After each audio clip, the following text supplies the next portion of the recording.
Who said the rank ability withered tree is a trash spirit? Sorry, but my tree is full of devil fruits. Starting with the pawpaw fruit, I can repel all pain and damage, slapping SSS-Rank genius away with a single strike. The second is the gravity fruit, summoning meteors from the sky, forcing enemies to kneel and beg for mercy. The third is the tremor fruit, with one punch, the whole world shakes. Stepmother wants to steal my resources? Brother wants to step on me to climb up? Sorry, but the current me is someone you can no longer reach. Aquamarine Star, Tianshui City. Slap. A crisp sound rang out, followed by a stinging pain on my cheek. Before I could figure out what was happening, the woman with a face full of mean flesh in front of me shrieked again, "Why are you playing dumb? I told you to hand over this month's crystal core. Su-Ming is about to take the college entrance exam, keeping it for a piece of trash like you is a waste." Memories flooded in like a tide. I had transmigrated, becoming this unlucky guy also named Su-Chun. This is a world where everyone awakens abilities. The predecessor awakened an rank ability, Bear Fruit Tree. He had no fatherly love and no motherly affection. The shrew in front of me is my stepmother, Pan Yun. The Su-Ming she mentioned is the son she brought into the marriage, who awakened a Brank lightning ability and is the hope of the entire family. And I am the blood bag of this family. The level 1 crystal core distributed by the school every month is forcibly taken by them to improve Su-Ming's strength. Don't waste my time, hand it over. Seeing that I wasn't moving, Pan Yun reached out to search me. The old Su Chen might have endured it, but I won't. I was a maritime explorer. In my dictionary, there are no such words as swallow your anger. Looking at that disgusting face, I focused my energy, my eyes instantly turning cold. Want to rob my resources? Keep dreaming. I suddenly raised my right hand and swung my arm in a wide arc. Slap. This slap was 10 times louder than hers. Pan Yun spun half a circle from the force of the blow and fell heavily to the ground. Clutching her swollen face, her eyes were full of disbelief. You dead waste, you dared to hit me? I'm your mother. What kind of mother are you? I looked down at her and sneered. Want the crystal core? Tell Su Xiong to come get it himself. If you dare show me that stinking face again, I'll hit you every time I see you. After speaking, I ignored her spiteful screaming, turned around, and returned to the utility room that didn't even have a decent chair, locking the door behind me. Sitting on the hard wooden bed, I looked at the coin-sized crystal core in my palm. It was the only hope the predecessor had saved by living frugally. God, since you let me transmigrate, you have to give me something decent, right? I summoned that bare little sapling. An rank ability, truly shabby. Just then, a ding sounded in my mind. Devil Fruit Tree System activated. Current quality, E-Rank. Function, absorb crystal core energy to randomly produce devil fruits. The higher the quality of the crystal core, the stronger the fruit ability. Eating the fruit awakens the corresponding ability. No side effects. Can be stacked infinitely. Devil Fruit Tree? Devil Fruits? As a One Piece fan, I almost jumped off the bed. This isn't a trash spirit, this is a golden finger. Let's gamble. Without hesitation, I pressed the level 1 crystal core in my hand against the tree trunk. With a flash of light, the core disappeared. The originally bare branch sprouted a pink fruit covered in spiral patterns at a speed visible to the naked eye. Pawpaw fruit produced from level 1 core possesses the ability to repel everything. It's actually Tyrant Kuma's ability. A god-tier fruit from just a level 1 core? I devoured the fruit in 2 or 3 bites. It didn't taste awful like the legends, instead, it carried a faint fragrance. The next second, a warm current swept through my body. 2 fleshy pads appeared on my palms, and the originally dried-up energy in my body surged instantly. Ability Stage 3. Stage 4. Stage 5. It didn't stop until Ability Stage 8. One fruit allowed me to jump 5 levels. In this world, peers are generally only at stage 7, and that so-called genius brother Su-Ming, after stealing so many of my resources, is only at stage 7. Bang! Bang! Bang! Someone was smashing the door. Su-Chin! Get the hell out here! It was my cheap father, Su Xiong. I opened the door. Su Xiong stood there with a livid face, pointing at my nose. You've grown some guts, haven't you? Daring to hit your Aunt Pan? Hand over the crystal core immediately, then go kneel and apologize to her. Otherwise, don't think about staying in this house. Looking at this so-called father, the last ripple of emotion in my heart vanished. Perfect, I don't want to stay anyway. I looked at him coldly, the pads on my palm twitching slightly. Su Xiong, open your dog eyes and look clearly. For so many years, I've lived in a utility room, eaten leftovers, and you pretended to be blind when my cores were stolen. From today on, we are cut off. Want the crystal core? Wait for the next life. Unfilial son. Try taking one step out of this door. Su Xiong reached out to grab me. I raised my hand and pushed. Pawpaw impact. It was clearly just a light push, but Su Xiong, a grown man, felt like he was hit by a truck. With a loud boom, he flew backward, smashing ruthlessly into the living room wall, unable to get up for a long time. He looked at me in horror, as if he didn't recognize the sun. I didn't look back and slammed the door as I left. The next day, Tianshui High School. As soon as I entered the classroom, Su Ming walked over with a sinister smile. Su Chen, heard you were pretty majestic last night? Perfect. We have combat class today. Let's spar. The surrounding classmates cast sympathetic glances. Everyone knew Su Ming was already a stage 7 expert with a rank lightning ability, while I was just an A-rank loser. Su Ming is using public office to avenge private wrongs. Su Chen is done for. He'll probably be lying in the hospital for half a month. I looked at Su Ming and smiled faintly. Sure. On the dueling platform. Su Ming lowered his voice and spoke viciously, you dared to hit my mom. If I don't cripple you today, my surname isn't Su. Before he finished speaking, lightning flickered around his body. He rushed toward me with extreme speed, a fist wrapped in electric arcs aiming for my face. Too slow. In my dynamic vision, his movements were full of flaws. Instead of retreating, I advanced, raising my right hand, the paw pad aiming at his fist. Repel. Not just repelling his attack, but instantly compressing and rebounding the surrounding air. Boom! A loud explosion. Under the shocked gazes of all the teachers and students, Su Ming flew backward like a cannonball, smashing directly through the arena's guardrail and hitting the ground heavily. His chest was caved in, he was coughing up blood, and he couldn't even scream before passing out directly. Dead silence filled the venue. One move. Instant kill. The dean, Wang Yu, rushed over in her high heels to check Su Ming's injuries. She gasped, then suddenly looked up at me. Su Chen. Is this an A-rank ability? This is my second ability, I lied without changing my expression. I call it paw elasticity. As I spoke, I casually waved my hand to the side, and an air cannon blasted a large hole in a distant stone wall. Wang Yu's eyes lit up instantly. A dual awakener. And with such immense power. Good job, kid. Wang Yu patted my shoulder excitedly and stuffed a crystal core into my hand. This is a personal sponsorship from me. Before the college entrance exam, the school will focus on nurturing you. I took the crystal core, the corners of my mouth rising. Strength reigns supreme, this is the rule of this world. To earn more crystal cores, I took a high-paying sparring job. The employer was a rich young lady named Shinhuayue and a rank wind blade user. Be careful, my wind blades are very sharp. Don't die. Shinhuayue had a fiery temper, launching a sky full of wind blades right away. I stood in place, hands in my pockets. When the wind blades got close, I simply raised my hand. Pop, pop, pop. The moment the wind blades touched my palm, they were all repelled, not even touching the hem of my clothes. How is that possible? Shinhuayu's eyes widened. Use some force. Didn't you eat? I mocked. That day, Shinhuayue was beaten into doubting her life. And I left happily with $1,000 in remuneration.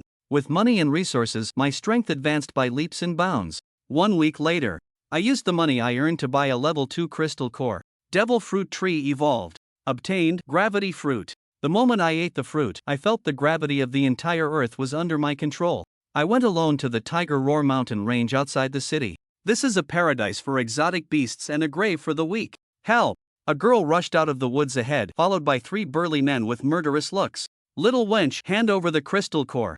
They were wilderness raiders who specialized in killing and robbing in the wild. The girl fell to the ground, closing her eyes in despair. I walked out from behind a tree and stood in front of the girl. Kid, get lost if you don't want to die, roared the leader, a man with a scar.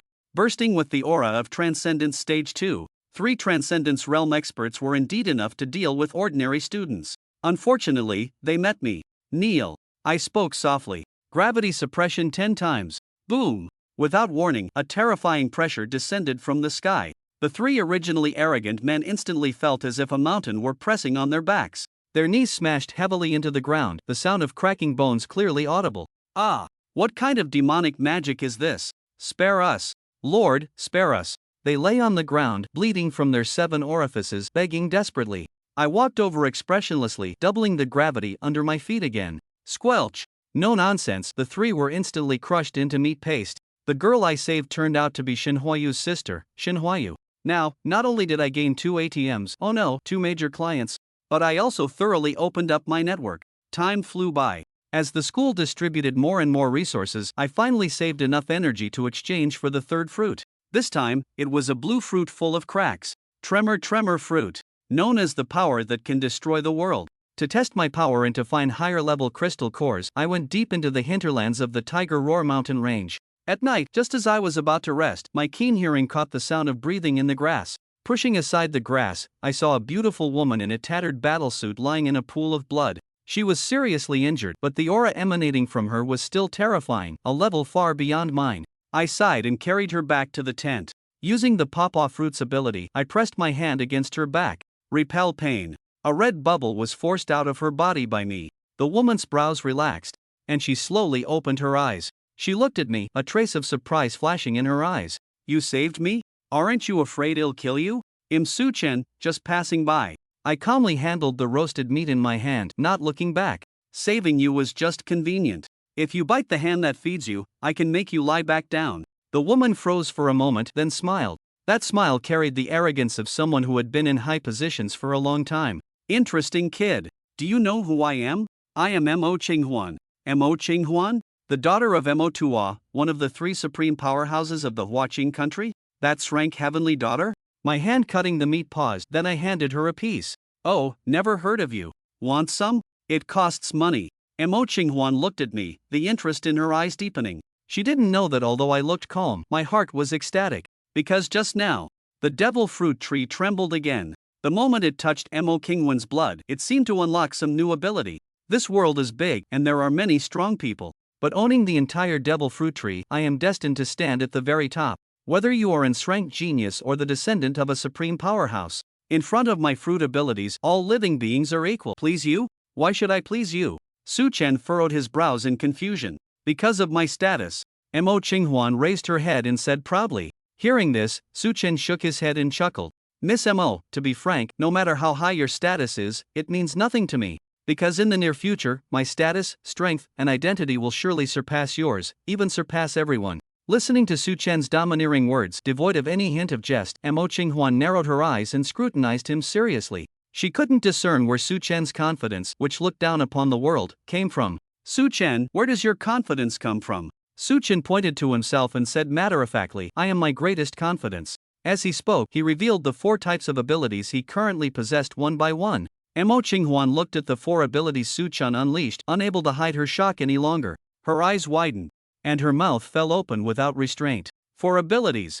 Moreover, except for that tree, their levels were not low. 4 ability users, which she thought only existed in legends. Even the number 1 person in Huaqing country, Zhang Tai, was rumored to have only 3 abilities, and their levels had yet to be verified. She never expected to encounter a real 4 ability user in this desolate wilderness. Instantly, her admiration could no longer be suppressed. She looked up at Su-chen, smiled, and said earnestly, Su-chen, come to my university. I will provide you with the best educational resources. With your talent and the best resources, you can become the number 1 among the younger generation. Su-chen was momentarily taken aback. Your university? What do you mean? Mo Qinghuan took out a business card and handed it to Su-chen. Besides being Mo Qinghuan, I am also the vice president of the Giant Ability University in Huaqing country. The principal is my father, Mo Tua. Su-chen took the business card and examined it carefully. There are 3 world-class ability universities in Huaqing country, each founded by 3 supreme beings. The Giant Ability University founded by Mo Tua. The Ice Flame Ability University founded by Xin Han. The Weapon God Ability University founded by Wu Chongxiao. The 3 universities are named based on the characteristics of their founders. Miss Mo, if I agree now, do I still need to take an exam? Su-chen raised an eyebrow and asked. No need for an exam, you are my special recruit, and tuition is fully waived, Mo Qinghuan smiled. Alright, I agree, thank you, Principal Mo. Su-chen took out some water and canned food and handed them to Mo Qinghuan. Mo Qinghuan accepted the water and canned food, eating gracefully. While eating, she said, give me your address and phone number. After I go back, I'll send you the special recruit notification letter. After Su-chen wrote it down, he handed it to Mo Qinghuan, who took it and kept it safe. After she was full, she wanted to get up, but the pain from her injuries made her wince, and she slowly squatted back down. Ugh no, I need to rest a bit longer. Su-chen, if you have something to do, just go ahead, don't worry about me. Su-chen didn't hesitate for a moment. That's not okay, they'll take you back to the hospital in the city. In this desolate wilderness, I don't have much medicine with me. You have injuries all over, it wouldn't look good if you left scars. Hearing this, Mo Qinghuan's face turned slightly red for once.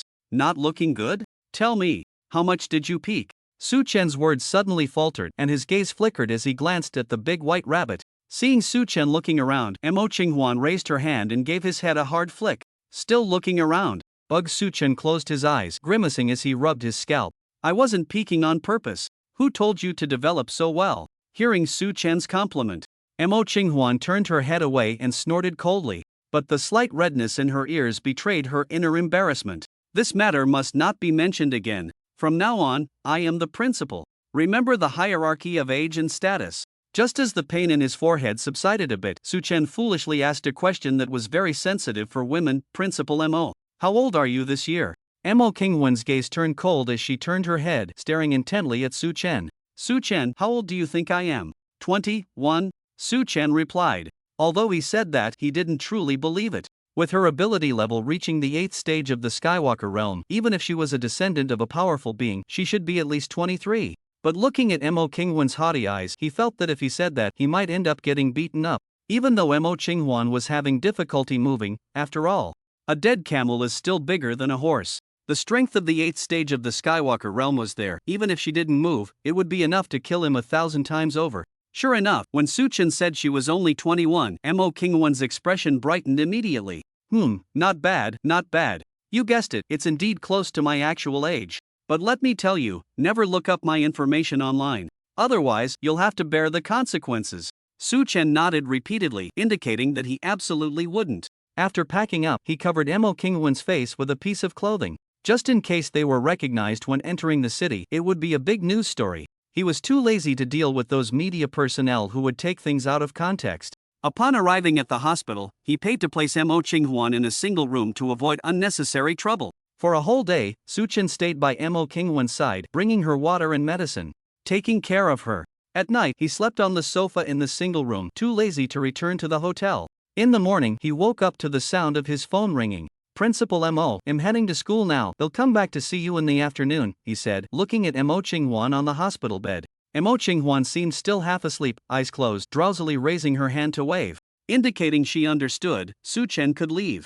Back at school, there was nothing to do. Just as Su Chen felt it would be another boring day, an untimely announcement broke the peace. Please, Su Chen, come to the office of the head teacher. Your parents are looking for you. Su Chen rubbed his temples, fearing it might be Su Xiong coming to trouble him again. He secretly resolved that if Su Xiong spoke nonsense again, he wouldn't care about their blood relationship. He knocked and entered Wang Yu's office. As soon as he stepped in, a sharp and extremely annoying voice rang in his ears. Su Chen, you injured Xiao Ming, you must compensate us. Pan Yun glared at Su Chen, pointing a finger at his nose, furious. Looking at Pan Yun's arrogant demeanor, a cold glint flashed in Su Chen's eyes. He was already calculating how to make Pan Yun quietly disappear without anyone tracing it back to him. Seeing this, Wang Yu immediately said, Ms. Pan, according to the rules of the battle platform, as long as both parties voluntarily step onto the platform, their lives or deaths have nothing to do with each other. Not to mention you are still family, don't make it unpleasant. Director Wang, I am no longer family with them, Su Chen said coldly. Wang Yu's expression stiffened, unsure how to continue. She hadn't expected that Su Chen's family issues had escalated to the point of severing ties. Pan Yun, relying on Wang Yu's presence, felt that Su Chen wouldn't dare to do anything to her. She switched to attack mode against Su Chen. Su Chen, you ungrateful bastard born of a mother but raised without one. I bet your mother is the one you killed. Always hitting without restraint. Xiao Ming was rendered unable to move by you. And now he's still bedridden, making me take care of his waste. Don't you feel any guilt or remorse as an older brother? Listening to Pan Yun's incessant tirade, Su Chen could no longer contain his anger.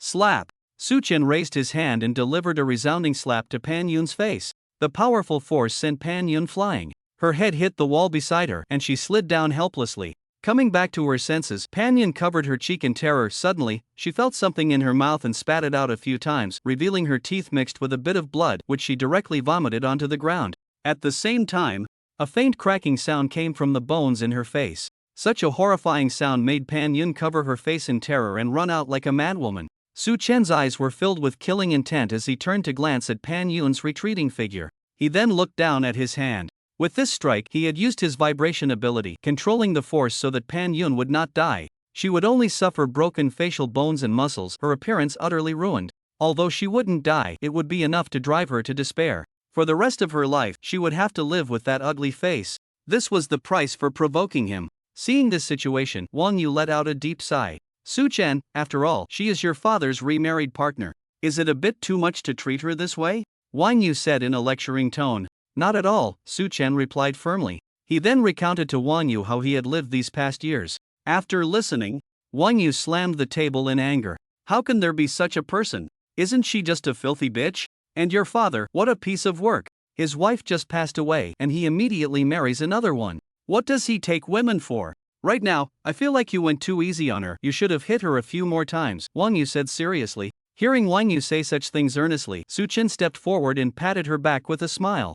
Director Wang, calm down. There's no need to get angry over someone like that. It's not worth it. I have some great news for you. Do you want to hear it? Wang Yu looked up curiously at Su Chen. Of course I want to hear good news. Hurry up and tell me. Su Chen took out the business card that Mo Qinghuan had given him and handed it to Wang Yu. I've been recruited as a special student by the Giant Ability University. Wang Yu's eyes went blank as she looked at the flawless business card. This is Mo Qinghuan's business card. She raised her eyes, staring intently at Su Chen. Isn't Mo Qinghuan missing? Where did you meet her? Su Chen knew she would ask this question. He recounted how he had met Mo Qinghuan in the Tiger Hall mountain range and how he became a special student. Of course, he didn't mention that he was a 4-ability user, he only said he was a dual-ability user and was recruited as a special student. The fewer people who knew about the 4 abilities, the better. After Su Chen finished speaking, Wang Yu seemed very excited. Mo Qinghuan, she was my idol when I was young. As one of the strongest, a descendant of the giant Mott. She possesses SS-level abilities, an unparalleled strength god. With her powerful physique, she can defeat all the young generation with just her iron fists. It's a pity I'd never seen her in person. Hearing this, Su Chen silently muttered a few words. Director Wan's idol when she was young? Mo Principal, just how old are you? You seem to be quite a bit older than I expected. Su Chen, can you take me to see her? Wang Yu's eyes sparkled as she asked Su Chen. No, she's currently recovering from injuries and it wouldn't be good for me to take someone to see her without permission, Su Chen coldly refused. Upon hearing this, Wang Yu pouted, looking a bit unhappy. But that request was indeed a bit excessive. However, I can help you ask if she would be willing to meet you, Su Chen added. Okay, just ask her for me. If it doesn't work out, I can understand, Wang Yu said excitedly, clapping her hands. After school in the afternoon, they continued to head to Xinhua Yu's house. Both sisters had raised their ability levels by 1 tier, reaching the 9th tier of ability users. As their ability levels increased, their capacity to withstand gravity naturally improved as well. Su Chen adjusted the gravity for both of them according to their physical conditions, enhancing it appropriately. Only in this way could they continue to progress. After finishing the training session, Shin Huayue gasped for breath and asked, Su Chen, are you going to hunt for crystal cores outside the city this Saturday and Sunday? Go on, what's wrong? Su Chen asked, puzzled. Shin Huayue took out a photo from her pocket and handed it to Su Chen. Why didn't you give it to me earlier? It's all damp now. Su Chen took the photo, soaked in sweat, and even brought it close to his nose to sniff. Shin Huayu, seeing this, immediately felt embarrassed and lowered her head. She didn't expect Su Chen to be so bold. With her sister still present, he dared to bring it close to his nose. Shin Huayu's eyes widened as she saw Su Chen showing no regard for their surroundings. He just took it and sniffed, glancing at her sister beside him. Noticing her sister's lips curling into a slight smile, she quickly stepped forward in embarrassment and annoyance. Slapping Su Chen lightly. Stop sniffing. It doesn't smell. Su Chen wrinkled his nose and seriously commented, it really doesn't have a strange smell, but there is a peculiar floral scent. Upon hearing this, Shin Huayue felt even more flustered. She snatched the photo back and shouted, Su Chen, do you still want to hear what I have to say? Seeing Shin Huayue getting angry, Su Chen quickly waved his hands. Okay, you talk, I won't say anything. Shin Huayue rolled her eyes at Su Chen and handed the photo back to him. The people in the photo are my parents. You go out of the city every week. I hope you can help us investigate their whereabouts. Don't worry, if I find useful information, I won't shortchange you. Su Chen took the photo, looking at the happy smiling family of 4. A hint of envy flashed through his heart. Alright, I will help you investigate and I'll let you know as soon as I have news. Thank you, Su Chen, the 2 sisters said in unison. You're welcome.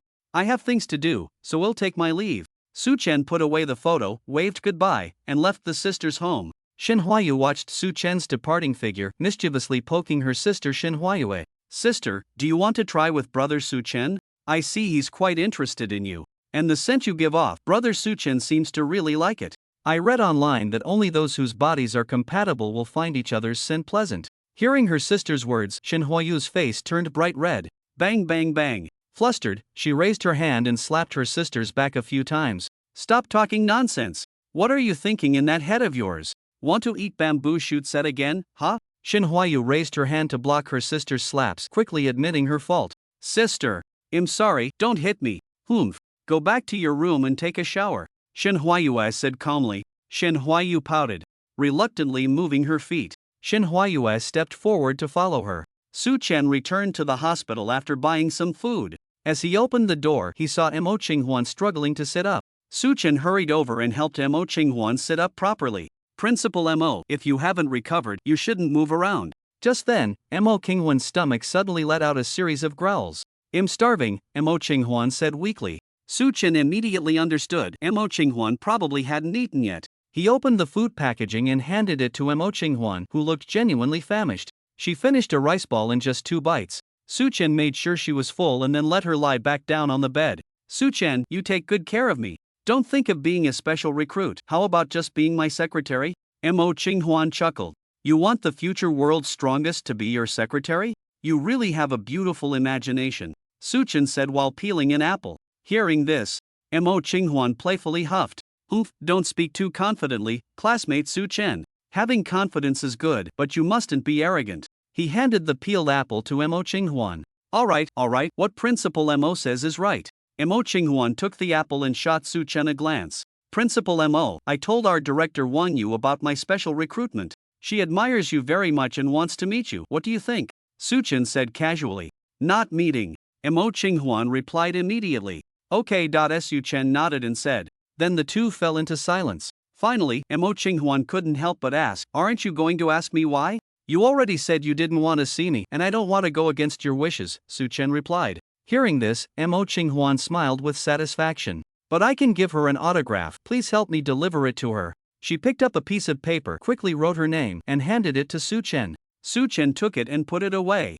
Then took out his phone. He added Mo Qinghuan's contact information. The two spent the night in silence. On the 3rd day of Mo Qinghuan's hospitalization, while Su Chen was in class, his pocket vibrated and he received a message. Taking out his phone, he saw it was a message from Mo Qinghuan. I've been discharged and am back home. The special enrollment notice will reach you soon. See you in college. The corners of Su Chen's mouth lifted slightly, revealing a smile. See you in college, he murmured. Time flew by, and it was Saturday in the blink of an eye. Although he was already a special enrollment student, he still lacked money in crystal cores. Advancing the demon fruit tree required a large number of high-level crystal cores. For the first advancement alone, 5 second-level crystal cores were needed.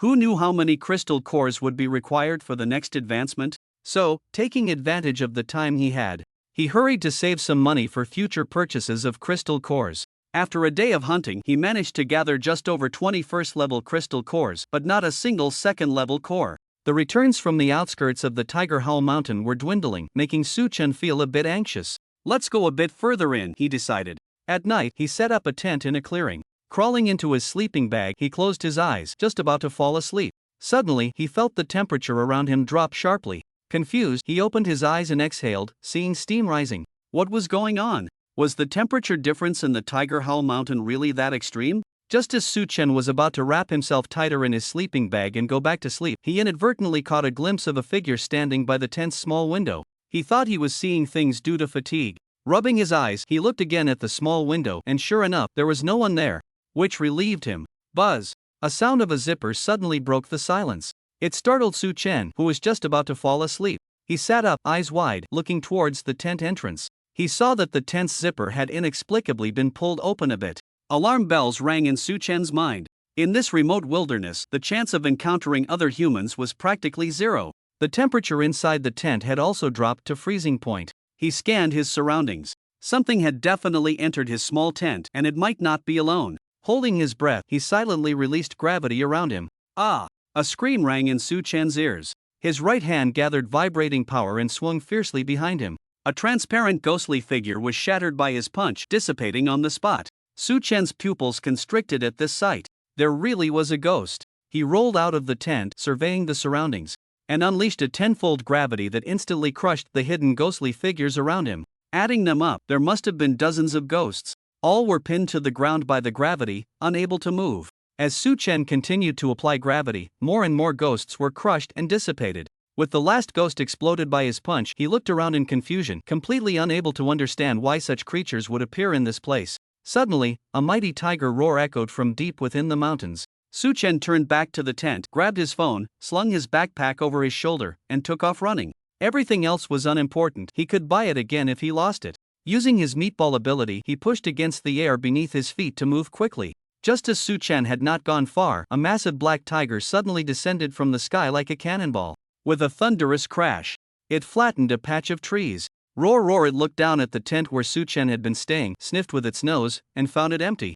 It let out a furious roar. Roar! Angrily swinging its paw, it flattened the tent in one blow. After finishing, he turned away with a lack of interest, stepping lightly like a cat towards the deep mountains and old forests. A group of ghostly figures surrounded him, following the giant tiger as they departed. Su-chen stood at a distance, his heart still trembling, gazing at the forest crushed by the giant tiger.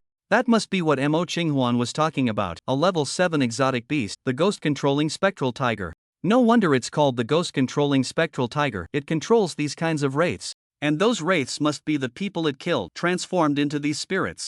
At this thought, a bad idea suddenly sprang to mind. The parents of the Shin sisters had gone missing in the Tiger Hull mountain range. Could it be that they had already been killed by the ghost-controlling spectral tiger and transformed into wraiths? The more he thought about it, the more likely it seemed, but until the truth was uncovered, he decided it was best to keep his mouth shut. There was a glimmer of hope, at least it was much better than having none. He marked this location in his mind, vowing not to return easily. Now without camping gear, he could only head back to the city. Under the cover of night, he returned to the city, and upon reaching the hotel, he was already extremely tired. He couldn't be bothered to use his meatball ability to dispel his fatigue and simply collapsed into bed. When he woke up again, it was already noon. Just as he was having lunch, a stranger called, asking him to come down to collect a document. It must be his. The special enrollment notification had arrived. He took the document from the courier. Back in his room, he opened it. Sure enough, it was his special enrollment notification. Congratulations, Su-chen. You have been accepted as a special student at the Giant Ability University. The start date is August 2. Please take any train to Giant City on August 1. After disembarking, there will be personnel responsible for receiving the students. Just hand this notification to them. After reading it, he closed the notification and carefully put it away. September 2nd. It was only mid-May now, with several months to go. During these months, he would do his utmost to reach the highest realm. In the vice principal's office of Giant Ability University, Mo Qinghuan sat in her office chair, smiling as she looked at the person across from her. Mu Xiaoyu, my little fish, what's wrong? You look so unhappy. Mo Qinghuan, you betrayed me. We agreed to grow old together in solitude. Mu Xiaoyu crossed her arms, fuming. Little fish, why do you say that? Mo Qinghuan picked up her teacup, unhurriedly responding. Mu Xiaoyu looked at her with disdain, pointing at Mo Qinghuan and saying, don't act all playful. Don't think I can't see through you. Ever since you came back from this trip, your smile has noticeably increased. That's clearly a sign of infatuation. You have someone you like. Hearing this, Mo Qinghuan was taken aback, quickly waving her hands.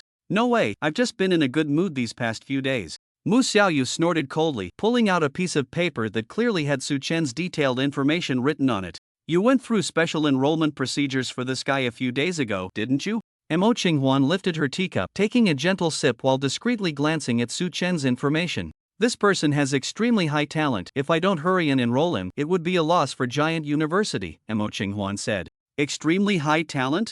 I can't see it at all. Mu Xiaoyu picked up Su-chen's information and read it out loud. Su-chen, 18 years old, from Tianshui City, a level ability awakener, a completely meaningless fruit tree. His mother passed away shortly after he was born, and his father remarried soon after. His stepmother doesn't like him, so she often beats and scolds him. Until a month ago, his ability level was only at the 3rd stage of ability realm. I really can't see where his talent is high. Mo Qinghuan, please explain to me why you specifically enrolled him. After hearing Mu Xiaoyu's words, Mo Qinghuan also felt quite puzzled. How could this information be completely different from the Su-chen she had seen with her own eyes? Upon reflection, the only explanation could be that Su-chen had been hiding his true strength all along. His family conditions were poor, and people's hearts were hard to gauge. He couldn't be sure what exposing his talents would bring, so he could only hide his abilities to avoid attracting envy. After pondering for a long time, Mo Qinghuan leaned forward, resting her chin on her hands. She looked seriously into Mu Xiaoyu's eyes and whispered, Xiaoyu, he is a 4-elemental ability user. The moment those 4 words left her lips, Mu Xiaoyu trembled all over. Her waist went weak and she slumped back into the chair, murmuring, "This is impossible, this is impossible. How could there be such a human? Impossible, impossible. I get it. You're lying to me, right?" As she spoke, Mu Xiaoyu looked into Mo Qinghuan's eyes, hoping to see a hint of guilt. But she was destined to be disappointed. Mo Qinghuan remained calm, resting her chin on her hands, smiling at her. "I wish I could lie to you, but this is indeed the truth. A 4-elemental ability user, a miracle in human history. It just so happens that I stumbled upon him and I definitely can't let him go. Letting him go would be a loss for the Giant Ability University." Mu Xiaoyu stared blankly, nodding numbly. She hadn't yet recovered from the shocking news of the 4-elemental ability user. Mo Qinghuan reached out and waved her hand in front of Mu Xiaoyu's eyes. "Xiaoyu, snap out of it. Alright, this matter ends here. Be discreet, don't talk about it with others, got it?" Mu Xiaoyu nodded, then turned and stiffly left the vice principal's office. Once the door closed, Mo Qinghuan's expression relaxed immediately and she let out a deep breath. But then she realized why she felt relieved. She hadn't done anything wrong. Slightly rising, she picked up the detailed information about Su Chen that Mu Xiaoyu had left behind. As she read about Su Chen's experiences at home, her anger grew. Clenching her fists in frustration, she stood up and swung a punch at the window. In an instant, a gust of wind swept through the room. The explosive force of her punch shot up like a meteor. Boom! It shattered the window, creating an enormous hole in the surrounding wall. The huge commotion made all the teachers and students in the entire teaching building think it was an earthquake. "Teachers and students, I am the vice principal, Mo Qinghuan. The noise just now was me accidentally punching through the vice principal's window. I apologize for disturbing everyone." Upon hearing the voice of Vice Principal Mo Qinghuan over the intercom, all the teachers and students exchanged glances, then quickly returned to their previous state as if nothing had happened. After all, it was well known that Mo Qinghuan possessed an SS-level ability, the unmatched strength god, with immense destructive power.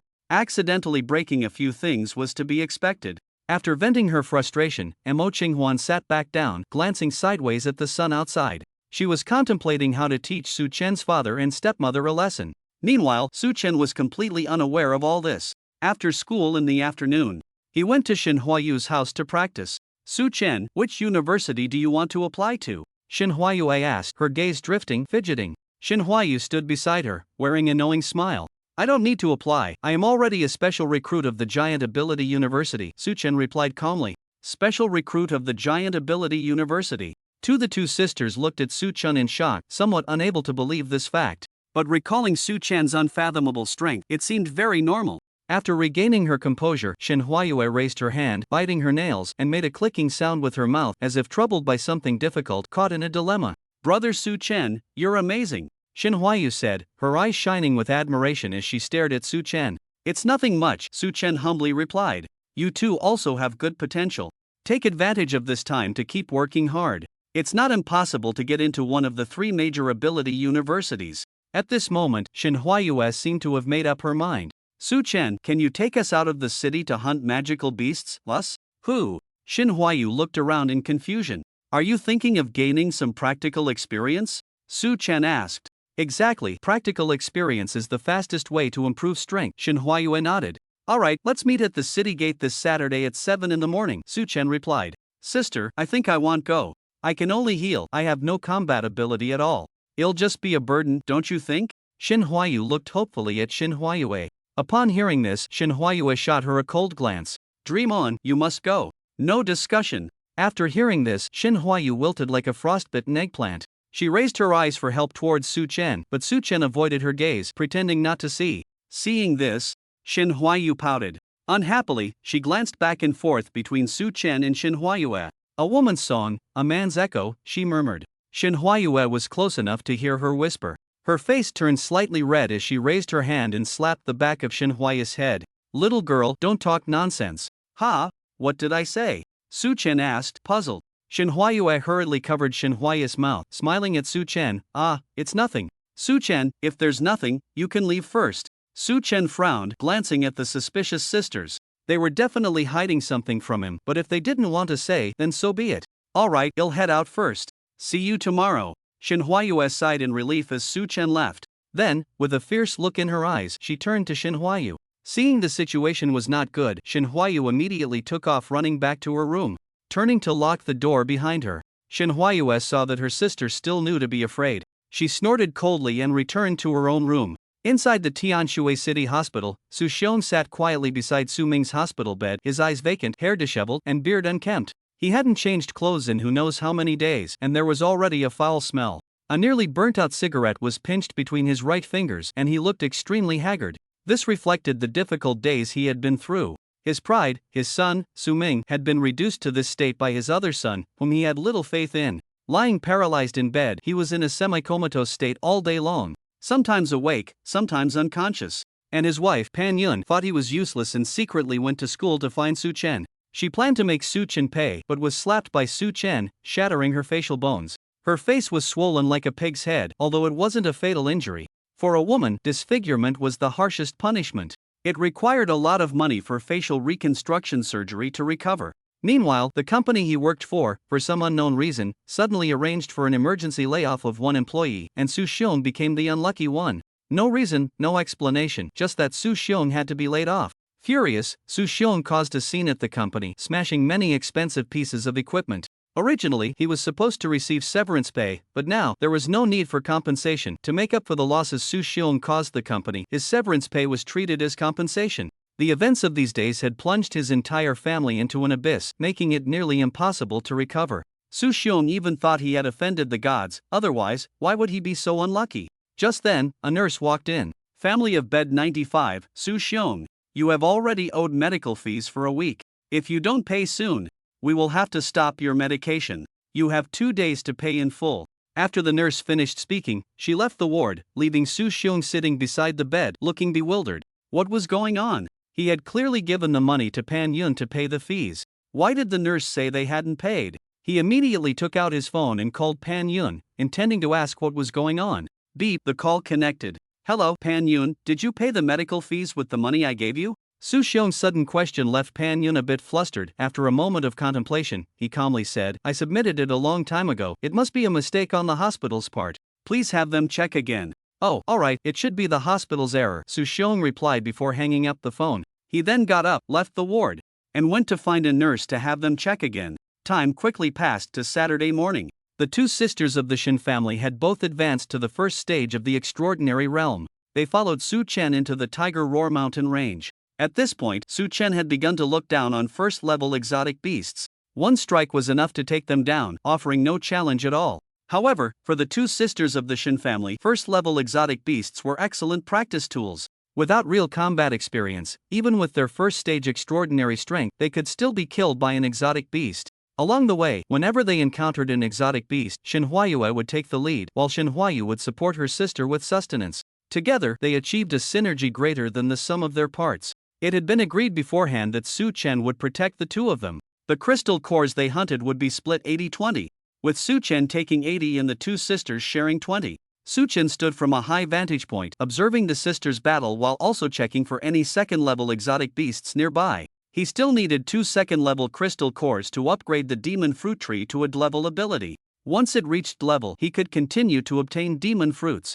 Currently, the 3 demon fruits he had were all of the superhuman type. It would be great if a nature-type demon fruit could appear. Thunder, lightning, freezing, magma, burning, poison, storm was open to any of them as long as it wasn't smoke. While Su Chen was lost in thought, the battle below was nearing its end. Shin Huayue stared at the few exotic beasts in front of her, panting heavily, and shouted, Huayu, heal me. Shin Huayu raised her hand, sending a wave of healing energy to Shin Huayue, providing her with substantial recovery. Shin Huayu's breathing immediately became much steadier, and her physical fatigue was swept away. Storm dance. Several violent tornadoes suddenly surrounded the exotic beasts. The tornadoes were filled with numerous wind blades, making them resemble a meat grinder. The exotic beasts were shredded, bleeding profusely, and fell powerless to the ground. Shin Huayue stepped forward to collect the spoils of this battle, totaling 3 first-level crystal cores. Just then, a series of loud booms suddenly echoed.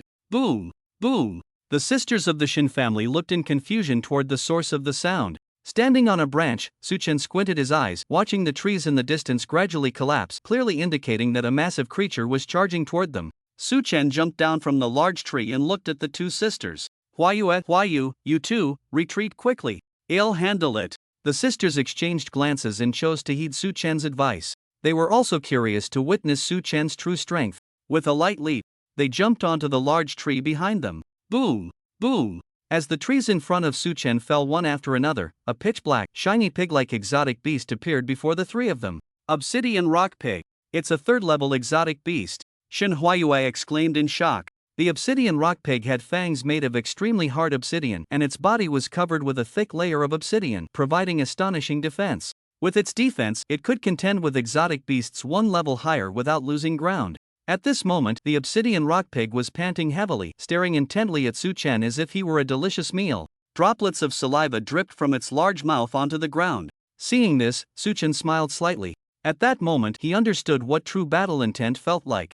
Adjusting his stance, he clenched his right fist. The sisters in the tree saw Su Chen clenching his fist and couldn't help but exchange glances, completely puzzled about what Su Chen intended to do. The obsidian rock pig, seeing this weak human who showed no fear, let out a furious roar, opened its large mouth, and charged forward. It seemed intent on swallowing Su Chen whole. As the obsidian rock pig charged at him, Su Chen took a deep breath. A bright white light suddenly appeared above his fist. Upon seeing this, the two sisters in the tree widened their eyes in astonishment. It was because Su Chen had never shown such power in front of them. This was a brand new move of Su Chen's, and as the obsidian rock boar charged towards him, a cold glint flashed in his eyes as he shouted, "Shatter for me." He then swung his fist forward with great force. Crack! Crack! The moment his fist made contact with the boar's tusks, the space around his fist seemed to tear apart, emitting a series of shattering sounds. The two sisters gasped in shock. Su Chen wasn't much older than them, yet he could contend with a level 3 beast using just his fist. In comparison, they felt utterly weak. Crackle! White fissures began to spread from Su Chen's fist. The boar's proud tusks, under the force capable of shattering space, shattered like glass with a loud crash. The boar's pupils trembled, and it stared blankly at the broken tusks on the ground. Immediately, it turned and ran, completely losing its previous arrogance. Seeing the prey about to escape, Su Chen leaped forward with all his might, landing in front of the obsidian rock boar. He raised his hand and beckoned for the boar to come at him again. The boar had never suffered such humiliation in its life. Its beastly instincts surged, losing all rationality, and it charged at Su Chen with its only remaining tusk. Su Chen raised a finger and pointed downwards. A powerful gravity immediately pressed the boar down. Even so, the boar struggled to stand up. It staggered forward towards Su Chen. But under the continuous application of gravity, it eventually collapsed to the ground, gasping for breath and helplessly trying to rise. Su Chen slowly walked up to the obsidian rock boar and patted its tusk. "Good stuff. If I had known, I wouldn't have shattered it. It would have been great to sell." At that moment, the boar, lying on the ground, let out a furious roar, as if Su Chen's words had completely enraged it. It exerted all its strength, trying desperately to stand up. Su Chen scoffed lightly, leaping onto the boar's head. He raised his fist high and brought it down hard onto the boar's skull. Roar! The obsidian rock boar let out a miserable cry, followed by blood flowing from its 7 orifices. It seemed that Su Chen's punch had crushed the boar's brain. Amidst the pitiful wails, it finally returned to its origins. Seeing that the beast beneath him had ceased to breathe, Su Chen willed the gravity enveloping the boar to dissipate. He jumped off the corpse, pulled out the tusk, and conveniently dug out the crystal core, successfully obtaining a level 3 crystal core. Originally, he had intended to hunt a level 2 beast, but unexpectedly, a level 3 beast had come to him. Perhaps this was fate. The two sisters in the tree were still in a daze. They couldn't understand why, despite being the same age, others could hunt level 3 beasts at will while they still needed time to deal with a group of level 1 beasts. How frustrating. Why was this world so unfair? 45 of them looked up at the sky, not wanting the tears in their eyes to fall. By the time Su Chen was done, they were still gazing at the sky. "Hey, what are you two doing? Hurry down." Su Chen waved his hand and said. The two sisters suppressed their emotions, jumped down from the branches, and continued to follow Su Chen. After a day of practical combat, the sisters gained a clear understanding of their positioning in battle. They had their own insights into what to do and how to do it during combat. As the sky began to darken, Su Chen quickly called for the two to return to the city. The dangers of the Tiger Roar mountain range at night were beyond their capability to handle. Time flowed like water. In the blink of an eye, it was the eve of the college entrance examination. This time, the examination location for Tianshui City was set at the giant tree fortress in the south of Tianshui City. The giant tree fortress covered an area of 30,000 square kilometers and was built from the body of an 8th-level beast, the giant divine tree. The first person of the Huaqing kingdom, Zheng Tai, discovered this strange beast on an island. The giant divine wood resembles a large tree, but its body is enormous, with a width reaching hundreds of thousands of meters and a height soaring into the clouds. After Zhang Tai killed the giant divine wood with absolute strength, he thought it would be a waste to let such high quality wood go to waste, so he brought it back to the Huaqing kingdom. After cutting it, he distributed it to various cities, allowing them to build fortresses that could withstand the tide of strange beasts in critical moments. The giant wood fortress was built during that time. This year's college entrance examination will be conducted in groups of 3, with an elimination format. The 3 will take a plane and can choose to parachute from any location of the giant wood fortress. Within 3 days, they must eliminate as many other teams as possible to earn points. The final college entrance exam results will be determined by these points. Of course, none of this concerns Su Chen. After spending so many days with the Shin sisters, Su Chen has developed a relationship with them that is both teacher and friend. During a casual chat with Su Chen, Shin Huayue learned that he had been staying in a hotel and had no home to return to. She specially tidied up a room for him to stay in. To show his gratitude, Su Chen offered to help them with special training for free, using a gravity simulation room to enhance their physical strength. Over the past few days, the 2 sisters have been exhausted, panting heavily every day. However, their individual strengths have made tremendous progress. Both sisters have reached the 6th stage of the extraordinary realm in their abilities. Su Chen is confident that with their cooperation, they would have no opponents below the 9th stage of the extraordinary realm. But this time, they are in a team of 3, and a stranger suddenly joining them could disrupt their synergy. So he is still quite worried about the 2 of them. The 3 days of the college entrance examination quickly passed. The sisters returned home on the afternoon of the 4th day, bursting through the door shouting, "Brother Su Chen! 2nd place! We got 2nd place!" Shin Huayu exclaimed excitedly as she entered. "Giant Ability University. We're set!" Shin Huayu added with enthusiasm. Su Chen, sitting on the sofa, was also very happy to hear this good news. He stood up and walked over to them. "Congratulations to both of you for achieving such a great result." At that moment, Shin Huayu suddenly stepped forward and hugged Su Chen. "Thank you, Su Chen. Without you, we definitely wouldn't have gotten such a good result." Su Chen smiled and patted her on the back, taking the 2 sisters' backpacks and slinging them over his shoulder. "You haven't eaten yet, right? I just made dinner. Go wash your hands and get ready to eat," Su Chen said with a smile. Upon hearing this, the sisters exchanged glances, both seeing the joy in each other's eyes. Ever since Su Chen moved in, he has taken care of all the meals.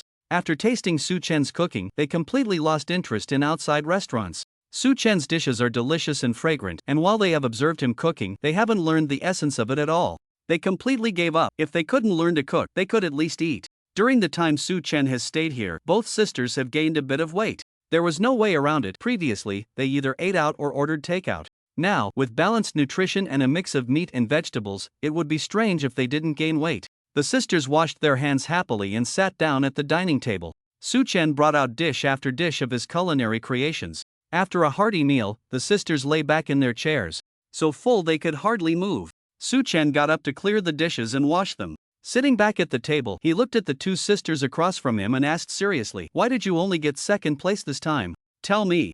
The sisters' expressions stiffened for a moment. Ever since Su Chen devised a special training plan for them and personally taught them combat skills, their relationship has been one of both teacher and friend. Su Chen's question felt like a teacher asking his students why they made a mistake, which made the sisters a bit nervous. "Actually, we were just a tiny bit off. Our team could have been first." Shin Huayue closed one eye and made a gesture with her hand indicating a tiny bit. "Yeah, brother Su Chen, the opponents were too cunning. When there were only 3 teams left, the other 2 teams actually teamed up to ambush us," Shin Huayu said, rubbing her stomach and nodding in agreement. "But we still gave it our all and eliminated 1 team, unfortunately.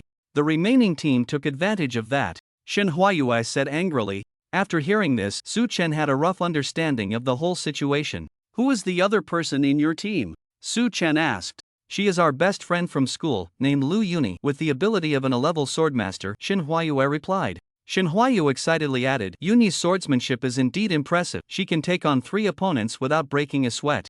Thanks to her, we were able to fight 3 against 6 and take out one of the teams." Su Chen nodded, noting that the difference in ability levels wasn't significant. To be able to use swordsmanship to take on 3 opponents was truly the mark of a genius girl. "You 2 are best friends, but I haven't seen her come to hang out with you for such a long time," Su Chen said, puzzled. "Yuni is obsessed with swordsmanship. Every day when she gets home, she either practices her sword or studies sword techniques, so of course, she doesn't have time to come play with us." Shin Huayu sighed and shook her head. Su Chen nodded to himself, appreciating her dedication. Without hard training, how could one achieve combat power far beyond their peers? After having dinner and resting for a while, the two sisters returned to their rooms to take a shower. Su-chan sat on the sofa, leisurely watching TV. Suddenly, there was a knock at the door. Su-chan furrowed his brows in confusion. After staying here for so many days, this was the first time he had heard the doorbell. He walked to the doorbell screen and looked at the person on the screen. He saw a beautiful girl dressed in a black tight combat suit, with a long sword at her waist. Her hair was tied in a high ponytail, her gaze sharp, and she stood at the door with a serious expression. Her eyes were fixed on the courtyard, as if searching for something. Su-chan immediately realized that this must be Lu Yuni, the girl the sisters had mentioned earlier. Did she come to find them to relax after the college entrance examination?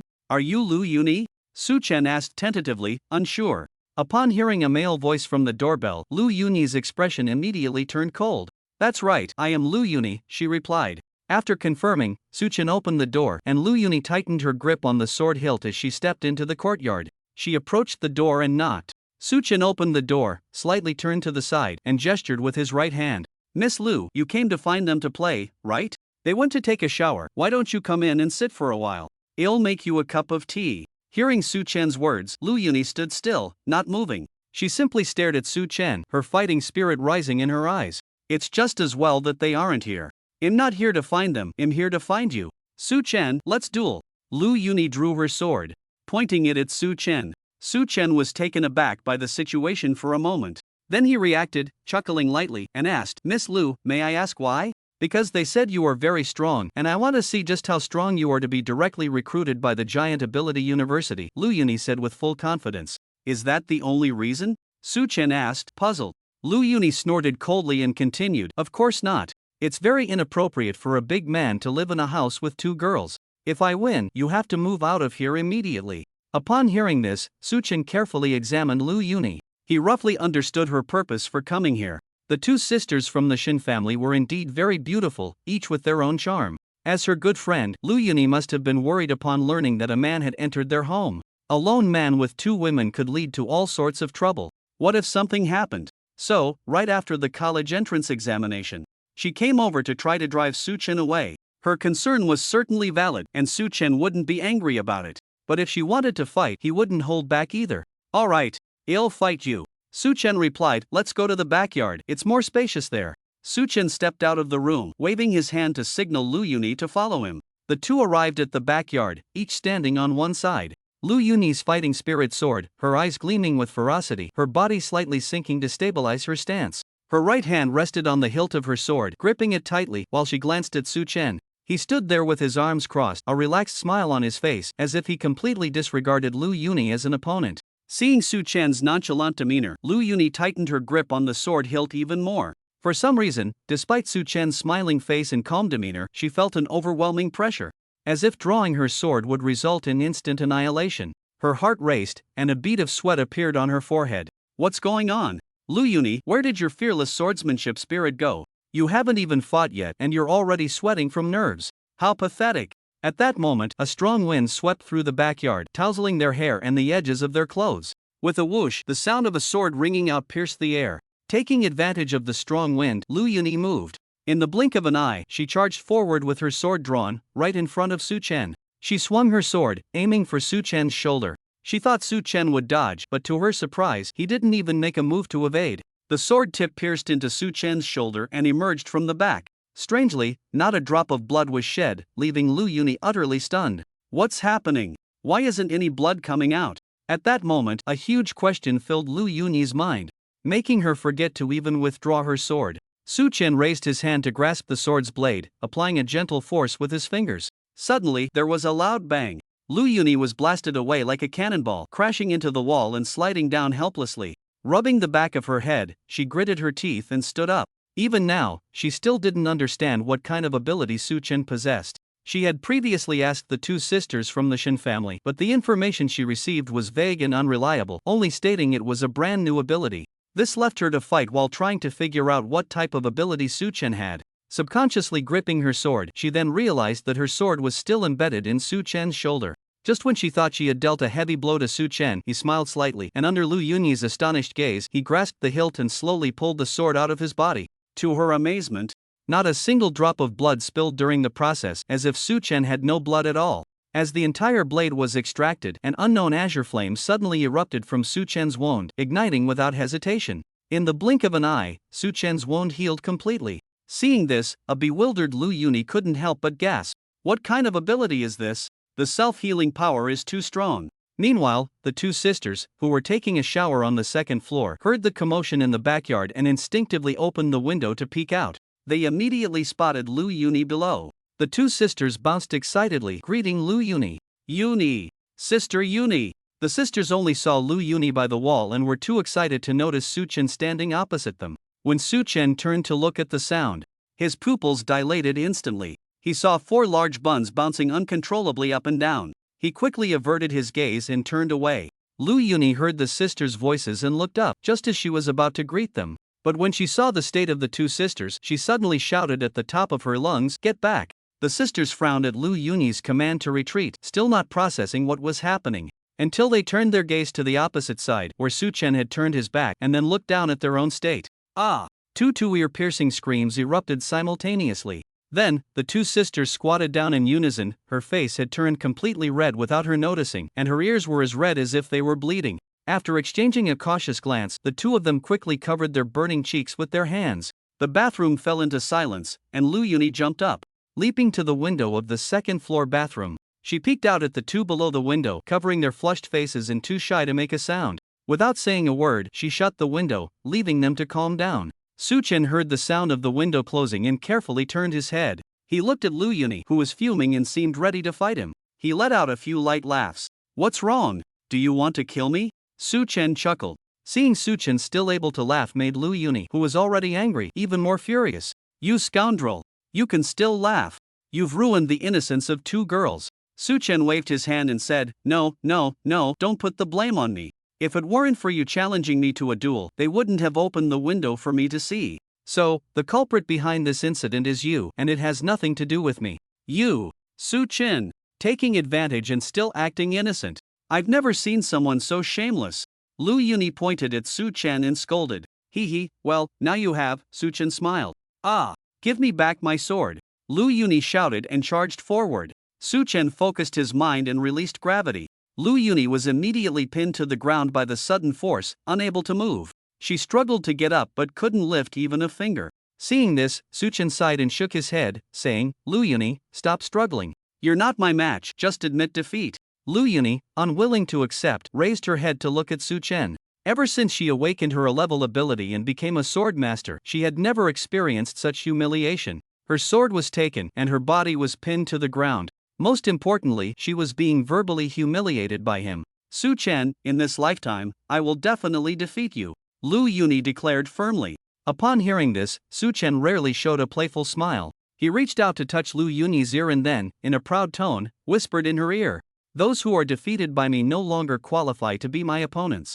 I give you time to catch up until you can no longer see me. At these words, Lu Yuni's face instantly flushed. It was unclear whether she was overwhelmed by Su Chen's arrogance or if he had stimulated her ears. As soon as he finished speaking, Su Chen focused his mind and lifted the gravity that enveloped Lu Yuni. He then placed the sword beside her and stepped out of the backyard. Not long after Su Chen left, Lu Yuni, with a complex expression, got up from the ground. Once she calmed down, she bent down to pick up her sword, sheathed it, and let out a deep sigh. She then also stepped out of the backyard. When Lu Yuni entered the villa's living room, Su Chen tossed her a can of chilled drink. Have some, it'll help cool your temper, Su Chen said with a smile. No, I can't drink cold stuff. Lu Yuni shook her head and put the drink back on the table. Hearing this, Su Chen looked puzzled for a moment. Oh, no wonder you're so temperamental.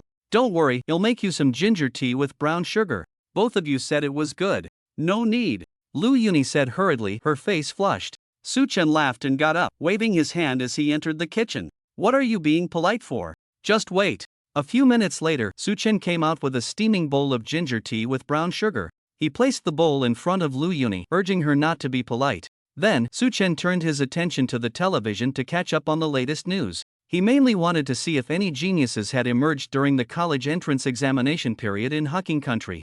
To be honest, there were quite a few SS-level ability awakeners this year. Unfortunately, the reported geniuses all seemed somewhat lacking to him. He felt that even if they all teamed up, they wouldn't be able to harm him in the slightest. With a disappointed sigh, she turned her head and found that Lu Yuni had already finished the ginger tea. Moreover, she was looking quite content, rubbing her slightly warm little belly. When she caught Su-chen looking at her, she pretended as if nothing had happened. Su-chen chuckled softly, got up, and brought over another bowl. There's more ginger tea, I'll get you another bowl. During this time, you shouldn't engage in intense exercise, it's not good for your body. His considerate demeanor formed a stark contrast to the proud Su-chen from before. This made Lu Yuni feel very strange and quite puzzled. When Su-chen placed another bowl of ginger tea in front of her, she couldn't help but ask, Su-chen, why are you acting so differently now compared to when we were fighting? As long as you agree to fight, you should take your opponents seriously and defeat them. Isn't that right? Su-chen replied, confused. Upon hearing this, Lu Yuni was momentarily speechless. Her mouth opening but no words coming out. Su-chen was indeed correct, one should take battles seriously. But she couldn't shake the feeling that Su-chen had just defeated her soundly, yet he was being so considerate, which felt odd to her. Just then, footsteps echoed from the staircase on the second floor. It seemed the two sisters had adjusted their mindset and were coming down. The sisters had already put on their clothes and stood at the top of the stairs, their faces flushed, too shy to look up. They glanced at the two sitting on the sofa, too timid to take another step forward. Su-chen sighed, walked up to them, and said seriously, Why you? I know that what happened just now was quite embarrassing for you. If you mind, I can move out immediately. Upon hearing this, Lu Yuni secretly smiled with joy. After such an awkward incident, Huayue and Huayu would definitely not let him stay here anymore. Although there had been some unexpected events, the outcome was good. As soon as Su-chen finished speaking, the two sisters exchanged a glance, suppressing their shyness, mustering the courage to lift their heads and look at Su-chen. Shin Huayue said earnestly, We've thought it over. The main reason for this incident lies with us, we were both being careless. Su-chen, we don't blame you. Shin Huayu quickly added, stumbling over her words, Su-chen ge, let's just leave this matter here. No one is allowed to mention it again. As Shin Huayu said this, she looked at Lu Yuni. Including you, Yuni Jia, no one is allowed to bring it up again. Lu Yuni nodded blankly, slumping weakly on the sofa. What was going on? After such an incident, how could they tolerate this man staying in their home? Didn't they fear the awkwardness? The sisters' heartfelt words warmed Su-chen's heart. All right, I promise you, no one will mention this again. The living room then fell into silence. Seeing the situation, Su-chen immediately said, I'll head back to my room, you two chat. He quickly returned to his room, leaving space for the sisters and Lu Yuni to whisper. Hearing the sound of Su-chen closing the door, the sisters let out a sigh of relief. They looked at Lu Yuni, who was giving them a strange look, and nervously smiled. Yuni Jia.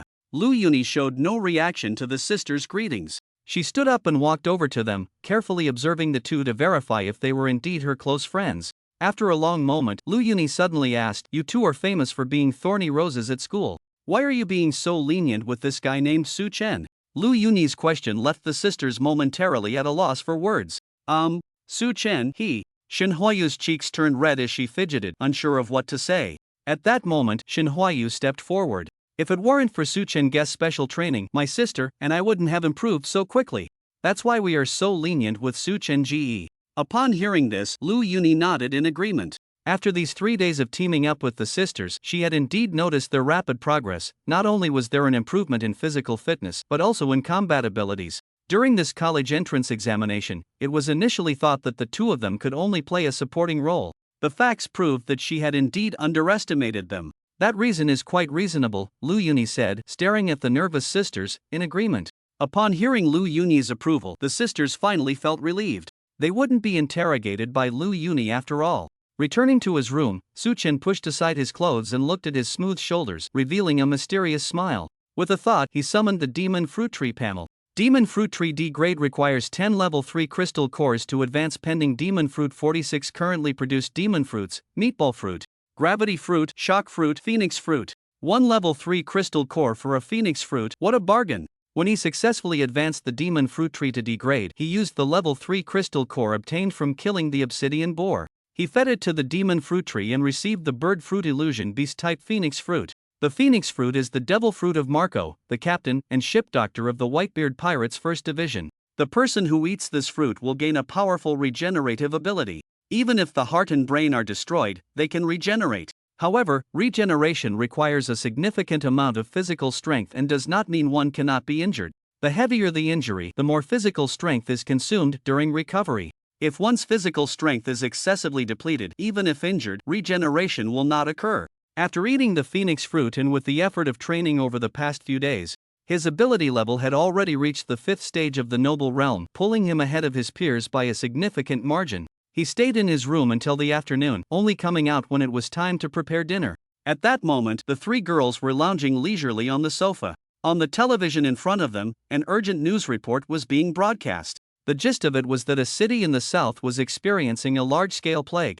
That city had now been completely sealed off. After a detailed investigation, it was revealed to be the work of a world-class evil organization, the Star God Society. One of the 13 demon generals, the Capricorn Demon General, an SS-level ability user, the Plague Demon Awakener, Avon Habas, was spreading the plague virus within the city. Currently, Avon Habas had been defeated by the city's powerful individuals working together and was now missing. Su Chen stood behind the sofa, quietly watching the entire news report. The world-class evil organization, the Star God Society.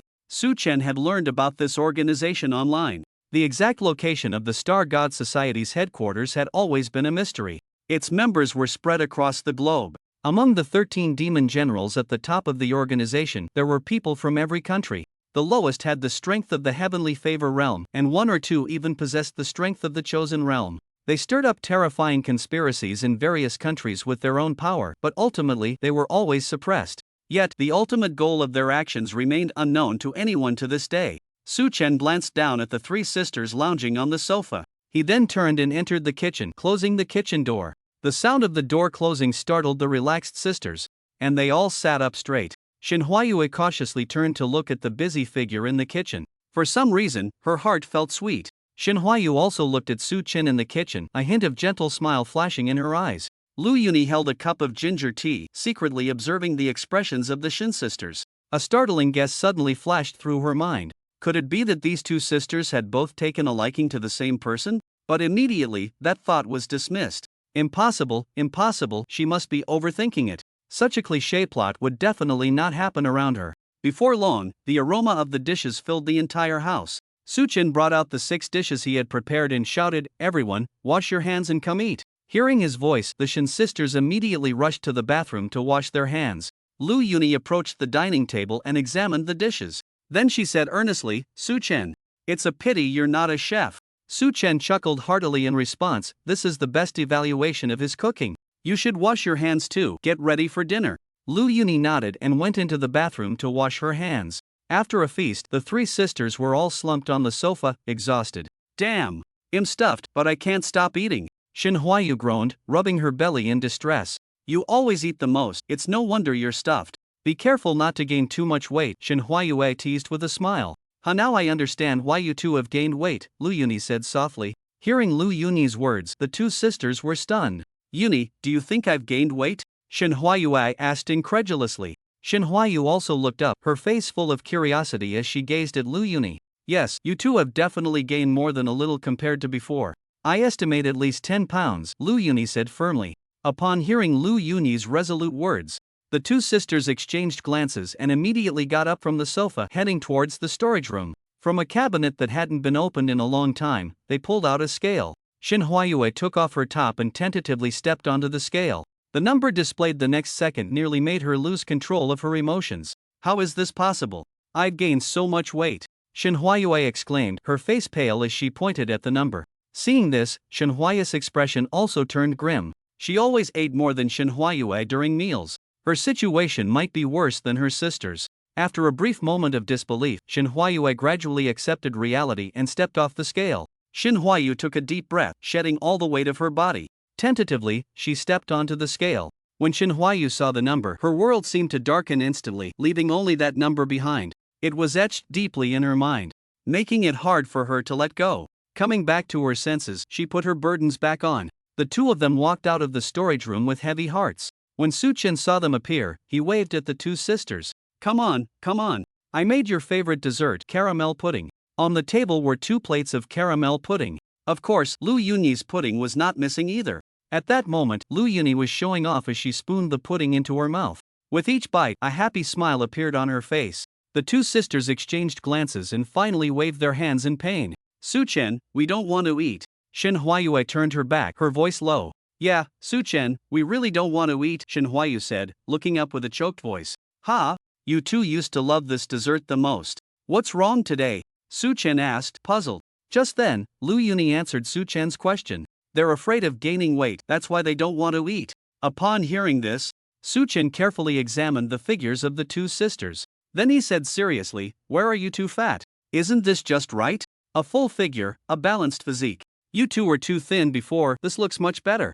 Su Chen's words were like the rising sun shining into the hearts of the two sisters. "Really?" Two the sisters asked eagerly. "Really?" Su Chen affirmed. Hearing this, the corners of the sisters' mouths gradually lifted, revealing bright smiles. At the same time, a hint of blush appeared on their faces. "Come over and eat," Su Chen beckoned. The two walked to the table, no longer concerned about their weight, and began to indulge in today's dessert. Seeing how easily Su Chen had cheered them up, Lu Yuni, who had already finished her pudding, flashed a strange look. Time quickly passed to the evening. It was time for Lu Yuni to take her leave. As she walked out the door, she looked down at the sword at her waist and sighed in disappointment. There are indeed people beyond the world, and there are heavens beyond the heavens. I didn't expect such a freak to be my peer. Shaking her head, she stepped away from the Shin family's door. Yet the hand gripping the hilt of the sword tightened even more. A few days passed in the blink of an eye. Although the two sisters had finished their college entrance exams, but they knew they couldn't let their guard down. The Giant Ability University was filled with prodigies, and there was no shortage of A-level ability users like them. Only by continuing to train hard could they stand out among the many geniuses. It is worth mentioning that recently, Lu Yuni had also joined the training. Enduring gravity, strengthening her physical intensity, and engaging in close combat with Su Chen had greatly benefited her. Ding dong! Just as the few of them were training, a doorbell suddenly rang. Upon hearing it, Su Chen sprouted azure flame wings from his back. With a whoosh, he flew from the backyard to the door. There stood a delivery person who took out 2 letters and handed them to Su Chen through the crack of the door. "These are letters for Miss Shin Huayue and Miss Shin Huayu. Please sign for them." Su Chen took the letters and discovered they were from the Giant Ability University. He guessed that these 2 letters were likely the admission notices for the two of them. After signing, he flew back to the backyard and handed the letters to the two sisters. "Huayue, Huayu, a letter from the Giant Ability University." The two sisters were overjoyed upon receiving the letters. They quickly and neatly tore open the envelopes. Inside was indeed an admission notice. Taking out the notice, they saw the words Giant Ability University admission notice at the top. The two of them jumped up in excitement, then opened their arms and hugged each other joyfully. Su Chen and Lu Yuni couldn't help but smile at their happiness. Once the two sisters calmed down, they turned to Su Chen and unexpectedly bowed to him. "Su Chen, thank you, brother Su Chen." Su Chen hurriedly stepped forward and urged them to lift their heads. "There's no need to be polite with me, this is all the result of your hard work." Just then, Lu Yuni suddenly said, "Su Chen, Huayu, my admission notice should have arrived too, you'll go home for a bit." "Okay, come back soon," Su Chen replied. A day quickly passed. After dinner, Su Chen prepared some desserts and placed them on the table before going out for a walk. The 3 girls just wanted to stay home and watch TV, not wanting to move at all. He left the villa area and took a car to a nearby large supermarket. He strolled around the supermarket, buying some items to fill the fridge. Pushing a small cart, he wandered through the aisles. As he passed a snack stand, he inadvertently caught sight of someone he never expected to see: his biological father, Su Xiong. At that moment, Su Xiong was standing next to a snack stand, energetically promoting the products.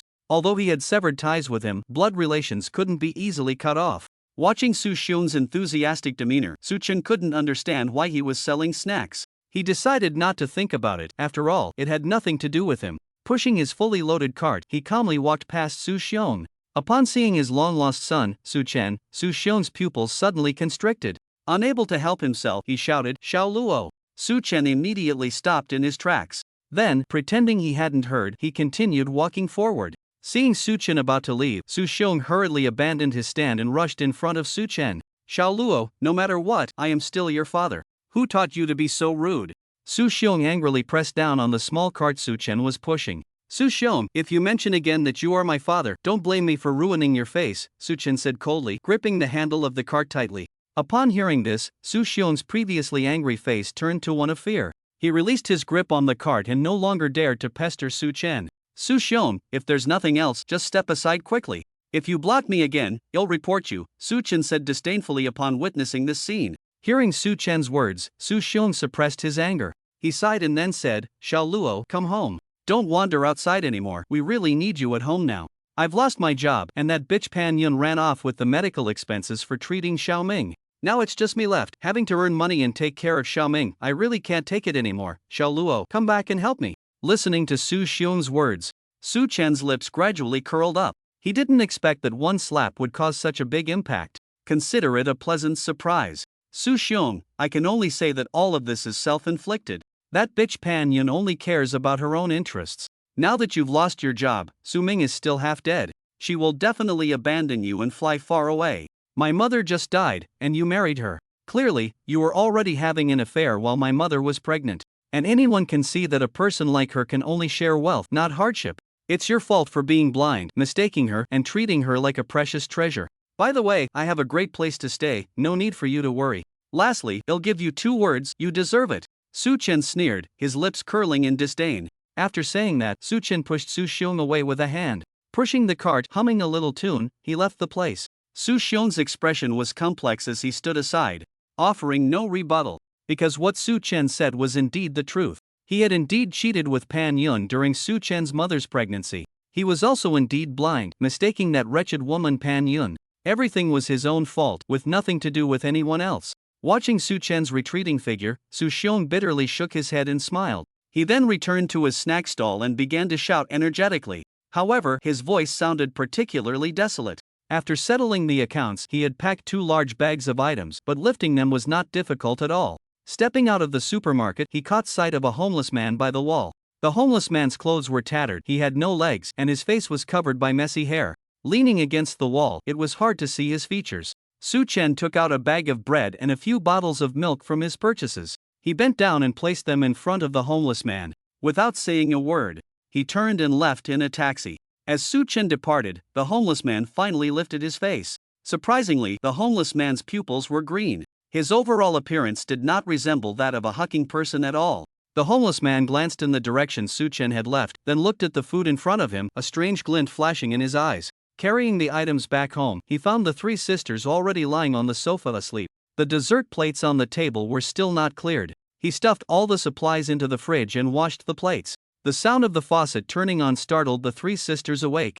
They looked around in confusion, only to realize that Su Chen had returned. Lu Yuni glanced at the clock and found it was already past 9. It's so late, I have to go home. Hearing Lu Yuni say this, Shen Huayue also checked the time. It's so late, you might as well stay here for the night. Shen Huayue said. Exactly, Sister Yuni, it's so late. Just stay here for the night. Shen Huayu chimed in. The 2 sisters were so enthusiastic that Lu Yuni felt embarrassed to refuse. Alright, you'll stay here for the night. Su Chen, in the kitchen, also heard Lu Yuni's words. 3 beautiful ladies, would you like to have some late-night snacks? Su Chen asked loudly. Initially, the 3 of them didn't feel hungry at all. Suddenly, with Su Chen's mention, they felt their stomachs growl. The 3 exchanged glances. Eat. 3, happy times are always short-lived. Before they knew it, it was already mid-July. In just over 10 days, the giant superpower university would start.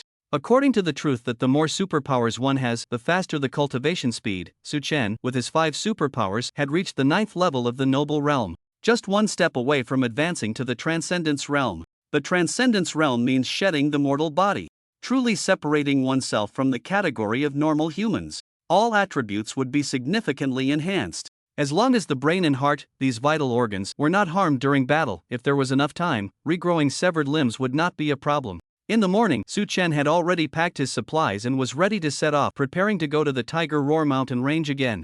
With his current strength, hunting a level 4 beast should not be a problem. The level 4 crystal core he obtains will be fed to the demon fruit tree. He plans to eat a demon fruit before school starts. No matter what kind of demon fruit he produces this time, it will allow him to smoothly advance to the transcendence realm. He is only 18 years old.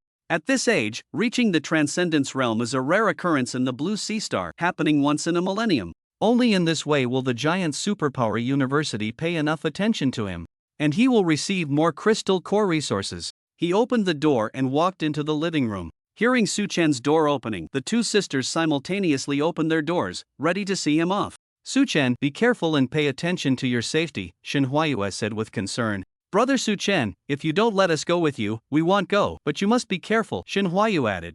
I'll be back soon, don't overthink it, Su Chen replied, reaching out to pat their heads. Su Chen's sudden affectionate gesture instantly calmed the sisters' worried hearts. Leaving the city, he returned to the familiar Tiger Roar mountain range.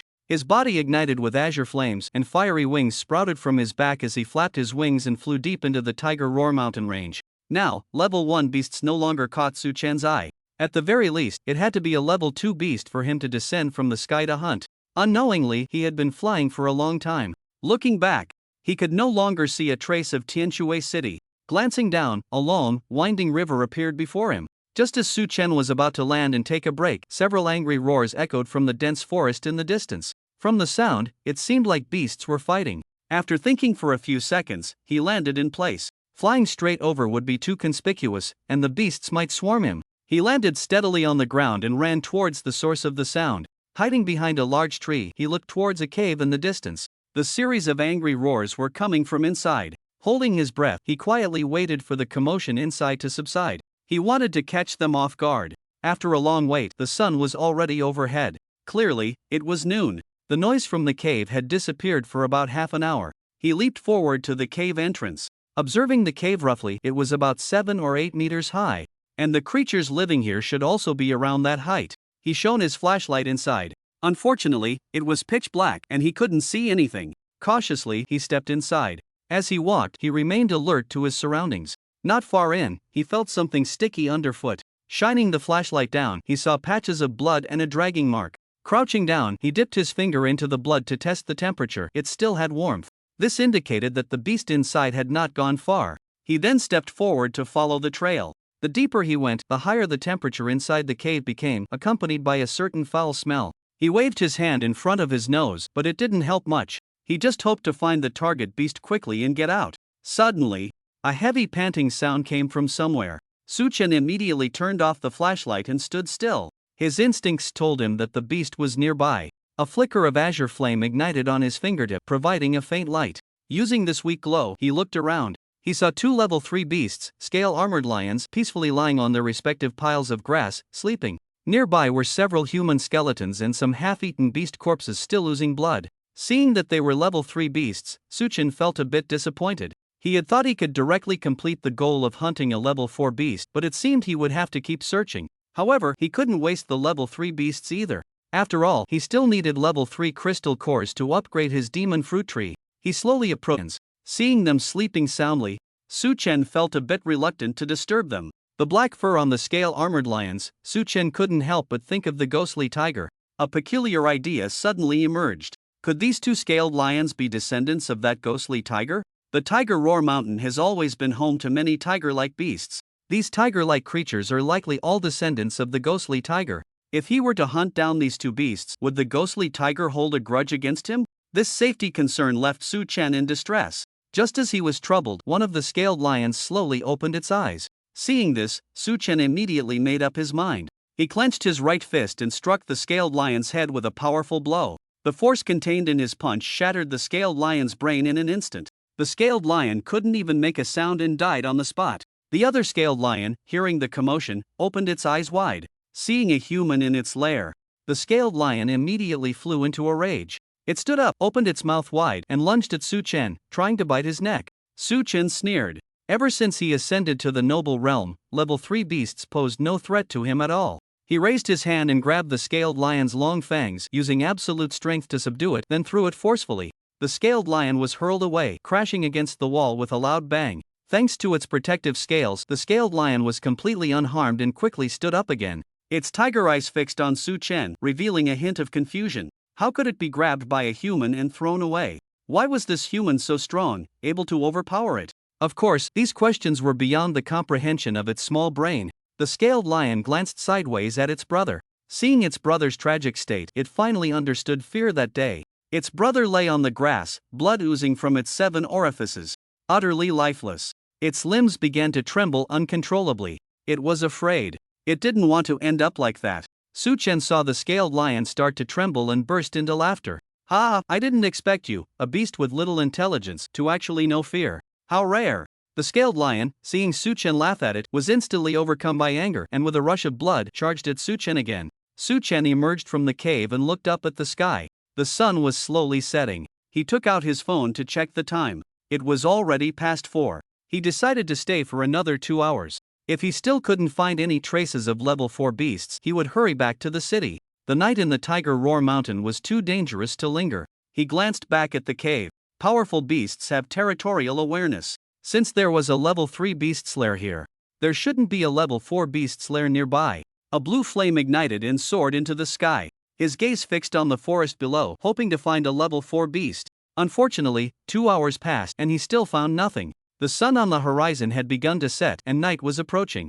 Level 4 beasts are indeed not so easy to find. Just as he flew over the small river, he suddenly spotted a tiger-like beast drinking water by the riverbank. It was larger than the scaled lion, and its entire mane was black. Su-Chen floated in the air, carefully observing this beast. To his surprise, he discovered that this tiger-like beast had an eye on its forehead. This is a level 4 beast, the three-eyed nether tiger. The three-eyed nether tiger has 3 eyes, and the eye on its forehead can unleash a shockwave mental attack. It can cause excruciating headaches for enemies, disrupting their judgment and perception. If the opponent's mind is particularly weak, they could become a fool.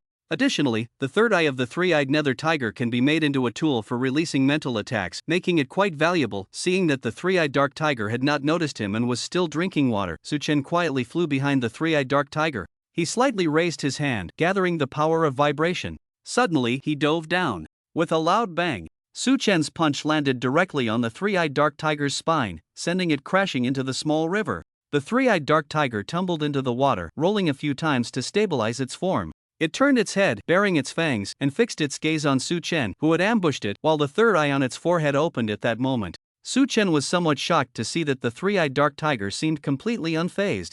Any animal, when injured in the spine, would at least be hindered in movement, if not paralyzed. He hadn't expected that his punch, infused with the power of vibration, would have no effect on its spine. A level 4 beast truly had remarkable physical qualities. Suddenly, the third eye of the three-eyed dark tiger shot out an invisible energy. Su-Chen, caught off guard, was hit by this energy. He felt a sudden explosion in his head. The ensuing pain made him instinctively clutch his head. Gritting his teeth, he endured the torment. Mental attacks are really disgusting. Su-Chen clenched his fists. But that's fine, I won't feel so guilty when I dig out your eyes later. Utilizing his ability to bounce off anything, he set up a protective shield around him that could deflect mental attacks. Seeing that its mental attack had an effect on Su-Chen, the three-eyed dark tiger attempted to use the same trick again, releasing another mental attack. But this time, the mental attack couldn't penetrate the protective shield Su-Chen had set up and was simply deflected aside. Observing this, Su-Chen's lips curled into a slight smile. Three-eyed dark tiger, I'm coming for your eyes. Upon hearing this, the three-eyed dark tiger let out a furious roar, as if completely enraged. Using its superior physical abilities, it leaped out of the turbulent river, opening its massive jaws to pounce on Su-Chen's head. Along the way, it continued to unleash mental attacks, but they were all deflected one by one. With a thought, Su-Chen summoned immense gravity, pressing down on the three-eyed dark tiger. Bang! The three-eyed dark tiger was forcibly slammed to the ground from the air, creating a large pit in the riverbank below. However, the three-eyed dark tiger quickly adapted to the gravity and stood back up. Seeing this, Su-Chen couldn't help but gasp. The difference between a level 3 beast and a level 4 beast was too great. A level 3 beast would struggle to even crawl under the gravity he released, while a level 4 beast could adapt so quickly and stand up again. It seemed that level 4 beasts were comparable to humans in the transcendence realm. Their life levels underwent a leap, enhancing their various attributes significantly. Three-eyed dark tiger, come and fight. The three-eyed dark tiger, under the increasing gravity, bared its fangs and charged at Su-Chen. Blue flames ignited around Su-Chen. He leaped onto the three-eyed dark tiger's head. The three-eyed dark tiger raised its paw, trying to swat this rude intruder off. Su-Chen would not give it that chance. With both hands infused with the power of vibration, he swung down his fists, directly smashing the three-eyed dark tiger's 2 eyeballs. The excruciating pain from its eyes made the three-eyed dark tiger roar uncontrollably. The tiger's roar echoed through the mountains. This roar awakened the true ruler hidden deep within the Tiger Roar mountain range. It raised its head towards the direction of the roar, stood up, and swung its massive tail, crushing many trees around it. With a thought, it transformed into a streak of black light, rushing towards the source of the roar. The three-eyed dark tiger's eyes had exploded, leaving it unable to see anything. Fortunately, it still had one eye left. Su-Chen, riding on the tiger's head, continued to rain down punches. He aimed for the three-eyed dark tiger's brain, hoping to incapacitate it. Despite the intense pain in its head, the three-eyed dark tiger was incredibly tenacious and refused to back down. It jumped repeatedly, using its head to ram into trees, trying to force Su-Chen off its head. Su-Chen clung tightly to the tiger's head, refusing to come down no matter what. Even when crashing into sharp branches, his body was scraped and bruised. The wounds erupted with blue flames, and in the blink of an eye, the scars healed as if they had never existed. Now it was a matter of who would tire first, who would collapse under the strain, and who would die. But Su Chen possessed the body of a phoenix with astonishing recovery abilities. In terms of endurance, the three-eyed dark tiger had no chance of winning. After a fierce battle lasting over 10 minutes, the three-eyed dark tiger, having suffered from an eye explosion and excessive blood loss, finally could not hold on any longer. Its massive body crashed to the ground with a thunderous sound. Su Chen remained cautious, sitting atop the tiger's head, quietly waiting for the heartbeat of the three-eyed dark tiger to cease. Thump. When the last heartbeat of the three-eyed dark tiger stopped, Su Chen let out a deep sigh of relief. Lying on the tiger's head, he took out a knife and carefully extracted the third eye from its forehead. Just this one eye could fetch a price in the millions. Not to mention there was also a level 4 crystal core. A single three-eyed dark tiger had provided Su Chen with such abundant rewards. But it was indeed a tough battle. He could only compete in endurance, unable to force a kill. After experiencing a leap in life, his life level had increased significantly. But it still couldn't compare to his cheat. Just as he finished tidying up and prepared to leave, he suddenly felt a chill run through his body, as if some deadly danger was about to arrive. He was momentarily stunned. His body suddenly ignited with blue flames, and he flapped his flame wings, soaring into the sky, racing towards the city. Just as Su Chen took off, a dark light appeared on the horizon. With a loud boom, it crashed beside the body of the three-eyed dark tiger. As the dust settled, it was revealed to be the true ruler of the Tiger Hall mountain range, the level 7 beast, the ghostly tiger. The ghostly tiger approached the corpse of the three-eyed dark tiger. Seeing its tragic state, it let out a painful roar. Roar! The roar of a level 7 beast was enough to make the entire forest tremble. Following that, the ghostly tiger surprisingly began to speak like a human. Three-eyed, my most gifted child, I will avenge you. The human who killed you, I will make him turn into a wraith, never to be reborn. The ghostly tiger said chillingly. As soon as the words left its mouth, the ghostly tiger leaped into the air. Sniffing the scent of humans around, it finally locked onto a direction and transformed into a dark light, flying away. In the sky, Su Chen felt the hairs on the back of his neck stand on end. Suddenly inspired, he took out several jars of seasoning from his backpack. Cumin, salt and pepper, chili, originally meant to enhance his appetite while eating bread. He never expected to use them here. Pinching his nose, he opened one of the jars. He poured some over his head and rubbed it on his clothes. Then he scattered the remaining portion into the surrounding air, masking his original scent. Next, he forcefully threw the empty bottles in different directions. He then continued on his escape journey. Not long after, the ghostly tiger arrived at the location. The air was filled with a chaotic mix of scents, making it extremely furious. Moreover, these scents were drifting in different directions. With its intelligence, it naturally understood that this was a deliberate act by humans. The purpose was to confuse its sense of smell and waste its time. But despite the other party's actions, it truly had no way to deal with them. Its eyes turned red as it sniffed the air, searching for that faint trace of human scent. Time passed second by second. With its keen sense of smell, it finally found the direction of that faint human scent. Opening its mouth wide, a cruel smile appeared on its face. With a whoosh, its figure instantly vanished from the spot. Just as Su Chen was exerting all his strength to fly, a dark light had already appeared behind him. Before Su Chen could react, the ghostly tiger had flown above him. Su Chen felt as if he was suddenly enveloped by a large cloud. Just as he was about to look up at the sky, a tiger paw had already appeared before him. At that moment, Su Chen had no time to unleash his meatball ability. Bang! The ghostly tiger struck in anger, directly knocking Su Chen from the sky to the ground. Su Chen's body was out of control, crashing to the ground like a comet, producing a loud noise. Boom! The tremendous impact created a wave of air, stirring up a cloud of dust. The smoke cleared. Su Chen lay helplessly on the ground. His entire body was shattered, all his limbs broken, and he couldn't stop spitting out blood. The furious strike from the ghostly tiger had dealt a heavy blow to Su Chen's body. Fortunately, Su Chen possessed the body of a phoenix, still clinging to life. If it were anyone else, they would have been dead beyond recovery. The ghostly tiger descended from the air, standing beside Su Chen. Its eyes fixed on the barely alive Su Chen. It seemed to want Su Chen to feel the pain of life gradually slipping away. Under such immense damage, Su Chen closed his eyes and slowly lost consciousness. Seeing Su Chen faint, the ghostly tiger raised its paw, intending to deliver a final blow. Just as it lifted its paw, the ghostly tiger froze in place. For just a few meters in front of it, an oddly dressed man, reeking of a sour smell, had suddenly appeared. And it had no idea how the man had come to be there. At that moment, the previously silent man suddenly spoke. Ouya, ouya, little tiger, hurry and retreat. While I still don't want to kill you. Upon hearing this, the ghostly tiger's pupils trembled. It was the first time it had experienced such humiliation. But as a beast with awakened intelligence, it knew that it must not act rashly at such a moment. "Who are you?" the ghostly tiger asked. The man did not answer the ghostly tiger's question. Instead, he took out a piece of bread and began to chew on it. "Little tiger, if you don't leave now, you won't be able to leave at all." Then, the man suddenly released his aura. The ghostly tiger felt the man's presence and immediately trembled. It quickly transformed into a ball of black light and fled at the fastest speed of its life. In the blink of an eye, the ghostly tiger's figure disappeared without a trace. The man looked down at the battered Su Chen and sighed deeply. "Sigh, though I've temporarily saved your life. With such serious injuries, you probably won't survive. However, not letting you become a wraith at its hands is a way to repay you for a meal." After muttering to himself, the man turned to leave.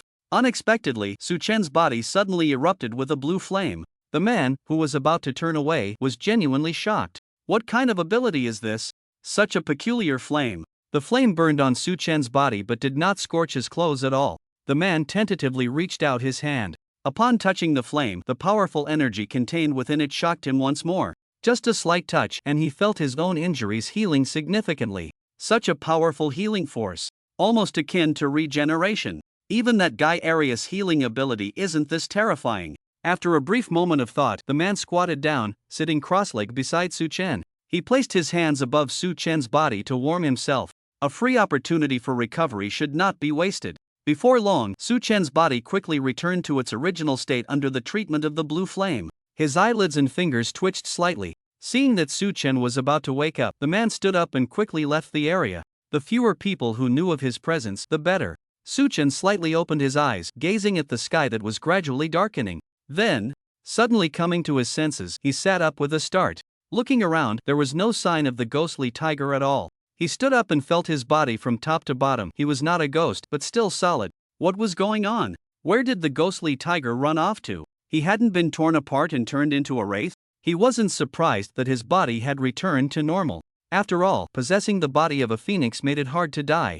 But why hadn't the ghostly tiger gone for the kill and turned him into a wraith?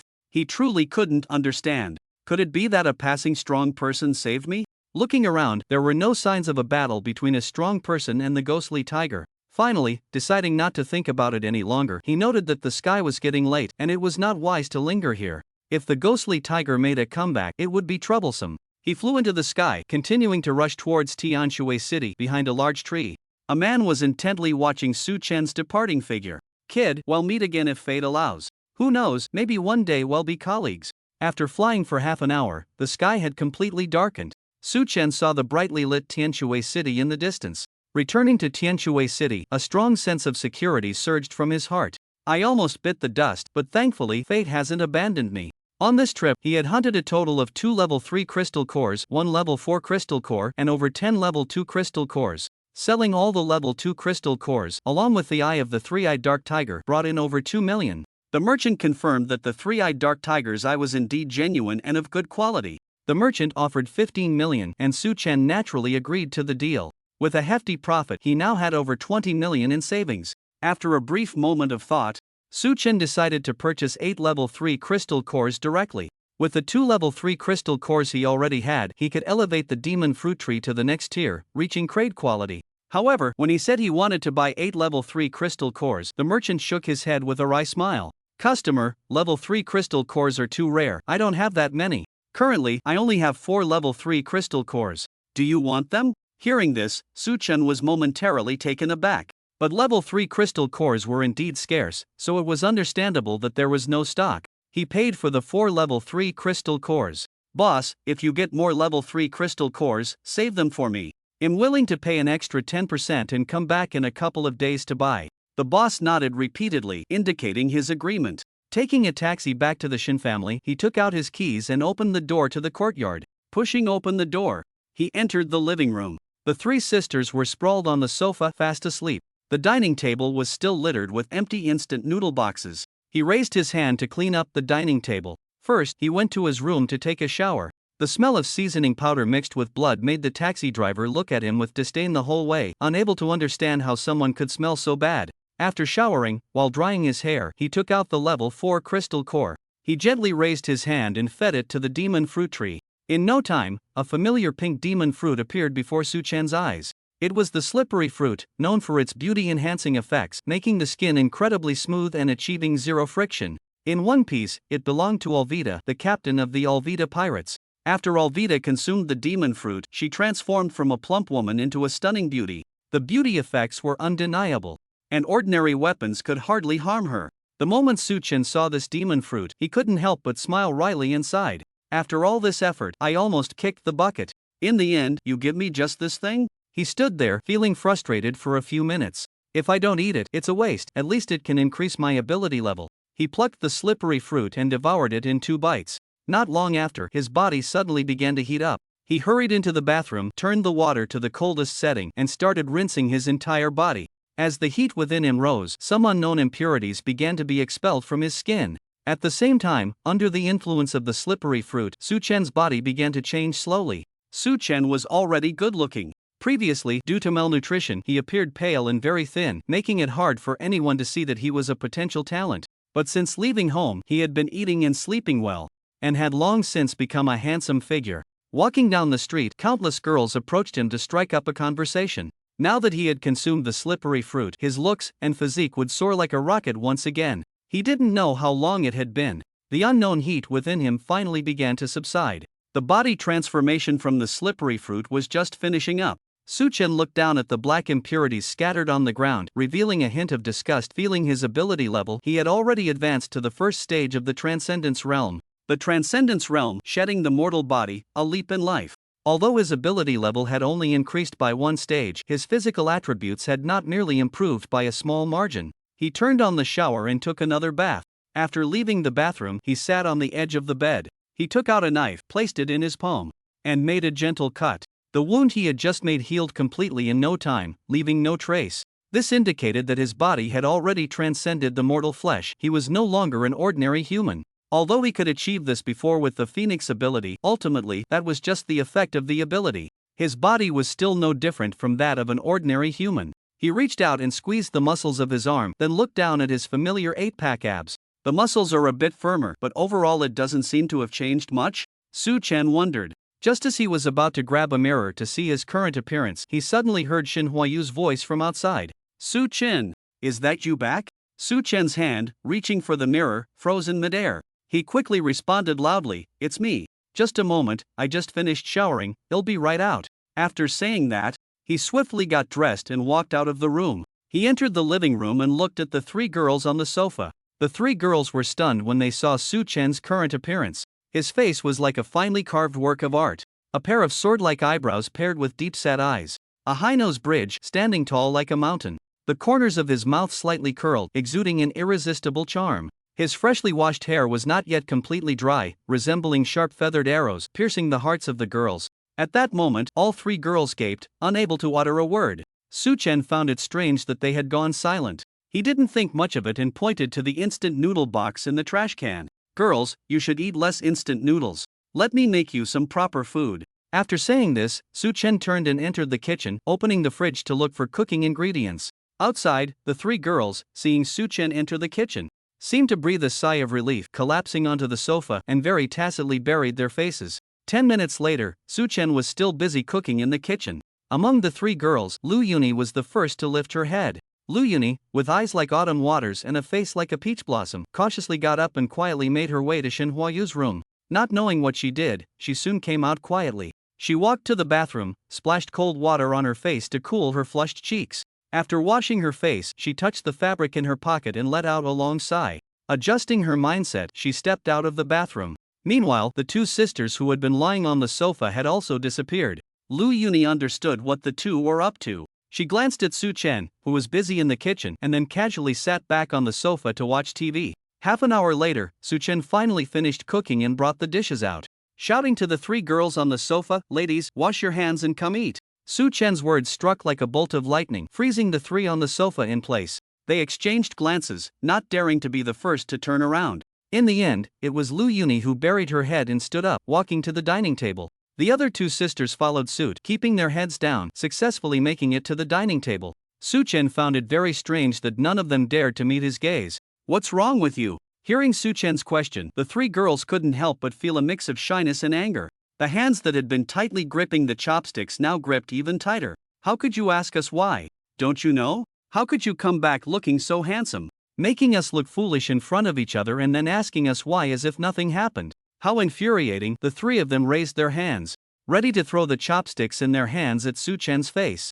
They wanted to teach him a lesson, to remind him not to easily show his face. But when all three lifted their hands and saw the puzzled expression on Su Chen's face, they instantly felt flustered. They all lowered their heads in unison, putting down their chopsticks, silently reflecting on their wrongdoing. He was just good-looking. Being good-looking wasn't a crime, and they had no reason to take their anger out on Su Chen. Shin Huayue let out a long breath, calming her emotions.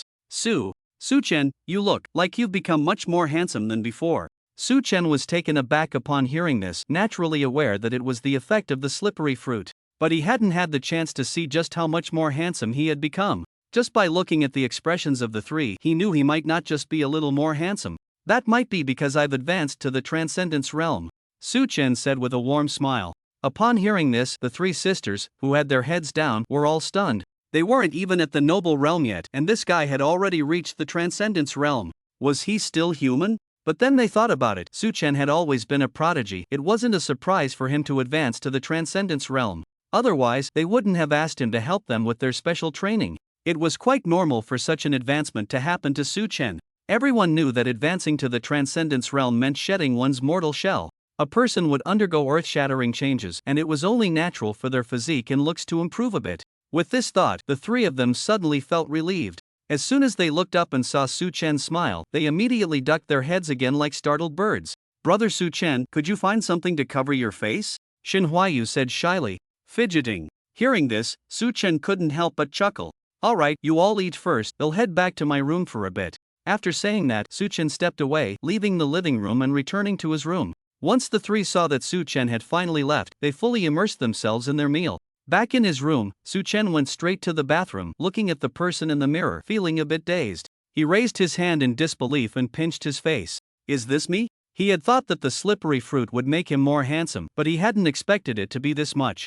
Looking at the person in the mirror, he felt that he could only describe it with two words. Perfect. That face was flawless. If he had to find a flaw, it could only be that it was too perfect, just like the readers. In the entire ocean blue star, there was definitely no one else so perfect. With just this face, I could live off soft rice for the rest of my life. Su Chen muttered to himself in exasperation. Mo Qinghuan would definitely be shocked to see me. Thinking of Mo Qinghuan's astonished expression when they met again, Su Chen couldn't help but laugh out loud. After coming out of the bathroom, he rummaged through the bedside table, remembering that there were a few masks inside. They were given to him by the supermarket staff when he went shopping. Due to the plague virus outbreak in the south, everyone had to wear masks when going out to prevent the virus from spreading to Tianjue City. He had almost forgotten about them. However, the masks they provided were just what he needed now. Putting on a mask covered most of his charm. When he walked out of the living room, the three were almost done eating. But they were still considerate, leaving his portion of food. Sitting back at the dining table, just as he was about to lift his hand to take off the mask, the three quickly interrupted him. Don't! Three, just a moment. Well, finish up soon. A few seconds later, the three of them simultaneously put down their bowls and chopsticks. Then they all sat back on the sofa, not daring to look in the direction of the dining table.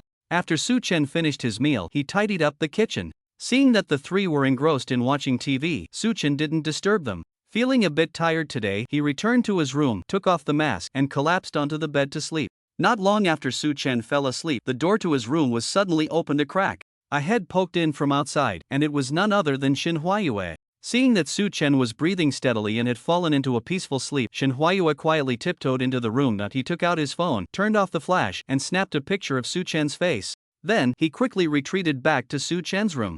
Arriving in the living room, he sent the photo to the other two, who were eagerly waiting. He then said seriously, I've sent you both the photo, adapt to it as soon as possible. If you can't even dare to make eye contact with him, don't think about anything else. Upon hearing this, Shin Huayu and Lu Yuni both nodded earnestly. They then returned to their respective rooms to begin their adaptation training. Lu Yuni had been staying here for convenience over the past few days. The next morning, as usual, Su Chen got up early to make breakfast. After they had breakfast, they began their special training for the morning. However, for some reason, the three of them, Shin Huayue included, were in terrible shape today. Their voices were weak during breakfast. The gravity they had already adapted to seemed to be too much today, and they could barely stand. At this moment, Su Chen, wearing a mask, furrowed his brows and asked in confusion, "What's wrong with you three? Did you stay up all night playing games? Why do you all look so drained today?" Su Chen's question made them recall what happened last night. After a brief silence, Lu Yuni quietly said, "We really did stay up all night. It won't happen again." Not long after they entered training mode, they heard the doorbell ring from afar. Su Chen, upon hearing it, flew directly to the door. When he reached the entrance, he found a woman dressed in luxurious clothing holding a large thermos. The moment the woman saw Su Chen, a flicker of anger appeared on her face. Su Chen, standing at the door and seeing the woman's expression, couldn't help but feel puzzled. "Excuse me, who are you? Who are you looking for?" "I am Lu Yuni's mother, Qiingqiu. Tell her to come out and see me right now," Qiingqiu said with a hint of anger in her tone. "All right, please come in. I'll go find her." Su Chen opened the door and let Qiingqiu into the yard. He then immediately flew to the backyard, arriving in front of the three. "Yuni, your mother Qiingqiu is here. She wants to see you." Upon hearing this, Lu Yuni looked as if she had been struck by lightning. She froze in place, her mind racing with thoughts on how to respond. While Lu Yuni was contemplating her strategy, Qiingqiu had already arrived in the backyard, setting down the thermos she was holding. She glared angrily at the embarrassed Lu Yuni. "Yuni, you said you wanted to stay at a classmate's house, and that was fine. I made you promise not to stay with boys, and you assured me of that. What is this situation now? Explain it to me clearly." Qiingqiu pointed at Su Chen and then at Lu Yuni. Lu Yuni felt a bit at a loss. She had indeed lied and didn't dare to mention that there was a boy here. But the reason she wanted to stay was that Su Chen could help her become stronger. Without him, she wouldn't be here. Seeing Lu Yuni fall into an awkward silence, the Shin sisters exchanged deep sighs. They waved for Su Chen to come over. Su Chen walked in front of Shin Huayue, but unexpectedly, Shin Huayue suddenly raised her hand. She yanked off the mask that was hiding Su Chen's charm. Then, with a strong push, she shoved Su Chen in front of Qiingqiu and Lu Yuni. Lu Yuni only glanced at him briefly before immediately lowering her head again, not daring to look up. Qiingqiu caught a glimpse of Su Chen and was about to raise her hand to hit this deeply sinful man. But when she fully saw Su Chen's face, her hand, which had been raised, froze in midair. The entire yard fell into an eerie silence for a moment. Until Qiingqiu turned her head away, a few awkward coughs broke the quiet atmosphere. Ahem, ahem. Gradually regaining her composure, Qiingqiu suppressed the strange feeling in her heart and turned to face Su Chen. With a very kind smile, she asked, "Child, what is your name?" Seeing the situation, Su Chen smiled back and said, "Auntie, my name is Su Chen. Please don't misunderstand our relationship. We are just very good friends." Hearing this, Qiingqiu's smile gradually faded. "Misunderstanding?" She then turned to look at Lu Yuni, who had buried her head. She shot her a fierce glare filled with disappointment. Then she looked at Su Chen in front of her, picking up the thermos on the ground. "Xiao Luo, you take this thermos. This is the ginseng blackbone chicken soup I started brewing last night. It's very nourishing. Save it for you to drink at noon, and taste Auntie's cooking." Su Chen took the thermos with both hands, nodding with a smile. "Thank you, Auntie. We will definitely finish it." In response, Qiingqiu suddenly turned her head, grabbing Lu Yuni's hand and pulling her aside. "Yuni, what do you think?" Lu Yuni thought she was talking about her lying. "Mom, I was wrong. I won't stay here anymore. I'll go back home." Upon hearing this, Qiingqiu angrily raised her finger and gave Lu Yuni a hard poke on the head, causing Lu Yuni to grit her teeth and gasp. "Mom, what are you doing? I already said I won't stay here anymore. Why are you poking me?" After hearing this, Qiingqiu poked Lu Yuni again, not in a good mood. "What do you mean by poking you?" "I poke you because you're useless. All day at home just practicing swordsmanship. I thought you would never have a man in your life. I didn't expect you, girl, to be so lucky to meet such a gem. But you actually let such a gem go to those two biological sisters. They are blood related and will definitely leave you with nothing of that man. By then, it will be too late for regrets. You can just cry." Lu Yuni naturally understood Qiingqiu's meaning, but she felt that such a thing would definitely not happen to her. "Mom, you're overthinking. We are just ordinary friends. There's nothing ambiguous. I came here just to let Su Chen help me with special training to become stronger." Qiingqiu curled her lips upon hearing this. "Do you think I believe you? Don't think I can't see it. Xiao Luo is the same age as you. Looking for him for special training? You really thought of this excuse to fool me." Lu Yuni smiled helplessly at this. "Mom, I'm not lying to you. Don't look at Su Chen being the same age as us, but his ability level has already reached the transformation realm." "What? Transformation realm?" Qiingqiu turned to look at Su Chen, who had already put his mask back on. With her noble realm strength, she truly couldn't see through Su Chen's real strength. "Then we must secure him." Qiingqiu grabbed Lu Yuni's shoulder. Then she whispered in her ear, "Yuni, find a chance to be alone with him. A lonely man and a woman, sparks may fly, and raw rice may turn into cooked rice. Isn't that normal? What if you get pregnant? Then he can only be yours. Yuni, don't lie to me saying you don't want that. Lu Yuni was embarrassed by her mother's blunt words, her face turning red. Along with the embarrassment, she felt a bit angry. Is there really a mother who rushes her daughter to offer herself? Mom, am I adopted? As a mother, is this how you teach your daughter? Afraid your daughter won't be sold off. Upon hearing this, Chiingcho seemed to think of something, sighed deeply, and said earnestly, Yuni, I'm afraid you'll regret it. Just based on his extraordinary talent, his future status will definitely not be low. Not to mention he has a good-looking appearance. When he truly leaps into the vast sea and starts his brilliant life, by then, you will only drift further away from him. You might not even see the taillights of his car. Maybe at some moment he will suddenly remember you, but it will only be for a moment. He won't take it to heart, because you are nothing special to him, just a small grass on his journey. Yinkia's words directly left Lu Yuni in a daze, standing there foolishly without moving. Seeing Lu Yuni lost in thought, Chiingcho stepped forward and hugged her. Baby, think about it carefully. Chiingcho turned around and waved to Su Chen and the Shin sisters. Auntie is leaving now, Xiao Luo, Xiao Yu, remember to drink your soup. After saying that, Chiingcho left the backyard. Lu Yuni's eyes flashed with a hint of struggle. Then, as if nothing had happened, she returned to her training. After a day of training, Su Chen went to the kitchen and found the fridge empty. I'm going to the supermarket, who wants to come with me? Upon hearing this, Lu Yuni immediately remembered her mother's advice. Find an opportunity to be alone. I'll go with you. Su Chen was momentarily taken aback. He thought the three of them would still be huddled in front of the TV, leaving him to go alone. He didn't expect Lu Yuni to be so eager today.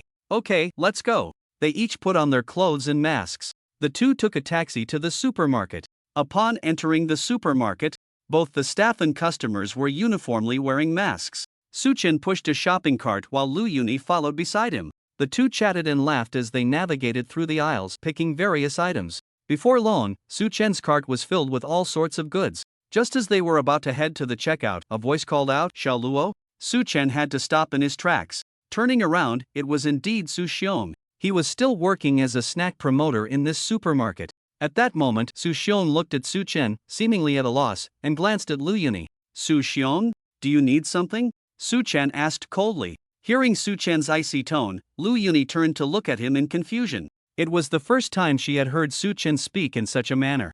Usually, Su Chen's tone was very warm. Only during battles did his tone become filled with pride and absolute confidence. But today, this cold version of Su Chen felt a bit refreshing to her. Su Xiong, feeling awkward under Su Chen's tone, rubbed his hands together. Xiao Luo, to treat Xiaoming's illness, I plan to sell that house. While cleaning out the basement, I accidentally found something your mother left for you. Do you still want it? As he spoke, Su Xiong took out a uniquely shaped white stone necklace from his pocket and handed it to Su Chen. Hearing the word mother, Su Chen couldn't help but freeze. In the depths of his distant memories, his mother's appearance had long become blurry. Only through scattered fragments of memory could he recall a bit of her likeness. Su Chen reached out to take the stone necklace, tracing the patterns on it. He felt no energy within it, it should just be an ordinary stone. He tucked the necklace into his pocket and took one last look at Su Xiong. He pulled out a second-level crystal core and tossed it to Su Xiong. From now on, we owe each other nothing. Let's each be well. Yuni, let's go. After saying that, Su Chen turned and walked away. Lu Yuni quickly replied, okay.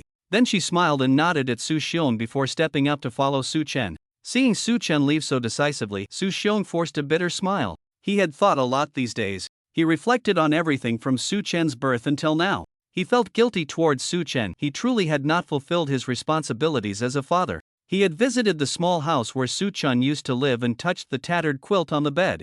It was only then that he understood why Su Chen hated him so much. He truly deserves to end up like this. Ever since that night when Su Chen left home, they were no longer a family. Su Chen would no longer recognize him, and he had no face to ask Su Chen to recognize him. Just like this, it was fine, as long as Su Chen was happy. Su Xiong stood in place, lost in thought. He tucked the second-level crystal core into his pocket. Returning to his stall, his voice choked as he resumed his sales pitch. 0, snack gift pack, selling cheap. After checking out and exiting the supermarket, both of them carried 2 large bags. Since he had a helper this time, Su Chen deliberately bought more. Standing on the bustling street, Lu Yuni turned to look at Su Chen. Tentatively, she asked, Su Chen, is that your father? Used to be, Su Chen replied. Then, can you tell me why? Lu Yuni asked curiously. Su-chun took a deep breath and began to recount his story. The more Lu Yuni listened, the angrier she became. She had never seen such an incompetent father. She couldn't even imagine how Su-chen had managed to live in such a family situation all his life. If it were her, she would have long since stabbed that woman named Pan Yun with a sword. Unexpectedly, Su-chen had managed to endure under such pressure with his willpower. He had even become so mature, composed, and strong. At the same time, amidst her anger, she felt a bit of joy. She hadn't expected that a simple outing would reveal Su-chen's past. It seemed that solitude was indeed useful. Just as the two were chatting, the taxi arrived. After getting home, Su-chen immediately started cooking. After all, there were two hungry younger sisters waiting at home. After dinner, Su-chen lay down on the bed to rest. He thought of the stone necklace. After a simple wash and drying, he put it around his neck. When he woke up, he felt refreshed. Just as Su-chen was brushing his teeth and washing his face, a sudden urgent ringing of the doorbell echoed outside. Su-chen was the earliest to get up. The other three should still be asleep. He got dressed and put on a mask. Approaching the doorbell's electronic screen, he immediately saw two guys holding bouquets. Judging by their appearance, they were probably around his age. From their attire, they seemed to be wealthy young men. The two looked very similar, appearing to be twin brothers. He opened the doorbell and replied, "Who are you?" The two brothers outside, hearing a man's voice, were momentarily taken aback. They had investigated before coming. The male head of the household had long been missing. Now, only the Tushin sisters should be left in this house. The sudden male voice left them a bit flustered. Seeing that the two were not responding, Su-chen called out, "Hey, why aren't you saying anything?" At that moment, one of them said, "I'm Miss Huayu's suitor, and he's Miss Huayu's suitor. We specifically came today to deliver flowers to the two ladies. Are they home?" Su-chen frowned upon hearing this. Suitors? They had come all the way to the house? Wait a moment, I'll go get them. He knocked on the door to wake them up, telling them that their suitors had arrived. Upon hearing that their suitors were here, the two sisters immediately woke up from their dreams. They hurried out of their room and came to the doorbell's electronic screen. Looking at the two on the screen, both sisters were filled with anger. "Xian Hai, Xian Yang, to tell you the truth, you two despicable guys are not worthy of our attention at all. Get lost quickly. Otherwise, don't blame us for calling the police and having you arrested for harassment." The two outside listened to the voices from the doorbell, and their smiles gradually faded. They hadn't expected the sisters to be so disrespectful to them. Hearing the sisters' furious words, Su-chen, who was chopping vegetables in the kitchen, felt puzzled. Since moving here, it was the first time he had seen the sisters so angry. At that moment, Lu Yuni walked out of her room, rubbing her eyes. She immediately saw the furious expressions on the sisters' faces. Huayu, what's wrong with you two?" The sisters pointed at the two on the screen, urging Lu Yuni to take a look. Lu Yuni walked closer and immediately changed her expression, a hint of anger appearing on her face. "How come it's these two shameless guys? How did they find this place? Who knows? We both blocked them. I didn't expect they would actually come to our home," Shen Huayu said with frustration. "Doing such dishonorable things and still wanting to pursue us, they really think too highly of themselves." Shen Huayu clenched her fists in anger. Su-chen, listening in the kitchen, was completely baffled. "What did they do to make you so angry?" "It's those two. They bribed another team to ambush us," Lu Yuni said. "That's right, otherwise we would definitely be the first in this exam." Shen Huayu pouted. "The ranking one with dirty money is not their true strength. That's why we dislike those two," Shen Huayu said as she opened the doorbell intercom again. "Hurry up and leave. Otherwise, we really will call the police." Listening to the suspicious words coming from the doorbell, the Chen brothers, Xian Hai and Xian Yang, exchanged glances. It was clear to both of them that the other was feeling unwilling and embarrassed. Ultimately, they turned and got back into their sports car, driving away. Once the two finally left, the sisters let out a sigh of relief. Lu Yuni immediately said, Huayu, those two won't give up. They will definitely use the Qian family's influence to privately investigate this address. You need to be mentally prepared for their constant harassment." Upon hearing this, the sisters immediately looked troubled. "There is indeed that possibility," Shen Huayu said with a frown. "These two guys are so annoying. They used to harass us online every day and kept changing accounts to add us as friends," Shen Huayu said angrily. "But the Qian family is a big family in Tianshui City. We can't afford to provoke them, so we can only avoid them," Shen Huayu said seriously. After venting their frustrations, the sisters returned to their room to wash up, with Lu Yuni following closely behind.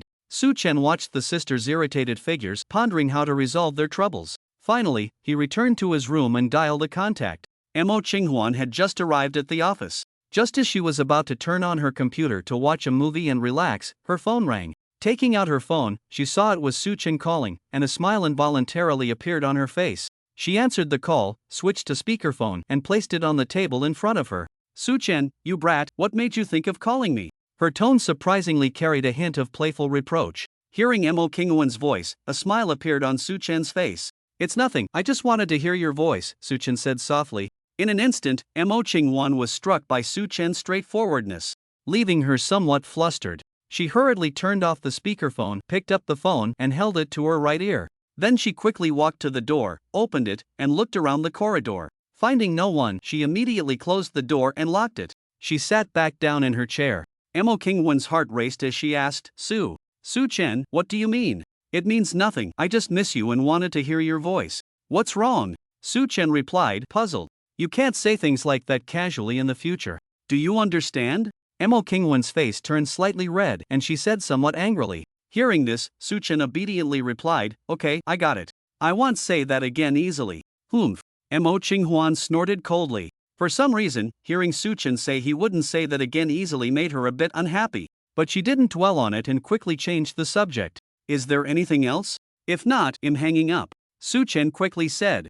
There is indeed one more thing. I'm currently staying at a friend's house, but someone has been constantly harassing my friend.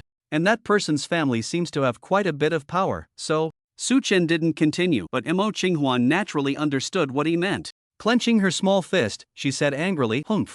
I knew you must have something to ask me. Otherwise, you wouldn't have called me. You actually thought of asking me to help your woman get rid of other men's pursuits. You scumbag. Hearing Mo Kingwon call him a scumbag, Su-Chen couldn't help but smile helplessly. Principal Mo, don't misunderstand, we are just ordinary friends. I'm currently staying at her house, she has troubles, so of course, I want to help her. Su-Chen's words were met with disbelief from Mo Kingwon. She knew that her father had more than just her mother. As far as she knew, all the other powerful male ability users had more than one woman. As for Su-Chen, being the most extraordinary person she had ever seen, he would definitely not have just one woman in the future. The thought of many women surrounding Su-Chen ignited an unnamed fire in Mo Kingwon's heart.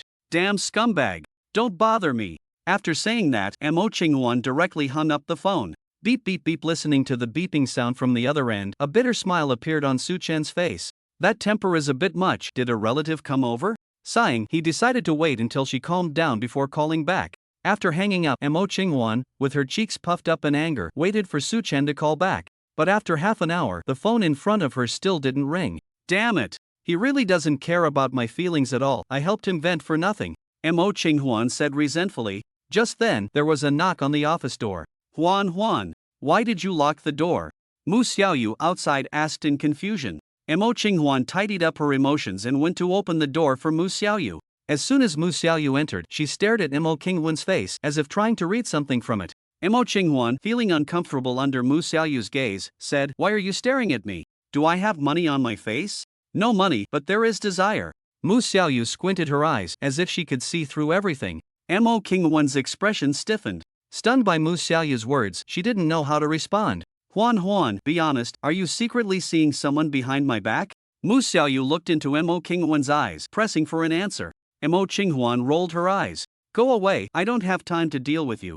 I still have things to finish, you can go out for now. Mu Xiaoyu glanced at Mo Kingwon's phone on the desk, a strange look flashing in her eyes. Who were you chatting with just now? Mo Kingwon's hand holding the pen trembled sharply, then instantly relaxed. I don't understand what you're talking about. Say it again, I need to work. Seeing that Mo Kingwon refused to admit it, Mu Xiaoyu had no choice but to get up and leave. Coincidentally, just as Mu Xiaoyu left, Su-Chen's call came back. After some back and forth, Mo Kingwon finally calmed down. I will make the Qian family in Tianshui City understand their limits. At the same time, you need to pay attention to your limits too. Mo Kingwon's words made Su-Chen feel a chill run down his spine. I will be careful, see you at university. After hanging up, his mood was somewhat complicated. He felt that Mo Kingwon was a bit jealous, but he didn't dare to ask, who knew if she would get angry. Soon, it was time for school to start. Before leaving, Su-Chen specifically went to say goodbye to his homeroom teacher, Wang Yu, thanking her for her help. He also visited his biological mother's grave to pay his respects. The three sisters managed to successfully advance to the first stage of the noble realm just before school started. During the holiday, Shin Huayue and Shin Huayu were both very puzzled. They thought they would be bothered by the two guys from the Qian family. Unexpectedly, they were quite perceptive and didn't come to disturb them again. The four of them got off the train and walked out of the station. Standing in the city where the Giant Ability University was located, they immediately spotted the reception staff of the university. The Giant City. They walked up and shook hands with the person. "Hello, my name is Li Shan. I am the student reception staff of the Giant Ability University. Please hand me your admission letters. I need to verify your identities." The three sisters handed their admission letters to Li Shan. Su Chen then handed over his special admission notice. Li Shan glanced up and, upon seeing the special admission notice, was extremely shocked. According to the information received, there were actually 3 special admissions to the Giant Ability University this year. In previous years, there hadn't been a single special admission. Undoubtedly, these 3 must all be exceptional talents. He carefully examined Su Chen, who was wearing a mask, making it hard to see his face, but he should be quite handsome. Li Shan opened the notice, checked the seal, and confirmed its authenticity. After confirming it was real, he stood up and returned the notice to Su Chen. "Student Su Chen, you are one of this year's 3 special recruits. A dedicated person will personally take you to the school. Are these 3 young ladies your friends?" Li Shan asked, pointing at the 3 sisters. "That's right." Su Chen nodded in response. "All right, please follow me," Li Shan said with a beaming smile, gesturing for them to walk with him. The 4 followed Li Shan to an open area. In the open space, 3 luxurious RVs were neatly arranged. Li Shan waved his hand, signaling the driver to open the doors. He then turned back to the 4. "Student Su Chen, these luxurious RVs are specially prepared for the special recruits. Everything you need for eating, drinking, and entertainment is available. I wish you a pleasant journey." Su Chen let the 3 behind him go up first, then looked at Li Shan. "Thank you, Senior Li Shan, for leading the way." Li Shan was a bit taken aback by Su Chen's politeness and slightly bent his waist. Previously, those special recruits had always looked down on ordinary students with an arrogant attitude. He didn't expect someone so courteous to suddenly appear, leaving him somewhat at a loss. "It's nothing. You should hurry up and get in," Li Shan said. After waving goodbye, Su Chen entered the RV. Inside, the RV indeed had everything one could wish for. Various drinks, snacks, and a huge movie screen for entertainment. After closing the door, the RV started moving, carrying the 4 towards the Giant Superpower University campus. 2 hours passed. Suddenly, the light inside the RV disappeared, and everything turned pitch black. The 4 opened the windows to look outside. They saw a towering wall that seemed to reach the clouds, immediately presenting itself before them. Roughly estimating, this wall was at least several hundred meters high and dozens of meters thick. Only one of the 3 strongest, Moto, could have built such a wall, as Moto possessed the unique SS-level superpower of transforming into a giant. After transforming, all his physical attributes increased 100-fold. This incredible effect secured his position as one of the 3 strongest. It is said that he once went to great lengths to ensure this superpower could be passed down to his descendants, even urging his wife to bear children. Unfortunately, none of his offspring awakened this superpower, which left him extremely disappointed. As the 4 marveled at the sight, the RV drove into the university square, where many students were already waiting. Unlike them, these students did not have the luxury of being picked up. They all arrived by taxi. "Who is that? Why does he have a special car to pick him up? You clearly don't understand anything. He must be one of this year's special recruits." "Special recruit? He must be a genius. Of course, I've heard that there are 3 special recruits this year, and each one is said to be more extraordinary than the last." "Extraordinary? How extraordinary? S-level superpower?" "S-level superpower is nothing. Most likely, they are all SS-level superpower awakeners." "Wow, that's indeed extraordinary."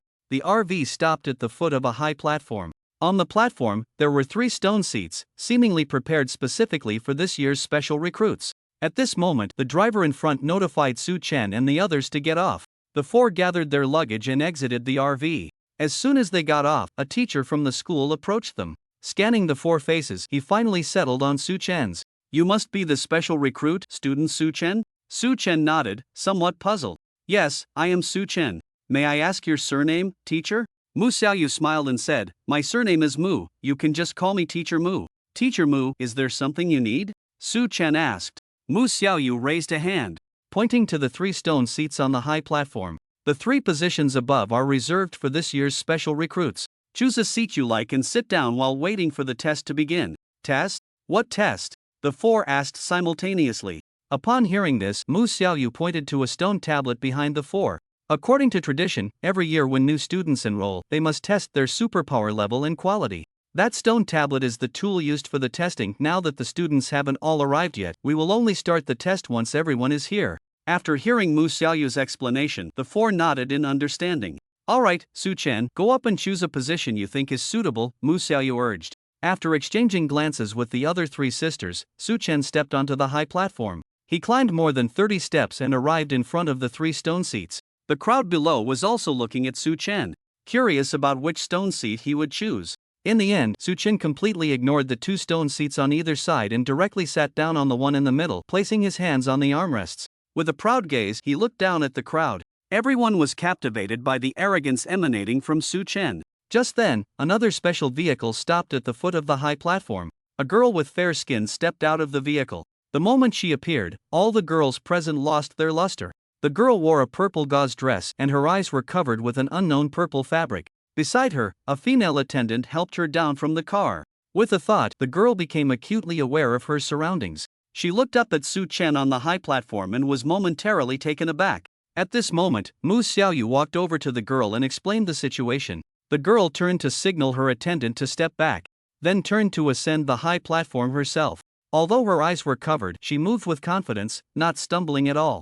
Each step was taken decisively, enough to instill fear. The girl arrived in front of the 3 stone seats, standing before Su Chen and scrutinizing him, lost in thought. While the girl was observing Su Chen, he was also looking at this oddly dressed girl. "Hello, my name is Su Chen," he said, extending his right hand. Seeing this, the girl also extended her right hand and spoke in a voice as gentle as a mountain spring. "Hello, my name is Kongyu." The two exchanged greetings, marking their acquaintance. After a moment, Kongyu decisively gave up on competing for the center position and sat down on the stone seat to the right. The crowd below had expected a good show, but they were surprised that this girl was so timid. The atmosphere below instantly became dull. Mu Xiaoyu revealed a hint of an amused smile. For the girl's identity was not simple. The fact that she introduced herself and shook hands indicated that she deemed Su Chen worthy. At this moment, the last special vehicle finally drove into the square. It stopped at the foot of the high platform, and a man dressed in black and red stepped out. The man stood at the foot of the platform, looking up at the two on the high platform with an arrogant expression, showing a hint of disdain. Just as Mu Xiaoyu was about to approach and explain the current situation to him, the man leaped directly to the 3 stone seats. He first glanced at the empty seat on the left, then walked straight up to Su Chen. "Get up! You're in my spot!" the man shouted arrogantly. His provocative words made the crowd below once again show expressions of anticipation for the drama. Su Chen looked at the arrogant man before him, resting his chin on his right hand, and smiled slightly. He thought to himself, "Noble realm, 9th stage. Not bad." Although the mask concealed his features, the man still noticed the smile in Su Chen's eyes. Instantly, a surge of unnamed anger welled up within him. "How dare you look down on me?" Su Chen showed no signs of hiding his disdain. "If you want me to respect you, prove your strength to me." As soon as Su Chen finished speaking, the man suddenly spewed a ball of black flame from his mouth, aimed directly at Su Chen's face. Su Chen's fingertips moved slightly, and the black flame was immediately deflected away. Following that, a massive force of gravity suddenly pressed down on the man. Boom! The man was directly pinned to the ground in front of Su Chen, unable to move. Su Chen's gaze turned cold as he lifted his foot and placed it on the man's head. "You're too weak. Weak like an ant. I only need to exert a little force to crush you on the spot." Seeing this scene, the crowd below was momentarily at a loss for words. Originally thought to be a battle of equals, it turned out that the other side was being crushed outright. Why was there such a vast difference among the specially recruited students? The man lying on the ground felt a foot pressing down on his head. His eyes were blood-red, fingers trembling slightly, and black flames began to involuntarily erupt from his body. Under the astonished gazes of the crowd, the man's physique rapidly enlarged. His arms transformed into dragon claws, wings sprouted from his back, and a long tail grew from beneath him. In no time, a towering black dragon appeared before everyone. The dragon's massive body occupied the entire area of the high platform. The man's physical condition soared after transforming into the dragon. The gravity released by Su Chen could no longer suppress him. The dragon's wings blocked out the sun, its eyes fixed intently on Su Chen, smoke curling from its mouth as if it were about to unleash a torrent of scorching flames at any moment. Su Chen looked at the dragon's head before him, a glimmer of interest flashing in his eyes. This guy certainly had the capital to be arrogant. SS-level ability, Infernal Flame Dragon. After transforming into a dragon, his body was significantly enhanced, capable of spewing forth searing black flames at any time and place. This indeed allowed him to stand undefeated among his peers. Mu Xiaoyu thought that Su Chen would feel considerable pressure upon witnessing this man's dragon transformation, but she was clearly overthinking it. Su Chen's expression didn't even change, he still wore that disdainful smile in his eyes. She turned to look at Su Chen's three friends. To her surprise, they showed not a hint of worry, only confidence in Su Chen. Frowning, she scrutinized Su Chen's ability level, but to her shock, she couldn't see through Su Chen's ability level at all. It was as if something was blocking her probing. How strange, I can't see Su Chen's specific ability level. Is it because of his ability? Mu Xiaoyu wondered to herself. The dragon raised its claw and swiped at Su Chen, seemingly intent on crushing him. Su Chen stood up, clenched his right fist, and his fist suddenly glowed with a white light. Bang! The collision between the massive dragon claw and the small fist produced a thunderous sound, accompanied by waves of air. The shockwave swept over the crowd below, forcing them to shield their eyes. Crack crack. Strangely, there was also a sound like glass shattering. A few seconds later, a mournful howl erupted from the dragon. Roar! The crowd below turned to look. They saw that the scaled dragon claw was actually beginning to crack along the seams of its scales, blood continuously oozing out. Meanwhile, Su Chen's fist was completely unscathed. Witnessing this, the crowd collectively gasped. Was this guy even human? The dragon looked at its claw in disbelief. The intense pain from within and the blood seeping out made it lose its sanity on the spot. It threw its head back and let out a deafening roar, then opened its mouth wide, intending to swallow Su Chen whole. At this point, Su Chen was losing patience, seeing that the other party was still unwilling to back down. He exerted a slight force with his feet and instantly teleported in front of the dragon. A heavy punch struck the dragon's face, sending it crashing down from the high platform. The dragon thudded to the ground, reverting back to its human form. The man was now unconscious, his face fractured, and blood was continuously seeping from his palm. Su Chen's two punches had completely subdued the crowd below. In their hearts, they couldn't help but acknowledge that Su Chen was indeed the new king of this generation. Mu Xiaoyu, seeing this situation, felt no surprise. She quickly instructed someone to carry the man away for treatment. It was a common occurrence for specially recruited students to get injured while vying for the position stone seat. She had grown accustomed to it. Su Chen returned to his designated position, his expression calm as if nothing had happened. Kong Yu remained quietly seated in her spot, showing no surprise at all, as if she had anticipated this outcome. Mu Xiaoyu looked around, assessing the surrounding students and seeing that most had arrived. She walked to the stone tablet and shouted loudly, "Now, let's begin the testing of ability levels and quality. Now, I will call out each student's name one by one. Students, when you hear your name, please come up for testing immediately. Don't waste everyone's time," Mu Xiaoyu said as she took out a list. It recorded the names of the several hundred students who were being admitted at that moment. "Chen Xiao, here!" a boy shouted loudly. There were about 300 students in total, and the testing would soon be completed. During this time, Lu Yuni, Shen Huayue, and Shen Huayu also finished their tests. Among the 300 students, there were several S-level or even S-level ability awakeners. The number of A-level ability users was the highest, while there were almost no B-level users. As the last person in the audience finished their test, everyone looked up at the two on stage. At this moment, Mu Xiaoyu said, "You two, who's going first?" Hearing this, Kong Yu stood up first, slowly floating into the air, and drifted straight towards the square stone. Landing in front of the square stone, Kong Yu slowly raised her hand. The moment she placed her hand on the square stone, a surge of purple energy erupted from its surface. The energy shot up into the sky, disrupting the clouds above the square. This was the exclusive effect triggered only when the square stone detected an SS-level ability. Gradually, the purple energy began to dissipate. Information about Kong Yu started to appear on the square stone. Ability quality, SS-level ability, mind communication. Ability level, Noble Realm 9th stage. The Noble Realm 9th stage essentially placed her a whole major realm above the others. But those who could become special students were certainly not to be underestimated, so no one was particularly surprised. However, when they saw the words mind communication, everyone present was extremely shocked without exception. This ability belonged to Kong Shang, a founding figure of the Hucking Kingdom from the Kong family. Since the establishment of the Hucking Kingdom, the Kong family had remained reclusive, not competing for anything, and ordinary people had no news of them. This girl was undoubtedly from the Kong family. Moreover, awakening such an ability likely meant she would be the next head of the Kong family. Mu Xiaoyu seemed to have known this all along. She waved her hand, signaling Kong Yu that she could go down. Kong Yu nodded slightly, then floated back up to the high platform. At this moment, the only student present who had not been tested was Su Chen. Instantly, everyone turned to look at Su Chen, eager to know just how powerful he was, especially since the other special student had shown no ability to resist him. Among the crowd, Suchen spotted a familiar face, Mo Chingwan, whom he hadn't seen in a long time and missed dearly. Suchen wanted to wave at her but thought better of it in such a serious setting. Seeing that Suchen had noticed her, Mo Chingwan immediately gave him a thumbs up along with a reassuring look, indicating that he could confidently showcase himself as she would have his back. Suchen nodded slightly, exerting a bit of force under his feet, and in an instant, he arrived next to the square stone. Mu Xiaoyu's gaze was intense, eager to know Suchen's information. Lu Yuni, Xin Huayuet, and Xin Huayu were also extremely curious about Suchen's current strength. They had all privately asked him, but Suchen had said it was a secret. Now, all three were fully alert. Today, they would finally get to see Suchen's specific information. Suchen slightly raised his hand and placed it on the square stone. However, the expected phenomenon did not occur. There was only silence. Just as everyone wondered if the square stone was malfunctioning, several beams of energy of different colors suddenly shot up from the square stone. The massive energy fluctuations instantly cleared the sky above the square.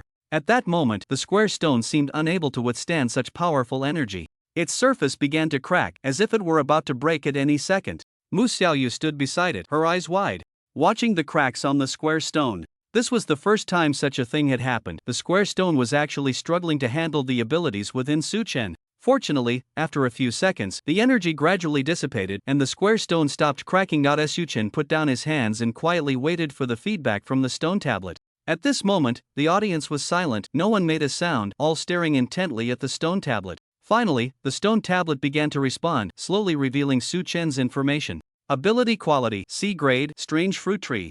C grade ability? The crowd below, upon seeing Suchen's ability, which was merely a C grade, began to murmur among themselves. C grade ability? My grandma's ability is better than his. Exactly, my family hasn't had a C grade ability for 3 generations. Special enrollment? Is this it? What's special enrollment? It's practically just connections. But it's strange.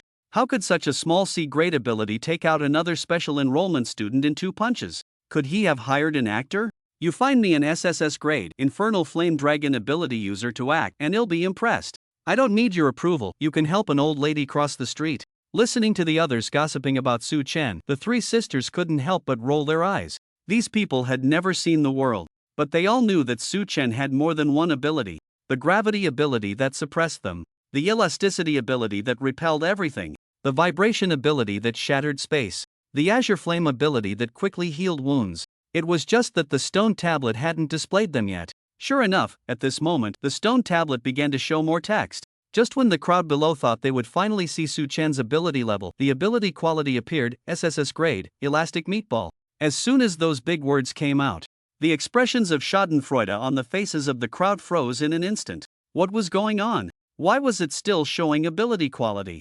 Wasn't it a C grade ability? How did it change to an SSS grade ability? Mu Xiaoyu, seeing this situation, quickly took out her notebook to record this unprecedented SSS grade ability. After a few seconds of silence in the audience, a voice came from somewhere. Is he a dual ability user? At this moment, the crowd finally reacted. Suchen was actually one of those extremely rare dual ability users. With this reasonable explanation, everyone began to recover their composure. Dual ability users weren't non-existent, they were just extremely rare. They simply hadn't seen one before, which was why they didn't react immediately. Just as everyone was nodding in agreement, the stone tablet unexpectedly revealed more text. Ability quality, SSS grade, gravity manipulation. Hiss as those big words appeared. The crowd gasped in shock. The stone tablet actually displayed another ability. Did this not mean that Suchen was a triple ability user? Unlike dual ability users, triple ability users only existed in legends. No country had any information on triple ability users. Only recently, it was revealed that Zhang Tai, the number 1 person from Hucking Country, was a triple ability user. But no one had concrete evidence. Now, there was a living example of a triple ability user standing right in front of them. They had to believe that triple ability users truly existed in the world. Just when everyone thought that a triple ability user was already the limit, the stone tablet revealed more text. Ability quality, SSS grade, vibration of the heavens. Another SSS grade ability. At this moment, everyone felt their minds go blank. Some even pinched their thighs hard, trying to wake themselves from this dream. Standing next to Suchen, Mu Xiaoyu couldn't help but tremble all over. For abilities, 3 of which were SSS grade. If she hadn't seen it with her own eyes, she would never have believed that such a defiant person existed in the world. This day would surely be recorded in history as a living 4 ability user appeared at the Giant Ability University. Witnessing Su Chen showcase his true talent, Mo Qinghuan narrowed her eyes, excitedly clenching her fists. She couldn't help but sigh in her heart that her luck was indeed quite good.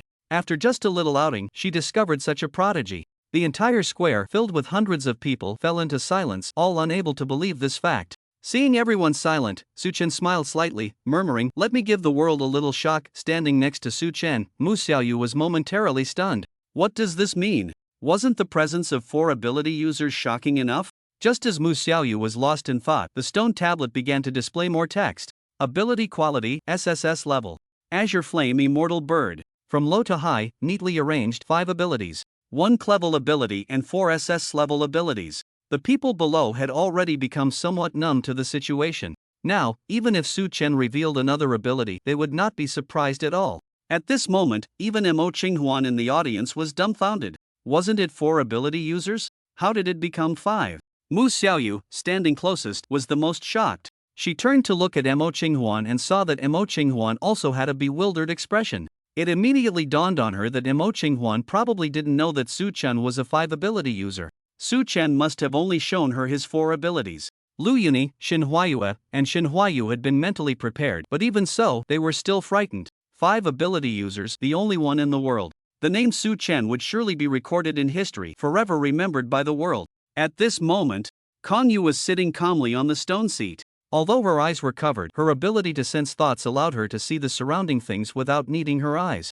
The first time she saw Su Chen, she felt he was extraordinary. First of all, she couldn't even discern Su Chen's ability level. This clearly indicated that Su Chen's ability level was enough to crush hers. When she stood in front of Su Chen, the aura emanating from him was very strong. It carried a faint pressure that made her feel no inclination to resist. So she did not compete with Su Chen for the position stone seat. Given the current situation, it was no surprise she guessed correctly. A monster with 5 abilities. Even she could only serve as his backdrop. At this moment, the last thing displayed on the stone tablet was Su Chen's ability level. Ability level, 9th stage of the Transcendence Realm. A 9th stage Transcendent. Pulling 2 major realms ahead of an ordinary student. This level was completely beyond what a freshman should possess. The man who had been knocked out by Su Chen's 2 punches had now recovered. He came to the square, looking at Su Chen beside the stone tablet, catching a glimpse of the information that appeared on the tablet. His pupils constricted, and his heart jolted violently. He raised his hand to rub his eyes, confirming that he hadn't misread those words. He spat out a mouthful of blood, his hands drooping weakly, and then a bitter smile appeared at the corner of his mouth. His name was Zhou Yan. His family was not a large clan, just an ordinary civilian household. Ever since awakening his SS-level ability, the Infernal Flame Giant Dragon, his path had been very smooth. Relatives and friends he hadn't seen in a long time all came to visit with gifts. His parents had also been promoted and received raises at work. The number of women throwing themselves at him was countless. After experiencing all this, his personality underwent a significant change. He felt he was the chosen one, the first among the younger generation to lead this era. He thought that with his abilities, he would shine during the testing phase and his path would become even smoother.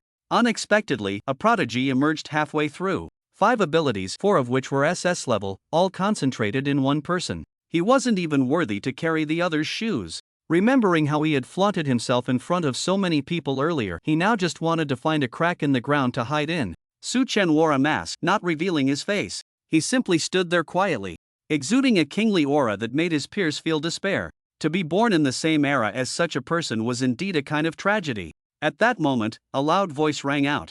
"Luo Shun, take off your mask. We want to see your true face." With this person's provocation, the crowd below immediately became noisy. "Take it off! Take it off!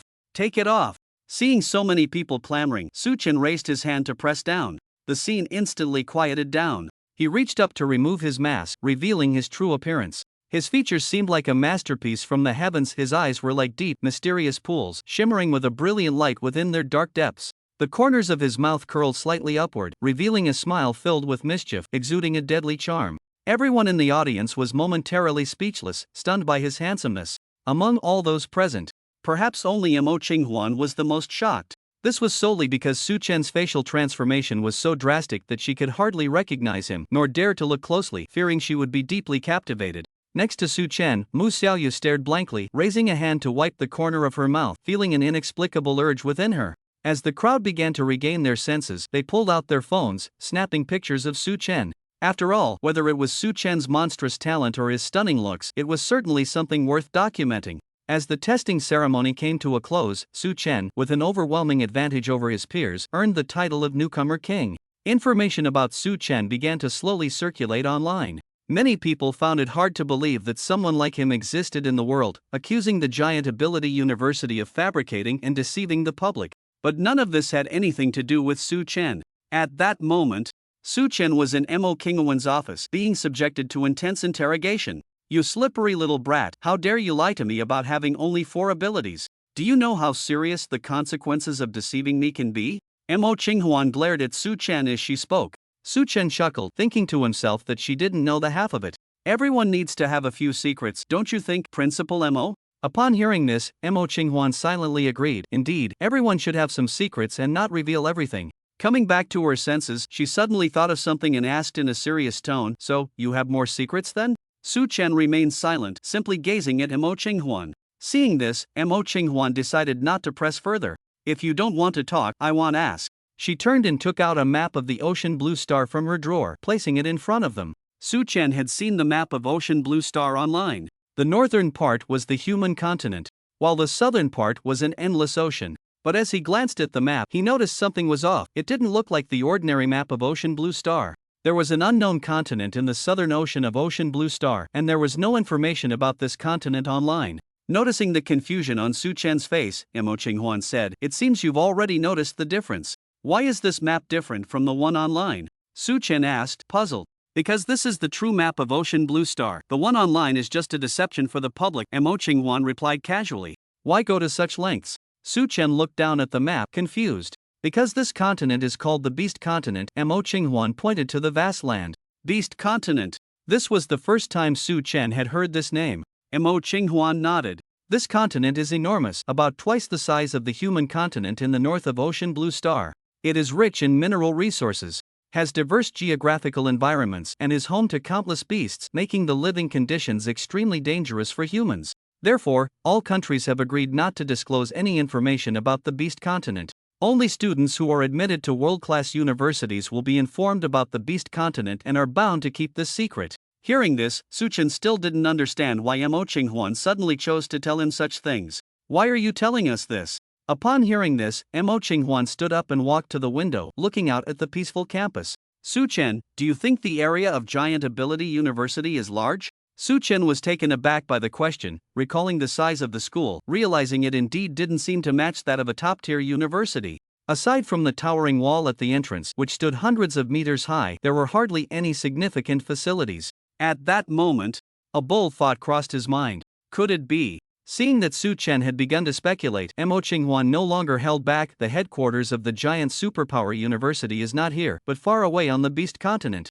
Even though he had suspected it, Su Chen was still quite shocked by this news. "So how do we get there? By boat?" Su Chen asked, frowning in confusion. Mo Qinghuan playfully shook her finger. No, there are many powerful beasts in the sea. If the ship gets sunk, it would be too dangerous and a huge waste of time. Inside the school, there is a special spatial gate that leads to the university headquarters." A spatial gate? Do such things really exist in the world? Su Chen couldn't help but ask in surprise. Upon hearing this, Mo Qinghuan pointed to a portrait of Zhang Taiyi on the wall. "All of this is thanks to the number 1 person in Hucking Country. Zhang Taiyi. He is the only person in the world with spatial abilities. In order for all countries to jointly develop the Beast Continent, he has set up spatial gates to the Beast Continent in top universities around the world. It is precisely because of Zhang Taiyi's selflessness that he has gained immense prestige worldwide." Su Chen gazed at the portrait that exuded a faint pressure, and a sense of respect for Zhang Taiyi arose in his heart. "This is the demeanor a true strong person should have," Su Chen sighed.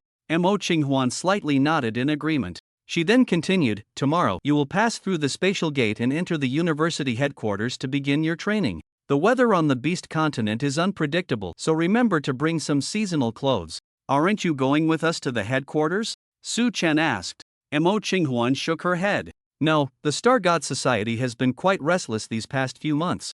And someone needs to keep an eye on the giant city." Hearing the name of the Star God Society again, Su Chen couldn't suppress his curiosity. "I saw on the news that the exact location of the Star God Society's headquarters is a mystery. So do you think the headquarters of the Star God Society might be in some corner of the Beast Continent? Su Chen whispered. Mo Qinghuan was taken aback and quickly pointed at Su Chen's mouth, signaling him not to speak carelessly. If the headquarters of the Star God Society really was on the Beast Continent, it would mean that the Star God Society had something to do with Zhang Tai. After all, only Zhang Tai in the world has the ability to send people or objects to the Beast Continent. Su Chen, you must never say such things about entering the university headquarters. You're indirectly tarnishing Zhang Tai's reputation. One word from someone could drown you in spit. Su Chen realized at this moment that he had misspoken. He raised his hand to cover his mouth, indicating that he would definitely not speak carelessly again. After leaving the office, he returned to his temporary dormitory. This dormitory was a single room specially arranged by the school for special recruits, equipped with various facilities. Not long after he returned to his room, there was a knock on the door. When he opened it, he saw the three familiar sisters outside. We're here to see you. Su Chen stepped aside to let the three sisters in. Shen Huayue leaned into Su Chen's room and scanned around, not finding any suspicious characters, and nodded to herself. Su Chen, where did you go just now? We came to find you, but you weren't here, Shen Huayue asked, tilting her head. Su Chen then recounted everything Mo Qinghuan had told him earlier and asked them to keep it a secret, not to mention it to their families. After all, they would all know tomorrow. So it didn't matter if they found out a bit earlier. This shocking news left the three sisters momentarily speechless. Tomorrow they would head to a continent that had never appeared on the world map. This made them feel very excited. I said it, a world-famous university can't possibly be this small. It turns out this isn't even the university headquarters, Lu Yuni said joyfully. This time we really are about to embark on a new journey. Shen Huayue clenched her fists excitedly. Let's go buy some clothes first. Didn't Su Chen say that the weather on the Beast Continent is unpredictable? The clothes we brought should be insufficient. Shen Huayue suggested. Let's go, and we can grab a meal outside too. Su Chen stood up, put on a mask, not wanting to be recognized. The four of them passed through the towering walls that pierced the sky. Stepping out of the school and into the giant city, they walked along completely unfamiliar streets. The combination of three beautiful women and one man attracted the attention of the majority of the men around. Many stopped to stare at Su Chen, who was wearing a mask, trying to gauge just how attractive he really was. The four of them paid no mind to the gazes of others, browsing through one shop after another. They were completely unaware that across the street, a luxury car was parked with a pair of eyes fixed on Su Chen. After finishing their shopping, the four stepped out of a store when a stranger approached, blocking their path. Hello, Mr. Su Chen, my master would like to invite you over, the man said, pointing to the luxury car across the street. Su Chen showed no hesitation upon seeing this. I won't go, he said, turning to leave. The man's expression stiffened for a moment at Su Chen's blatant refusal. As Su Chen was about to walk away, the man hurriedly stepped forward to stop him. Mr. Su Chen, you may not know my master's identity. He is. Just as the man was rambling on, Su Chen raised a hand to interrupt him. I'm not interested in your master's identity. I'm quite satisfied with my current situation and have no desire to join any family organization. Excuse me. After saying this, Su Chen signaled to the three sisters to continue walking. The man was left speechless by Su Chen's words, unable to continue. As Su Chen and the others gradually walked away, the man turned back to the car, leaning close to the rear window and whispering, Master, it seems Su Chen doesn't want to join any organization. What should we do? The man seated in the back of the car lifted a glass and took a sip of wine. If he doesn't want to, then so be it. Such a proud genius won't willingly live under someone else's roof. Notify Ren Ao at the university headquarters to keep an eye on his every move. If there's an opportunity, make him owe us a favor. That way, we can establish a connection with him. Yes, Master, the man replied. The next day, all the new students, led by Mu Xiaoyu, arrived at a secluded square within the school. In the center of the square stood a slightly raised platform. On top of the platform was the spatial gate that allowed for interdimensional travel. It's worth mentioning that throughout the journey, Zhou Yan didn't dare to look directly at Su Chen beside him. The fear he felt towards Su Chen had deeply imprinted itself in his mind, making him hesitant to act recklessly in front of him. Mu Xiaoyu stepped onto the platform and raised her hand to signal for silence. Please, everyone, line up and enter the spatial gate in an orderly manner. Su Chen, here. Su Chen raised his right hand. You go first. Mu Xiaoyu pointed to the spatial gate behind her. Su Chen stepped up the stairs and approached the spatial gate. The moment he touched the gate, he felt an invisible pull. Without hesitation, he stepped into the gate. Suddenly, everything before him brightened, and in the blink of an eye, he found himself on another platform. Stepping out of the spatial gate, he looked around and discovered he had arrived at a city square, with roads leading in all directions to different areas. The city was vast and Su-chen could not see its end. While he was surveying the surroundings, people began to arrive through the spatial gate one after another. Soon, hundreds of people had gathered. As the teacher, Mu Xiaoyu was the last to emerge. Looking at the surrounding environment, she began to introduce, this city is the headquarters of the Giant Ability University, divided into 5 areas. The commercial area, training area, ranking battle area, practical combat area, and living area. The commercial area is where various items are bought and sold, weapons, crystal cores, and cultivation insights from similar ability users can all be found there. The training area is just as it sounds, providing a space for students to practice their techniques. The ranking battle area has a ranking reward system established by the school. The higher your rank, the better the benefits you can receive each month. The combat zone, through the spatial gate, truly steps onto the continent of exotic beasts, hunting these beasts to obtain a vast amount of crystal cores. The only thing to note is that the acquired crystal cores must be handed over to the school in a 2-to-1 ratio. And the area beneath your feet is the living area for students to rest. Now, follow me. I will assign you your accommodations. Hundreds of people followed Mu Xiaoyu, walking between the tall buildings. According to the list in her hand, she assigned each student their living quarters. Coincidentally, the 3 sisters were assigned to the same apartment. Just as the 3 sisters were about to go upstairs, Shen Huayue turned back and made a phone gesture to Su-chen, signaling him not to forget to call them. Su-chen smiled and nodded, giving an okay gesture. After assigning all the ordinary students, only Su-chen, Kongyu, and Zhou Yan, the 3 special recruits, were left without accommodations. You 3, follow me. Mu Xiaoyu waved her hand lightly, and a stream of water suddenly appeared beneath their feet. The water did not wet their clothes but lifted them into the air.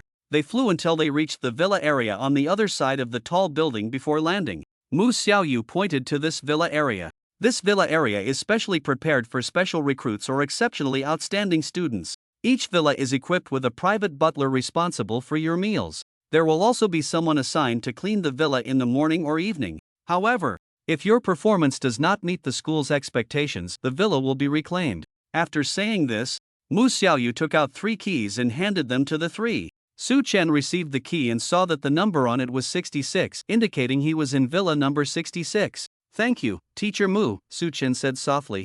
Mu Xiaoyu smiled and nodded. Now that her task was complete, there was no need for her to stay here any longer. After bidding farewell to the 3, Mu Xiaoyu turned and flew away. Su-chen then began searching for his villa number 66 in the villa area. Kongyu and Zhou Yan also scattered to find their accommodations. Walking through the villa area, he carefully looked at the numbers on the doors. 60, 63, 65, 66. Finally, he found his residence. He took out the key, opened the front door, and stepped into the yard. Upon entering the yard, there was a long path with flowers and trees planted on both sides. After walking down the long path, he arrived in front of the house. Looking up, the villa had 3 floors, making it feel a bit spacious for one person. He pushed open the villa door and entered. The first thing that caught his eye was a large living room that could accommodate dozens of people. There was no strange smell in the air. Instead, it was filled with a pleasant fragrance, suggesting it was regularly cleaned. He turned around with his backpack and ultimately chose the largest room on the 3rd floor to settle in. Then he went downstairs to the backyard. Upon arriving in the backyard, a swimming pool suddenly appeared before Su-chen's eyes. The water was clear and transparent, likely just changed. At that moment, he suddenly heard the sound of a door opening. Someone had entered through the front door. He turned and left the backyard, heading to the living room. There, he saw a beautiful girl dressed in a maid outfit, standing straight in the living room with her hands on her abdomen. Beside her were her luggage and freshly bought food. Upon seeing Su-chen, she bowed her head and greeted him first. Mr. Su-chen, I am your private butler, Yu-zi, and I will be responsible for your daily needs starting today. Seeing this, Su-chen was slightly taken aback. He couldn't understand how the school had managed to persuade such a girl to become a private butler. But he didn't ask further, as it was her personal matter. Clearing his throat, he said warmly, Yu-zi, lift your head. Since we will be living together, there is no need for so many formalities. You can choose any room to stay in except for the one on the 3rd floor. Yu-zi was taken aback upon hearing this. It was her first time doing this kind of work. When she completed her training and was assigned her job, her teacher had told her that her service target was an exceptionally talented special recruit. Let her use all her skills to satisfy this special student. Originally, I thought the special student would be quite arrogant, making it difficult to get along. I might even have to pay with my body. But now it seems I was overthinking it. Thank you, Mr. Su-chen. I'll go put away my luggage and then cook for you right away, Yu-zi said before heading upstairs, clearly having already decided which room to stay in. After lunch, Su-chen nodded in satisfaction. As expected from someone who had undergone special training, her skills were indeed impressive, rivaling his own culinary abilities. Yuzi, who had been standing beside Su-chen, was still in a daze. Earlier, Su-chen had been wearing a mask so she couldn't see his looks. When he took off the mask during the meal, she was immediately stunned. She didn't expect to be so fortunate. Not only was her client gentle, but he was also incredibly handsome. Yuzi, am new here and not very familiar with most things. Please sit down and tell me about them, Su-chen said, pointing to the sofa across from him with a smile. Hearing Su-chen call her, Yuzi quickly snapped back to reality, composed herself, and sat on the sofa. Mr. Su-chen, what information would you like to hear? Let's start with some important things, Su-chen replied. Upon hearing this, Yuzi furrowed her brows and fell into deep thought. Important things, then I'll start by telling you about the top 5 genius prodigies in the school. As soon as he heard it was about the top 5 prodigies, Su-chen became serious and nodded for Yuzi to continue. Ranked 5th, Song Su-nyen, male, SS level ability, Demon Sky Black Hole, ability level is Transcendent Realm. Among the 5, he is known as the most troublesome one. Ranked 4th, Lu Wu-yen, female, SS level ability, Mechanical Energy Armament, ability level is Transcendent Realm. Among the 5, she is known as the most enduring one. Ranked 3rd, Fomiku, female, SS level ability, Annihilation Thunderstorm, ability level is Transcendent Realm. Among the 5, she is known as the most volatile one. Ranked 2nd, Manhwa, male, SS level ability, Behemoth, ability level is Transcendent Realm. Among the 5, he is known as the most resilient one. Ranked 1st, Jen Bubai, female, SS level ability, Sword Path Divine, ability level is unknown. Among the 5, she is known as absolutely invincible. Jen Bubai? That name sounds like a man's, Su-chen said, puzzled. Yuzi patiently explained, Jen Bubai is the adopted daughter of Principal Mo Tua. As for why her surname is Jian and not Mo, that remains unknown. Then the second-ranked Mo must be a descendant of Principal Mo Tua, right? Su-chen asked. Yes, Mo is Principal Mo Tua's youngest son and the one who resembles him the most, Yuzi replied. Su-chen pondered for a long time before asking, is this ranking based on the standings in the ranking battle zone? Yes, Yuzi nodded. What rewards are there in the ranking battle zone? Su-chen inquired. Crystal cores, money, weapons. The higher the rank, the better the rewards, and the higher the status within the school, Yuzi answered. Su-chen contemplated for a moment, thinking about his future plans. With his current strength, it would be somewhat difficult to break into the top 5. His ability level was still too low. He needed more high-quality demon fruits and a greater variety of abilities. Tomorrow, he would go to the combat zone to hunt for crystal cores. Since this was the beast continent, there must be high-quality beasts everywhere. It wouldn't be like before, where he couldn't find a single beast that suited him after searching for a day. Just as Su-chen was deep in thought, his phone in his pocket suddenly rang. He took out the phone and saw it was a call from an unfamiliar number, and he answered it. Hello? Who is this? This is Mo Tua. Hearing the voice on the other end, Su-chen felt a bit unreal. Principal Mo Tua, is there something you need to talk to me about? Su-chen, please come to my office. I need to discuss something with you. Dudu. After Moto finished speaking, he hung up the phone, leaving Su-chen in a daze. However, he still got up, preparing to go. After walking a few steps, he suddenly remembered that he didn't know the way, so he turned around and asked Yuzi, do you know where Principal Moto's office is?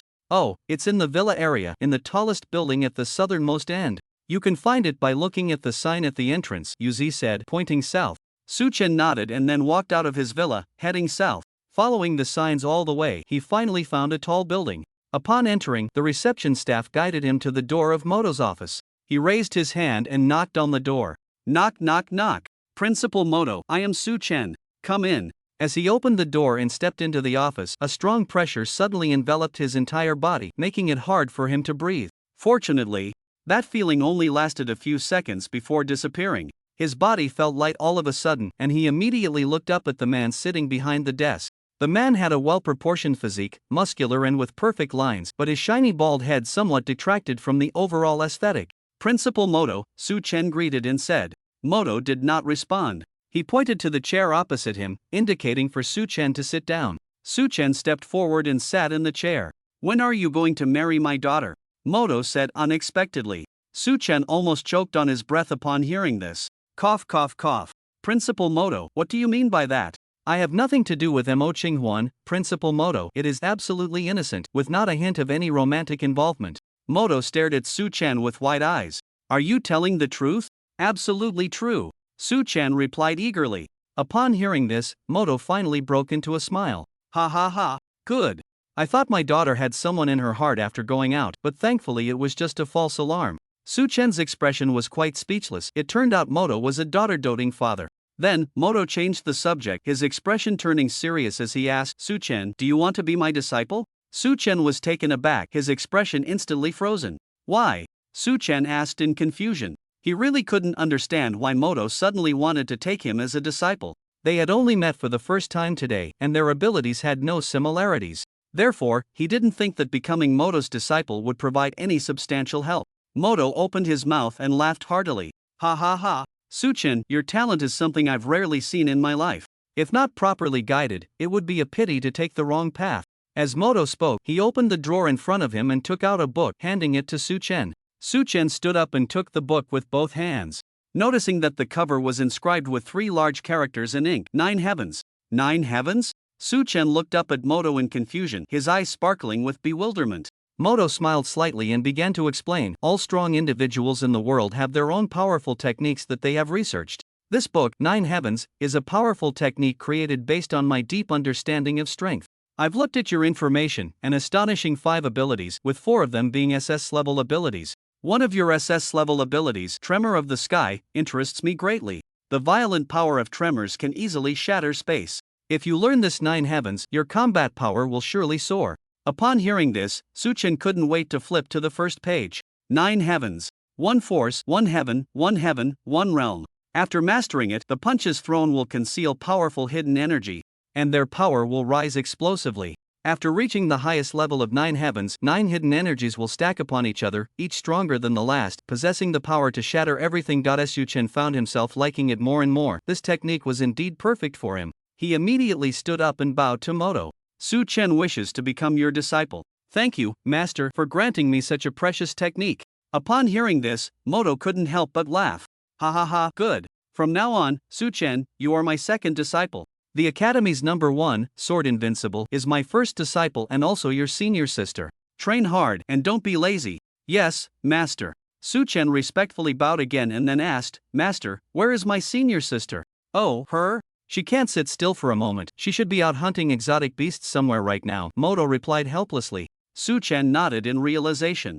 Moto continued, Su-chen, there is a tower in the training area called the Illusion Tower, which contains illusions of various exotic beasts. When you have time, go challenge the Illusion Tower in the training area. With your strength, you should be able to reach around the 90th floor, and it will help establish your reputation in the academy. Su-chen nodded in agreement and decided to go there shortly. The master and disciple exchanged contact information.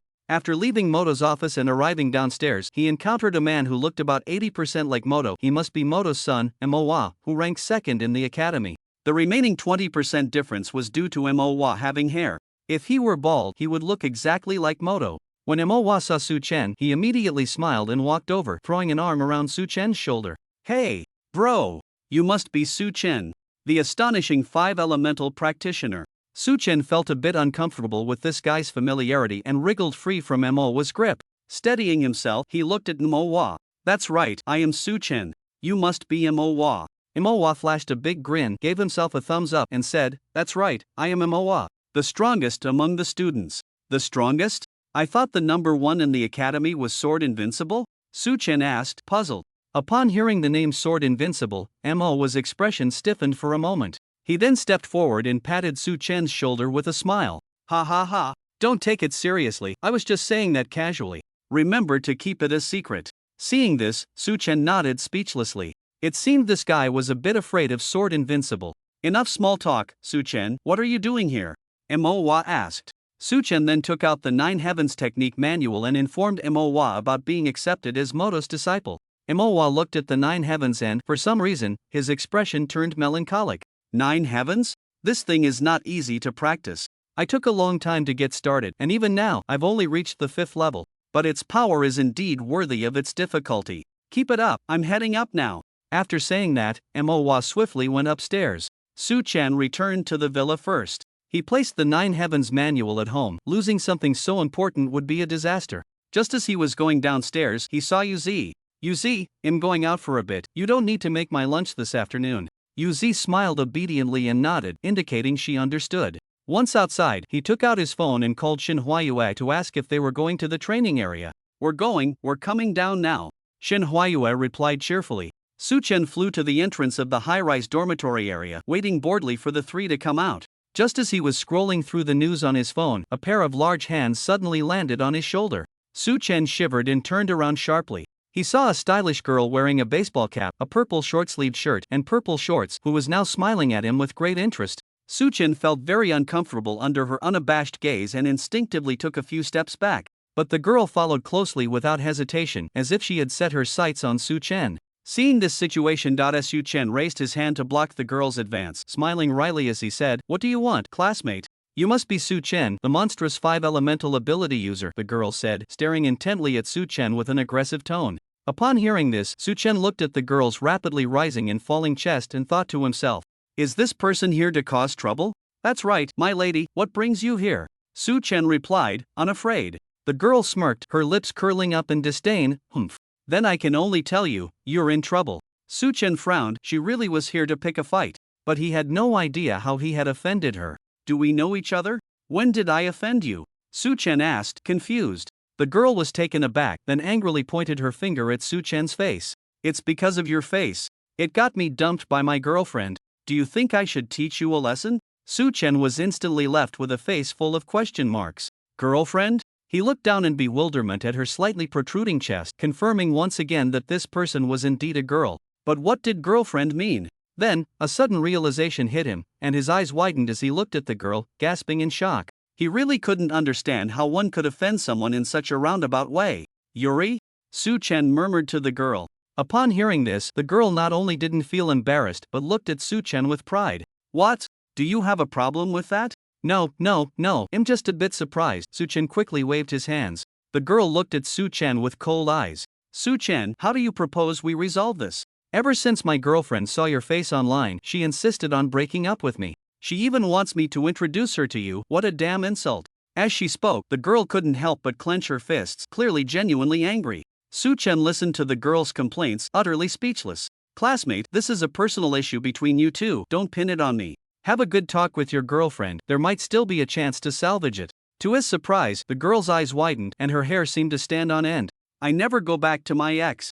If she wants to break up, let her. There are plenty of women in the world." Just then, Shin Huayue and the others happened to arrive. Seeing a woman standing in front of Su Chen, they thought she was flirting with him. The three immediately formed a formation, surrounding Su Chen tightly. "Who are you?" Shin Huayu pouted angrily. Shin Huayue and Lu Yuni said nothing, just kept staring at the girl. Seeing Shin Huayu's furious expression, the girl felt as if her heart had been struck by an arrow. She half squatted on the ground, clutching her chest and gasping for breath.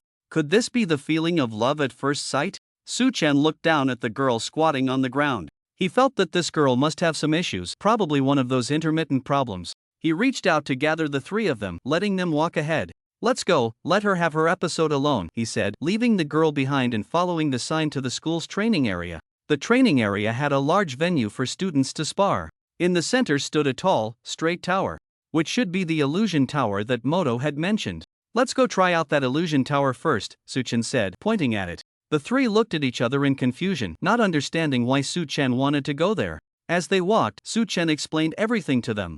Upon hearing, they all became very excited. This kind of combat simulation facility without life-threatening risks was exactly what they needed. When they reached the base of the tower, there was a guard at the entrance, indicating that they couldn't just walk in. Su Chen stepped forward first and asked, "Hello, we are new students who just arrived this year and would like to participate in the tower trial. What is the process?" "Hello, I am the intelligent tower guarding robot, number 0956. Please register here," the robot said, producing a touchscreen. The four of them were all shocked, staring at the robot in front of them. They couldn't believe that such a lifelike person was actually made by machines. But shock aside, the necessary procedures still had to be followed. One by one, they signed their names on the touchscreen. Then, as if entering data into a system, the robot recorded all of their information into its database. It then pointed to the towering gate behind it. With a creak, the gate began to slowly open. The four looked over, and to their surprise, the inside of the tower was pitch black, with nothing visible at all. "The tower gate is now open.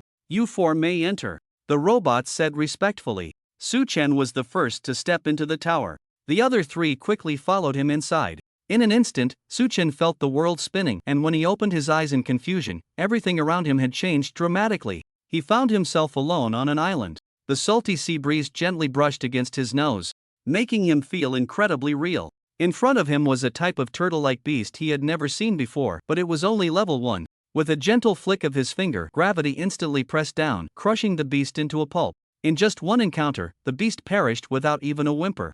At that moment, a voice rang out. Congratulations, Tower Challenger, you have cleared the first level. You will enter the second level in 10 seconds. After the time was up, he automatically entered the second level. The surrounding environment changed from the island to a forest. The beast in the second level was still a level 1 beast, which also fell victim to Su-chen's instant kill. At this rate, he climbed all the way to the 11th level, where he finally encountered the first level 2 beast. But it too was swiftly defeated in one blow. 11:38. 59:89. He didn't know how long it had been, but he finally fought his way to the 90th level. The beast at the 90th level was a level 5 elephant-like creature. It stood dozens of meters tall, with a tusk over 10 meters long. Its body was covered in a set of rock armor with regenerative abilities, tough and resilient. If it wasn't killed in one blow, it would regenerate infinitely. For an ordinary person in the transformation realm, defeating this monster would be nearly impossible. However, for Su-chen, it was merely a piece of cake. With his fist imbued with vibrational power, he leaped into the air and struck the giant elephant on its forehead. Crack crack. This was the sound of space fracturing. The powerful vibrational force created waves on the giant elephant's body. Su-chen bounced off and landed on the elephant's head. After a moment of silence, crackle crackle, the rock armor on the giant elephant gradually shattered, and its tusk broke into several pieces, crashing to the ground and kicking up a cloud of dust. Congratulations, Tower Challenger, you have cleared the 90th level. The difficulty of the 91st level is extremely high. Please decide whether to continue challenging the tower. Continue, Su-chen said without a moment's hesitation. As soon as he finished speaking, the surrounding environment transformed into a large arena in the blink of an eye. Why such a sudden change? Su-chen murmured to himself. Just as he was puzzled, an enormous head suddenly descended from the sky of the arena. Su-chen looked up at the head and was instantly dumbfounded. Wasn't this his master's head? How could it appear here? At that moment, a pair of giant hands suddenly descended from the sky, aiming directly at Su-chen. Su-chen reacted quickly, sprouting wings from his back and swiftly flying away to dodge the slap. The entire arena was reduced to ruins under the force of that slap. Floating in midair, Su-chen looked at the giant in shock. This is my master's ability. SS level ability, transformation into a giant. Looking up, the giant was at least 800 meters tall. Muscles covered its entire body, and it radiated a violent heat. Su-chen felt that if he got any closer, he would be turned to ash. Has my master set himself as a level? Su-chen exclaimed in astonishment. The giant had no consciousness, only an instinct to attack relentlessly. Clenching its fists, it continued to strike at Su-chen in midair. Su-chen flapped his wings, forced to dodge the giant's attacks passively. He darted and maneuvered, occasionally flying in front of the giant to land a solid punch. However, the damage he inflicted on the giant was minimal at best. Each time he used his vibration power to harm the giant, a green light would flicker on its body, automatically healing its wounds. It was truly a big rogue. During the time spent circling the giant, Su-chen had basically figured out the giant's strength. It was much stronger than him, with an ability level around the 9th stage of the Transcendence realm. It was a whole major realm above him. He didn't know how long he had been fighting, but Su-chen was already feeling exhausted. The giant's recovery and defense were too formidable, completely unlike an SS level ability. If he had to reclassify it, Su-chen would willingly assign it a UR level. Flying to the back of the giant's head, he took a deep breath and struck with all his might. He thought that the giant would lose its ability to move for a moment after being hit, but to his surprise, the giant acted as if nothing had happened. Instead, it triggered its reflexes. The giant's body spun rapidly in a 360 motion, and it swatted at Su-chen with a palm. Su-chen was struck down to the ground like a shooting star. The phoenix flame ignited on his body. Just as he was about to get up and fight again, the giant lifted its foot and stomped down. Boom! Su-chen felt all his bones shatter in an instant. Immediately, a suffocating sensation surged in his chest. At that moment, a mechanical voice echoed in his mind. Student Su-chen, you have been defeated. Your highest score is 90 floors, and the data will be saved in the database for you to continue your challenge next time. 3, 2, 1. With a whoosh, a blinding white light flashed before him. The surrounding environment began to change. When Su-chen came to his senses, he was astonished to find that there was nothing in front of him. Only a virtual screen floated in midair, simply listing his information. Name, Su-Chen. Ability level, 9th stage of the Transcendence Realm. Highest score, 90 floors. School ranking, 11 in 3 seconds. You will exit the illusion tower. Please prepare. With a whoosh, he opened his eyes again. He had exited the illusion tower and was standing at the entrance. Turning around to leave the tower, he found the 3 sisters, Shin Huayue, already waiting for him. Seeing Su-Chen come out, Lu Yuni waved her hand up. How many floors did you 3 reach? Su-Chen asked as he approached the sisters. I reached the 59th floor, but the 60th floor has a level 4 beast and I was no match for it at all. I was killed in one hit, Shin Huayue said through gritted teeth, clearly distressed. I stopped at the 60th floor as well, just like Huayue. The level 4 beast is too strong, its power is completely beyond that of a level 3 beast. It seems that only by entering the Transcendence Realm can one compete with it, Lu Yuni said casually. At that moment, Shin Huayu suddenly spoke up. I am a healing type ability user. So my way of challenging the tower is a bit different from yours. I followed a virtual character with the same ability level as mine to fight the beasts together. It mainly tested my dodging ability and the amount of healing I could provide to my teammates. Unfortunately, I also stopped at the 60th floor. That beast killed my virtual teammate with one slap. Without teammates, I had no combat power at all and was also directly killed by a slap. As Shin Huayu said this, she angrily waved her fist. After listening to the 3 of them, Su-Chen nodded without surprise, confirming his earlier thoughts that all 3 were stuck at the 60th floor. This was because the level 4 beast was equivalent to a human in the Transcendence Realm. There was a vast chasm between the Transcendence Realm and the Noble Realm. Only by advancing to the Transcendence Realm would humans undergo their first life leap. Their lifespan would increase from a normal 100 years to 500 years. All attributes would also experience explosive growth. It could be said that the Transcendent stage and the Noble stage were completely 2 different types of beings. So, he had already anticipated that they would be stuck at the 60th floor. But as long as they advanced to the Transcendence Realm, a mere 4th level will be easily dealt with. Brother Su-Chen, how many levels did you reach? Shin Huayu asked curiously, her beautiful eyes wide open. Upon hearing this, Su-Chen did not hide anything. I reached the highest level, 90. As soon as the number 90 was mentioned, everyone present was stunned. Even the passers-by who were about to enter the illusion tower stopped in their tracks upon hearing this number. They turned around, looking at Su-Chen in disbelief, unable to believe that this unfamiliar face could reach level 90. Level 90. Brother Su-Chen, you're so strong. Shin Huayu exclaimed, her mouth agape, her pupils shining as she stared at Su-Chen. Shin Huayu and Lu Yuni also looked at Su-Chen with wide eyes, both very surprised. They had a moment of doubt in their hearts, but it vanished in an instant. Su-Chen would never joke about such things. If he said he reached level 90, then it must be level 90 for sure. Su-Chen, does that mean you got stuck at level 91? Shin Huayu asked. Yes, Su-Chen nodded in response, unable to help but recall that overwhelmingly powerful giant. Su-Chen, what level of is at level 91? 5th level? Lu Yuni asked curiously. Su-Chen shook his head with a bitter smile. No, it's not it's a human. Human? Upon hearing this, the new students present immediately became confused. Following that, Su-Chen continued, level 91 is the illusion of Principal Moto, a giant several hundred meters tall, radiating heat. His strength is at the 9th stage of the Transcendence Realm, with extremely strong recovery, defense, and reaction abilities. With my current strength, it's difficult to inflict effective damage on him. I could easily be crushed by a single step. Listening to Su-Chen's words, everyone couldn't help but gasp. They didn't expect that the illusions in the tower not only included but also the illusions of human powerhouses. But unfortunately, they might not even have the chance to encounter them. Su-Chen stepped forward, signaling the 3 to leave. The 4 of them left the training area and headed to the commercial district. There, they found a place to eat. They also browsed the trading market for various skill manuals. Thunderbolt Pill Training Requirement. Lightning Attribute Ability User. 1-word/training requirement. Specializing in sword-type abilities. Fire Shield Training Requirement. Water Attribute Ability User. Su-Chen already had the book 9 Heavens. He couldn't muster any interest in these ordinary skill manuals. He turned to look at the other 3. He saw them standing in front of a counter, their eyes shining as they looked at the items in the display, seemingly having found the skill manuals they desired. Su-Chen first walked to Shin Huayu's side and followed her gaze. He saw a manual called Refining Wind Treasure Record come into view. He looked down at the introduction of the skill. Refining Wind Treasure Record Creator, Unknown Training Requirement, Wind Attribute Ability User Manual Effect, can enhance all attributes of Wind Attribute Ability users in all aspects, focusing on enhancing destructive power and speed.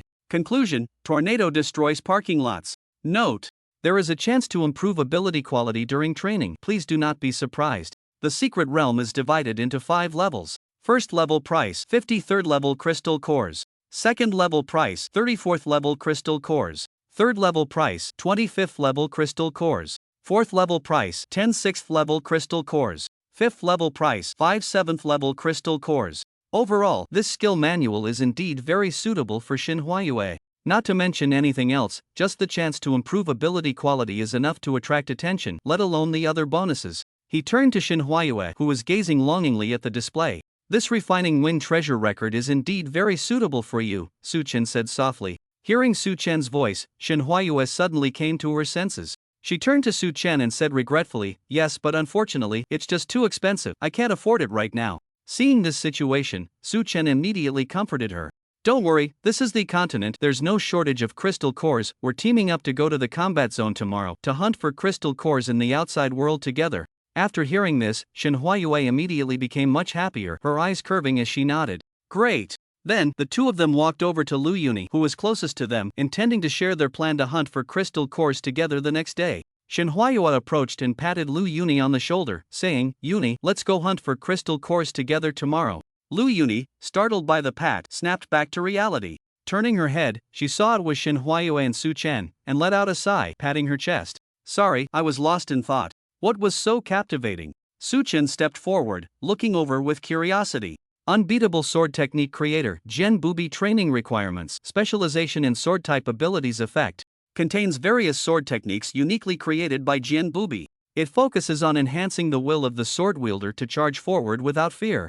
Conclusion, one sword strike and I am unbeatable. Note, there is a chance to improve the quality of abilities during training, so please do not be surprised. Number of levels for the technique is to be determined. First level price 50 level 3 crystal cores. Second level price 30 level 4 crystal cores. Third level price 20 level 5 crystal cores. Remaining cores are yet to be sold out.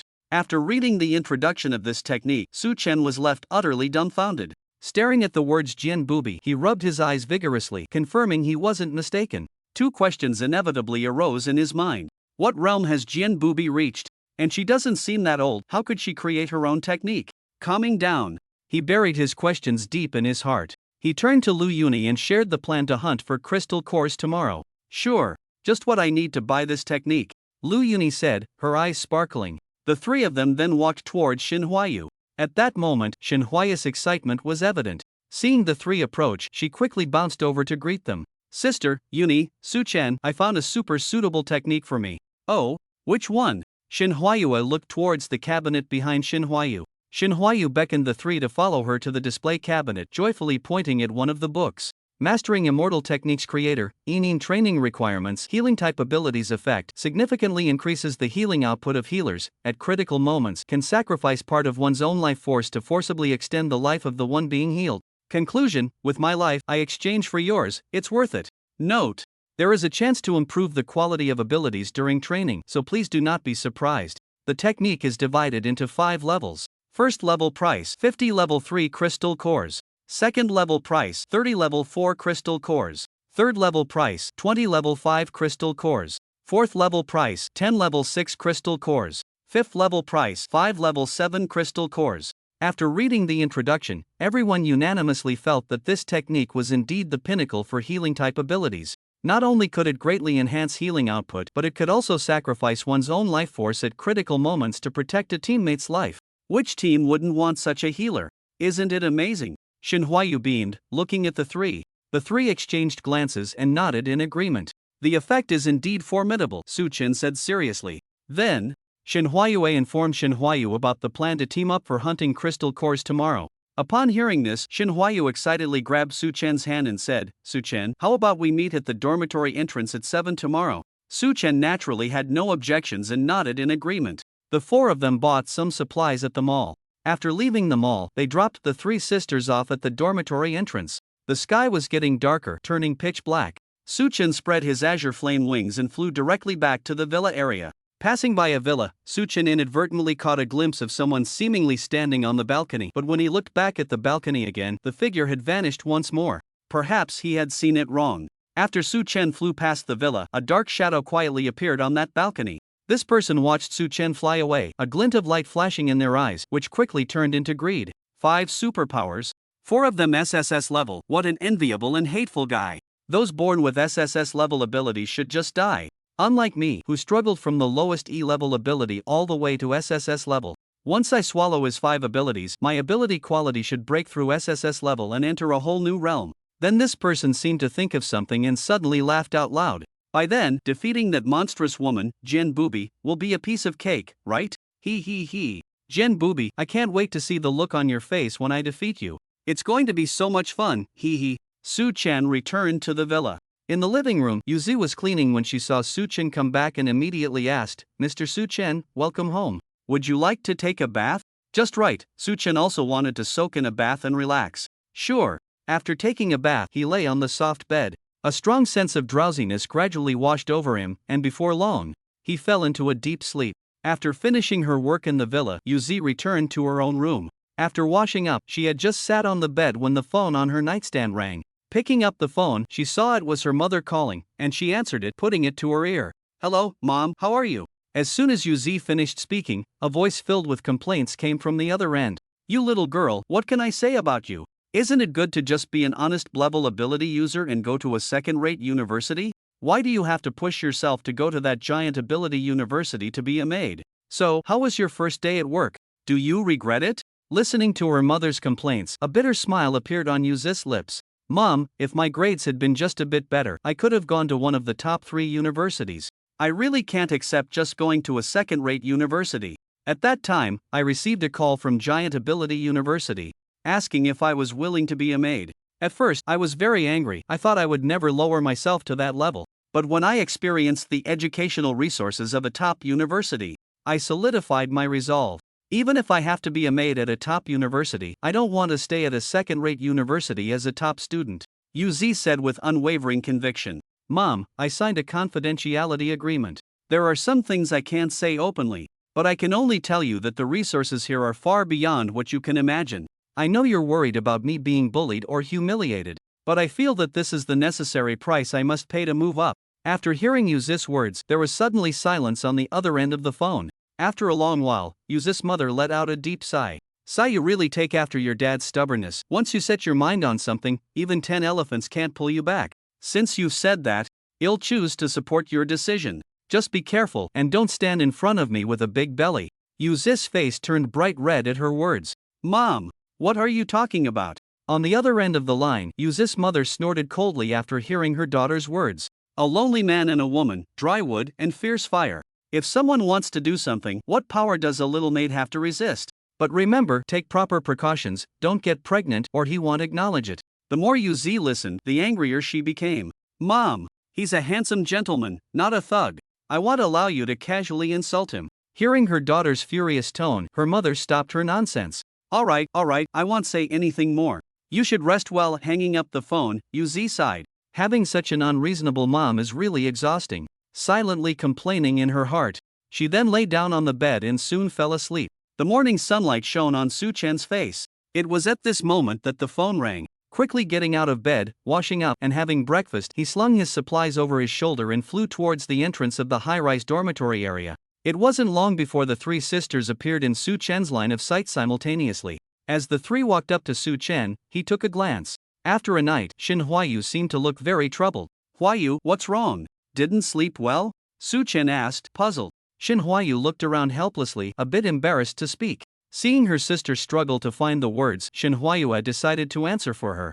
Su Chen, do you remember that strange woman who had a fit here yesterday afternoon? Su Chen certainly couldn't forget that woman. It was his first time seeing a real lily flower, and in such a way, it was truly memorable. I remember. What's up with her?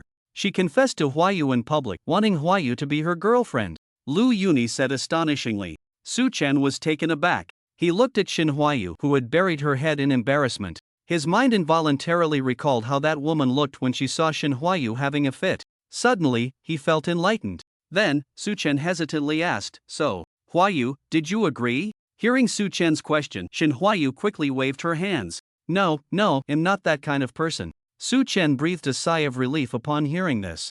That woman always gave him a feeling like the calm before a storm. It seemed that if he wasn't careful, she would cause a tempest. Stay away from her in the future and try to avoid her when you see her, Su Chen said with a helpless expression to Shin Huayu. Shin Huayu nodded in agreement. After all, they really had no experience with such matters and could only avoid it for now. The four then followed the signs to the farthest combat area. They walked for nearly 3 hours. Upon arriving at the combat area, hundreds of spatial gates were set up throughout the region. In the very center of the combat area, there was a counter.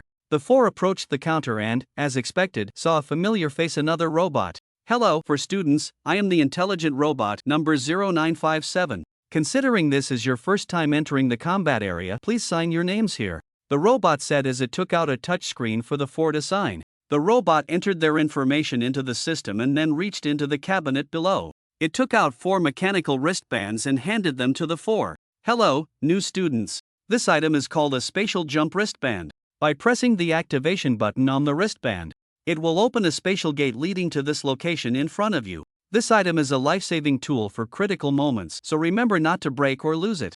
Upon hearing this, the four looked at the small wristbands with astonishment, not expecting the school to have such high-tech gadgets. At that moment, the robot suddenly asked, students, you can now enter any spatial gate, please pay attention to safety. Hearing this, the four casually chose a spatial gate and stepped inside together. A flash of white light passed before their eyes. The four found themselves in a dense forest. Surrounding them were overgrown weeds, and a gentle breeze brushed against their faces. The air was filled with a faint smell of blood, instantly alerting the four. They stood back to back, cautiously looking around, their ears perked up to listen for any subtle sounds. Suddenly, the wind stopped. It was as if someone had turned off the sound system and there was not a single sound. Suddenly, a cry of a monkey echoed from somewhere, breaking the surrounding silence. The ground began to tremble violently, but it didn't feel like an earthquake. Creak!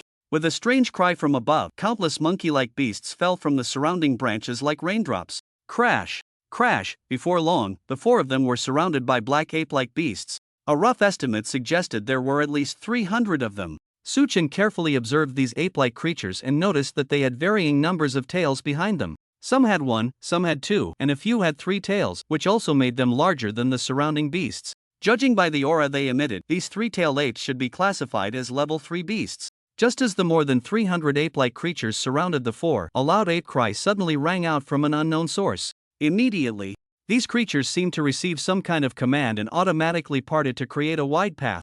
At that moment, a larger ape-like beast stepped forward from the end of this path, moving with heavy strides. This beast had 4 eyes on its face, was covered in white fur, and wielded 4 tails that whipped around like whips.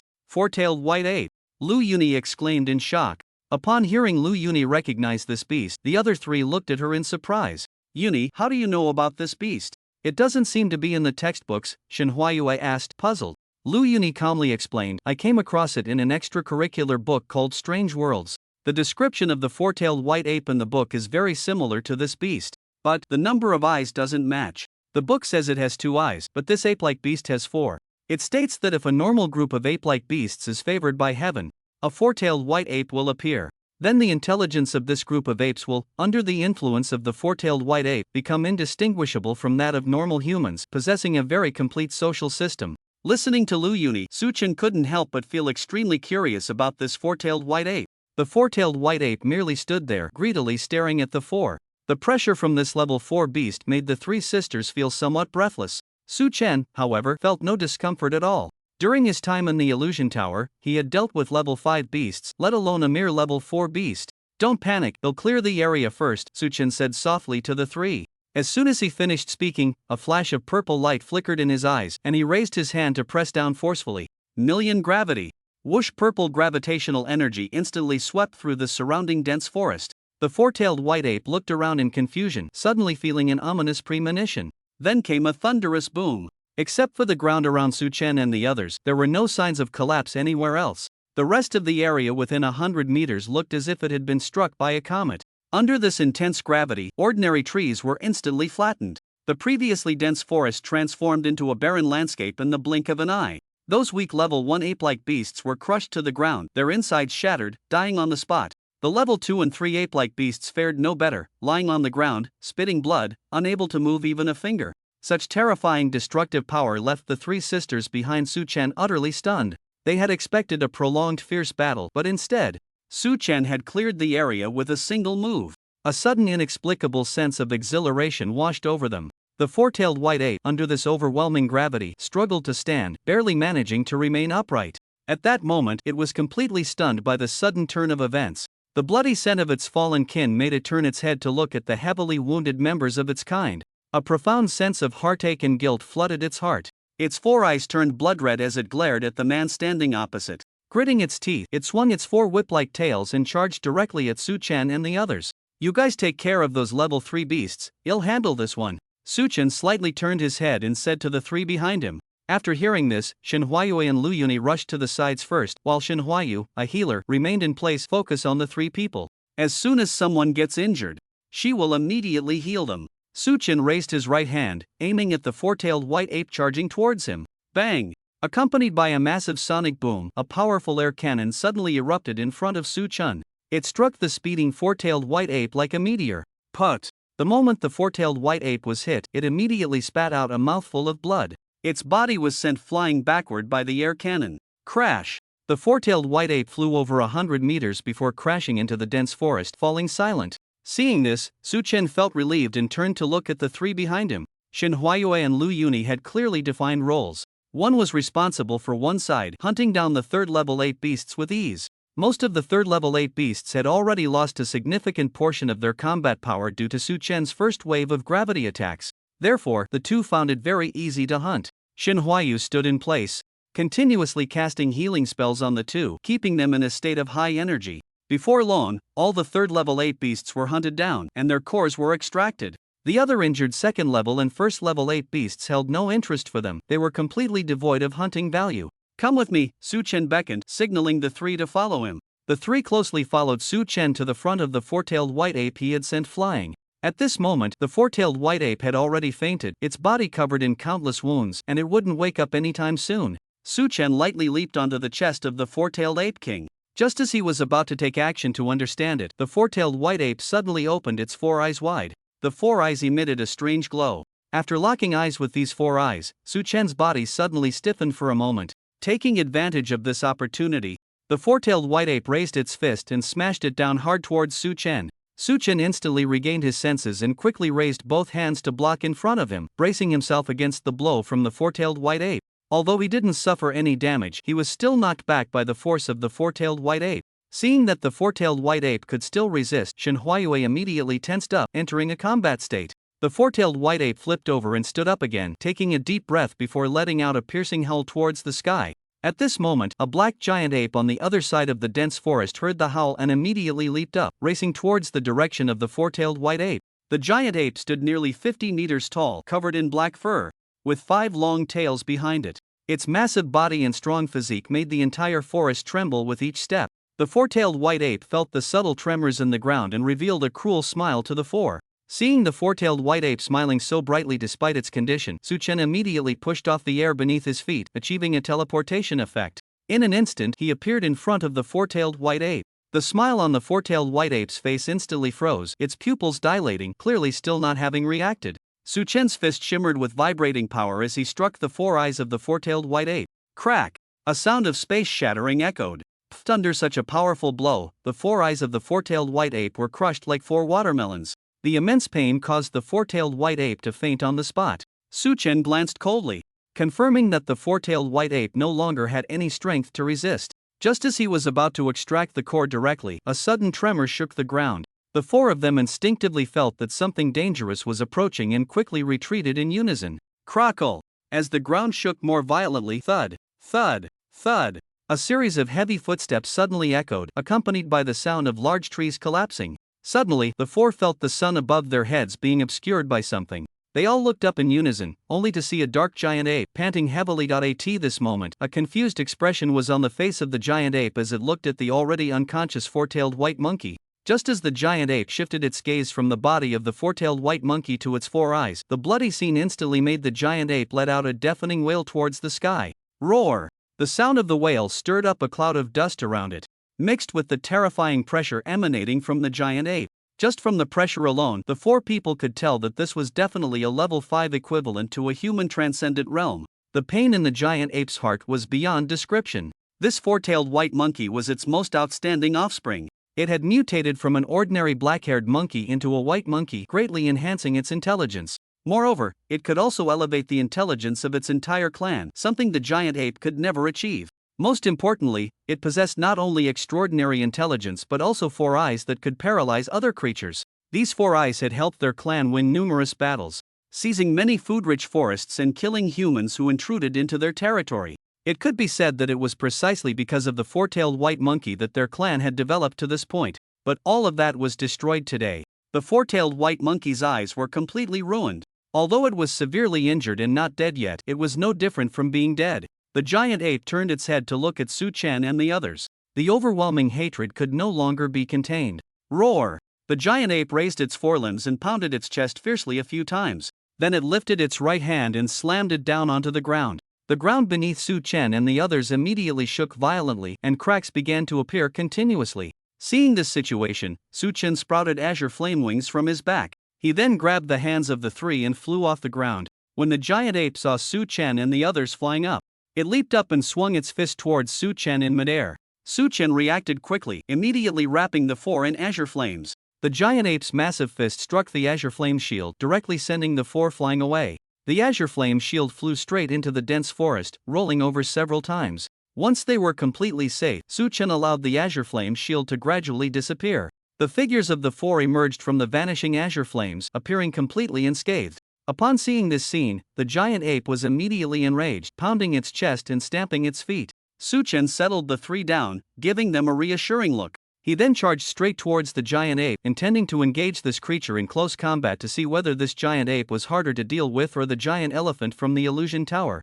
When he was just a few meters away from the giant ape, he clenched his right fist, gathering the power of vibration, and swung it forward fiercely. The giant ape was not to be outdone, swinging its fist towards Su Chen. The 2 fists, vastly different in size, collided with a thunderous boom. Bang! The deafening sound made the 3 spectators instinctively cover their ears. Then, a strong shockwave ruthlessly spread outwards, kicking up a large wave of dust. The dust cloud enveloped the scene, making it impossible for the 3 to see what was happening inside. Crack! Crack! Amidst the dust, the sound of bones shattering could be heard, but it was unclear whether it was Su Chen's or the giant ape's. After a moment of eerie silence, a series of sounds resembling raindrops began to echo from within the dust. Pitter-patter! The 3 could only hear the sounds of the clash within the dust growing faster and faster, until Su Chen spread his wings and soared out from the dust, his fists wrapped in azure flames, showing signs of injury from the earlier fierce exchange. Su Chen's gaze was calm as water, quietly sensing the movements within the dust.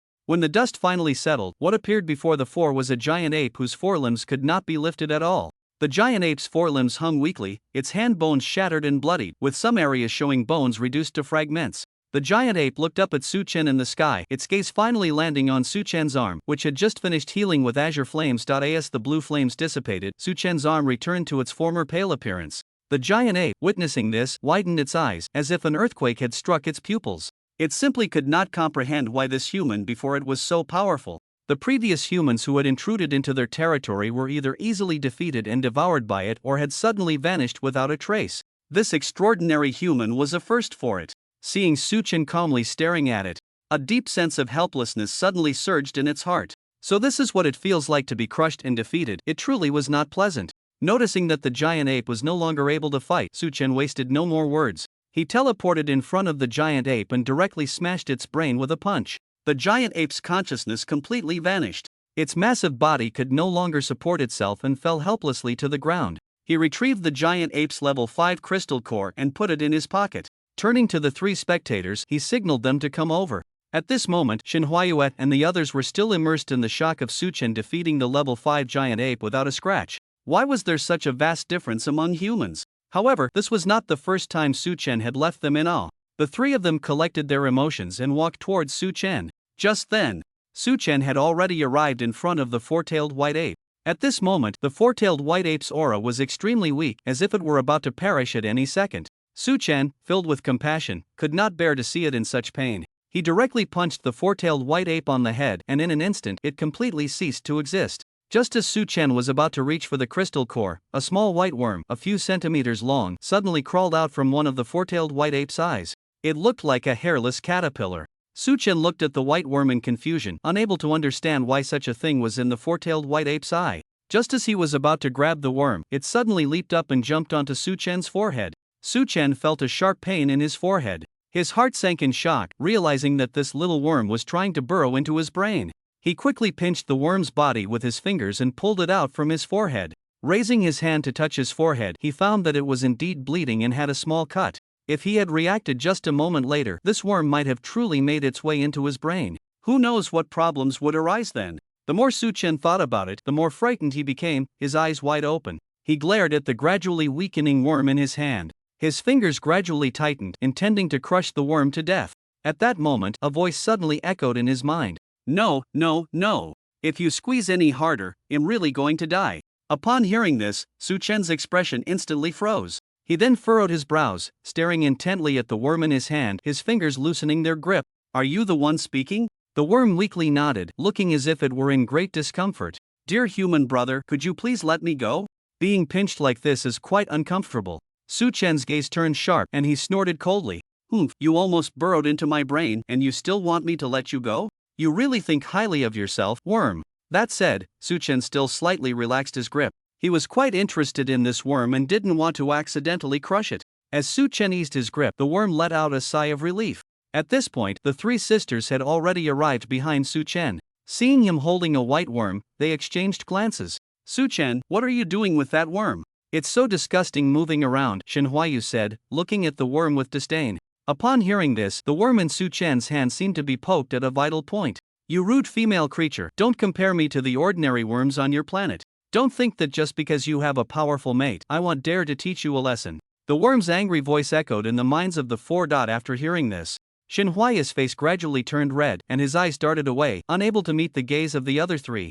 Su-chen gently poked the little bug with his finger, signaling it to be careful with its words. Shen Huayue and Lu Yuni exchanged a glance, said nothing, and shifted their focus to why this little bug could talk. Su-chen, why can this bug speak? Where did you catch it? Shen Huayue asked curiously. It crawled out of the eye of a four-tailed white ape. I'm not sure why it can talk, Su-chen replied. Hey, what's your background? Su-chen pinched the little bug and held it up to his face. The little bug huffed proudly in response. My origins are not something you lowly beings are qualified to know. Seeing its arrogance, Lu Yuni immediately drew her sword and pointed the tip at it. Su-chen, can I stab it with one strike? The little bug sensed the coldness of the sword tip behind it and hurriedly calmed Lu Yuni. Hey, don't get excited. I didn't say I wouldn't tell you. This female creature, please put away your weapon, let's talk nicely. Cut the nonsense. Quickly explain your origins. If you waste any more of our time, I'll crush you right here. Su-chen said coldly, his eyes flashing with a murderous glint. The little bug saw the killing intent in Su-chen's eyes and knew it had to explain. But it was a super race from the starry sky, and here it was being threatened by such lowly beings. Thinking of this, it couldn't help but shed a tear and sighed deeply. Sigh, what a fall from grace. After composing itself, the little bug began to recount its origins. I hatched from an underground cave over 10 years ago. The moment I was born, the inherited memories of my race flooded into my mind. These inherited memories revealed to me that I am one of the 7 demon bugs of the starry sky, the eye bug. Upon hearing the little bug's words, all 4 of them showed expressions of confusion. The 7 demon bugs of the starry sky?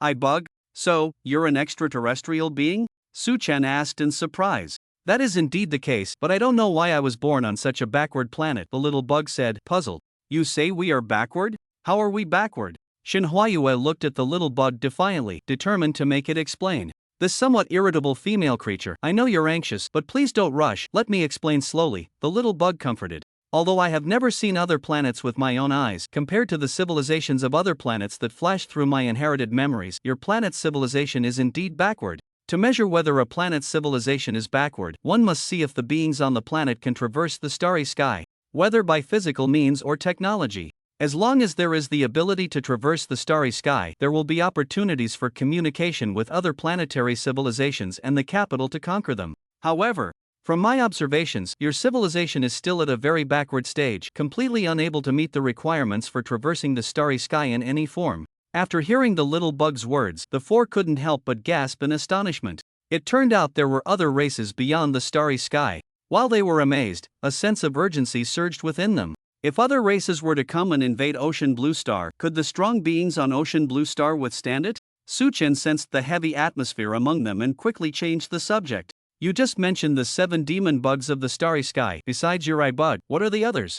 The little bug, upon hearing this, immediately became animated and said, "Besides us bugs, the other 6 races are the fantastical dragonfly, thunder domain centipede, undying cicada, star-eating ant, ethereal butterfly, and mother nest spider. Each type of demon bug has a long lifespan and different powerful abilities. As long as a demon bug forms a symbiotic relationship with a life form, it can enhance its host. For example, as long as I establish a symbiotic relationship with a living being, I can allow the host's eyes to evolve. Of course, depending on the host, the abilities gained after evolution will also differ. This white ape, which has a barely acceptable talent, grew 2 additional eyes after I bonded with it. The psychic shock released by its eyes can force opponents into a few seconds of paralysis." Listening to the little bug's explanation, Lu Yuni noticed a problem. "Wait, you all have powerful abilities, so why do you insist on establishing a symbiotic relationship with a host?" The little bug stiffened for a moment at the question. Then, somewhat embarrassed, it said, "Actually, among the 7 great demon bugs in the starry sky, only our eye bug has basically no combat ability. Our clan's abilities can only manifest when we establish a symbiotic relationship with other organisms. Without finding a host to symbiotically live with, we can't survive on planets with harsh environments. So, among the 7 great demon bugs, we are the ones constantly searching for hosts. The other 6 types of demon bugs have little interest in finding hosts and establishing symbiotic relationships, except when they encounter life forms that interest them." After finishing, the little bug looked up at the 4 people. All 4 had dead fish eyes, staring at it as if looking at a useless waste. "No, don't look at me like that, you 4 lowly beings." Whoa, the little bug twisted and turned on Su Chen's fingertip, venting its dissatisfaction. "Su Chen, this is what you picked up. What do you think we should do with it?" Shin Huayue asked Su Chen. After a long pause, Su Chen took out a transparent glass jar and put it inside. "Let's take it with us for now and see if we can sell it for a good price when we get back to school." Then Su Chen grabbed the little bug and, despite its fierce resistance, threw it into the glass jar. He tightened the plastic lid and poked a few small holes in it to prevent the little bug from suffocating. Turning back, he took out the 4-level crystal core from the 4-tailed white ape and put it in his pocket. "Let's keep going. Besides these monkey-like beasts, there shouldn't be any other strange beasts in this forest." Su Chen gestured for the 3 to give him their hands. The 3 obediently let Su Chen hold their hands. Su Chen tightened his grip on the 3, sprouted his azure flame wings, and soared into the sky, flying far away with them. As the 4 flew away, the surviving 1st and 2nd level 8 beasts in the area dragged their injured bodies and silently left. Their king was gone, and soon this forest would be occupied by other beast clans. At that time, these strange beings could only wait for their demise. Electing the next leader to lead them to find a new place to settle was of utmost importance. Su Chen dashed at full speed, flying with the 4 in the air for several hours, yet they still couldn't see the end of the vast forest. Surrounded by dense woods, the endless expanse made the 4 feel a bit visually fatigued after such a long time. Just then, a huge lake suddenly appeared in the distance, instantly capturing Su Chen's attention. The lake was so large that the 4 couldn't see the other side, estimated to be several kilometers in diameter. Considering that strange beasts also need water sources, it would be better to wait here for them to come to them. "Let's take a break here, have a meal, and wait for something to come by," Su Chen suggested. The 3 exchanged glances, thinking this plan was indeed brilliant, and all nodded in agreement. The 4 landed on a large clearing by the lake. To their surprise, there were more than a dozen tents already set up. The tents looked intact, but for some reason, the entrance was wide open, as if violently torn apart by something. The campfire had long since burned out, leaving only ashes on the ground. The 4 stepped forward and began to check the tents. They found that all the living supplies inside were complete, but there wasn't a single living person. The 4 of them frowned, their expressions serious as they gathered together again, all shaking their heads. "We have all the necessary supplies, but not a single living person. It's really strange," Shin Huayue said with a heavy expression. "Either these people are wealthy and powerful, or they are already gone." "Personally, I lean towards the second guess," Lu Yuni said, gripping the hilt of her sword and cautiously surveying the surroundings. "If more than 10 people were killed by the strange beasts, how could there be no traces of blood at all? The entire camp is still so tidy," Shin Huayu asked in confusion. Just then, Su Chen furrowed his brow, as if he had discovered something. He walked straight to the lakeshore, crouched down, and reached out to touch an unknown liquid on the ground. He then raised his hand and rubbed his fingers together. It was sticky, very sticky. That was the impression the unknown liquid gave him. The other 3 followed suit and also noticed the unknown liquid in front of Su Chen. "What is this stuff?" Shen Huayue asked curiously. "It's a secretion from an unknown strange beast. It seems there is some kind of deadly danger hidden beneath this large lake," Su Chen said with a smile on his face. "Ha? Are we just going to wait here for trouble to come?" Shen Huayu asked nervously. High risk, high reward. Besides, we have the life-saving space wristbands that can teleport us back to school, so we don't need to worry too much. Su Chen reassured Shen Huayu with a comforting smile. Alright, let's do it, the three sisters said in unison. The four of them rekindled the campfire and cooked a large pot of rice porridge with the food they had brought. The aroma of the meal wafted through the air, disturbing some strange beasts lurking beneath the lake. One by one, the strange beasts awakened from their dormant state, suddenly opening their eyes, quietly waiting for their body temperature to return to normal before they could move. After finishing the porridge, the four on the shore looked at the calm surface of the lake, seeing no signs of danger at all. They then chose a relatively spacious area to set up their tents, placing them close together to avoid any accidents. Sitting by the campfire, the four began to chat idly. Suddenly, dark clouds gathered in the sky and rain began to fall, dripping onto their necks. It's raining. Let's hurry back to the tents, Lu Yuni said as she stood up. The four quickly returned to their respective tents, zipping up the flaps to keep the rain out. They listened as the rain intensified, creating a pattering sound on the tent. They couldn't help but marvel at how unpredictable the weather was in the strange beast continent. In just 1 minute, it had gone from a clear day to a rainstorm. As time passed, the rain began to pour even harder, and it looked like it would continue for quite a while. Lying on the mat, Su Chen listened to the sound of the rain outside and suddenly felt a wave of drowsiness wash over him. To perk himself up, Su Chen took out a glass jar containing a small bug from his backpack. He wanted to chat with it to alleviate his sleepiness. The little bug, seeing the light of day again and spotting Su Chen, stood upright and angrily knocked on the glass jar. Let me out! Let me out! You lowly creature! Do you even know what kind of existence you have provoked? Faced with the little bug's hostile shouts, Su Chen chose to watch coldly, quietly observing the bug's performance. After a while, the little bug grew tired and lay helplessly on the ground, looking at Su Chen, seemingly lost in thought. Tired, huh? Let's just have a chat, Su Chen said with a smile at the little bug. Humph. I have nothing to talk about with a lowly creature like you, the little bug said, raising its head proudly. Hearing the little bug constantly refer to him as a lowly creature, Su Chen wasn't angry but curiously asked, why do you want to burrow into my forehead? Do you want to coexist with me? Exactly. The little bug said without a hint of concealment. Why? Upon hearing Su Chen ask why, the little bug's tone suddenly became serious, and it said solemnly, from the moment you easily defeated that white ape, I had my eyes on you then. You even killed a life form that was a level higher than you without taking any damage. Such a talent is truly rare. I can sense that you harbor several powerful forces within you. You are a genius, a rare genius even among the stars. It would be a pity if I didn't seek to coexist with you. After hearing the little bug's words, Su Chen fell into deep thought. He then asked the little bug a question that left him very puzzled. You said you established a symbiotic relationship with that white ape, so how come when I killed it, you were completely unharmed? Upon hearing this question, the little bug's voice suddenly froze. That. Seeing that this question was so difficult to answer, Su Chen immediately sensed that there was definitely something fishy about it. I knew it, you aren't that honest. You definitely wouldn't easily establish a symbiotic relationship with a creature. That white ape probably didn't establish a symbiotic relationship with you, did it? You just wanted to use it, find a safe place, and quietly wait for the next suitable host. With just a few words, Su Chen exposed the little bug's lie. The little bug, realizing its cover was blown, became honest and no longer shouted, just lying quietly. Since you've seen through me, I won't pretend anymore. The truth is just as you said. I had no choice. The entire forest is filled with creatures that lack intelligence. There was barely one that had a bit of intelligence, and I had no other options. While it was sleeping, I crawled into its eye, causing its eye to undergo some beneficial evolution. For all these years, it has been unaware of my existence, thinking it was its own evolution. I thought it would go on like this until the day the white ape died, and then I would look for the next host. Who knew a freak like you would appear, catch me, and lock me up directly? Su Chen nodded secretly, realizing it was pretty much as he had thought. The little bug had not truly coexisted with the white ape. Otherwise, as one of the 7 great demon bugs of the starry sky, how could it only allow the four-tailed white ape to gain such a mediocre ability? If I agree to coexist with you, what do you plan to do?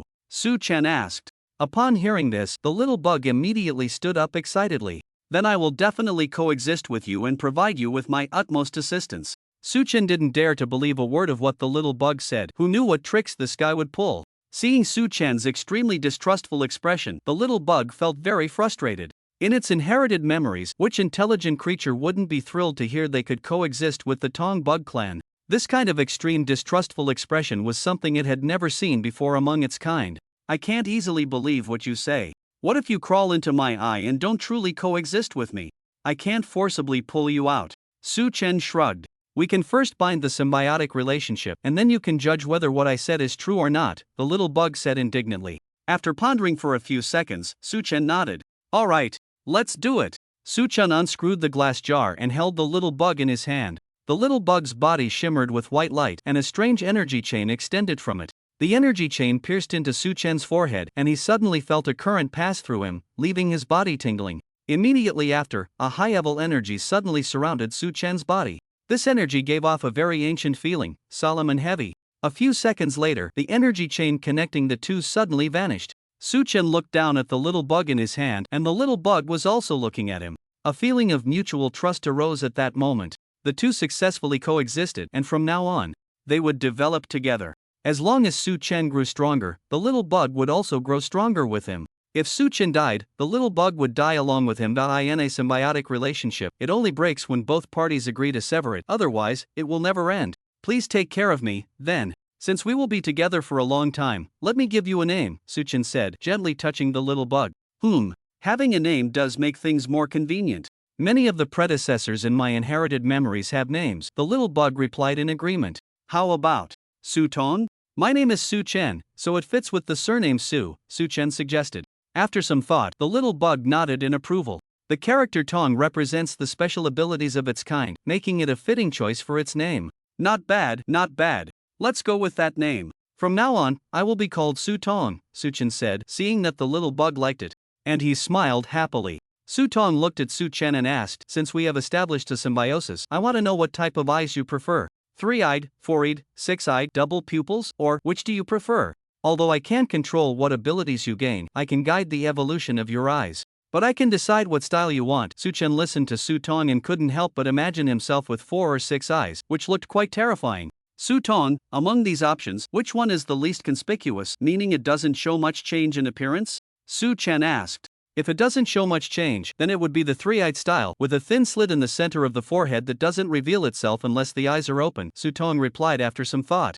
Then let's go with the 3-eyed style. I'm ready, Su Chen said seriously, looking at Su Tong in his hand. Upon hearing this, Su Tong leaped vigorously to Su Chen's forehead.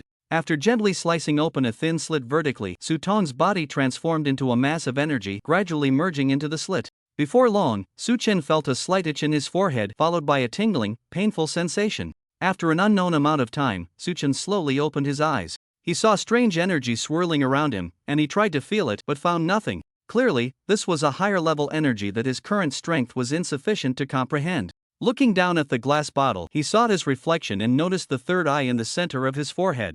This eye looked no different from an ordinary one, except for the pupil, which was somewhat unique. While ordinary eyes have brown or black pupils, this eye's pupil was black and gold. At first glance, it appeared purely black but emitted strands of golden light. Not bad, a bit handsome, Su Chen said with a smile, genuinely impressed. Just then, the voice of the little bug Su Tong suddenly echoed in his mind. Su Chen, this eye of yours is not just handsome, it's much more than that. Oh, you know what this eye does? Tell me quickly, Su Chen asked eagerly. When this eye is opened, the unknown energy it emits has the ability to nullify energy attacks. In other words, as long as your opponent releases any energy attack towards you, it will be ineffective, and you will be in an absolutely invincible state. The few words from the little bug Su Tong left Su Chen gasping in shock. What a heaven-defying effect.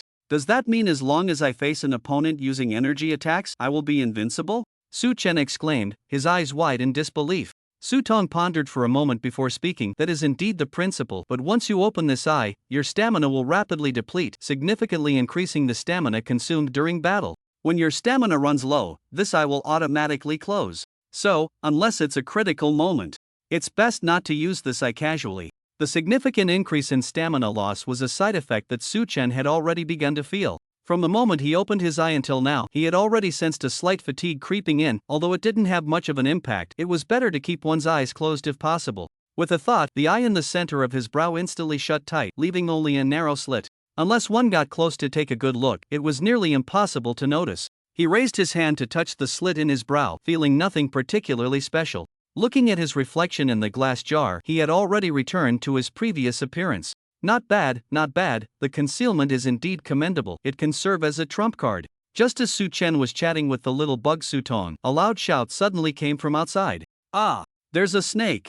Upon hearing this, Su Chen's expression instantly turned serious. He immediately stood up and set up a layer of shield around himself that could repel the rain. As the raindrops fell on him, they were instantly deflected, leaving him completely dry. Bursting out of the tent, the scene before Su Chen was unforgettable for a lifetime. A group of blue-green, 3 to 4 meter tall toad-like beasts were hopping from the lake towards the shore, clearly targeting the 4 of them. Coming back to his senses, he looked towards the 3 sisters. He saw Shin Huayu timidly standing behind Lu Yuni and Shin Huayue. Nearby lay a long severed tongue and the corpse of a toad beast, evidently just killed. Upon seeing Su Chen emerge, the 3 immediately felt reassured. Su Chen stepped forward to the 3, observing their pale faces. The cold rain could cause their bodies to lose heat, which was very detrimental to them. Su Chen raised his hand, repelling the rainwater that had soaked the 3, and also enveloped them in a rain shield. The 3's previously wet clothes instantly became dry, and their body temperatures began to warm up. Upon feeling this, a hint of surprise flashed across their faces. "Does anyone know about these toad beasts?" Su Chen asked softly, standing in front of the 3. These toad beasts are called rain-calling toads. As the name suggests, their clan has the ability to summon rain, so this heavy downpour must be their doing, Shin Huayue replied. Su Chen nodded after hearing this, then focused on the rain-calling toads, noticing they were all first-level beasts, with not a single second-level beast among them, which had no hunting value at all. "TSK, all first-level beasts have come, it really dampens my enthusiasm," Su Chen said, shaking his head in disappointment. "The ability users in these tents definitely cannot be killed by first-level beasts, there must be bigger ones behind, just not showing themselves yet," Shin Huayue said seriously. "I'll go first. I'll deal with these pesky creatures, and the bigger ones will surely appear afterward." "Huayu, keep an eye on my condition," Lu Yuni said, drawing her sword from her waist and charging forward. For first-level beasts, Lu Yuni could basically take one down with a single sword strike, and in the rain, she slashed, stabbed, lifted, and cleaved, looking quite satisfied with her kills. With the rain shield set up by Su Chen around her, she didn't have to worry about getting her clothes wet. Seeing Lu Yuni enjoying herself so much, Shin Huayue was also tempted. She leaped into the air and unleashed a whirlwind technique.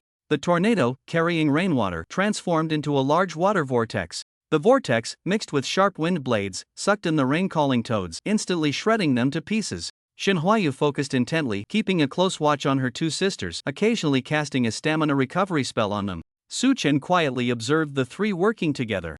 Nodding to himself, their cooperation was indeed seamless, as if they were born of the same mother. Before long, the shore was splattered with the foul blood of first-level rain-calling toads. The first-level rain-calling toads that had been peeking out from the lake, intending to come ashore, caught a whiff of the strong scent of their kind's blood. Seeing how fierce the 4 on the shore were, they hesitated and sank back into the water, disappearing from sight.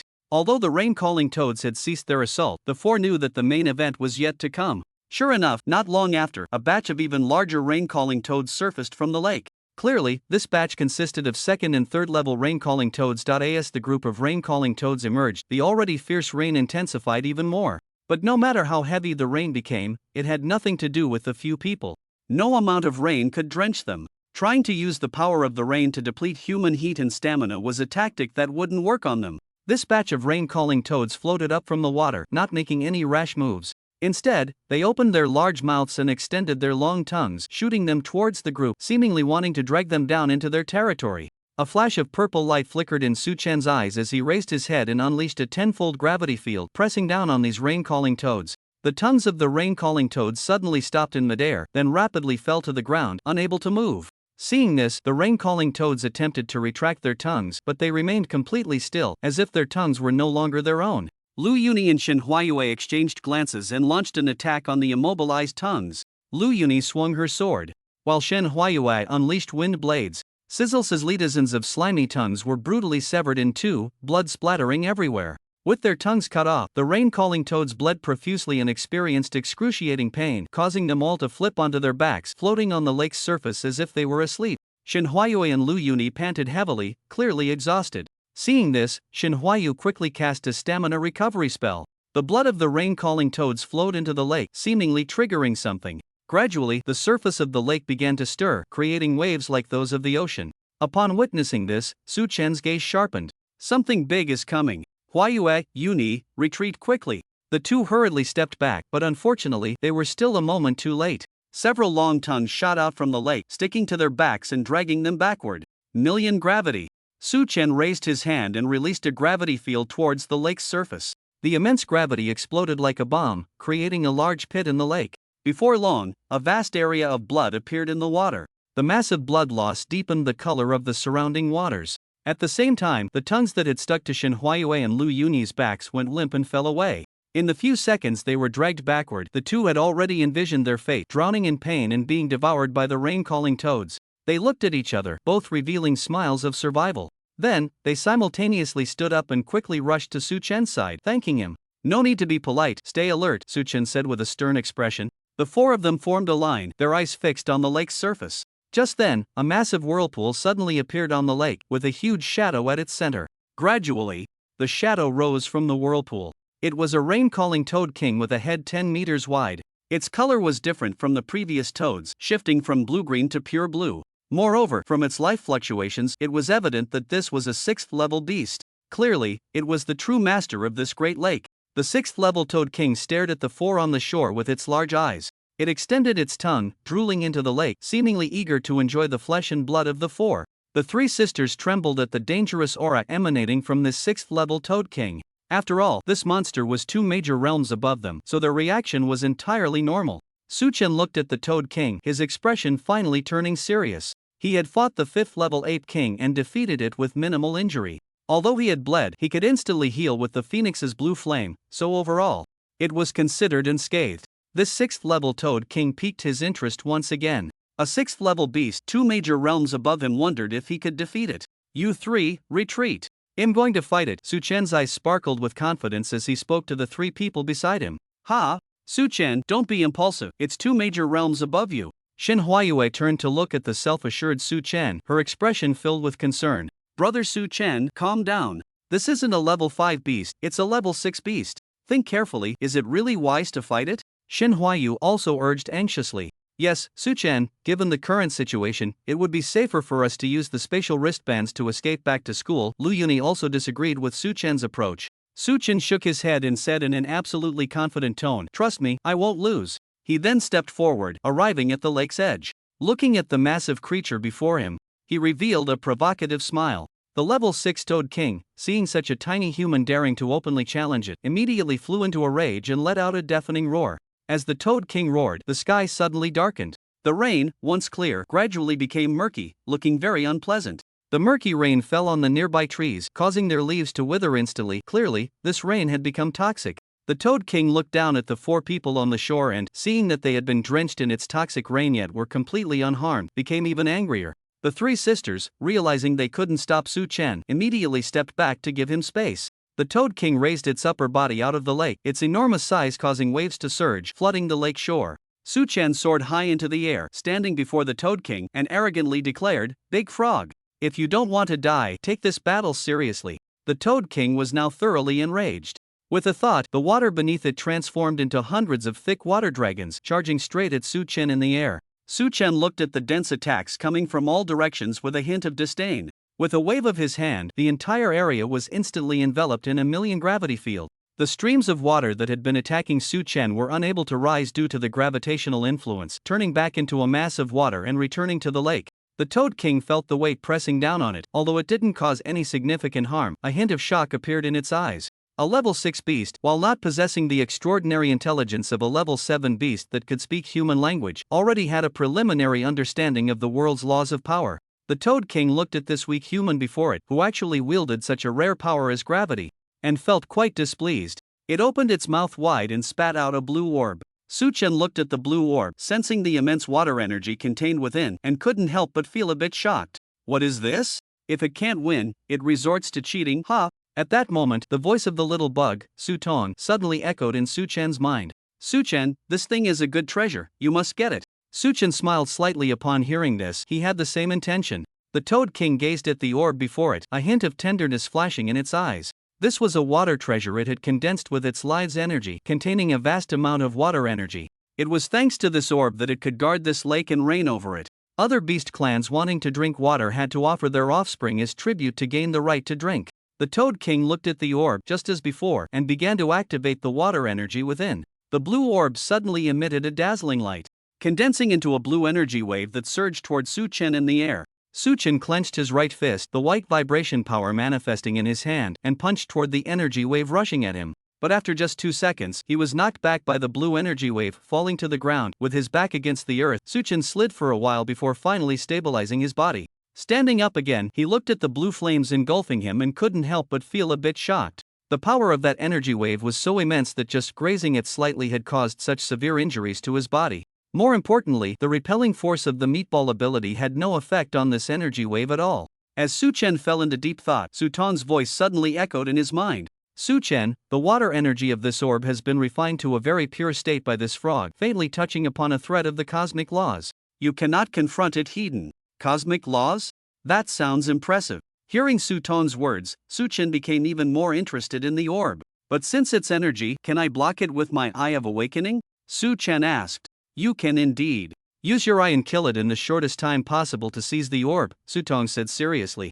No, not just the orb, I also want its level 6 crystal core, Suchen declared confidently. Suchen's injuries quickly healed back to normal under the blue flames. He closed his eyes on the spot and activated the third eye at his brow. Seeing Suchen close his eyes right there, the Toad King opened its mouth wide and let out several loud mocking laughs. Deep down, it believed that this weak human had resigned to his fate and given up struggling. However, if I can use this orb to kill you, you should die without regrets. Once again, it activated the orb, unleashing a powerful energy wave directed at the motionless Suchen. Shin Huayuai and the others, witnessing this scene, hurriedly shouted, Suchen, get out of the way. Unexpectedly, Suchen completely ignored their words, still standing there, unmoving. He murmured, third eye, activate. As the energy wave approached Suchen, the Toad King's mouth curled into a cruel smile. Boom! The surging energy wave struck Suchen, producing a loud bang. But in the next second, for some reason, the expression on the Toad King's face suddenly became stiff. Even the three sisters behind Suchen were left dumbfounded. It was because Suchen had taken such a terrifying attack without even taking a step back, standing resolutely in place as if the attack hadn't hit him at all. The Toad King rubbed its eyes, looking at the unscathed Suchen, and was instantly filled with immense confusion. This orb had never missed its target before. All the beasts in this forest had been subdued by it. How could this weak human be completely unharmed after such an attack? The Toad King, unwilling to accept this, activated the orb's energy again to attack Suchen. Sensing this, Suchen not only did not evade but charged straight forward. In the Toad King's shocked gaze, the energy wave emitted by the orb struck Suchen, instantly vanishing without a trace. How is that possible? The attack hitting him actually disappeared. Taking advantage of the Toad King's confusion, Suchen had already charged right in front of it, bracing against the energy wave. He clenched his right fist, gathering the power of vibration. He also infused the first layer of the 9 heavens, the first heaven, into this punch. Swinging his fist, he struck hard at the Toad King's large head. With a crackling sound of space fracturing, the skin on the top of the Toad King's head immediately split open. But it wasn't over yet, the power of the first heaven activated. Boom! With a thunderous sound, the already cracked space expanded over 10 meters, completely enveloping the Toad King's entire head. The three sisters, witnessing this scene, were so shocked that they didn't dare to breathe, fearing that Suchen would be distracted by them. At first, the Toad King thought that this punch hadn't affected it at all. After all, it had tough skin and thick flesh. This weak human shouldn't be able to inflict any real damage, at most just breaking the skin. But as time passed, it suddenly felt a bit of pain in its head, and the pain only grew worse. Finally, with a pop, the thick-skinned, tough-headed Toad King suddenly sprayed streams of fresh blood in all directions. The speed of the blood spray was so fast that within seconds, the Toad King's entire head was stained a deep crimson. Roar! The Toad King let out an angry roar in pain. At that moment, it finally saw that the human before it had grown another eye, and that eye emitted a strange power that it could not comprehend. Suchen quickly retreated, increasing the distance between himself and the Toad King. After the roar, the Toad King suddenly felt a bit dizzy. Ultimately, it stumbled and fell into the water, seemingly injured in the brain by Suchen's punch, losing its sense of direction. Suchen floated in midair, his cold gaze fixed on the surface of the lake. After all, the Toad King was a level 6 beast, the strongest beast he had ever fought, and it would definitely not die so easily. Suddenly, a long tongue covered in barbs shot out of the lake towards Suchen with lightning speed. Suchen squinted, raising a flexible shield in front of him. As the long tongue approached his body, it was deflected away, unable to get close to him at all. Seeing that its tongue could not touch Suchen, the Toad King tried to retract it, but a hand suddenly grabbed its tongue. Suchen, completely unafraid of the barbs on the Toad King's tongue, seized it and yanked it hard. He had to force the Toad King out of the water to fight him openly. Otherwise, if he kept his eye open for too long, his stamina would deplete significantly. The Toad King, realizing its tongue was being held and could not be retracted, reluctantly resurfaced. Seeing the Toad King appear again, Suchen pulled on its tongue and flew backward, trying to drag the Toad King to the shore. The Toad King could naturally tell that the human in front of it wanted to pull it out of the lake, which would eliminate its home advantage and leave it vulnerable. At that moment, it deeply regretted using its tongue to ambush this human. It was too ruthless, completely unafraid of the poison on its barbs, and was now being forcibly pulled. But Suchen was not foolish. He knew that the barbs on the tongue were likely poisonous. So before grabbing the tongue, he had already covered his hand with a layer of flexible shield, preventing the poison from piercing his skin. Unbeknownst to them, the Toad King was being dragged out of the water by Suchen's grip on its tongue. The Toad King was dozens of meters tall, and each step it took caused the ground to tremble. At that moment, the wound on the top of the Toad King's head split open again due to movement, spraying fresh blood in bursts. The blood splattered onto the trees, causing them to wither instantly, indicating that the toxicity of the blood was considerable. The wound on its head split open again, and the Toad King immediately felt dizzy. It stumbled over a tree, staggering a few steps before collapsing among a cluster of trees. Seeing this scene, a hint of delight appeared at the corner of Suchen's mouth. The Nine Heavens secret manual given by his master was indeed powerful. Just the first layer, combined with the force of vibration, had such might. With a single strike, it had severely injured the Toad King and damaged its brain. If he reached the highest level of the Nine Heavens, what kind of power would that be? Thinking of this, his heart couldn't help but feel a bit fiery. Lying on the ground, the Toad King's eyes began to ooze blood, and it felt as if the world before it had turned blood-red, as if it had entered a realm of crimson. At that moment, an unprecedented sense of panic made the Toad King shiver all over. It recalled how it had once been a small level 1 beast, relying on its exceptional talent to rise rapidly to become a level 5 beast. Then, through its profound understanding of the power of water, it had condensed a blue pearl. After that, it advanced to a level 6 beast, becoming the king of this great lake. Suddenly, it felt that its life had come to an end. Due to racial limitations, it found it exceptionally difficult to advance further, remaining stagnant. Over the long passage of time, its heart had gradually been consumed by fear. It feared that its position as king and the blue pearl would be completely taken away by a new king. So it spared no effort in eliminating the 4th and 5th level in this great lake, including its own kin, the rain-calling Toad Clan. This is also the reason why there are no other 4th level or above in the entire lake besides it. It would not allow any that threatened its status to appear, not even its own kin. Now, as the king of the rain-calling Toad Clan, it found itself in dire straits, yet not a single rain-calling toad came to its aid. Perhaps this is what retribution feels like. Suddenly, the Toad King had a thought and spat out a blue pearl from its mouth, then looked at Suchen. It seemed to want to use this pearl to exchange for its freedom. Upon seeing this scene, Suchen remained completely unmoved. The blue pearl, a 6th level crystal core, he wanted it all. The Toad King, sensing Suchen's cold indifference, guessed his thoughts. Ultimately, it steeled its heart and forcibly tore off its own tongue. Then it immediately turned and plunged into the lake. At its level, a severed tongue could regenerate. But a lost life was truly gone. Seeing this creature act so decisively, Suchen became anxious. He couldn't let the treasure slip away. He cast a water-repelling shield around himself and immediately followed the Toad King into the lake. The water was pitch black, but he possessed the third eye. In his eyes, the dark lake appeared as bright as day. Looking down, he saw the Toad King frantically swimming towards the bottom of the lake. Suchen would not let the duck he had caught fly away. He still needed to use the 6th level crystal core to feed the demon fruit tree. Who knows, this time it might give him a natural type demon fruit. He sank his body down, heading straight for the Toad King. On the shore, Shinhuayuet and the others were shocked to see Suchen actually chase after it. The underwater environment was not the same as on land. On land, Suchen had the advantage. But underwater, he might not have the upper hand. After all, the water was the Toad King's domain. What should we do? Brother Suchen actually chased after it, Shinhuayu said anxiously, looking at the other two. Huayu, don't panic. Since Suchen dares to chase after it, it means he has confidence. We just need to wait quietly for him to come back up, Lu Yuni said calmly. However, her brows were tightly furrowed, clearly worried, though she didn't say it outright. Shinhuayue remained silent, her gaze fixed on the surface of the lake, praying for Suchen's safety. Just as the three were quietly waiting on the shore, a rustling sound suddenly came from the dense forest behind them. The three turned to look and found that there were actually 4 figures, and they seemed to be about the same size as them. The three immediately took up a combat formation. After all, in this perilous wilderness, it was better to be cautious. The 4 people emerged from the forest holding umbrellas. Upon seeing the three standing by the lakeshore, they all displayed expressions of surprise, seemingly not expecting to encounter living people here. But soon, when they saw the state of the three, their surprised expressions turned to astonishment. This was because the three were not holding umbrellas, yet their hair and clothes were completely dry, as if the rain that fell on them had all vanished. Shinhwaiyue and the others clearly saw the four's full appearance, which was a combination of 3 men and 1 woman, and they seemed to be here to explore this area as well. The 4 approached, holding their umbrellas, and came before the 3. One of the men, who looked like the leader, observed the surrounding environment and the corpses of the in the lake. He stepped forward alone and approached Shinhwaiyue and the others. Then he introduced himself, saying, "Hello, ladies. We are second-year students from the Qishan Ability University. My name is Li Qingtian, and I am the captain of this team." After Li Qingtian finished introducing himself, he stood still under the umbrella, waiting for the 3 to respond. Upon hearing this, Shinhwaiyue and the others glanced at the spatial wristbands on the 4's wrists, dispelling their concerns.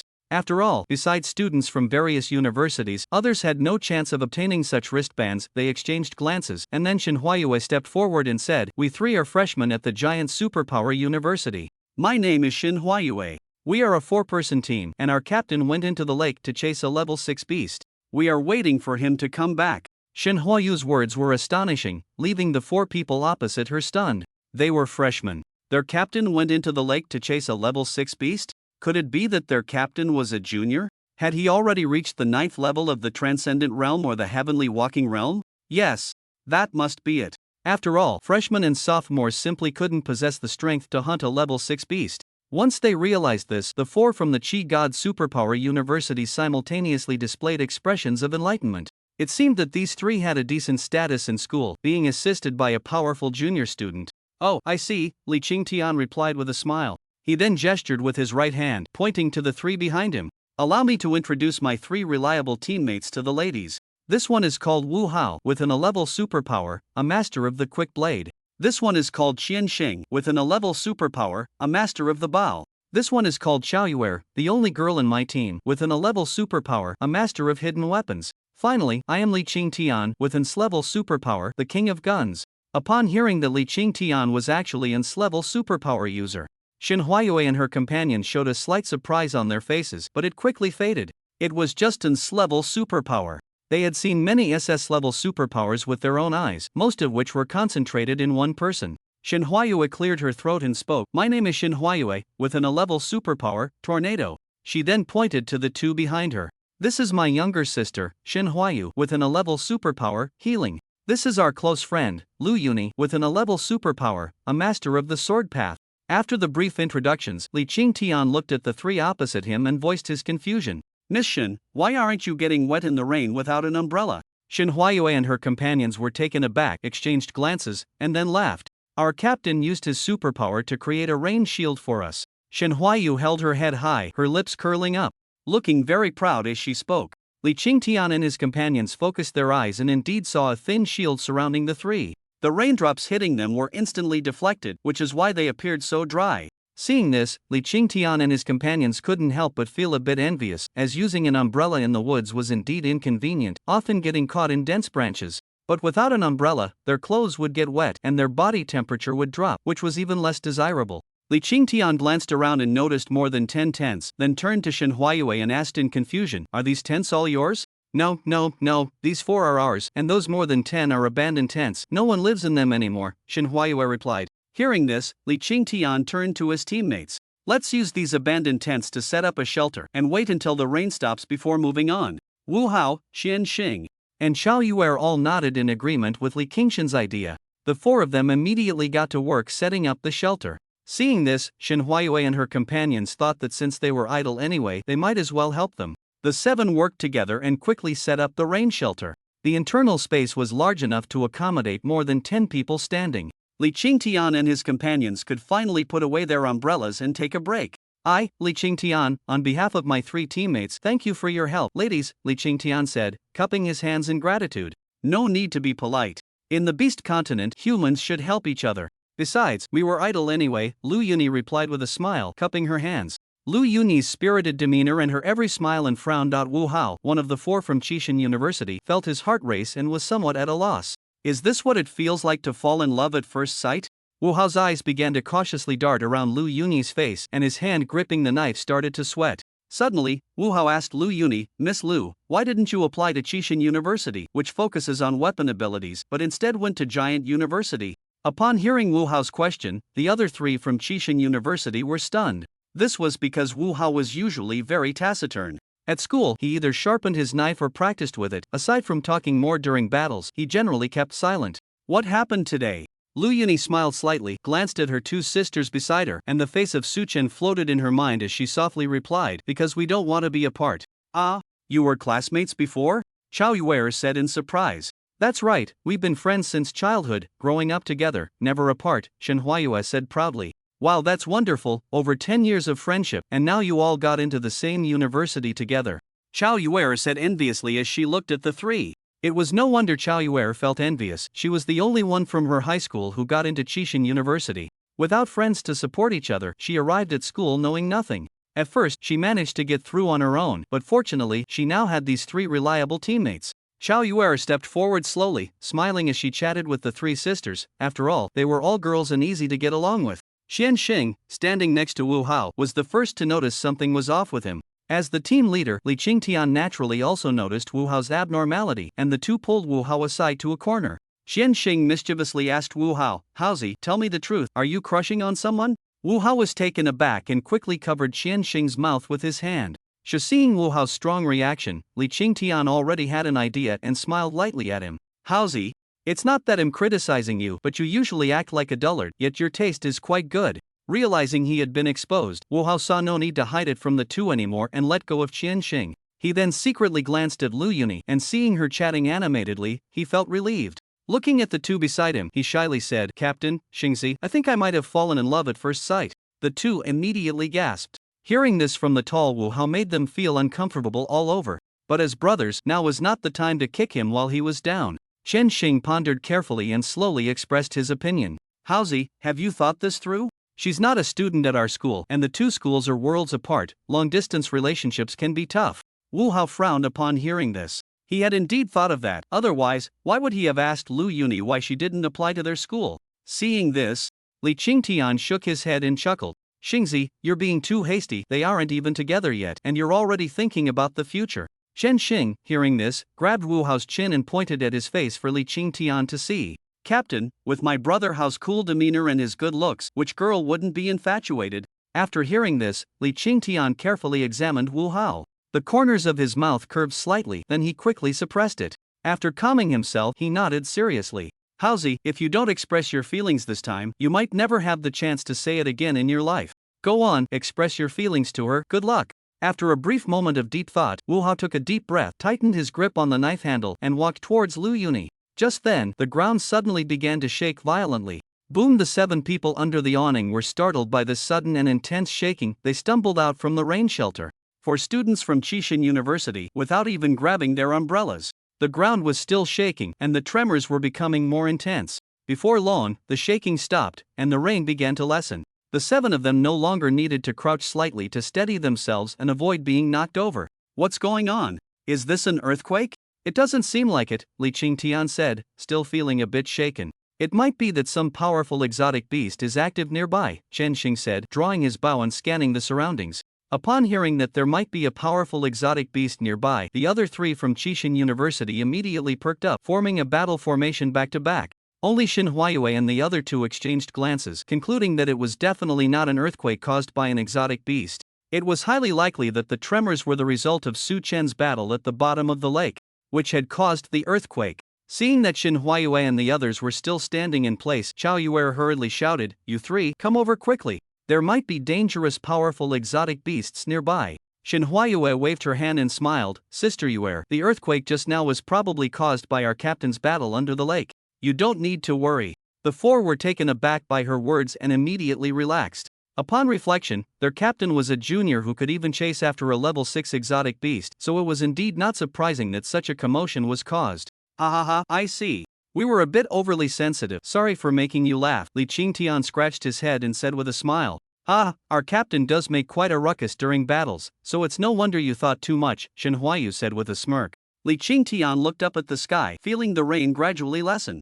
Remembering the earlier earth-shaking noise, he couldn't help but feel a surge of emotions. Is this the terrifying power of a junior at a university for extraordinary abilities?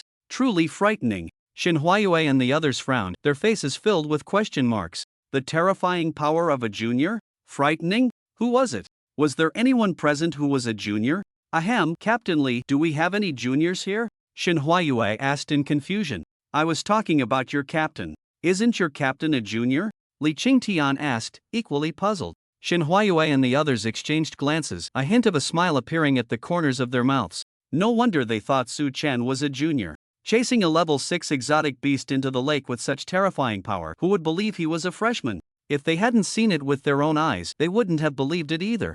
Captain Lee, you misunderstood. Our captain is not a junior, he is in the same year as us, also a freshman. Shin Huayue replied with a beaming smile. Her words detonated like a heavy bomb in the hearts of Li Qingtian and the others. Boom! The four stood there dumbfounded, wanting to speak but unable to utter a single word. Chasing a level 6 exotic beast to its lair in the lake, the aftershocks of underwater combat causing a violent earthquake. Are you telling me this was done by a freshman? Ultimately, it was Captain Li Qingtian who reacted first. Hee, you three ladies really know how to joke. If it weren't for a bit of common sense, we might have actually believed you. The other three immediately snapped back to reality, patting their chests to catch their breath.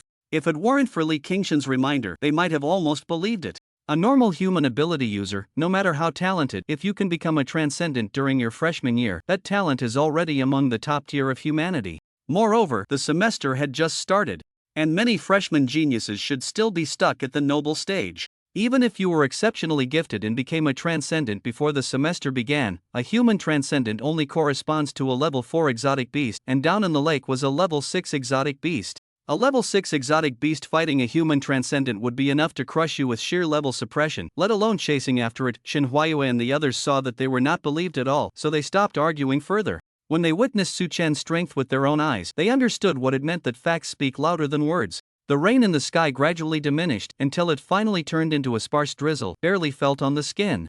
At that moment, Chao Yuer seemed to see something terrifying, trembling as she raised her hands and pointed towards the lake in front of her. In an instant, everyone followed Chao Yuer's gaze. In the center of the lake, a large surge of blood suddenly erupted, dyeing a whole area of the water red, creating a horrifying scene.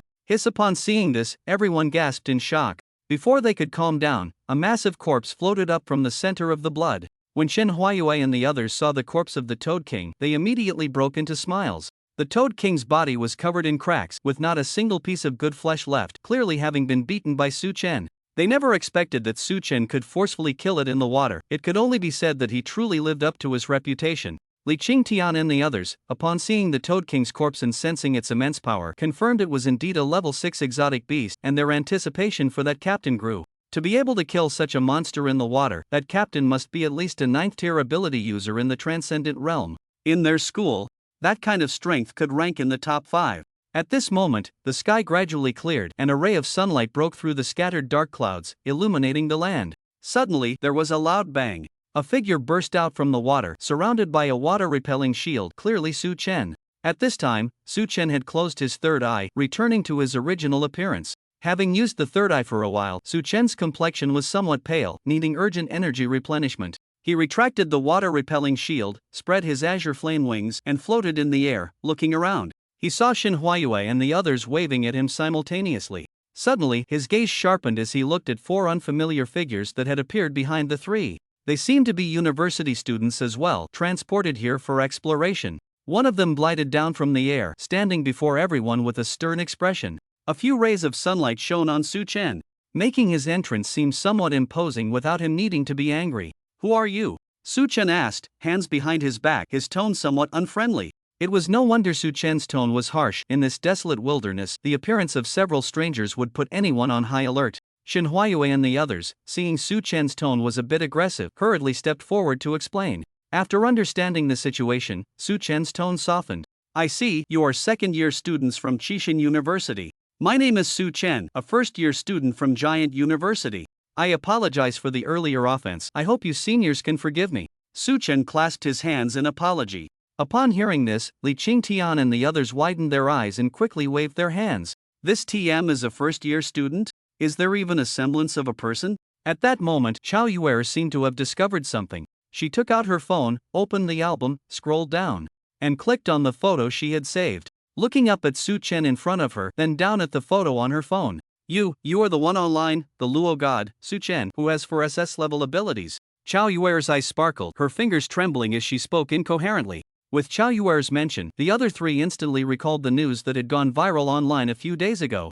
Giant University first-year student, astonishing 5 ability user, possessing 4 SS level abilities, the Luo god. They had thought the news was fake, a trick made up by Giant University, but it turned out this person really existed. Upon hearing the title Luo god, Su Chen couldn't help but feel a mix of amusement and exasperation. Although what's said online isn't wrong, you can just call me Su Chen, Luo god sounds a bit too boastful. Chao Yuer stepped forward to stand in front of Su Chen, with a somewhat shy demeanor. She said, Luo. Su Chen, can I take a photo with you? Su Chen smiled slightly, walked over to Chao Yuer's side, and expressed his intention through action. After they finished taking the photo, Li Qingtian stepped forward to Su Chen. Hello, I am Li Qingtian, currently a 4th-tier Transcendent, and the captain of this team. May I ask what stage your current strength is at? 9th tier of the Transcendent realm. Su Chen did not hide anything.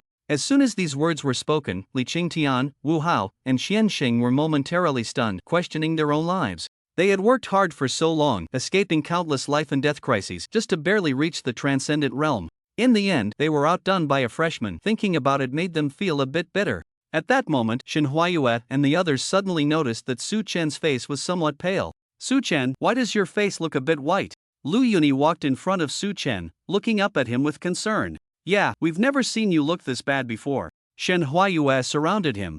Worried. Brother Su Chen, are you injured? Shen Huayu began to carefully check Su Chen.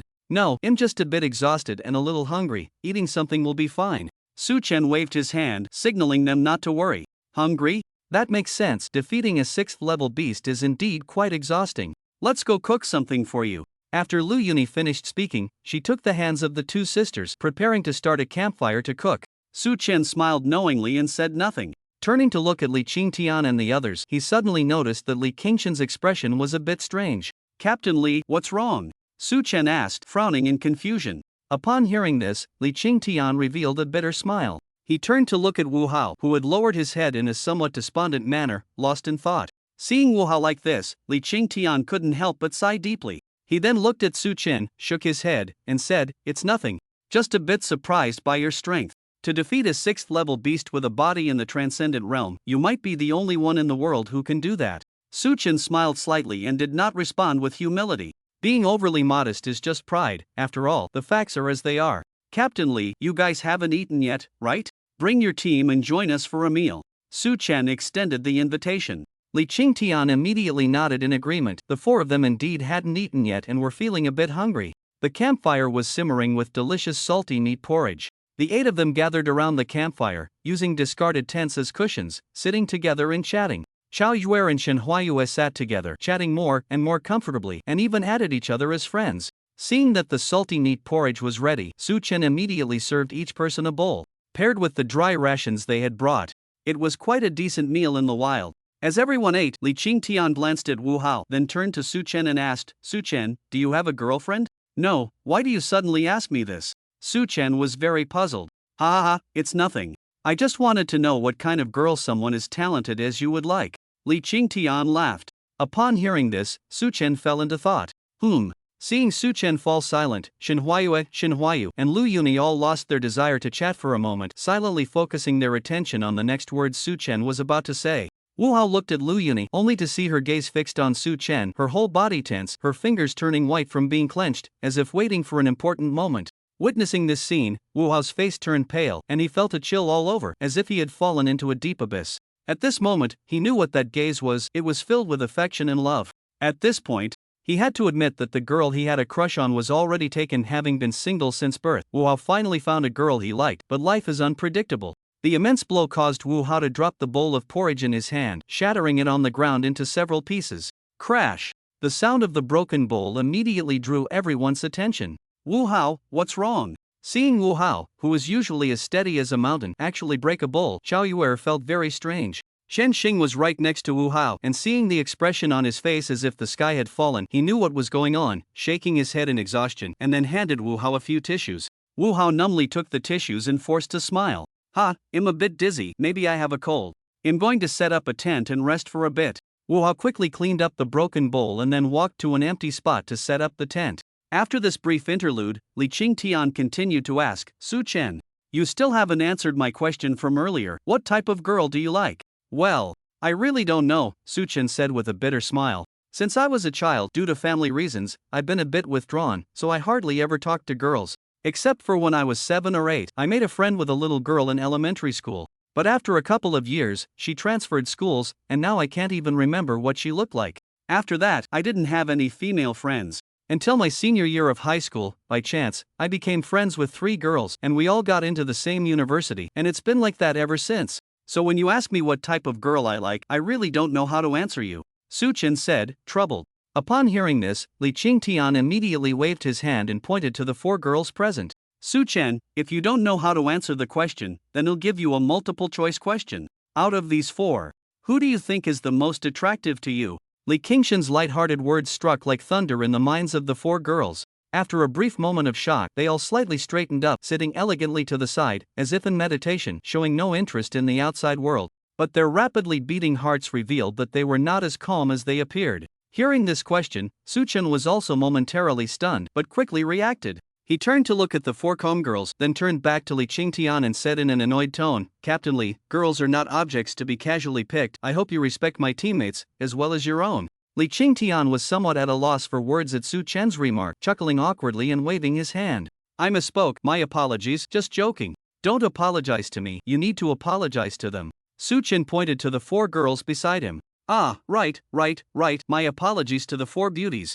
I shouldn't have made such a joke, Li Qingtian said, feeling embarrassed. The 4 girls smiled and shook their heads, indicating it was fine. They exchanged glances, seeing the disappointment in each other's eyes, but felt very comforted by Su Chen's respect for them. Seeing Li Qingtian willing to lower himself to apologize, Su Chen secretly nodded, unable to help but admire Li Qingshan's character, and then returned to his previous calm tone. Captain Li, the principal of Qixin University is one of the 3 strongest, Wu Chongxiao, right? Li Qingtian nodded proudly. That's right, it's Wu Chongxiao, with an SS-level ability, the god of weapons, proficient in all weapons, and has created countless martial arts manuals. All the martial arts manuals our team practices were personally created by Principal Wu Chongxiao. At this point, Li Qingtian looked at Lu Yuni. If I remember correctly, your ability is a swordsmanship master. If you don't have a preferred sword manual, we can help you find one when we return to school. We don't have many secret manuals at our school, but we do have a lot of weapon-related ones, so there must be something suitable for you. Lu Yuni waved her hands repeatedly after hearing this, thanking Li Qingtian for his kindness. No need, Captain Li, I appreciate your good intentions, but I already have a swordsmanship manual that I like. Oh, that's good. Li Qingtian nodded after hearing this. Time passed quickly. During the casual chat among the group, they didn't notice that it was already late. Everyone got up and returned to their respective tents. Li Qingtian and Chen Xing were worried about Wu Hao and went straight to his tent. They unzipped the tent and saw Wu Hao lying there quietly, staring blankly at the ceiling, lost in thought. The 2 entered the tent and sat beside Wu Hao. Haozi, what are you thinking about so intently? Share it with us, Chen Xing asked with a big smile, deliberately teasing him. Wu Hao glanced at Chen Xing and ignored his teasing words, sinking back into his own world. Li Qingtian, being the captain, shook his head in exasperation and patted Wu Hao, urging him to get up and talk to them. It must be uncomfortable to keep everything bottled up. Wu Hao, get up. If you have any thoughts, share them with me. Wu Hao was relatively obedient to Li Qingtian and pushed himself up with his hands. You 2 tell me honestly, am I too cowardly? I can't even ask for a contact number. Wu Hao looked seriously at Li Qingtian and Chen Xing. After hearing this, Chen Xing patted Wu Hao's shoulder, sighed, and said sympathetically, to be honest, you and Su Chen are a bit unequal. One is the most monstrous genius in history, and the other is just a pitiful worm who only knows how to doubt himself. Haozi, it's not your fault for being cowardly, it's just that your opponent is too strong. Upon hearing this, Wu Hao immediately clutched his chest in pain. Then, like a deflated balloon, he slumped back down, covering his head with his clothes in a sulky manner. You 2 go away, I want to be alone. Seeing this, Li Qingtian raised his hand and gave Chen Xing a hard slap on the back of the head, scolding this annoying guy. Although he didn't say anything wrong, how could he be so direct? Couldn't he be a bit more tactful? Looking at the sulking Wu Hao, he cleared his throat. Ahem, Haozi, don't be so quick to deny yourself. In my opinion, you still have a chance. Wu Hao immediately sat up upon hearing this, looking earnestly at Li Qingtian. Really? I still have a chance? Li Qingtian nodded confidently. Of course. Howsy, think about it. A genius like Su Chen cultivates at an extremely fast pace and will only get further and further away, eventually reaching a place that ordinary people can't touch. And Lu Yunyi's ability is only an A-level ability, so she will only be pulled further away by Su Chen until she is completely left behind.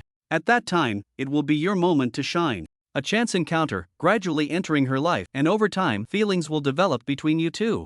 The more Wu Hao listened to Li Qingshan's words, the brighter his eyes became. That's right, Captain, you are absolutely right. Qian Xing frowned, not quite agreeing with Li Qingshan's statement. Why do I feel like Su Chen isn't the type to abandon his friends? I still trust his character. When one person ascends, even the chickens and dogs rise. Who doesn't understand this principle? Even if Su Chen pulls Lu Yuni out of sight, with Su Chen's help, her status shouldn't be low. Qian Xing spoke eloquently, completely oblivious to Li Qingshan's fierce glances at him. You really are a master at undermining others. He understands this principle. He just doesn't want Wu Hao to continue feeling so desolate. Isn't it better to give him some hope so he can live well? In the end, Li Qingtian couldn't hold back any longer and punched Qian Xing in the stomach, shutting this guy who loved to undermine others up completely. Howsy, don't believe Qian Xing's nonsense. Listen to me, you won't go wrong. I never lie. Li Qingtian stepped forward to block Wu Hao. You need time the most right now to cultivate well and live well. I believe that soon, you will achieve the results you desire. At this moment, Wu Hao was brainwashed by Li Qingtian, and the fighting spirit in his eyes surged sharply. I will definitely wait patiently. As Su Chen returned to the tent, he couldn't wait to take out the 6th level crystal core. Su Tong, watch closely, this is my biggest secret. Su Chen stared at the 6th level crystal core, silently reciting in his mind. Su Tong was intrigued by Su Chen's cryptic words and immediately perked up. Su Chen summoned his devil fruit tree and tossed the 6th level crystal core to it with a flick of his hand. Upon seeing this scene, Su Tong's eyes widened as if witnessing something extraordinary. Moments later, the devil fruit tree bore a completely purple devil fruit. This is the dark fruit. The dark fruit, one of the Sea's 5 emperors, belongs to Blackbeard Marshal D. Teach. Although the fruit is classified as a natural fruit, it cannot be elementalized. Touching other ability users with it can nullify their powers. After consumption, it cannot evade external damage like other natural types. Instead, it absorbs damage, and the pain felt is more intense than that of ordinary people. When using its ability, the user's hands turn black and their body emits black smoke, allowing them to absorb everything that comes into contact with darkness and compress and crush it with infinite power. The abilities of the dark fruit are extremely vicious. After Blackbeard consumed this devil fruit, his combat power skyrocketed like a rocket, and it wasn't long before he firmly seated himself on the throne of the Sea Emperor. The dark fruit. It really is the dark fruit. Su Chen carefully picked it, holding it in his hands, still somewhat in disbelief. Su Tong was very confused, curiously looking at the fruit in Su Chen's hand. What a strange fruit, what a strange ability. In the memories of my ancestors, it seems that there has never been a fruit-bearing ability. Su Chen, what is the use of this fruit? This is the dark fruit. After eating it, I will awaken the dark power to devour all things. After saying this, Su Chen couldn't wait to take a few bites of the dark fruit. Not long after the devil fruit was formed, wisps of black smoke began to rise from Su Chen, who had successfully awakened the dark power. He looked at his hand, which was emitting thick black smoke, suppressing the excitement within. Suddenly, a surge of energy erupted within him. Under the impact of this energy, he surged from the 9th level of the Transcendence Realm to the 3rd level of the Transcendence Realm before stopping. The powerful energy generated during the breakthrough caught the attention of those around him. People poked their heads out of their tents, looking around, hoping to find the source of this energy. When they traced the source of the energy to Su Chen's tent, everything became clear to them. Truly the most monstrous genius in history, he had broken through again. All they could do was envy him. Shaking their heads, they sighed at how unfair fate was, then calmly retreated back. I actually surged all the way to the 3rd level of the Transcendence Realm. Su Chen looked at his body in shock, feeling that he was more than 10 times stronger than before. Facing that 6th level Toad King, he was confident he could take it down in a few moves, leaving it no chance to escape. After returning, I wonder if the giant phantoms in the illusion tower can still stop me. Su Chen's fighting spirit soared. Thinking back to his previous self, who couldn't even break through its defenses, he felt very dissatisfied. Su Tong watched as Su Chen's strength rapidly increased, feeling extremely excited. Due to their symbiotic relationship, as Su Chen's strength grew, so did its own. This time, as Su Chen broke through to the Transcendence Realm, it also gained considerable benefits. First, its vitality increased significantly, allowing it to live longer. Secondly, the increase in mental power meant it was no longer a powerless bug, gaining the chance to fight back against enemies. However, it was still shocked by why Su Chen possessed such a heaven-defying ability. Su Chen, were you born with this ability? Su Tong asked, puzzled. Well, more or less, Su Chen replied after some thought. The demon fruit tree was indeed a power he had awakened naturally, it was just that his previous self didn't know how to utilize it. So, did you awaken your other abilities by consuming the fruits from this tree? Su Tong inquired. That's right, at first, my supernatural ability was just this fruit tree, Su Chen answered. His Su Tong couldn't help but gasp. In my inherited memories, I've never seen such an ability before. A seemingly ordinary fruit tree can actually bear fruits with magical powers. After consuming the fruit, one can awaken corresponding abilities. That's truly extraordinary. Su Chen, you must have many children in this lifetime, at least hundreds or thousands. Such a miraculous ability cannot go extinct with you, Su Tong said with utmost seriousness. Hearing this, Su Chen's face darkened. This little bug was getting a bit too serious. However, this question was indeed worth pondering. Would his abilities be passed down to his children? If they could be inherited, his descendants would surely be exceptional. But passing them down wouldn't be that easy. Take his master, Moto, for example. He had gone to great lengths to ensure his abilities were inherited by having many children. Yet, after all these years, none of his descendants had awakened the ability to transform into a giant. It was clear that passing on powerful abilities was not an easy feat. Can you not be so concerned about me having children in the future? Su Chen said in a rather speechless tone to Su Tong. Su Chen, having offspring is a fundamental instinct of life, isn't it? Especially for beings like you and me with such powerful talents, it would be a shame to go extinct, Su Tong said with conviction. Well, what you said isn't entirely wrong, Su Chen nodded secretly. Then curiously asked, Hey, Su Tong, how does your Tong bug clan reproduce? Su Tong fell silent for a moment before replying. According to my inherited memories, our reproduction method is no different from ordinary creatures, mating, laying eggs, and hatching. But I am still in the juvenile stage and not yet fully developed. It will take at least 100 years before I can reproduce. 100 years to mature? What is your average lifespan? Su Chen asked, astonished. The lifespan of our Tong bug clan mainly depends on the realm of our symbiotic partner, Su Tong explained. The higher the realm of the symbiotic partner, the longer our lifespan. There are Tong bugs that have lived for tens of thousands of years in the boundless cosmos, Su Tong said proudly. Tens of thousands of years. That would truly make one an ancient monster, Su Chen exclaimed, his pupils contracting in amazement. Oh, the vast and boundless universe, anything is possible, don't be so narrow-minded. Su Tong said with an air of wisdom. For example, one of the 7 great demon bugs of the starry sky, the immortal cicada, can naturally live forever.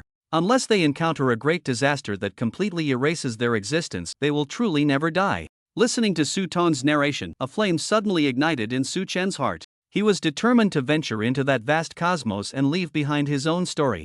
Suddenly, he remembered the blue orb. He hurriedly pulled it out of his pocket, examining it closely while asking, Su Tong, what exactly is this thing used for? Upon seeing the orb again, Su Tong couldn't help but marvel at it. Oh my, the value of this thing on this planet can only be described as immeasurable. I didn't expect it to be successfully condensed by a frog. It shows that this frog's talent is indeed extraordinary, but unfortunately, it is limited by its race, or it could have gone further. The orb contains a trace, a tiny bit of the water element's laws. It is a rare treasure, take it out when you have time to feel it. It will help you sense the power of the laws, which will be beneficial for your future awakening of the true laws, Su Tong said in a low, serious voice. Most importantly, in times of crisis, this thing might just save your life. Hearing how useful the bead in his hand was, Su Chen nodded with delight. Bathed in the moonlight streaming through the window, he looked at the translucent bead in his hand, which emitted a strange glow. I'll call you, Water Blossom Pearl. A peaceful night quickly passed. The sky was already dawning, and the sun was about to rise. But little did they know what kind of wind the beast continent would blow today. The incredibly warm weather from yesterday had turned into below freezing temperatures overnight. Most people were not naturally awake, they were all jolted awake by the sudden drop in temperature. Achoo. Su Chen, just awakened from the cold, sneezed loudly. He immediately sat up from his mat, grabbed his backpack, and took out the thick cotton coat he had prepared, putting it on swiftly. This damn weather on the beast continent is really a trap. I can't imagine how the beasts living here adapt. After being jolted awake, Su Chen had completely lost any trace of sleepiness. Opening the tent, the first thing that caught his eye was a blanket of white. It snowed? Stepping out of the tent, Su Chen looked in amazement at the scene outside. Everything was draped in silver. The originally green forest was now covered in white snow. Above, snowflakes were still gently falling. The once emerald lake ahead was now completely frozen, with a thick layer of ice. In such cold weather, stay away from me so far, come a little closer. Oh no! My mind is filled with dirty thoughts. Quickly shaking his head to clear his mind, he bundled up in his thick coat and went to start a campfire. In this weather, he needed to make some hot soup to warm himself up. Soon, the rich aroma of hot soup disturbed the others in the nearby tents. They all grabbed bowls and stepped out of their tents, gathering around the campfire. Su-chen took a spoon, received each person's bowl, and served them. It must be said, in such cold weather, having a sip of hot soup was truly a delight. Ah, so comforting. Thank you, Su-chen, for getting up so early to make us soup, Li Qingtian said gratefully while drinking the soup. No need to be polite, there's more in the pot, Su-chen waved his hand, pointing to the soup pot. At that moment, Su-tong's voice suddenly spoke in Su-chen's mind. Su-chen, a large group of beasts are fighting. Ha! Su-chen immediately looked around, but all he saw was peace, with no signs of commotion. Where? I don't see anything, Su-chen asked in confusion. It's quite far from here, but my mental power has been enhanced, allowing me to detect it. Roughly estimated. There are over 3,000 beasts, Su-tong said confidently. 3,000? Su-chen's mouth curled up, a hint of joy appearing between his brows.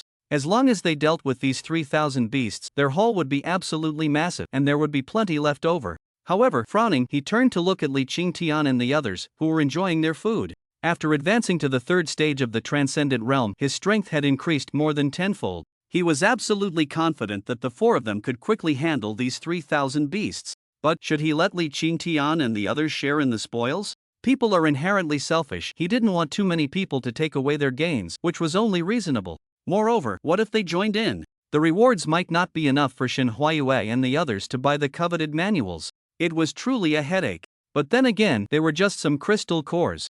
What harm would it do to share a portion with them? If it wasn't enough, they could always find other beast groups. After making up his mind, he looked at Li Qingtian beside him. Captain Li, I used my mental power to scout the area, and there are several groups of exotic beasts fighting nearby. Why don't you join us? There might be significant rewards. Upon hearing this, everyone looked around, but there was no movement. However, they did not doubt the truth of the matter. They believed Su-chen would not joke about such things. At this moment, Wu Hao, Shen Xing, and Xiao Yuer were very tempted, but whether they would go or not depended on their captain's decision. Li Qingtian, coming back to his senses, fell into deep thought, looking quite conflicted. In this wilderness, being able to share the spoils with outsiders showed Su-chen's broad-mindedness and generosity. He was also very tempted, but after all, this was prey discovered by Su-chen, and it felt somewhat inappropriate for the four of them to go over and take a share. Su-chen, this is your prey. It feels a bit inappropriate for us to go over and take a share, doesn't it? Li Qingtian said looking quite conflicted. It's nothing serious, just some crystal cores. Come on, are we going or not? Give me a clear answer, Su-chen said calmly. Li Qingtian furrowed his brows, looking at his three teammates who were all extremely tempted at this moment. Alright, well go, but the crystal cores we obtain will be split 60-40, with us getting 4 and you getting 6, Li Qingtian said. Good. That's straightforward. Quickly pack your things and let's set off, Su-chen commanded, and everyone hurried back to their tents to pack their belongings. Before long, everyone had finished packing. Su-chen took to the skies, leading the way, while the 7 behind him chased after him with all their might. It wasn't long before everyone's bodies warmed up. They continued to move at full speed for over 2 hours, finally stopping at a cliff. Su-chen slightly bent down, gesturing for the people behind him to do the same. The few of them crawled forward to Su-chen's side and were instantly stunned by the scene below the cliff. Below the cliff lay a sea of exotic beast corpses and blood. The blood had stained the snow beneath the cliff, looking extremely chilling. Not far from the cliff, 3 groups of exotic beasts were engaged in fierce combat, numbering at least 3,000. Su-tong was indeed not wrong. Moreover, most of them were above level 2. Level 1 exotic beasts had no chance to participate in such a large-scale battle. Spiked scale giant python, iron armored violent bear, crimson fire red ape. Why are these 3 unrelated groups fighting? Shen Huayue asked in confusion. Su-chen looked at the corpses below the cliff and shared his speculation. It should be because of this snow. The iron armored violent bear and spiked scale giant python are both groups that need to hibernate. But this snow came too suddenly, causing them to not have enough food stored, so they had to set their sights on other exotic beast groups. Coincidentally, when these 2 groups were searching for food, they encountered the Crimson Fire Red Ape clan, leading to a battle. Look, there are many bite marks on the corpses of the Crimson Fire Red Apes. The 2 groups must have been starving to their limits.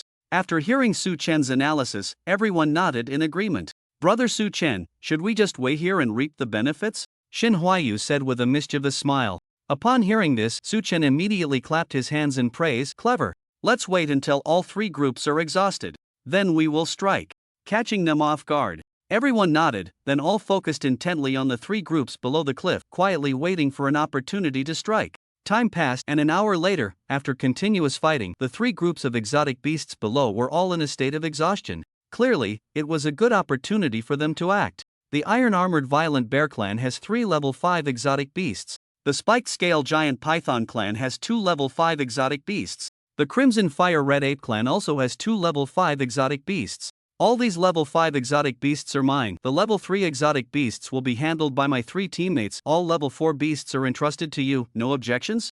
After arranging everything, Su-chen looked around at the crowd, seeking their opinions. Everyone nodded in agreement, indicating there were no objections to the arrangement. Good. Su-chen gently raised his hand, and an invisible transparent shield suddenly appeared around everyone.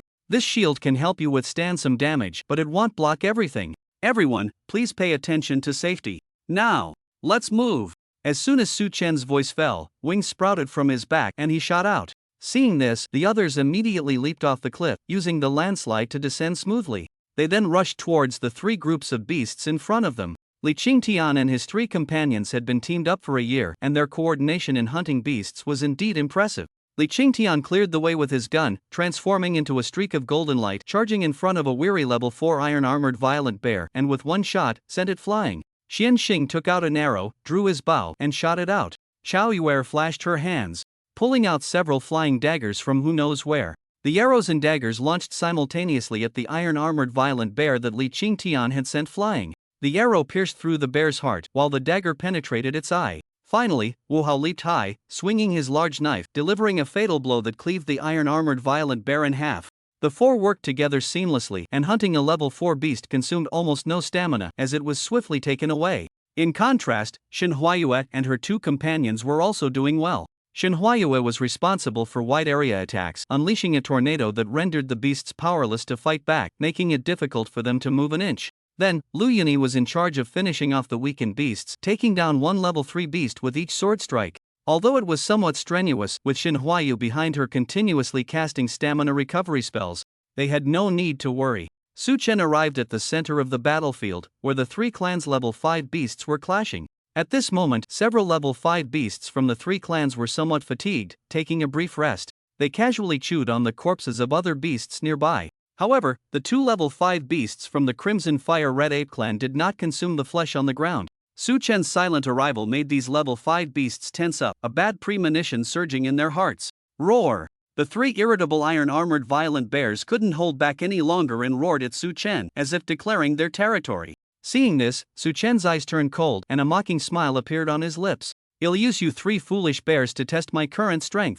Gravity field! Su-chen shouted, raising his right hand, his eyes flashing with purple light. A massive purple gravity field suddenly appeared in the sky, then with a thunderous crash, it pressed down on the 3 iron-armored violent bears. Boom! In an instant, the 3 iron-armored violent bears vanished without a trace. Even the ground beneath them disappeared. Looking up, it turned out that the 3 iron-armored violent bears had been pressed dozens of meters underground. They lay still like 3 stones, uncertain if they were dead or alive. This sudden and terrifying scene sent chills down the spines of the 2 spike-scale giant pythons and the 2 crimson fire red apes. Although these 3 iron-armored violent bears were not very bright, their strength was formidable. Faced with the 4 of them, 3 against 4, they were not at a disadvantage and even had a slight crushing momentum. But at this moment, they were instantly killed by this tiny human before them, without a shred of ability to fight back, which made them feel fear.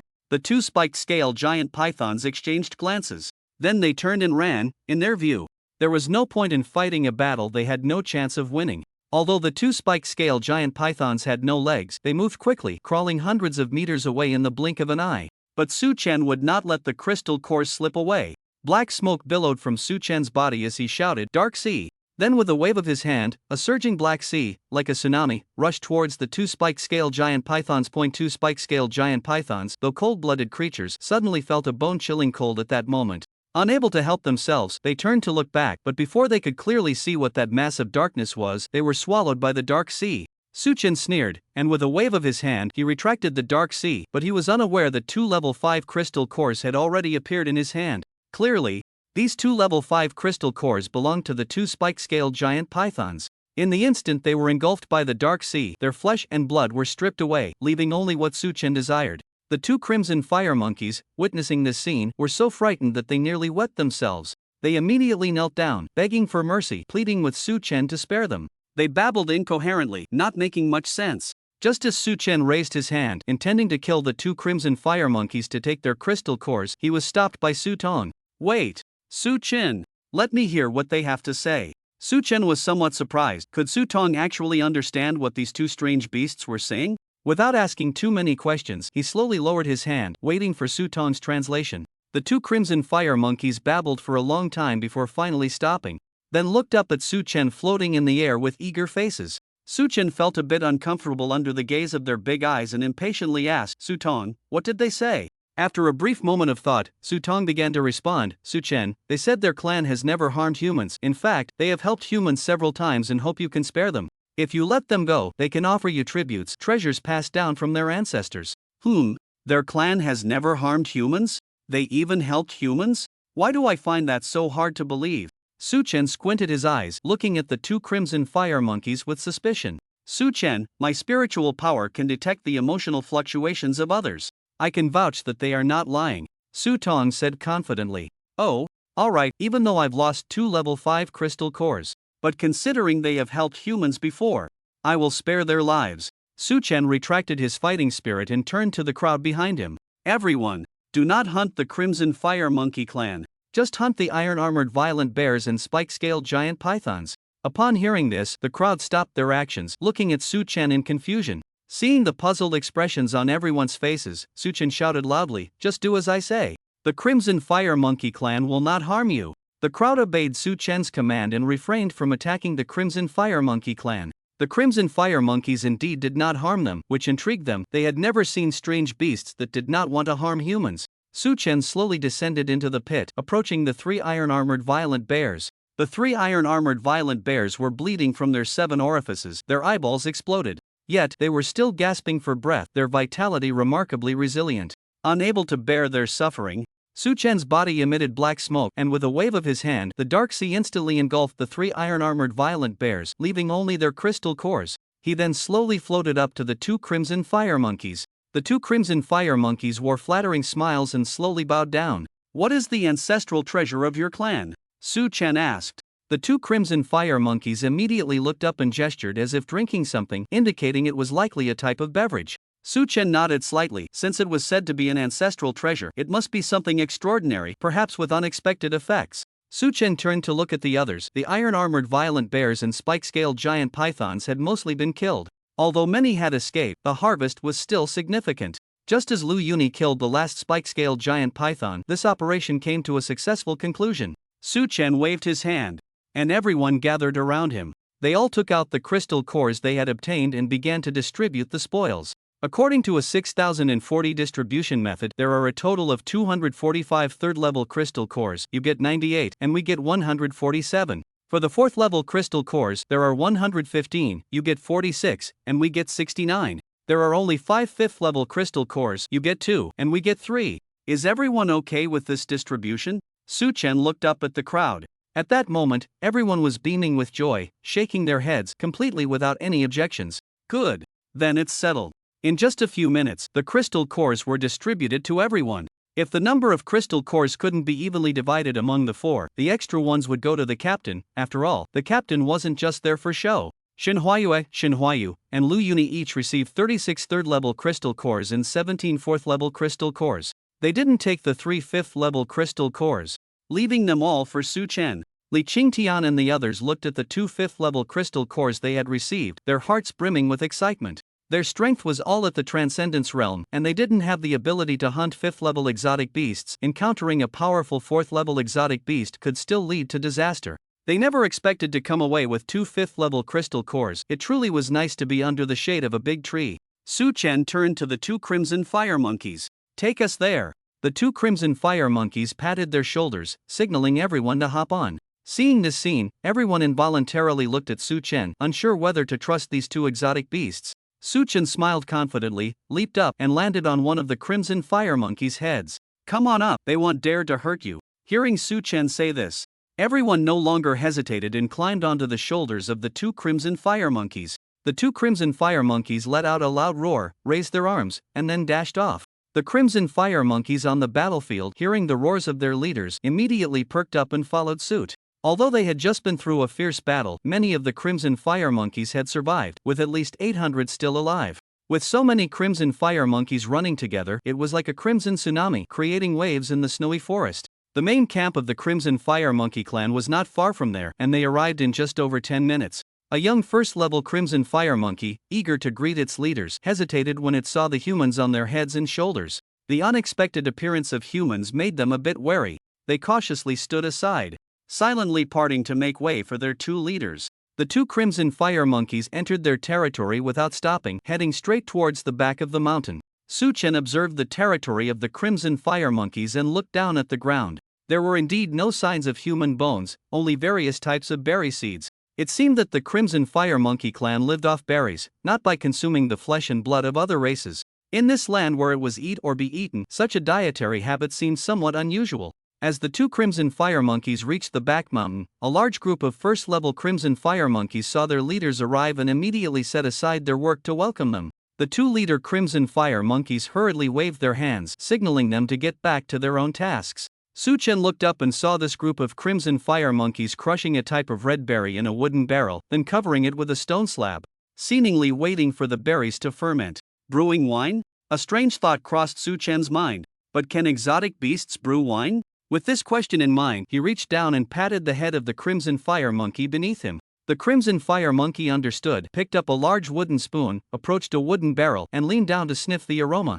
Confirming that it had finished fermenting, it lifted the stone slab, revealing a crimson liquid inside the barrel. The Crimson Fire Monkey scooped a spoonful with the wooden spoon and offered it to Su-chen, who reached out to take it, matching the size of the spoon to his own. He sniffed, and a strong aroma of fruit wine instantly rushed into his nostrils, jolting him awake. It really is wine. Judging by the intelligence of these monkey-like beasts, they are indeed much smarter than those creatures that only know how to eat, even brewing wine, Su-chen murmured to himself. He raised the spoon and took a sip.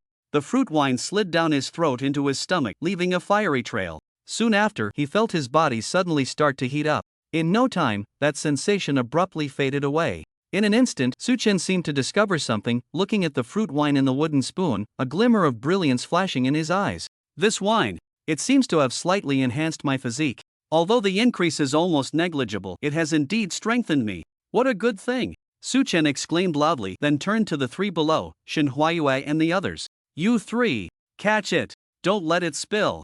After saying that, Su-chen tossed the wooden spoon to Shin Huayue and the others. Shin Huayue raised her hand, summoning a gentle breeze to catch the wooden spoon, which was then received by Lu Yuni. The 3, relying on their sense of smell, immediately recognized it as wine. Although they were surprised that a beast could brew wine, their strong curiosity drove each of them to take a sip. The first taste was a burst of fruity aroma. Once it entered their stomachs, the effects of the wine immediately took effect. The 3 felt a warmth spread through their bodies, their ears and cheeks flushed with heat.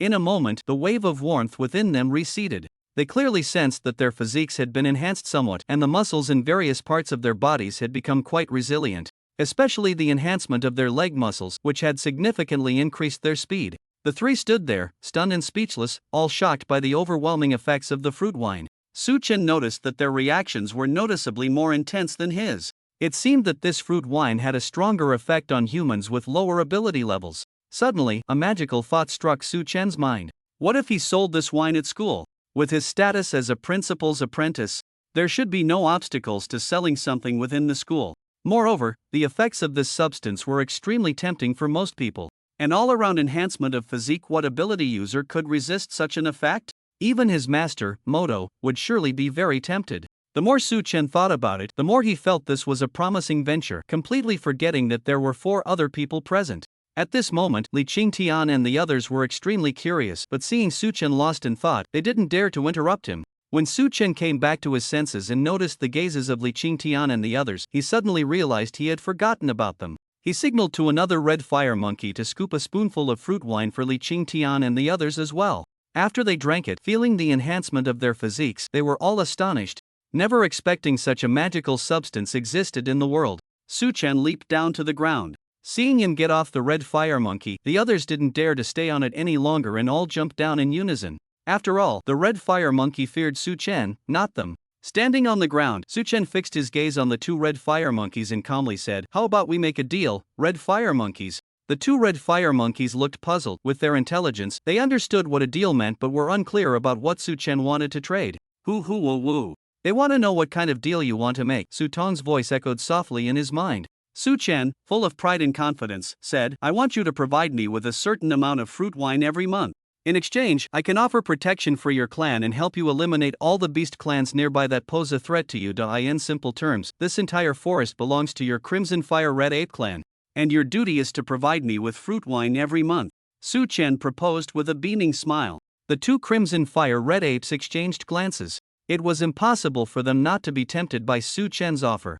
Their clan struggled to survive. Although they rarely fought with other beast clans, they couldn't avoid being provoked by them. Every time two clans clashed, they would lose a significant number of strong young members, which pained their highly intelligent hearts. If the entire forest were theirs, the expansion of their territory would lead to an explosive increase in their population, and reaching over 10,000 would just be a matter of time. But if they agreed, wouldn't their clan become mere tools for humans to brew wine? Their race would expand, but they would lose their dignity. The two Crimson Fire Red Apes furrowed their brows, deeply conflicted, then turned away to whisper to each other, seemingly to discuss it thoroughly. Seeing this, Su Chen revealed a mysterious smile. If they agreed, everything would be easy. Both sides would be harmonious and happy. If they didn't agree, then he would need to collect 2 more 5th-level crystal cores. A few minutes later, the two Crimson Fire Red Apes had come to a decision, turned back, and were about to speak when they caught sight of the chilling glint in Su Chen's eyes. They actually wanted to refuse Su Chen's proposal, but after discussing it, they still felt that dignity was more important.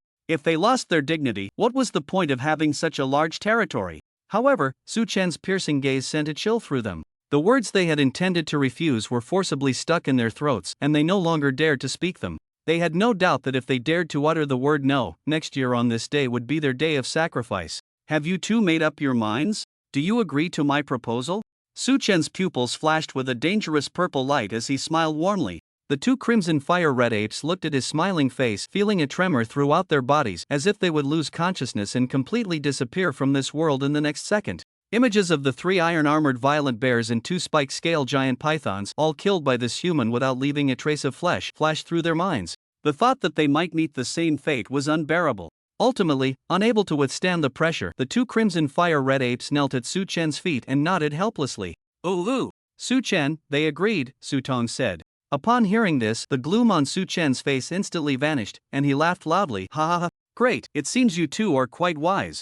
Then it's settled, you will supply me with a batch of fruit wine every month, and I will help you deal with your unsolvable opponents. Race to a pleasant cooperation," Su Chen said with a beaming smile, patting the shoulders of the two Crimson Fire Red Apes. The two Crimson Fire Red Apes forced out a smile that was more painful than crying. Trying to appease Su Chen, they had no choice, as their lives depended on it. The others, seeing Su Chen's domineering side for the first time, couldn't help but feel a sense of novelty. After all, Su Chen had always been very warm in front of them and had never shown such an aggressive demeanor. "So bad, but not too shabby," Lu Yuni said with a light laugh, raising her hand to cover her mouth, then looked at Shen Huayue and Shen Huayu, seeking their opinions. They both nodded in agreement, fully endorsing Lu Yuni's words. A man who isn't bad is a man women don't love. Moreover, this was a matter of great benefit. They felt that not using force to compel the Crimson Fire Red Ape clan to brew wine was already showing great mercy. At this moment, Li Qingtian and the others exchanged glances, and none of them felt that Su Chen's actions were inappropriate. If it were them, they would do the same in the face of such great benefits. The next 3 days, Su Chen led everyone in searching the forest for beast clans that posed a threat to the Scarlet Fire Red Ape tribe, while also hunting for crystal cores. The Scarlet Fire Red Ape tribe was not idle either. They were working overtime to brew enough fruit wine to please Su Chen. Time passed quickly. Before they knew it, their supplies had nearly run out, and it was time to return. Li Qingtian and the other 3 had already packed their things. "Su Chen, and the 3 beautiful ladies, may we meet again by chance," Li Qingtian said with a faint smile as he slung his bag over his shoulder. "See you," Su Chen nodded and shook hands with Li Qingtian.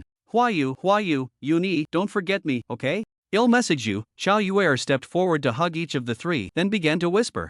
Qian Xing, feeling bored, turned to Wu Hao beside him. He saw Wu Hao's determined gaze, his fists clenched tightly, as if he was making a certain resolution. If he missed this opportunity, he might never see her again.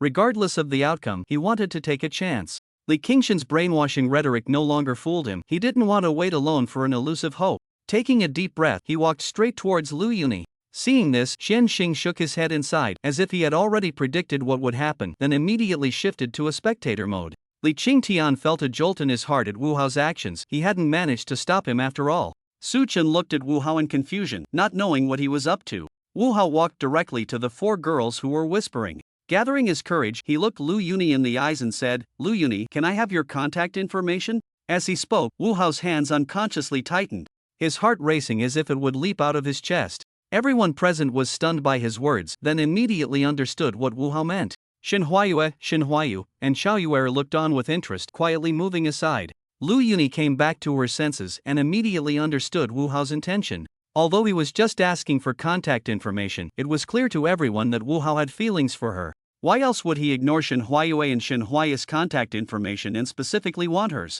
She had been confessed to before, and without exception, she had decisively rejected them all. But this time, for some reason, she felt a bit flustered. She suddenly looked up at Su Chen, only to see him smiling, completely unfazed. Su Chen's calm demeanor made Lu Yuni clench her small fists, grinding her teeth in frustration. That stubborn blockhead. Even if he had a poker face, it would be better. What does his smile mean? Does he want me to give him my contact information? Taking a deep breath to calm herself, she was almost driven to madness by Su Chen. Looking at Wu Hao in front of her, she smiled, her tone slightly apologetic, and said gently, "I'm sorry, I can't give it to you." Upon hearing this, Wu Hao felt as if he had been struck by lightning, his whole body shuddering, his heart momentarily stopping for a few seconds, then his expression instantly dimmed. So this is how it ends. After a long silence, he forced a smile at Lu Yuni. "I understand, I was a bit abrupt, sorry." He then turned away, head down, activating the spatial wristband on his arm. In an instant, a spatial door leading to the Divine Instrument University opened before him. Without a moment's hesitation, Wu Hao stepped inside. As he disappeared through the spatial door, the remaining three, including Li Qingtian, knew it was time to say goodbye. After Su Chen and the others waved farewell to them, Lu Yuni pouted and shot a fierce glare at Su Chen.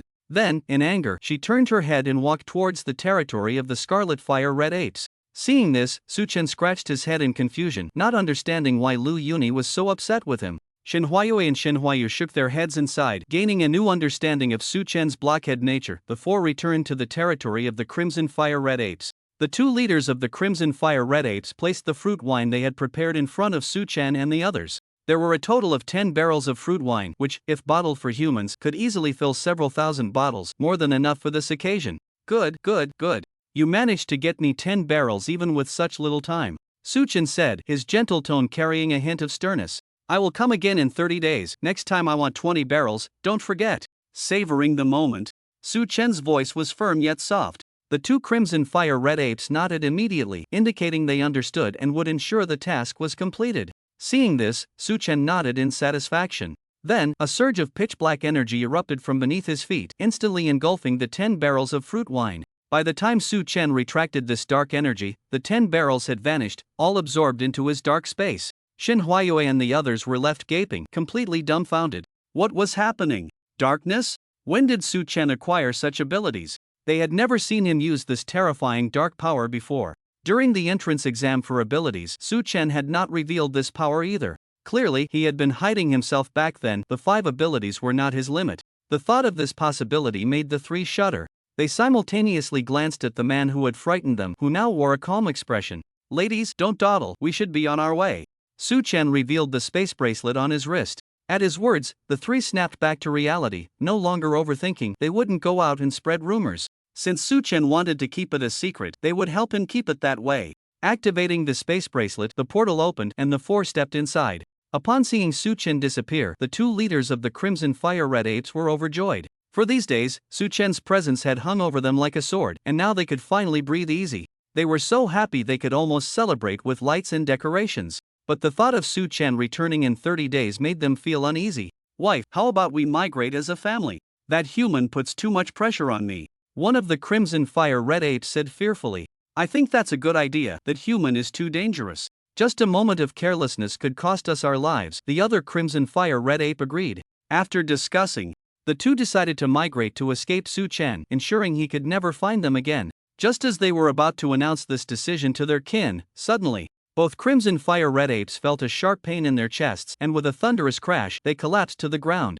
Sweating profusely, they lay on the ground, gasping for breath, completely unaware of why this pain had struck them. After a bout of intense pain, they quickly returned to normal, as if the pain had never happened. They anxiously pulled apart the fur on their chests, only to find that their hearts were inexplicably covered in the pitch-black energy released by Su Chen. Moreover, this dark energy was mixed with several strands of azure energy. What is this? The two crimson fire-red apes were horrified, already guessing that this matter was definitely related to Su Chen. Cautiously, they poked at the massive energy on their chests with their fingers, finding it unresponsive. But when they tried to send a message to their kin about the migration, the sharp pain in their chests struck again. It was as if any thought of harming Su Chen would trigger this energy to attack their hearts, causing unbearable pain. Seconds later, the agony subsided. The two crimson fire-red apes grimaced, clutching their chests, a wave of helplessness surging within them. They looked at each other, tears brimming in their eyes. The despair of being firmly grasped by Su Chen made them unable to help but start crying out loud. Wobo back at school, Su Chen passed through the portal. Feeling something, a smirk crept onto his lips, revealing a hint of a sinister smile. The black energy mixed with blue was the mark he had created by combining dark water with the blue flame of the immortal bird. Su Chen named this mark the mark of disrespect. As the name suggests, any creature that is marked by Su Chen cannot harbor any disrespectful thoughts towards him. If it dares to entertain thoughts that are detrimental to Su Chen, the dark water will attack its heart, causing intense pain that lasts for several seconds. However, with the immortal bird's blue flame present, the marked individual will not die from heart damage. The blue flame will heal the injured heart, restoring it to its original state, as if that excruciating pain had never existed. Those two crimson fire-red monkeys, having experienced the heart-wrenching pain, would definitely not dare to disrespect him again. As for when the mark of disrespect was planted, let's not forget that he enjoyed patting the shoulders of the crimson fire-red monkeys. At that moment, he had stealthily planted the mark, leaving no trace for anyone to notice. Shen Huayue and the others saw Su Chen standing there with a mischievous smile, feeling quite puzzled. Su Chen, why are you so happy? Shen Huayue asked curiously.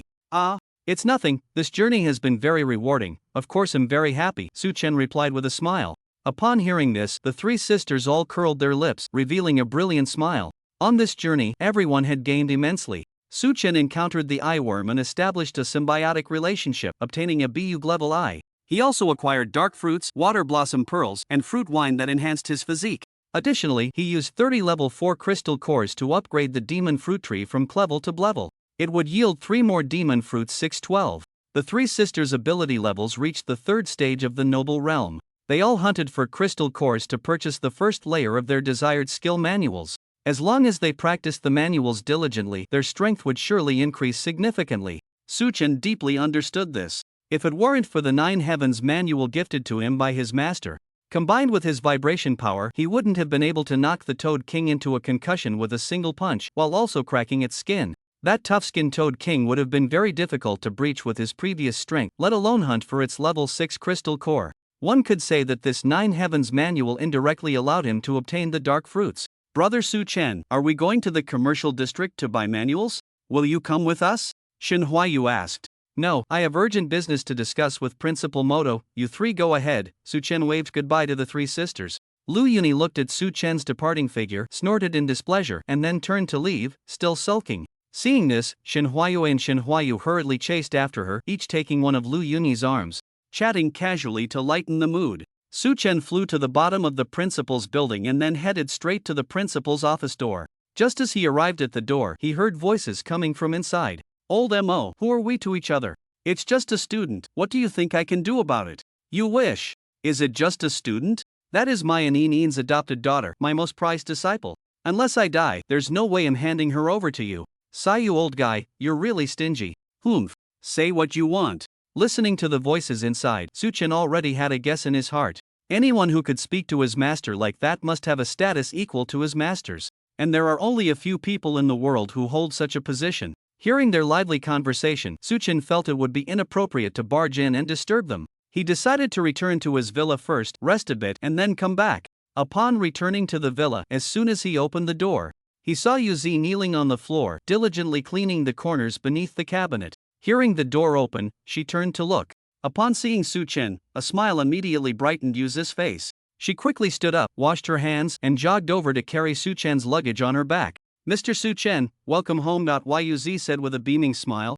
I'll go run a bath for you first, then I'll make dinner. You can rest for a bit. After finishing her sentence, Yuzi hurried upstairs with her luggage. Suchen nodded to himself, feeling very satisfied with the girl's responsible attitude. He couldn't understand why such a girl would come to be a maid. Sitting on the sofa, he had a glass of water. Before long, Yuzi came back downstairs.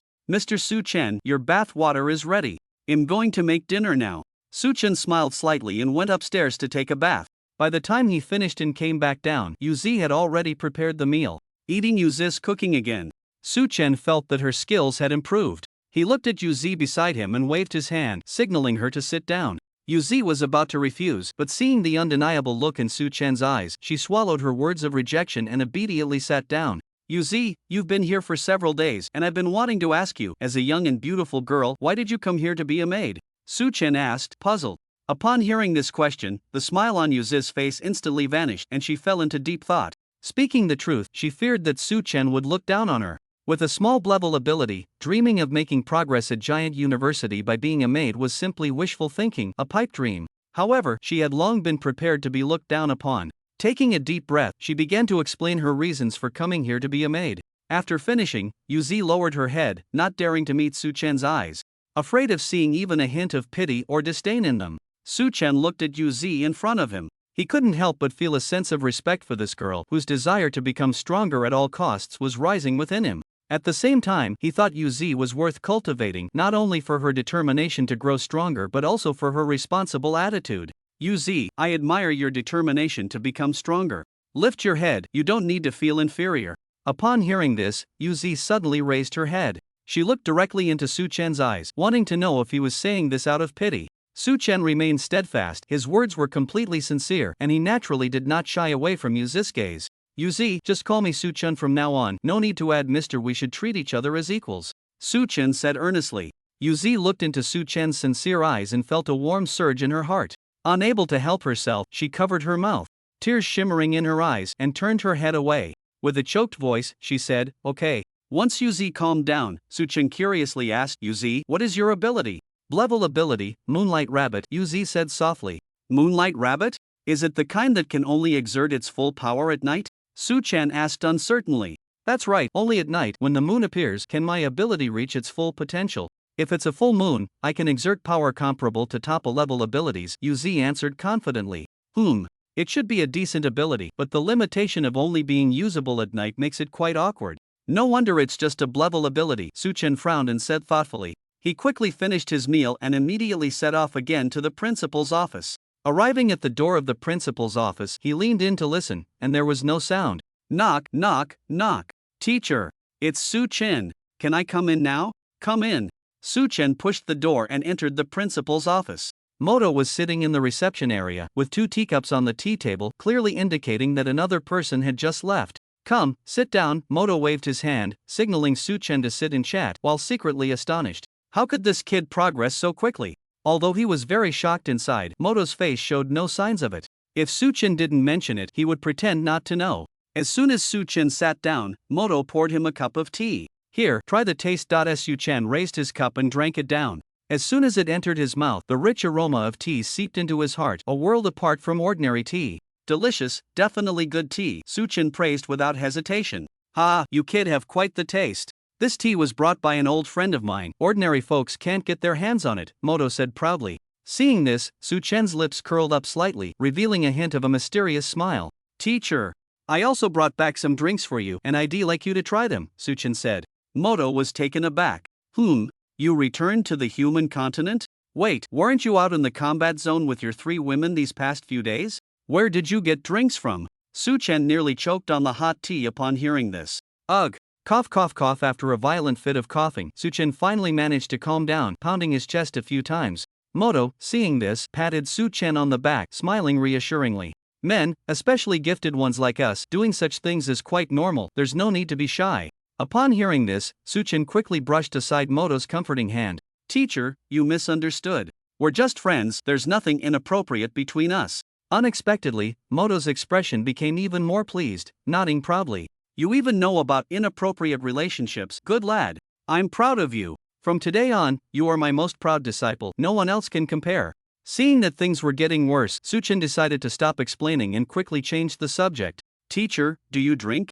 I can drink, but I don't like that hazy feeling, Moto replied. Su-chan waved his hand, releasing a barrel of fruit wine he had stored in the dark space. Suddenly, a wooden barrel appeared before them. Moto's eyes widened in astonishment, as if he had discovered something incredible. Another ability beyond the five? A spatial ability? Moto looked at Su-chan tentatively, hoping to get an answer from him. This is indeed an ability I have never shown in front of outsiders. It has some characteristics of spatial abilities, but it can only store inanimate objects, Su-chan said lightly. Hearing Su-chan say that this was an ability he had never shown before, didn't that mean Su-chan was a 6 ability user? Moto was nearly overwhelmed with excitement. But when he heard that it could only store inanimate objects, his excitement diminished significantly. He had thought that another spatial ability user in the world was his disciple. Only able to store inanimate objects? Having a portable storage space isn't bad, Moto nodded, somewhat disappointed. Su-chan stood up, opened the barrel, and poured a cup of fruit wine, placing it in front of Moto. Teacher, please. Moto smiled in satisfaction. He then lifted the cup, first smelling it, and was greeted by a rich fruity aroma. He raised his head and downed the drink in one go. 5 minutes later, Moto looked at the wine in the cup, furrowing his brows, lost in deep thought. You mean this wine, which can enhance physical strength, is brewed by the Red Fire 8 clan? That's right, Su-chan replied confidently. With Su-chan's affirmation, Moto was extremely astonished. Although the effect of this wine was minimal for him, it would definitely be highly tempting for lower-level ability users, after all, who wouldn't want to enhance their physical strength. Teacher, I don't need to say it, you can see this is definitely a great fortune, Su-chan said ambitiously. What do you want to do? Moto asked. Teacher, I'll provide the supply, and you handle selling this wine across the country, including all ability universities. We can split the profits 50-50, what do you think? Su-chan said with a smile. Hee, that's indeed a good proposal, but I'm a bit curious. What do you want to earn all this money for? Moto asked, puzzled. Su-chan turned his head to look at the campus outside after hearing this, and replied ambitiously, I want to establish cities belonging to humanity on the Beast continent so that my name will be forever etched in the hearts of mankind. Moto looked at the ambitious Su-chan, feeling immensely pleased. Ha ha ha, good lad, proud and unrestrained.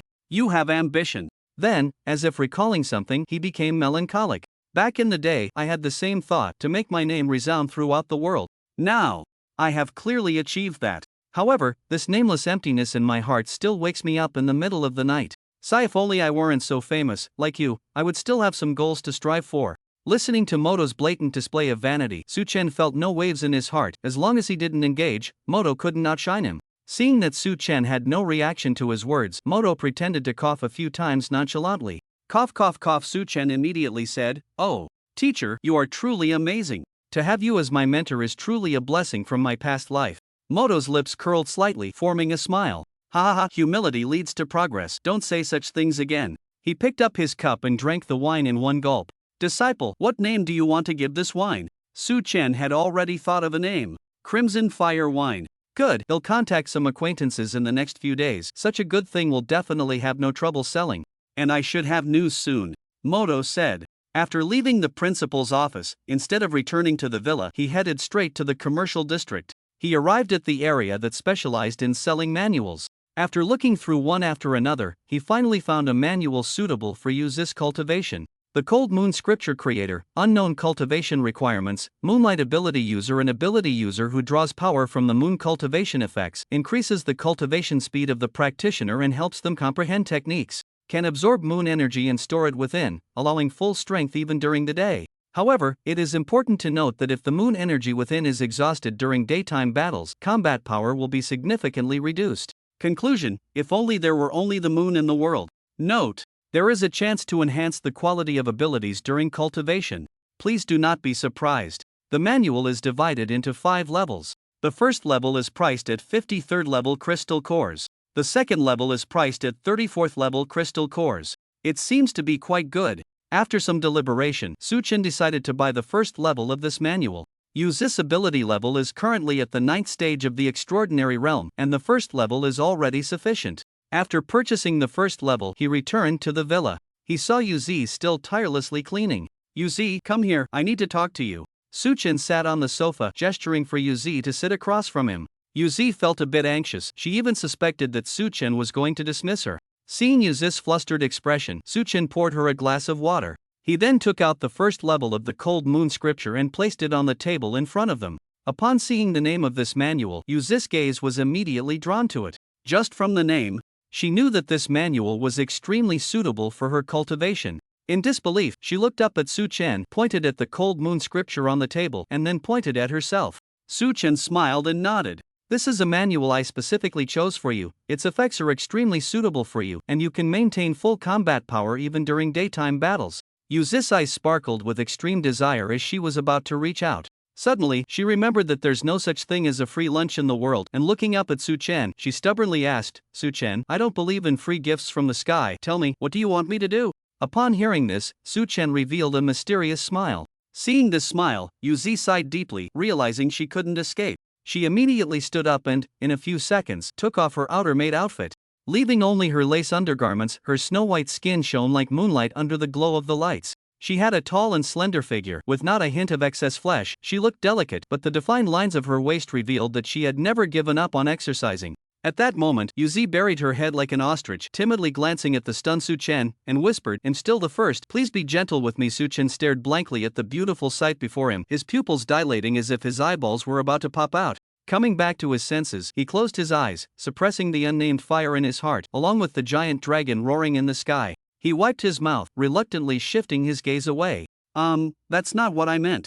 I meant for you to be my follower. You're making me very anxious." Upon hearing this, Yuzi felt as if struck by lightning, her face flushed, her body stiff as she stood frozen in place, not moving an inch. In just a few seconds, she mentally filtered through everything that had happened since her birth. What was she doing? Who was she showing herself to, naked? With just your meager charms, who could you possibly tempt? Yuzi fell into a spiral of self-doubt. Su-chen felt that the unnamed fire was mostly suppressed, and the giant dragon was also under control. He stood up, glanced sideways, squatted down, and draped the maid outfit on Yuzi. "I'm going upstairs now. Take your time to comprehend this manual, it will be very helpful for you. Don't let me down." Just as Su-chen stepped onto the first stair, he suddenly thought of something, turned his head to look at Yuzi, who was still standing there. "Don't doubt your charm, you're very attractive." After saying this, Su-chen hurried upstairs, leaving Yuzi alone to calm down. It wasn't until the sound of Su-chen closing the door echoed that Yuzi began to move again. Slowly sitting back on the sofa, she looked at the manual on the table. Suddenly, a faint smile appeared at the corner of her mouth, and she murmured softly, "Not a single move, yet you say I'm charming, what a liar." Back in his room, Su-chen held his chest and let out a long sigh. "This girl, what did she eat to grow up? Her figure is too good, I almost lost control." He first went to the bathroom to wash his face with cold water, then watched a couple of episodes of a melodrama to distract himself so he wouldn't keep thinking about that enticing Snow White. The next day, everything from last night felt as if it had never happened. Everything was wonderful. Early in the morning, Yuzi told Su-chen that she was willing to be his follower. Naturally, Su-chen was very happy, and in his joy, he didn't forget to pour Yuzi a glass of red fire wine. Seeing Su-chen pouring her wine, Yuzi mistakenly thought he wanted to get her drunk. "Su-chen, I owe you a favor. I won't resist whatever you want me to do. Why do you have to get me drunk? Do you like it that way?" Yuzi picked up the wine glass, looking at Su-chen with a strange expression. Su-chen could only feel speechless at Yuzi's gaze, then raised his eyebrows and said sternly, "Little rabbit, stop talking nonsense. If I tell you to drink, you drink. If you don't, I'll force you." For some reason, after experiencing what happened last night, seeing Su-chen's domineering demeanor now made Yuzi's heart race, and she couldn't help but want to kneel beneath him. Ultimately, under Su-chen's urging, Yuzi downed the wine in one go. Not long after drinking it, feeling the astonishing effects of the wine, Yuzi was instantly stunned. "This wine, it actually enhanced my physique.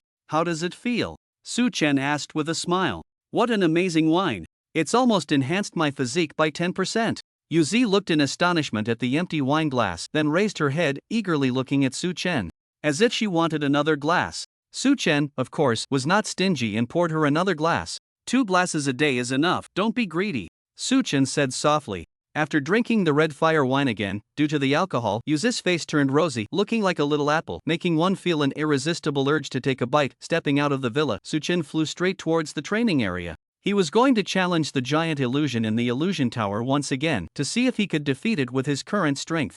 As Su-chen flew past the villa area, a figure that had been lurking in the shadows appeared at that moment. Transcendent Realm. Damn it, how did he advance so quickly? Is he still human? The shadowy figure said angrily. "No, I can't wait any longer. If I let this go on, this guy's strength will eventually catch up to me. I must take the risk and act now." The figure pondered for a long time, looking towards Su-chen's villa. Then, A circular black hole appeared behind him, and in the blink of an eye he vanished from the spot. Suchen flew directly to the illusion tower, completed a simple registration, and entered the tower. As he opened his eyes, he found himself in the familiar arena. Suddenly, a massive hand appeared in the sky and smashed the arena to pieces. This time, Suchen did not hesitate. He leaped into the air, flying straight towards the giant's head.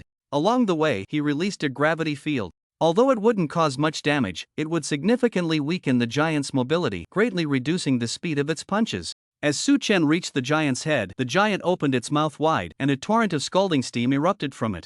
Suchen immediately released an elastic shield to protect his body from the steam.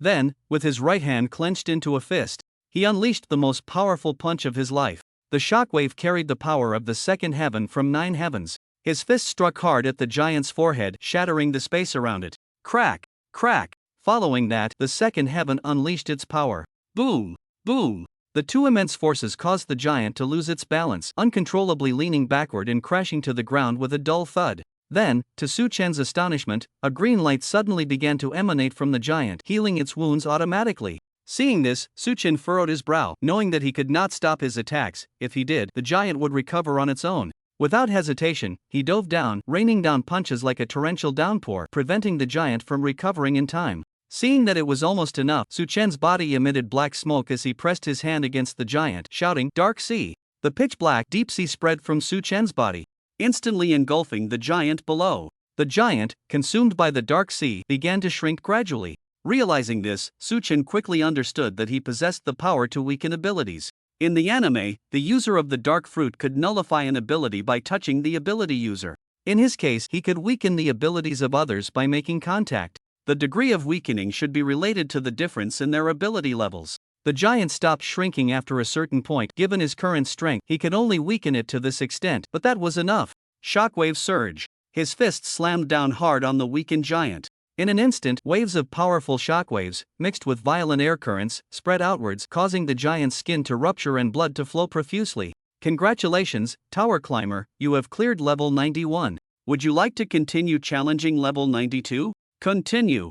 Suchen answered without a moment's hesitation. Whoosh, the scene changed instantly. Opening his eyes, Suchen found himself on top of a city wall. Looking up, he saw a vast plain outside the city. At the far end of his line of sight, there was a large forest. Looking around, he found no one else. Only the faint vibrations beneath his feet hinted at the unrest in this place. Suddenly, the vibrations grew more intense. As the first exotic beast charged out from the distant forest, a tsunami-like wave of exotic beasts followed, roughly estimated to be at least 10,000. The sound of thousands of exotic beasts running wildly caused the city wall where Suchen stood to show signs of cracking. Suchen focused his gaze on the wave of beasts, ranging from level 6 to level 1, a chaotic mix of all kinds, looking at the tide of alien beasts rushing towards him.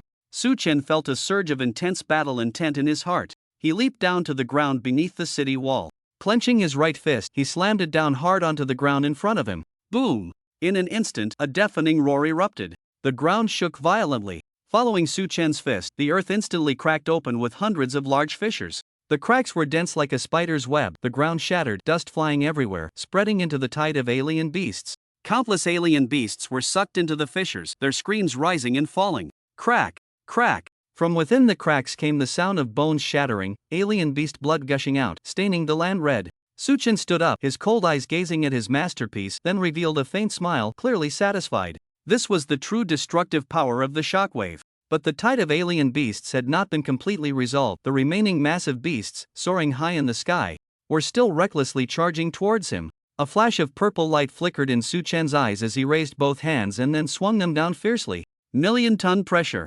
Whoosh!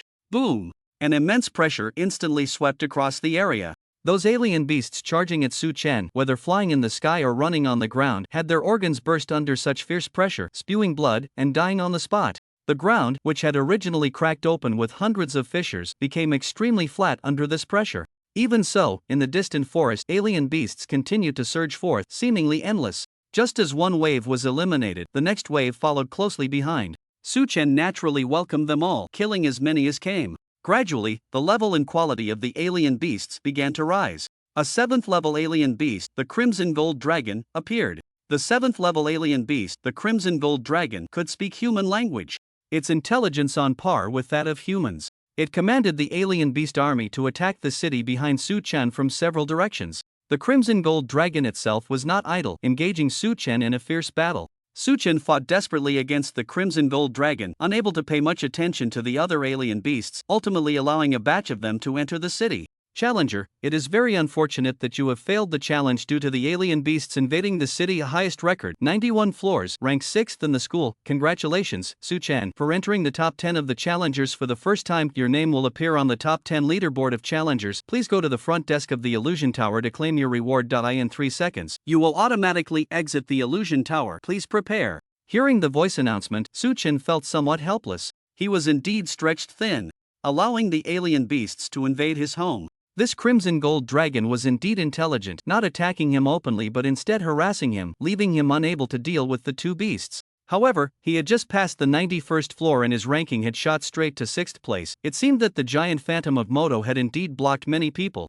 Exiting the illusion tower, he arrived at the front desk of the tower. The tower robot, upon seeing Su Chen, immediately took out a transparent small box from the cabinet in front of it, containing some shimmering unknown dust. It then handed the box to Su Chen. Su Chen, this is your reward for entering the top 10 of the challengers. Su Chen took the small box, looking at the strange dust inside, his face filled with question marks. What is this? A box of dirt? Is the reward for the top 10 this hasty? Just then, Su Tong's voice suddenly echoed in his mind. I didn't expect that on your backward planet, someone would actually discover the wonderful use of this thing. Do you know what this is? Su Chen asked in confusion.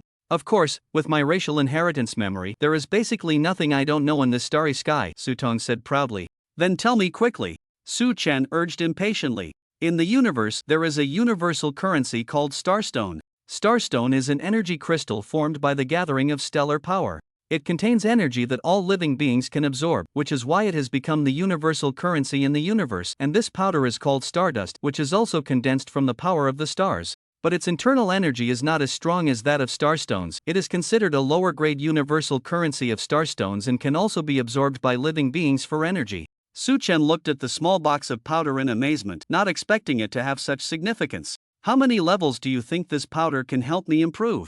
Su Chen asked. To be honest, Su Chen, I don't recommend you absorb the energy inside it right now, Su Tong replied without hesitation. Why? Su Chen was puzzled. Your current life level is too low. You won't be able to fully absorb the energy of this box of stardust, and most of it will leak out. It's better to wait until you undergo another life transition before absorbing it, Su Tong explained. Another life transition? That means I can only wait until I reach the Tianyu realm to undergo the next life transition. Su Chen thought to himself. Alright, I'll listen to you. I'll put this away for now and talk about it later. Back at the villa, he opened the door and didn't see Yu's figure. Su Chen thought she was upstairs. Still cultivating? Su Chen asked in confusion. Approaching the dining table, his gaze inadvertently swept across and spotted a small note on it. Su Chen stepped forward to pick it up, and the more he read, the tighter his brows became. Your maid is in my hands. If you want to find her, come to Villa 44. If you dare to tell anyone else, she will simply disappear. Signed, Void. Silence lingered for a long time. His expression gradually became serious. After thinking it over, he still couldn't figure out who he had offended that they would come to his villa to kidnap someone. This was definitely a trap, one that had been set up long ago, waiting for him to jump in, but he couldn't just leave Yuzi to fend for herself. Following the villa area map, he found Villa 44. The villa's front door was wide open, which was definitely intentional. Looking at the silent Villa 44, he felt a chill run down his spine. The entire villa seemed to have opened its mouth wide, just waiting for Su Chen to jump in, ready to tear him apart without leaving a trace. Taking a deep breath, he activated the elastic shield around his body to prevent any ambush. He stepped into the villa, heading straight for the main building. Not far away, in another villa, a pair of beautiful eyes was watching Su Chen enter that villa, a hint of confusion flashing in them. Su Chen? Why would he go to that villa? Su Chen stepped to the base of the villa. The surroundings were eerily quiet, not even the sound of birds could be heard, as if he were the only person left in the world. Su Chen cautiously looked around as he approached the door. The door was slightly ajar, and with a gentle push, it opened. He stepped inside. Just as Su Chen's foot crossed the threshold, the surroundings instantly plunged into darkness, as if he had entered another space. Su Chen furrowed his brows, calmly observing the pitch-black environment, his mind quickly analyzing the current situation. At that moment, a sinister laugh suddenly echoed from all around. Ha ha ha ha ha, human, no matter how high your talent, you're still a fool. I called you here, and you actually came. You really aren't afraid of death. Suchen looked around, completely unaware of who was making the sound. It was often those who hid in the shadows that were the most dangerous. He decisively activated the third eye on his forehead, intending to locate the enemy first. However, as soon as Suchen activated the third eye, the figure hidden in the darkness seemed to have seen something incredible. With the third eye activated, Suchen indeed saw a shadowy figure. It looked like a person, but the energy radiating around it didn't seem quite human. Suchen, be cautious, this guy's true identity is an extraterrestrial race, the Spirit Devourers, Sutong said, her tone unusually serious. Extraterrestrial race, Spirit Devourers? Suchen's pupils contracted upon hearing this, and his body involuntarily shifted into a combat stance. Sutong began to explain patiently, the Spirit Devourers are not particularly strong in combat, but they like to possess various races. And then they utilize the racial talents of those they possess. The spirit-devouring black hole, devouring the powerful individuals with that racial talent, eventually becoming the strongest of that race. Later, because the devouring spirit race was too evil, the major races united to destroy the devouring spirit race's planet, but many of them still managed to escape. I didn't expect this cursed thing to appear on your planet. From its condition, it should have devoured quite a few people. Suchen, we must eliminate it here. We cannot let it wreak havoc. Upon hearing this, Suchen's lips curled into a smile, clearly sharing the same intention. The shadowy figure felt its authority challenged by Suchen's smile, but what was there to be angry about with Suchen, who was nearing his end? Human, I must say, your luck is indeed quite good. Even a treasure like the eye worm has formed a symbiotic relationship with you. But today, your talent, your everything, belongs to me. As soon as the shadow finished speaking, Suchen felt his body suddenly being torn apart by an unknown immense force. If it weren't for his sufficient strength, he would have been shredded to pieces by now. What shocked him even more was that his abilities actually showed signs of being stripped away. Is this the power of the devouring spirit black hole? Truly impressive, but not to be trifled with. In an instant, black smoke emanated from Suchen's body, and endless darkness began to spread from beneath his feet. Endless dark sea. The boundless darkness surged forth like a tsunami, rapidly expanding in all directions. Seeing this scene, the shadow hurriedly used the power of the devouring spirit black hole to counter it, attempting to absorb the dark sea released by Suchen. But Suchen would not let him have his way, enduring the sensation of being torn by the devouring spirit black hole. Wings of azure flame sprouted from his back, and he charged straight at the shadow. The shadow saw Suchen coming and instantly vanished from his spot. Suchen missed, and his body was left with several large gashes from the force of the devouring spirit black hole, blood spraying from the wounds and staining his clothes crimson. Fortunately, with the phoenix's azure flame, he could instantly heal the wounds. Ha ha human, do you think I brought you here for no reason? As long as you step into this room, it means you have entered my black hole space. In my black hole space, I am invincible, I can appear wherever I want, and you can never hit me. Suchen frowned upon hearing this. This was indeed quite troublesome. Was he to just wear him down? At this moment, Sutong anxiously said, Suchen, use the waterflower pearl to suppress his power. It's the only way. Upon hearing this, Suchen immediately took out the shimmering blue waterflower pearl from the dark space. The shadow looked at Suchen suddenly pulling out a pearl, feeling quite disdainful. But when he sensed the energy emanating from the pearl, his expression changed drastically, and he couldn't help but take a few steps back. At this moment, fear was no longer sufficient to describe his feelings. This is a treasure of the laws. The shadow's voice trembled, as if it had seen something terrifying. Seeing the shadow so afraid of this object, Suchen couldn't help but find it amusing. That's right. Although it only contains a trace of the water law, it's enough to deal with you. As soon as Suchen finished speaking, he immediately activated the energy within the waterflower pearl. In such a pitch-black space, the light emitted by the waterflower pearl shone like the sun. Following that, a blue energy quickly attacked the shadow's position. The shadow desperately dodged, narrowly avoiding the strike. However, the energy from the waterflower pearl shattered the devouring spirit black hole, revealing a large hole. Since the devouring spirit black hole was connected to the shadow's true body, its rupture also caused significant damage to the shadow's true form, leaving it extremely weak. Ultimately, it collapsed to the ground, its eyes filled with fear as it looked at the cold-faced Suchen. Please spare me, I can be your follower, your servant. With your talent, you can definitely break into the vast starry sky and compete with those powerful race prodigies. I can be your right-hand man, help you handle any trivial matters. Trust me. Suchen stepped forward slowly, coming before the shadow, reaching out to grip the shadow's neck and lifting him off the ground. As Suchen's hand made contact with the shadow's physical form, the entire soul-devouring black hole instantly crumbled to dust. They returned to the villa room. It was only then that Su Chen could clearly see the true appearance of the person before him. This person looked like an ordinary human, but those deep, pure black eyes and the black runes on his cheeks indicated that he was definitely not human. "What is your human name? Answer me," Su Chen asked, his tone leaving no room for doubt as he tightened his grip on the neck. Cough.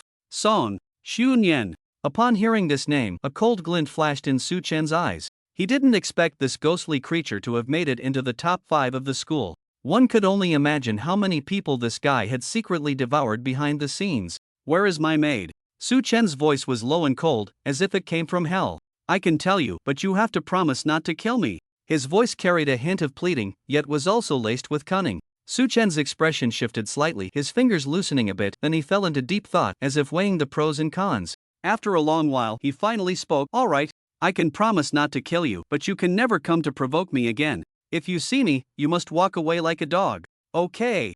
I promise I will never appear in front of you again." Song Zunian's eyes flashed with a hint of provocation, yet also concealed a trace of malice. "Su Chen, no. Let him go. Isn't that like letting a tiger return to the mountain? He will definitely come back to take revenge on you," Su Tong said anxiously to Su Chen. But Su Chen did not respond. "Speak. Where is she?" Su Chen impatiently inquired of Song Xunyan. "Actually, I didn't kidnap her. She's in the basement of your villa. I just knocked her out. She should be waking up soon," Song Xunyan said with great pride. Upon hearing this, Su Chen's breath caught sharply, and he hurriedly asked Su Tong in his mind, "Is what he said true? It should be true. I can't hear his heartbeat lying." Su Tong's tone was somewhat helpless. Hearing this, Su Chen took a deep breath, relaxed his fingers, and let Song Xunyan fall to the ground. Song Xunyan, who fell to the ground, gasped for air. As if he had already seen a glimmer of hope for escape, he looked up at Su Chen with a provocative glance and immediately opened the soul-devouring black hole again, trying to escape. Suddenly, a foot came down hard on Song Zunian's head, crushing his thoughts of fleeing. "What are you doing? You promised to let me go," Song Xunyan said, face down on the ground, panicking. "I personally promised you, but my dark power did not agree to let you go." Su Chen coldly looked down at Song Xunyan. Song Zunian's face instantly turned pale as he desperately activated the soul-devouring black hole, trying to escape into the black hole space. But Su Chen's hand, filled with dark power, had already firmly grasped Song Zunian's neck again. Song Zunian's racial talent, the soul-devouring black hole, could not be used because Su Chen's hand, filled with dark power, had made contact with his body, and he had also been severely injured by the waterflower pearl. "Go on, Dark Star," Su Chen said coldly. In the midst of Song Zunian's terrified gaze, the dark power spreading from Su Chen's hand instantly transformed into a small sphere. The Dark Star possessed a magical power that forcibly extracted the soul-devouring race's essence from Song Zunian's body.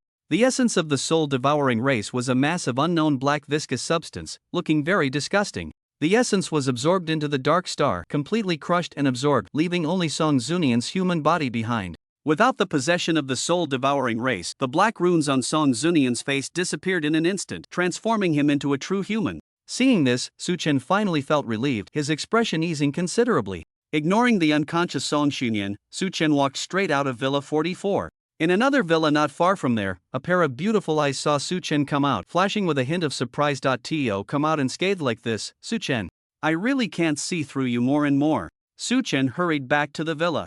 Immediately, he rushed to the basement. He opened the basement door, turned on the light, and focused his gaze downwards. Yu Zi was indeed there, still wearing a maid outfit, lying on the ground, still in a state of unconsciousness. Su Chen bent down and picked up Yu Zi, then walked out of the basement and placed her on the sofa. Half an hour passed and Yu Zi still hadn't woken up. This puzzled Su Chen. Logically, she should have woken up by now after such a long time. He stepped forward, squatted in front of Yu Zi, and stared at her sleeping face for a few minutes. Ultimately, through the occasional twitching of Yu Zi's eyebrows and her uneven breathing, Su Chen concluded that she must have woken up a long time ago and was currently pretending to be asleep. This discovery made the corners of Su Chen's mouth involuntarily rise, finding it extremely amusing. "Yu Zi, if you keep pretending, I won't be polite to you," Su Chen whispered in Yu Zi's ear. The warm breath from Su Chen made Yu Zi's ear feel very itchy. However, Yu Zi scoffed at Su Chen's words, certain that he wouldn't dare to lay a hand on her and would only talk. Just as Yu Zi felt secure in her assumption, a large hand, unbeknownst to her, had already climbed onto her waist and began to explore before moving downward. Seeing that his actions were already so excessive and Yu Zi was still pretending without any intention of waking up, Su Chen was about to take it out but suddenly thought, wouldn't backing down now make him seem worse than a beast? After some contemplation, he decided to give her a profound lesson. Yuzi felt her body starting to heat up slowly, an inexplicable excitement rising in her heart, making her feel extremely ashamed. Ultimately, under Su Chen's massage, Yuzi couldn't hold on any longer and opened her watery big eyes, her face flushed, glaring fiercely at Su Chen. Playing with me like this, I'll never be able to get married. Yuzi's face was red, her eyes hazy, slumped on the sofa, she complained. Hearing the word play, Su Chen felt a bit embarrassed, but it was indeed fun. Little rabbit, still pretending? Are you going to keep pretending? Su Chen smiled triumphantly. Yuzi raised her flushed face, her gaze evasive, not daring to look directly into Su Chen's eyes. Little rabbit, hurry up and make me dinner. I'm hungry. Su Chen stood up, his tone leaving no room for doubt. Yuzi perked up and then trembled as she stood up. Yes, I'll go change my clothes first, then I'll come down to cook right away. Yuzi buried her head, and after saying this, she hurriedly rushed upstairs. Su Chen went to the bathroom on the first floor and simply washed his hands. When Yuzi came downstairs with the food ready, Su Chen sat at the dining table, pointed to the seat opposite him, indicating for Yuzi to sit down. And she obediently complied. Yuzi, first I want to apologize to you, it's my fault that you ended up fainting in the basement. Can I know why? Yuzi asked curiously. You don't need to know so much, just know that guy has completely disappeared from this world, Su Chen said without reservation. Oh, got it, Yuzi replied, understanding. How's the cultivation of that cold moon scripture going? Su Chen asked. That manual is just perfect for me. I predict that in the next couple of days, I can break through to the noble realm. Yuzi said excitedly. That's good, Su Chen nodded, very satisfied with Yuzi's current progress. Indeed, the difference between having a manual and not having one was significant. As night fell, Su Chen returned to his room, pulled the curtains, and took out the water pearl from the dark space again. At this moment, the water pearl had become dim and lacked the brilliance it once had. What's going on? Why does my water pearl seem like it's broken? Su Chen was somewhat at a loss and immediately asked Su Tong in his mind. Today you used the water flower pearl, which caused it to temporarily lose its energy and will need a few days to slowly recover, said Su Tong in his mind. That big frog shot me with this thing several times, and it still has plenty of energy. I only used it once, so how come it has no energy? Su Chen said, confused. That big frog used the energy from the water flower pearl and can replenish it with its water-type energy. You don't have any water-type energy, so of course, you can't replenish it, Su Tong explained matter-of-factly. I see, no wonder. It seems the water flower pearl can really only be used at critical moments, it takes days to recharge, and the opportunity is too precious, Su Chen said with a tone of resignation. Or you could find a place rich in water-type energy and put the water flower pearl in it that would also quickly replenish its energy, Su Tong suggested. Come on. That's easier said than done. Where am I supposed to find such a place? I might as well wait for it to recharge on its own, Su Chen said just as he was about to put away the water flower pearl when suddenly a wave of agitation surged within him. His demon fruit tree unexpectedly burst forth uncontrollably from his body and then hovered in midair. Su Chen looked at the demon fruit tree in confusion, unable to understand why it had suddenly emerged from him. It wasn't until he glanced at the water flower pearl in his hand that a bold idea formed in his mind. He tried lifting the water flower pearl and placing it next to the demon fruit tree. Suddenly, the water flower pearl began to channel energy into the demon fruit tree, nourishing it. In the 5 elements, water nourishes wood. The water laws within the water flower pearl nourished the demon fruit tree, causing it to undergo a miraculous transformation. Under the nurturing of the water laws from the water flower pearl, the branches of the demon fruit tree gradually transformed from sparse to lush and abundant. Suddenly, the entire demon fruit tree emitted a strange green light, and some incredibly peculiar characters suddenly appeared in Su Chen's mind. Once everything calmed down and the water flower pearl stopped supplying energy to the demon fruit tree, the tree returned to Su Chen's body. The characters in Su Chen's mind flickered continuously, eventually forming a strange magical formula. Su Tong was still recalling the scene that had just unfolded. Clearly this was the first time it had witnessed such a situation. Seeing Su Chen standing there in a daze without any reaction for a long time, Su Tong quickly shouted, "Hey, Su Chen, wake up!" At that moment, Su Chen was lost in thought and did not respond at all to Su Tong's voice. After a long while, Su Chen finally came to his senses and uttered a few words. Lush and flourishing transcending sacred law. What is that? Su Tong expressed confusion at Su Chen's words. My demon fruit tree, under the nurturing of the water laws, has created a very powerful magical formula for me. Su Chen's words were astonishing, leaving Su Tong dumbfounded. Su Tong pondered for a long time. Considering that tree could bear such extraordinary fruits, it wasn't surprising that it could create a magical formula. What is the function of this magical formula? Su Tong asked calmly. Su Chen, with an excited expression, explained, I can sign a contract with a follower, allowing her to become a branch of this towering tree. The benefit is that she shares one of my extraordinary abilities and her potential limit increases. The downside is that she must obey me unconditionally, otherwise, I will cut off this branch, rendering her powerless. More importantly, if the follower's ability level increases, my ability level will also automatically rise. But, it seems there are only 4 slots available right now. And to increase the slots, I can only continue to enhance the quality of the demon fruit tree. After hearing Su Chen's explanation, Su Tong couldn't help but gasp. Their clan had existed for countless years in the universe, and this was the first time they had heard of such a miraculous magical formula. This was different from the symbiotic relationship they had signed. This magical formula posed no risk to Su Chen at all, only pure profit. Su Chen, if you cut off the branches and leaves of the contractor and terminate the contract with them, will that quota still exist? Su Tong asked. No, the used quota will directly disappear and won't come back. Su Chen shook his head. Then you need to think it over carefully. You can't choose a contractor blindly, Su Tong said. Yes, every quota is extremely precious and must be considered thoroughly. Su Chen lay down on the bed, already having the first quota in mind. That would be his maid, the little rabbit Yuzi. Her level ability, Moonlight Rabbit, greatly limited her potential. Even if she had an unwavering desire to grow stronger, it would be difficult to break through her talent limits. If he were to sign a contract with Yuzi, sharing a decent ability with her, there's no need to mention that her potential would definitely increase significantly. Being a dual ability user would absolutely crush 90% of her peers, that's for sure. But, sharing abilities also requires considering the compatibility with the other person's ability. Currently, it seems that his ability doesn't have anything that can complement Moonlight Rabbit. Vibration? Darkness? Gravity? Meatball? Phoenix? None of them seems suitable for Yuzi's Moonlight Rabbit. As for Slippery, Su Chen thought that Yuzi was already charming enough. Let's wait a bit longer.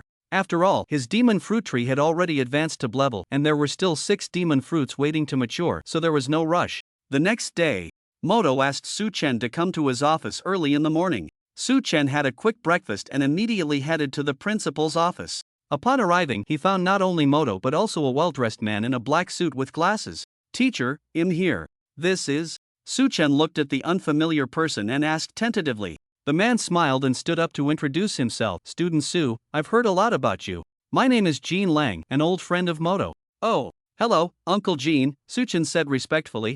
Su Chen, take out a barrel of your red fire wine for him to taste, Moto instructed. Upon hearing this, Su Chen immediately took out a barrel of red fire wine from the dark space. After Jean Lang took a sip, his expression immediately became very excited. This wine will definitely sell like hotcakes, and there will surely be a shortage, Jean Lang said enthusiastically. So, Uncle Jean, how much do you think a bottle of this wine can sell for? Su Chen asked cautiously. A bottle can sell for 1 level 4 crystal core, Jean Lang replied. Hearing this, Su Chen was taken aback. So expensive? Will anyone buy it? Su Chen questioned skeptically. Jean Lang confidently said, don't worry, although ordinary people might not be able to afford it, those wealthy individuals will definitely scramble to buy it. After all, which rich person doesn't want to enhance their physical fitness and live a little longer? Xiao Luo, give him the rest of the wine, he can handle everything else, Moto said with a faint smile. Su Chen walked to the window and waved his hand, bringing out all the remaining barrels of wine. Jean Lang looked at the barrels and couldn't help but smile. 200 milliliters per bottle, a few thousand bottles here should be enough. Su Chen, we must not run out of supply, I plan to expand into the foreign market. Su Chen nodded confidently, with his disrespectful mark on those 2 red apes. The supply would definitely not run dry. Alright, no time to waste. They'll have someone take them away, you just wait to count the money, Jean Lang said decisively and left without any hesitation. This was the speed of a businessman. After Jean Lang left, Moto looked at Su Chen with a strange expression, as if he was struggling with something. Teacher, what's wrong? Su Chen asked in confusion. Xiao Luo, tell me the truth, does the matter with Song Xunyan have anything to do with you? Moto asked seriously. Upon hearing this, Su Chen was taken aback. He had indeed killed the spirit devourer within Song Xunyan, but he didn't know what happened to Song Xunyan afterward. Song Xunyan? What happened to him? Su Chen frowned and asked curiously. Moto focused intently, staring into Su Chen's eyes, trying to discern whether Su Chen truly didn't know or was pretending not to. But Su Chen maintained unwavering eye contact, showing no signs of guilt. Someone lost their memory, their ability level vanished.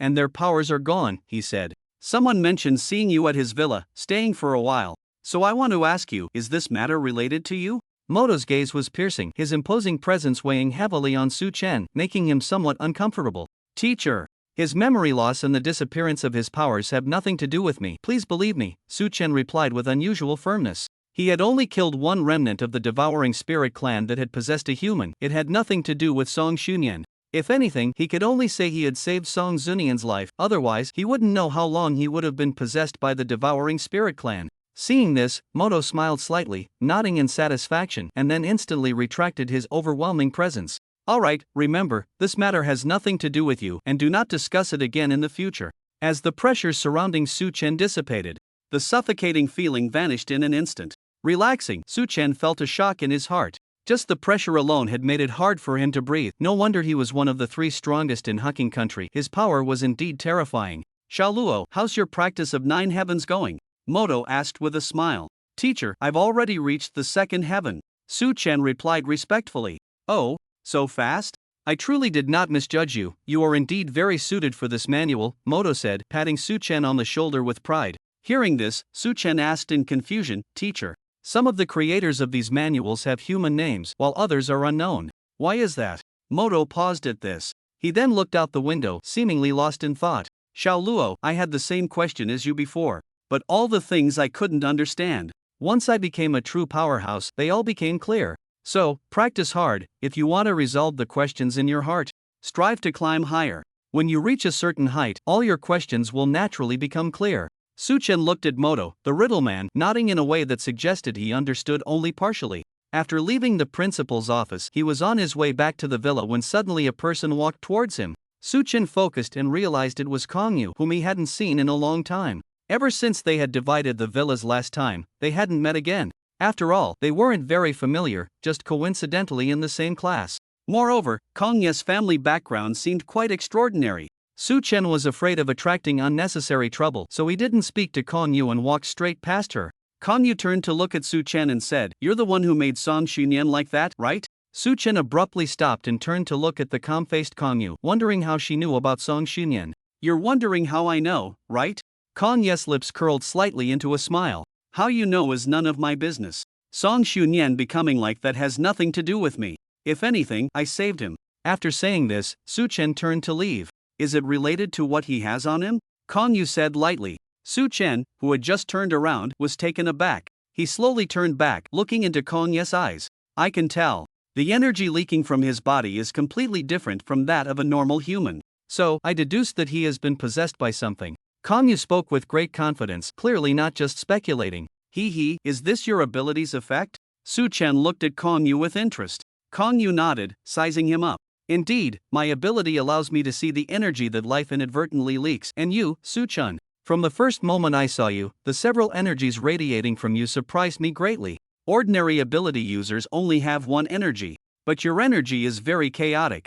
You definitely have more than one ability, and now it seems you have gained another ability. It probably has something to do with your fruit tree ability. Upon hearing this, Su Chen was immediately startled. He didn't expect this girl's ability to be so extraordinary. She could even tell that he had gained another ability related to the demon fruit tree. Stop right there, what do you want? Just say it. Su Chen made a gesture for her to stop. I hope you can make a marriage pact with me. Kong Yu's astonishing words completely stunned Su Chen. After a long while, he finally regained his composure. Why? Kong Yu smiled lightly and said, Because I don't want to graduate and return to my family to marry someone I don't like. So you like me? Su Chen pointed at himself and asked. Not really. But you have high talent and look decent. The family would definitely agree to this marriage. Most importantly, you seem to have no interest in me. I really dislike this feeling.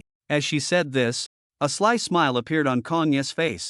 Damn, you scheming girl. There are plenty of men in the world who have no interest in you, you could find a whole bunch. Don't just cling to me because I look handsome. Su Chen said indignantly. Ah, really? Kong Yu stepped forward. She nestled in Su Chen's arms, placing her hands on his chest. Looking up with her big, pitiful eyes, she stared at Su Chen. Su Chen looked down at those sparkling eyes. His nose twitched, catching a whiff of a pleasant fragrance. Although he didn't know what perfume it was, he had to admit it was very much to his taste. Seeing Su Chen's nose twitch, Kong Yu's cheeks flushed slightly. She didn't expect Su Chen to have this preference. It smells good, right?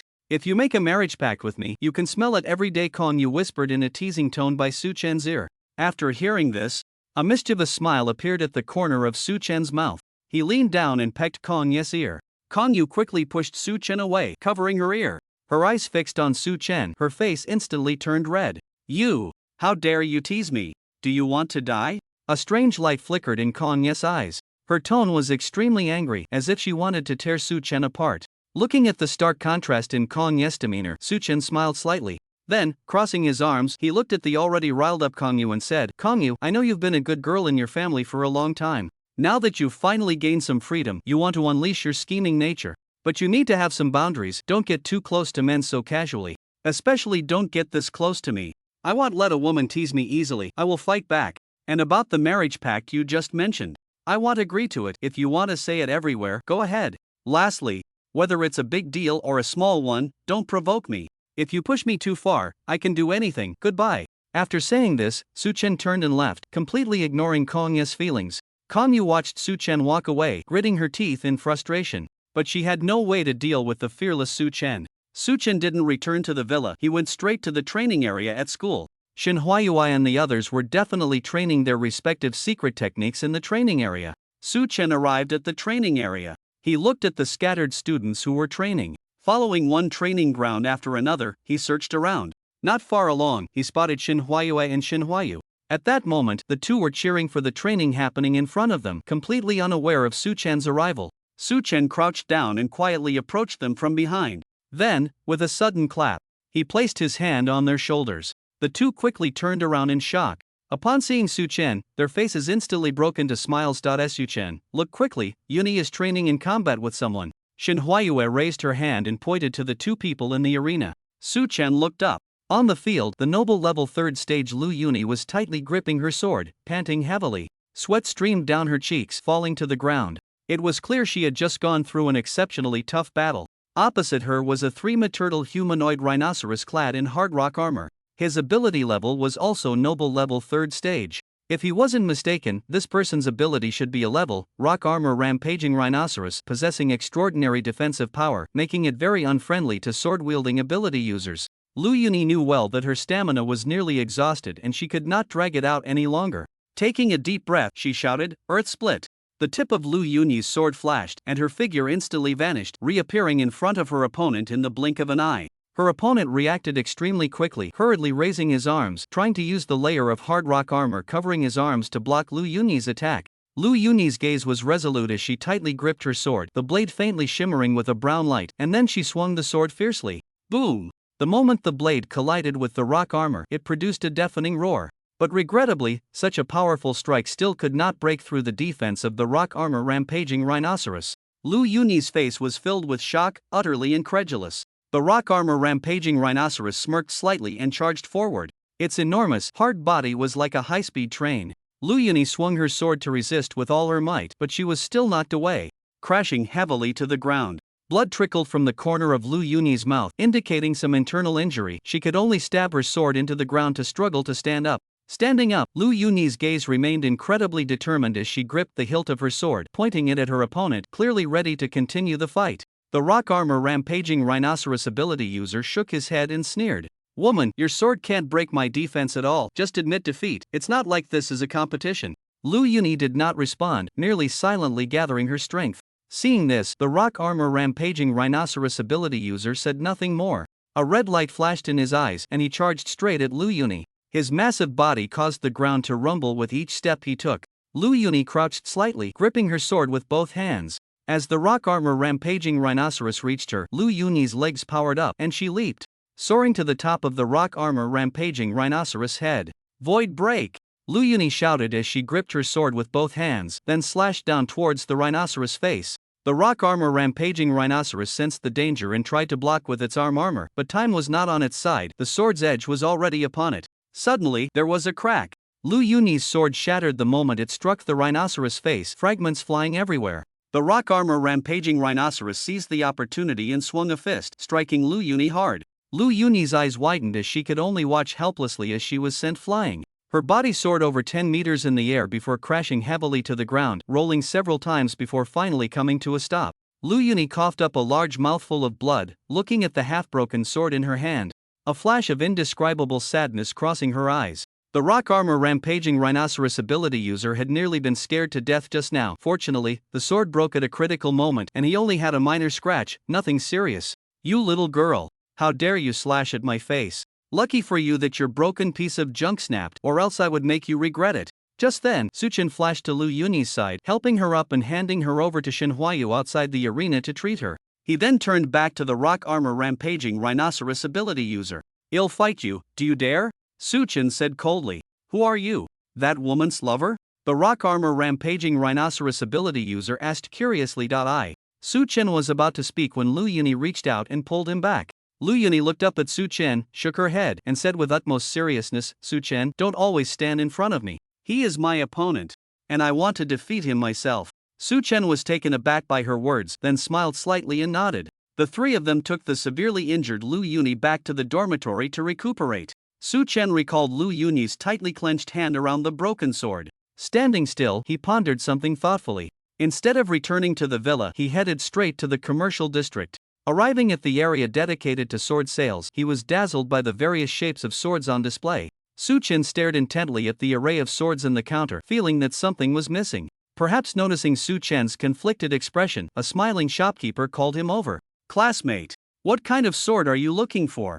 I can help you with some recommendations. Suchin stepped forward and looked around. I want a sword with a more feminine style, a bit harder, sharper, and ideally one that can be used all the way to the transcendent realm. Do you have anything like that? The shopkeeper, upon hearing Suchin's request, immediately recognized it as a big business opportunity. Of course. Just a moment, I'll go get something for you to see. After saying that, the shopkeeper hurriedly left and soon returned with 2 swords. Classmate, these 2 swords meet your requirements perfectly. Let me introduce them to you. This sword is called Golden Shadow, forged from the fang of a level 5 golden light tiger, combined with rare gold attribute ore. The blade is incredibly hard, and its sharpness is unquestionable. This sword is called Cold Winter, forged from the reverse scale of a level 5 cold water jiao, combined with rare water attribute ore. The blade emits a chill, and its moves carry a piercing cold wind that can restrict the opponent's movements. Classmate, which one do you want to choose? Suchin looked thoughtfully at the 2 swords and ultimately decided on the Golden Shadow sword. Lu Yuni needed a sword that charged forward without hesitation. The subtle style of the Cold Winter sword clearly did not match Lu Yuni's character. I'll take this Golden Shadow sword. How much is it? The shopkeeper grinned and held up 2 fingers. 2 level 5 crystal cores. Suchin nodded. This price was acceptable. Just as he was about to take out the crystal cores, a sharp voice suddenly rang out from behind him. I want that sword. Suchin turned to see an arrogant woman pointing at the Golden Shadow sword on the table, looking at him defiantly. Suchin frowned and replied coldly, I've already bought this sword. You can look at the others. Saying this, he took out 2 level 5 crystal cores and handed them to the shopkeeper, then picked up the Golden Shadow sword and started to leave. The woman immediately blocked Suchin's path, scoffing and crossing her arms. Do you know who my man is? My man is one of the rare SS level ability awakeners in the world, and the school even arranged a villa for him to live in. If you dare to disrespect me, do you believe I can have him teach you a lesson, making it impossible for you to stay in school? Suchin looked at the arrogant and domineering woman in front of him and couldn't help but cover his mouth, a smile creeping onto his face. A saying popped into his mind. When your strength is too weak, threats not only fail to shake the other person but can also make them laugh uncontrollably. Woman, I don't know who your man is and am not interested in knowing. However, if you dare to block my way again, I might just slap you. Suchin said with a smile. The woman completely dismissed Suchin's words, snorting in disdain. Dare to hit me? Go ahead, try it. If you touch even a single finger of mine, Hu Lily will make sure you regret it. Slap. Suchin's hand came down like a comet, striking Hu Lily's left cheek hard. The force of the slap was indeed not light, sending Hu Lily tumbling through the air for 3.5 rotations before finally landing next to a trash can. Suchin looked at his hand with disdain, took out a tissue from his pocket to wipe it, then crumpled the tissue into a ball and threw it at Hu Lily. I tried, what can you do about it? Suchin said coldly. Hu Lily was dazed from the slap, her vision spinning. Supporting herself on the ground, everything around her seemed to whirl, and she could no longer see where Suchin was. Even in such a state, Hu Lily's mouth was still relentless. You wait for me, my man will be here soon, and then you'll know how serious the consequences are for hitting me. Suchin snorted coldly and lifted his leg to leave. He had no time to waste here. Just then, a voice called out. Lily, I'm coming. Where are you? Hearing this voice, Hu Lily's mouth curled into a smug smile. She then shouted, I'm over here. I've been hit. Su Chen was taken aback by this and stopped in his tracks, looking at the disheveled Hu Lili with interest. After her shout, Hu Lili's eyes were dazed as she pointed at Su Chen. "You're done for. My man is coming. You slapped me just now, and he'll return it with 10 slaps." Not long after, a man rushed over. At first glance, he saw Hu Lili lying on the ground, and his expression darkened immediately as he hurried to help her up. Once Hu Lili was supported, she immediately burst into tears and leaned into her man's embrace, pointing at Su Chen to complain. "Ah Yen, he slapped me, look at how swollen my little face is. He doesn't understand how to cherish a girl, he doesn't know how much psychological harm a slap can do to a young girl." The man placed his hand on Hu Lili's back, gently comforting her. But when he heard Hu Lili's words, he was instantly furious, never expecting that his woman had been slapped. It was simply too disrespectful. He raised his eyes to follow Hu Lili's finger to see who was so dismissive of him. But when the man's gaze met Su Chen's, his expression froze. The anger that had been boiling over turned into shock, mixed with a hint of fear. Su Chen. Su Chen noticed the man's changing expression, slightly raised his chin, and said in a tone as if meeting an old friend, "Zhou Yan, long time no see, does your face still hurt?"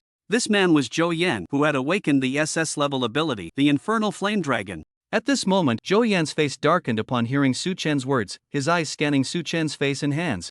Ever since the last time he was knocked unconscious by Su Chen's punch, he had developed an inexplicable fear of him. Many times, he dreamed of being killed by Su Chen's punch, powerless to resist, just waiting to die. Each time he woke from the dream, he had to take sleeping pills to fall asleep again. It could be said that Su Chen had become his nightmare, likely preventing him from ever sleeping peacefully again. Su Chen noticed Zhou Yan's gaze constantly darting to his fist, a faint smirk of mockery appearing at the corner of his mouth.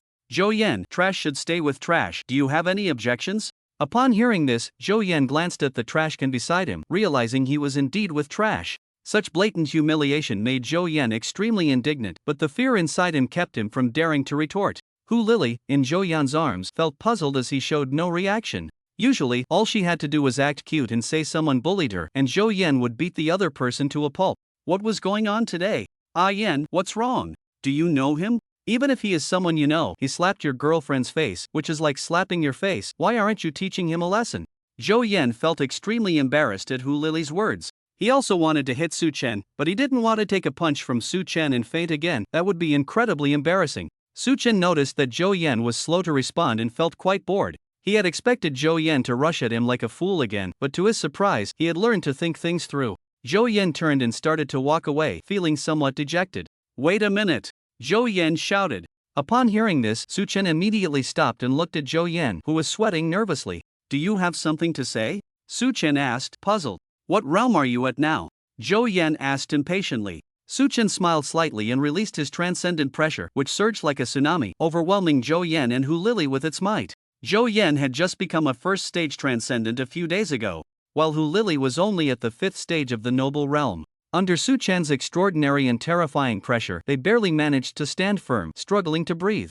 Zhou Yan raised his arm to shield himself, squinting as he looked at Su Chen's unmatched gaze. A strong sense of submission washed over Zhou Yan's mind, leaving him feeling dazed. Minutes later, the pressure abruptly ceased. Su Chen left without saying a word, turning away. Zhou Yan and Hu Lili, utterly exhausted, collapsed to the ground. Zhou Yan watched Su Chen's retreating figure, a deep sense of defeat swelling in his heart, making him dare not entertain any disrespectful thoughts towards Su Chen. If he had previously thought about defeating Su Chen, now it was time to cast aside such unrealistic ideas. If a pair could suppress him to the point of gasping for breath just with their aura, what was there left to compete for? He might as well accept being a stepping stone. Once Zhou Yan came to this realization, he felt a lot lighter in his heart, the knot within him unraveling, ensuring he would sleep well from now on. As for Hu Lili, she was still reeling from Su Chen's overwhelming strength. She couldn't understand why a peer could be so powerful. Even her exceptionally talented boyfriend had no chance against him. "Lili, you should tone it down a bit from now on," Zhou Yan said, helping Hu Lili to her feet. "Ah Yan, is he a senior?" Hu Lili asked tentatively. Zhou Yan shook his head, smiling wryly. "No, he's a freshman like us." Zhou Yan's casual words hit Hu Lili like a bomb, leaving her stunned. Su Chen arrived at the entrance of the dormitory area and called Lu Yuni to come down. Before long, Lu Yuni came downstairs. At that moment, her face was somewhat pale, and she walked with a bit of weakness. It seemed her earlier injuries were indeed quite serious. Su Chen stepped forward, offering his arm to support Lu Yuni, and led her to a row of wooden benches, urging her to sit down first. Lu Yuni was very puzzled. Why did Su Chen only call her down and ask her not to tell Huayue and Huayu? Su Chen smiled mysteriously, then reached into the dark space and pulled out the golden shadow sword, presenting it to Lu Yuni. Your sword broke, so I specially picked this one for you. This sword is called Golden Shadow, it's a metal-type weapon. I think it perfectly matches your sharp temperament and you can use it all the way to the transcendent realm. Take it. Lu Yuni gazed at the sword before her, which radiated golden light and was incredibly sharp, her eyes revealing a hint of desire. She then looked up at Su Chen. Su Chen, why are you being so nice to me? Su Chen was taken aback, then smiled slightly. Aren't we friends? It's just a sword, it's no big deal. Besides, the fruit wine business is already on track, so I'm not short on this little money. Lu Yuni pondered for a long time, then reached for the broken sword at her waist, drawing it from its sheath. Looking at the completely ruined blade, a trace of sadness flickered in her eyes. Su Chen, this sword means a lot to me. It was bought for me by my sister, who cares for me a lot, and I admire her greatly. But when I was 9, she disappeared without a trace, and there has been no news of her since. Although my family hasn't said anything, I know that my sister is probably in grave danger. This sword is my only spiritual support for her. Every time I fight with it, I feel like she is still by my side. But how did it break? As Lu Yuni spoke, she looked at the broken sword, tears streaming down her face uncontrollably. Su Chen sat beside Lu Yuni, allowing her to lean against him, silently waiting for her to express her emotions. The students passing by looked at the two of them embracing, filled with envy and jealousy.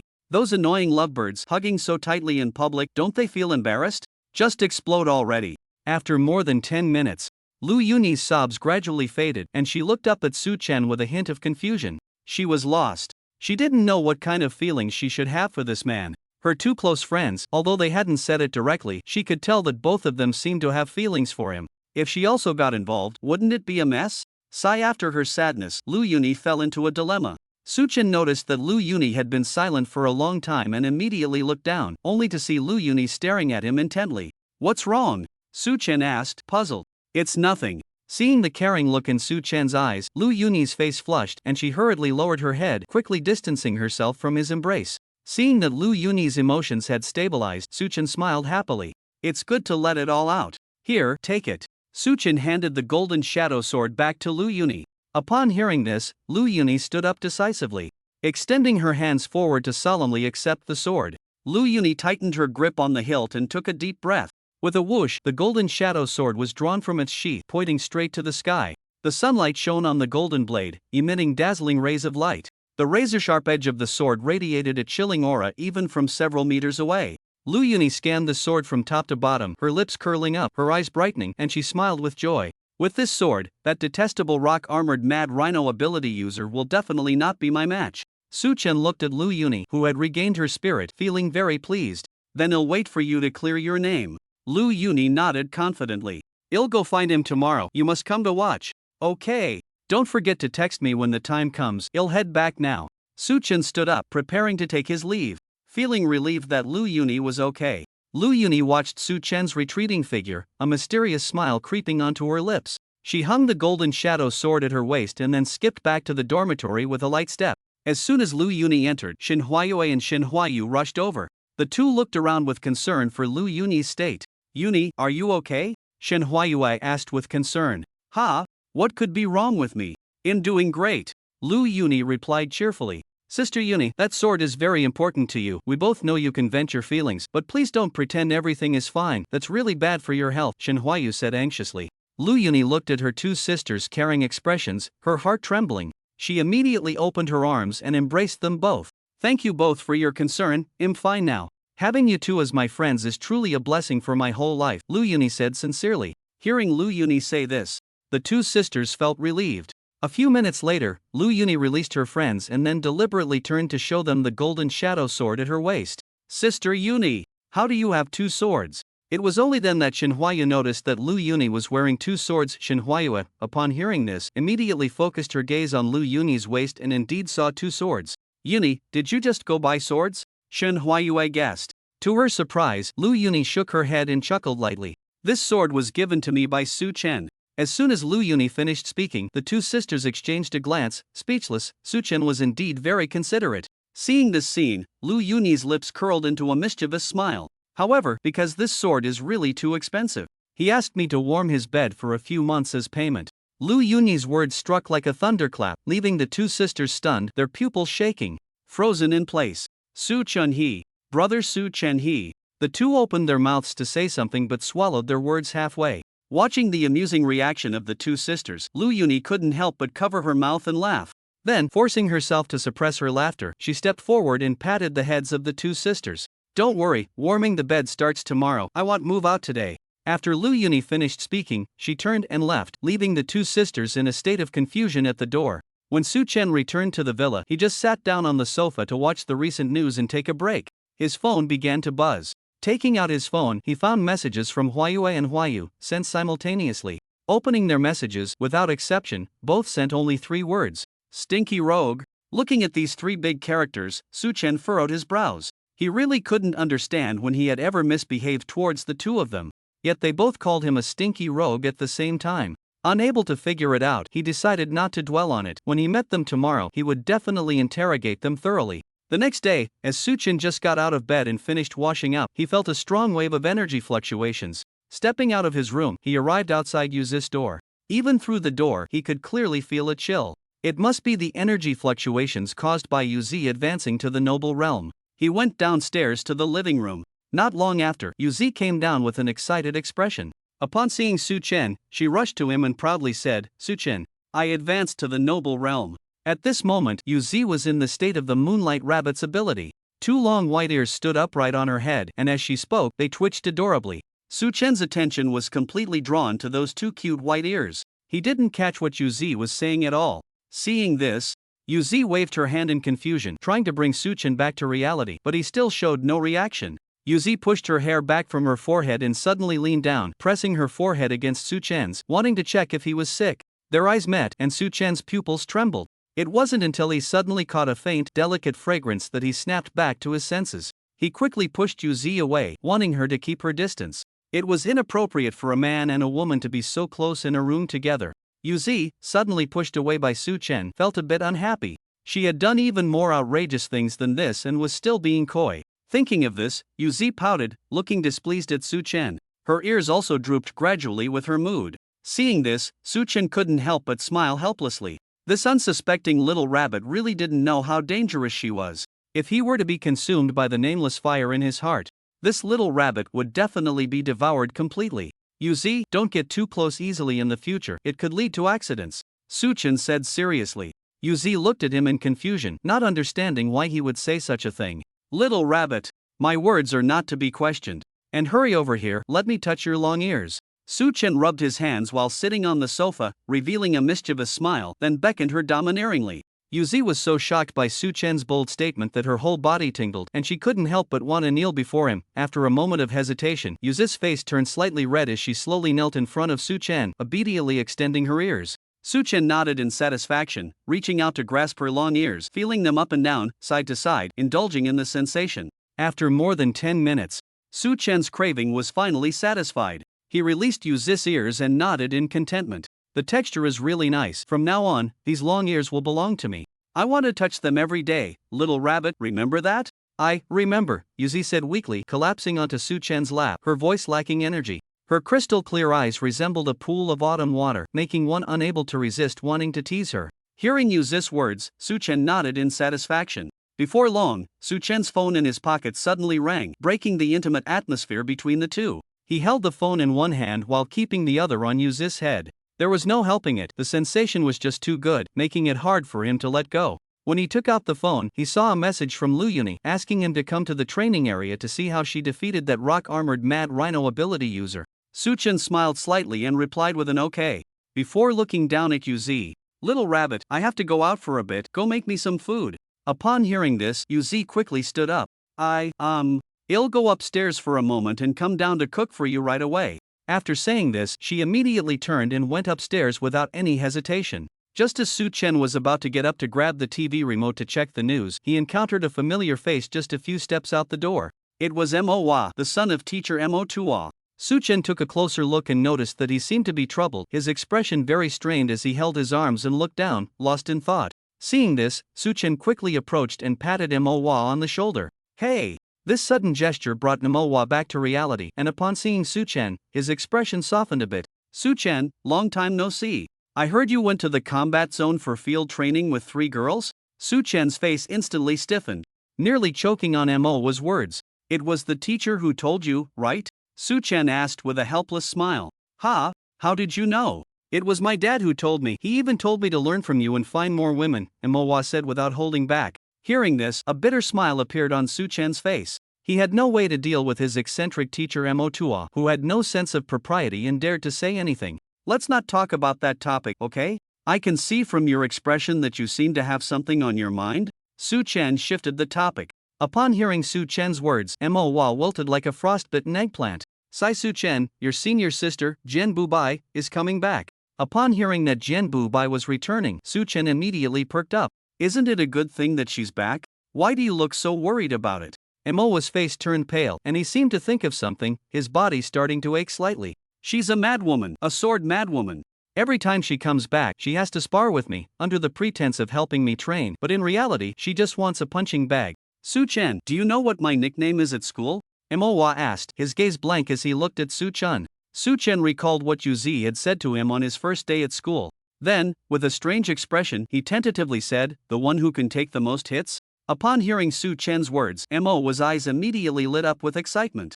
A big man, and yet his eyes glistened with tears as he pointed at Su Chen's nose, nodding and saying, yes, yes, yes. That's it. The reason I'm so tough is that she beat it into me since I was little. Every time she comes back, she won't rest until I've been beaten to a pulp. Every time I think about her coming back, it feels like 1,000 ants are crawling all over me. Looking at Manhwa, whose eyes were red with indignation and whose demeanor was hysterical, Su Chen became even more curious about this senior sister. But she is the teacher's disciple, why doesn't the teacher stop her? Su Chen asked in confusion. I asked him, and he said that Jian Bubi does this for my own good and even told me to thank her. That biased old man. His own son. Is this how a father behaves?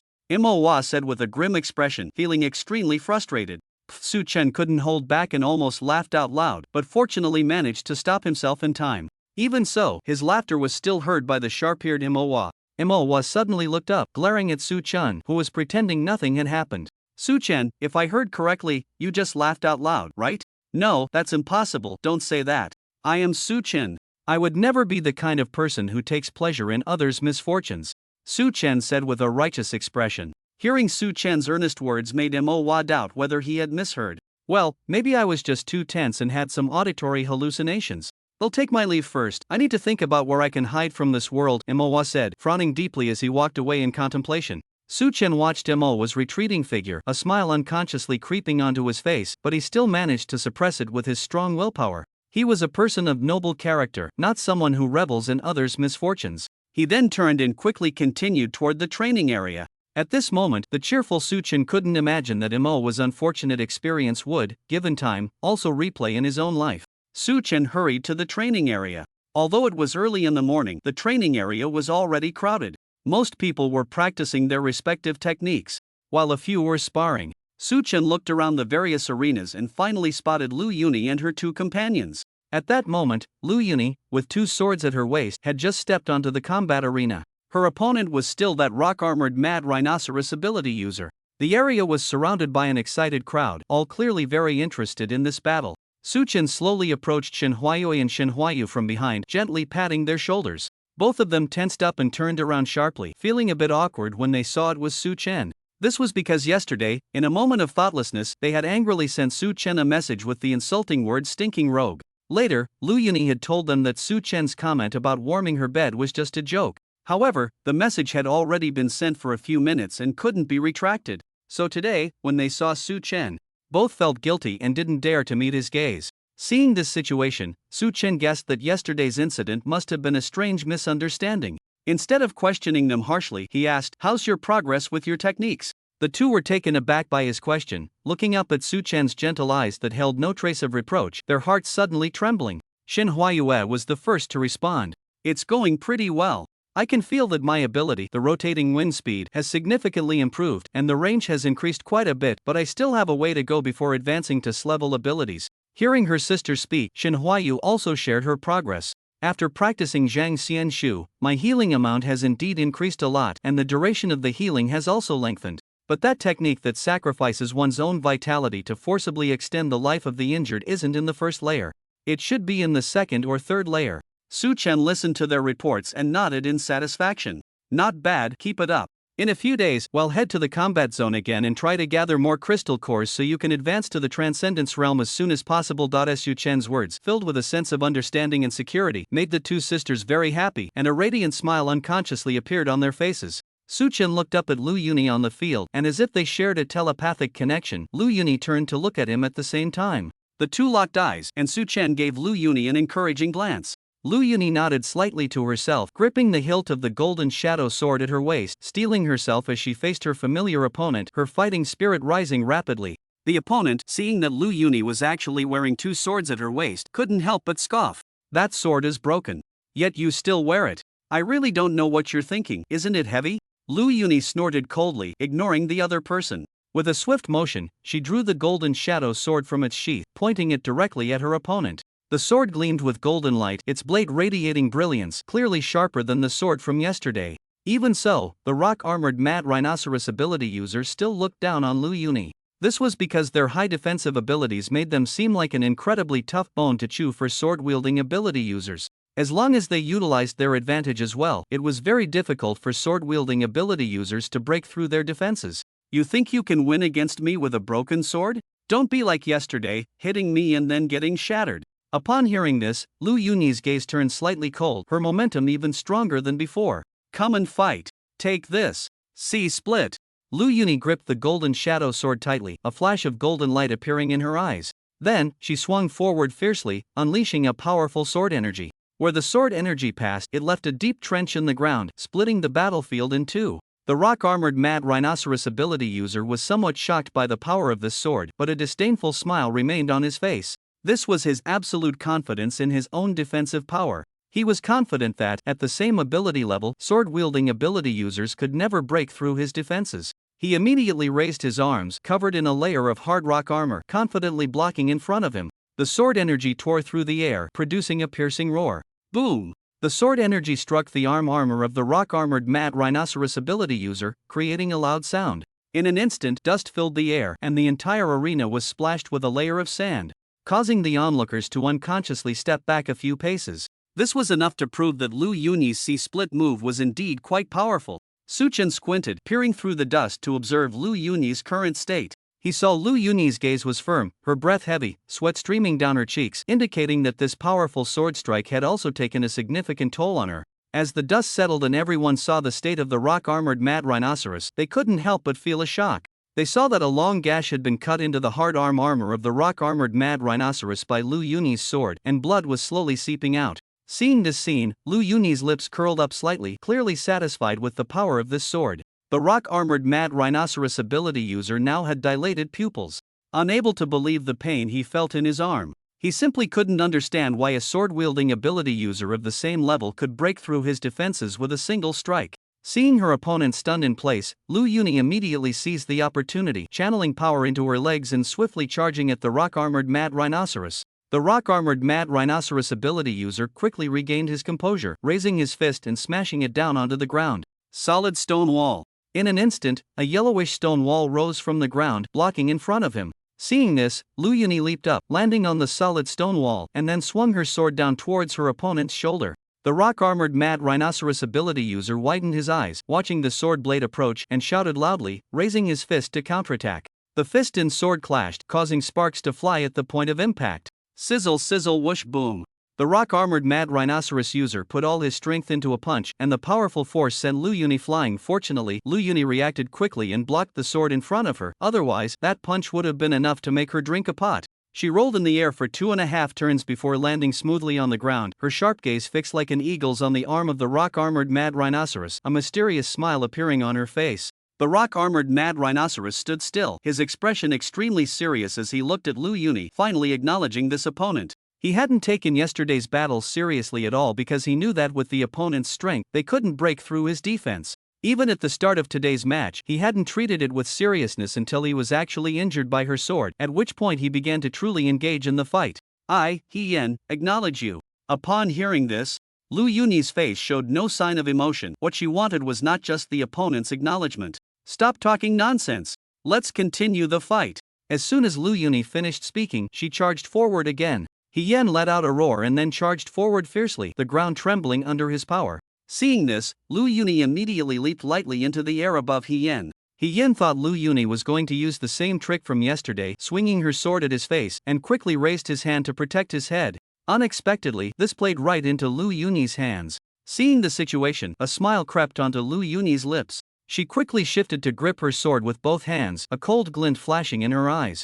"Break the void!" she shouted, striking down with incredible speed. A blue-white sword energy slashed down, resembling a blue-white crescent moon, landing heavily on He Yan's arm. At such close range, delivering such a powerful strike.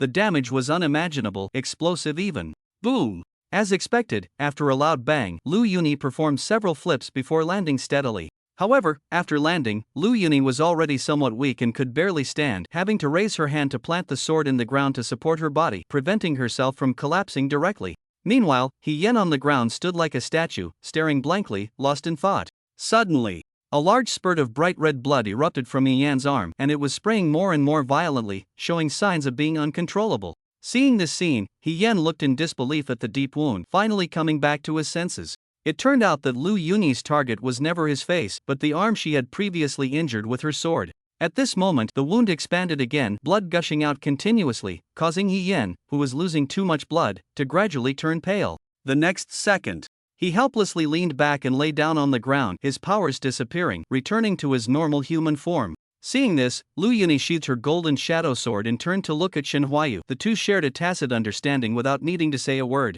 Shen Huayu quickly rushed forward, using her healing abilities to treat the unconscious He Yan, as causing a death in the training area would be unacceptable. After Shen Huayu's diligent treatment, the wound on He Yan's arm gradually healed, and the bleeding stopped. He Yan woke up groggily, his lips still a bit pale, indicating he hadn't fully recovered from the blood loss. Seeing He Yan awake, Lu Yuni immediately stepped forward to his side. He Yan noticed Lu Yuni seemed to care about him and smiled slightly, but Lu Yuni's next words froze his smile in place. "He Yan, apologize to my sword." Lu Yuni took out the broken sword from her waist, holding it in her hand as she looked at He Yan. Upon hearing this, He Yan's original smile instantly turned into a bitter grin. "Grandma, it was you who insisted on chopping at my face. The breakage has nothing to do with me. Besides, it's just a sword. I can compensate you for it, no need to make a fuss." Lu Yuni snorted coldly, angrily saying, "Do you think this is just a sword? This was the last thing my missing sister bought for me. It holds great value to me. But it was broken by you. Don't you think you should apologize?"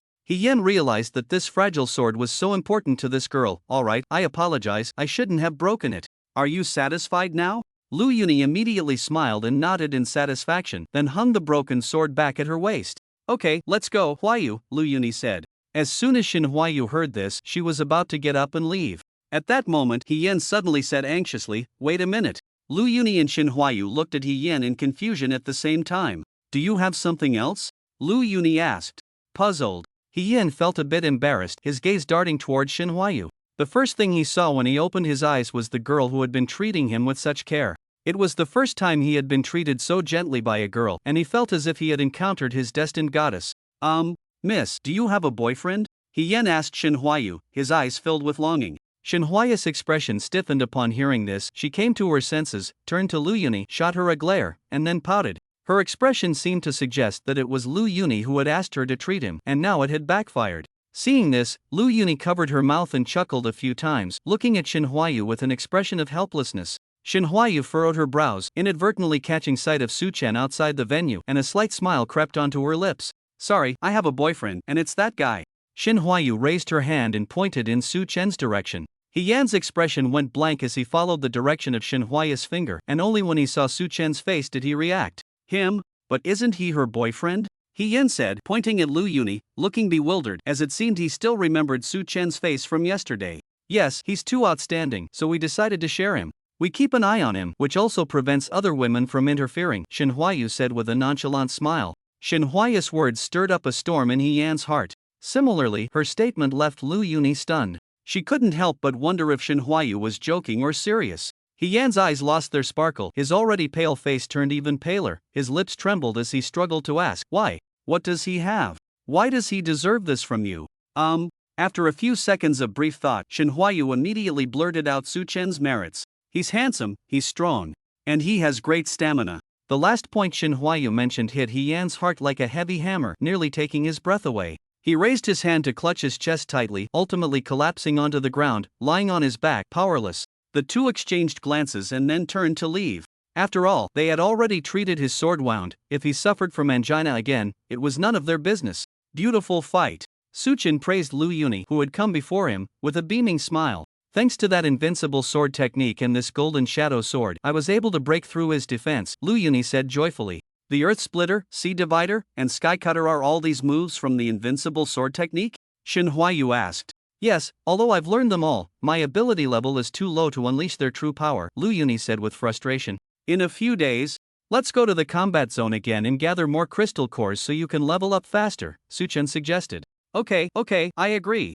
We're finally setting off again, Shin Huayu exclaimed excitedly. Prepare well in the next few days, gather more supplies for a stay of 10 days to half a month, Suchen said. 3 Just as the 4 were about to leave, a voice suddenly rang out from behind Su Chen. You must be Su Chen. Su Chen was taken aback upon hearing this and immediately turned around. He thought it was someone he knew, but to his surprise, it was a stranger he had never seen before. The man was quite handsome, with a well-proportioned figure, slightly long black hair, fair skin, wearing a jacket on top and long pants below, primarily in white and blue colors. Who are you? Have we met? Su Chen frowned and asked. Hello, my name is Reneo. We haven't met, but I know you. After all, you're quite famous. Reneo extended his hand, and seeing that the other party was quite polite, Su Chen naturally wouldn't refuse and shook hands with him. Hello, is there something you need? Reneo chuckled lightly, then his expression instantly turned serious, and in a firm tone, he said, I want to challenge you. Oh? Su Chen was puzzled, not understanding why this person insisted on challenging him. However, since the person had come to him, outright refusal seemed a bit inappropriate. I never fight against the weak. If you want me to accept your challenge, show me your strength to prove it, Su Chen said calmly. Upon hearing this, Reneo immediately unleashed his aura at the 5th level of the Transcendent Realm, pressing down on Su Chen like a wave. Feeling Reneo's aura, Su Chen finally took a slight interest in the challenge. Not bad, with your strength, you should be able to rank in the top 10 of the school, Su Chen analyzed.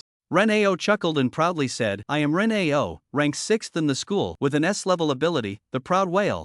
At the 5th level of the Transcendent Realm. Su Chen, do you dare to spar with me? Shin Huayue and the other two fell into deep thought upon hearing this, very curious about this person's motive for challenging Su Chen. Seeing their reaction, Su Chen also became interested, and there was still some time before noon for lunch. Alright, I accept your challenge, Su Chen said with enthusiasm. Great. Follow me, we're going to the ranking battle area. This place is too small for us to fully unleash our abilities. Reneo turned and waved for Su Chen to follow him.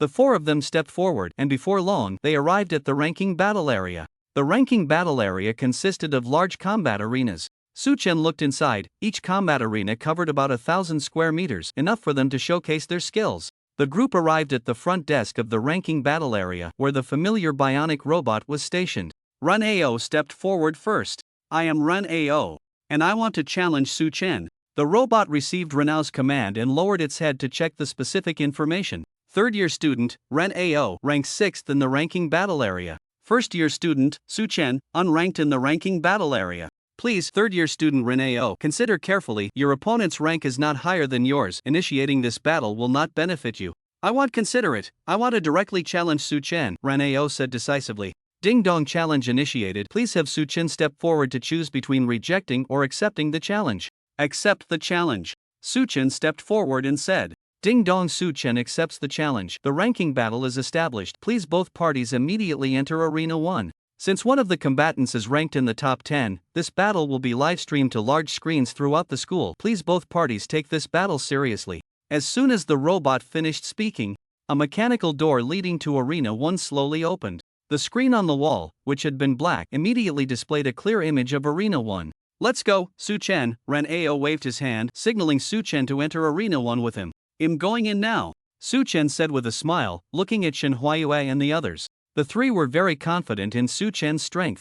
After all, Su Chen could even kill 6th-level mutant beasts underwater. He should be able to easily defeat an opponent of the same level. Su Chen, after this battle, you'll really be famous in school. Shin Huayue pointed at the live broadcast images on the wall and laughed. Go, Su Chen. Shin Huayue cheered. Su Chen, be careful, don't underestimate your opponent, Lu Yuni said, her eyes filled with concern. Thank you all for your support and advice, I'll head in first. Su Chen smiled and waved, then stepped into the passage leading to Arena 1.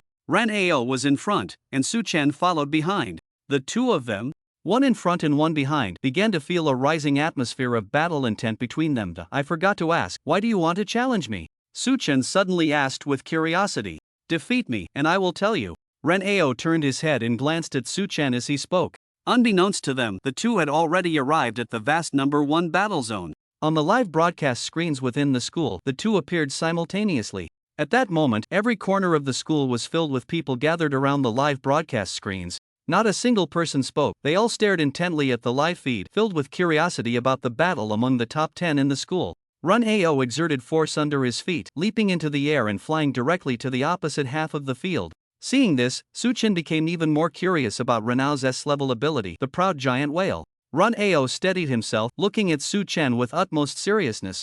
A few unknown blue stripes appearing on his forehead, followed by a flash of white light in his eyes. Suddenly, a layer of mist began to emanate around Renao's body, and as the mist thickened, it transformed into dense fog, gradually covering the entire number 1 battle zone. Su Chen watched the fog-covered arena with great interest. Visibility was less than 5 meters, and he could no longer see Ren Ao on the opposite side. Suddenly, a pair of giant eyes glowing with blue light emerged from the mist. Immediately, Su Chen caught a whiff of salty seawater and heard the sound of crashing waves. Before he could regain his senses, a towering wave, several dozen meters high, suddenly appeared. Gazing at the massive wave that blocked out the sun, Su Chen couldn't help but gasp. The audience watching the battle was equally stunned into silence by the sight of the towering wave. Is this the power of the top 10? Why does it feel like he's from a different dimension than us? Ran Ao, ranked 6th in the school, was originally 7th, but he moved up 1 place because the 5th-ranked Song Xunyan suddenly disappeared. I heard through the grapevine that Ren Ao comes from a remarkable family? Of course, the Ren family has had SS-level abilities in their ancestry, so they are naturally extraordinary. No wonder Ren Ao can rank 6, it turns out he's so powerful from his genes. Amidst the towering waves, a pair of blue giant eyes flickered with unknown light, fixating intently on Su Chen. Seeing this, a smile appeared on Su Chen's face. This is the real battle. Come and fight. Su Chen shouted to the sky. As soon as Su Chen's voice fell, the giant wave crashed down like a collapsing wall, instantly bearing down on the small figure of Su Chen. Su Chen raised his hand to cover himself with a layer of elastic shield to prevent being submerged, then charged straight into the giant wave. As the wave fell, the ground trembled, and the chaotic seawater surged everywhere, completely submerging the entire arena. The once pristine grassland instantly transformed into a vast ocean. Su Chen, who had plunged into the waves, scanned his surroundings, searching for those blue giant eyes. Suddenly, a massive blue whale appeared from beneath Su Chen, swinging its tail and slamming down. Su Chen hurriedly raised his arms to block it. Even with the protection of the elastic shield, he was still knocked back a considerable distance. By the time Su Chen steadied himself, the giant whale had already vanished. Seeing this, Su Chen furrowed his brow, completely unaware of how that creature had suddenly appeared. Just as Su Chen was lost in thought, a powerful water cannon suddenly surged from behind him. Caught off guard, Su Chen was blasted away, crashing hard against the outer wall. Although the damage wasn't severe, the humiliation was intense. At that moment, a voice suddenly echoed in his mind. Su Chen, he should be able to dissolve in water. Which is why you can't find him. Hearing this, Su Chen grimaced, baring his teeth in frustration. Forget it, since he couldn't find him, he wouldn't look anymore. With a sudden burst of speed, he leaped out of the water, reaching the center of the entire arena. His eyes flickered with purple light as he raised his right fist, which radiated with shockwave energy. Take this. Gravity Shock Fist. He swung his fist downward, the purple gravitational energy mixed with white shockwave power. Like a meteor, it struck fiercely at the center of the vast ocean. Boom. The tremendous force stirred the waves into a tumultuous roar. The powerful gravitational energy pressed the center of the sea into a hollow. But that wasn't the end. 2 streams of energy continued to surge into the ground, and with a loud rumble, the ground exploded, creating a large pit with a diameter of several dozen meters. The surrounding seawater immediately rushed into this deep pit. Seizing this opportunity, Su Chen meticulously observed where the giant whale was. It wasn't until he spotted a completely solid mass of seawater that a smile appeared on Su Chen's face. You thought you could sneak attack me? I'll drain all your water and see how you sneak up on me. Ren Ao never expected that Su Chen would play so unpredictably. He actually thought of draining his water to force him into a tactical reveal. With a wave of his hand, an immense gravitational force suddenly pressed down on Ren Ao, making his movements extraordinarily difficult. Unexpectedly, Ren Ao suddenly opened his mouth wide, forming a massive vortex that created a powerful suction, pulling the surrounding seawater into it. Su Chen was also slowly dragged forward by this sudden force. Seeing this, a smirk crept onto Su Chen's lips. You like to suck? Then I'll let you suck to your heart's content. Su Chen's body suddenly began to emit black smoke as he raised his hand, gathering dark power in his palm. Dark water. As the words left his mouth, streams of dark water erupted from Su Chen's hand, all of which Ren Ao eagerly absorbed without hesitation. Seeing this, Su Chen chuckled, thinking, now, let's see what you do. Sure enough, after a short while, Ren Ao's movements suddenly froze. He felt as if something was rolling around in his stomach. Moreover, as time passed, his extraordinary body began to show signs of instability. What's going on? In just a few seconds, Ren Ao's enormous whale form began to shrink rapidly. Before long, he had transformed into a small whale only a few meters long. Ren Ao's pupils widened, unable to comprehend what could possibly weaken his powers and cause him to shrink uncontrollably. Seeing this scene, Su Chen couldn't help but laugh out loud. Ren Ao, in the water, you are indeed troublesome. I can't see you. But as long as I force you to reveal your true form, you pose no threat to me at all. Hearing this, Ren Ao looked up at Su Chen with reluctance. But he had to admit that Su Chen was right. As long as he was out of the water, he had no power to resist. The reason was that Su Chen had too many abilities. With so many abilities, there were countless variations, making it impossible for him to grasp Su Chen's tactics. Ren Ao, give up. The gap between us is too great. You have no chance of winning against me. Su Chen's tone was very serious. But the more serious Su Chen became, the more defiant Ren Ao felt. No way. I can still fight. Ren Ao roared, a cold light flashing in his eyes. The surrounding seawater gradually gathered into a massive water dragon under Ren Ao's power, charging towards Su Chen in midair. Seeing this, Su Chen shook his head helplessly. With a thought, an invisible gravitational energy enveloped in front of him, causing the water dragon to suddenly halt in midair, as if gripped by invisible hands. Then, with a strong pull, the enormous water dragon exploded under the pressure of gravity, transforming back into seawater and falling down. Ren Ao, witnessing this, stared wide-eyed in disbelief at the calm Su Chen, a wave of immense frustration washing over him. He couldn't believe that his final desperate attack had vanished without even touching a hair on Su Chen. It's over, Su Chen said calmly, his expression indifferent. He extended a finger and gently flicked it, followed by a loud boom. An invisible air cannon quickly struck Ren Ao with such force that it directly sank him, leaving him powerless at the bottom of the sea. Seeing this scene, everyone watching the live broadcast couldn't help but gasp in astonishment. This was truly a crushing-level battle from start to finish. Su Chen could be said to have suffered no injuries at all, as he thoroughly defeated Ren Ao, who was ranked 6, while maintaining a calm demeanor. Ding dong, the ranking battle has ended. Ren Ao has lost his combat ability. The winner is Su Chen. Ren Ao's rank automatically drops by 1, now ranked 7. Su Chen replaces Ren Ao's original rank, now ranked 6. Ding dong. Detected in Zone 1, current water level too high, draining begins. Suddenly, drainage holes opened at the edge of the arena. The seawater quickly drained through the numerous holes, revealing Ren Ao, who had returned to his human form. Su Chen slowly descended from the sky and stood beside Ren Ao. Ren Ao, can we talk now? Why did you challenge me? Ren Ao took a couple of deep breaths, looked up at Su Chen, and smiled helplessly. It's our family head who insisted that I build a good relationship with you. To be honest, I was quite unconvinced by you earlier. You're just a bit more handsome than me, your abilities are a bit stronger, and you have more abilities, but I thought you might not be stronger than me. That's why I challenged you, to show our family head how I could defeat you. But the facts proved I was wrong. You are very strong. Under your hands, I truly had no chance of winning, I admit defeat. Su Chen chuckled upon hearing this. Ren Ao, remember, if there's someone who is more handsome than you, has stronger abilities and more abilities than you, then he is indeed stronger than you. He squatted down and patted Ren Ao's shoulder. Goodbye. Just then, Ren Ao suddenly looked at Su Chen and said, Su Chen, can I be your follower? Su Chen was taken aback, unsure why Ren Ao's thoughts were so erratic. Just a moment ago, he was challenging him with bravado, and now he suddenly wanted to follow him. Sorry, I don't need that. Su Chen decisively refused and turned to leave. Ren Ao was momentarily stunned, not expecting to be rejected so straightforwardly, and wondered why he couldn't be a bit more subtle. Exiting Zone 1, Shin Huayue and the others wore faint smiles, knowing that Su Chen would surely win this battle, so there was nothing to worry about. Let's go, he'll treat you all to a meal.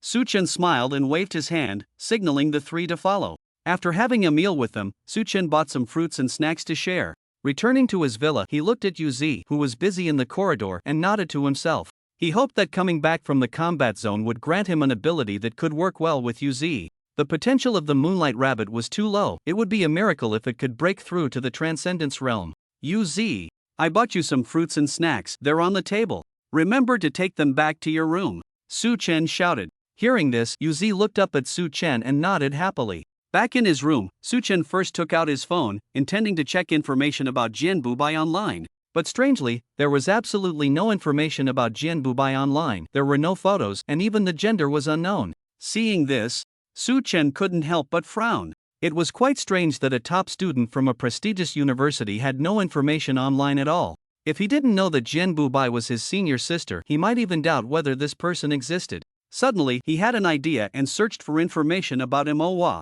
Unlike Jianbu Bai, Mo's information was very comprehensive online, including details about his parents and sisters. His Mo's information is so comprehensive, yet Jianbu Bai's information is completely absent. Does this person really exist? Su Chen couldn't help but doubt in his heart. Meanwhile, in a certain place on the beast continent, a golden giant ape exuding the aura of a level 7 beast was staring blankly at the tiny human girl at its feet. Surrounding it were the corpses of golden giant apes, the lowest being level 5 and the highest level 6. Each giant ape's corpse was basically severed in half at the waist or directly split in two from the top of its head. And the sight of death was extremely gruesome. The 7th level golden giant ape's legs went weak and it unconsciously took a few steps back, its face showing terror as it spoke. Who are you? Someone who uses a sword. The girl replied after a moment of thought. What kind of joke is this? After saying this, the giant ape immediately used all 4 limbs to turn and run. The girl, seeing this scene, did not pursue. She merely watched the fleeing figure of the giant ape with a calm expression, gripping her sword tightly. I wish to sever the void. A brilliant sword light tore through the sky, and wherever the sword energy passed, it emitted a piercing sword whistle, carving a deep trench into the ground as it rushed towards the golden giant ape. Whoosh! The sword energy pierced through the golden giant ape's body, causing its movements to suddenly freeze, its pupils dilating as it looked down at its own body. There, a scar from the sword energy extended from the top of its head down to its groin, and blood was slowly seeping out. Following that, with a splat, the golden giant ape's body was instantly split in two from the top of its head, each half collapsing to the sides. The girl, witnessing this scene, showed no surprise. She leaped high into the air and landed beside the golden giant ape's corpse, extracting its 7th level crystal core. It's time to go back, she murmured softly. The next morning, Su Chen was feeling very content because the breakfast that Yuzi made today was to his liking. As a reward, he playfully rubbed Yuzi's long ears for a while, causing her face to flush red, and she squeezed her legs together before going upstairs to change clothes. Just then, Su Chen's phone rang. He took out his phone and saw a message from his teacher, Moto. It said that his senior sister, Jianbu Bai, had returned and asked him to come over. Finally, he was going to meet that mysterious senior sister. He quickly finished his meal and headed straight to the principal's office. Arriving at the door of the principal's office, Su Chen knocked. Teacher, I'm here. Oh, Xiao Luo, come in, Moto's voice called out. Su Chen pushed the door open and immediately saw the girl sitting on the sofa. Her gaze was sharp like an eagle's, making it hard for anyone to meet her eyes. Her overall outfit was primarily platinum colored, with a platinum top and platinum pants, and her clothes were stained with some blood. A white sword was strapped to her waist, looking quite valuable. This must be the mysterious senior sister, Jianbu Bai. When the girl saw Su Chen, a flash of shock crossed her eyes, followed by disbelief. But in an instant, those emotions were suppressed. Hello, senior sister Jian. My name is Su Chen. Su Chen stepped forward and greeted her with a smile. The forward Su Chen momentarily left Jianbu Bai in a daze. A hint of inexplicable disappointment flickering in her eyes. She didn't recognize him. Seeing Jianbu Bai stunned, Moto felt a bit puzzled. His disciple had always been very calm and had never shown such an expression. Su Chen noticed that Jianbu Bai was just staring at him but completely ignoring him, which left him feeling a bit at a loss. Senior sister Jian? What's wrong? Su Chen's question jolted Jianbu Bai back to reality. It's nothing, just came back. Feeling a bit tired, Jianbu Bai waved her hand and said with a light smile. Seeing the smile on Jianbu Bai's face, Moto felt as if he had witnessed something incredible and couldn't help but open his mouth in surprise. His disciple had never given a smile to a stranger. This was the first time meeting Su Chen, and she actually smiled truly remarkable. Could it be because of Su Chen's looks? With this thought, Moto looked up at Su Chen, and after a few seconds, he subtly nodded and then shook his head. Although Su Chen did indeed fit the public's aesthetic, his disciple had no interest in handsome men. Her mind was solely focused on the sword, with no unnecessary thoughts. After thinking it over, there was only one possibility. She must have smiled at Su Chen out of respect for him as her teacher. After all, if their relationship were poor, it would be difficult for him as a teacher. It seems that his eldest disciple is truly grown up, now understanding how to empathize with her teacher. Moto's self-reflection moved him deeply. but clearly, Jian Bubi's smile had nothing to do with him. Su Chen, right? Come sit here, Jian Bubi said with a smile, patting the seat beside her, signaling Su Chen to come over. Without a hint of hesitation towards her friendly gesture, Su Chen stepped forward and sat down next to her. Seeing this scene, Moto was instantly drenched in cold sweat. This was because Jian Bubi had never allowed any man to get so close to her, not even her own teacher. What's going on? Am I dreaming? Su Chen seems a bit distant. How about I call you Xiao Luo from now on? Jian Bubi asked Su Chen with a smile. Sure, whatever senior sister Jian wants to call me is fine, Su Chen replied with a smile. Moto's eyes widened as he stared at his two disciples, suddenly feeling like an outsider. Hey, you two, is it appropriate to leave your teacher out like this? Moto huffed, glaring at them. Oh, sorry, teacher, I forgot you were still here, Jian Bubi said, her smile fading into a casual tone. Seeing Jian Bubi's indifference, Moto immediately clutched his chest, feeling a pang of heartache, but he dared not say anything more. Su Chen, noticing the situation, felt puzzled. This was a strange teacher-student relationship. It seemed the teacher had no way to handle senior sister Jian. Why is that?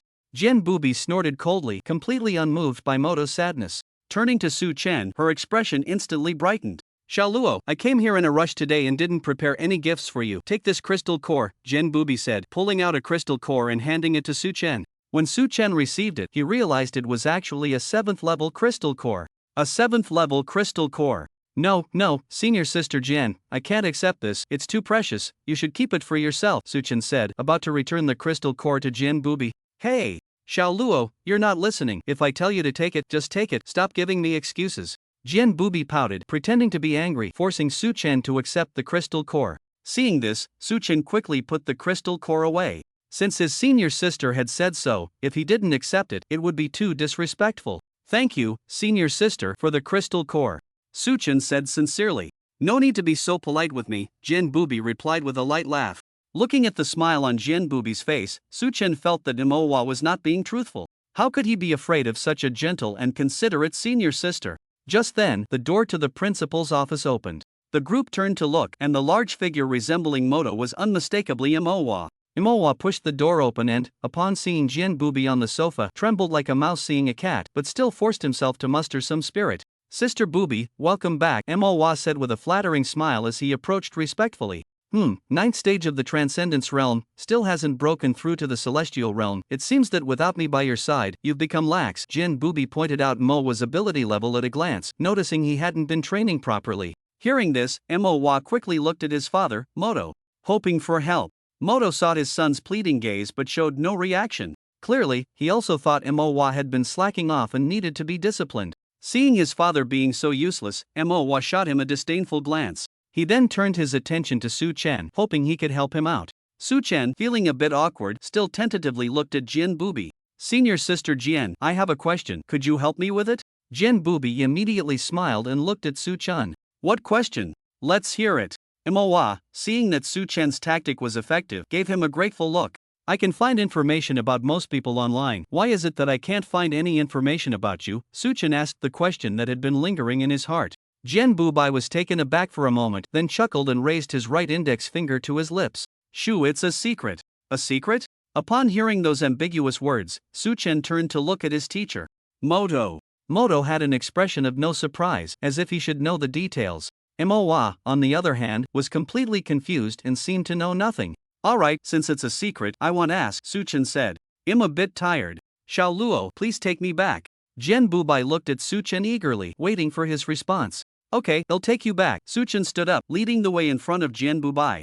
Teacher, Manhwa, we're leaving now, goodbye. After bidding farewell, Su Chen immediately followed Jian Bubi. This left Moto and Manhwa sitting there in a daze. Dad, what happened with Sister Bubi? Manhwa looked at Moto in confusion. You're asking me? How would I know?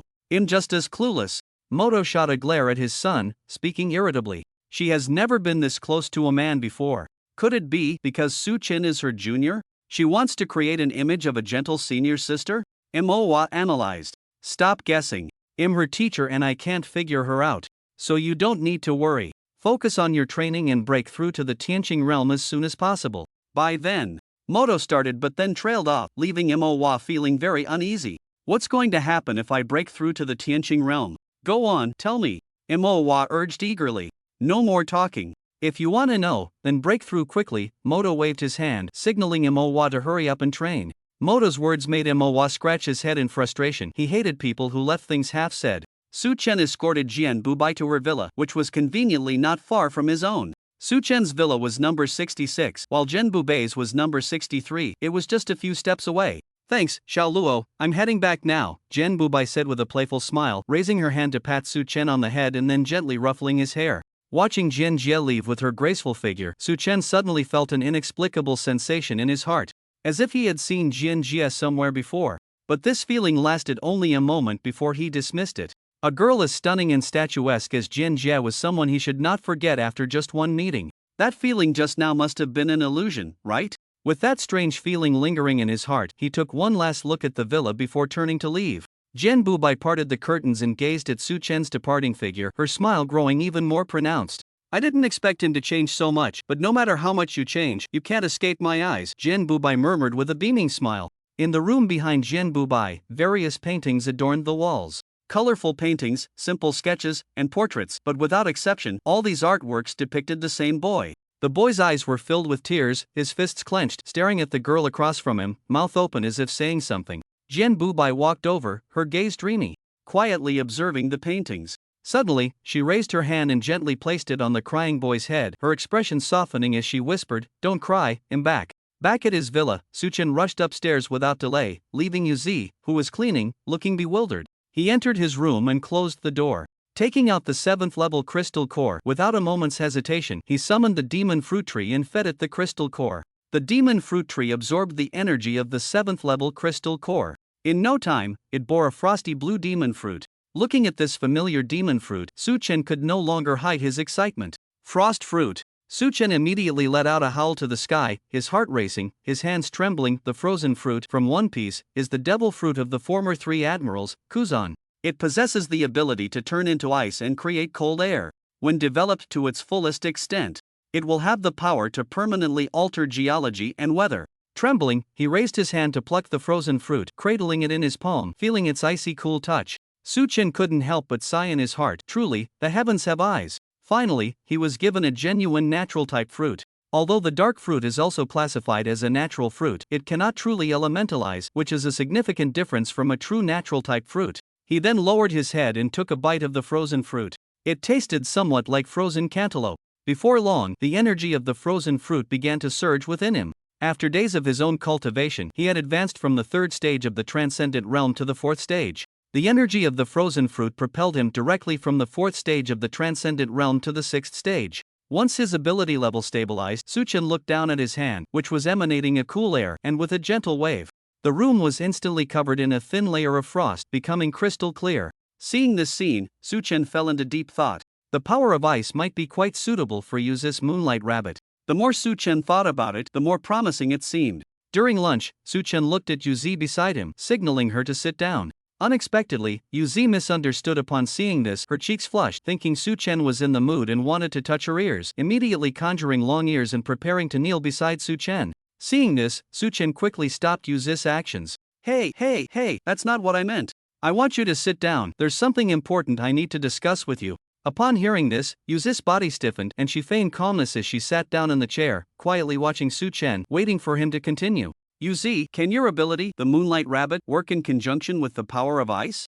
Yuzi was taken aback by the question, then furrowed her brows. She didn't understand why Su Chen suddenly asked such a strange question. After hesitating for a few seconds, she replied, "The book I'm cultivating, Frost Moon Blossom Sutra, contains some techniques related to ice, so I think it should be possible to combine them." Su Chen smiled upon hearing this, nodding thoughtfully. "Yuzi, I can grant you the power of ice that rivals SS-level abilities. But the prerequisite is that you must sign a contract and become my unconditional follower. Think it over." Su Chen's tone was very calm, as if he were discussing something very ordinary. But these words had already stirred up a storm in Yuzi's heart. Su Chen couldn't possibly be joking with her. The ability to grant others SS-level powers was an extraordinary skill.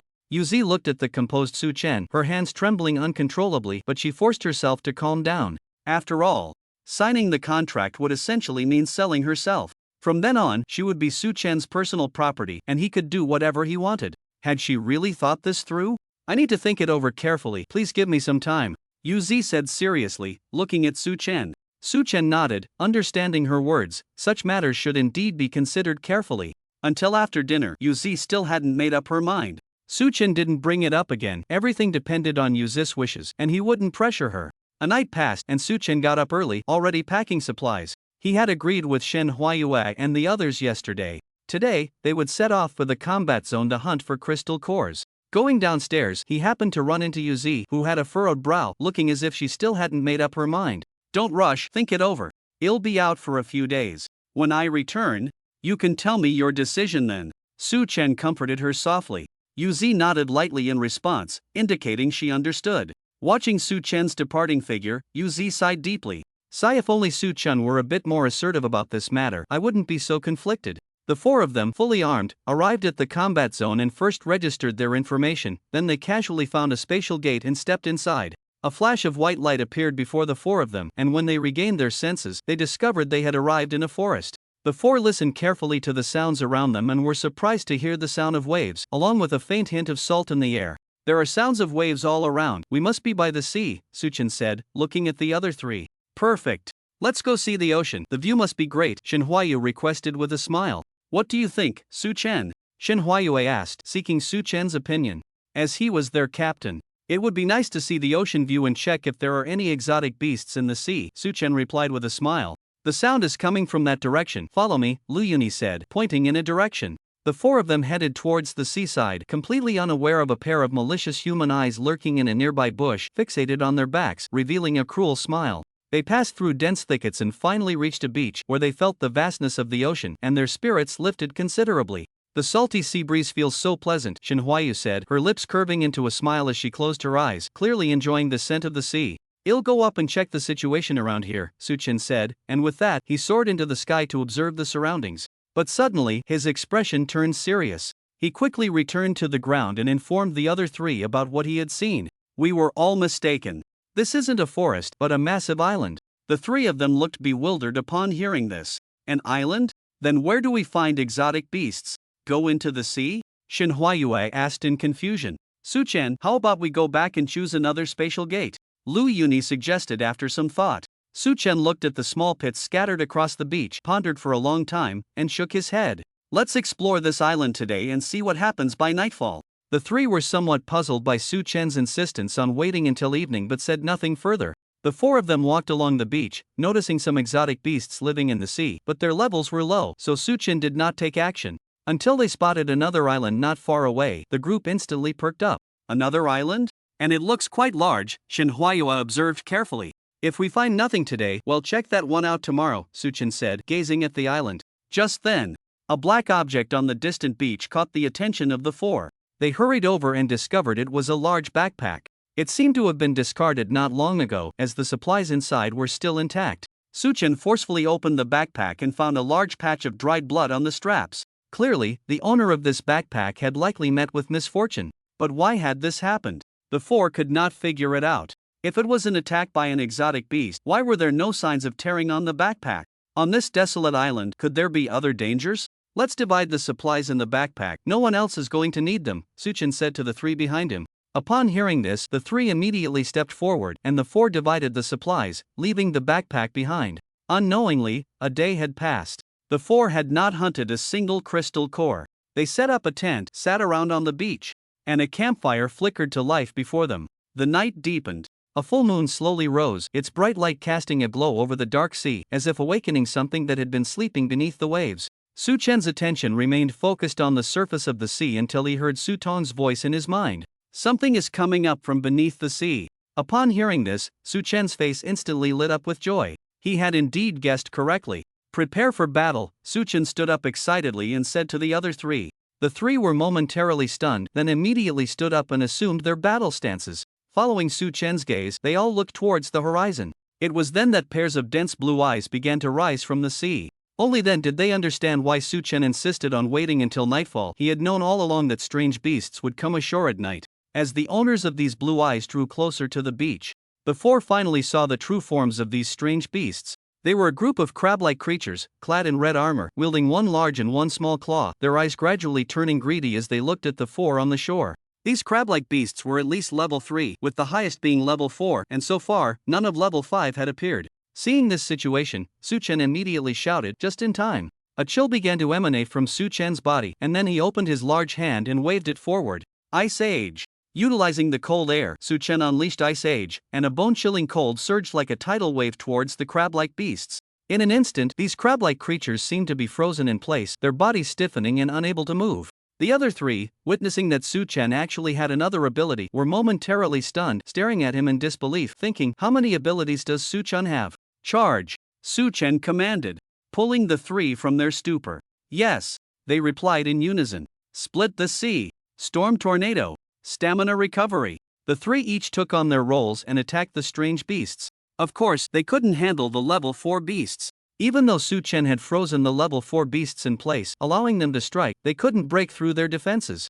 There was no helping it, experiencing a life leap was just that unreasonable. Su Chen leaped forward, flying ahead, a flash of purple light in his eyes, and roared, Gravity Field. The sky lit up with purple light, and a massive pressure instantly crushed these level 4 beasts into crab meat patties. There was no helping it, with Su Chen's current strength, he could crush and kill even level 6 beasts, so level 4 beasts were nothing to him. Before long, all the strange beasts trying to come ashore were killed. Witnessing this scene, a person hidden in the shadows widened their eyes in shock, panting heavily, clearly not expecting Su Chen and the others to be so strong. Just as the few were happily extracting crystal cores, more crab-like beasts began to appear in the sea, and this time, their numbers were far greater than before, with around hundreds of them. Get ready! The next wave is coming. It looks like tonight will be a bountiful night, Su Chen said joyfully. Yes. The other three, seeing this, also showed a hint of joy on their faces. They hadn't expected such unexpectedly substantial gains on this deserted island. Although the number of these crab-like beasts was large, it seemed there were no level 5 beasts leading them, possibly due to their low racial potential, as they could only advance to level 4 at most.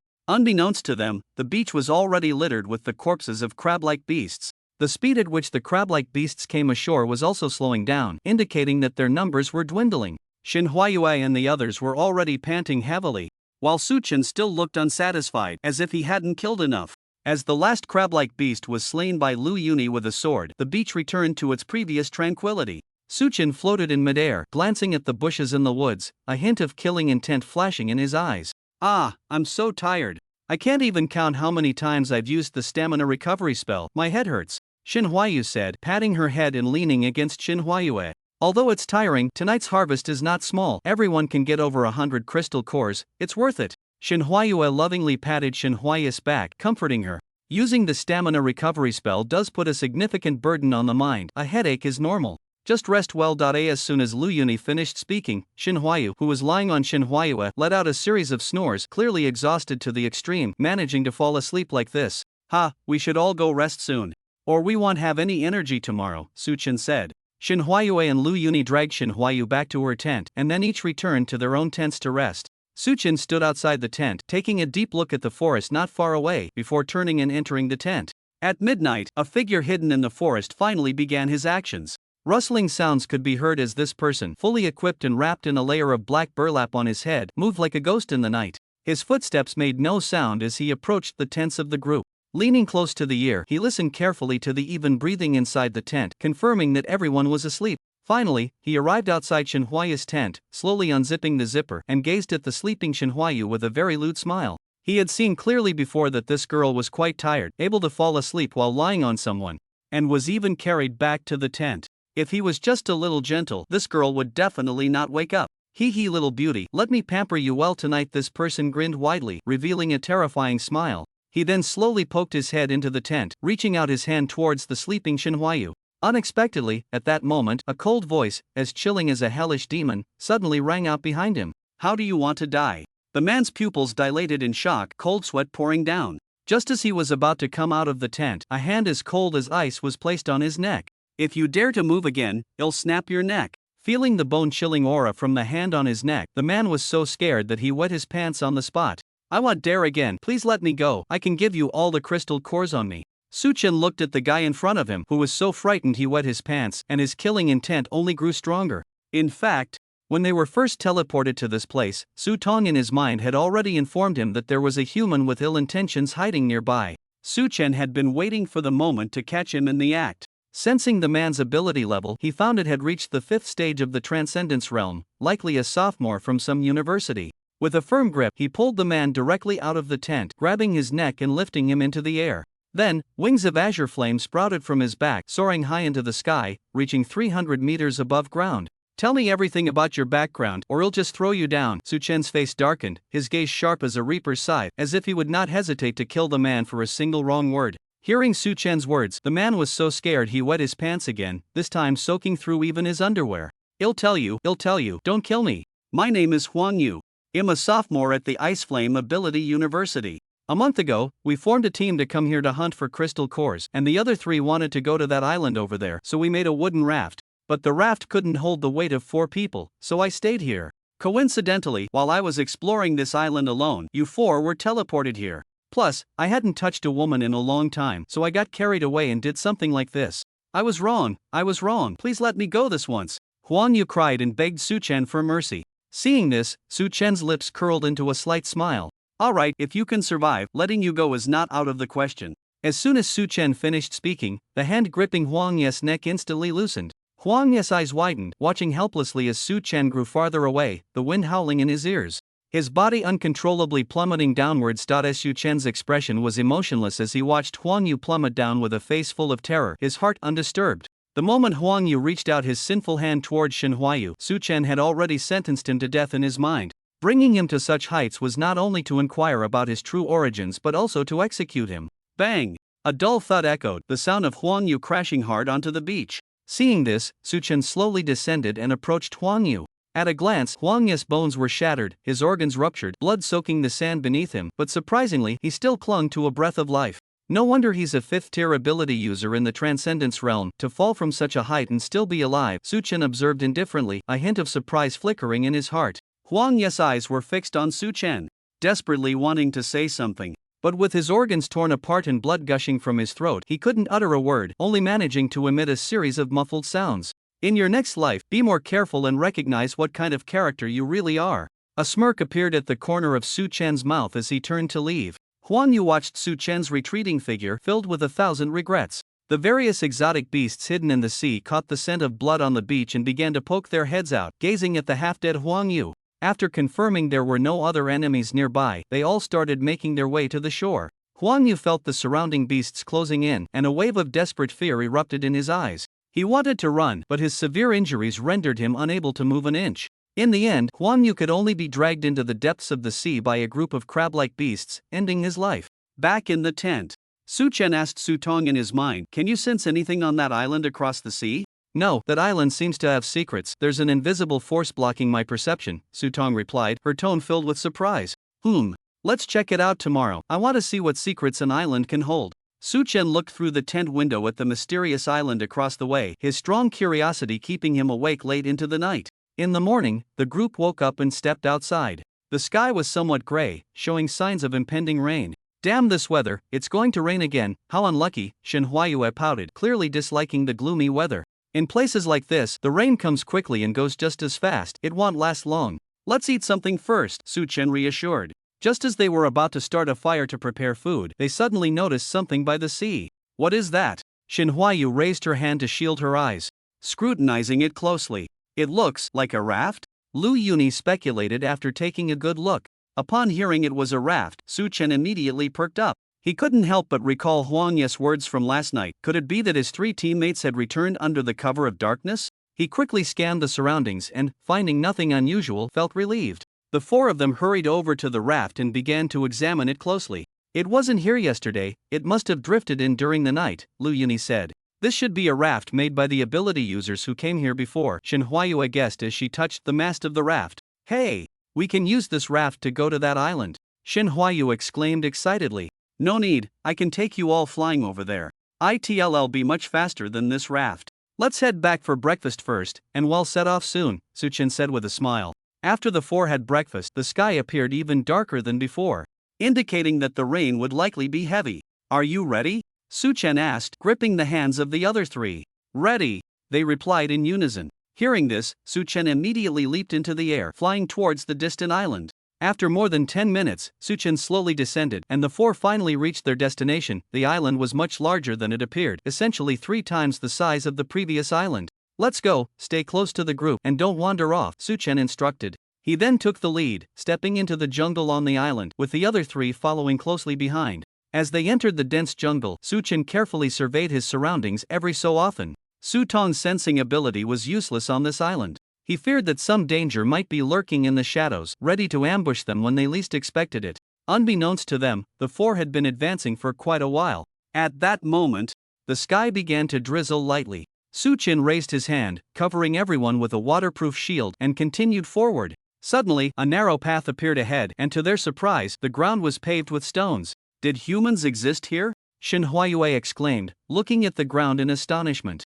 And judging by the age of this path, it must be very old. Lu Yuni squatted down, touching the stone-paved road. It seems the beast continent is not as simple as it looks, Su-chen murmured thoughtfully. Let's follow this path and explore further, Shin Huayu suggested. The four of them walked along the stone path until they reached an area filled with stone houses. Few of the stone houses were well preserved, most had collapsed, clearly abandoned for a long time. The four looked at these stone houses in amazement, not expecting to find traces of human habitation in this dangerous beast continent. Su-tong, is that thing interfering with your sensing ability nearby? Su-chan asked Su-tong in his mind. Not here, but not far either, to the east, Su-tong replied. You three, follow me, Su-chan said to the others. They walked east along the path of the stone village. Before long, they arrived at a place resembling an altar. The altar was constructed from various stones, about a meter off the ground. In the center of the altar stood a small stone house, less than a meter high, likely built to store some important items. Moreover, after enduring so many years of wind and rain without collapsing, it was evident how sturdy the ancient humans had built this small stone house. This also indirectly reflected its importance to them. I'll go take a look. Wait for me here, Su-chan said, leaping to the side of the small stone house and pushing open its door. He then stepped back a few paces, cautiously watching the entrance for any unknown dangers. A few minutes later, seeing no threats, Su-chan finally relaxed. Looking inside the stone house, he saw only a small offering stone platform with a leather book on it, and behind it stood a half-meter tall unknown statue. The statue had no face, only a body, with a strange stone held high in its hands, emitting an unknown glow that looked quite eerie. Su-chan furrowed his brow, quickly reached out, grabbed the leather book from the table, and then swiftly pulled it back. Returning to Shin Huayue and the others, they gathered around curiously when they saw Su-chan had brought back a leather book. Su-chan touched the strange texture of the book, and a bold guess suddenly sprang to his mind. Why does this book feel so much like human skin? Su-chan said, his brow furrowed as he voiced his suspicion. At his words, Shin Huayu immediately took a few steps back in fright. A human skin book? Were ancient people that barbaric? Shin Huayu stared at the leather book in Su-chan's hand, fear evident in her eyes. It's indeed possible that ancient people wrote important information on human skin to emphasize its significance, Shin Huayue said calmly, looking at the leather book. Lu Yuni stepped forward to take the leather book from Su-chen, examining it closely. It really is human skin, and clearly, this one isn't from just one person. Let's open it and take a look, Su-chen said curiously. Lu Yuni opened the leather book, and the first thing that caught her eye was a painting made with unknown pigments. It depicted a humanoid creature in the sky, raising a stone high above its head, the stone radiating an unknown light that illuminated the earth and the humans gazing up at it. Below, there were a few lines of ancient text with an unknown meaning. Has anyone studied these ancient characters? Su-chan looked up at the other three. Shin Huayu and Lu Yuni shook their heads without hesitation. They indeed had not studied them. Just as Su-chan felt a bit disappointed, Shin Huayu spoke up. I think I've seen these ancient characters before. Wait a moment, let me recall. After saying that, Shin Huayue furrowed her brows and began to think quietly. These lines seemed to imply that a deity descended to bestow blessings upon humanity with a divine artifact, Shin Huayue said uncertainly. A deity descended? Bestowing blessings with a divine artifact? Shin Huayu's words stirred a great commotion in the hearts of the three. Do deities really exist in this world? Lu Yuni gazed in amazement at the painting in the leather book. It's possible, otherwise, how do we explain the origin of human abilities? Su-chan analyzed calmly. Then where have the deities gone now? Are they still in the sky? Shin Huayu looked up at the sky, somewhat entranced. Who knows? After so many years, everything is unknown. It could also be something fabricated by ancient humans, Su-chan said, but in his heart, he had already half believed in this legend. Having encountered the eyeworm Su-tong and the spirit-eating clan, he speculated that the deities in the leather book were likely a type of extraterrestrial race and probably looked similar to humans. Although he didn't know what they came to Hylan Star for, nor why they blessed the ancient human race, one thing was certain, they must have had other motives, definitely not just to help humanity. Su-chan stared at the painting in the leather book and suddenly thought of the stone that the statue had raised high. Could it be a divine artifact? Su Chen quickly turned around and returned to the small stone house, reaching out toward the stone in the statue's hand. The moment Su Chen's hand touched the stone, the statue seemed to trigger some mechanism, spewing out a burst of red smoke. The red smoke hit Su Chen's face directly.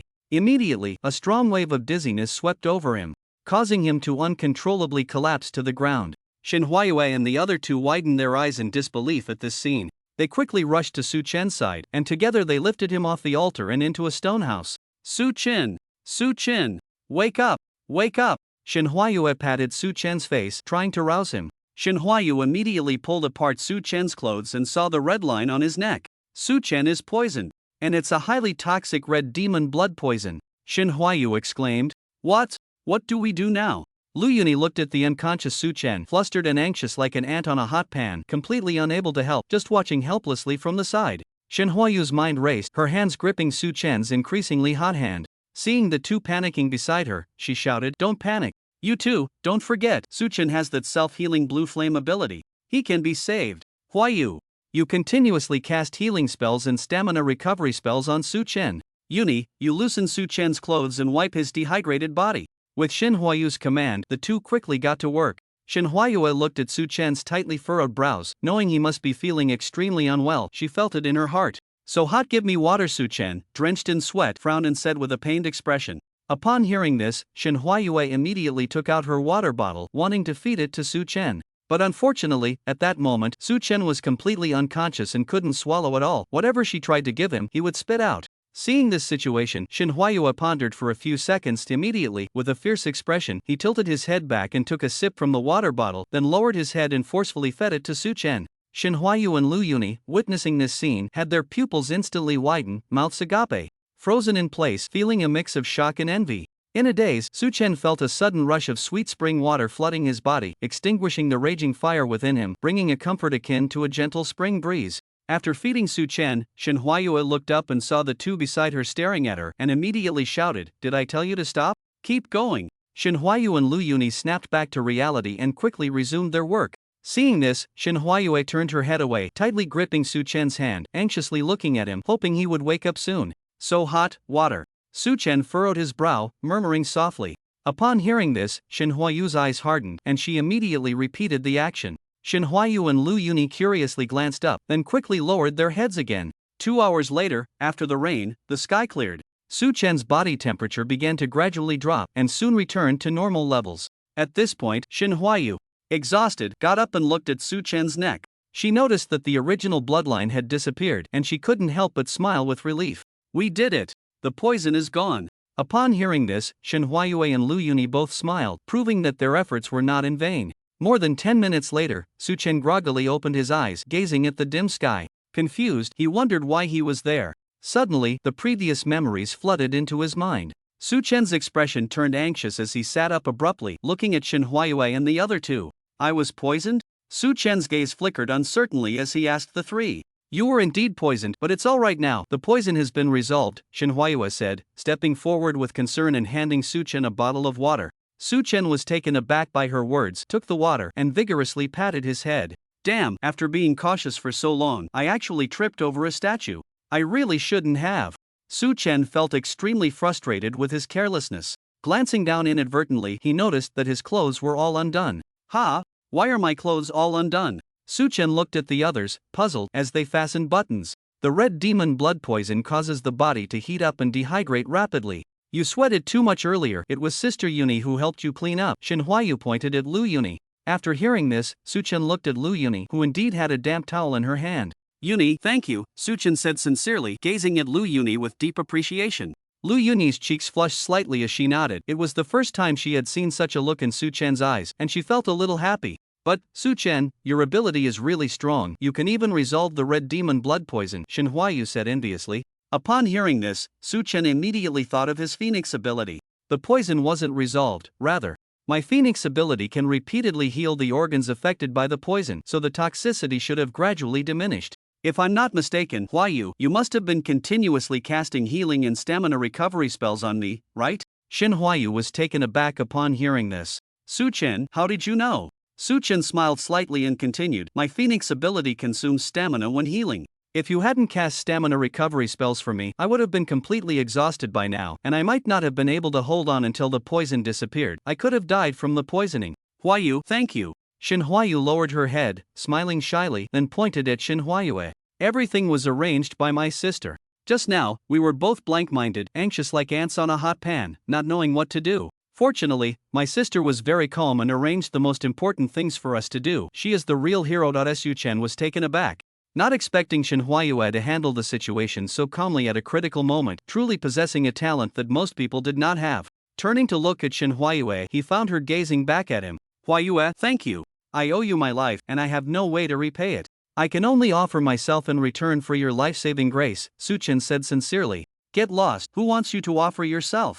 How shameless, Shin Huayue pouted. She then shot him an annoyed glance, her face turning shy as she quickly turned her head away, unable to meet Su Chen's eyes. Ha! You said it, once this village is gone, there won't be this shop anymore. Su Chen raised an eyebrow, speaking nonchalantly. He twisted the cap off the water bottle in his hand, took a sip, and suddenly realized that the taste of the water seemed a bit off. This water, why does it taste a bit sweet? Su Chen said in confusion. He leaned closer to the bottle's opening and sniffed it, frowning in puzzlement.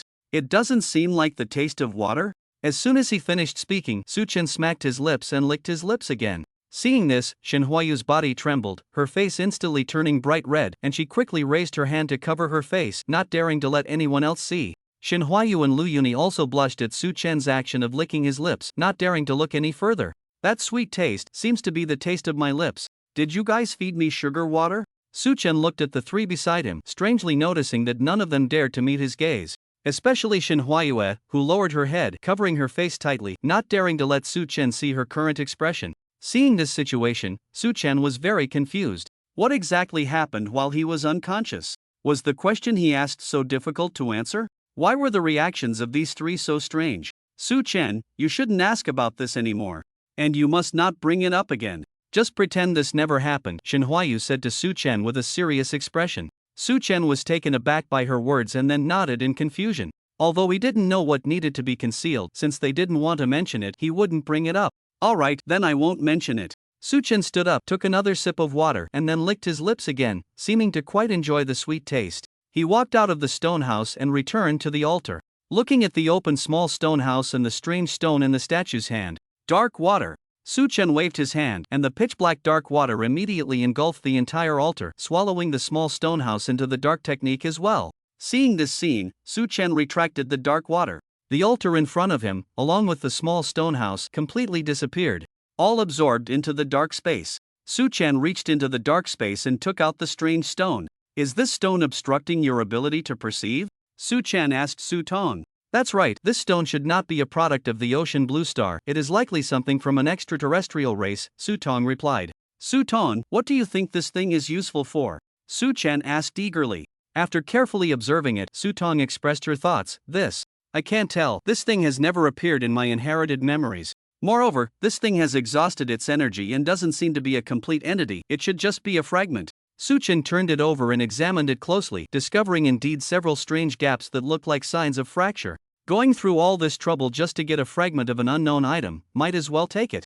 It could be useful in the future. He returned the stone to the dark space and went back to the stone house. He found Shin Huayue and the other two engrossed in the leather book. What did you see again? Su Chen asked as he approached. Su Chen, come here quickly. Shin Huayue waved her hand, signaling him to hurry over. Su Chen approached the three of them, and Shin Huayue pointed to a few words on the leather book and read aloud. The gods used divine artifacts to allow humanity to evolve, granting them many miraculous abilities. But the blessings of the gods did not only favor humanity, those irrational beasts also received evolution. Such heavy news made Su Chen involuntarily gasp. So, the supernatural powers of humans and the ferocious beasts were both the result of the gods' blessings? What was the purpose of their actions? It also mentioned that the divine artifact of the gods is something called starfire. Shin Huayue pointed to the leather book, saying a few words.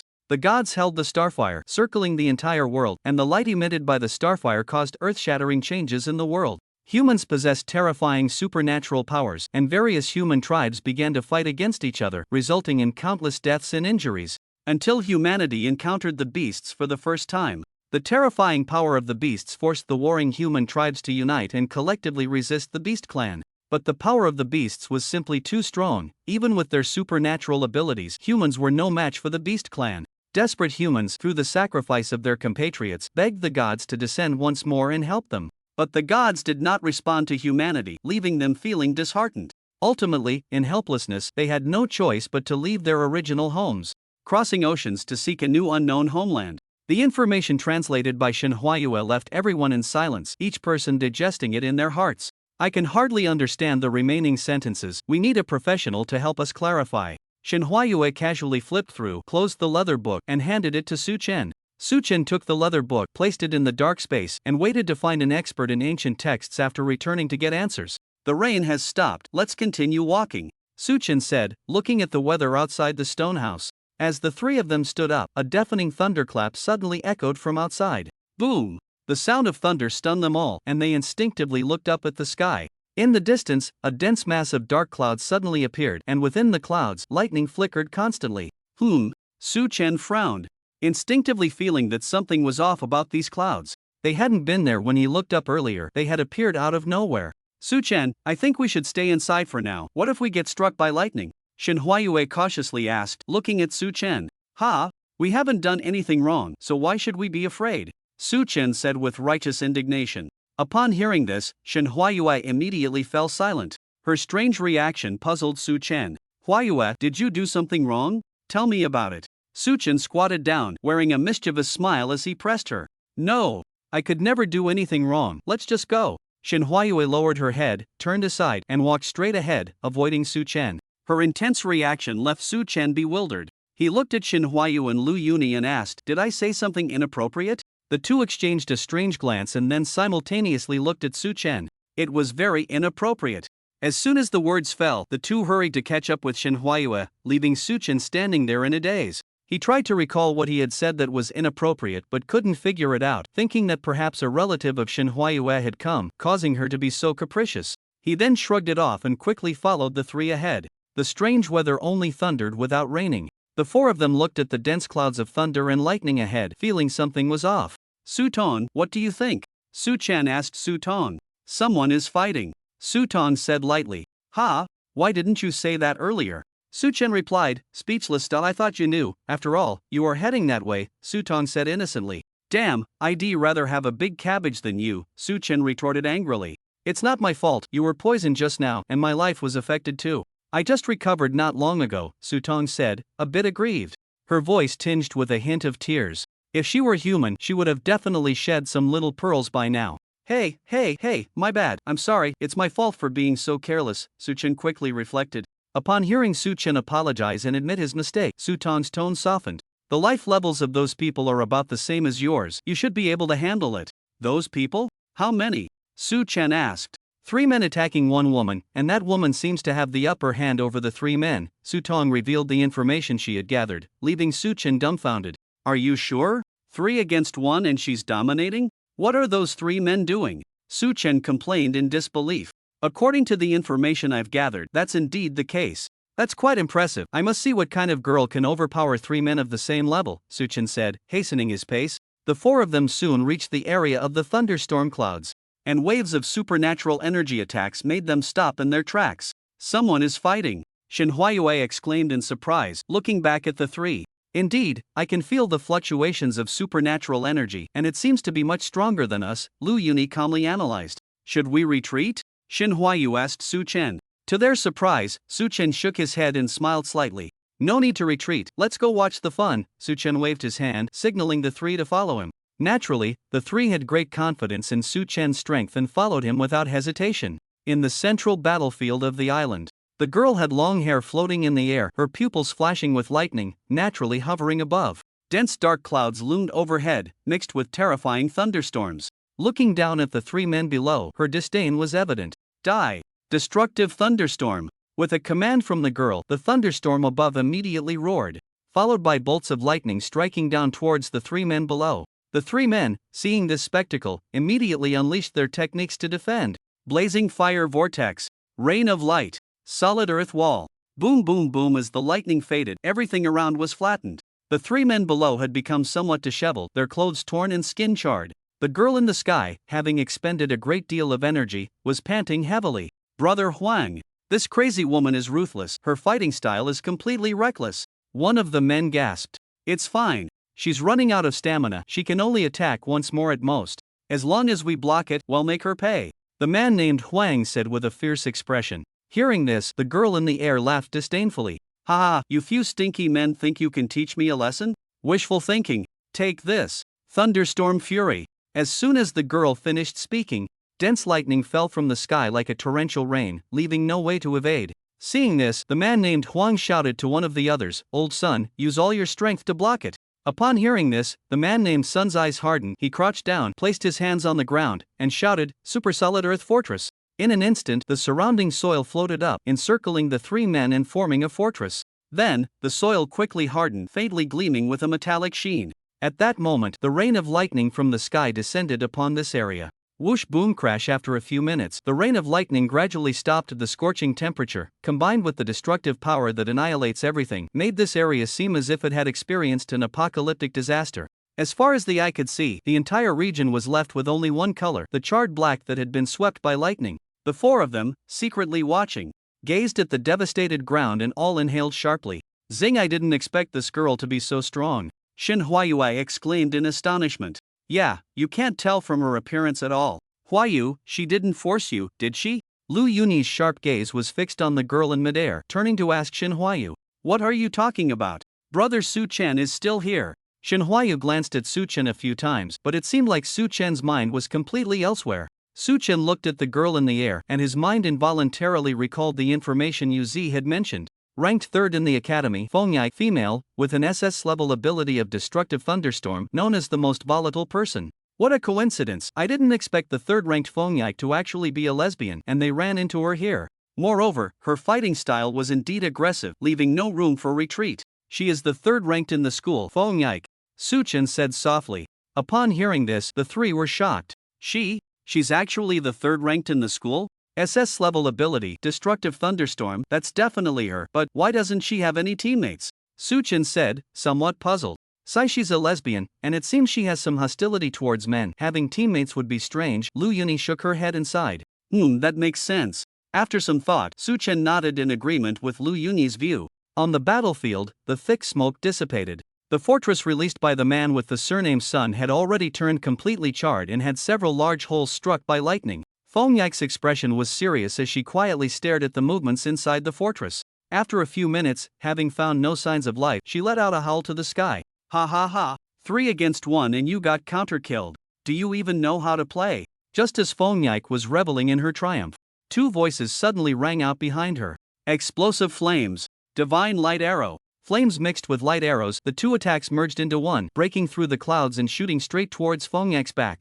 Fengyai's pupils trembled, her face showing fear. Realizing what was happening, she turned to counterattack, but it was already too late. The fiery light arrow pierced through Fengyai's shoulder, and blood immediately gushed out. This scene made the four of them, who were secretly watching, cover their mouths in shock. Fengyai, pierced by the attack, froze in midair for a few seconds, then incredulously looked down at the light arrow in her shoulder, before falling straight down from the sky. Bang! Fengyai's back of the head hit the ground, making a muffled sound. The light arrow in her shoulder dissipated just at that moment. The blood gushing from her shoulder immediately stained her clothes red. Fengyai stared blankly at the sky, uncontrollably spitting out a few mouthfuls of blood, turning her entire face blood-red. In an instant, she had fallen from heaven to hell, and this scene made her look extremely tragic. Seeing their ambush succeed, the three men with the surname Huang all revealed excited smiles. Ha ha ha, stinky woman, thinking you can take on 3? You're still too green. The man with the surname Huang, exhausted, sat on the ground, arrogantly looking at Fengyai and shouting loudly. The three were already worn out, especially the man with the surname Sun, who had collapsed and could barely sit up. Brother Huang, can I go teach her a lesson? The last of the three said. Sure, Chang Ming, give her a few hard slaps for me, they'll slowly go over with Lao Sun, Huang said. Chang Ming received the order and immediately stood up with a grin, slowly making his way to Fengyai. Squatting in front of her, looking at her bloodied face, he raised his hand and slapped her. Slap! After delivering the slap, Chang Ming grabbed Fengyai by the collar, forcing her to look into his eyes, and shouted sternly, "Crazy woman, you think you're so great. Why aren't you great anymore?" Fengyai was jolted awake by the slap, staring at the arrogant face of the person in front of her. She immediately gathered her energy and spat. Pa! A mouthful of blood sprayed directly onto Chang Ming's face. Chang Ming instinctively closed his eyes at the sight, the warm blood instantly staining his entire face red. His lips trembled, nostrils flared, and with a sudden force he yanked Fong Yak by her collar and threw her far away. Fong Yak crashed to the ground again, her head hitting a rock, and everything went black in an instant. She felt she was still conscious, but suddenly she couldn't see anything. A few seconds later, she realized she was blind. Perhaps she had hit some nerve that caused her eyes to fail. Chang Ming's face turned grim as he wiped the blood off his face. Then, he strode over to Fong Yak again. Looking at her miserable state, the corners of his mouth curled up slightly, revealing a hint of a smile. "You filthy woman, if you had just obediently given us the crystal core, it wouldn't have come to this, would it? Look at yourself, what good has come from this? Your crystal core is still ours, and you'll die on this nameless deserted island. I really feel it's not worth it for you." Chang Ming maintained a smile, but it was so hypocritical. Fong Yak couldn't see, but she could hear. Listening to Chang Ming's words, she felt a surge of anger. She wanted to spit blood on Chang Ming again, but she couldn't even see where he was. Just then, the person Chang Ming referred to as Brother Huang, along with another person named Suntang, came to Fong Yak's side. Chang Ming stepped forward to take over Suntang, now supporting him. The man named Huang raised his hand and slapped Fong Yak across the face to vent his anger. Then he stepped on the wound on her shoulder. Seeing the pain etched on her face, he let out a satisfied cold laugh and said, "Hee, dead woman, you still fell into my hands, Huangjia, didn't you?" Huangjia stomped on Fong Yak's wound a few more times to feel satisfied. He squatted down and took the crystal core from Fong Yak's pocket. Then he patted her face and mockingly said, "Woman, are you curious why we suddenly appeared behind you?" Fong Yak had indeed been wondering why these three had suddenly shown up behind her, leaving her no time to react. Seeing her furrowed brow in confusion, Huangjia and the others exchanged knowing smiles. Huangjia shook his head with a smile, making a series of TSK sounds. TSK, want to know? Unfortunately, you'll never know now. Just take your heart full of questions and obediently go die. After saying this, Huangjia reached out and grabbed Fong Yak's neck, gradually applying pressure. The intense feeling of suffocation made Fong Yak's eyes roll back and her legs began to struggle involuntarily. She tried to pry Huangjia's hand away, but her severely injured body clearly wouldn't allow her to do so. Gradually, Fong Yak's breath became faint, her forehead veins bulging, her face turning purple, 1 foot already stepping into the gates of hell. Just then, a friendly voice came from behind Huangjia and the others. "3 of you, that's enough."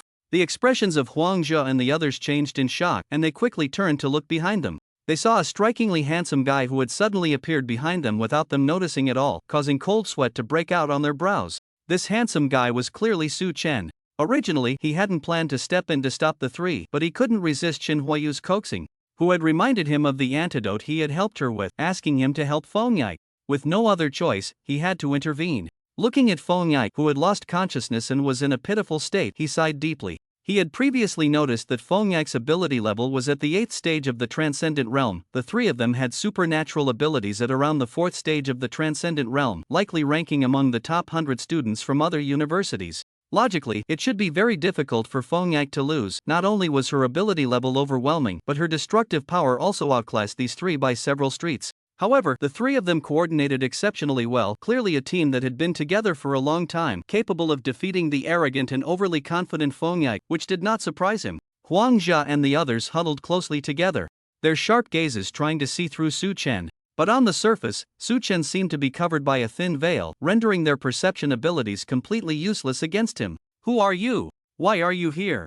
Huangjia's eyes were filled with coldness, his left hand slightly clenched, a volatile flame beginning to gather in his palm, as if it would attack Su Chen at any moment. Chang Ming and Sun Tang, seeing this, also assumed fighting stances, clearly indicating that Huangjia was their leader. If Huangjia wanted to fight, they would join in. Hey, don't get excited. In just a passing Kamen Rider, Su Chen said, revealing a strange smile at their evident wariness. Kamen Rider? Are you messing with us? Chang Ming's face darkened as a light arrow began to coalesce in front of him, already charged and ready to fire. Calm down, the three of you, just take a breath. I was just joking, Su Chen said with a smile, raising his hand to gesture for them to relax. Then pointed at the unconscious Fong Yak on the ground. I'm an alumnus of this woman, although I'm not very familiar with her, I can't just let you kill her. So, let's call it a day, leave some room for future encounters. After hearing this, the three exchanged glances, uncertain about Su Chen's strength. Until they figured out his background, they didn't dare to act recklessly. Huangjia glanced at Fong Yak, who was already as good as dead on the ground, a sly smile creeping onto his lips. He didn't believe that this woman was in such a state and that this guy could still save her. Alright, Leave some room for future encounters. You can take this woman away, Huang Zhe said with a smirk, and the three of them stepped back simultaneously. Su Chen was taken aback. He thought he would have to fight, but it turned out to be resolved so easily. Okay, thank you. He then crouched down, a blue flame appearing in his hand. Upon seeing this blue flame, the three were extremely surprised. They felt no destructive power from the flame, instead, it exuded a vibrant life force. Su Chen placed the blue flame on Feng Yak's chest, and as the flame sensed the injured person, it immediately merged into her body. In an instant, blue flames ignited all over Feng Yak, and her injuries began to heal at a visibly rapid pace. In the blink of an eye, the wound on her shoulder disappeared under the burning blue flames. Witnessing this scene, the three of them involuntarily gasped, then retreated a few steps. What terrifying abilities! What terrifying flames! What terrifying recovery power! Moreover, if this woman truly recovered, they would definitely be in trouble. The three exchanged silent glances, having made up their minds. Explosive flames, divine light arrow, earth rock thorns. Three powerful attacks surged simultaneously toward Su Chen and Feng Yak. Seeing this, Su Chen sighed helplessly. He stood up, a cold glint flashing in his eyes, his body emanating a chill. With a wave of his hand, a torrent of cold air surged toward the three attacks. The extreme low temperature instantly froze not only the rocks and flames but even the light itself. The three attacks were simultaneously frozen in midair, turning into ice sculptures that fell to the ground and shattered with a crack. Upon seeing this, Huang Zhe and the others felt their scalps tingle, their hair standing on end. They recalled the unknown flame ability from before, combined with the current freezing ability. A dual ability user. And with just a wave of his hand, he could nullify their attacks. Such a terrifying power left the three frozen in place, too scared to move. Sai, I give you a chance to live, and you don't know how to be grateful at all. Su Chen's eyes were filled with killing intent, his face twisted in pain as he shook his head in disappointment. Seeing this expression on Su Chen's face, Huang Zhe and the other two were so frightened that their hands trembled and their legs felt weak, barely supporting each other to avoid collapsing. We were wrong. Well, leave right now. Please let us go. Huang Zhe pushed away the hands of the other two, suddenly kneeling on the ground, and knocked his head hard against the floor in front of Su Chen. Upon witnessing this scene, Su Chen furrowed his brows, a bit troubled as he clicked his tongue. TSK. Hearing this, Huang Zhe immediately took off his backpack, opened it to reveal hundreds of crystal cores, most of which were level 3, with some level 4 and a few level 5 cores. This is our haul from this trip, please accept it. Huang Zhe said, his face showing pain as he flattered. Very resourceful. Su Chen looked at the crystal cores in the backpack, a hint of a smile appearing on his face as he waved his hand, signaling them to leave. Huang Zhe was instantly overjoyed. Thank you, he said, pulling Chang Ming and Sun Tang to hurry away. Chang Ming, seeing they had survived a disaster, relaxed immediately. He looked at Huang Zhe and said, Brother Huang, you're really impressive. I truly admire your decisiveness, I would never have thought of such a method. Hearing this, Huang Zhe's face showed a hint of pride. Otherwise, why do you think him your captain? Hurry up, my brother is still waiting for us on that small island. After we regroup, we need to teleport back to school quickly. Su Chen's ears perked up, and he looked at Huang Zhe with a strange expression, then called out to the three of them who were quickly leaving, wait a moment. Su Chen's voice was like a freezing spell, instantly freezing Huang Zhe and the others in their tracks. Huang Zhe mechanically turned his head, forcing a smile as he said, is there anything else you need? Did you three come from that island over there, riding a raft to get here? Su Chen asked. How did you know? We did indeed come here on a raft, Huang Zhe replied, surprised. Then you can't go back, the raft has drifted back to that island and it seems you didn't tie it properly. Huang Zhe looked at Sun Tang, who was responsible for securing the raft. Sun Tang had a guilty look on his face and Huang Zhe angrily kicked him. What else can you do? You lost the supplies in the raft, it'll kick you to death. Huang Zhe said fiercely, kicking Sun Tang again. Brother Huang, I was wrong. This time I'll make the raft, you two just watch. Sun Tang pleaded. You have until today to finish the raft or we'll beat you to death, Huang Zhe said angrily. After teaching Sun Tang a lesson, Huang Zhe turned to Su Chen with a smile. Sir, is there anything else you need? Is your last name Huang? Su Chen asked Huang Zhe, posing a rather strange question. Huang Zhe was taken aback, suddenly feeling a bad premonition, but couldn't understand what it had to do with his surname. That's right. My last name is Huang. What's the matter? Huang Zhe hesitated for a long time before responding. What is Huang Yu to you? Su Chen's gaze turned cold as he asked each word clearly. Huang Zhe's eyes widened in surprise, he didn't expect Su Chen to know his brother's name. Looking into Su Chen's icy gaze, his bad premonition intensified. Sir, Huang Yu is my brother. Have you met him? Huang Zhe's face trembled slightly, not daring to meet Su Chen's eyes, tentatively asking. Su Chen let out a cold laugh. I have indeed met him, and we had a pleasant conversation. Really? Huang Zhe's face instantly turned very excited. He never expected that his pampered, useless brother would have such impressive social skills, making him, as the older brother, feel quite proud. Of course it's true. We even played a little game called bungee jumping without an umbrella. As Su Chen spoke, a cold smile appeared at the corner of his mouth. Bungee jumping without an umbrella?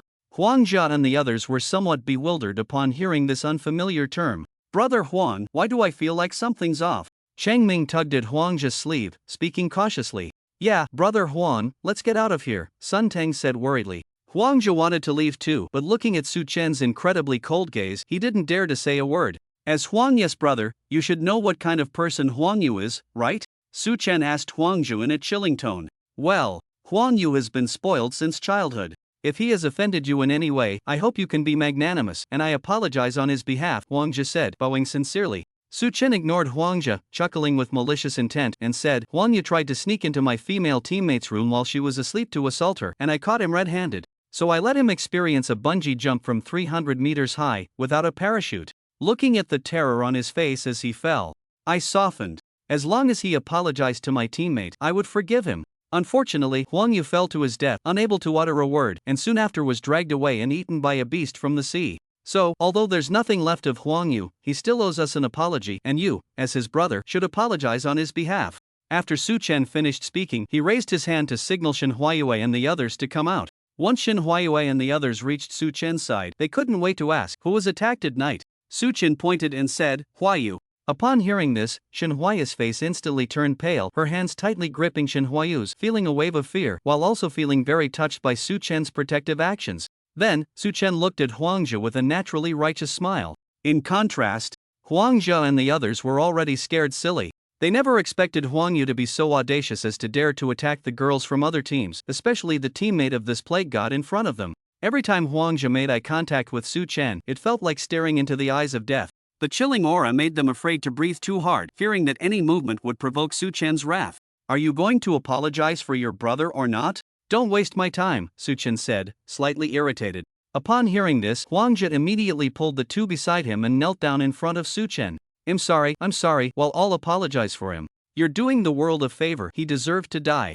Looking at Huang Zhe, who was so decisive for the sake of survival, Su Chen's expression turned cold, gaining a new understanding of this person. Su Ton, what do you think? Su Chen asked. Looking at this person's style, if he survives, he will definitely cause trouble for you or your female companions in the future. How exactly he does it depends on your intentions, Su Tong analyzed slowly. Listening to Su Tong's analysis, Su Chen smiled slightly. He indeed knew what to do. You can go now. Su Chen waved his hand with a smile, signaling them to leave. Huang Zhe and the others were instantly overjoyed, looking at each other with their heads down. Then they simultaneously looked up at Su Chen. They then glanced at Shen Huayue and the others, a hint of disdain flashing in their eyes. The three of them stared at them for several seconds, as if trying to engrave their images in their minds. Thank you, my lord, the three said in unison to Su Chen. Su Chen naturally noticed their gazes, his smile remained, but in his heart he had already sentenced them to death. Just as Huang Zhe and the others turned to leave, Su Chen gently blew out a breath, and an extreme chill instantly enveloped Huang Zhe and the others,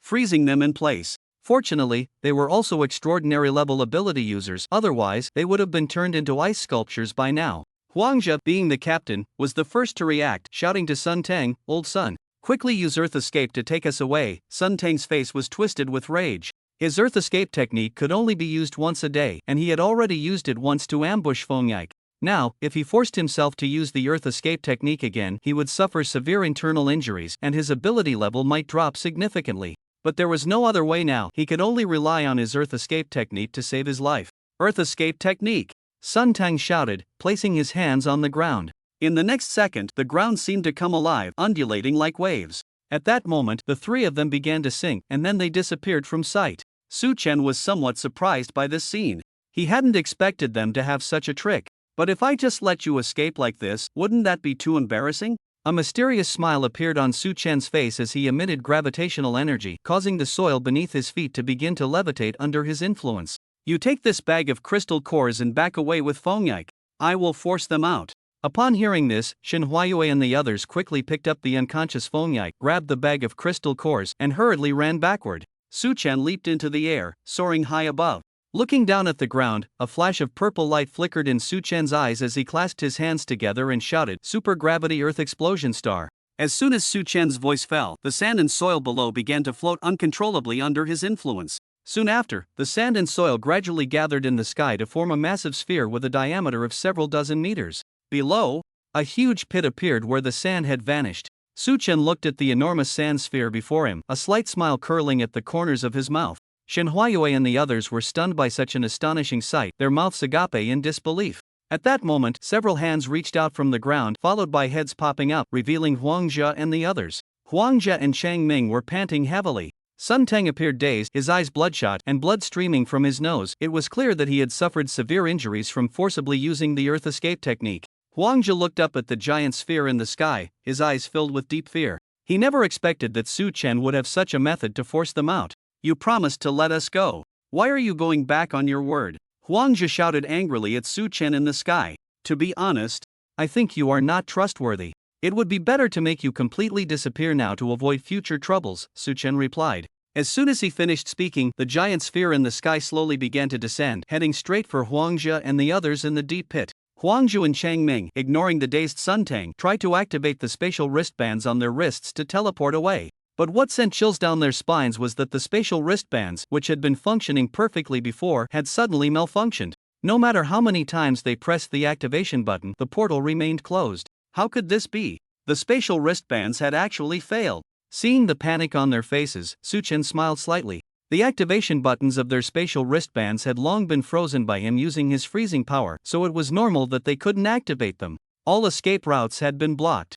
It was impossible for the three of them to run away today. Still not willing to give up, the two crawled out of the ground and ran in opposite directions. Su Chen, seeing this, revealed a mischievous smile and released a wave of cold air, surrounding the deep pit with a wall of solid ice. Huang Jia and Chang Ming, witnessing this situation, could only continuously unleash their techniques, hoping to break the ice wall and escape. But time was running out. Huang Jia and Chang Ming looked up at the stone sphere that was gradually closing in on them, their eyes filled with deep fear. Sun Teng was somewhat fortunate. Being unconscious, he did not have to feel the fear of death approaching. Ultimately, the massive stone sphere crashed down into the deep pit with a loud crunch, the sound resembling flesh being crushed into a pancake. Su Chen was confident that these three were definitely dead beyond recovery. If they wanted to cause trouble again, they would have to crawl out from hell. He slowly descended from the sky, coming to stand beside Shen Huayue and the others. Feng Yak had not yet regained consciousness, and it seemed her injuries were indeed quite severe. "Su Chen, was that move developed using your gravity ability?" Shen Huayue asked curiously as she approached Su Chen. "That's right, it was developed based on some insights from my previous life," Su Chen replied with a smile. He couldn't help but recall a character from an anime he had watched in his past life. The Heavenly Tao, one of the six paths, wielded the Rinnegan to unleash two powerful techniques: planetary devastation and almighty push. He could develop planetary devastation using his gravity ability, and so far, it seemed effective. However, his current strength was insufficient to condense a stone ball as large as those in the anime, which were hundreds of meters in size. Almighty push he could develop using his meatball ability. Both techniques essentially repelled everything around them, with no fundamental difference, but he hadn't had the chance to test it out. "Brother Su Chen, can I ask why you still made a move after you clearly promised to let them go?" Shen Huayu asked cautiously, fearing that this question might upset Su Chen. Upon hearing the question, Su Chen reached out and patted Shen Huayu's head, then asked, "Do you remember the look in those three guys' eyes at the end?" Lu Yuni immediately became thoughtful upon hearing this. Recalling the last gaze of the three men, she suddenly felt a chill. Their eyes seemed very sinister and venomous. "Exactly. Yuni, you truly are skilled with a sword, your perception is indeed sharp," Su Chen praised before continuing. "They wouldn't dare to deal with me, but you all might not be so lucky.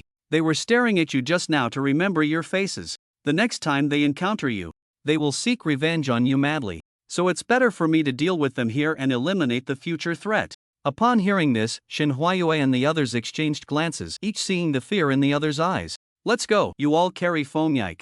I'm afraid if she wakes up, she won't distinguish right from wrong and will lash out at me." After saying this, Su Chen picked up the bag of crystal cores and walked ahead. After some discussion, Shen Huayue and the others decided that Lu Yuni would carry Feng Yike first, and they would take turns carrying her. As night fell, Su Chen led the group back to the camp on the initial small island. They lit a bonfire and began to cook dinner. Perhaps it was the aroma of the food that reactivated Feng Yike's senses. After a moment of daze, she slowly opened her eyes, filled with confusion. Shin Huayue, who was guarding Feng Yak's side, was the first to notice her awakening and quickly called out to the others. Come quickly! Feng Yak is awake! Upon hearing Shin Huayue's shout, Su Chen and the others hurried over, surrounding Feng Yak. At this moment, Feng Yak's memory was still stuck on the moment she was choked by an unknown man after going blind, feeling suffocated. She was extremely bewildered by her current situation. Why could she see again? Why didn't she feel any pain? Where was she now? Get up quickly if you're awake, don't just lie there, Su Chen said, hands in his pockets, stepping over to look down at her. In her dazed state, Feng Yak saw Su Chen's face, her expression instantly stiffening as she sat up. She looked around at her surroundings and then at Shin Huayue and the others, tentatively asking, Did you save me? No, to be precise, it was Su Chen who saved you, we were just watching from the side. Shin Huayue pointed at Su Chen, indicating that he was the one who truly saved her. Feng Yak was taken aback upon hearing this, and then her expression twisted into a snarl, her face contorting with rage. She, Feng Yak, had actually been saved by a man. This was a humiliation she could never wash away in her lifetime. Seeing this, Su Chen looked at Shin Huayue and the others and shook his head helplessly. What's wrong with you? Shin Huayue asked with concern. Feng Yak lowered her head, trembling, letting out a harsh, bitter laugh. What a humiliation, truly a humiliation. In this lifetime, I was actually saved by a filthy man. If I had known I would be saved by a man, I would rather die right away. After saying this, Feng Yak immediately looked up and stared at Su Chen, her eyes red and breathing heavily, clearly speaking the truth. Su Chen remained expressionless, watching the hysterical Feng Yak, treating her as just another ungrateful wolf he had saved earlier. Let me make it clear, I didn't want to save you because I know that even if I do, you won't appreciate it. But I really couldn't resist, the three of them begged me together. So, I just thought of myself as passing by, seeing a white-eyed wolf getting beaten up pretty badly, and I casually saved one. You don't need to feel any psychological burden because I never imagined you would have a good attitude towards me.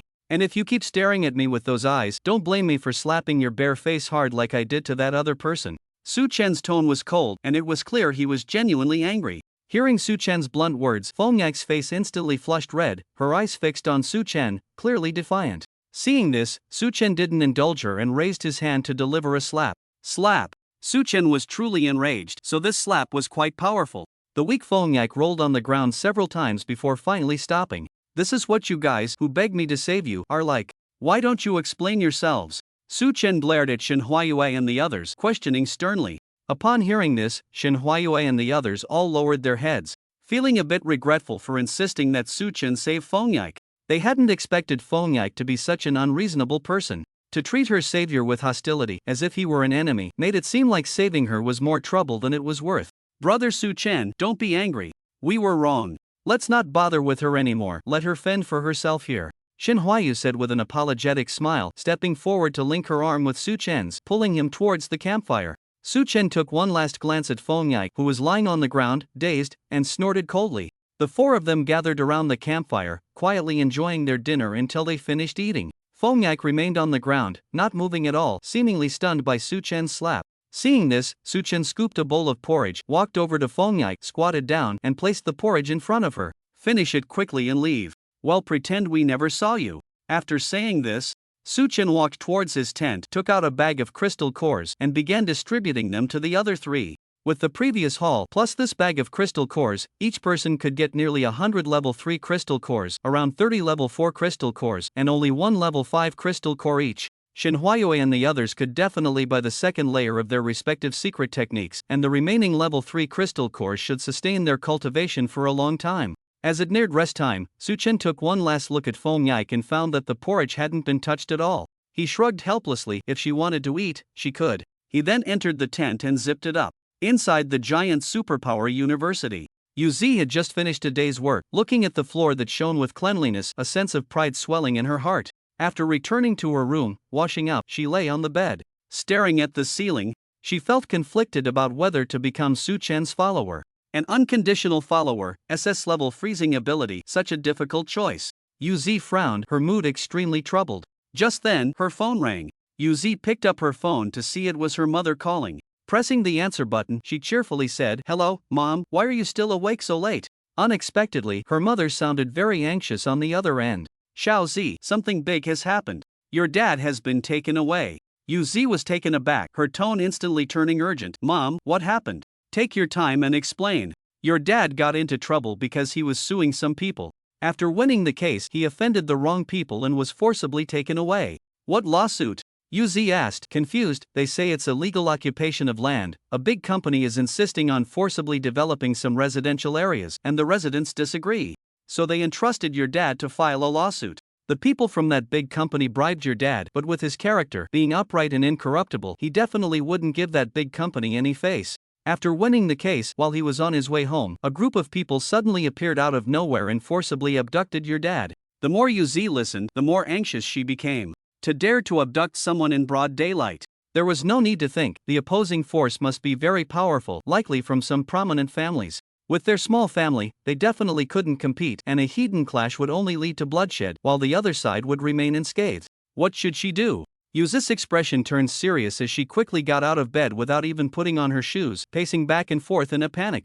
Mom, have you called the police? Yuzi asked. I have. But the police currently have no leads. Xiao Zi.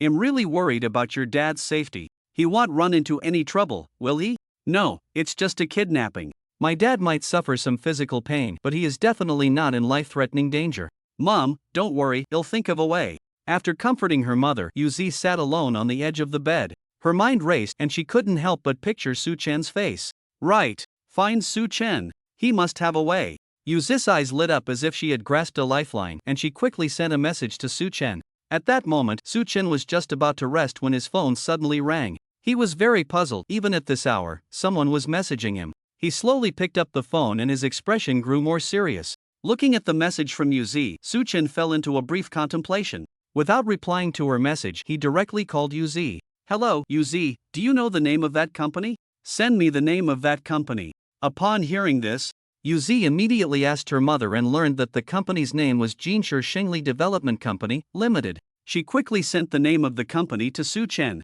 Looking at the first two characters of the company's name, Jinshi, Su Chen suddenly thought of someone. Okay, Yuzi, don't worry, I'll hang up now. Wait for my news. After comforting Yuzi, he immediately dialed a number. Hello, Uncle Jean, how have you been lately? Su Chen's tone was filled with respect. On the other end of the line, Jean Lang laughed heartily upon hearing it was Su Chen. Su Chen, you brat, why are you calling me so late? Hearing Jean Lang's tone, Su Chen felt he was in a good mood.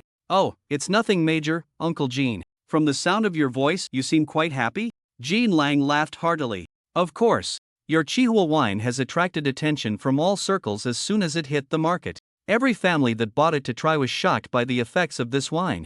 My phone hasn't stopped ringing these days. All inquiries for pre-orders of the next batch of Chihua wine. Even if I raise the price a bit, they don't mind. Can you blame me for being happy? Su Chen was also very pleased to hear this. After all, the more popular Chihua wine became, the more he earned. Uncle Jean, you are truly amazing. It's an honor for my teacher to ask me to collaborate with you. Upon hearing this, Jean Lang laughed heartily several times. Haha, although you, brat, are being overly courteous, you must have ulterior motives. But I do enjoy chatting with you. Let's cut to the chase, Su Chen, what brings you here? You really can't hide anything from Uncle Jean, so we'll be straightforward. Su Chen said with a smile. Uncle Jean, do you know Jinshi Shengli Development Company, Limited? Jean Lang was taken aback upon hearing this, then fell into deep thought. The Jean family does seem to have such a small company, but that's a side company of the Jean family. What's wrong with them?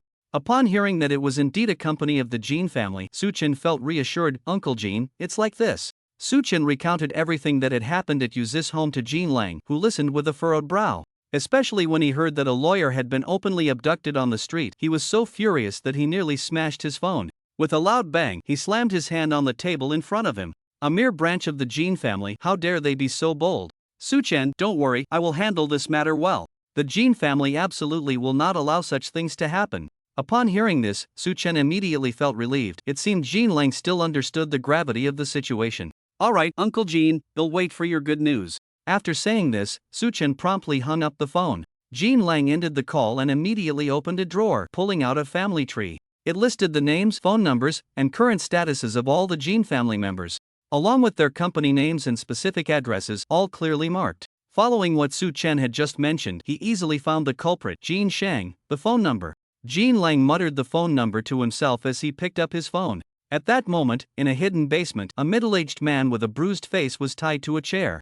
In front of him stood several burly men, all looking disdainfully at the man in the chair, occasionally spitting at him. Just then, a man dressed in luxurious clothing opened the basement door and stepped inside. He appeared to be in his 30s, walking with his head held high, exuding an air of arrogance. The previously boisterous man immediately moved a chair over for the newly arrived man to sit down. The man sat in the chair, smoking a cigar, occasionally blowing smoke towards the bound man. "Lawyer, I gave you a chance, but you didn't cherish it. The money Jin Shang, paid you is not less than what those commoners offer.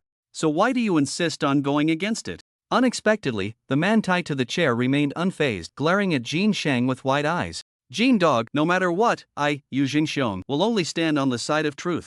No amount of money you give me will change that." Seeing this, Jin Shang smirked slightly, utterly dismissive of Yu Zhangxian's words. He, truth? Can truth be eaten? Can truth be spent? Look at your current state. This is the price you pay for adhering to the truth. Is it worth it? Yu Jingxiong snorted coldly. "Whether it's worth it or not, I have no regrets." Jin Shang looked at Yu Zhangxiang's stubbornness and shook his head helplessly. "Sigh, what a mulehead person you are. Then just continue to suffer. I'll come see you again tomorrow morning." Just as Jin Shang was about to get up, he suddenly thought of something and turned to the burly man beside him. "Oh, right, you guys don't go in all at once, 2 at a time, switch every half hour.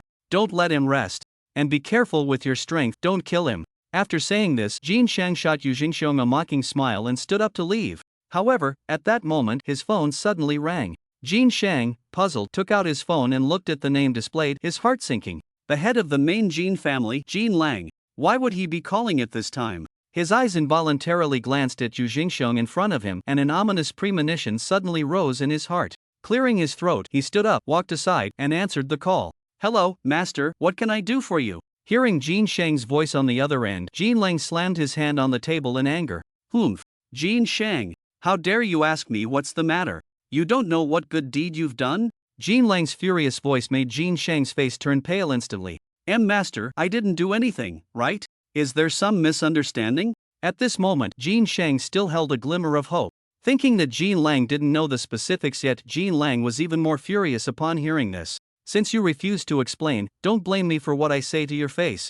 Jin Shang, at this point, you're still trying to dodge the issue. Forcibly expropriating land, bribing people, and even abducting someone in broad daylight. Do you think I don't know about all the dirty things you've done? Apologize immediately and ensure that the person is safely returned. I will send someone to take over your job, and from now on, you can just stay home and behave. Master of the family, Jin Shang's face turned pale, desperately wanting to say something. But as soon as Jin Lang finished speaking, he hung up the phone, leaving no room for Jin Shang to argue. Staring at the phone that had been hung up for a long time, Jin Shang still wore a confused expression. He couldn't understand why the master, who was far away, suddenly knew so much about his dirty business. Looking at the bruised and battered Yu Jingxiong, a sudden flash of insight struck Jin Shang, as if he had found the answer. However, he had previously sent someone to investigate Yu Jingxiong, and there was nothing special about him, just a stubborn, ordinary lawyer with a missing daughter, and they couldn't uncover anything else. They had turned over every stone, ultimately concluding that Yu Jingxiong could be easily manipulated by him. But why had this situation suddenly arisen? What part of the plan had gone wrong? Yu Zhangxian's eyes were sharp as an eagle, fixed intently on Jin Shang, watching the rapid changes in his expression. From initially looking smug, it shifted to a pale face as if he had eaten something foul, leaving him feeling somewhat puzzled. "Jin dog, if you want to continue messing with your grandpa, go ahead, but don't pretend to be so innocent. It's truly disgusting." Yu Zhangxian's face was filled with disdain, finding Jin Shang's actions utterly contemptible. Listening to Yu Zhangxian's insults, Jin Shang's head throbbed with anger, and his hand holding the phone trembled slightly. He wanted to step forward and give Yu Jingxiong a good beating, but he no longer knew how powerful the background behind Yu Jingxiong was.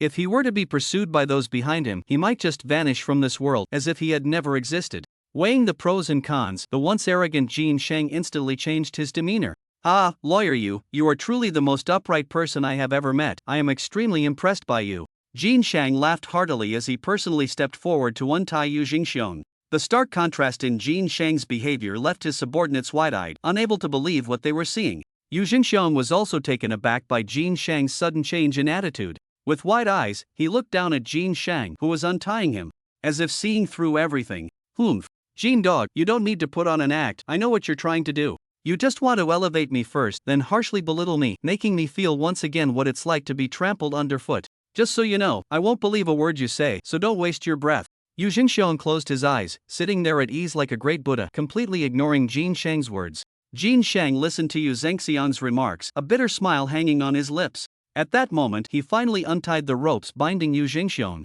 Mr. Yu, my words are absolutely sincere. I truly admire your performance. Now that the ropes are off, you can leave. Oh.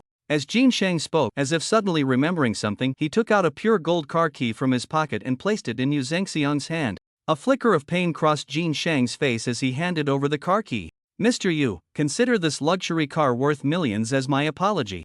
It's parked right at the entrance, and you can see it as soon as you step out and press the unlock button. What do you think? Shall I escort you out? Jin Shang said with a forced smile. Unexpectedly, Yu Jingxiong let out a cold snort. He raised his hand and smashed the pure gold car key hard against Jin Shang's face. Crack! Ouch! The car key made of pure gold was certainly not light. This blow hit Jin Shang's nose, directly breaking his nasal bone. A large stream of blood flowed from Jin Shang's nose, causing him to cover it and emit a painful groan. Hiss woo woo hiss! The little brother beside him rushed over and handed Jin Shang a tissue. Jin Shang snatched the tissue, pressed it against his nose, his eyes reddening as he glared fiercely at Yu Jingxiong. That gaze, filled with hatred, seemed to promise that he wouldn't rest until he had flayed Yu Jingxiong alive to relieve his anger. Seeing this scene, Yu Jingxiong immediately burst into laughter. Ha ha ha! This is truly satisfying. Jin dog, are you still pretending? Can't keep it up anymore, can you? If you can't keep it up, then hurry up and punish me. If I beg for mercy, then I'm not your grandpa you. As Yu Jingxiong said this, he crossed his legs. Although Yu Jingxiong had a bruised and battered face, at this moment his imposing presence was greater than that of Jin Shang and his group. Jin Shang looked at Yu Zhengxiang's arrogant demeanor, a flicker of madness passing through his eyes, wanting to kill Yu Jingxiong to relieve his hatred. But the tiny bit of rationality left in him made him realize he couldn't do that. He was only in his 30s, with plenty of wonderful times ahead to enjoy. He couldn't let a reckless young man ruin the rest of his life. But this guy clearly didn't believe what he said and showed no intention of leaving. What to do? Jin Shang furrowed his brows in distress and looked up at the few people beside him, suddenly struck by inspiration. You guys, tie him up, blindfold him, and work together to carry him out. Take this car key, drive my car, and send him back to where he belongs, then leave the car and the key with him. Once it's done, each of you will get 100,000. Upon hearing there was such a good deal, the few rushed towards the terrified Yu Jingxiong. They forcibly tied Yu Jingxiong up again and then worked together to carry him out. Seeing Yu Jingxiong leave, Jin Shang finally breathed a sigh of relief. Although it wasn't him leaving, it was still good enough. Holding his painfully throbbing nose, he redialed Jin Lang's number. Hello, master of the house, I've taken care of the matter, compensated the other party with a 10 million luxury car. Can you not let anyone else come to replace me? Jin Shang asked tentatively. Listening to Jin Shang's words, Jin Lang's gaze was icy as he stared straight ahead, his tone devoid of any emotion as he said, Jin Shang, you've really crossed the line this time, forcefully occupying land, bribery, kidnapping, using private punishment. The Jin family is a business family, not a vicious gang. I think you must go inside for some reform to change your way of doing things. Upon hearing this, Jin Shang's legs went weak and he collapsed to the ground, his face suddenly turning very pale. Am master of the house, you must be joking? There's no need for us to harm our own family's harmony over an outsider, right? Jin Shang forced a smile. However, Jin Lang completely ignored Jin Shang's words, responding with silence instead. Feeling the long and oppressive silence, after a long while, Jin Shang forced a bitter smile. I understand, master of the house. Lastly, I want to know who has such great power that it could prompt you to personally handle this matter. At this moment, after a long silence, Jin Lang finally spoke. Jin Shang, you only need to know that this is someone you absolutely cannot provoke, and that is enough. Hearing this, Jin Shang's body jolted, then he forced a bitter smile, resigning himself to his fate. I understand, master of the house, I will follow your arrangements. Jin Lang immediately hung up the phone after hearing this. Listening to the beeping sound from the phone, Jin Shang's right hand holding the phone fell limply, while his left hand covered his nose as he slumped to the ground. Whether it was due to the frustration in his heart or the excruciating pain from his broken nose, a glimmer of tears actually flashed in Jin Shang's eyes. After Jin Lang hung up the phone, he called Su Chen back. Su Chen had not slept at all, waiting by his phone for Jin Lang's response. Suddenly, the phone rang, and Su Chen quickly answered. Hello, Uncle Jin, how did it go? Su Chen, I've handled the situation. The person has been returned to the original place, and I will arrange for compensation, so don't worry, Jin Lang said slowly. Okay, Uncle Jin, thank you so much, Su Chen expressed gratefully. It's just a small matter. Besides, the Jin family is just business people, not the mafia. Such malicious behavior cannot be tolerated by the Jin family, Jin Lang stated with righteous indignation. Alright, Uncle Jin, you should rest now. It's late, and I won't disturb you any longer, Suchin said. After hanging up, Suchin immediately called Yuzi back. At that moment, Yuzi was like an ant on a hot pan, her face serious as she paced back and forth by the bed. She held the phone tightly, hoping for good news any second. Beep beep beep, her phone rang, and Yuzi hurriedly answered, anxiously asking, Suchin, how did it go?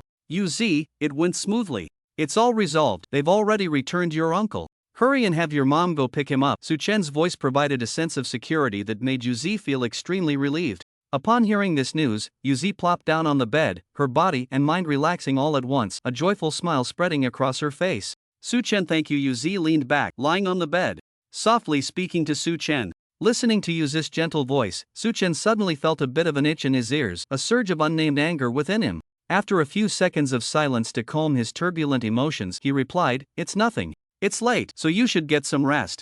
At that moment, in a city, a luxury car was speeding down the road, the driver carefully observing the surroundings, afraid of missing the turn. Yu Jingxiong was thrown in the back seat, his eyes covered, his body tightly bound with ropes. Several big men had firmly tied his hands and feet, leaving him no room for resistance. Yu Jingxiong thought that Jin Shang was going to kill him to silence him, and they were currently on the way to a remote area. Moreover, he was bound so tightly that there was basically no chance of escape. But from the moment he chose to be a lawyer, he had anticipated this outcome and had long been mentally prepared to face his final fate. It was just that his wife and daughter would surely be more heartbroken, but he believed they would move on and start their new lives. Just as Yu Jingxian was lost in thought, the bumpy sensation of the car suddenly disappeared, indicating that the vehicle had stopped. Is this the place? The driver asked his companion. It seems to be here, it looks about right, one of them replied.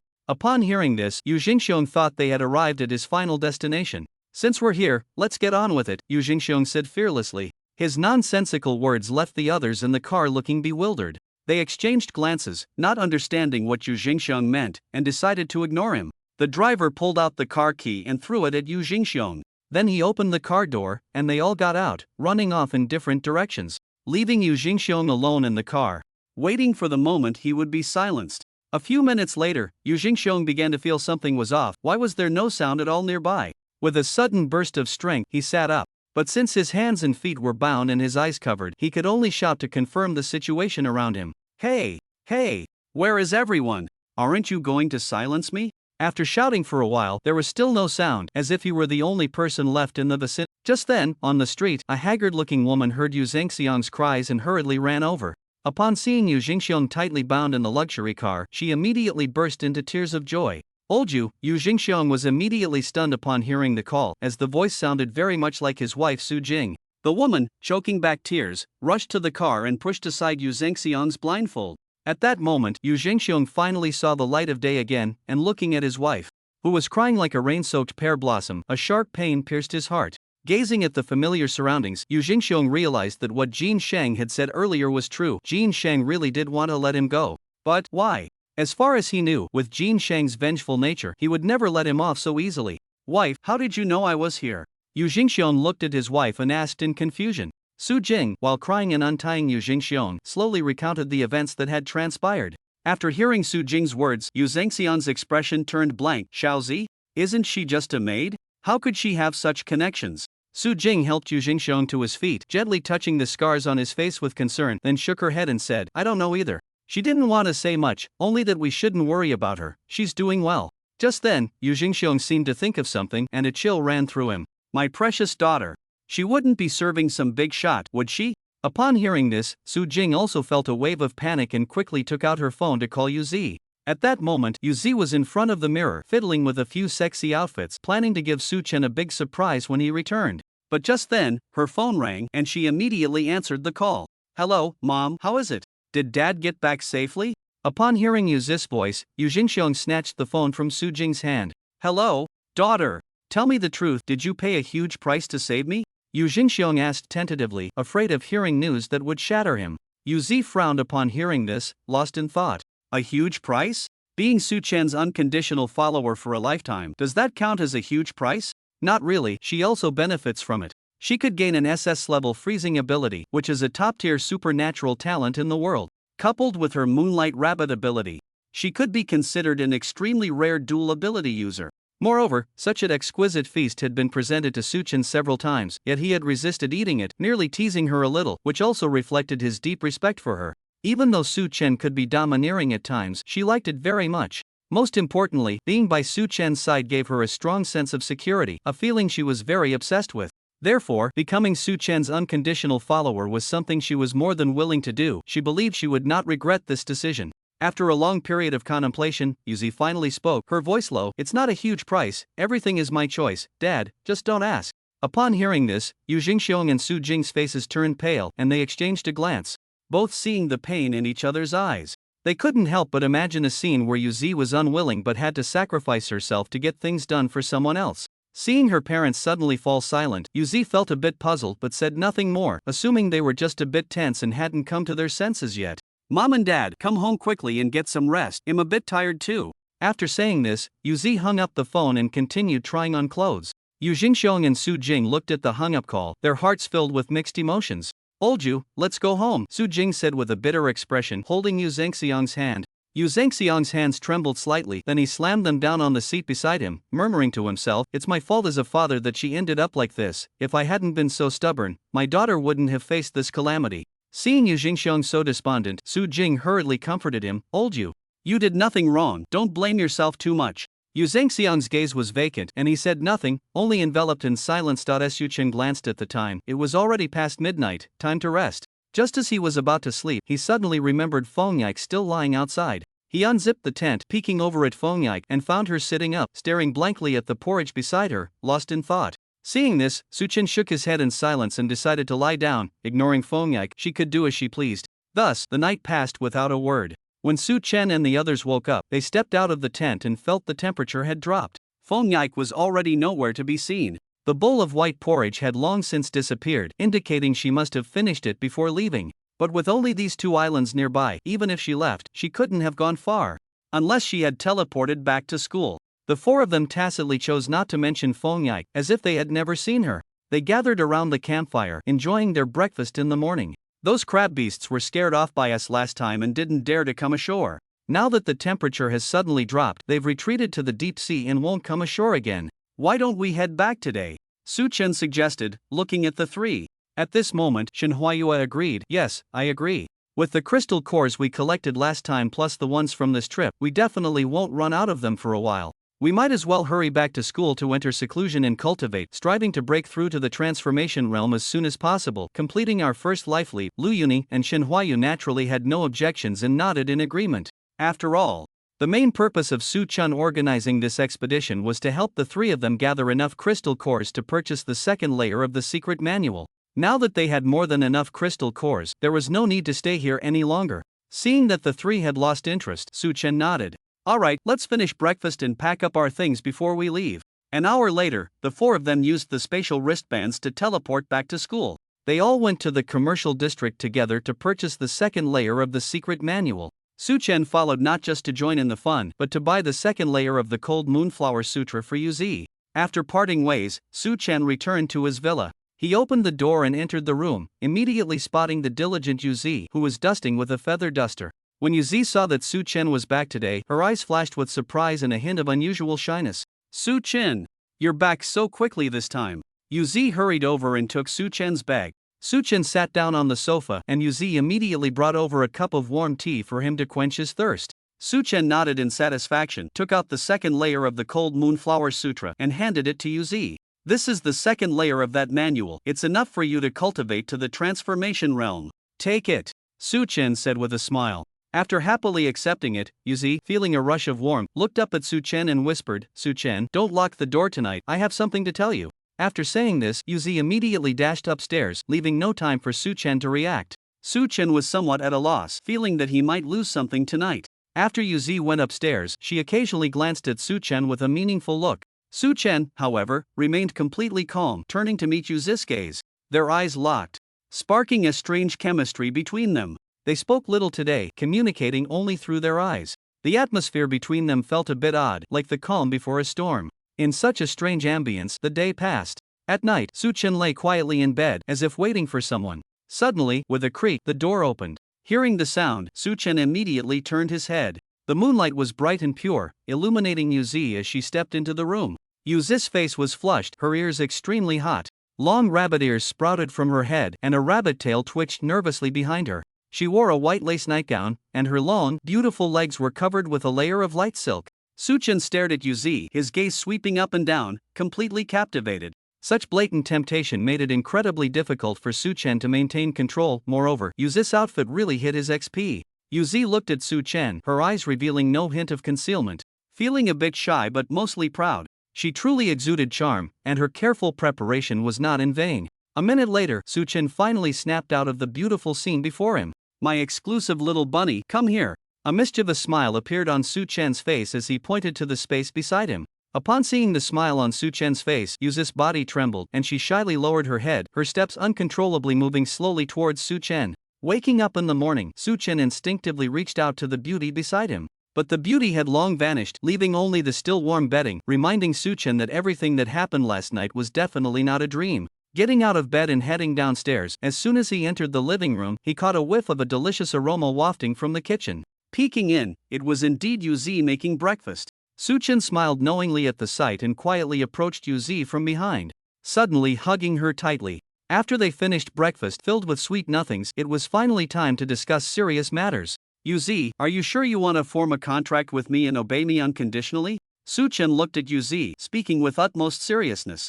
"Well, if I want to back out now, it seems like it's too late, right?" Yuzi shot Suchen a speechless glance, as if she thought he was talking nonsense. Hearing this, Suchen looked up to the sky and laughed proudly. "Ah, of course, it's too late. After last night, you are destined to be mine for life, there's no escaping." Listening to Suchen's blunt words and seeing his smug expression, Yuzi couldn't help but smile. For some reason, no matter what Suchen did, she found him incredibly handsome. Perhaps that was what it meant to like someone. After feeling pleased, Suchen summoned his demon fruit tree, hovering before them.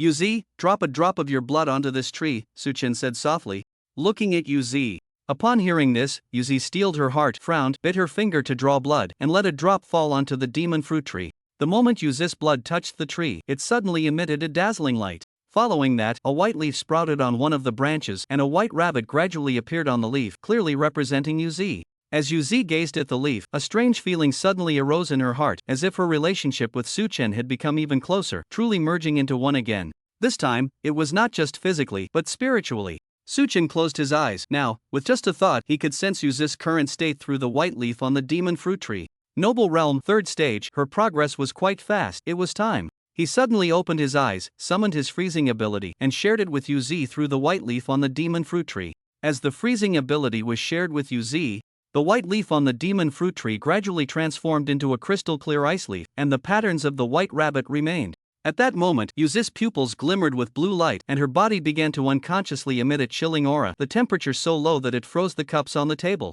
Yuzi looked at this scene with delight, feeling that Suchen had indeed not deceived her. The SS-level freezing ability was truly as impressive as rumored. The naturally emitted cold air had such a low temperature, if she took it seriously, it would be incredible. Suchen smiled and nodded to himself at this scene. With the freezing ability gained, combined with her original Moonlight Rabbit ability, Yuzi could be considered a true dual ability user, her innate talent sure to soar, surpassing over 99% of humanity on Ocean Blue Star. Gradually, the phenomenon of cold air emanating from Yuzi's body began to fade. A few minutes later, her body returned to normal. However, just then, an unexpected change occurred. The Moonlight Rabbit ability within Yuzi suddenly surged out of control, the long ears sprouted, and the tail emerged, looking exactly like the complete form Suchen had seen last night. Just as the two were puzzled, a powerful energy erupted from Yuzi's body. Surprisingly, it caused Yuzi's Moonlight Rabbit to begin evolving. From the original Great Moonlight Rabbit, it directly evolved into the Scrayed Frost Moon Rabbit King. A strange blue pattern appeared on Yuzi's face, her long ears becoming whiter, longer, and thicker, making Suchen feel a tingle of excitement. But that wasn't all. Yuzi's ability level suddenly surged. From the original Noble Realm 3rd stage, it leaped to the 3rd stage of the Transcendence Realm, directly crossing a major realm. Such an astonishing turn of events left the room in sudden silence. Especially Yuzi, who widened her eyes in disbelief, unable to accept that this was real. My ability quality has actually risen to Scrayed, and my ability level has crossed a major realm. How could this happen? Yuzi carefully sensed her state, convinced that this was definitely not a dream. Seeing this situation, Suchen was also somewhat bewildered. Could it be due to the shared abilities? The SS-grade freezing ability passively enhanced Yuzi's attributes in all aspects? That must be it. Yuzi looked up at Suchen, hoping to get an answer from him. Suchen, gazing at Yuzi's eager eyes for knowledge, smiled mysteriously. Not bad, just as I thought. The SS grade freezing ability has enhanced your innate talent and attributes, making you a true dual ability genius. Feeling the surging power within her, Yuzi looked at Su Chen, who had granted her all of this, and suddenly felt a surge of emotion. Su Chen, my body is all fine now, do you want to come and feel this great rabbit? Yuzi's tone was full of allure as she spoke, sitting in Su Chen's lap. Then, with her long ears, she gently stroked Su Chen's face, such provocation making it impossible for Su Chen to hold back. In a princess carry, he lifted Yuzi and rushed upstairs. Before long, heavy breathing could be heard from upstairs, mixed with some delicate, lovable moans. It wasn't until after 2 in the afternoon that the war finally subsided. Su Chen walked down the stairs with light steps, feeling refreshed, as if his spirit had been completely liberated. Yuzi was flushed all over, having completely fallen asleep, and it seemed unlikely she would wake up anytime soon. Arriving in the living room, he felt a bit hungry. After all, he had expended quite a bit of energy today. It had been a while since he cooked for himself. After preparing a meal and bringing it upstairs, he wanted to feed Yuzi a couple of bites before she slept again, but Yuzi remained in her deep slumber, refusing to wake up. Looking at the exhausted Yuzi, Su Chen affectionately patted her head and sighed. Being too strong is also a kind of sin. After eating alone, Su Chen left the villa, planning to take a stroll. However, not long after stepping out, he ran into his senior sister, Jian Bubi. Jian Bubi walked forward slowly, her gaze dreamy, staring ahead, waving her arms as if she were battling an opponent in front of her. Seeing this, Su Chen immediately stepped forward and approached Jian Bubi. The sudden appearance of a familiar person snapped Jian Bubi out of her daze. Xiao Luo? Jian Bubi's eyes lit up with surprise. Senior sister Jian, you're too cute. Practicing swordsmanship while walking down the street? Su Chen teased as he came to Jian Bubi's side. Cute? You little brat, dare to be disrespectful to your senior sister, you deserve a beating. Jian Bubi's face turned slightly red. Su Chen's bold compliment made her feel a bit flustered. She could only raise her hand and lightly hit Su Chen as a form of punishment. Senior sister Jian, where did you just go? Su Chen asked. I went to challenge the 98th floor of the Illusion Tower. Unfortunately, I couldn't get through, Jian Bubi said, a hint of frustration in her voice. The 98th floor? What kind of illusion is that? How could you not get through? Su Chen asked curiously. The principal of the Weapon God Academy, Wu Chongxiao. Jian Bubi said casually. Oh. One of the 3 strongest in the Hucking Kingdom, known as the most powerful transformation, Wu Chongxiao. Su Chen said in surprise. Jian Bubi nodded slightly and murmured in agreement. In the illusion, Wu Chongxiao's ability level is at the Heavenly Favor realm, equivalent to an 8th level. He truly deserves the title of the strongest transformation. Every time I adapt to his current fighting rhythm, he changes his weapon and fighting style, making it hard for me to keep up with him. Moreover, my ability level is also behind his, so over time, defeat is inevitable. Hearing this, Su Chen nodded secretly. A level suppression and a versatile opponent were indeed difficult to handle. Sister Jian, are you planning to go back to the villa to cultivate? Su Chen asked. Yes, do you want to come with me? Jian Bubi had a proud smile on her face, as if she was sure Su Chen wouldn't dare to go. Unexpectedly, Su Chen showed no hesitation at all. Sure, let's go. I also want to visit Sister Jian's home, Su Chen said, lifting his leg to leave. Seeing this, Jian Bubi immediately panicked and quickly grabbed Su Chen's arm. Wait a minute. Su Chen turned back in confusion, looking at the somewhat flustered Jian Bubi. Sister Jian? What's wrong? Let's skip it today, my house is a mess. Wait until I tidy up before you visit, Jian Bubi said, her gaze flickering, her hands and feet awkward. A mess? Sister Jian, don't you have a maid at home? Su Chen asked in confusion. I had a maid arranged for me before, but I feel a bit uncomfortable with strangers managing my life, so I let her go, Jian Bubi said, her eyes suddenly pausing as she realized something. She then looked up with sharp, eagle-like eyes at Su Chen. Xiao Luo, does that mean you have a maid? Jian Bubi asked coldly. At this moment, Su Chen was completely unaware of any oddity in Jian Bubi and thought she was just concerned about her junior brother's life. Yes. My maid is very competent, she cleans the upstairs and downstairs very well, and her cooking is quite good, Su Chen praised without holding back. Watching Su Chen's animated expression and listening to his compliments, Jian Bubi's gaze grew colder. Oh really? Then I must take a good look at what kind of extraordinary maid you have, Jian Bubi said very seriously. Upon hearing this, Su Chen's body stiffened. No way, Yuzi was still lying on his bed. If Sister Jian saw such an explosive scene, his image would be ruined in an instant. No, he had to stop her today. Sister Jian, my maid has a bit of a fever today and hasn't gotten out of bed for a day. If you want to meet her, it would be better to wait until tomorrow when her fever subsides. How about that? Su Chen said, his face not flushing and his heart not racing, half-truthfully. Jin Booby was taken aback. What a coincidence! Her gaze fixed on Su Chen as if searching for some flaw. But to Jin Booby's disappointment, Su Chen showed no signs of weakness from beginning to end, and it seemed he was telling the truth. Alright, he'll come find you tomorrow. After all, we don't live far from each other. Bye. Jin Booby waved her hand to bid farewell to Su Chen and then left directly. Su Chen watched Jin Booby's departing figure, wiping the sweat from his brow in a guilty manner. Fortunately, he had a unique skill for lying. Half-truths, illusions, and a strong sense of righteousness made it so others couldn't detect any oddity. Few dodged a bullet. Reflecting on Jin Booby's expression just now, Su Chen suddenly felt an inexplicable sense of guilt. But he didn't know where this guilt came from. After pondering for a long time, he couldn't figure it out.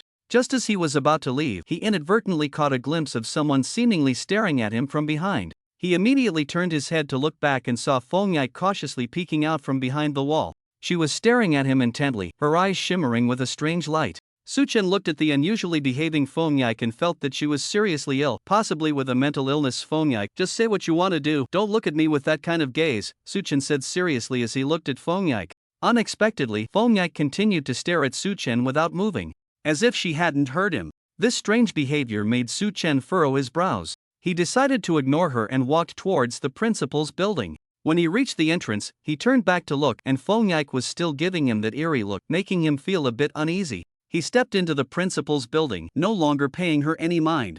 After seeing Su Chen's back disappear, a hint of regret flashed in Feng Yai's eyes, and then she became dejected, helplessly squatting in place, staring longingly at the entrance of the principal's building, waiting for someone to appear. Su Chen arrived at the principal's office and knocked on the door. Teacher, it's Su Chen, may I come in? Oh, Xiao Luo, come in, Moto said loudly.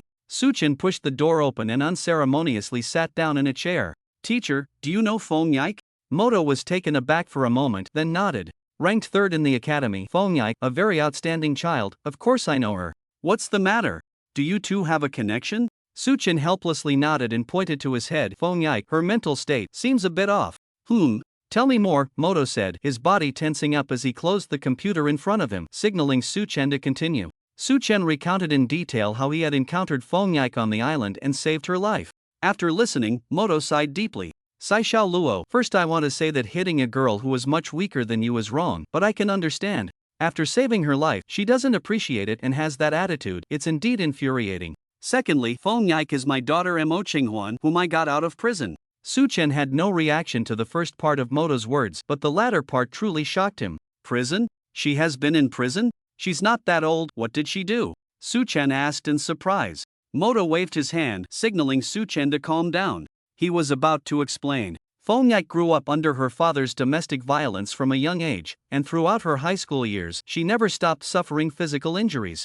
The long-term domestic violence also numbed her body and mind. Until she was 17, when her father, after getting drunk, nearly killed her mother. Watching her mother get hit and bleed, the anger hidden deep in her heart erupted completely. Her SS-level ability, Destruction Thunderstorm, awakened along with her fury. The violet lightning instantly turned her father into charcoal, and when she came to her senses, she realized she had killed someone. But she didn't run away, she immediately took her mother to the hospital for emergency treatment, but due to severe brain injuries, her mother became a vegetable and is still lying in the hospital. After settling her mother, she went to the police station to confess, saying she had killed someone. After understanding the whole story, the police sympathized with Feng Yai's plight and ultimately sentenced her to only 1 year. Later, my daughter Mo Qinghuan somehow learned about Feng Yai's situation, directly used connections to get her out of prison, and made her a special enrollment student at the Giant Ability University. Su Chen's expression grew serious. After hearing about Feng Yai's experiences, he deeply understood her aversion to men. Growing up with domestic violence from her father until adulthood. No wonder she only likes girls and has that attitude towards men, it all makes sense. So that's why she has that attitude towards me, Su Chen said thoughtfully. Seeing this, Moto earnestly said, there must be something hateful about a pitiful person, and there must be something sad about a hateful person. Xiao Luo, when looking at things, you can't just look at the surface. Su Chen nodded. Teacher, I've learned. After understanding the ins and outs, Su Chen bid farewell to the teacher. Feng Yai squatted in the corner by the wall, her gaze fixed intently on the entrance of the principal's building. When she saw Su Chen come out, a peculiar light burst forth in her eyes, and she quickly stood up, regaining her previous spirit. Su Chen noticed Feng Yai's strange behavior and felt a twinge of guilt. That slap of his, could it have really made her silly? If that were the case, he would have to fix her. He then walked straight towards Fengyak, intending to test her state. When Fengyak saw Su Chen approaching her, a hint of fear appeared on her face. After a brief moment of confusion, she turned and ran, giving Su Chen no chance to get close. Watching Fengyak sprint away, Su Chen felt utterly speechless. He raised his hand as if to call her back, awkwardly muttering to himself, "Am I really that scary?" Gradually, Fengyak disappeared from Su Chen's sight, and he shook his head helplessly as he returned to his villa. The next day, everything returned to normal. Yuzi got up early, changed into her maid outfit, made breakfast, and tidied up. When Su Chen got up, breakfast was ready. The two seemed to have returned to their previous state. But when their eyes met, the unusual glint in their gazes indicated that they could never go back to how things were before. Not long after finishing breakfast, Su Chen looked at Yuzi, who was diligently cleaning, his gaze drifting as if lost in thought. He then returned to his room, took out a backpack, and tossed it onto the sofa. "Little rabbit, come here," Su Chen called out to Yuzi. Hearing her name, Yuzi paused for a moment, then walked over to take a look, her pupils instantly widening. Inside the backpack were countless crystal cores, of levels 3 and 4. It was the first time Yuzi had seen so many crystal cores, and her eyes went wide. "You don't need to clean every day, a few days will do. Take these crystal cores for your cultivation, and don't let me down," Su Chen said seriously, clearly not joking. Yuzi was taken aback by his words, then looked up at Su Chen, frowning. "Su Chen, if you give me all the crystal cores, how will you cultivate?" Su Chen shook his head and chuckled. "You don't need to worry about me, I still have plenty of crystal cores left, enough for my needs. Just take them." Hearing this, Yuzi felt relieved. She tiptoed up and gave Su Chen a hard peck on the cheek. Then, happily, she picked up the crystal cores and went upstairs to cultivate.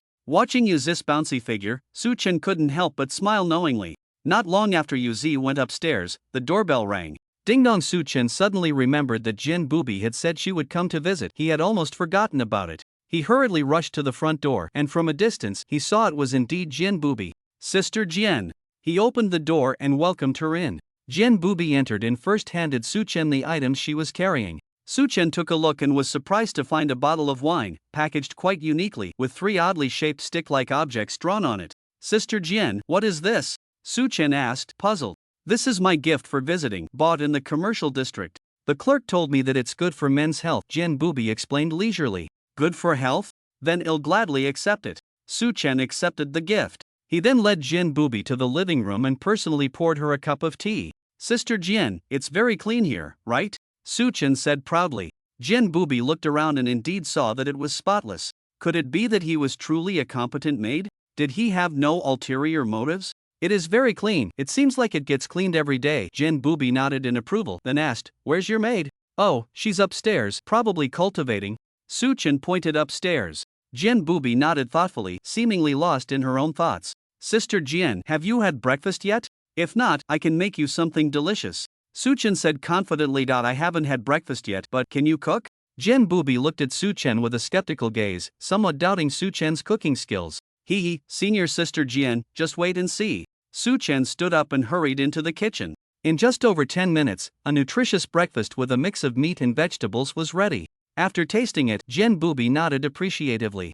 "You have a talent for being a chef." Su Chen smiled happily at the compliment. Praise from someone close to him made him very pleased. After breakfast, Jin Booby stayed until noon. During this time, Su Chen asked Jin Booby where she had gone on her last trip. Jin Booby smiled slightly and mentioned a place called Yuan Beast City. Yuan Beast City? Su Chen had no impression of this city.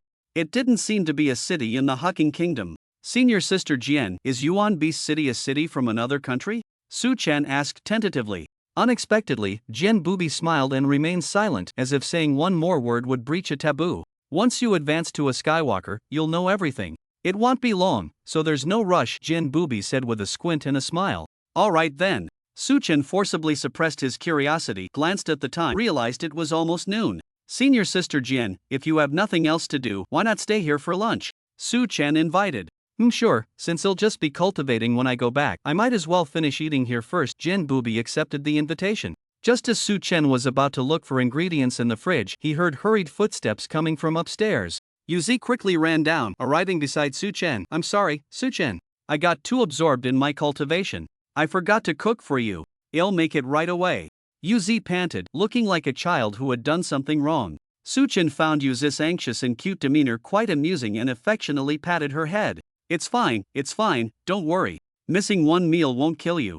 After saying that, Suchin placed his hand on Yuzi's shoulder and turned her body around. Only then did Yuzi see that there was another person sitting on the sofa, a cold and elegant sword beauty. Yuzi, let me introduce you. This is my senior sister, Jin Booby, ranked first in the school. Upon hearing this, Yuzi froze for a moment and various pieces of information about Jin Booby flashed through her mind. Yuzi had never seen Jin Booby's true appearance. But just by looking at the extraordinary aura of the person in front of her, she could be sure that this was the mysterious Jin Booby, the absolutely invincible one in the school. Hello, Sister Jin. Yuzi smiled, bowed, and expressed her highest respect to Jin Booby. Jin Booby looked at Yuzi, who was showing her respect, and felt an inexplicable frustration in her heart. It was a feeling of having strength but no outlet for it. Damn! Why is she so polite? Give me a flaw to exploit. Amidst the frustration, there was also a hint of sourness. She didn't expect Suchen's maid to be of such high quality. Young, energetic, cute, and polite. Her skin was smooth and snow-white, but there were a few red marks on her neck, as if she had been bitten by insects. Most importantly, her assets were not inferior to her own. Suchen noticed Jin Booby's expression changing continuously within a few seconds and felt a bit strange. Senior Sister Jin, are you okay? Is everything alright? Jin Booby, hearing Suchen's words, was momentarily taken aback, then regained her composure and waved her hand. I'm fine, just didn't expect your maid to be so beautiful, a bit surprising. Yuzi, you can get up now. Jin Booby generously offered her praise. Yuzi straightened up, shyly smiled, and took out her phone. Sister Jin, I really admire you. Can I take a photo with you? Jin Booby first shook her head, then waved her hand to refuse. Sorry, Yuzi, we have rules, photos can't be taken casually. Upon hearing this, Yuzi's previously excited expression immediately wilted. I see alright. Seeing this, Suchin patted Yuzi's head to comfort her, telling her not to be so disappointed. Seeing such an intimate scene, Jin Booby narrowed her eyes, as if she had discovered some incredible secret. After a brief moment of disappointment, Yuzi quickly regained her spirits, smiling as she turned to leave. Suchen, I'm going to cook, you stay here and chat with Sister Jin. Yuzi then entered the kitchen to get busy, while Suchen returned to the sofa to watch TV with Jin Booby. However, Jin Booby's thoughts were clearly no longer on the television. Her gaze kept darting towards Yuzi in the kitchen, occasionally glancing at Suchen. Suchen naturally noticed Jin Booby's gaze, and a sense of guilt filled him, prompting him to pretend not to see and avoid eye contact with her. A few minutes later, Jin Booby could no longer hold back and spoke up. Xiao Luo, have you asked Yuzi why she came to be a maid?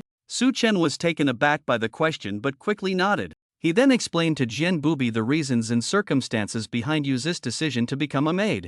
After hearing this, Jin Booby's tense nerves relaxed somewhat. At the same time, she felt a bit of admiration for Yuzi's determination to become stronger at all costs. Jin Booby looked at Yuzi, who was busy in the kitchen, and gently nodded. I see, she has guts, I like that. Upon hearing this, Suchen couldn't help but smile with pride. Jin Shiji's words of praise made Suchen feel quite pleased. After all, his exclusive little rabbit was not something just anyone could be. While the two chatted, Yuzi had already finished preparing lunch. Sitting at the dining table, Suchen opened the bottle of wine that Jin Booby had brought. He leaned closer to the bottle and sniffed. It had a strange smell, but then again, wine often has odd scents, so it should be fine. Since neither Jin Booby nor Yuzi drank, Suchen poured himself a glass. Looking at the glass, the wine was a reddish-brown color, somewhat resembling that fiery red wine, but the aroma was completely different. He raised the glass and drank it all in one go.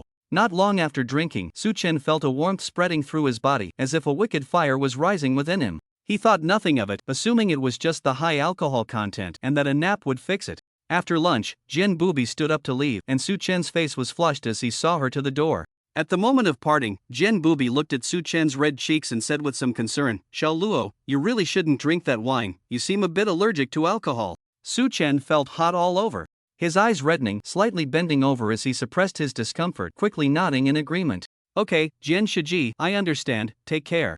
Watching Jin Booby's departing figure, Suchen couldn't help but let out a wry smile. My dear Shiji, you should be more careful when buying things. Can you just give away this kind of wine? At first, Suchen didn't notice anything wrong until he felt the heat all over his body and a certain part of him began to rise uncontrollably. It was then he remembered what the three stick-like objects on the wine bottle meant. I can't hold it any longer. I have to trouble my little rabbit now, or it'll burst. Suchen trudged heavily, step by step, towards the villa. Entering the living room, he heard the sound of running water from the kitchen. It seemed Yuzi was washing the dishes. In a flash, he dashed into the kitchen and hugged Yuzi from behind. My little rabbit, I need to trouble you again. Yuzi naturally understood what Suchen meant by trouble.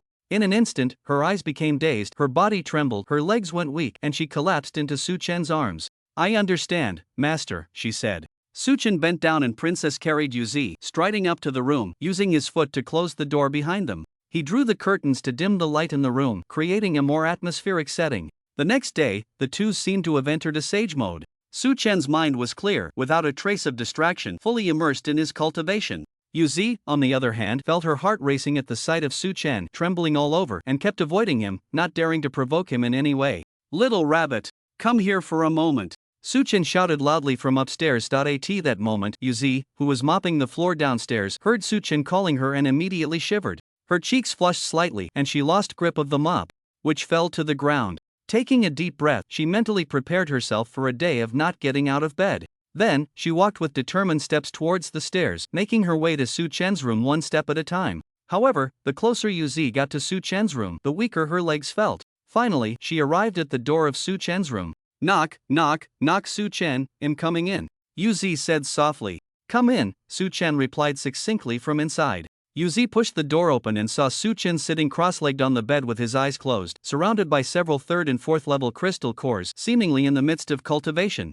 Seeing this scene, Yuzi felt a bit puzzled. She didn't understand why Su-chen had called her while he was cultivating. Little rabbit, there aren't many ingredients left in the fridge, go do some shopping, Su-chen said with his eyes still closed. Upon hearing this, Yuzi suddenly realized that he hadn't called her for anything else. The fridge really was empty. If Su-chen hadn't reminded her, she would have completely forgotten. After relaxing her mind, she felt a bit disappointed. Looking down at her body, did Su-chen think she was no longer attractive? Suppressing her unease deep down, she replied, okay, I'll go right now. As soon as Yuzi stepped out of the villa, she spotted a sneaky girl hiding behind a sign across the street.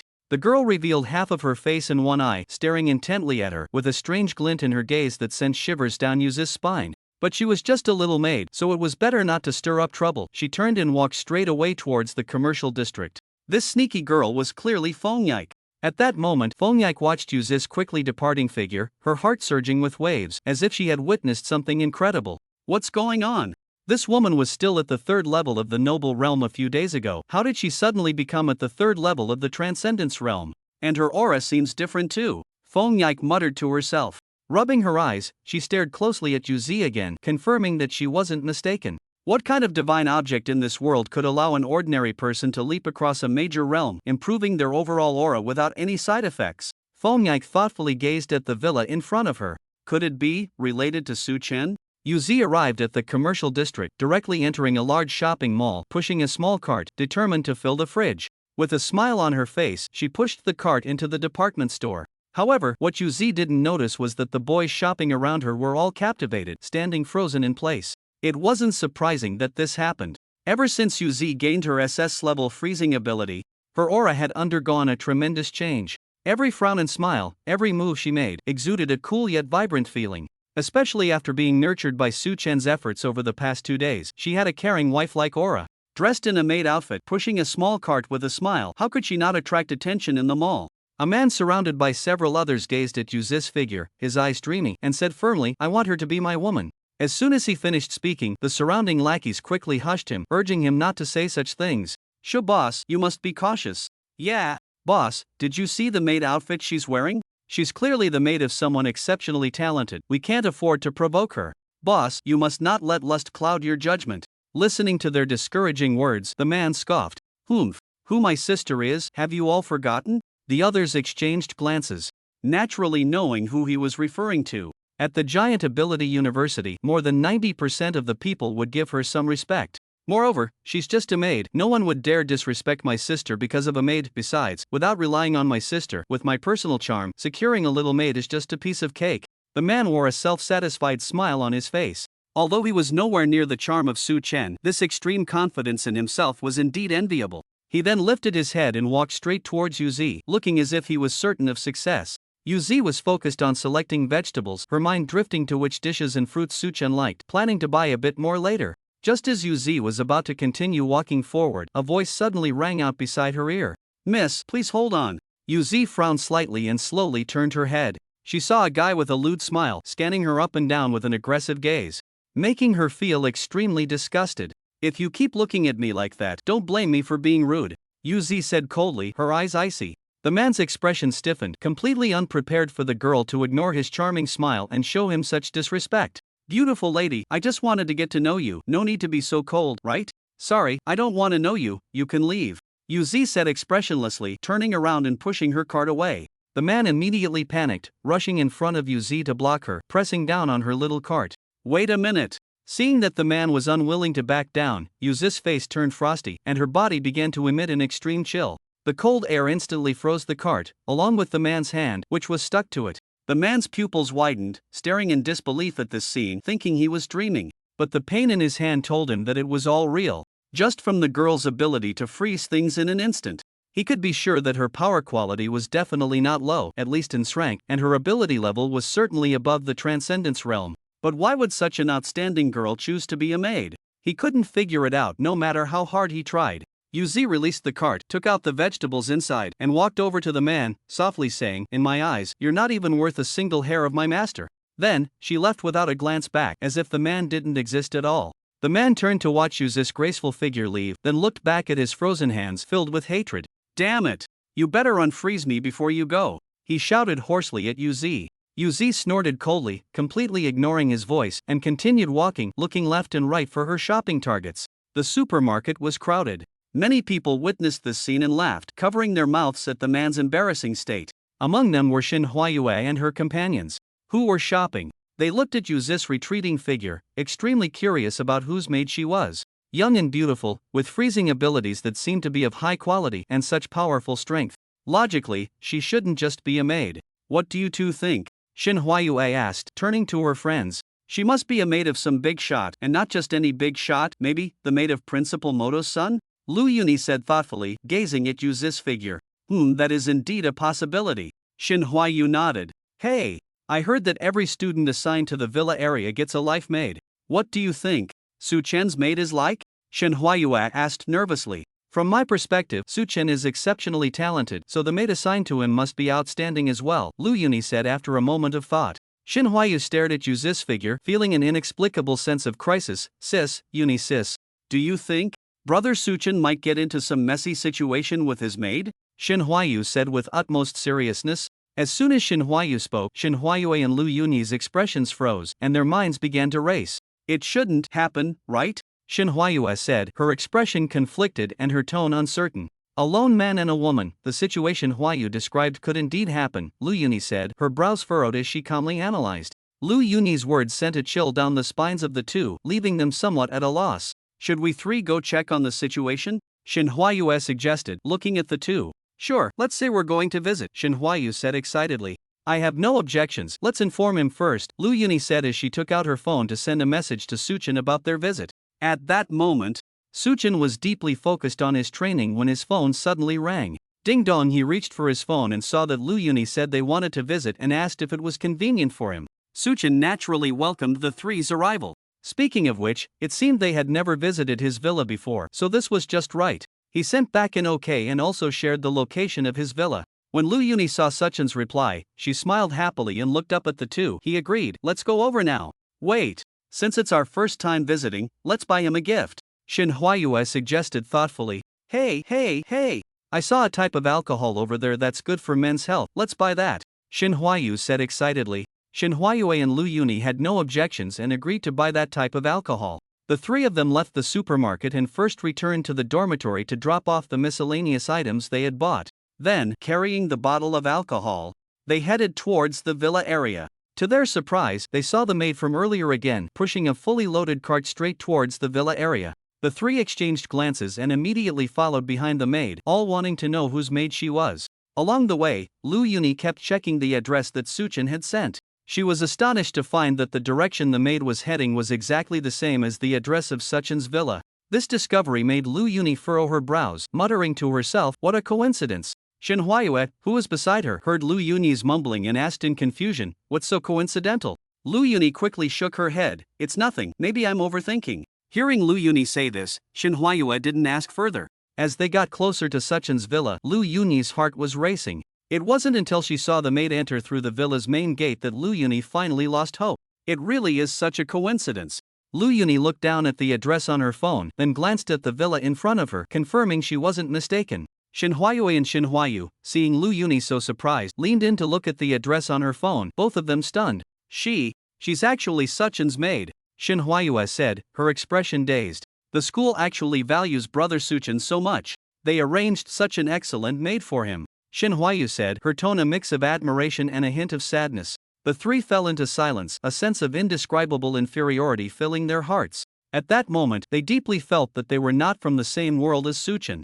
Suchin mingling with the three of them was completely a waste of time. They were nothing but a burden, dragging him down, of no use to him at all. More than 10 minutes later, Shin Huayue, having sorted out her emotions, forced a smile and said to the two, "Come on, don't just stand there, Suchin is still waiting for us."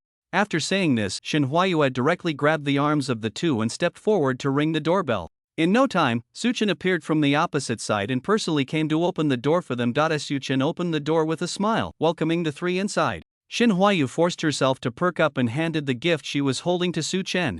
Suchin smiled as he reached out to take the bottle of wine. Upon seeing the familiar packaging, his expression stiffened slightly. "This is?" Suchin looked at the three of them tentatively, eager to know who had picked it for him. "Brother Suchin, this is a special selection from the three of us, said to be good for a man's health," Shin Huayu beamed, as if waiting for Suchin's praise. Looking at the smile on Shin Huayu's face, Suchin's expression grew complicated. He didn't dare to directly mention the effects of the wine, fearing it would taint Shin Huayu's pure heart. "Ha ha ha, I really like it, thank you all. Don't just stand there, come in." Suchin forced a smile and stepped aside to let the three enter the villa. He led them into the living room, inviting them to sit comfortably without being polite. The three sat on the sofa, constantly scanning the surroundings as if searching for someone. Just then, Yuzi suddenly walked out of the kitchen and froze upon seeing the three on the sofa. Shin Huayue and the others, seeing Yuzi up close, felt their sense of inferiority intensify, leaving them somewhat breathless. Then, Yuzi suddenly remembered that Suchin had mentioned he had 3 friends coming over, so these must be those friends.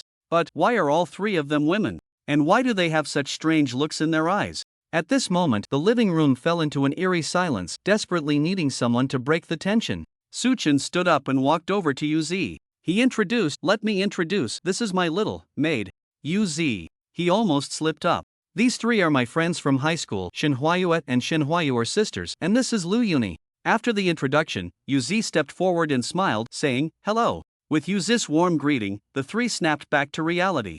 "Oh, hello, Yuzi." They all extended their hands to shake Yuzi in a friendly manner. After exchanging pleasantries, Yuzi glanced at the time. "It's still early, you all can play for now, they'll come to cook later," she said with a smile, then returned to the kitchen to continue organizing the ingredients she had bought. Suchin sat back down on the sofa, looking at the news on the television. Shin Huayue and the others also returned to the sofa. Although their eyes were on the TV, their thoughts were far from it. Recently, various major cities in Hucking Country have experienced incidents of beasts attacking the city, and a large-scale beast tide is likely to occur.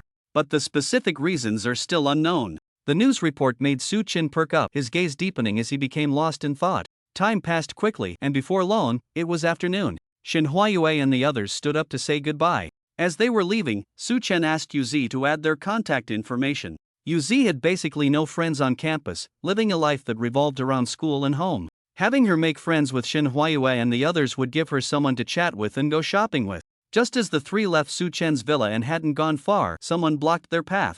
The 3 looked closely and realized it was Fengyike. "Fengyike? Do you need something?" Shin Huayue stood protectively in front of Shin Huayu, still thinking Fengyike had ulterior motives towards her sister. Seeing this, Fengyike waved her hands repeatedly, placing a finger on her lips and said mysteriously, "Don't misunderstand.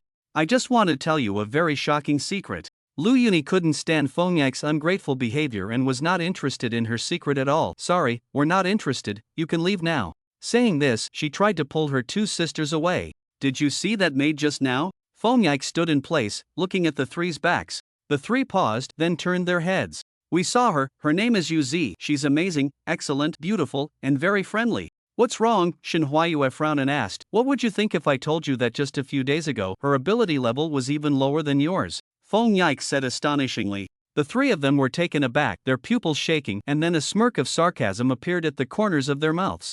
"Fengyike, are you just talking nonsense without any preparation? Listen to yourself, does what you say make any sense?" Lu Yuni completely disbelieved her, thinking Fengyike was just joking. "Exactly. Sister Yuzi is a genuine 3rd stage in the Transcendence realm, that's beyond doubt. Where do you see that she is inferior to us? She is much stronger than us, okay." Shin Huayu clearly did not believe it either. Upon hearing this, Shen Huayue shot a fierce glare at Shen Huayu, as if to say she lacked ambition. Seeing that the three did not believe her, Feng Yike continued unwaveringly, I can swear to the heavens, if I lie, let me be struck by lightning. Just a few days ago, her ability level was only at the 3rd stage of the noble realm. But for some reason, in just one night, she crossed a major realm and reached the 3rd stage of the transcendence realm, and her temperament underwent a tremendous change, as if she had been reborn. Seeing Feng Yike speak so confidently and even swear, Shen Huayue and the others were momentarily uncertain, exchanging glances and seeing the confusion in each other's eyes. Feng Yike, do you have any evidence? Shen Huayue asked. Feng Yike shrugged, spreading her hands helplessly, I don't have any evidence. If you want proof, you'll have to investigate Yuzu's information yourself. However, I have a strong intuition that Yuzu's sudden increase in strength is very likely related to Su Chen. It must be Su Chen who gave Yuzi something that allowed her to advance so rapidly. But one thing I don't understand is why he didn't make the three of you stronger, but instead made that Yuzi stronger. I've thought about this for a long time and can't figure it out.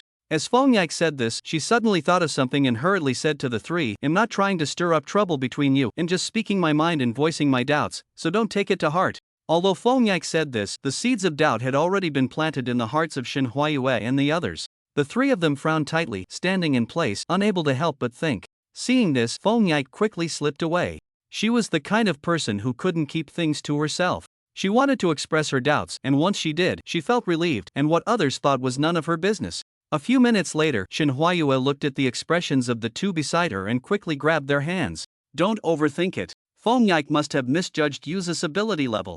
After all, there can't be such a divine object in the world that can elevate someone by a whole major realm. Shen Huayu's words made sense, and the two immediately set aside their doubts.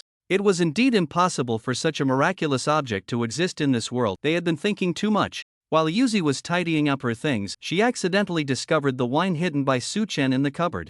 Looking at the familiar packaging, Yuzi felt her heart race. No, he's already strong enough. I can't handle drinking this stuff again, I should hide it. Yuzi looked around. Not seeing Su Chen's figure, she immediately ran to the room upstairs and hid the wine. Night fell. Sitting cross-legged on the bed, Su Chen finally finished his training, and the surrounding crystal cores had been absorbed by him. His ability level had risen by 1 stage, reaching the 7th stage of the Transcendence Realm. One more step forward. Although it's not as fast as leveling up by eating the devil fruit, the speed of advancement is still acceptable. At this moment, a strange feeling came over him. Su Chen closed his eyes to carefully sense it and discovered that it was the energy generated by Yuzi during her training, which was continuously being transmitted to him, hence the feeling he was experiencing. Not bad, she's quite diligent. I won't disturb her. Su Chen nodded in satisfaction. The next day, Su Chen went to the principal's office and handed the leather book to teacher Moto. Moto carefully flipped through the leather book, nodding as he went, looking quite familiar with it. Teacher, do you recognize the text on it? Su Chen asked tentatively. I've come across this kind of leather book many times before. The content is basically the same, and over time, I've come to understand it all, Moto replied with a smile. So what does the back of this leather book talk about? Su Chen asked curiously. Well, you'll find out sooner or later, so I might as well tell you now to prepare you mentally, Moto said, opening the drawer below and taking out a map, handing it to Su Chen. Su Chen received it with both hands and observed it closely. He saw that the map had 9 sections, each different, with some strange names labeled on it. This is? Su Chen frowned, unable to make sense of it, and could only look up at teacher Moto for an explanation. Moto stood up and walked to Su Chen's side, pointing at a red dot, saying, this map is of the entire Beast continent, divided into 9 sections. And here is the location of our giant university. Su Chen looked at the insignificant red dot and noticed many other red dots on the map. So, do these other red dots represent other universities? Su Chen asked, looking up. That's right, the red dots indeed represent universities from various countries, Moto nodded. Su Chen looked down again and noticed that besides the red dots, there were many small green dots on the map. Teacher, what do these green dots represent? Su Chen inquired again. Moto did not answer Su Chen's question but instead smiled mysteriously and returned to his seat. Xiao Luo, do you know why the Beast continent is divided into 9 sections? Su Chen, hearing this, looked down at the map in his hand and shook his head in confusion. Seeing this, Moto spoke up. The 9 sections were not divided by humans, but by the beasts themselves. To be precise, they were divided by the 9 beast emperors of the 9 sections. 9 beast emperors! Su Chen exclaimed. Moto nodded and continued. For example, the section our giant university belongs to is under one of the beast emperors, the ape emperor. The other 8 beast emperors are the Cat Emperor, Deer Emperor, Butterfly Emperor, Snake Emperor, Elephant Emperor, Crocodile Emperor, Whale Emperor, and Crane Emperor. The 9 beast emperors have long lives and different powerful abilities, dividing their respective areas and agreeing not to disturb each other. And those green dots represent the living bases established by outstanding students from various universities. As Moto spoke, he pointed to a small green dot closest to Giant University. This is the city base established by outstanding students who left Giant University, 8 Beast City. Upon hearing the name 8 Beast City, Su-Chen immediately remembered that Jian Booby had mentioned it to him. She had left school last time to go to 8 Beast City. Senior sister Jian mentioned 8 Beast City to me. I thought it was a foreign city on the human continent, but I didn't expect it to be on the beast continent, Su-Chen said, looking at the green dot on the map, feeling very curious. Teacher, who manages 8 Beast City? Su-Chen asked. 8 Beast City is managed by your Inin Shirmu, who serves as the city lord and oversees everything, Moto replied. Teacher, if we establish a city on the Ape Emperor's territory, won't it get angry? Su-Chen asked, looking at the map. Don't worry, as long as we don't get too close to its territory, it won't notice. We are just operating on the outskirts, Moto said with a smile. Su-Chen pondered for a moment and then asked again, Teacher, are the Beast Emperors very powerful? Have you ever fought with them? Moto shook his head at this. I have not fought with the Beast Emperors, nor have Xian Han and Wu Chongxiao. But abroad, there are a few top experts who have fought with one of the 9 Beast Emperors. The Cat Emperor. That battle was so fierce that it darkened the sky and the earth. Several top-tier powerhouses joined forces to kill the Cat Emperor, but not long after, the Cat Emperor resurrected and returned to his peak form. Later, the Cat Emperor was killed 4 times by those top powerhouses, but it was all in vain. The Cat Emperor would always resurrect again, and each time he came back, he was stronger than before. In the end, one of those powerhouses was killed by the Cat Emperor in retaliation, and the remaining ones were severely injured, forced to flee in a panic. As for whether only the Cat Emperor possesses such resurrection abilities, we cannot know for sure. We only know that the Beast Emperor is definitely not to be trifled with. Let's take it slow. It would be best to establish a good cooperative relationship. If not, then we can only fight. Moto sighed as he spoke. After leaving the principal's building, Su-Chen returned to his villa. As soon as he entered, he saw Yuzi had already changed into casual clothes, looking like she was about to go out. When Yuzi saw Su-Chen, she quickly ran over, spun around in front of him. How do I look?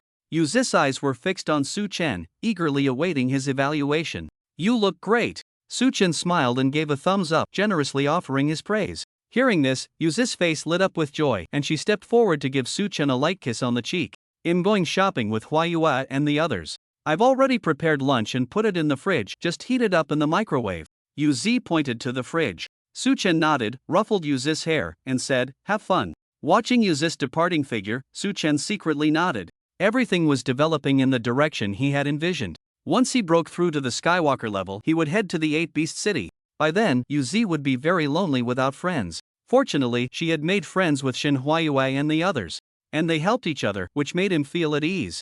Others were not like him, possessing such extraordinary talent and rapid leveling speed, which meant his cultivation journey would be very lonely. His original friends would only be pulled further away until he looked back and could no longer see them. So, it was better to start gradually distancing himself now, so that when he truly stepped into the starry sky, they wouldn't be so heartbroken. With this thought, Su-Chen sighed deeply, as if he had already foreseen the loneliness of having no one by his side in the future. Yuzi met up with Shin Huayue and the others, and the 4 of them went shopping, eating, and watching movies together. The 3 were very curious about Yuzi's experiences, and she didn't hide anything, telling them why she wanted to be a maid.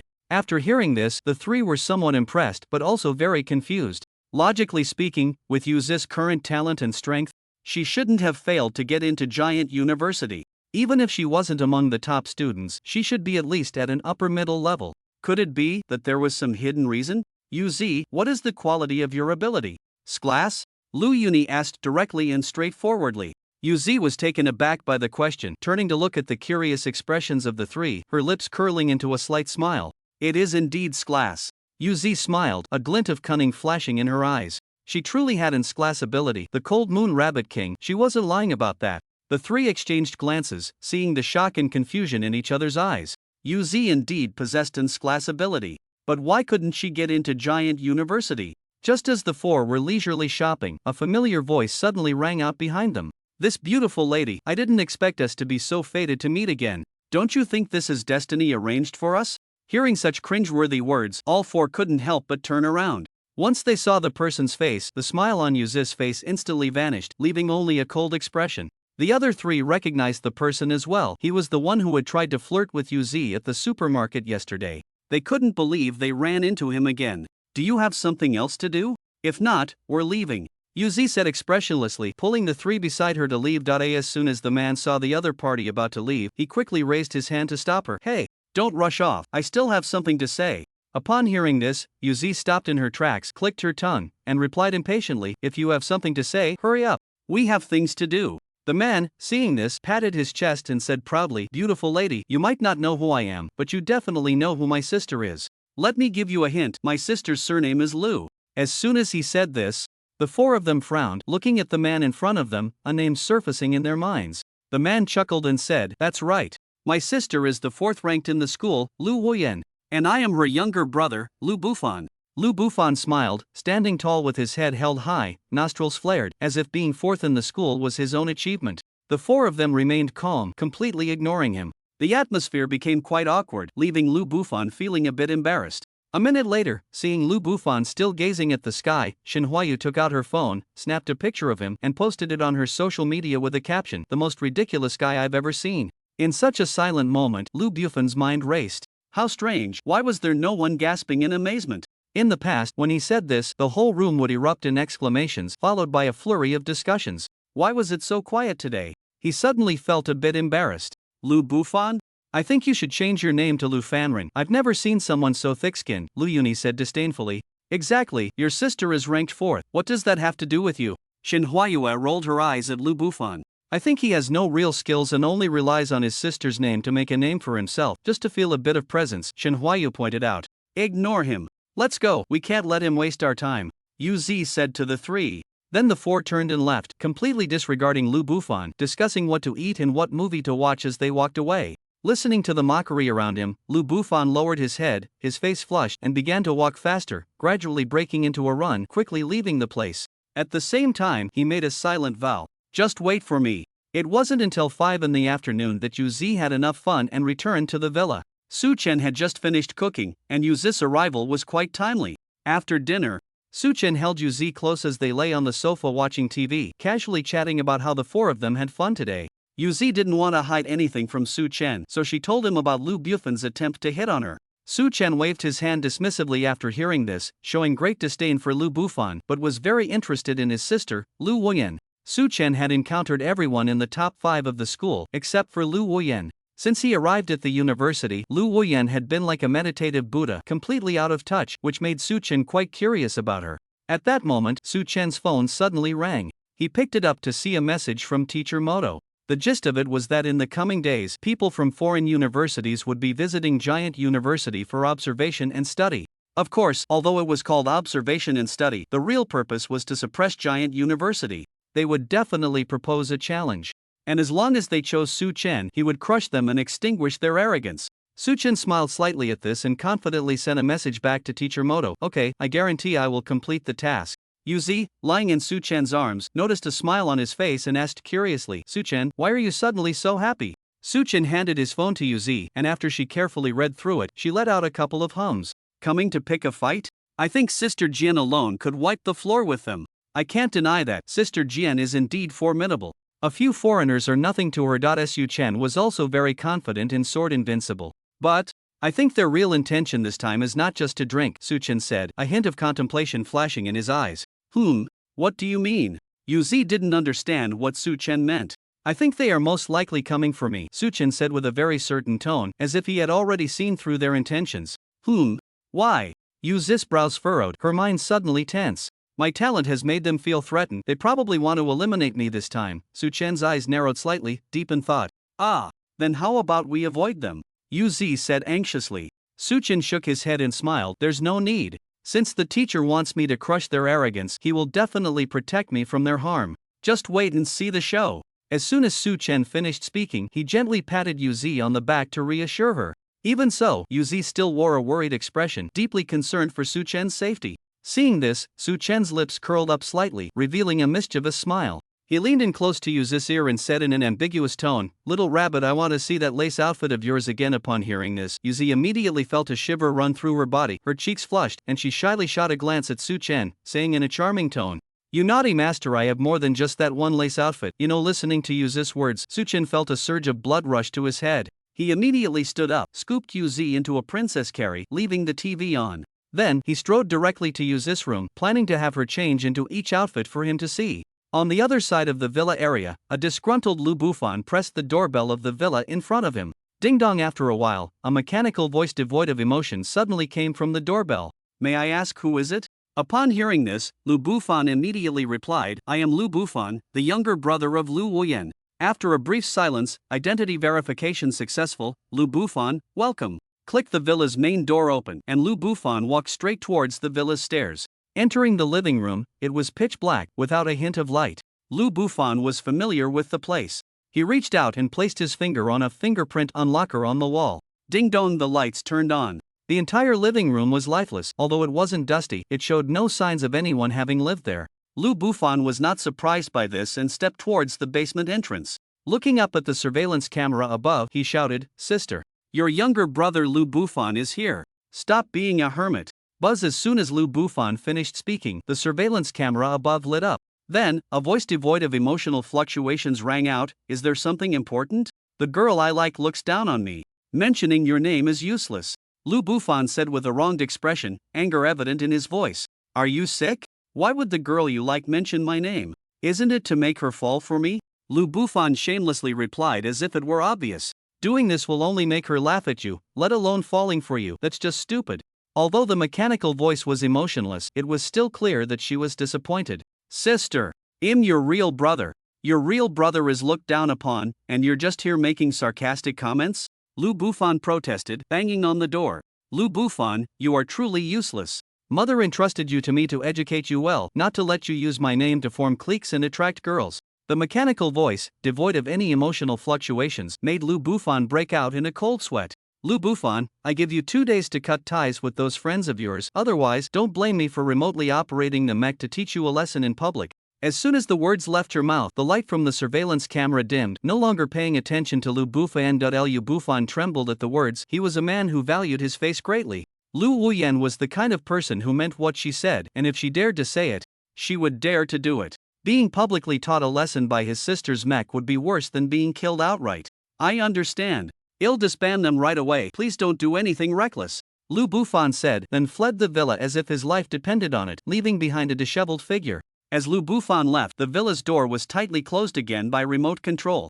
At this moment, the underground of the villa resembled a mechanical world.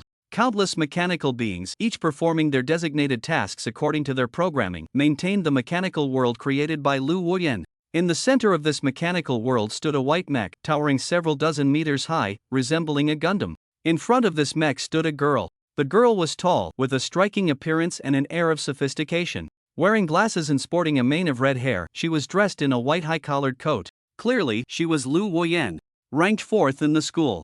Lu Wuyan looked at the mech before her, nodded slightly, and revealed a smile, clearly very satisfied with this mech. Behind Lu Wuyan were various mechs, roughly estimated to be over 100. Each mech had a different form and specialty. Some excelled in attack, others in defense, and some were logistics and repair mechs. Lu Wuyan turned back and smiled with satisfaction. These mechs were the source of her combat strength. Lu Wuyan turned around, looked at the white mech, and lightly leaped to its chest, where the mech's chest opened automatically. Lu Wuyan entered the mech's interior, looking around and feeling very pleased with her creation. She immediately activated her superpower, an SS-level ability, mechanical armament. As Lu Wuyan activated her ability, energy began to spread throughout the mech. In the next second, the mech gradually became transparent, ultimately transforming into a mass of energy that merged into Lu Wuyan's body. Lu Wuyan then slowly floated down from the air. This was the true power of her ability, mechanical armament. Whenever Lu Wuyan encountered a crisis, she could summon the mechs stored within her body, arm herself, and control the mechs to fight. So why was she rumored to be the most enduring person in the school? It was simply because Lu Wuyan could store an infinite number of mechs within her. When one mech was scrapped, she could replace it with another. As long as she had enough mechs, she could fight forever. Such a broken ability naturally had its drawbacks. The drawback was that the mechs stored within her could only be manufactured by Lu Wuyan herself, with no interference from others. Moreover, the process of creating mechs could not be interrupted for more than a day, otherwise, any unfinished mechs would be scrapped. This led to Lu Wuyan having to stay at home to create mechs in order to enhance her combat power, and she would stay cooped up for 10 days or half a month, unable to engage in any social activities. Over time, Lu Wuyan became something of a legend. Only her name was heard, but no one saw her. Slowly landing, Lu Wuyan took a deep breath, stretched, and stepped away from the area. Passing through the mechanical world, she climbed the stairs, pushed open the basement door, and entered the living room. At that moment, a mechanical voice suddenly rang out. "Welcome back, master. What would you like to eat?" Accompanying this voice, a robot indistinguishable from a human stood up from the corner of the room and walked over to Lu Wuyan. This fellow was a housekeeping robot created by Lu Wuyan. While she was in seclusion creating mechs, it was responsible for everything in the house, otherwise, the living room could not possibly remain this clean. Lu Wuyan pondered for a moment, took out a pen and a small notebook from her chest, and wrote quickly. After finishing, she handed it to the robot for recognition. Once the robot completed the recognition, it returned the notebook to Lu Wuyan. Order received: a supersized portion of boiled pork slices, a large bowl of egg fried rice, and a big bottle of chilled cola. Preparing it for you right away. After the robot finished speaking, it walked into the kitchen to start preparing food for Lu Wuyan. Taking advantage of the robot's cooking time, Lu Wuyan went upstairs to take a shower, then changed into a very loose and relaxed outfit. As she walked, it made a duong duong duong sound. When she came downstairs, the housekeeping robot had already prepared all the food and set it on the table. There was a huge portion of boiled meat slices in a large iron basin, a full basin of fried rice, and a big bottle of cola. Looking at the food in front of her, Lu Wuyan's eyes sparkled as she picked up a spoon that was bigger than her face and started digging in. She lost track of time. Burp. With a satisfied burp, Lu Wuyan finally felt full.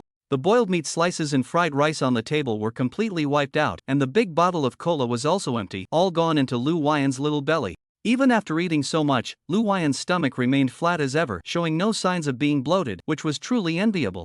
At this moment, in the high-rise dormitory area, Shin Huayu, and Lu Yuni were sitting around a table, their expressions sharp, lost in thought. "Huayu, are you serious?"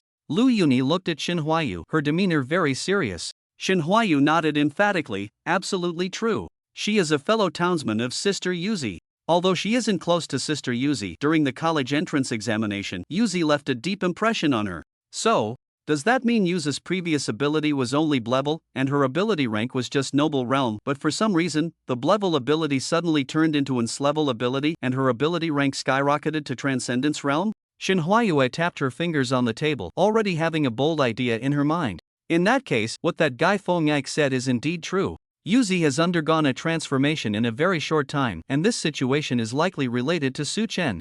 Lu Yuni's gaze drifted, gripping the sword at her waist, somewhat incredulous. "But, Sister Yuzi and brother Su Chen haven't known each other for long. Why would brother Su Chen do this, or rather, why not choose the three of us?" Shin Huayu bit her lip, feeling a bit unwilling. What Shin Huayu said happened to be what Shin Huayu and Lu Yuni wanted to ask as well. They also wanted to pose this question but didn't dare to say it directly.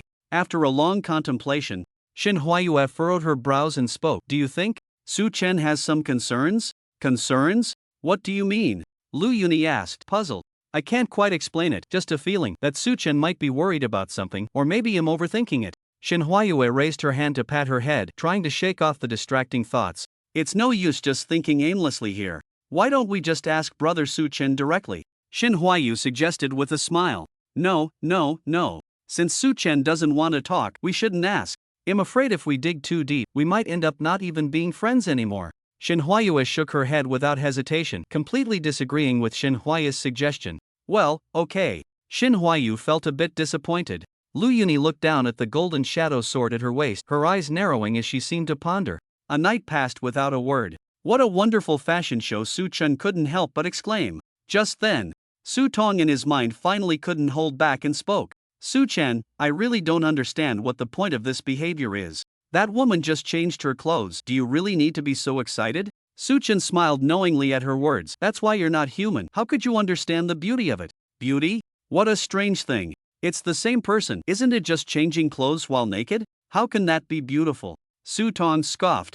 Seeing this, Su Chen shook his head helplessly, no longer arguing with Su Tong. After all, they belonged to different races, and their XP was naturally different. He got out of bed and went downstairs. Su-chen looked at the phone on the living room table. The screen still lit up, as if there were a few messages. He picked up his phone and saw a message from teacher Moto, asking him to come to the principal's office after breakfast. Su-chen immediately washed up and started making breakfast. After he finished eating, Yuzi had just put on her clothes and came downstairs, rubbing her eyes. Seeing Su-chen, Yuzi ran up and hugged his neck, giving him a light kiss on the cheek. Su-chen smiled slightly and patted Yuzi's head. "Little rabbit, the teacher has something to call me for. He'll be leaving first. Your breakfast is in the microwave, just take it out and eat." Upon hearing this, Yuzi obediently nodded. Okay. Su-chen arrived at the principal's office and met teacher Moto. Moto got straight to the point and handed Su-chen a document. After receiving it with both hands, Su-chen began to read it carefully. Moto looked at Su-chen and said, "The foreigners visiting the school this time are from the Kanjian Kingdom, a total of 6 people. Ethan Cole, Extraordinary Ability Level, Transcendent Realm, SS Level Ability, Storm Knight. Benjamin Hayes, Extraordinary Ability Level, Transcendent Realm, SS Level Ability, Necromancer. Willow Grace, Extraordinary Ability Level, Transcendent Realm, SS Level Ability, Fallen Angel." The other 3 are family guardians of these 3, with no specific information. These 3 are considered top geniuses of the Kanjian Kingdom. You should know the purpose of their visit, right, Xiao Luo? Moto looked at Su-chen, expecting his answer. "Of course I know. They didn't go to Chishin University or Bingyan University, but insisted on coming to Titan University. They are probably here for me," Su-chen analyzed calmly. "Ha ha, I knew it. Their little tricks definitely can't fool you," Moto said with a broad smile, very pleased with Su-chen's response. "However, in my opinion, these 3 are just a bunch of chickens and dogs, posing no threat to me at all." Su-chen flipped through the materials in his hand, a hint of disdain appearing in his eyes. "Xiao Luo, you must not underestimate them. Underestimating the enemy is a major taboo before battle," Moto said sternly. Su-chen was taken aback by this and quickly put away his disdain. Nodding seriously. "What the teacher said is right. After all, they are also rare geniuses in the world. I really shouldn't underestimate them. I will definitely take them seriously," Su-chen said earnestly. Moto was very satisfied with Su-chen's change in attitude. "Very good, it's important to have the right fighting attitude. You can go back now." Su-chen nodded and took his leave. Just as he arrived at the entrance of his villa, he ran into Jian Bubi. Jian Bubi saw Su-chen from a distance and immediately smiled, waving at him. "Xiao Luo." Su-chen quickly walked up to Jian Bubi and respectfully called out, "Sister Jian." Jian Bubi looked in the direction Su-chen came from and guessed, "Did you go to see the teacher?" Su-chen nodded, "Yeah." He then handed the document in his hand to Jian Bubi. Jian Bubi took the document, flipped through it, and nodded slightly. "I've heard a bit about these 3. They are considered decent geniuses from the Kanjian Kingdom. But that's about it." After speaking in a flat tone, Jian Bubi returned the document to Su-chen. Su-chen took the document back and chuckled, "Sister Jian, what level of strength do you currently have? Can you share it with your junior? 8th stage of the Tianqing realm." Jian Bubi had no intention of hiding her extraordinary ability level and directly informed Su-chen. Upon hearing this, Su-chen immediately gasped in surprise. This training speed is too outrageous. Fortunately, he has the demon fruit tree, otherwise he would never catch up to Jian Bubi's training speed in this lifetime. "That's amazing." Su-chen gave a thumbs up, generously praising her. Jian Bubi smiled slightly and waved her hand humbly, "It's okay." Suddenly, Jian Bubi inadvertently caught sight of a sneaky figure. The person was hiding behind a sign, secretly peeking at Su-chen. Seeing this, Jian Bubi couldn't help but frown, and upon a closer look, she felt the person looked somewhat familiar, that is. Su-chen noticed the situation and naturally knew what Jian Bubi had seen. He spoke up, "Sister Jian, there's no need to pay her any mind. That seems to be Feng Yike?" Jian Bubi squinted her eyes, uncertainly saying, "It is indeed her," Su-chen replied. "It looks like she's been tailing you," Jian Bubi said, glancing at the sneaky Feng Yike, voicing her suspicion. Upon hearing this, a bitter smile appeared on Su-chen's lips. He then informed Jian Bubi about his situation with Feng Yike. "Your teammates are 3 women.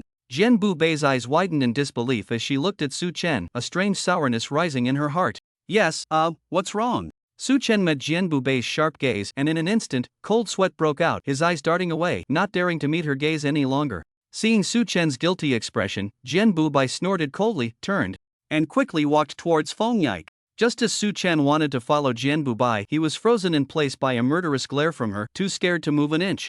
Jian Bubi strode directly towards Feng Yike, who, upon seeing Jian Bubi approaching, flashed a hint of panic and was about to turn and run. "Try to run, I dare you."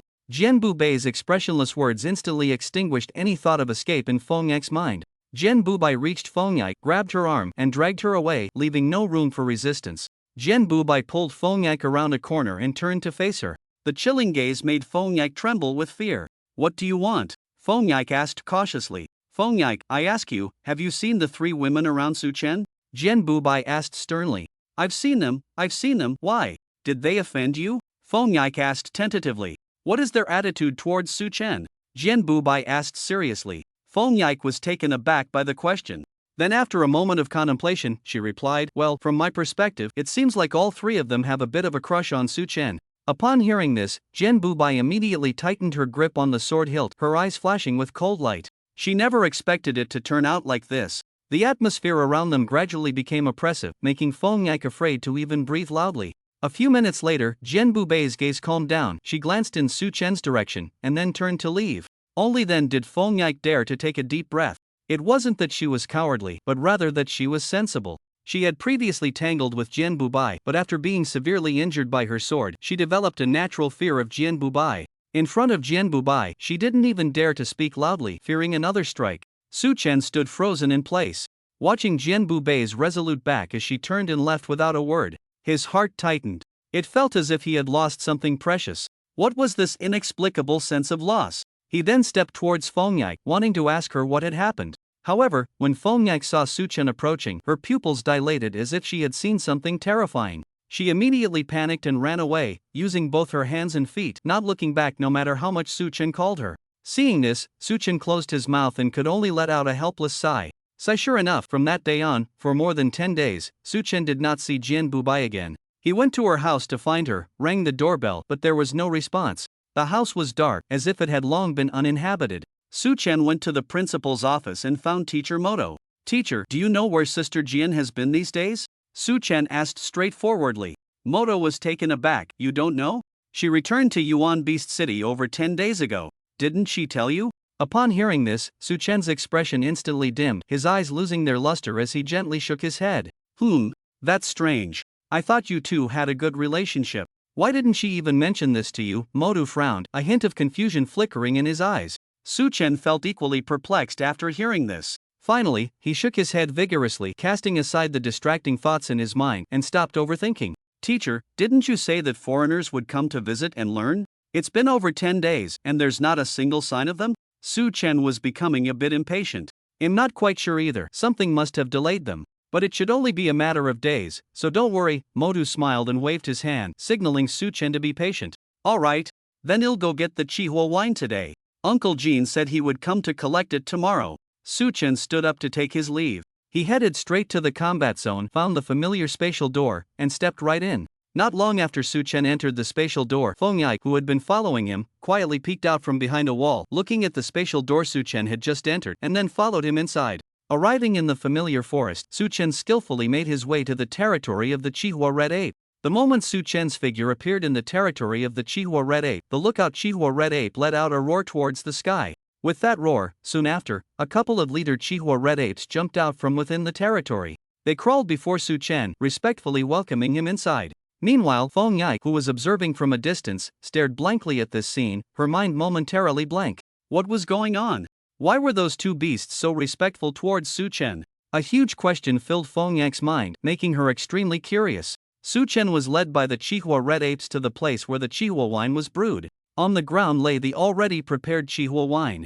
But when Su Chen looked closely, he found that these Chihua wines were far from the promised 20 barrels, there were only 10 barrels. This disregard for his words made Su Chen quite dissatisfied with the two Chihua Red Apes. One of the Chihua Red Apes noticed Su Chen's displeasure and quickly pointed at the Chihua wine on the ground, chattering away. "Su Ton, translate," Su Chen murmured.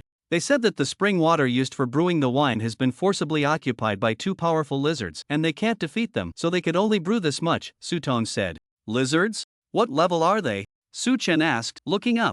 "Woo, both are level 6, Su Tong replied. Upon hearing they were both level 6, Su Chen felt a sense of relief. For him at the moment, as long as they weren't level 7, it would be manageable. "Take me there," Su Chen commanded, looking at one of the Chihua Red Apes. Upon hearing this, the Chihua Red Ape immediately took a step forward, leading Su Chen as they rushed in the direction of the spring. The spring was not far from there, and they arrived in just over 10 minutes. The Chihuahua red ape suddenly stopped in place, not daring to move forward any further, clearly very afraid of those two lizards. It raised its hand and pointed ahead, indicating that the two lizards were not far ahead. Su Chen nodded and then soared forward. Sure enough, it wasn't long before he saw two lizard beasts sitting on a hillside, sleeping. The one on the left was entirely dark green, while the one on the right was completely black. Both lizard beasts were about 50 meters long, with sharp fangs in their mouths and scales that shimmered with a metallic sheen.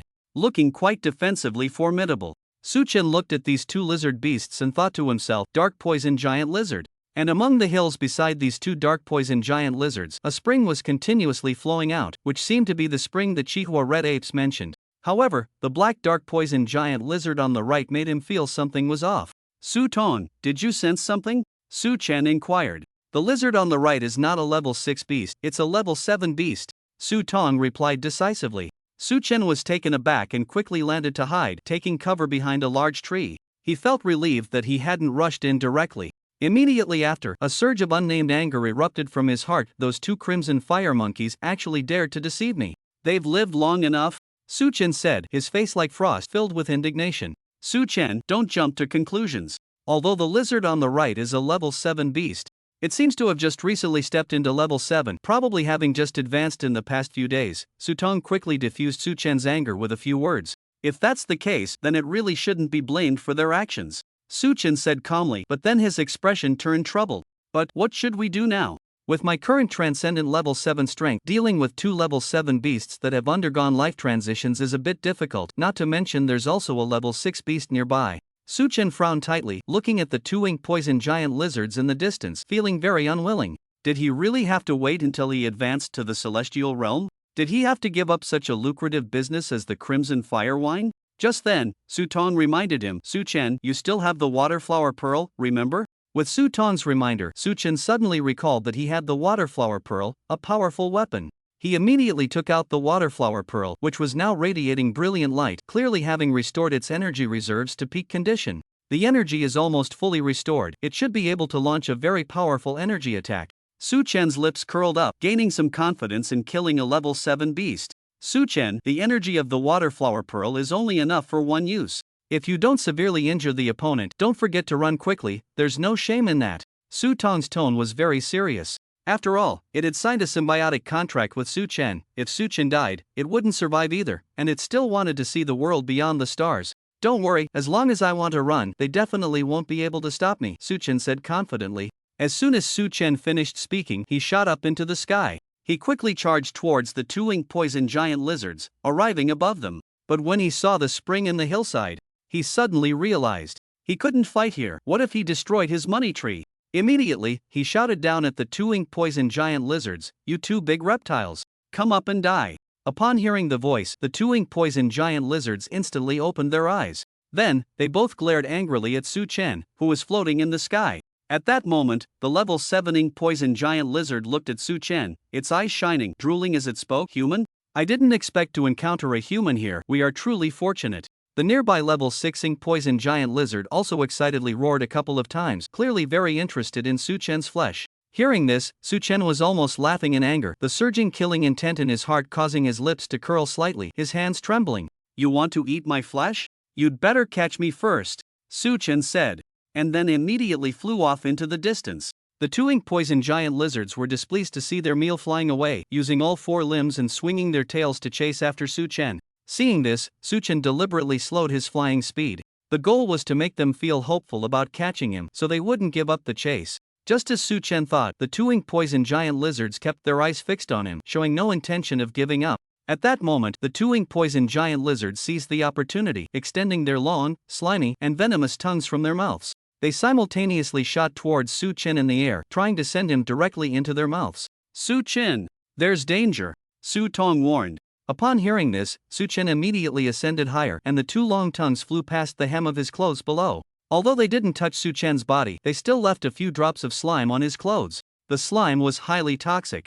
Within seconds, his clothes began to dissolve, creating several large holes. Seeing this scene, Su Chen's pupils constricted. Fortunately, Su Tong had warned him. He had indeed underestimated the toxicity of the ink poison giant lizard.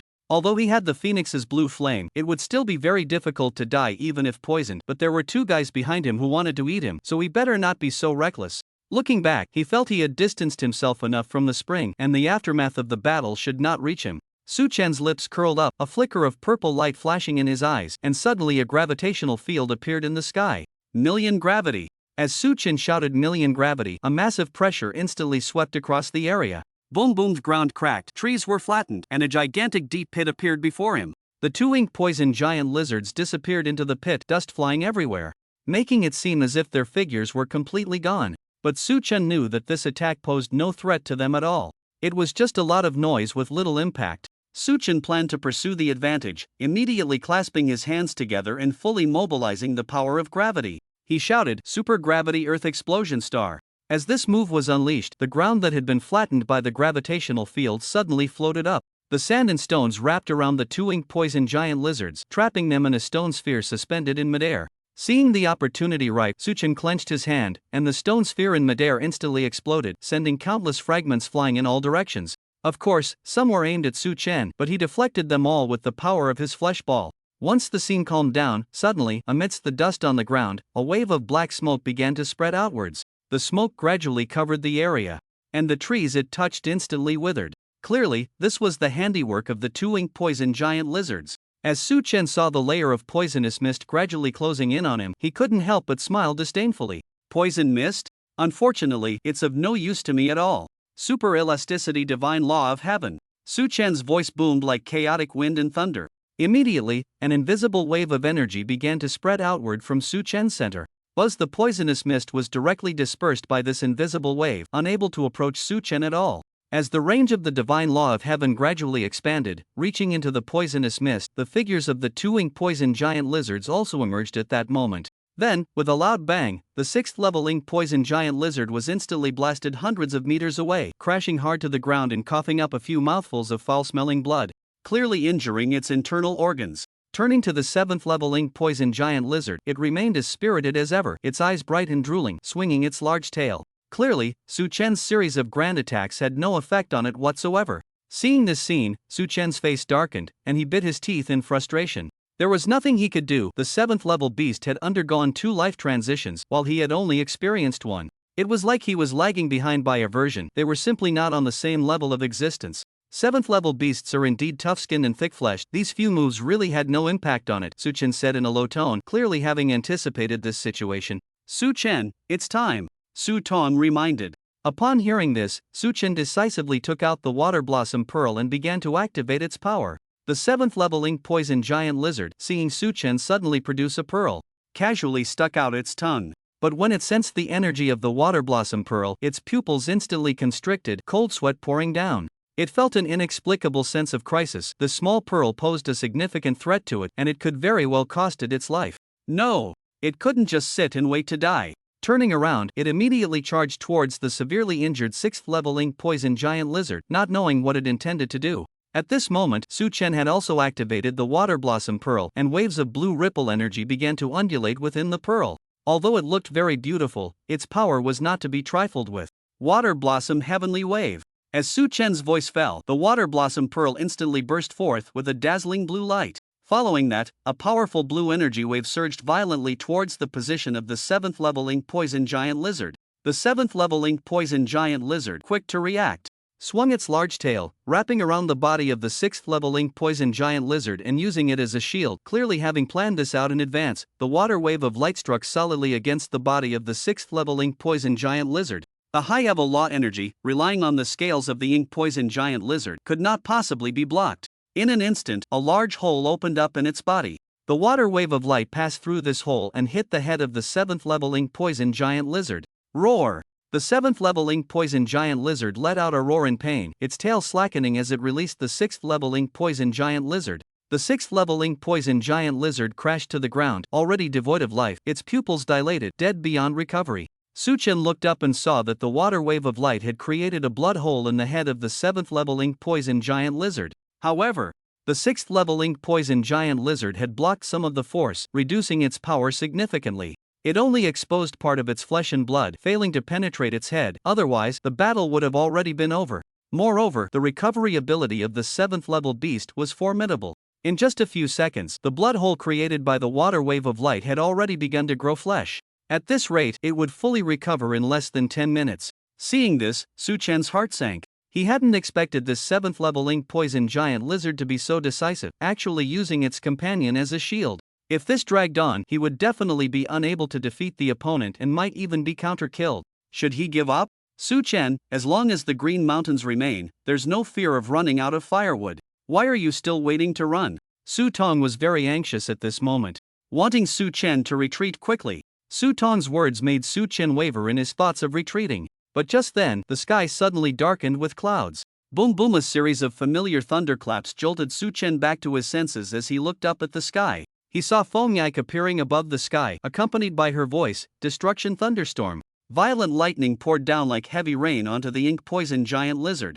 Boom boom boom! The lightning struck the ink-poison giant lizard. Although it didn't cause much damage, it still slowed the recovery speed of its wounds. There was no time to think about why Feng Yike was helping him. Su Chen's gaze hardened as he immediately put away the water wave pearl that had no energy left. He raised his hand to condense an ice spear and rushed towards the ink-poison giant lizard. Seeing Su Chen charging at it, the ink-poison giant lizard's eyes turned bright red. The scales on its body began to rise slowly, and then, like raindrops, they shot towards Su Chen. Whoosh whoosh whoosh! The dense scales flew like bullets, moving so fast that they were barely visible to the naked eye. Put! Su Chen was caught off guard and hit in the shoulder by a shard of scale, followed by a wave of intense pain. Without even looking, Su Chen knew he had been poisoned, but now was not the time to deal with his injuries. He raised his hand to release gravitational energy, controlling the poisonous scales shooting towards him in midair, preventing them from getting close. As he approached the ink-poison giant lizard, Su Chen raised the ice spear in his hand and threw it like a javelin towards the blood hole in the giant lizard's head. To increase the power of the ice spear, Su Chen also used elasticity to enhance its speed. Bang! The sharp ice spear shot forth with incredible speed, creating a loud sound that was the sound of a sonic boom. Put! The ice spear struck the blood hole in the ink-poison giant lizard's head, and foul-smelling poisonous blood gushed out immediately. Roar! The intense pain made the ink-poison giant lizard's pupils dilate, letting out a miserable cry. But unfortunately, even so, the ink-poison giant lizard still retained its ability to move. It seemed that the ice spear had not pierced the giant lizard's brain, it had only dealt a heavy blow. At this moment, Feng Yike in the sky saw this and immediately changed her strategy. Thunderbolt chains. As soon as Feng Yike's voice fell, chains made of lightning suddenly emerged from the thunderstorm. Then, the lightning chains rushed towards the ink-poison giant lizard, binding its limbs and tail, making it difficult for it to move. The ink-poison giant lizard, with a dent in its head, felt its body paralyzed, finding it hard to exert any strength. Seizing the opportunity, Su Chen condensed another ice spear and leaped into the air. He landed on the head of the ink-poison giant lizard and, with all his strength, stabbed down into the blood hole. He had a clear understanding that all his current attacks could not break through the defenses of the ink-poison giant lizard. Even with the shockwave power combined with the secret technique 9 Heavens, he felt he could not inflict effective damage on the level 7 ink-poison giant lizard. Therefore, he could only exert all his strength, using the blood hole shot out by the water flower sky wave to attack the brain of the ink-poison giant lizard, which was his only chance of victory. As Su Chen plunged the ice spear in his hand fiercely into the brain hole of the ink-poison giant lizard, it felt a sharp pain in its head and suddenly realized that one of its eyes seemed to have gone blind. It quickly extended its long tongue, trying to sweep Su Chen away. Such a rare opportunity Su Chen would not let slip easily, but the ice spear in his hand had already shattered into several pieces. With a determined gaze, his body radiated an extreme cold aura. And he murmured, "Ice Age." With a hiss, the frigid temperature erupted instantly from Su Chen as the center point. In the blink of an eye, the entire body of the ink-poison giant lizard was directly frozen, including the tongue it had extended, which turned into an ice block. Moreover, since lizards are ectothermic animals, their body temperature changes with the environment. The extreme cold made the ink-poison giant lizard feel a drowsy impulse, commonly known as hibernation. As drowsiness hit, the lizard found it hard to keep its eyes open. But it knew it absolutely could not sleep. If it did, it might die here. It immediately fought back with all its might, swinging its tail in an attempt to break free from the restraints of the lightning chains and to shatter the ice on its body. Su Chen looked up and saw Feng Yike's pale face. The lightning chains were beginning to strain and needed to finish the battle quickly. He raised his hand again to condense another ice spear and stabbed it into the brain hole of the ink-poison giant lizard. This time, Su Chen clearly felt a change in the feedback, the corners of his mouth slightly lifting in a smile. As this ice spear truly pierced into the brain of the ink-poisoned giant lizard, its eyes instantly dimmed, and it struggled to open its mouth wide but could not make a sound. Ultimately, it collapsed weakly to the ground, motionless, slowly losing its life force. Seeing this, Fongak's previously tense nerves instantly relaxed. Due to excessive physical exertion, her body uncontrollably fell from the air. Su Chen, seeing this, immediately leaped with all his strength, one hand supporting Fongak's waist, cradling her in his arms. He then landed steadily and set her down. Looking at the already unconscious Fongak, Su Chen sat down on the ground, panting heavily. He raised his hand to tear open the fabric at his shoulder, revealing that the flesh where the poisonous scales had pierced in had turned pitch black and emitted a foul odor. This dead lizard is really toxic. Su Chen grimaced in pain, raised his finger to release cold air, and froze the rotting flesh to limit the spread of the toxin. He then took out a small knife he carried with him and began to perform surgery on his shoulder. Crack, 3 quick cuts, and he dug out the poisonous scale embedded in his shoulder, tossing it aside, followed by cutting off the rotting flesh, which he also discarded. Looking at the shoulder that was now exposed to the bone, Su Chen's expression remained unchanged. Suddenly, the wound on his shoulder ignited with the blue flame of the immortal phoenix. In just a few seconds, the flesh regrew, leaving no trace. Seeing this, Su Chen nodded in satisfaction and then put his clothes back on. Looking at the still unconscious Fongyak, Su Chen stood up, planning to dig out the crystal cores of the two exotic beasts first. One was a level 6 crystal core, and the other was a level 7 crystal core. This was no small gain. Just as Su Chen was busy digging for the crystal cores, Fongyak groggily woke up. Looking at the azure sky, she momentarily lost her bearings. Until Su Chen suddenly entered her line of sight, Fongyak jolted awake, a flash of inexplicable fear crossing her eyes, and she hurriedly tried to get up and run. However, Su Chen suddenly used a dragon claw hand to firmly grasp the back of her neck. The contact with Su Chen's body made Fongyak tremble all over. Then, for some unknown reason, tears streamed down her face, causing her to sob uncontrollably, murmuring something. As Su Chen looked at Fongyak, whose shoulders were trembling and crying uncontrollably, feeling quite puzzled. From the first time he met Fongyak, she had given him the impression of being tough and unruly, a person who was completely unreasonable. But the Fongyak he encountered today seemed like a completely different person. She hadn't done anything to him, so why was she suddenly crying? He lowered his head, leaned slightly closer to her, wanting to hear what she was mumbling about. "Wowo, don't hit me, Dad, I was wrong, don't hit me, Wowo," Fongyak was mumbling, tears streaming down her face, her hands trembling. Hearing what Fongyak was saying, Su Chen's hands trembled, and he let out a deep sigh. It seemed that his slap had completely awakened the psychological shadow in Fongyak's heart, and she actually mistook him for her dad. No wonder she had turned into a stalker and ran away as soon as she saw him approach. So, it seemed that Fongyak had become like this, and he bore an undeniable responsibility. He released his grip on her neck and placed his hand on her hair, gently comforting her. "I won't hit you again. I promise," Su Chen said softly with a smile. Fongyak was taken aback by his words, and her sobs lessened significantly. Under Su Chen's gentle reassurance, she gradually relaxed, no longer sobbing or trembling. Just as Su Chen was about to raise his hand to get up, Fongyak grabbed his hand. Su Chen looked down and saw that Fongyak was keeping her head down, not daring to look at him, her hands tightly gripping his, clearly reluctant to let him leave. Seeing this, Su Chen sighed helplessly and sat down on the ground, planning to continue comforting her. Unexpectedly, Fongyak was very pushy. As soon as Su Chen sat cross-legged, she immediately leaned forward and lay directly on his lap. Her head nestled in, her hands resting on her chest, her legs bent, looking like a well-behaved little cat curled up on Su Chen's legs. Su Chen was somewhat at a loss at this sight but did not stop her, allowing Fongyak to lie as she pleased. After a few minutes, seeing that Fongyak had no intention of getting up, he placed his hand on her head and began to gently stroke her, just like petting a kitten. Feeling Su Chen's gentle touch, Fongyak's tense body gradually relaxed, and before long, even breathing sounds could be heard. Su Chen's face stiffened at the sound, and he looked down to find that Fongyak had indeed fallen asleep. But it seemed she encountered something good in her dreams, as the corners of her mouth lifted, and a happy smile lingered on her face. Seeing this scene, Su Chen shook his head and sighed with a twinge of heartache.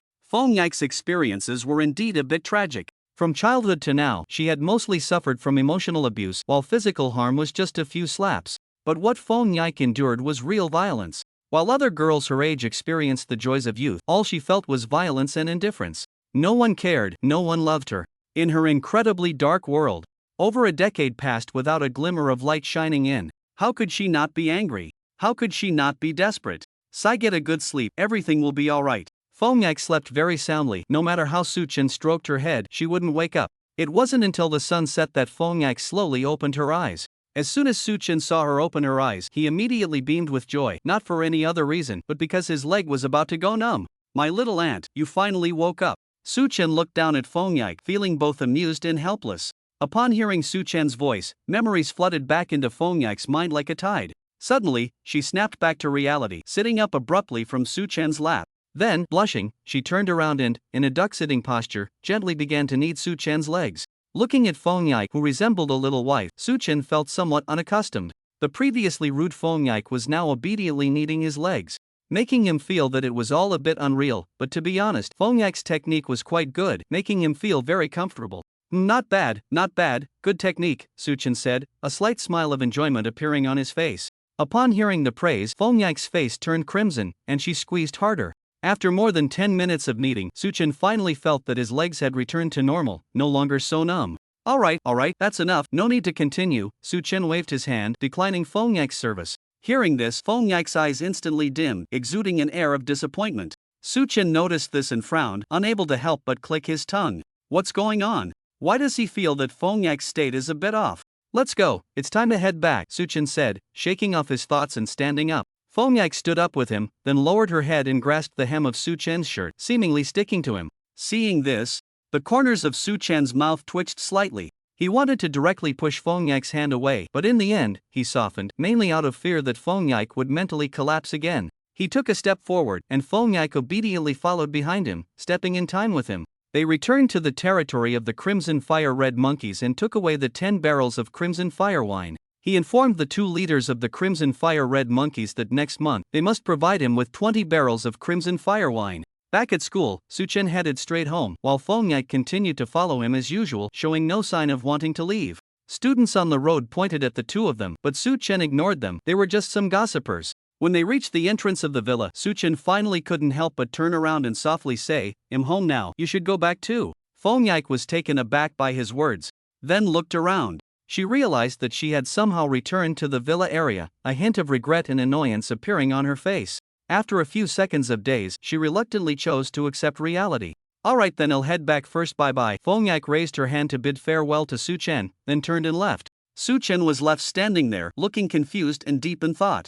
The first few words Fengyik said were very clear, but the 2 crucial words after bye-bye, Suchen didn't catch. Did she say Suchen? It should be Suchen, as he had no other titles. But if it was Suchen, why didn't Fengyik let him hear it clearly? Suchen furrowed his brows, watching Fengyik's slowly departing figure, feeling very strange, but unable to pinpoint what was odd about it. He sighed and shook his head. If he couldn't figure it out, then he wouldn't dwell on it, it shouldn't be a big problem. Back at her own home, Fengyik pushed open the villa door. She walked straight towards the villa building and calmly opened the door. Strangely, as Fengyik opened the door, a sudden rustling sound filled the living room. It sounded like many sheets of paper being blown by the wind. Fengyik was unfazed by this, stepping into the dark living room and reaching out to turn on the wall light. As the living room light turned on, the overall appearance of the living room was revealed. The walls of the living room were covered with red talismans filled with strange symbols. Moreover, it wasn't just the walls that had talismans. On the TV, the table, the sofa, the benches, and even the stairs, there were talismans everywhere. The talismans extended up the stairs, suggesting that the upstairs was also covered with these talismans. And without exception, each talisman had one word written in the center: suppress. Such eerie talismans, illuminated by the living room light, dyed the entire room a blood-red hue. The living room should have been a very warm place, but this one exuded a sinister aura no matter how you looked at it. Fengyik's expression was calm and unperturbed, clearly accustomed to it. She closed the door, walked lightly to the dining table, sat down on a chair, and poured herself a glass of water from the kettle. Of Fengyik drank water, her gaze fixed on the talisman paper on the kettle. Suddenly, she reached out, ripped the talisman off, crumpled it into a ball, and tossed it into the trash can. I will no longer be afraid of your revenge. Fengyik's eyes were resolute, her tone calm, as if she had completely let go of something. She then gulped down the remaining water in her cup, rolled up her sleeves, and walked to the wall. She began tearing down the talisman papers one by one, tossing them directly into the trash can. As each talisman was ripped away, a smile finally appeared on Fengyik's face. After more than an hour of busy work, all the talisman papers were finally cleared away. The trash can was stuffed to the brim. Fengyik panted heavily, feeling relaxed as she lay on the floor. The entire living room, illuminated by warm yellow light, seemed to be completely renewed. The strange and oppressive atmosphere was gone, replaced by warmth and tranquility. Feng Yike lay freely on the floor, her eyes gazing at the ceiling. Suddenly, she raised her right hand, pointed her index finger at the ceiling, and declared, "I tell you, don't come to disturb me in my dreams again.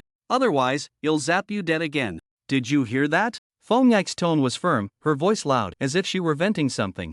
After her outburst, Feng Yike sat up, lowered her head, and sniffed the scent on her clothes. A comforting aroma instantly intoxicated her.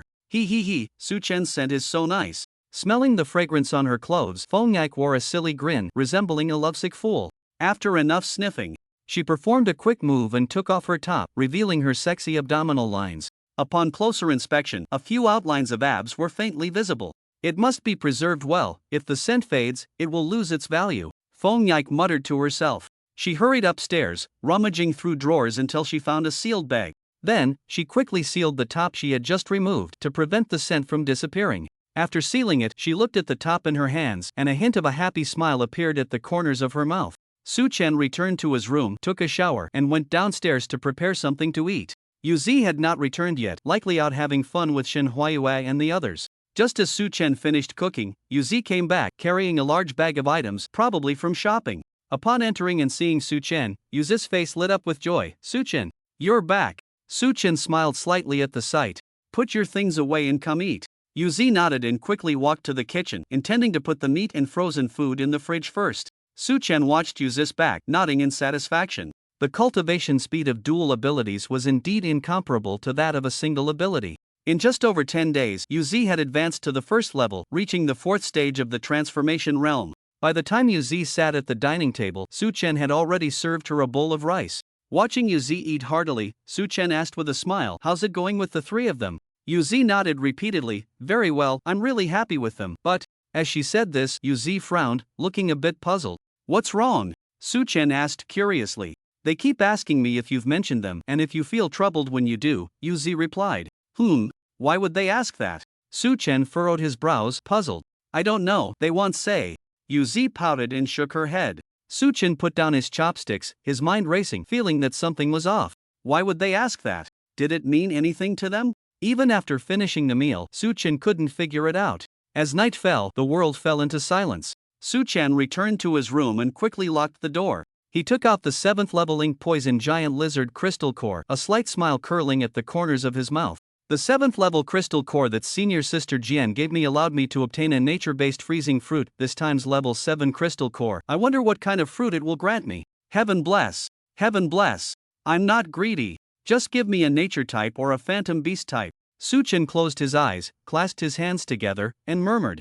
After finishing his prayer, Su Chen summoned the devil fruit tree and unhesitatingly sacrificed the level 7 crystal core to it. In an instant, the level 7 crystal core vanished. Suddenly, the devil fruit tree began to emit a strange glow, as if it was about to give him something big. Seeing this, Su Chen was overwhelmed with excitement, his mouth curling up like a dragon king. "It's coming! It's coming! It's coming!" Su Chen's pupils dilated, his heart racing, muttering to himself. When the glow of the devil fruit tree faded, a fiery red fruit appeared right before Su Chen's eyes. "This is the flame fruit!" Su Chen exclaimed in astonishment. The devil fruit he obtained was the flame fruit. In the One Piece anime, Sabo's devil fruit.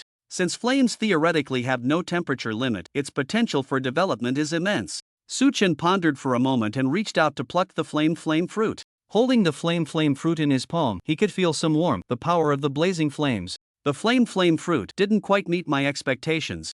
I thought it would be some phantom beast type. Su Chen frowned, clicking his tongue, feeling a bit greedy. But at least it's a nature type fruit, can't let it go to waste. He then took a few bites of the flame fruit. In just a few seconds, the searing flames quickly took over Su Chen's body. He raised his right hand, which instantly transformed into a mass of flames, and then raised his left hand, which immediately turned into a block of ice radiating extreme cold. Ice and fire, two extreme powers converging in one body, how wonderful! Su Chen said, entranced. After the moment of ecstasy, Su Chen looked at the flames in his hand and suddenly fell into deep thought. It must be said that the power of flames is very compatible with Shen Huayu's tornado ability.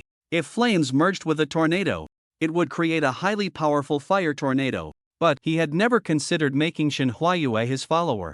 He just felt that Shen Huayue and the others were his friends. Turning friends into followers gave him a bit of a psychological burden. Moreover, even if he asked, Shen Huayue might not agree, and that would be quite awkward. He might end up losing friends altogether. Sigh, this is really troublesome, Su-chen sighed, his face full of worry. The next day, Su-chen woke up and, upon entering the living room, discovered someone lying on the sofa. Judging by the small feet sticking out, this person was definitely not Yuzi. He had seen and touched Yuzi's small feet countless times, which were deeply etched in his mind, impossible to forget. Stepping forward, he approached the sofa and leaned in to take a look. Fong Yike? At that moment, Fong Yike was lying on the sofa with messy hair, wearing a loose blue sweater on top and white denim shorts on the bottom. She was sprawled out, completely unguarded, sleeping soundly. Su-chen furrowed his brows, looking at the sleeping Fong Yike, feeling utterly confused. How did she end up here so early? Just then, Yuzi, who had been busy in the kitchen, came out. Seeing this, Su-chen quickly waved his hand, signaling Yuzi to come over. When Yuzi reached him, he hurriedly asked, "How did she end up here?"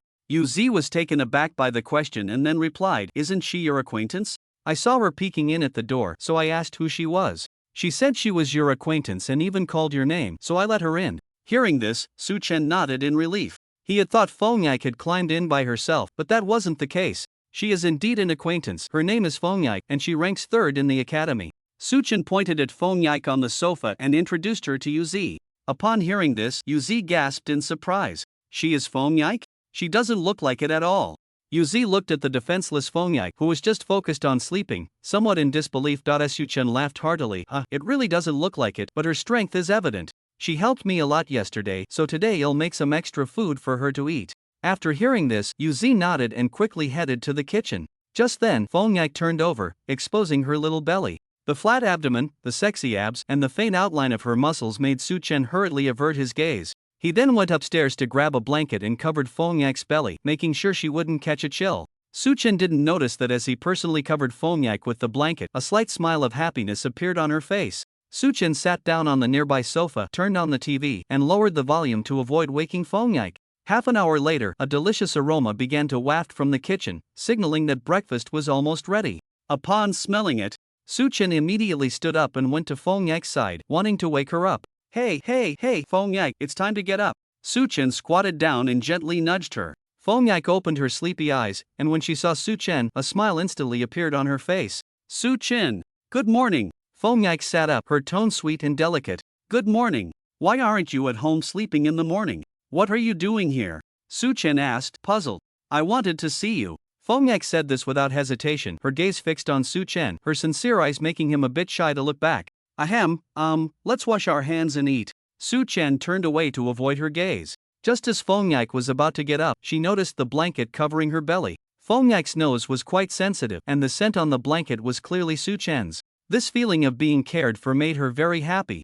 At the same time, she had other thoughts about the blanket, wanting to claim it as her own. "Su-chen, can I take this blanket with me?" Fong Yike looked up at Su-chen with longing eyes. Su-chen, who had turned away, was a bit confused. Surely Fong Yike didn't lack a blanket. Just as he was about to turn around to ask her, he saw the desire in her eyes and immediately softened. It was just a blanket. If she wanted it, he could give it to her. After all, he didn't lack this one. "If you need it, then take it," Su-chen said softly. Upon hearing this, Fong Yike was overjoyed, excitedly getting up to hug Su-chen and even giving him a kiss on the cheek. Then she turned and walked straight to the bathroom, leaving no time for Su-chen to react. Touching the dampness on his cheek, Su-chen was a bit dumbfounded. This kiss held no ulterior motives, he only felt pure gratitude. After the three of them had breakfast, Su-chen handed the 6th level crystal core he had obtained yesterday to Fong Yike, as she had contributed as well. Fong Yike accepted the 6th level crystal core, then picked up the blanket and left, her face beaming with a happy smile. Yuzi stood in the courtyard, watching Fong Yike's departing figure, feeling somewhat confused. She always felt that Fong Yike's feelings for Su-chen were a bit off. It didn't seem like a relationship between a man and a woman, but rather like that of an elder and a junior. However, she had no substantial evidence. Back in the living room, looking at Su-chen who had just sat back down on the sofa, she asked, "Su-chen, do you think there's something off about Fong Yike?" Su-chen was taken aback by her words, not understanding what Yuzi meant. "What do you mean by that? Don't you think Fong Yike has some strange feelings for you?" Yuzi's eyes were fixed on Su-chen, eagerly awaiting his response. "Strange feelings? I didn't notice anything." Su-chen shook his head and chuckled, thinking Yuzi was overthinking it. Seeing that Su-chen hadn't noticed, Yuzi felt a bit uncertain. Noticing Yuzi's confusion, Su-chen waved his hand for her to come over and told her about Fong Yike's story. After hearing it, Yuzi couldn't help but cover her mouth, tears welling up in her eyes, and then she clenched her fists and punched the pillow a few times. "Damn it, they deserve to die. They died beautifully. People like that should be struck down, Yuzi said through gritted teeth, tears glistening in her eyes. So, Fongyak must feel that I've treated her well and has developed some closeness to me, which is quite normal, Suchen said in a calm and assured tone. Hearing Suchen say this, Yuzi's confusion dissipated. At that moment, Suchen's phone rang. He took out his phone and saw that the caller was Jean Lang, and he immediately understood. After bidding farewell to Yuzi, he headed straight to the spatial gate leading to the human continent, Giant University.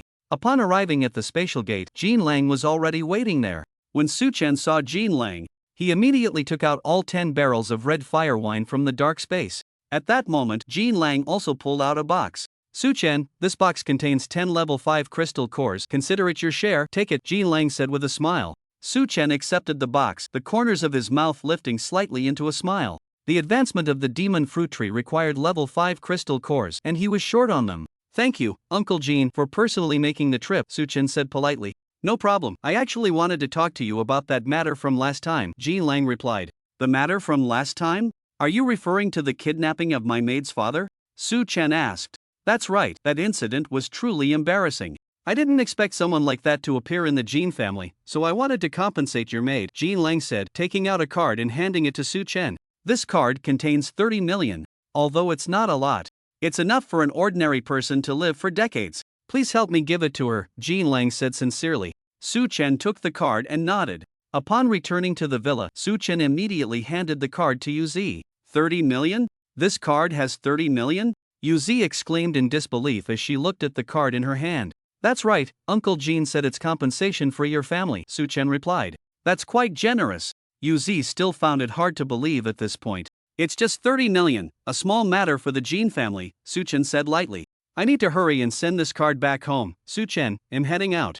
Yuzi quickly went upstairs to change and then left the house. Suchen returned to his room and carefully stored away the 10 level 5 crystal cores. To advance the level demon fruit tree to an A level, a total of 50 level 5 crystal cores were needed. He currently had over 20, still far from 50. This is tough. This is just the requirement for advancing to an A level demon fruit tree.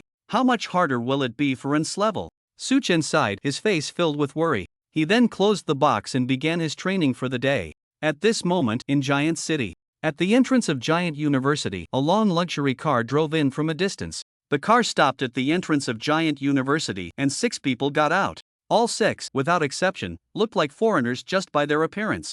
Among them were 2 men and 1 woman, relatively young, dressed in luxurious attire, with buttons on their tops embedded with gems, all of them quite handsome and beautiful. The 3 of them were curiously gazing at the towering outer wall of Giant University. The other 3 women appeared more mature. The woman in the middle had fair skin and a beautiful face, exuding a noble and elegant aura, with fluffy golden hair and wearing a golden long dress, clearly not an ordinary person. The other 2 women, dressed in identical white-made outfits, stood respectfully beside her, seemingly her servants. Clearly, these individuals were visiting Giant University. Is this the place? The woman in the middle suddenly said softly. Yes, Lady Muse Grace, this is Giant University, the stronghold on the human continent, one of the maids beside her replied. Giant University is so rude. How come there's not even one person here to welcome us? One man, who looked particularly stubborn, said indignantly. We didn't notify anyone in advance, so it's normal that no one is here to greet us, Ethan Cole. Don't be so impulsive like you are back in our country, Muse Grace said softly. Exactly. This isn't our Kanjian country. If you get into trouble, no one will clean up after you. Another man laughed. Benjamin Hayes. I see you want to get beaten up again, Ethan Cole said, glaring angrily. Just as it seemed the 2 were about to argue, the last girl turned to the 2 of them and said sharply, Enough, you 2. Upon hearing this, the 2 immediately fell silent, their gazes shifting to the side. This girl was clearly the one named Willow Grace. She shared the same surname as Muse Grace, indicating a mother-son relationship. Muse Grace looked at the servant beside her and said, Call Moto and tell him we have arrived. Yes, the servant replied, bowing. At that moment, Moto, who was resting in his office with tea, suddenly received a phone call. Taking out his phone and seeing who was calling, Moto was slightly taken aback. He immediately answered the call and got straight to the point. I didn't expect you to come in person. I'm just here for a visit and learning. Why can't I come? Muse Grace replied, her tone completely calm and indifferent.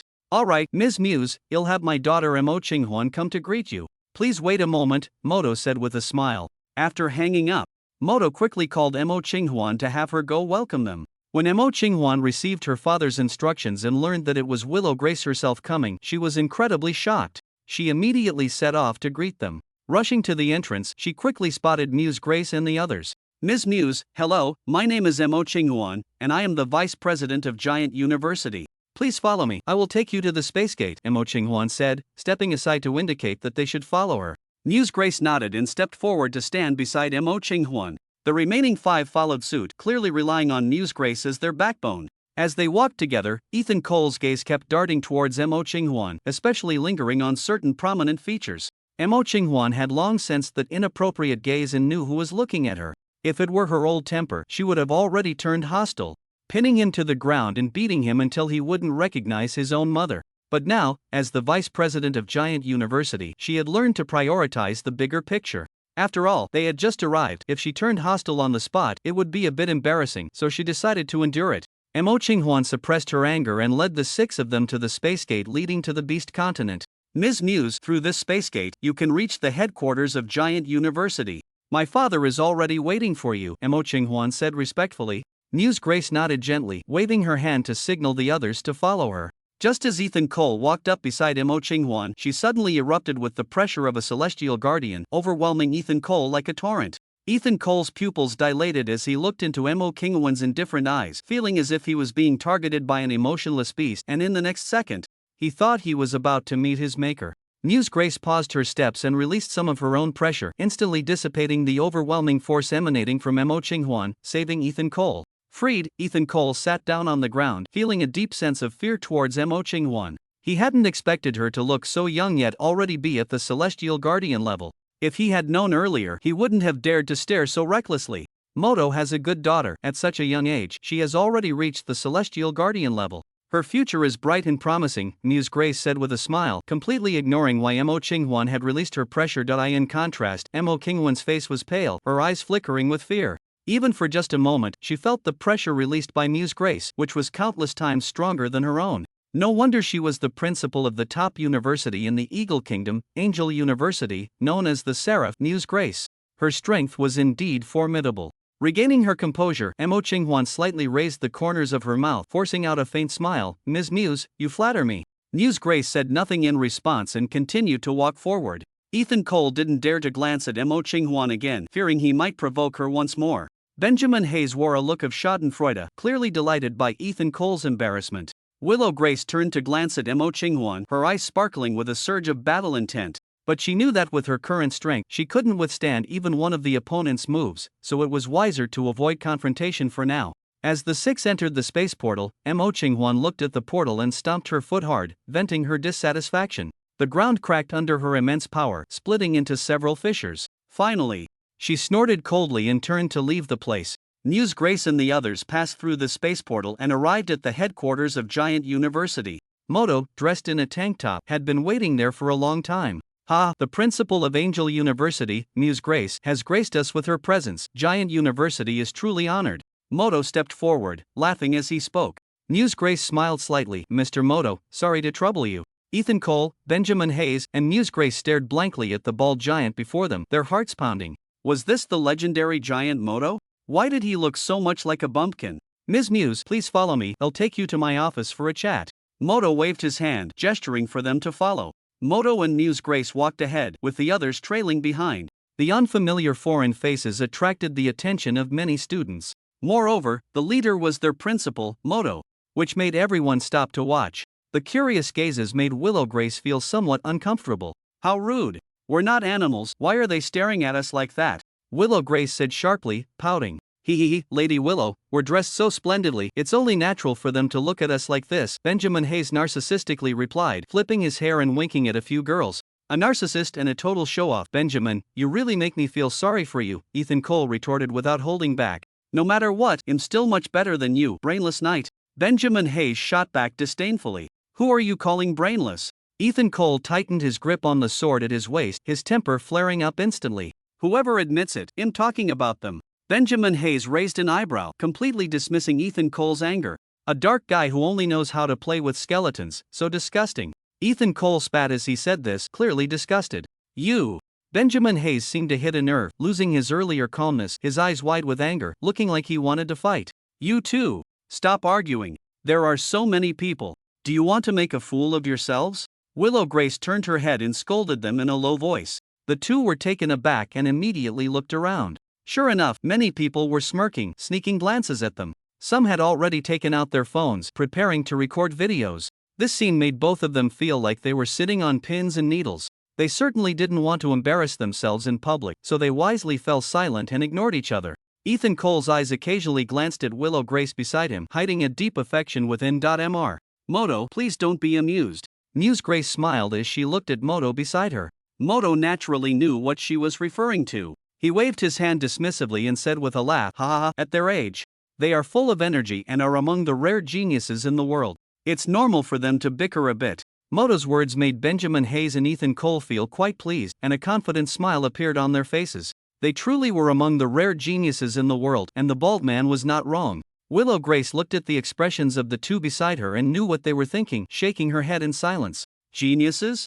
If those two are considered geniuses, then what should we call Mr. Moto's two disciples? Muse Grace asked. Well, they should be considered once-in-a-century prodigies. Moto replied with a hearty laugh, very confident in his words. As soon as Moto said this, Benjamin Hayes and Ethan Cole's smiles gradually faded, replaced by a smirk of disdain, clearly not believing Moto's words at all. Oh, then I must see Mr. Moto's two prodigious disciples, Muse Grace said, her curiosity piqued by Moto. Well, it's unfortunate that you came at a bad time. My eldest disciple is currently not on campus, only the second disciple is here, Moto said, spreading his hands in resignation. Oh, that's indeed a bit of a pity, Muse Grace said, sounding somewhat disappointed. Willow Grace, listening to Moto's words, was very curious about the second disciple he mentioned. If Moto referred to them as prodigies, they must be exceptional. Unbeknownst to them, Moto led the group to the bottom of the principal's building. Mova had already received the news and was waiting there, mainly to see what foreign geniuses looked like. As soon as he saw Moto approaching with the group, Mova immediately stepped forward. Dad, Mova called out. Moto nodded and turned to introduce Muse Grace, saying, Ms. Muse, this is my son, Mova. He then turned to Mova and introduced, Mova, this is the principal of Angel University, Muse Grace. You can call her Aunt Muse. Upon hearing this, Mova immediately bowed to Muse Grace, saying, Aunt Muse. Hello. Muse Grace lightly acknowledged him and then said, No wonder you are Mr. Moto's descendant. Your ability level is about to advance to Traveler. Your talent is indeed impressive. Moto laughed heartily, clearly pleased. Please, upstairs. They went upstairs and settled everyone in. Moto sent a message to Su Chen, asking him to come to the principal's office. At that moment, Su Chen was fully focused on his training when suddenly, a familiar ringtone sounded. Ding dong. Su Chen didn't need to look to know it was a message from Teacher Moto. He picked up his phone, and sure enough, it was a message from Teacher Moto, asking him to come to the principal's office because foreign visitors had arrived for a tour. Looking at the message, Su Chen narrowed his eyes, becoming thoughtful. A few minutes later, he immediately set off, got dressed, and headed towards the principal's building. In the principal's office. Ms. Muse, now that the small talk is over, let's discuss the real purpose of your visit, Moto said while sipping tea, suddenly asking. The purpose is to visit and learn. We have already made that very clear before, Muse Grace replied casually. Just to visit the school? Would you personally come for that? Don't play those useless games, Moto said confidently, having already guessed that Muse Grace had other motives for coming. It's just a visit, nothing else. Muse Grace insisted firmly that it was merely a school visit, with no other intentions. Seeing this, Moto shook his head and smiled. He thought to himself, let's see what tricks you can pull. Knock, knock, knock. A sudden knock on the door interrupted. Teacher, I'm here. As soon as Moto heard the voice, he knew it was Su Chen. Come in. Su Chen pushed the door open and walked in. As soon as he entered, all eyes turned to him at the same time. Willow Grace's pupils widened, her heart racing a bit. It was the first time she had seen such a handsome man. However, if it was just about looks, he wouldn't conquer her. The moment Ethan Cole saw Su Chen, he felt as if he were facing a formidable enemy. He turned to look at Willow Grace, who was already stunned beside him, and felt his heart shatter. Because in front of him, she had never shown such an expression. Benjamin Hayes, on the other hand, gritted his teeth a bit. He felt a deep resentment towards Su Chen's appearance. In this world, there should not exist a man so much more handsome than him. This man must completely disappear. Muse Grace saw Su Chen and a flash of amazement crossed her eyes, but she quickly concealed it, as if that moment of astonishment had never happened. As for the two maids behind Muse Grace, they were momentarily taken aback but quickly returned to normal. Su Chen approached his teacher, Moto, and looked at Mova, giving a slight nod. Mova nodded back at Su Chen, acknowledging each other. Ms. Muse, this is my second disciple, Su Chen. Moto introduced to Muse Grace. Xiao Luo, this is the president of Angel University, known as the Seraph, Muse Grace. Moto introduced Su Chen. Hello, Aunt Muse. Su Chen slightly bowed and greeted Muse Grace. No wonder he is the prodigious disciple Moto spoke of. Indeed, in every aspect, he is quite extraordinary, Muse Grace said, her eyes filled with appreciation. Aunt Muse, you flatter me, Su Chen replied humbly. Su Chen, Mova, you two take them around the campus for a casual tour, Moto instructed. Alright, you three, please follow us. Mova stood up and waved. Mova stepped out, and Su Chen followed him. Willow, Benjamin, and Ethan also followed suit. The five of them exited the president's building. Mova, with a friendly smile, turned to the three and asked, "Shall we take you to explore the commercial area first?" Upon hearing this, Ethan and Benjamin simultaneously looked at Willow, clearly indicating that with Muse Grace not present, Willow was in charge. Sure, lead the way. Willow nodded in response. The group walked together along the road in the business district. Mova smiled and enthusiastically introduced the various areas of the commercial district to the three. Willow was distracted, responding to Mova perfunctorily. Her gaze kept darting towards Su Chen, as if she were looking at a priceless treasure. Willow thought to herself, he's really good looking, even better than my brother. I want to make him a specimen and keep him in my room to look at every day. Su Chen felt a bit uneasy under Willow's unabashed gaze. He felt like a piece of fresh meat, while Willow was a hungry wolf. He quickened his pace, using the large Mova to block Willow's blatant stare. Benjamin, seeing this situation from behind, gradually smiled, revealing a mischievous grin. He leaned closer to Ethan and whispered, "Do you think Willow has taken a liking to that guy?" Upon hearing this, Ethan immediately tightened his grip on the sword at his waist. He looked at Su Chen as if he were staring at a dead man. However, he also knew that Benjamin was deliberately fanning the flames. Shut up. Willow has said she only likes peers who can defeat her. Moreover, she is from the Eagle Nation and a member of the noble Grace family. She wouldn't like an ordinary hucking person. Benjamin chuckled and continued, "Did you not see Willow's eyes? Do you think that's how someone looks at a stranger they just met?" Listening to Benjamin's words, Ethan's shoulders trembled, and he exhaled through his nostrils. He glared at Benjamin, "You dark guy who likes to play with skeletons, if you keep stirring the pot, don't blame me for being rude." Hearing this, Benjamin's expression stiffened, and his breath caught. Once again, he was poked at a sore spot, and with a cold snort, he ignored Ethan. He knew that his purpose had already been achieved. Ethan stared at Su Chen, calculating how to humiliate him, how to make Su Chen lose face in front of Wei Luo. Unbeknownst to them, the group arrived at a restaurant. Manhwa happened to feel a bit hungry. "Let's take a break here and fill our stomachs," Manhwa suggested. Wei Luo looked at the restaurant in front of her, feeling a bit curious about the food of the Huaqing kingdom. Sure, it's a good opportunity to try the food of Huaqing. The group entered the restaurant, booked a private room, and Manhwa carefully selected several dishes. While waiting for the food to be served, Ethan looked at Su Chen and suddenly asked, "Su Chen, what is your current strength?" 8th stage of the Transcendent Realm. Su Chen had nothing to hide. As soon as Su Chen said this, Ethan's mouth dropped open and he couldn't help but laugh out loud. Only the 8th stage of the Transcendent Realm? That's even worse than me. Is this the genius disciple that Principal Moto spoke of?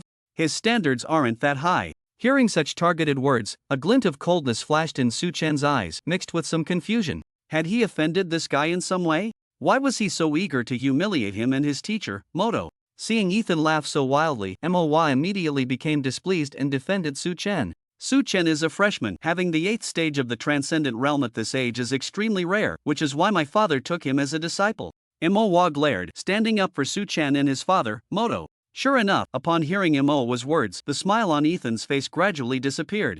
In its place was a look of utter astonishment, his eyes wide as he gazed at the calm Su Chen. A freshman? He was only a freshman? At this time in his freshman year, he was still lingering in the Transcendence Realm. Su Chen had already reached the 8th stage of the Transcendent Realm? Wei Luo, upon hearing this news, slightly opened her mouth in disbelief that Su Chen was only a freshman. At this stage, she seemed to only be in the Transcendence Realm. Su Chen had already reached the Transcendent Realm. However, when she recalled that even her mother, Muse Grace, referred to Su Chen as a genius, she immediately accepted this fact.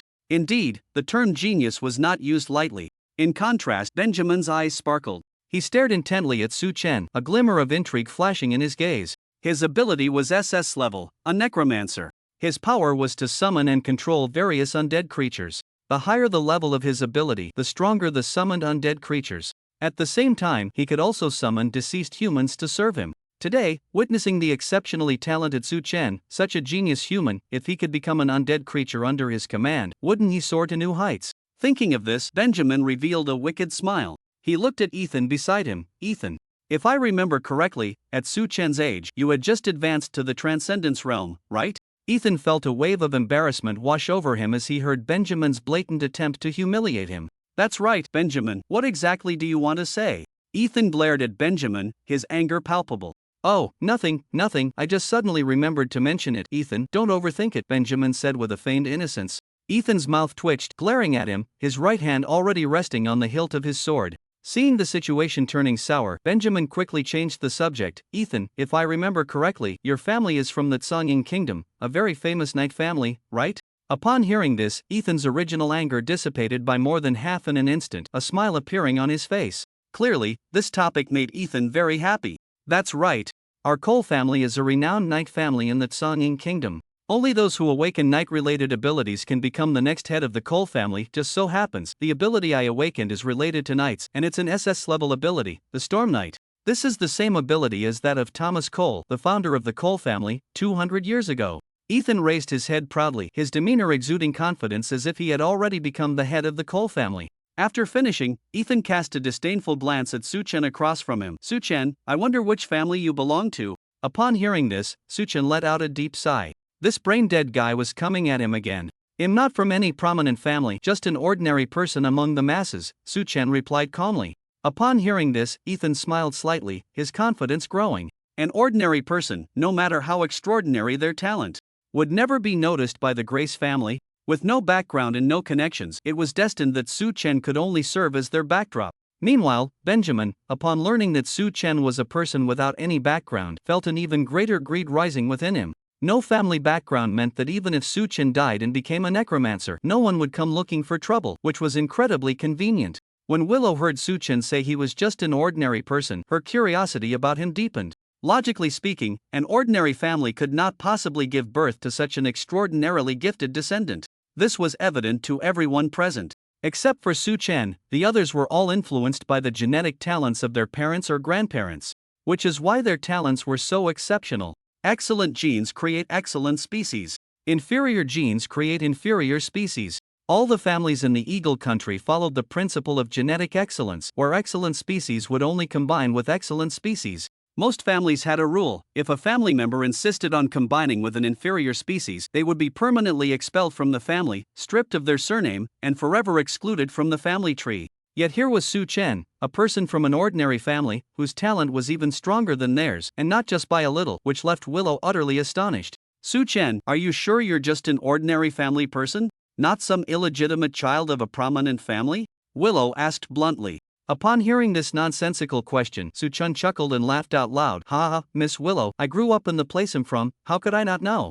Stop overthinking it. Hearing Su Chen say this made Willow feel a bit embarrassed. Had her brain short-circuited? How could she suddenly ask such a question? Sorry, I just thought your talent really doesn't seem like someone from an ordinary family, Willow said with a slight smile. Su Chen shrugged it off with a casual smile. Suddenly, his expression stiffened as he fell into deep thought. Speaking of which, he really didn't know where his mother was from.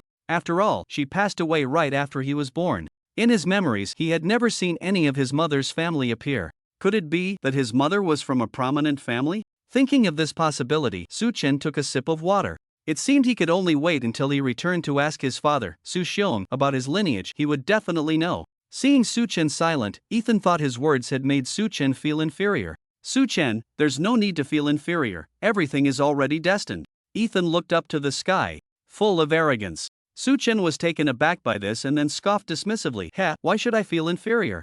Even though I don't have a prominent family behind me or any powerful ancestors, am I not still much stronger than you? Su Chen's words were so self-evident that everyone present was left stunned. They hadn't expected Su Chen to speak so bluntly to Ethan, although it was indeed true. Sure enough, the anger that had dissipated in Ethan reignited with Su Chen's words. What did you say? Ethan's gaze was fierce as he fixed his eyes on Su Chen, unable to comprehend where Su Chen found the courage to speak to him like that.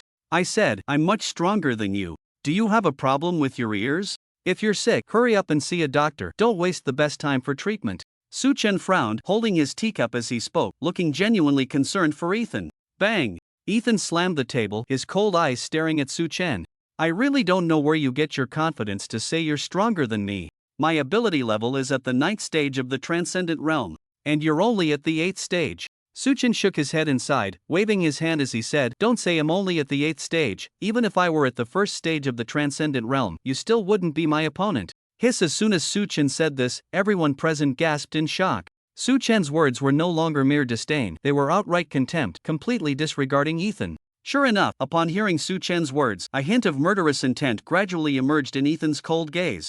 "Suchen, I admit you have exceptional talent, but aren't you a bit too confident?" Suchen set down his teacup, looking at the furious Ethan with an indifferent expression. "Ethan, you say you're from a knightly family and possess an SS-level ability, but in my eyes, those things are worth less than a 5th-level crystal core. And when I say I'm stronger than you, it's not that I'm overly confident, it's simply the truth. You need to learn to accept this reality." Suchen's indifferent gaze and words exuded an air of superiority that stirred an involuntary fighting spirit in Willow. Benjamin, on the other hand, wore a look of amusement, clearly enjoying the spectacle, a sly smile creeping onto his face. His goal had been achieved, and now it was up to Ethan to prove himself. In contrast, Ethan suddenly stood up, leaning forward with both hands on the dining table, looking down at Suchen as he spoke each word clearly. "In your eyes, my family is worth less than a 5th-level crystal core?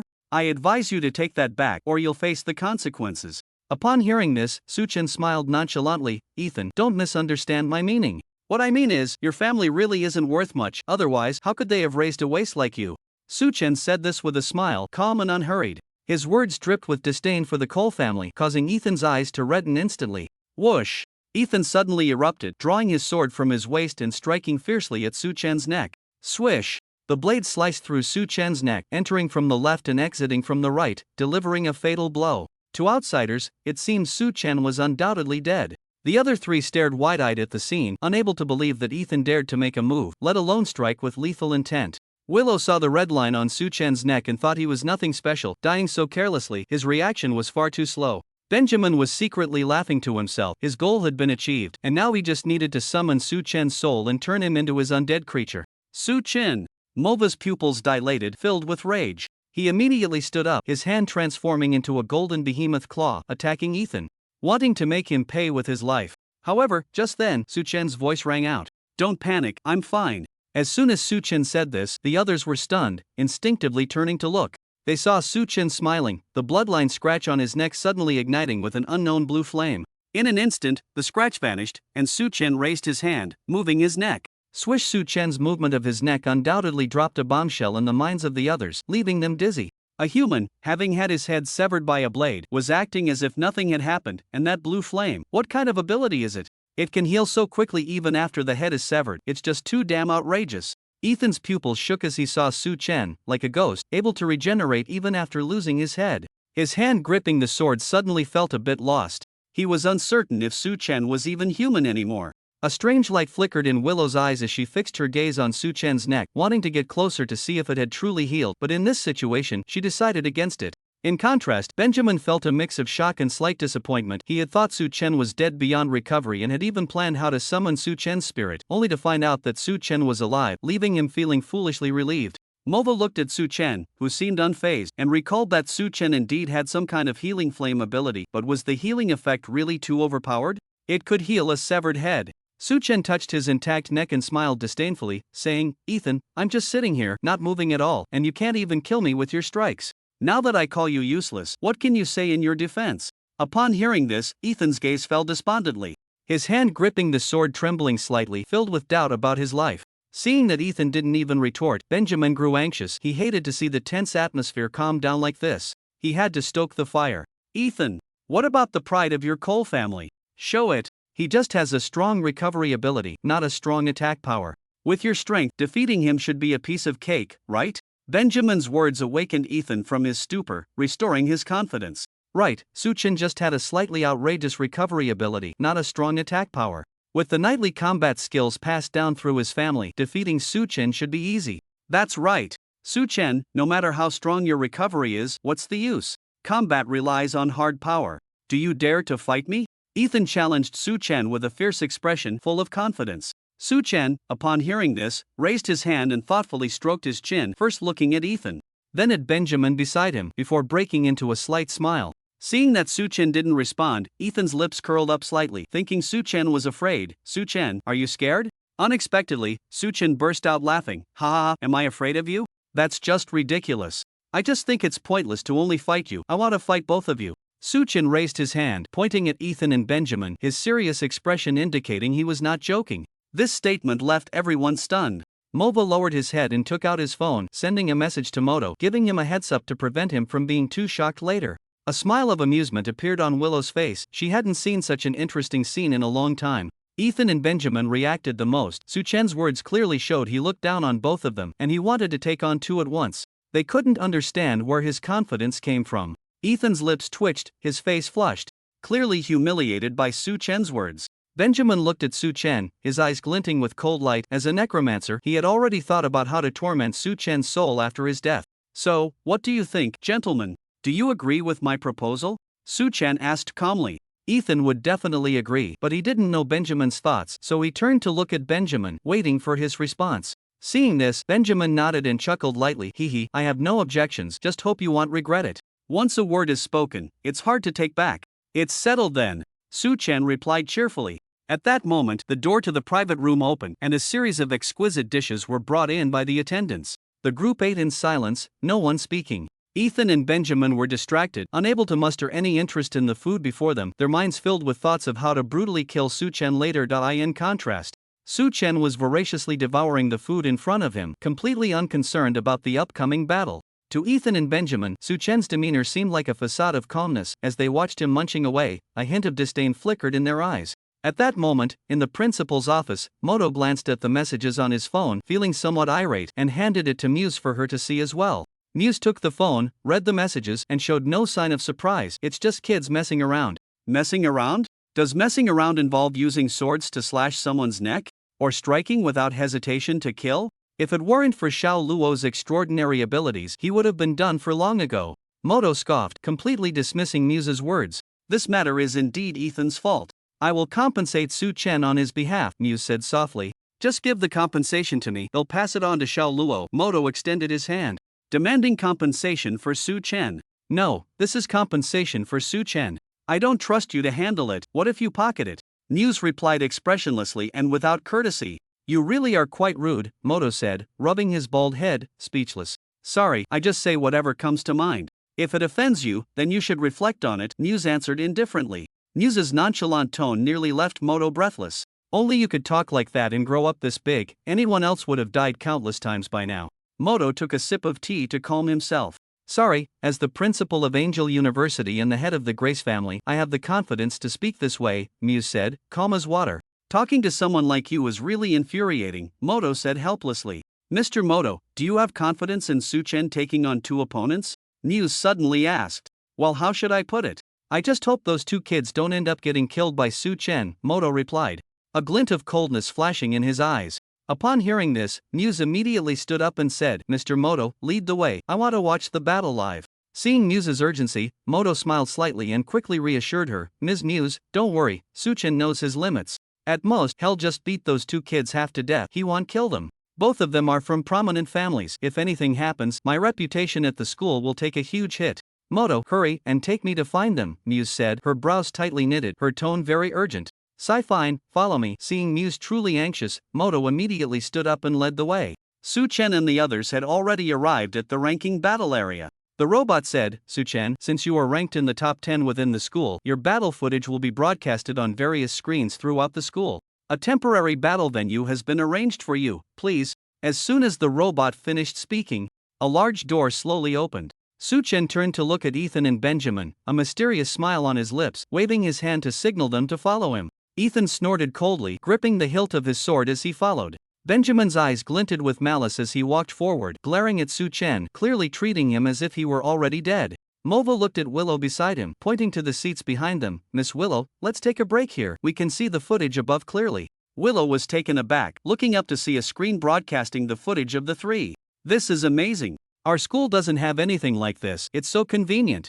I need to tell my mother, we should get one of these at school, Willow said, her eyes sparkling with excitement. Hearing Willow's words, Mova couldn't help but feel a surge of pride. As the three officially entered the battle arena. On all the broadcast screens in the campus, the figures of three people suddenly appeared. The unexpected broadcast footage caused many students to stop in front of the big screen, curiously looking at it.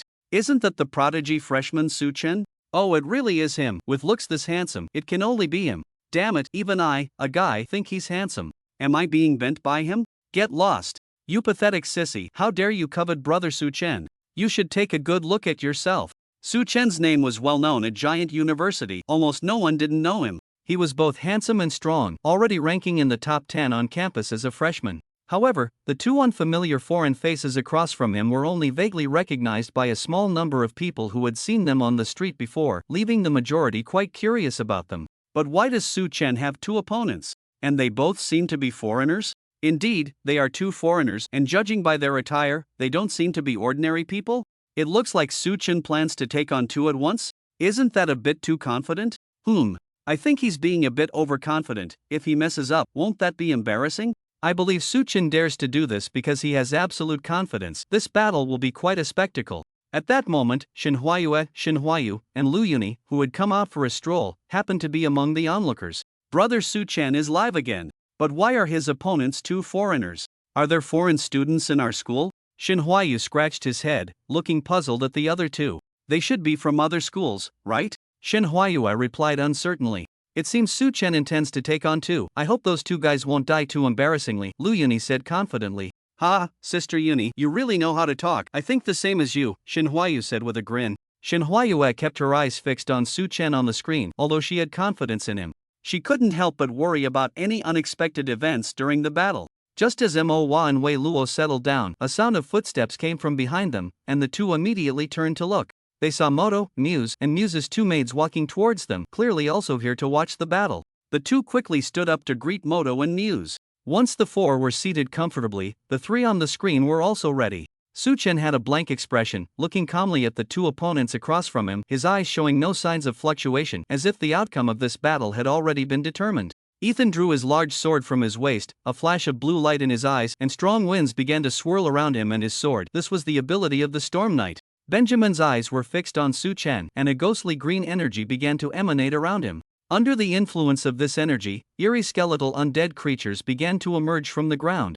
Standing in front of Benjamin, Ethan turned to Benjamin beside him, showing a disdainful expression. Benjamin, remember, don't let your bony minions hold me back, otherwise, I'll kill them all. Benjamin scoffed at this. I'm more worried about you, brainless knight, holding me back. Then let's wait and see. Ethan shouted, and the swirling winds around him suddenly intensified. He then leaped into the air, riding the gale, swinging his large sword as he charged towards Su Chen. As a ghostly light flashed in Benjamin's eyes, with a thought, hundreds of undead creatures surged forward like a tidal wave towards Su Chen, clearly intending to engulf him. In contrast, Su Chen remained unfazed by everything happening before him, even feeling a bit amused. Ha, is that all? You guys are in for a rough time, Su Chen said with a light laugh.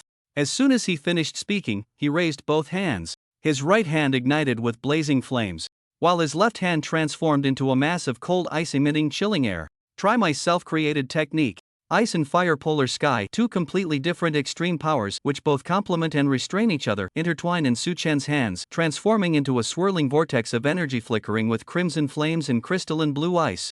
Go! The energy vortex surged towards Ethan in the sky, as well as the skeletal army charging towards him. The forces of ice and fire collided continuously, emitting bursts of brilliant light. The skeletal army at the forefront was the first to be shattered by the dual forces of ice and fire, turning into fragments of bone. Ethan, looking at the approaching ice and fire vortex, felt his mind become somewhat chaotic. What's happening? Ice and fire? Wasn't his ability that incredible regenerative azure flame? Why were there suddenly two types of abilities? And judging by the situation, the quality of these two abilities was not low. Benjamin shared the same doubts as Ethan. Why was he so outstanding among humans? Not only did he possess an incredible regenerative ability, but also these two powerful abilities of ice and fire, truly a hexagonal warrior. What to do? He wanted to turn Su Chen into his undead creature even more. It wasn't just Ethan and Benjamin who had questions. Almost everyone watching the battle had some doubts, to varying degrees. Shin Huaiyue and the others were puzzled about how Su Chen had suddenly gained another type of flame ability. Willow's eyes widened in surprise at the sheer number of abilities Su Chen possessed. Just the ones displayed so far included 3 types, and her curiosity about Su Chen was about to burst forth. Muse looked at Su Chen, her eyes shimmering with a strange light, then turned to the 2 maids beside her, revealing a peculiar smile. Moto smiled and nodded to himself, very satisfied with Su Chen's performance. He knew Su Chen definitely had a big secret, so he wouldn't pry too much into Su Chen's matters. He didn't want his curiosity to create a rift between master and disciple. Mova, on the other hand, was completely indifferent. He felt no surprise at what abilities Su Chen used, as he had long since grown accustomed to Su Chen's prodigiousness. On the battlefield, as the attack closed in, Ethan had no time to think. Swinging his great sword, he shouted, "Storm Destruction Slash!" The great sword unleashed a fierce gale, colliding with the ice and fire vortex. Ethan thought that with this move, he could completely sever Su Chen's attack. But to his surprise, his move only held for 2 seconds before being shattered by the ice and fire vortex, which charged straight towards him. Ethan's pupils dilated in disbelief. Yet his reflexes were quite good. He quickly raised his great sword, trying to forcibly block the approaching ice and fire vortex. Boom sizzle! The ice and fire vortex collided violently with the great sword in Ethan's hands, producing a tremendous sound. Surprisingly, Ethan managed to hold on, but it was only barely. The forces of ice and fire were mere inches away, tormenting Ethan. The burning flames caused him pain, while the chilling cold made him shiver. Under the immense pressure, sweat poured from Ethan, but it was instantly frozen into ice beads by the extreme cold, falling to the ground. The great sword in his hands vibrated incessantly from the energy collision. Suddenly, there was a loud bang. In the end, Ethan could not withstand the impact of the ice and fire vortex. The great sword was knocked from his hands. He took the full brunt of the ice and fire vortex with his body, being sent flying. His clothes were blasted away, and then his body crashed heavily to the ground, one half burned bright red, the other half encased in a thin layer of ice. The two completely different extreme sensations made Ethan furrow his brow tightly, suffering immensely, his mouth agape as he wailed, feeling as if his body no longer belonged to him. Seeing this scene, Benjamin's lips curled into a mocking smile. Always claiming to be the future head of the Cole family. After taking just one hit, he was lying on the ground wailing, how spineless could he be? In the end, it all came down to him. Undead Curse Seal. Benjamin raised his right hand, casting a ghostly green talisman on Su Chen, looking at the charms surrounding him, trying to erode his consciousness. Su Chen's eyes flashed with a hint of amusement. He leaped into the air, arms wide open, and calmly said, "Super Elasticity Shinra Tensei." As soon as Su Chen's voice fell, a transparent wave barrier suddenly burst forth from within his body. It shook off all the charms surrounding him, dissipating them, and then continued to expand outward, blasting away and shattering the undead creatures below. Benjamin, witnessing this scene, trembled violently, his eyes nearly popping out. His lips quivered slightly as he raised a hand to point at Su Chen in midair. He opened his mouth to say something, but it got stuck in his throat. Damn! Another powerful ability that could even repel his charms. What was he supposed to do now? At that moment, Ethan, lying on the ground, had already recovered. He got up and looked at the approaching wave barrier with astonishment filling his mind, leaving him no time to think. Gritting his teeth, he picked up his great sword again and shouted, charging straight ahead. Seeing that Ethan had not given up, Benjamin also took action, holding his breath and concentrating, bending down to place his right hand on the ground. Come forth, my strongest undead, Bone Dragon. As soon as Benjamin's words fell, a black rune suddenly appeared on the ground. Suddenly, a bony claw stretched out from the rune, clawing at the ground and crawling out. The bone dragon was about 30 meters long, with no flesh on its body, its eyes flickering with ghostly light, and a pair of massive bony wings growing from its back, looking quite intimidating. Bone Dragon, bring that guy in the air down, Benjamin commanded loudly. However, his face turned a bit pale, indicating that summoning this bone dragon had cost him a lot of energy. The bone dragon received the order and immediately soared into the sky, flying straight towards Su Chen. Ethan's gaze was resolute as he firmly gripped the hilt of his sword, raising the great sword above his head, Wrath of the Storm. He then swung down with all his might towards the wave barrier released by Su Chen. Sizzle, sizzle, sizzle. The storm power released by the great sword created intense friction with the wave barrier, sparking bursts of electricity. The bone dragon spewed out scorching green flames towards Su Chen, but clearly, it could not break through the defense of the wave barrier, being repelled one by one. Crack, crack. Suddenly, the great sword in Ethan's hand began to make cracking sounds for some unknown reason. Hearing this sound while struggling against the wave barrier, Ethan's breath suddenly hitched. As someone from a knightly family, he was all too familiar with this sound. It was unmistakably the sound of his great sword about to shatter. Ethan controlled his breathing and glanced at the blade of his great sword, and sure enough, there was a small crack, which was getting larger. Damn it! Was he really going to lose like this? He hadn't even touched the hem of Su Chen's clothes. As the most outstanding descendant of the Cole family, losing like this would be too embarrassing. With this thought, Ethan shouted at Su Chen in midair, Su Chen, do you have the guts to fight me up close? Su Chen was taken aback by this and clicked his tongue in helplessness. He found Ethan's request somewhat ridiculous. He wanted to engage in close combat without being able to get close to him. How shameless. Ethan, look at your current situation. Do you have the right to make demands of me? Su Chen said disdainfully. Upon hearing this, Ethan's face turned red. He knew he indeed had no right to make demands, but he was unwilling to lose like this. Finally, gritting his teeth, he said to Su Chen, "As long as you agree to fight me up close, I will give you 5 level 6 crystal cores after the battle, no matter the outcome." Hearing Ethan say this, Su Chen finally became interested, nodding to himself. Now that was the right attitude for making demands. "Ethan, I can agree to your request, but I want 1 level 7 crystal core." Upon hearing this, Ethan was taken aback, surprised by Su Chen's audacity. Although a level 7 crystal core was only 1 level higher than a level 6, its rarity far exceeded that of a level 6 crystal core. The difference might seem small, but it held a fundamentally different value. The 7th level crystal core is the product of a beast's second life transition. In contrast, the 6th level crystal core is merely the result of a beast's first life transition. The two represent completely unequal species.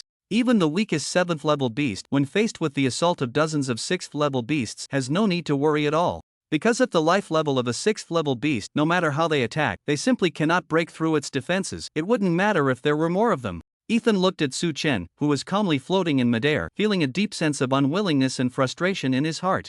But he really didn't want to lose like this. After a mental struggle, he gritted his teeth. If he had to bleed, then so be it. He didn't want to lose just like that. In close combat, there might still be a glimmer of victory. "Alright, Su Chen, I promise you, I'll give you a 7th level crystal core afterward," Ethan shouted with a grim expression. Upon hearing this, Su Chen immediately retracted the super elasticity he was emanating from within. Benjamin, seeing this situation, couldn't help but smirk as he focused his thoughts. The bone dragon immediately opened its massive mouth and swiftly spewed out a large ball of ghostly green flames towards Su Chen. Seeing this, Su Chen raised his right hand, and a purple gravitational energy instantly pressed down, controlling the ghostly green flames and halting them in midair, preventing any forward movement. Upon witnessing this scene, Benjamin's smile suddenly froze, and a chill ran through his heart. Another ability? Or perhaps an extremely powerful gravitational ability? How many abilities does this guy have? Ethan, gasping for breath on the ground, naturally saw this scene as well. His pupils dilated, and his face turned pale, feeling even more uncertain about defeating Su Chen. Who knows if Su Chen has any other abilities? The broadcast on the large screen in the school presented this scene completely to everyone. Most people wore expressions of shock, unable to believe their eyes. This was utterly a crushing defeat. The two foreigners on the opposite side looked pale, clearly unable to hold on any longer. The most critical point was that throughout the entire encounter, the two hadn't even touched the hem of Su Chen's clothes. It seemed that Su Chen was even more monstrous than they had imagined. Willow stared at Su Chen on the screen, her hands trembling, her pupils flashing with a strange black light, and she couldn't help but start to smile. Muse noticed her daughter's unusual behavior and quickly raised his right hand to place it on Willow's head. His palm emitted a magical white light, swiftly calming Willow's almost explosive emotions. As her emotions stabilized, Willow's trembling hands gradually quieted down. Muse nodded upon seeing this and let out a long sigh of relief. Next to them, Moto looked at the strange actions of the two with some confusion. With his experience, he couldn't figure out what had caused Willow's earlier abnormal behavior, sensing a hint of emotional instability. Movo was completely focused, staring at Su Chen on the screen, completely oblivious to the situation around him. Su Chen controlled the ball of ghostly green flames, squeezing it with his hand, causing the flames to be compressed by gravity and suddenly vanish into thin air. He then looked up at the bone dragon in the sky, charged forward, and instantly arrived in front of the bone dragon. Raising his fist, which gathered the power of shockwaves, he struck fiercely at the dragon's head. Boom! The bone dragon was directly sent flying by this punch, crashing hard against the surrounding wall. Suddenly, a strange sound echoed. Crack, crack, crack. Under the astonished gazes of the crowd, the bone dragon began to crack open along its head. As the cracks multiplied, the bone dragon suddenly exploded with a loud bang, turning into a pile of shattered bones that fell to the ground, causing a clattering sound. Benjamin stared blankly at the bone dragon that had been reduced to rubble, a chill running through his heart. The bone dragon was renowned for its extraordinary defensive power as a necromantic creature. To think it was directly smashed to pieces by Su Chen's punch, this was simply too outrageous. Ethan, as Benjamin's archenemy, having fought against him countless times, naturally knew just how incredible Benjamin's bone dragon's defense was. Watching the bone dragon being pulverized by Su Chen's punch, he suddenly felt a pang of insecurity and weakness in his legs. Unable to help himself, he looked down at the great sword in his hand, wondering if it would hold up. Su Chen looked at the bone fragments on the ground and nodded in satisfaction. He then turned to Ethan behind him, clasped his hands behind his back, and spoke with a gaze that looked down on the world. Ethan, the next punch will be very strong. If you can take this punch and still stand, I will admit defeat right away. Ethan was momentarily stunned by the words, then suddenly overjoyed. Are you sure? No backing out. Don't worry, I won't back out, Suchen replied calmly. Alright, then bring it on. After excitedly saying this, Ethan quickly gripped his great sword and the power of the storm began to gather around him. Storm battle body. Activate. As soon as Ethan finished speaking, his hair stood on end and his pupils flickered. An invisible wave of energy surged from within Ethan, and the powerful storm energy surrounded him, faint flashes of lightning dancing around. Ethan's body began to emit steam, veins bulging on his forehead, and his muscles doubled in size. Clearly, with the enhancement of the storm battle body, Ethan's attributes had significantly increased, and Su Chen revealed a playful smile upon seeing this. Ethan gripped his greatsword tightly, his gaze fixed on Su Chen, and slowly said, although I can only maintain the storm battle body for 1 minute, that's already enough. Come on, Su Chen! Ethan shouted. Unexpectedly, Su Chen shrugged his hands and raised an eyebrow with a smile. Then I'll just wait for you for a minute. As soon as Su Chen's words fell, the excited expression on Ethan's face instantly froze. You! Ethan glared at Su Chen, unable to believe that Su Chen would be so unprincipled. Just kidding, don't be so tense, Su Chen teased nonchalantly. Just as he finished speaking, Su Chen's expression suddenly became serious, as if he had transformed into a different person. Seeing this, Ethan immediately felt a sense of crisis, stabilizing his stance. He exerted force with his legs and stomped hard on the ground, creating 2 large holes. In contrast, Su Chen took a deep breath, clenched his right fist, and a beam of white light suddenly appeared, accompanied by a series of rumbling sounds. Boom boom boom. Ethan gritted his teeth. Even from a distance, he could feel the immense power contained in Su Chen's fist.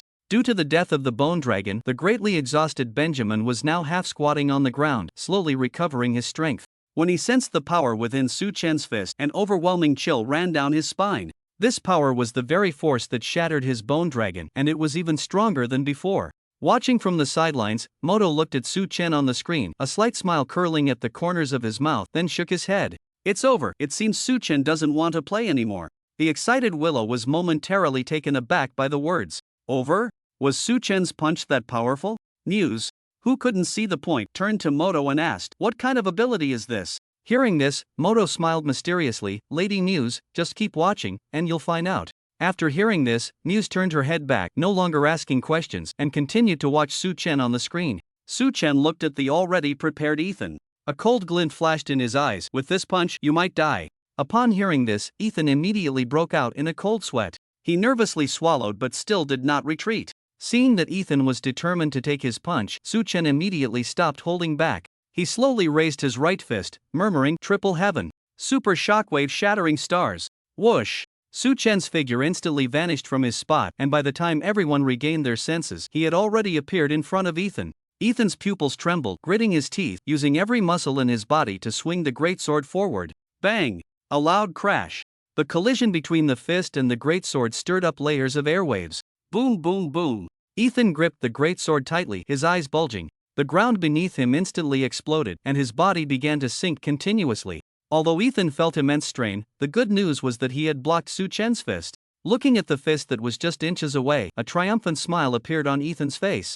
But when he looked at Su Chen, he found that Su Chen was also smiling. This strange discovery made Ethan's expression stiffen, and he felt a wave of panic. What's going on? He clearly blocked it, so why is Su Chen still able to smile?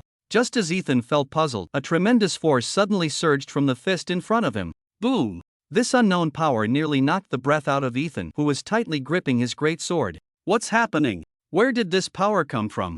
Just as Ethan was in doubt, the air in front of him suddenly split open with several cracks. Crack crack. Seeing this, Ethan's eyes widened, the blood vessels in his eyes clearly visible, as he stared intently at the gaps that had appeared out of nowhere. The space was actually fracturing.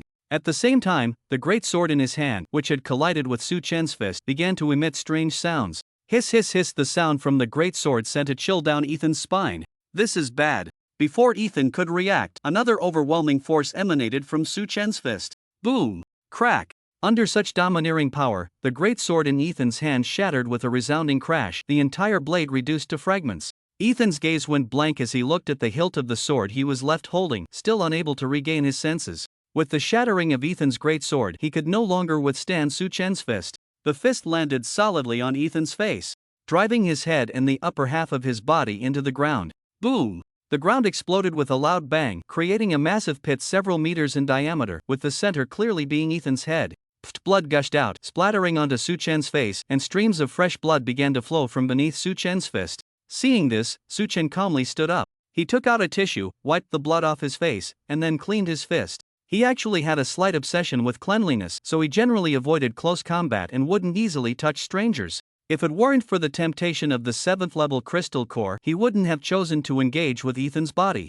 After wiping off the blood, he casually tossed the tissue onto Ethan's body and then looked at him. At this moment, Ethan's breath was weak, his chest rising and falling erratically. If he didn't receive timely treatment, he was about to die. His face was practically unrecognizable. His jaw was dislocated.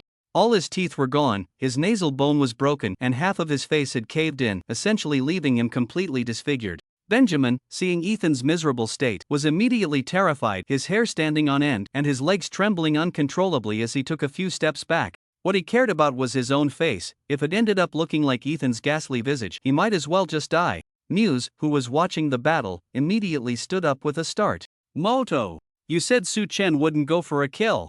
Muse exclaimed angrily. Seeing this, Moto casually crossed his legs and waved his hand dismissively. With a smile, he said, "I'm not Su Chen, how would I know what he's thinking? I just guessed he wouldn't go for a kill." And at this point, Moto's expression turned cold. He spoke in a harsh tone. Earlier, this kid dared to go for a kill against Su Chen. Then he must be prepared to be killed himself. An eye for an eye, isn't that quite normal? Muse originally wanted to say something more, but upon hearing Moto's words, she was immediately choked up. Moto was indeed making sense. If you dare to go for a kill, then be prepared for the other party to do the same. Muse's expression gradually darkened. In the Eagle Kingdom, she could impose her will or sweep everything away with absolute strength, making others dare not defy her decisions. But in the Hucking Kingdom, no one indulged her. Beside her was Moto, a human of equal standing, preventing her from using any means to save Ethan. Willow looked at the disfigured Ethan, her eyes showing no signs of emotion. It seemed that Ethan's life or death had nothing to do with her. Seeing the ugly expression on Muse's face, Moto laughed heartily and said, "Lady Muse, don't worry, Su Chen still wants that 7th level crystal core, so we won't let Ethan die just like that." Upon hearing this, Muse's expression softened somewhat. Her tense mood finally showed a slight improvement. On the battlefield, sure enough, just as Moto had said, Su Chen extended his hand and a small ball of phoenix blue flame suddenly ignited in his palm. Then, with a gentle wave, the phoenix blue flame flew towards Ethan. It barely saved Ethan's life, preventing him from dying right then and there. At the very least, he had to wait until he handed over the 7th level crystal core before he could die. As the phoenix blue flame ignited on Ethan, his breathing, which had been gradually weakening, began to stabilize. The intense pain in his body caused Ethan to suddenly open his eyes. Looking at Su Chen, who stood before him, coldly observing with an expressionless face, Ethan was so frightened that he wet his pants. Hiss, hiss, hiss. As Ethan's pants became soaked, a strong smell of urine began to permeate the space between the two. Upon smelling it, Su Chen immediately covered his nose with a look of disgust and stepped back. Ethan wanted to move, but his body wouldn't allow it. He couldn't muster any strength at all.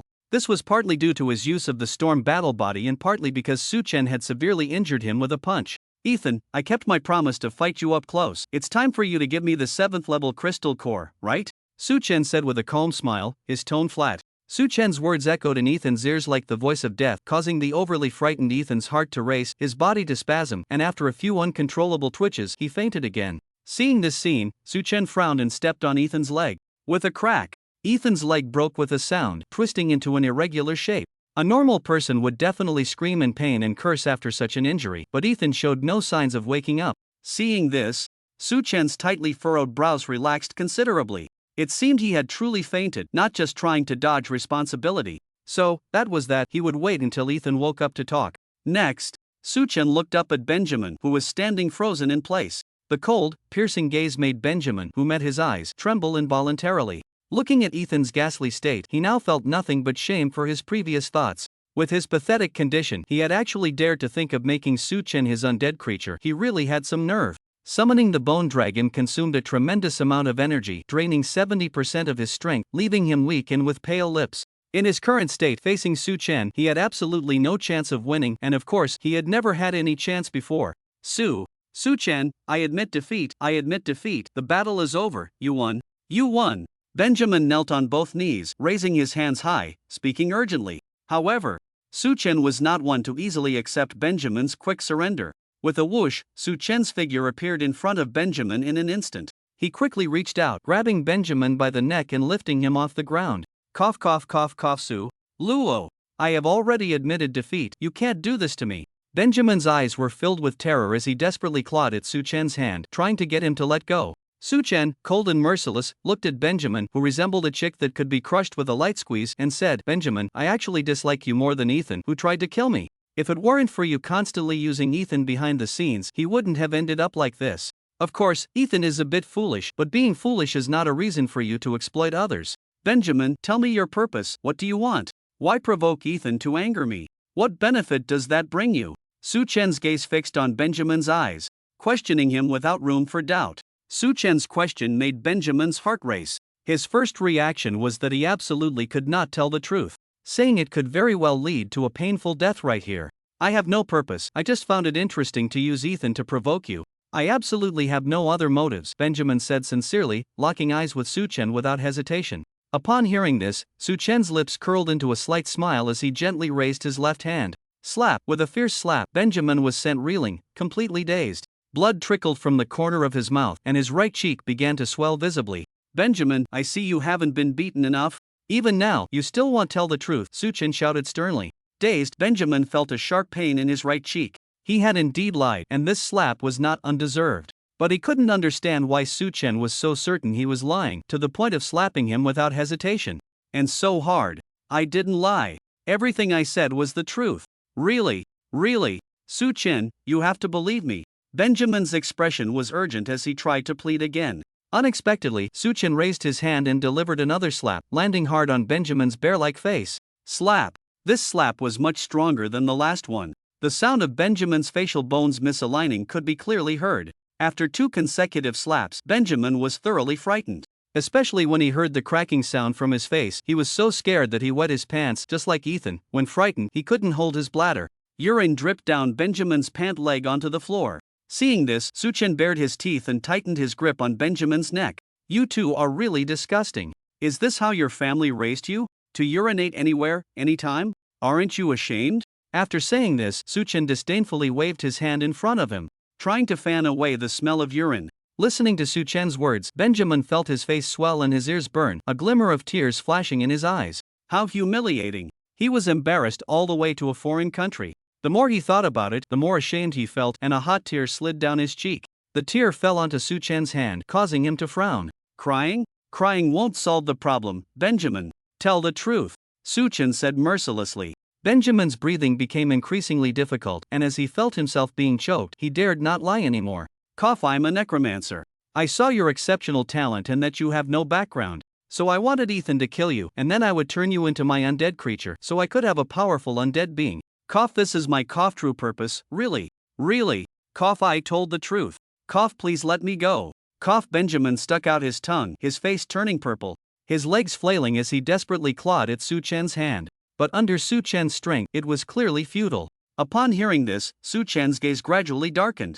At that moment, in his heart, Benjamin was already a dead man. He had to die. He felt uneasy as long as such a person lived. Sigh, Benjamin, I didn't want to kill anyone casually, but I can't feel at ease with someone like you alive. Su Chen's eyes were as calm as still water, yet they revealed a chilling intent to kill. Hearing this, Benjamin's pupils dilated, a bone-chilling fear surged in his heart. He didn't want to die. He didn't want to die. He still had plenty of time to squander. He hadn't enjoyed life enough yet. A strong desire to survive prompted Benjamin's brain to race, thinking of scratching Su Chen's arm with his nails to make him let go. The idea was good, but reality was always harsh. His feeble fingers couldn't even break through Su Chen's defenses. Seeing this, Muse stood up anxiously again and looked at Moto beside her. Moto, if Su Chen is going to kill him and you don't intervene, I will personally take care of it. Hearing this, Moto raised his eyes, his chosen realm aura spreading out, making Willow and Mova dare not move recklessly. My disciple doesn't need you, Ms. Muse, to intervene personally, Moto said coldly. Seeing this, Muse's expression turned cold as she released her own aura. The people I brought absolutely cannot die here. The 2 chosen realm auras immediately pressed down on Mova and Willow, making it hard for them to breathe. They could only crawl on the ground to have a little chance to catch their breath. Moto, this is your school, don't blame me for not warning you. If I get angry, all the students in your school will die. The golden light ignited in Muse's eyes, and her body began to emanate an angelic aura, clearly not joking. As soon as Muse spoke, Moto's gaze towards her instantly turned unfamiliar. As if he had never expected her to say such a thing. After a moment of contemplation, Moto shook his head with a dismissive chuckle. Muse, if you do this, it's equivalent to declaring war on the Hucking Kingdom. You won't be able to leave the Tianlong Kingdom. Your daughter, Willow, will also die in the Tianlong Kingdom. Is it worth it? Hearing this, Muse furrowed her brows and bit her lip. She had indeed thought about this question before, but she had no other options left. She could only force Moto with the lives of everyone in the school to make Su Chen release Benjamin. Moto! You have 5 seconds to consider. Let Su Chen release Benjamin immediately, or don't blame me for turning ruthless. As soon as Muse finished speaking, her angelic wings spread wide behind her, already prepared for battle. Seeing this, Moto clicked his tongue in frustration. He didn't really care. Facing Muse, although he might not defeat her, he was confident he could remain undefeated. But he had hundreds of students to consider. This crazy woman Muse wouldn't care about anything when she went mad. A single move from her could be enough to take down all his students. Ultimately, for the safety of his students, he chose to compromise. He raised his hand to soothe her. Okay, don't worry, I will stop Su Chen's actions. After hearing this, Muse finally returned to normal. Her gaze fixed on Moto, the meaning clear, to make Moto stop Su Chen quickly. Moto smiled helplessly, then stepped forward to stand in front of the robot. Cough cough cough. As Su Chen exerted force with his palm, Benjamin's face turned purple, his eyes rolling back and his legs kicking wildly. This was the human instinct for survival, prompting Benjamin to seek a point of leverage. But under Su Chen's murderous intent, all of this was in vain. Just as Benjamin was about to suffocate to death, Moto's voice suddenly rang out, Xiao Luo. Let him go. Hearing this voice, Su Chen was taken aback. He then slightly loosened his grip on Benjamin's neck. The nearly suffocated Benjamin was suddenly freed, gasping for fresh air. A glimmer of triumph flashed in his eyes. Seeing the look in Benjamin's eyes, Su Chen's murderous intent intensified. Confused, he asked, Teacher, why don't you let me kill him? Xiao Luo, if you kill him, most of the students in the school will suffer because of my battle with Muse. Think it over, Moto said seriously. Moto's words made Su Chen's pupils constrict sharply. Benjamin, on the other hand, smirked with satisfaction. He was saved, he wouldn't die. Su Chen looked at the triumphant Benjamin in his hands, suddenly wanting to snap his neck. But reason wouldn't allow him to do so. Killing Benjamin would be easy and he would feel relieved. But the consequences were something he couldn't bear. His strength was still insufficient. The person he wanted to kill was right in his hands, a gentle squeeze, and the other party would die. Yet he had to let him go. At this moment, Su Chen's desire for strength reached its peak. Benjamin, with a face full of arrogance, shouted at Su Chen, Su Chen, hurry up and let me go. Do you want so many people to die recklessly because of your decision? Benjamin's arrogant words made Su Chen's eyes turn cold and his brain raced. He thought of a way that wouldn't let Benjamin die but would make him suffer immensely. Benjamin, you are very lucky, today you escaped death. But I won't let you have it easy. You will suffer for the rest of your life until the day you truly die. Su Chen's tone was as cold as ice, sending chills down Benjamin's spine. As soon as Su Chen finished speaking, he released his grip on Benjamin's neck. Benjamin's body uncontrollably fell into his own urine, making a muffled sound. Bang! Su Chen glanced down at Benjamin, a hint of mocking amusement flashing in his eyes, then turned and walked away. When Benjamin saw Su Chen turn to leave, he burst into triumphant laughter. Ha ha ha, Su Chen! No matter how high your talent is, no matter how strong your combat power is, what good is it? Without family protection, you can't even. His words abruptly cut off. At that moment, Su Chen, with his back turned, revealed a strange smile. Clearly, everything was within his expectations. Benjamin's mouth hung open, his eyes wide, sweat pouring down his face. He clutched his chest in disbelief, wanting to say something, but not a word came out. It hurt. His chest hurt so much. A sharp pain radiated from his heart, and it was intensifying. Thud. The extreme heartache caused Benjamin to involuntarily kneel on the ground. His instincts told him that it was definitely Su Chen's doing, but he had no evidence. Moreover, he was in so much pain that he couldn't even loudly question Su Chen. Su Chen turned to look at the kneeling Benjamin, very satisfied with his performance. When he had gripped Benjamin's neck, he had already used his self-created technique on him, the mark of disrespect. As long as Benjamin dared to show him even a hint of disrespect, the mark of disrespect would gnaw at Benjamin's heart, causing excruciating pain and making him suffer from heartache. And someone like Benjamin, his hatred for him would not easily fade. He was confident that within 2 days, Benjamin would be tormented beyond recognition. By then, Benjamin would surely crawl over to apologize to him. He could hardly wait. After taking one last look at the unconscious Ethan, he stepped toward the exit. As Su Chen left the venue, the broadcast screen simultaneously shut off. Seeing there was no more entertainment, the surrounding students all turned off their phone recording modes and then dispersed. The scene of Ethan and Benjamin being scared out of their wits quickly spread online, stirring up a wave of reactions. Su-chen walked out of the corridor and approached teacher Moto. Moto patted Su-chen on the shoulder, feeling proud of his decision to set aside personal grudges and protect the school. Xiao Luo, don't take it too seriously. I promise that in a few years, you can kill whoever you want. For now, just wait a bit longer. Moto smiled broadly, completely unconcerned that Muse was still nearby. Su-chen nodded with a smile. Teacher, I understand. Alright, Xiao Luo, you can go back and rest. I'll call you if there's anything. Moto patted Su-chen on the back, letting him leave first. As Su-chen walked forward, he passed by Muse without even glancing at her, walking straight past. Muse was unfazed by this. She instructed the two maids beside her to bring Ethan and Benjamin out for treatment. When the two maids brought Ethan and Benjamin out, everyone was shocked by their condition. Ethan was in a deep coma. His face completely disfigured. Blood was pouring from his face, and one of his legs was broken. Benjamin clutched his chest, his body convulsing, continuously moaning as if he were having an acute heart attack. Both of them, without exception, emitted a strong smell of urine. Muse and Willow, being mother and son, even shared the same look of disdain mixed with a hint of disgust as they regarded the two. The two maids, whether accustomed to such scenes or not, showed no expression on their faces. They then simultaneously squatted down, beginning to use their abilities to heal Ethan and Benjamin. Clearly both were healers. Seeing this, Moto took out 2 sets of keys and handed them to Muse. Ms. Muse, these are the keys to 2 villas. The numbers are written on them, and they have been cleaned. Whether for recovery or rest, feel free to use them. Muse took the keys, handed them to Willow, and then thanked him. Thank you, Mr. Moto. Their tone was flat, as if they were old friends. The previously tense atmosphere between them seemed to have never existed. Moto once again spoke kindly. Ms. Muse, let's go. I'll take you to the villa area. After Moto finished speaking, he gave Mova a look, and Mova immediately understood and stood up. They'll carry them both. Mova volunteered and, bending down, lifted both Ethan and Benjamin, stepping forward. Let's go too, Ms. Muse, Matawa said as he walked away. Muse turned to look at Willow, who immediately stood up and followed Muse out, with the two maids trailing behind them. As Su-chen returned home, he heard the sounds of cooking coming from the kitchen. Clearly, Yuzi had already sent off the package and was now preparing a meal. The aroma of the dishes wafting from the kitchen suddenly filled Su-chen with a sense of warmth at home, though he couldn't help but wonder how long this feeling would last. Night fell. Villa number 88. Sitting on the sofa, Muse stroked Willow's hair, a hint of concern appearing in her eyes. I'm glad I was by your side today. It prevented you from losing control. Willow shook her head dismissively, a smile appearing on her face as she turned to Muse. It's fine, Mom. I was just a bit excited. I wasn't about to lose control. Besides, I can definitely suppress it. Hearing this, Muse sighed deeply. You're too confident, child. That power far exceeds your realm, tormenting your mind and body for years. It's a miracle you haven't gone mad, let alone suppress it. As Willow listened to her mother's words, the corners of her mouth gradually lifted into a smile. Mom, am I your pride? Muse nodded without hesitation, responding naturally, of course, you've always been my pride, Willow. Upon hearing this, Willow's smile grew even brighter.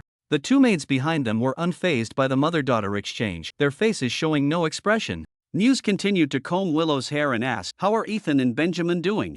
This question was clearly directed at the two maids behind them. One of the maids spoke up. Report, Mistress. Lord Ethan has suffered severe facial bone damage, but he has recovered about 60% after treatment. His bodily injuries are quite serious. His leg bone was fractured but has been healed.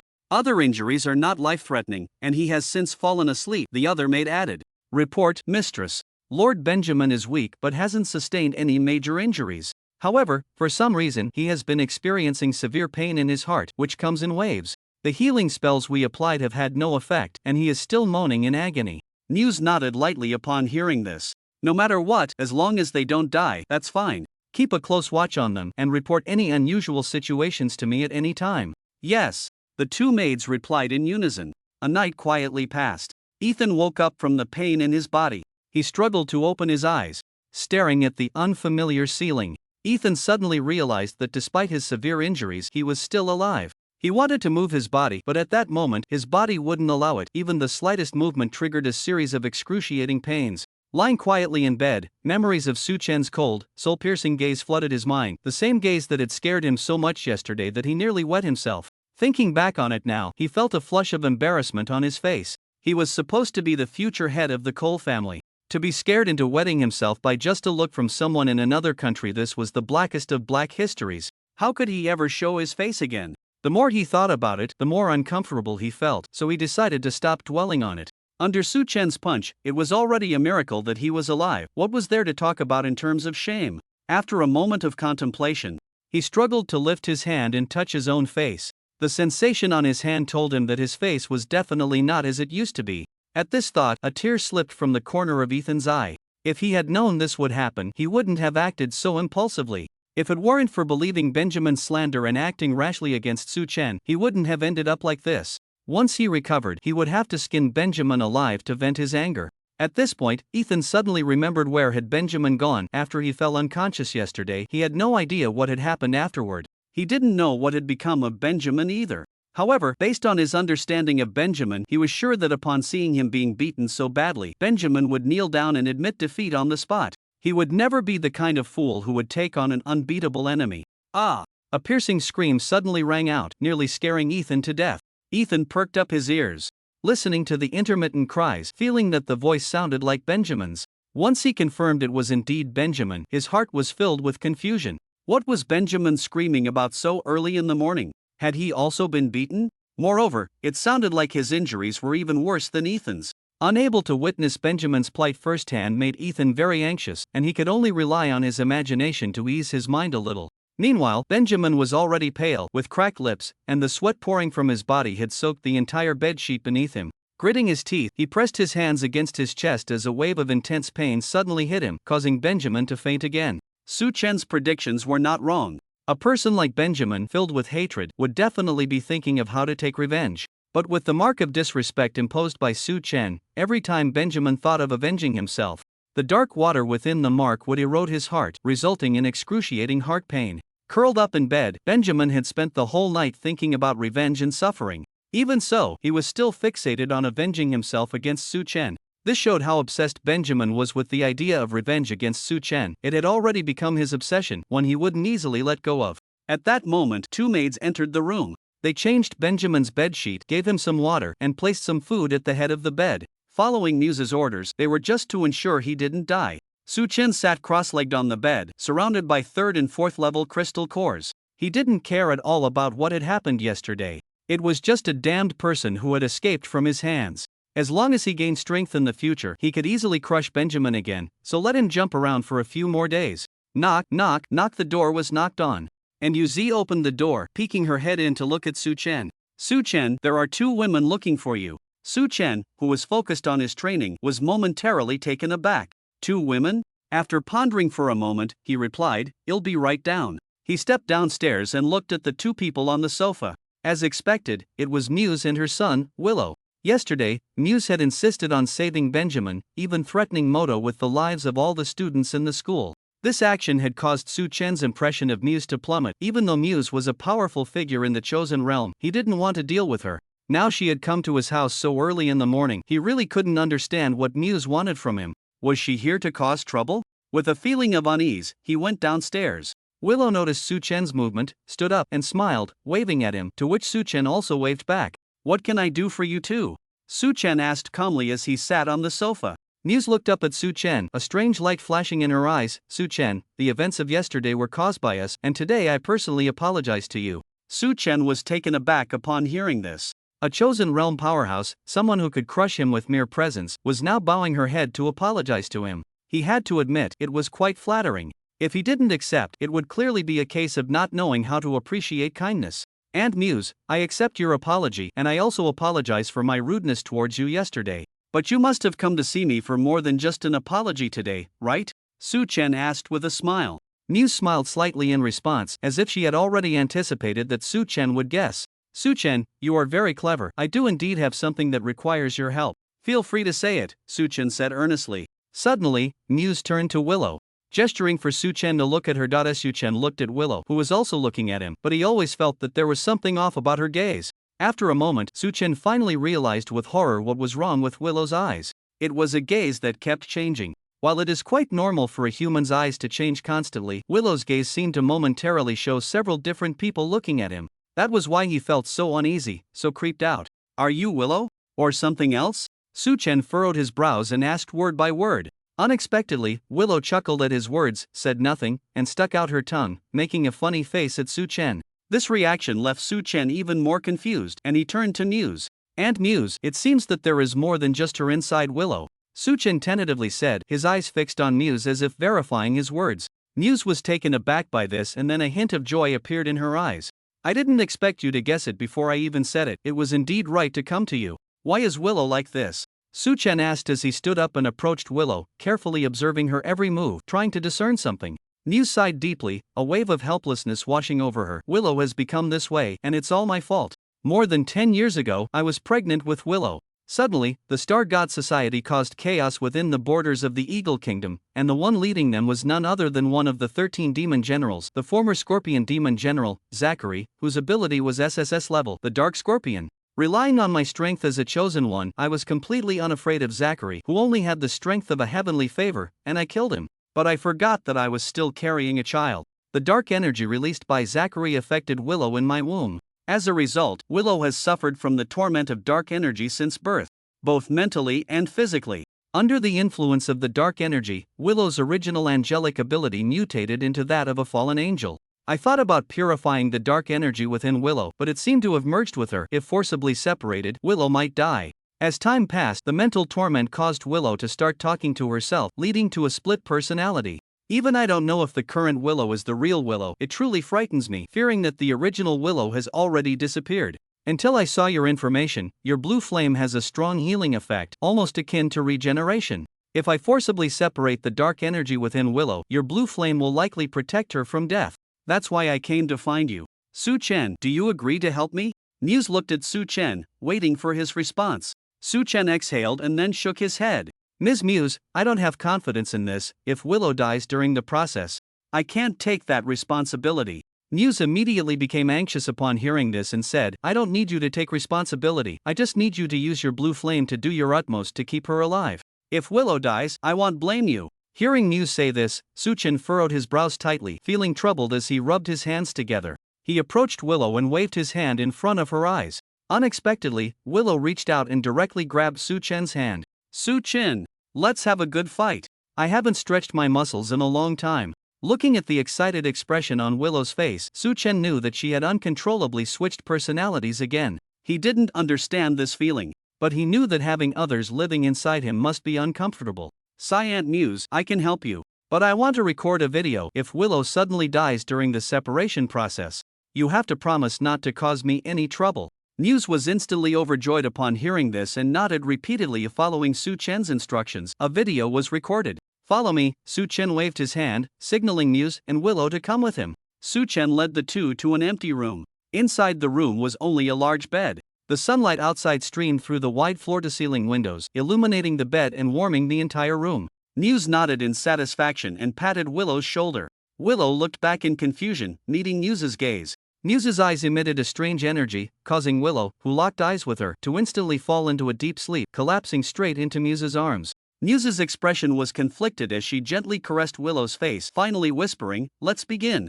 Muse laid Willow on the bed, positioning her so that the sunlight shone directly on her. Su Chen summoned a ball of azure flame and placed it inside Willow's body, then stood beside her, keeping a watchful eye to prevent any accidents. As the moment became ripe, Muse's pupils turned a deep golden color, and 3 pairs of angelic wings extended from her back. The aura of a chosen realm expert was fully revealed at that moment. Su Chen was very close, and he could clearly feel the sense of helplessness that came from facing Muse. Muse retracted her aura, ensuring that Su Chen was not overwhelmed by her presence. "I'm going to start now, Su Chen," Muse said, looking at him. "Go ahead, I will do my utmost to preserve Miss Willow's life." Su Chen nodded seriously. Upon hearing this, Muse immediately unfurled the 3 pairs of wings behind her, and the purifying power instantly enveloped Willow's body, causing the tense expression on Willow's face to gradually relax. Muse took a deep breath, raised her hand, and began the procedure to strip away the dark energy. Muse's movements were very gentle, and it was clear to see that strands of black-purple energy were being peeled away from Willow. Su Chen furrowed his brow tightly. He could sense the toxic power contained within those strands of dark energy. He truly couldn't understand how Willow had endured it since childhood. Just as Muse was fully focused on stripping away the dark energy, Willow suddenly spat out a large mouthful of blood. The blood flowed down Willow's cheek, staining the sheets a deep red. At the same time, the flesh of Willow's body was rapidly disappearing, her facial flesh visibly shedding at an alarming rate. Muse's pupils constricted at the sight, and she turned to look at Su Chen. Su Chen raised his hand, signaling Muse not to panic. Sure enough, the next moment, Willow's body ignited with azure flames, and her flesh began to gradually restore. In the blink of an eye, she returned to her previous fair and tender appearance. From this, one could tell just how astonishing the recovery power of the Phoenix's azure flames was. It can work. This time it can work, Muse murmured excitedly to herself. The azure flame seed that Su Chen had left inside Willow was soon consumed. He could only continuously supply her with azure flames to maintain her flesh. As strands of dark energy were stripped away, the dark energy had nowhere to go and dispersed throughout the room, making the entire space feel somewhat chilly. Suddenly, 3 pairs of black-purple angelic wings unfurled from Willow's back. The black energy on the wings gradually faded, and before long, they transformed back to their original pure white. Muse and Su Chen couldn't help but smile at this scene. It seemed that the stripping plan was proceeding very smoothly. After an unknown amount of time, Muse was astonished to find that she could no longer sense the presence of dark energy within Willow. After confirming several times, she determined that there was no dark energy left in Willow's body. Clearly, this indicated that the stripping had been successful. With this thought, a smile finally appeared on Muse's face as she looked up and nodded at Su Chen. Due to continuously supplying azure flames to Willow, Su Chen's face was somewhat pale, clearly showing signs of great physical exhaustion. But looking at the unharmed Willow, Su Chen still smiled with relief, indicating that their efforts had not been in vain. But unexpected events always come so suddenly. The dark energy that lingered in the room instinctively drew closer to Willow, seemingly wanting to return to her body. Holy light of judgment! Muse raised her arm, spread her wings, and shouted loudly. A beam of crimson gold light illuminated the entire room, the scorching energy causing the dark energy that sought to return to Willow to suddenly dissipate into the air. All of this happened in just a second, leaving Su Chen completely unresponsive. Fortunately, Muse reacted quickly, otherwise, all their efforts would have been in vain. Huff, it's all over. Su Chen retracted the azure flames burning on Willow, squatting down on the edge of the bed, gasping for breath. Muse also withdrew her angelic wings, leaning down to listen quietly to Willow's heartbeat. My Willow, my child, come back, it's all over, Muse murmured. In the next moment, the sleeping Willow seemed to hear Muse's call. She opened her eyes in confusion, filled with bewilderment at everything before her. Mom, where is this? Willow turned to Muse beside her and asked. You don't remember? Muse exclaimed in shock. Willow shook her head, having no recollection of the scene before her. Turning her head, she saw Su Chen sitting next to her. Willow was immediately startled. She quickly stood up from the bed, pointing at Su Chen and loudly questioning, Who are you? Why are you in my bed? Su Chen was taken aback by Willow's sudden reaction, his mind struggling to catch up. Willow's behavior clearly indicated she did not recognize him, and he had no idea how to explain himself to her. Willow, you really can't remember what happened here. Muse stood up, patted Willow's shoulder, comforting her and trying to calm her down. Listening to her mother muse, Willow couldn't help but furrow her brows. Memories began to surface in her mind, making her feel as if it were all so unreal. They are gone? A hint of fear flickered in Willow's eyes as she spoke. It was obvious she was referring to the personalities within her. Seeing this, Su Chen took a mirror from the bedside table and handed it to Willow. Willow took the mirror, hesitating to look directly at her reflection. She was afraid of seeing others in the mirror again. Muse noticed this and a flash of pain crossed her eyes. Her child was now afraid to even look in the mirror. It was evident how much psychological trauma those personalities had caused her. Willow, don't worry. They have already disappeared, Muse reassured her. Upon hearing this, Willow took a deep breath and looked at her reflection in the mirror. In the next second, she relaxed completely. There was only her in the mirror, no one else. The personalities that had previously appeared alongside her in the mirror had now vanished. She was finally a normal person. I won't lose consciousness out of nowhere anymore, and I don't have to be trapped in a dark maze unable to escape. I am truly a normal person now. Willow looked at her reflection, unable to hold back her tears of joy. Tears fell onto the mirror's surface, creating ripples. Seeing this, Muse hugged Willow tightly, and the mother and child wept together. Su Chen quietly left the room, giving them space to vent their emotions. He went downstairs and didn't see Yuzi. She must have gone back to her room to cultivate. Half an hour later, Muse and Willow finally came downstairs, their emotions stabilizing. Muse sat on the sofa and directly took out 2 7th-level crystal cores, handing them to Su Chen. Su Chen, here are 2 7th-level crystal cores. One is from me on behalf of the Ethan family, and the other is your reward for helping us. Please accept them. Su Chen took the 2 7th-level crystal cores, feeling a surge of excitement in his heart. Two 7th level crystal cores meant two powerful devil fruits. Now that he was at the 8th stage of the transcendent realm, these two devil fruits would surely allow him to advance to the celestial realm, significantly enhancing his strength. Thank you, Aunt Muse, Suchen said sincerely. No need to be polite, this is what you deserve, Muse replied with a beaming smile. At this moment, with a smile on her face, Willow spoke up. Suchen, thank you for your help. I can finally be free. I apologize for my earlier behavior. What Willow referred to was clearly the earlier incident where she had loudly questioned Suchen. It's nothing, I didn't take it to heart. It's normal that you didn't know who I was when your consciousness just returned. Suchen waved his hand, completely unconcerned. Seeing Suchen's generosity, Willow nodded and chuckled a few times. Suchen, there's something I must tell you, Muse suddenly said seriously. Aunt Muse, please go ahead. Suchen put away his smile, waiting for Muse to continue. Muse immediately said, the families of Ethan and Benjamin are both well-known prominent families in the Kanjian kingdom. I can order them not to trouble you, but I can't guarantee that they won't act behind the scenes. You need to be cautious. Suchen was taken aback by her words and suddenly found it somewhat amusing. Aunt Muse, I'm on campus, how could they possibly act against me? You're overthinking it. Don't worry, Suchen reassured her. Seeing that Suchen was so unconcerned, Muse immediately reminded him, Suchen, they probably won't act against you directly, but you can't be sure they won't resort to underhanded tactics. You need to be on guard at all times. After hearing Muse's words, Suchen immediately wiped the smile off his face. He had to admit that what Muse said made a lot of sense. It's easy to dodge a direct attack, but hard to guard against a hidden arrow. Who knows what kind of tricks those guys might pull? Alright, Aunt Muse, you'll remember that. I will be careful at all times, Suchen said seriously. After sending the two away, Suchen immediately ran upstairs and locked the door. Looking at the two 7th level crystal cores in his hand, he could clearly hear his excited heartbeat. Thump, thump, thump, sitting cross-legged on the bed. He no longer hesitated. He directly handed over the two 7th level crystal cores to the demon fruit tree for absorption. The two 7th level crystal cores vanished in an instant. A few seconds later, two strange demon fruits appeared on the branches. Suchen's heart stopped, unable to believe his eyes. Shining fruit.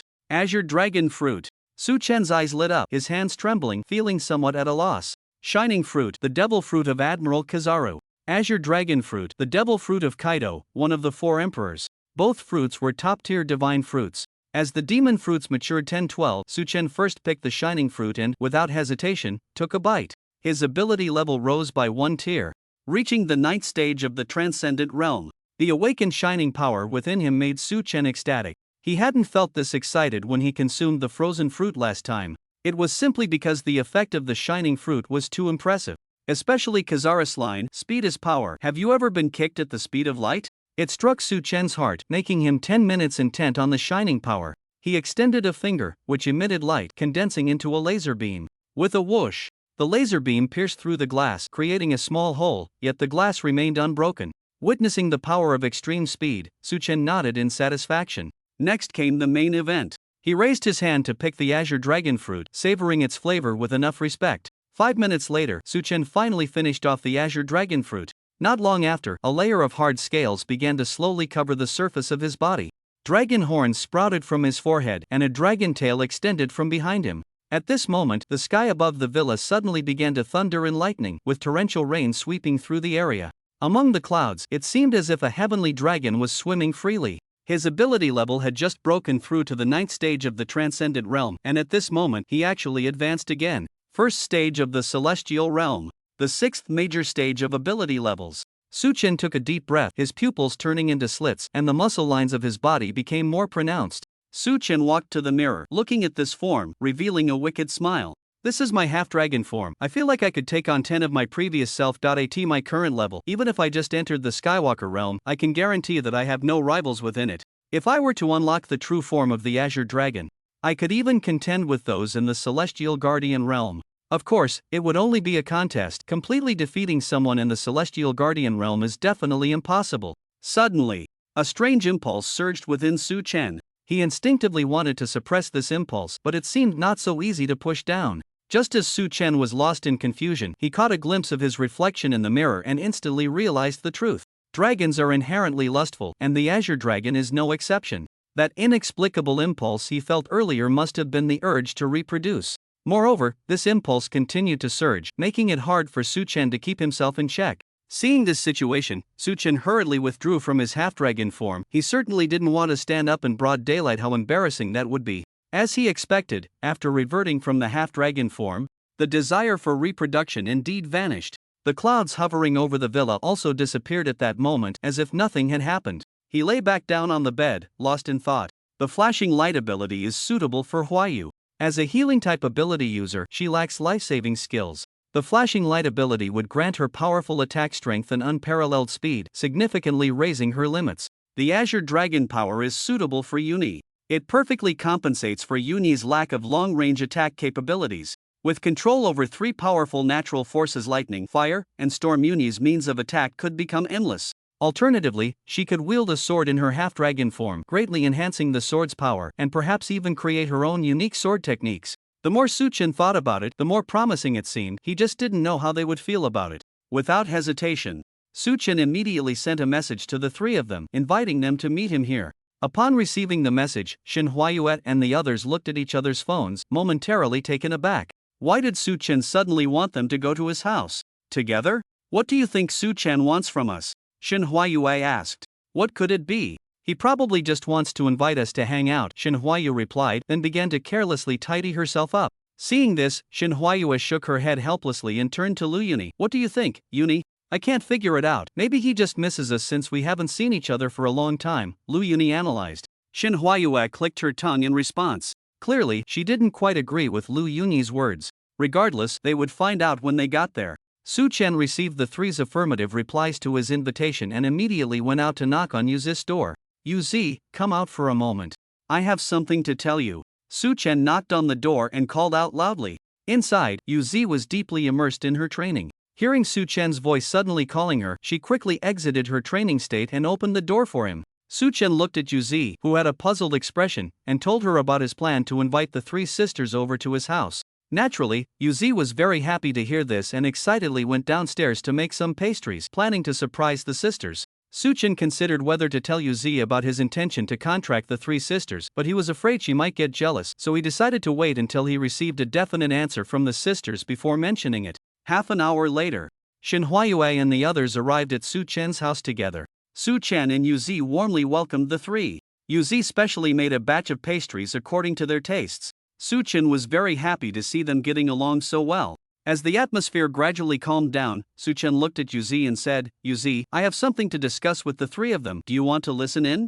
Yuzi first looked confused upon hearing this. Then, as if suddenly realizing something, her eyes widened as she looked at Su-Chen. She then turned to the three beside her, clearly already knowing what Su-Chen was about to say. As Su-Chen saw Yuzi so shocked and gave her a reassuring look, telling her to relax.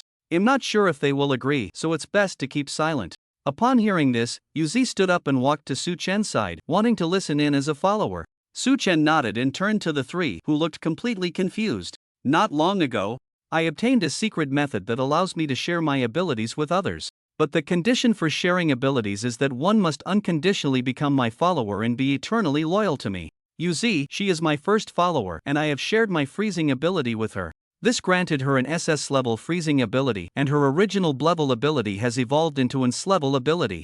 Her ability level has also crossed a significant boundary, leaping from the noble realm to the transcendence realm. You three, you are my friends, and I trust you to keep this secret, which is why I am sharing this with you. Now, I would like to hear your thoughts. The three were momentarily too shocked to speak, even doubting whether Su-Chen was joking with them. But when they recalled what Feng Yike had said, their doubts were instantly dispelled, leaving only sheer astonishment. Sharing an SS-level ability? Does such a miraculous secret method really exist in this world?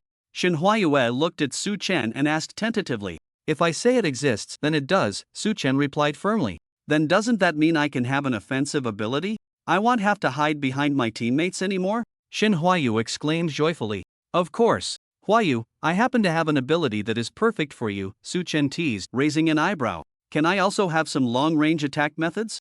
I won't have to fight up close with others anymore? Lu Yuni said with longing in her eyes. Of course. And there's more than one long-range attack method, Su-Chen said with a smile. Su-Chen's words left the three in a dilemma. An SS-level ability is something everyone would want. Only with an SS-level ability can one have the chance to become a powerful being. While one can level up their abilities through cultivation manuals, relying solely on them to reach S-level abilities is already quite good. There is still a vast distance to truly achieving an SS level ability. But, if they agreed, they would have to become Su Chen's followers, and it would be the kind that obeys unconditionally. If Su Chen wanted to do something, they couldn't resist. Just thinking about those scenarios made them feel embarrassed. In the end, they all lowered their heads, too shy to speak. Seeing this, Su Chen sighed deeply. To be honest, I have always considered you friends and don't want our relationship to change. But precisely because we are friends, I want to share this with you. I don't want to see you bound by your talents, growing old and eventually passing away. I don't want to witness the scene of you aging and dying. Su Chen said sincerely. Su Chen's words detonated a nuclear bomb in the hearts of the three. They wanted to become unparalleled powerhouses. They didn't want their talents to reach a dead end, making it hard to improve. They didn't want to grow old and turn to dust. At this moment, Su Chen spoke again. This is a way to significantly raise the upper limit of your talents. At the same time, as the upper limit of your talents increases, your lifespan will naturally extend. Having an SS level ability will give you the chance to become a chosen one in the Transcendence realm. The ability I share with you, combined with your own abilities, would make you dual ability users, surpassing 99 of humans in the world.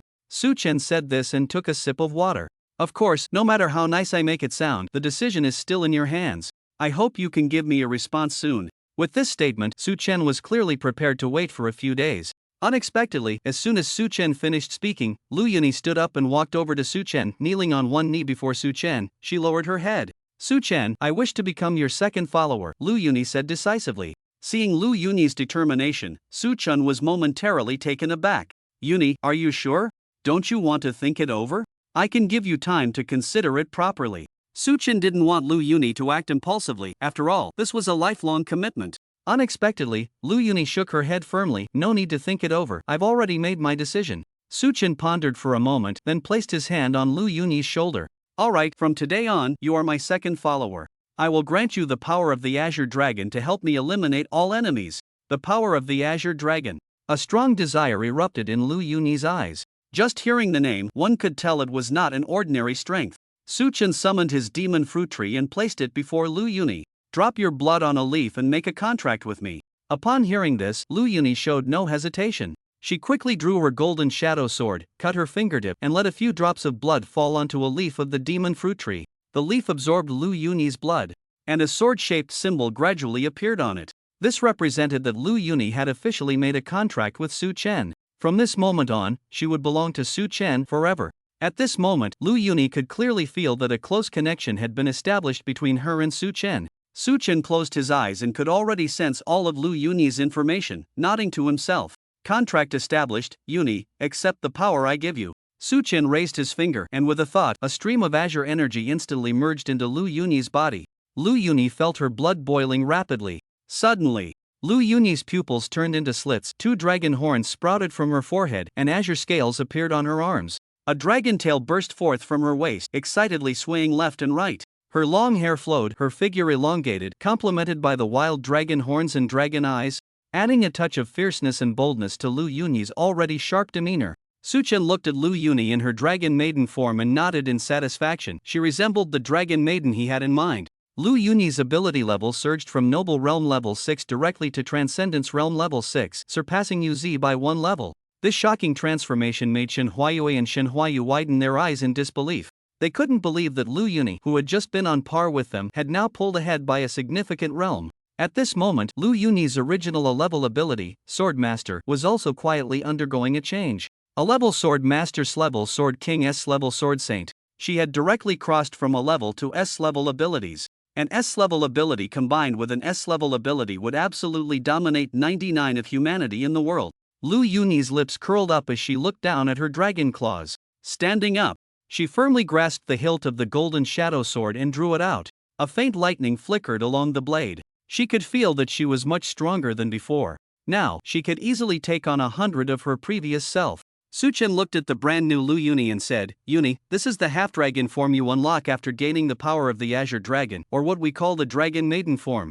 All attributes are significantly enhanced, especially physical strength and recovery, with the latter two being the most obvious. Among peers, your physical power is absolutely invincible. In Dragon Maiden form, wielding the Golden Shadow Sword and executing sword techniques will greatly increase their power. By unleashing all the Azure Dragon's power, abandoning your original swordsmanship, and transforming into true dragon form, you will gain 3 long-range attack methods: fire breathing, wind howling, and thunder. Lu Yuni felt the continuous flow of power within her. Her spirits soaring. She finally possessed the capital to reach the pinnacle of world power. Su Chen, from today on, I will be your follower forever. Lu Yuni looked at Su Chen with her dragon eyes and said seriously. Upon hearing this, Su Chen nodded with a faint smile. He liked Lu Yuni's earnest attitude. Alright, Yuni, return to your human form, Su Chen said softly. Lu Yuni immediately summoned the power of the Azure Dragon and transformed back from her dragon maiden form. Then, she turned and stood beside Su Chen. Looking at Yu Zi, who was also watching her, she received a smile that seemed to say, please take care of me in the future. Lu Yuni smiled and nodded. She then raised her eyes to the 2 sisters across from her, who were already shocked beyond measure, and revealed a hint of encouragement. Su Chen took a sip of tea, observing that the sisters had no reaction. Huayu, do you need some time to think this over? Su Chen asked directly. Upon hearing this, Shen Huayu frowned and bit her lip. Clearly, she was tempted, but she felt a bit shy to say so. At this moment, Shen Huayu suddenly raised her right hand, her face filled with excitement as she exclaimed, Me. Brother Su Chen. I've made up my mind. I also want to be your follower. Upon hearing this, Shen Huayu's expression froze instantly. She turned to look at her sister, her eyes filled with anger. This girl made such a significant decision without even consulting her. Shen Huayu caught a glimpse of her sister's expression, smiled mysteriously, leaned close to her ear, and whispered, Sister, we can't escape anymore, just accept your fate. Shen Huayu's words made Shen Huayu's body tremble violently, her eyes filled with disbelief that her sister would say such a thing. After Shen Huayu finished speaking, she skipped over to Su Chen and, mimicking Lu Yuni, knelt on one knee to pledge her loyalty to him. Brother Su Chen, I am willing to be your follower until the day I die, Shen Huayu said with an unusually firm tone. Good. Huayu, I will grant you the power of light, allowing your body to transform into light and possess the ultimate speed, perfectly embodying that speed is power. Shen Huayu dripped her blood onto the demon fruit tree. The leaves gradually revealed a heart-shaped symbol. This represented that Shen Huayu and Su Chen had officially formed a contract. At that moment, Su Chen also bestowed the power of light upon Shen Huayu. Receiving the power of light, Shen Huayu's ability level jumped from the original Noble Realm 5th stage to the Transcendence Realm 5th stage. At this moment, Shen Huayu's original A-level healing ability began to mutate and she instinctively closed her eyes. This mutation was not a normal advancement but rather a transformation into something unknown. When Shen Huayu opened her eyes, a strong color burst forth from them. Brother Su Chen. I have a feeling that I have become a dual SS level ability user. As soon as Shen Huayu said this, it stirred up waves of excitement in everyone's hearts. Shen Huayu gently raised her hand and a ball of green light appeared in her palm. This is a brand new ability that emerged from my original A-level healing ability, absorbing the power of light and mutating. I call it the light of life. The green light in Shen Huayu's hand radiated a strong life force. Everyone could clearly feel the powerful healing energy contained within it. No wonder Shen Huayu felt this was an SS-level ability, it was indeed not an exaggeration. With such intense healing energy, it truly qualifies as an SS-level ability, and in today's world, you should be the only one with it. Su Chen nodded in satisfaction. He hadn't expected the power of light to suit Shen Huayu so well that it would cause her ability to mutate. Now, with laser light in one hand and life light in the other, Shen Huayu was practically a hexagonal warrior. In the next second, Shen Huayu radiated golden light, transforming into light particles and gradually disappearing from the spot. Just as everyone was puzzled, a beam of light gathered in front of Su Chen. The light gradually transformed into Shen Huayu, who reappeared sitting directly on Su Chen's lap, her head resting against his chest. This scene left the other girls completely stunned. No one expected that Shen Huayu would be so bold as to flirt with Su Chen right in front of them. Even Su Chen felt a bit stiff, caught off guard by Shen Huayu's sudden intimate approach, leaving him in a state of awkwardness. Shen Huayu paid no attention to the gazes of the others. At that moment, she was looking at her sister Shen Huayu with an extremely provocative gaze. Seeing this, Shen Huayu gritted her teeth in frustration. She really wanted to teach her disrespectful little sister a lesson, but given her current strength, it was clearly impossible. Huayu, get off Su Chen this instant. What kind of behavior is this in public? Shen Huayu's face turned red as she stepped forward, grabbing Shen Huayu by the collar and forcibly pulling her down. Shen Huayu, having been pulled away from Su Chen, pouted her lips, clearly dissatisfied with her sister's actions. Although her current strength far surpassed Shen Huayu's, Shen Huayu was still her sister, and the bloodline suppression made her hesitant to say anything. She stood there obediently, quietly waiting for her sister's next words. With Shin Huai's departure, Su Chen, who had relaxed, looked up at Shin Huayue and extended his hand, placing it in front of her. Huayue, become one of my followers. You won't regret it. Su Chen's eyes were deep as a chasm, causing Shin Huayue to unknowingly become entranced. The scene fell into silence for a moment. Seeing Shin Huayue staring at him without speaking, Su Chen felt a bit at a loss. Thinking she might be unwilling. Huayue, if you don't want to, I can understand, but you are still my friend, Su Chen said with a gentle smile. Just as he was about to lower his hand and give up the invitation, Shin Huayue grabbed his hand. Not a chance. If my sister is yours, you can't just ditch me. Shin Huayue joked.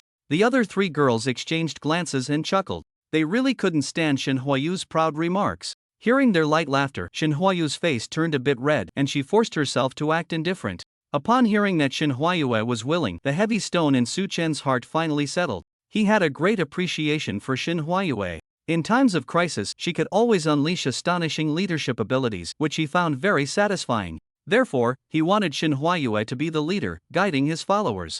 If Shin Huayue had not wanted to be his follower, it would have been quite troublesome, but fortunately, she agreed. I, Shin Huayue, am willing to become Su Chen's follower until death. Shin Huayue knelt on one knee, her gaze incredibly sincere. She dripped her blood onto a leaf of the demon fruit tree.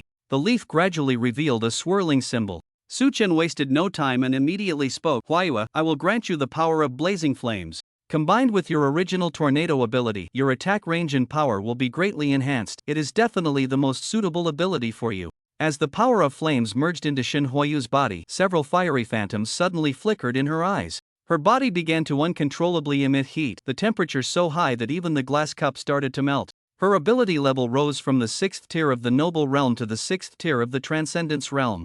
The original A-level tornado ability advanced to S-level ability, Heart of the Gale. Feeling this powerful force, an unparalleled surprise shone in Shin Huayue's fervent eyes. So strong. Much stronger than before. Shin Huayue exclaimed with shining eyes filled with excitement. Advancing to the Transcendence Realm involves a leap in life, so naturally, you have become much stronger, Su Chen added. Listen up, everyone, from now on, Huayue will be the captain of you four. When I'm not around, you will follow her orders. The others were taken aback, all frowning involuntarily. Especially Shin Huayue, who didn't expect Su Chen to value her so highly.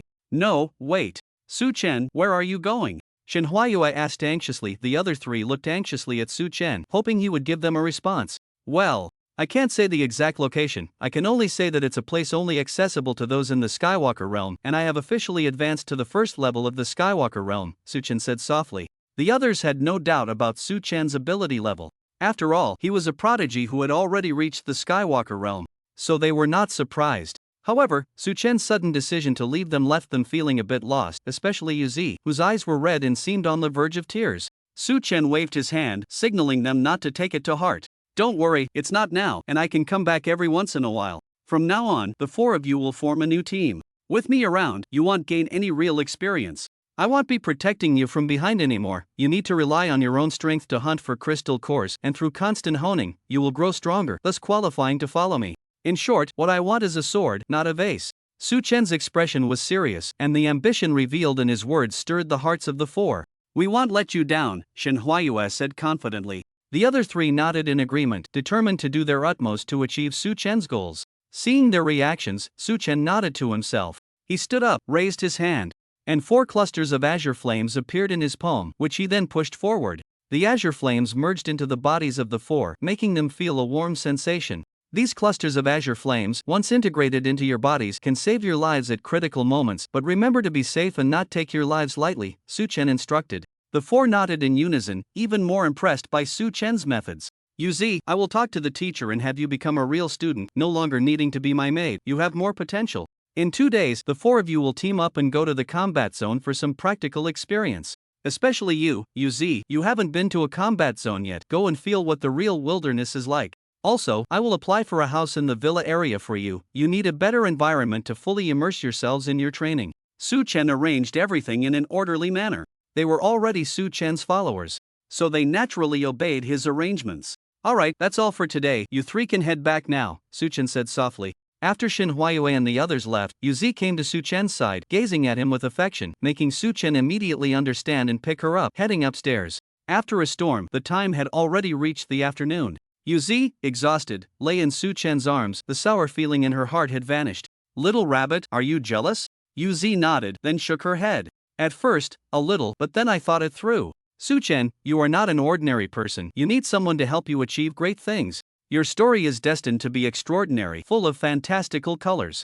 And I, in your story, also have a place, which is already very satisfying for me. After saying this, Yuzi leaned against Suchen's chest. Quietly feeling the serene atmosphere, a slight smile appeared on her lips. Suchen stroked Yuzi's hair, feeling very gratified by her understanding. Truly, she was the first follower he chose, and he had not misjudged her. Suddenly, Yuzi said something that nearly made Suchen drop his jaw. How about having a child? Suchen's eyes widened in surprise as he looked down at Yuzi in his arms, not understanding why she suddenly had such an idea.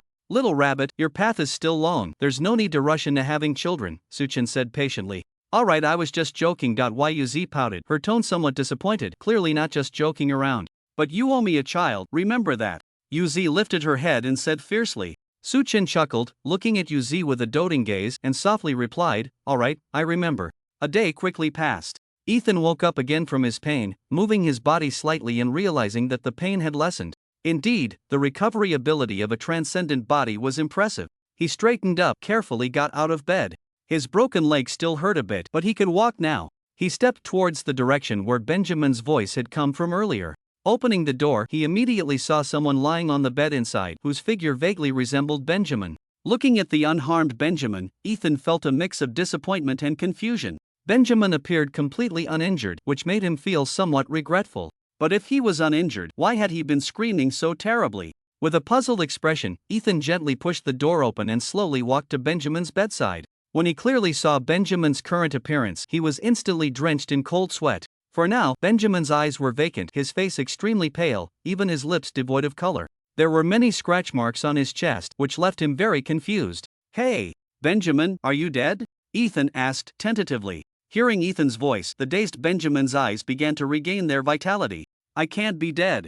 I haven't taken my revenge on him yet. I can't die. Benjamin's eyes widened, blood vessels bulging, he said frantically. Seeing Benjamin in such a strange state, a chill shot through Ethan's heart. Are you looking to take revenge on Suchen? Ethan asked knowingly. Upon hearing Suchen's name, Benjamin immediately clutched his heart in pain, gritting his teeth, and glared fiercely at Ethan. You stupid idiot, who told you to mention that guy's name? I finally managed to distract myself, and you made me remember. You wait, you can't run. I'll deal with you too. Benjamin glared at Ethan in a fit of rage, speaking seriously. Ethan snorted twice, clearly not feeling threatened by Benjamin. What puzzled him was why Benjamin wanted to deliberately forget Suchen's name. Moreover, every time Suchen's name was mentioned, Benjamin would clutch his heart and start wailing in pain. Did Suchen do this to you? Ethan deliberately asked Benjamin. Sure enough, when Benjamin heard Suchen's name again, the look of pain on his face was even worse than before. It was as if he had some kind of stress response to Suchen's name.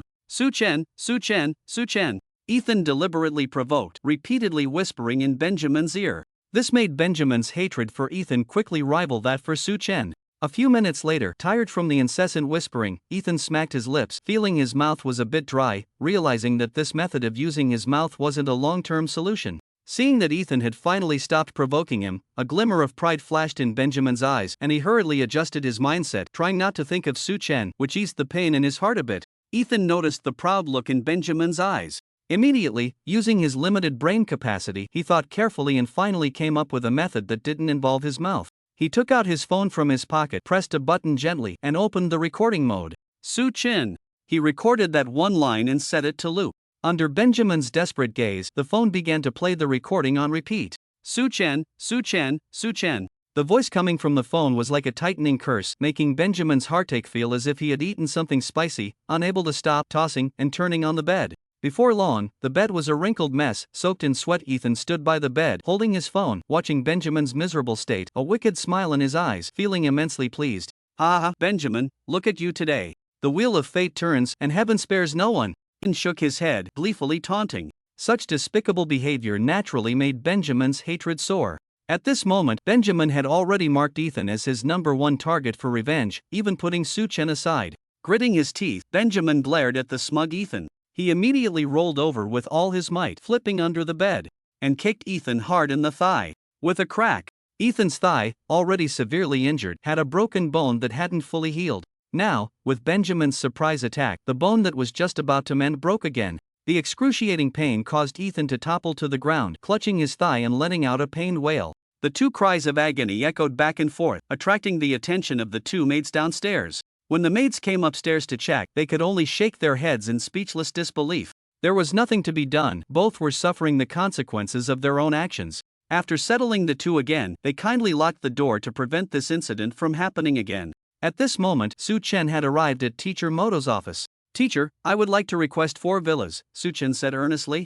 Moto was taken aback by the request and did not answer right away. Instead, he looked at Su Chen, smacking his lips, a helpless smile spreading across his face. "Xiao Luo, your speed of advancement truly opens my eyes. In just a few days, you've gone from the 8th level of the Transcendent Realm to a Skywalker. At your age, I was still fumbling around as a Transcendent." Moto shook his head in amazement. "Oh, come on, why do you need 4 villas?" Su Chen began to explain. "Teacher, I have now advanced to the Skywalker realm and can go to Beast City. But I hope my 4 followers can have a better environment for cultivation." Moto's eyes widened in surprise, momentarily taken aback. 4 followers? How many are male and how many are female?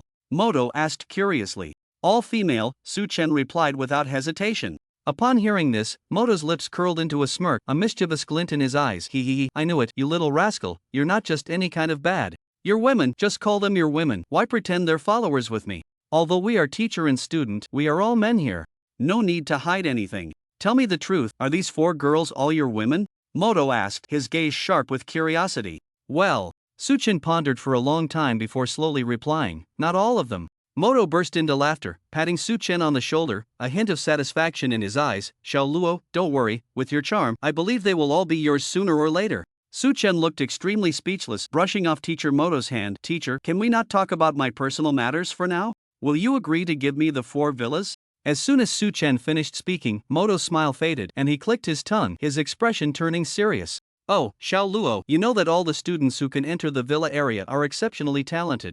If I were to randomly give 4 villas to your women, what would those outstanding students think? If one can enter the villa area just by using connections, there's no need for personal talent. If word spreads within the school, what kind of authority would I have as the principal?"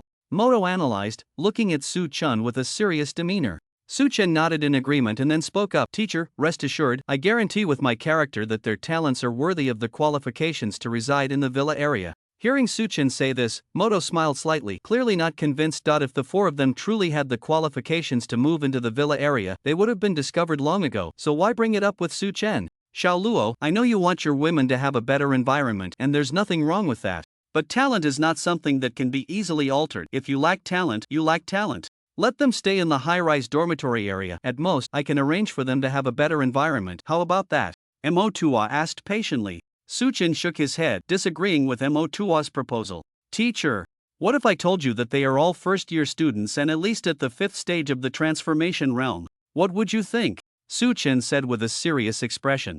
Mo Tua was taken aback, realizing that he almost believed what he had just heard, and he chuckled self-deprecatingly.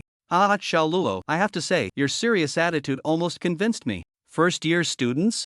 At least at the 5th stage of the transformation realm? Then their ability quality must be SSS level. How could they not have been assigned to the villa area? Xiao Luo, you should know that besides you, there are 2 others who have SSS level abilities this year, Zhou Yan and Kong Yu." "What? Can you conjure up 4 girls with SSS level abilities out of thin air?"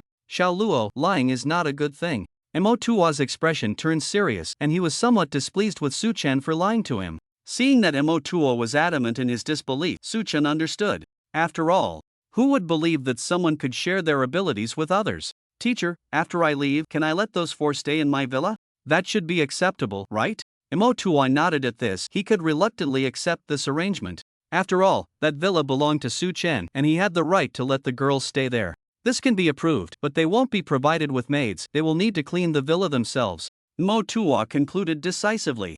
"Okay, it's settled then." Su Chen nodded with a smile. "Oh, by the way, teacher, I have one more thing. Among those 4 girls I mentioned, one of them is my maid, Yuzi, and I want her to become a formal student at Giant University," Su Chen said. "This is not a difficult issue, it can be arranged by tomorrow."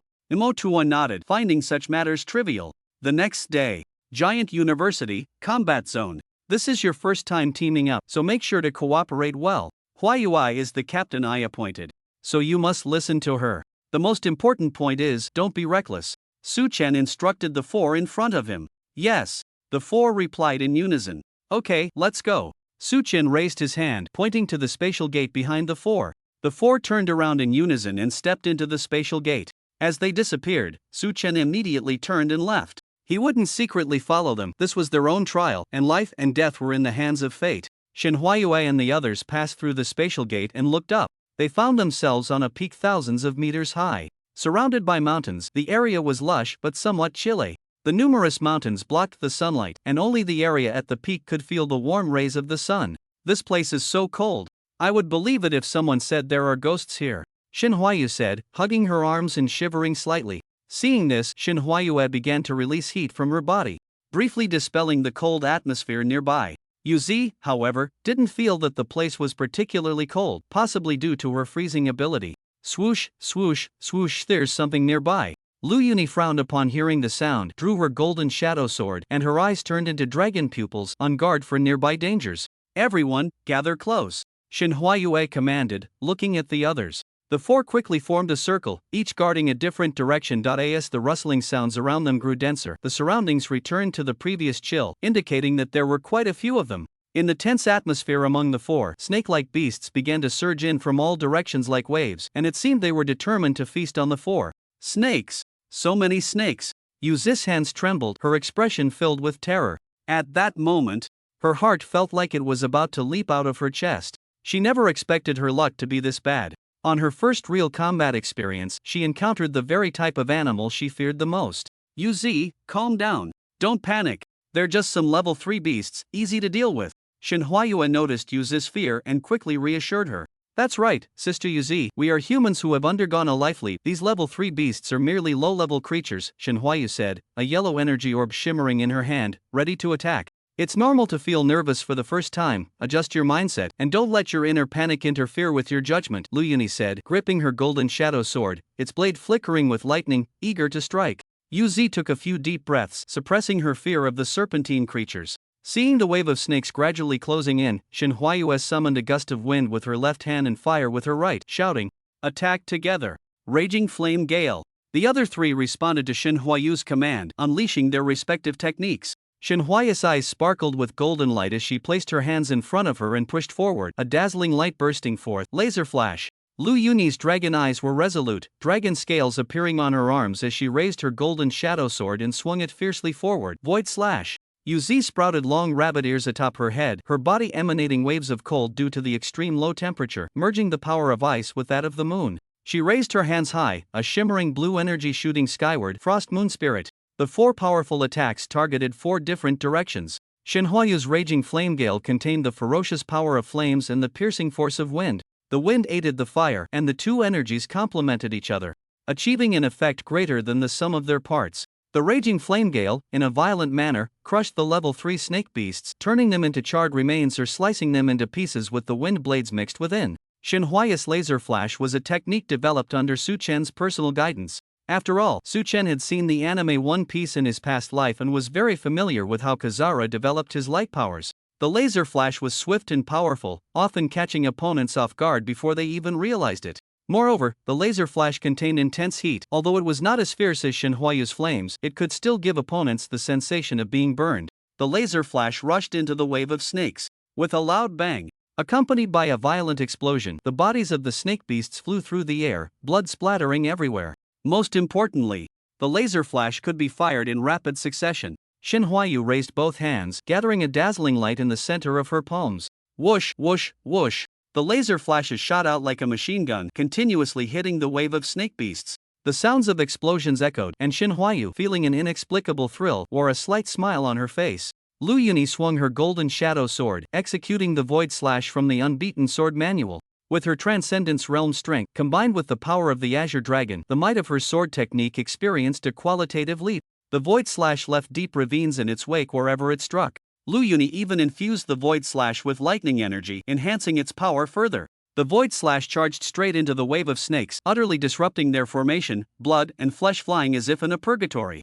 Yuzi, emanating the powers of ice and the moon, unleashed her self-created technique. Frost Moon Spirit. Towards the wave of snakes before her, the Frost Moon Spirit resembled a massive blue snowball. It charged into the tide of snakes, freezing every serpentine beast it touched. Immediately after, the power of the moon erupted within these frozen serpents, shattering them into ice shards that scattered across the heavens and the earth. The effects of the 4 attacks varied, each possessing distinct characteristics. This pleased Su Chen greatly. If their abilities were all the same, he would feel a sense of aesthetic fatigue. After more than 10 minutes, this wave of serpents quickly retreated under the relentless bombardment of the 4. It seemed they understood that they couldn't take down these 4 individuals on their own. This also indirectly indicated that these third-level snake beasts likely had a leader.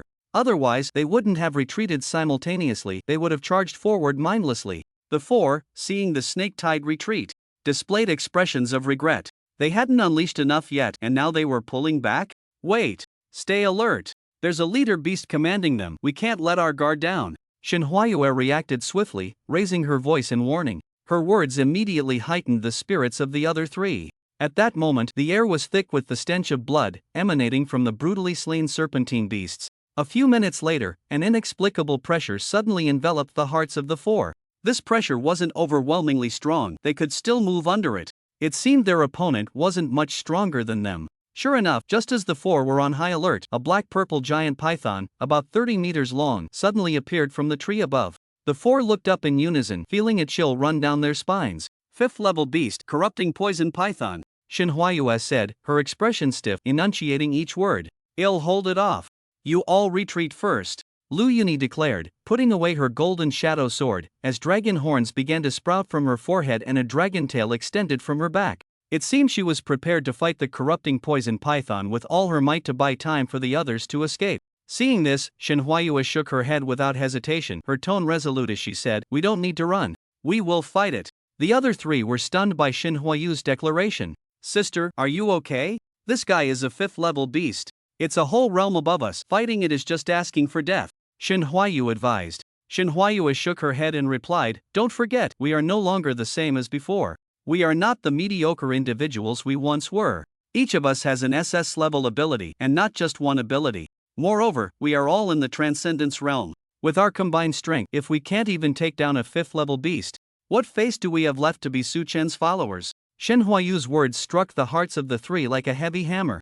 Indeed, they were no longer the mediocre versions of themselves. Their current talents surpassed over 99% of people in the world.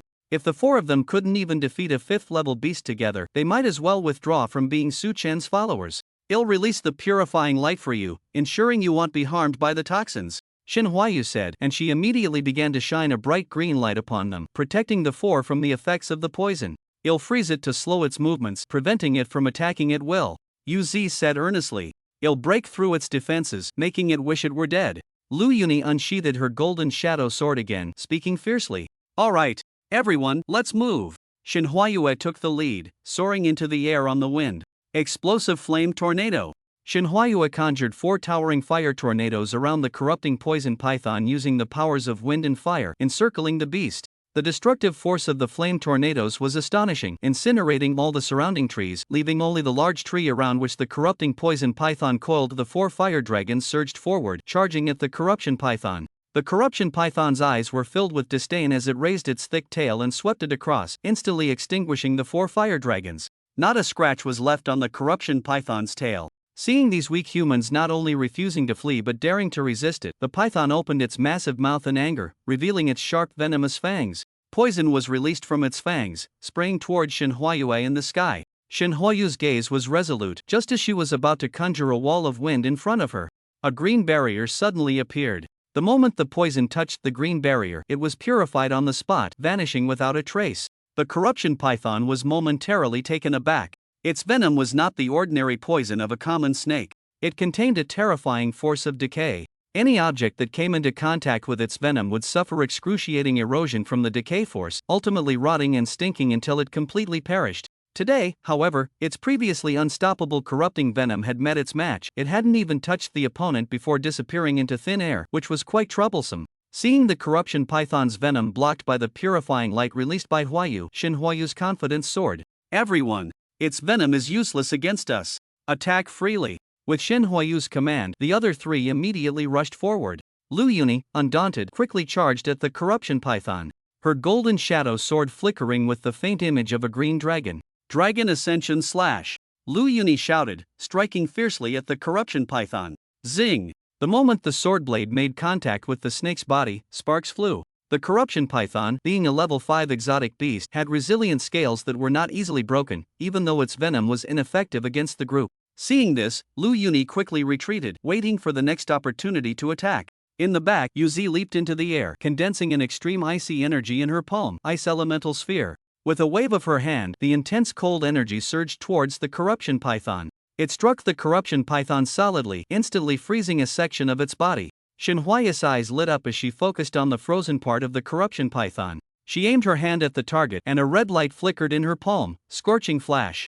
The fiery and searing flash hit the frozen section of the corruption python. The extreme contrast of cold and heat caused the scales on the python's body to suddenly crack open in several places, significantly reducing its defenses.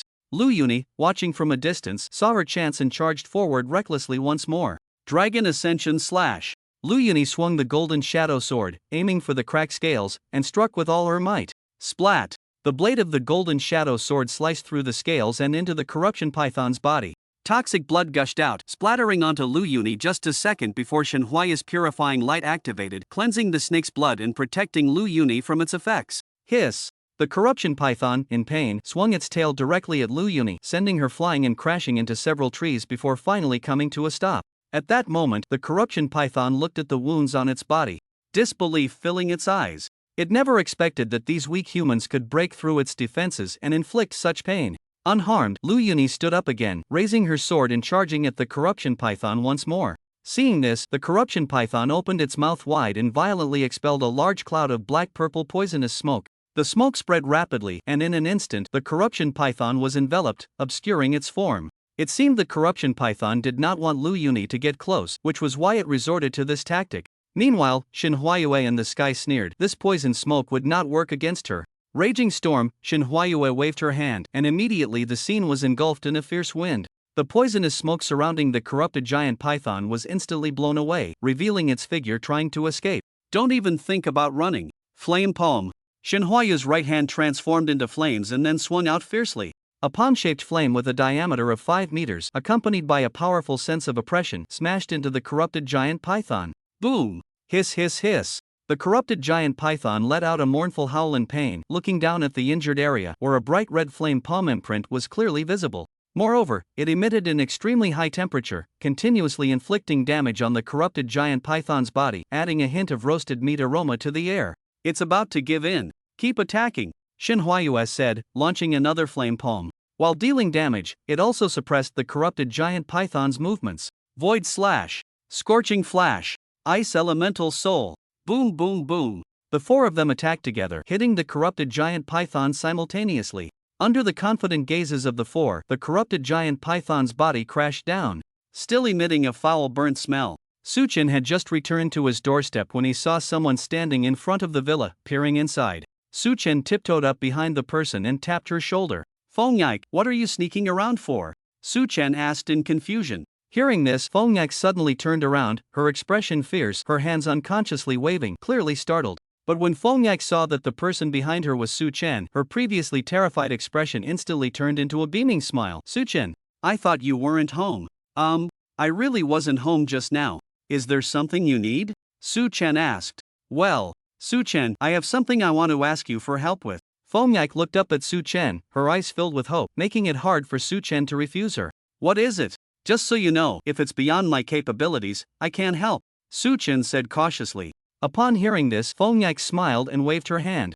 It's not a big deal. I have someone very important to me, and she has been seriously injured, leaving her in a vegetative state. So, I want you to use that blue flame to try to wake her up. As soon as Fengyak said this, Su Chen's heart sank. He naturally knew who the important person Fengyak was referring to. The vegetative person she mentioned was clearly her mother. But she didn't say it outright, not wanting Su Chen to know about her past, and Su Chen wouldn't bring it up either. But, would the Phoenix's blue flame be effective on a vegetative person? The blue flame could basically heal all injuries, but whether it would work on a vegetative person, he had never considered. I can give it a try, but it might not work, so don't get your hopes up too high. As soon as Su Chen agreed, Fengyak gave him a big hug. Thank you, Su Chen. Fengyak rested her small face on Su Chen's chest, rubbing it back and forth. Su Chen felt dazed, his hands open, looking down at the top of Fengyak's head, somewhat at a loss. After rubbing enough, Fongyak lifted her head, looking at Su Chen with her crystal-clear big eyes. Su Chen, let's go right now. Su Chen nodded. Since he had nothing else to do, he might as well go with her. The two passed through the spatial gate and arrived at the giant university on the human continent. The vegetative person you mentioned, is she in the hospital in Giant City? Su Chen asked, looking at the cheerful Fongyak beside him. Yes, well, be there in a bit by taxi. Fongyak nodded in response. Do you visit her often? Su Chen asked curiously. Once a week, the rest of the time I leave it to the caregivers. Fongyak said with a bright smile. After exiting the school gate, they took a taxi, and looking out the window at the scenery, Su Chen felt very curious as he hadn't seen tall buildings in a long time. Before they knew it, they had arrived at the hospital entrance. After getting out of the car, Fongyak took Su Chen's hand and walked straight towards the inpatient building. Su Chen allowed Fongyak to hold his hand, showing no intention of pulling away. Fongyak led Su Chen, navigating the familiar path to the hospital building. They took the elevator to the top floor of the hospital. Stepping out of the elevator, Fongyak pulled Su Chen to the entrance of a luxurious hospital room. It seemed Fongyak was quite attentive to her mother, as the room was arranged lavishly. Fongyak gently opened the door, stepping inside, with Su Chen following closely behind. The room was about 50 square meters, furnished with various pieces of furniture. By the window was a hospital bed, where a pale-faced woman lay. Fongyak stepped forward, sitting in the chair beside the bed, taking the woman's hand gently in hers. Her eyes sparkled with a painful light, yet seemed to contain something else. Su Chen stepped closer, gazing at the woman on the bed. There was indeed a strong resemblance to Fongyak, confirming without a doubt that she was her biological mother. Let me try first. You step back, Su Chen gestured, indicating for Fongyak to give him some space. Upon hearing this, Fongyak immediately stepped back, making room for Su Chen. He concentrated, gathering a seed of blue flame in his hand, and with a gentle push, sent the flame into the woman's body. In less than a second, the blue flame suddenly ignited on the woman. However, it only burned for a few seconds before abruptly vanishing. Su Chen stood there, bewildered, lost in thought. What was going on? Was it ineffective? Or?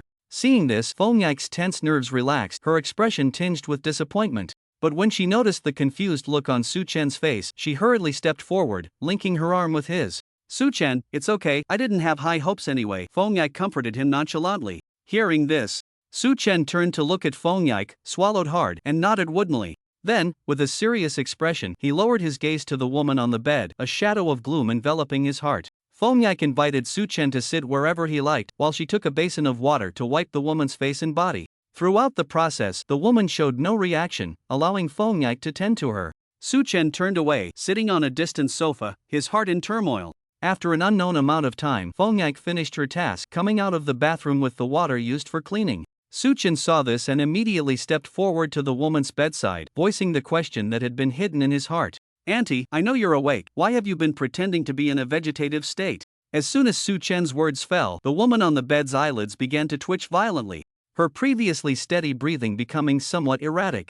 The woman was now panicking. But she didn't know whether Su Chen had truly seen through her or was just trying to trick her, so she chose to remain still. Su Chen waited a few seconds, seeing that the woman was determined to keep up the act. He let out a deep sigh. He couldn't understand why she, as a mother, would deceive her daughter for so long. A few minutes later, Fongyak dried her hands and came out of the bathroom, waving at Su Chen. Su Chen, let's go. They'll treat you to a meal to thank you for coming to help me, Fongyak said with a gentle smile. Upon hearing this, Su Chen lowered his head, casting a deep glance at the woman on the bed, then followed Fongyak out of the place. 10 minutes later, once she was sure no one was around, the woman on the bed slowly opened her eyes. The surroundings were silent, as if she were the only person left in the world. She sat up from the bed and walked to the window. Watching Fongyak and Su Chen's departing figures, a hint of relief appeared in her eyes. Xiaoko, I'm sorry. After Su Chen and Fongyak had their meal, they began to stroll down the street. Su Chen kept glancing at Fongyak, unsure whether to bring up the earlier incident. Fongyak caught a glimpse of the turmoil in Su Chen's eyes, raised her hand to cover her mouth with a gentle smile, and then asked, Su Chen, is there something you want to tell me? Su Chen, upon hearing this, slowly nodded, but didn't know how to bring it up with Fongyak. Are you trying to say that woman has actually woken up? Fongyak suddenly turned to Su Chen with a bright smile. Her words made Su Chen involuntarily stop in his tracks. He turned around, looking bewildered at Fongyak, completely taken aback that she had known all along. You knew all along? Su Chen asked with a complex expression. Of course. Her guilty demeanor couldn't escape my eyes. Fongyak looked up at the sky, clearly having realized that her mother had been deceiving her all this time. Since you knew all along, why didn't you expose her? Su Chen asked, puzzled. Su Chen, she is my mother, you know? Feng Yike replied. Well, I guess I figured that out a bit. Su Chen's gaze flickered, feeling somewhat guilty. I didn't want to expose her because I'm afraid to face her. I'm scared of what she might say, things I don't want to hear. Feng Yike's voice was hoarse, her tone feigning lightness, which made Su Chen feel a pang of sympathy. He reached out to pat Feng Yike's head, trying to soothe her emotions. So you're just going to keep waiting? Waiting until she truly wants to wake up? Sometimes, I think there's nothing wrong with this. At least it makes things easier for both of us. Feng Yike moved closer to Su Chen, linking her arm with his. Easier? Why? Su Chen was baffled. Hearing this, Feng Yike pondered for a moment before speaking. Su Chen, in a fit of rage, I used lightning to kill my father who had been abusing me. My mother also became a vegetable at that time. All these years, I've had a lingering doubt. Why did my mother only know how to endure when my father abused her, and why did she stand by when I was being beaten? Why did I arrange for her to have the best hospital room? It was because I was afraid she wouldn't wake up and I wouldn't be able to confront her. But when I found out she had already awakened, I didn't dare to ask her, and she clearly didn't dare to face me either. So I pretended not to know, at least this way we could still see each other and our relationship wouldn't become awkward. Feng Yike's words left Su Chen with a very complex feeling. He hadn't expected that Feng Yike had been bearing so much alone. Her mother's cold indifference must have hidden many doubts and resentments in her heart. Then since you already knew she was fine, why did you still want me to come and treat her? Su Chen asked, confused. Because I want her to know that I'm no longer alone. Feng Yike smiled sweetly, turning to look at Su Chen. Seeing the smile on Feng Yike's face eased Su Chen's complicated feelings significantly. Come over to play when you have time, Yu really likes you. Feng Yike's eyes lit up at this. Really? Will she be friends with me? Yeah, as long as you don't mention the previous Yuri incident, she should be willing to be friends with you. Su Chen teased. Upon hearing this, Feng Yike became flustered and lightly slapped Su Chen. We didn't do anything, we just hugged. Ah, they'll take your word for it. Su Chen laughed, raising his hand to ruffle Feng Yike's hair. Seeing that Su Chen completely didn't believe her, Feng Yike pouted in displeasure. Sooner or later, with actions, he'll make you believe it. With a smile on her face, Feng Yike linked her arm with Su Chen's, and after they finished shopping, they returned to the villa area. The sky was getting darker, but it wasn't completely dark yet. Su Chen, I'm heading back now. Feng Yike waved goodbye and left with a light step, looking in a good mood. After Su Chen returned home, he personally turned on the lights for the first time in a while, illuminating the empty living room. Without Yuzi at home, this huge villa does feel a bit lonely, Su Chen murmured to himself. Sitting on the sofa, he carefully sensed the current state of Shen Huayue and the others. There were no major fluctuations, so it should be very safe, which reassured him. A night passed quickly. Just as he got out of bed, the phone call from Teacher Moto came in. Xiao Luo, Ms. Muse, and the others are leaving today. Are you coming to see them off? Upon hearing that Muse and Willow were leaving, Su Chen immediately replied, of course, I will go. Good, then come to the space gate. You will see them off, Moto said. After hanging up the phone, Su Chen immediately set off for the space gate. As soon as he arrived, two groups of people walked in from the other side of the space gate. There were a total of 10 people, and they all looked like foreigners. Accompanying them was Teacher Mu Xiaoyu. When Su Chen saw Mu Xiaoyu, he raised his hand to greet her. Teacher Mu. Mu Xiaoyu turned her gaze towards the voice and, upon seeing Su Chen, who she hadn't seen in a long time, showed a hint of surprise in her eyes. She didn't expect that after such a short time, Su Chen had already advanced to the Skywalker realm, nearly catching up to her. Emo Qinghuan was really lucky. After going out to play, she encountered such a prodigy. Classmate Su Chen, long time no see, Mu Xiaoyu said with a smile. Teacher Mu, long time no see. What about those two groups of people? Su Chen pointed at the two groups, indicating for Mu Xiaoyu to explain. Mu Xiaoyu was momentarily taken aback, then looked at Su Chen with a strange expression. Su Chen felt a bit uncomfortable under Mu Xiaoyu's gaze. He didn't understand why she suddenly looked at him like that. Teacher Mu? Did I say something strange? Su Chen asked tentatively. Hearing this, Mu Xiaoyu chuckled lightly and shook her head. They are from the Cole family and the Hayes family, sent to pick someone up because the descendants of the two families were seriously injured. After hearing this, Su Chen finally understood why Mu Xiaoyu had looked at him that way. Well, Teacher Mu, you can go ahead with your business. Su Chen stepped aside. Mu Xiaoyu led the two groups towards the villa area to pick up Ethan and Benjamin. It wasn't long before Teacher Moto, Muse, Willow, and two maids slowly walked over. When Willow saw Su Chen, a hint of surprise appeared in her eyes. She immediately dashed over, leaped into the air, and spread her angel wings, her Skywalker aura fully revealed. Holy judgment! Willow raised her hand, gathering a massive sword of holy energy in front of her, which shot towards Su Chen. Su Chen could feel that Willow's attack held no hostility, and a glimmer of interest flashed in his eyes. Light speed kick. Su Chen instantly lifted his leg, and a rapid flash shot towards the holy sword in the air. The laser flash collided with the holy sword, creating a loud bang in midair.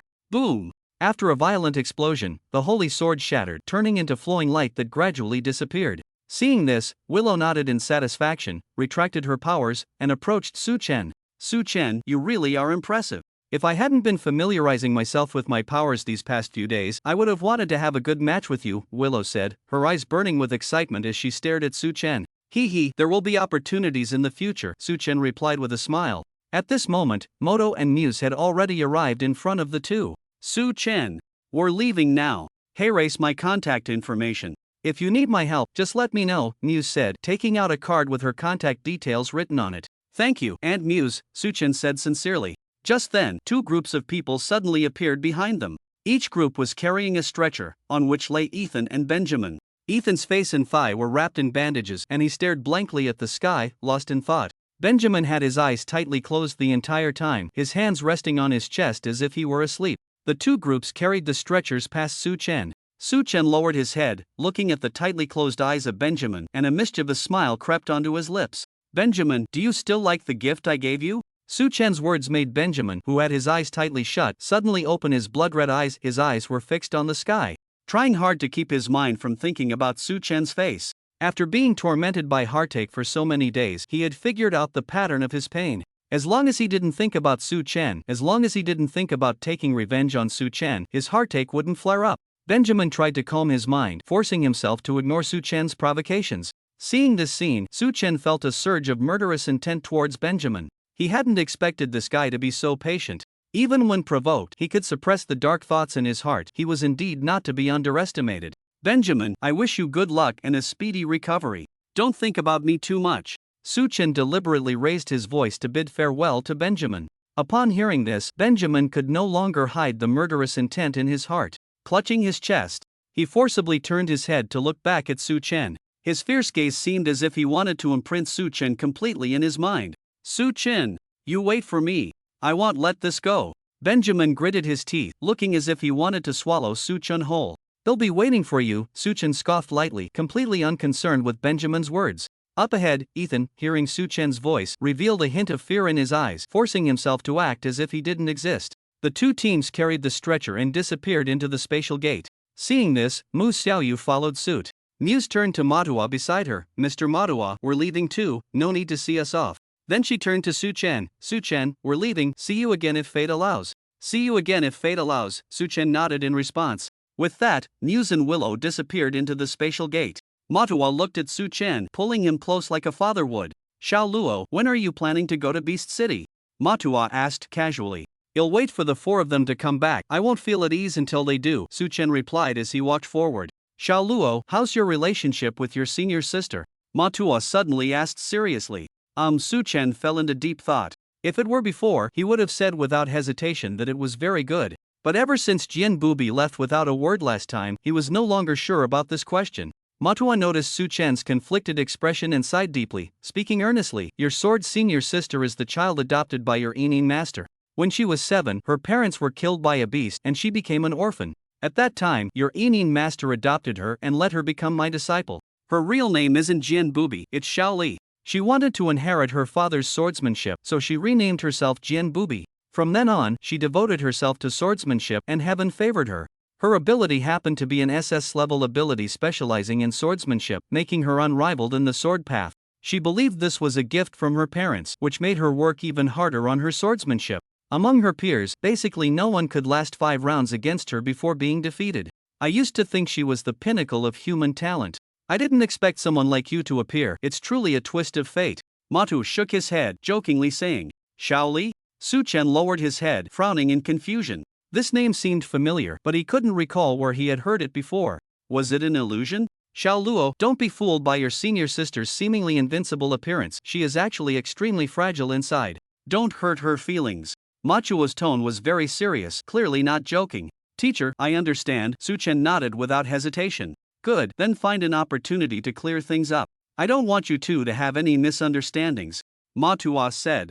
Just as Manhwa finished speaking, Suchen asked in confusion, "Teacher, how did you know that there was a misunderstanding between me and my senior sister?" Manhwa immediately spoke up. "Yesterday, I called her and told her to take care of you when you get to Beast City so you won't be bullied. But as soon as I mentioned your name, she hung up the phone. I tried to call her back but she wouldn't answer. Doesn't that clearly indicate that something's wrong between you two?" After hearing this, Suchen clicked his tongue, feeling a bit troubled. From what Teacher Mato said, it was clear that the Sword Master sister was still upset. Moreover, he still didn't know why the Sword Master sister was so angry. He also forgot to ask Fongyike what she had said to the Sword Master sister. The urgent matter now was to find Fongyike and clarify what she had said to the Sword Master sister. Suddenly, Suchen recalled Mato's earlier words. "Teacher, how can you be so sure that I will be bullied in Beast City? To be honest, with my current strength below the 7th level of the Tianyu realm, I am absolutely not afraid of anyone," Suchen said without modesty. "Hee, Xiaoluo, you're still too naive," Mato said with a smirk, shaking his head as if mocking Suchen's ignorance.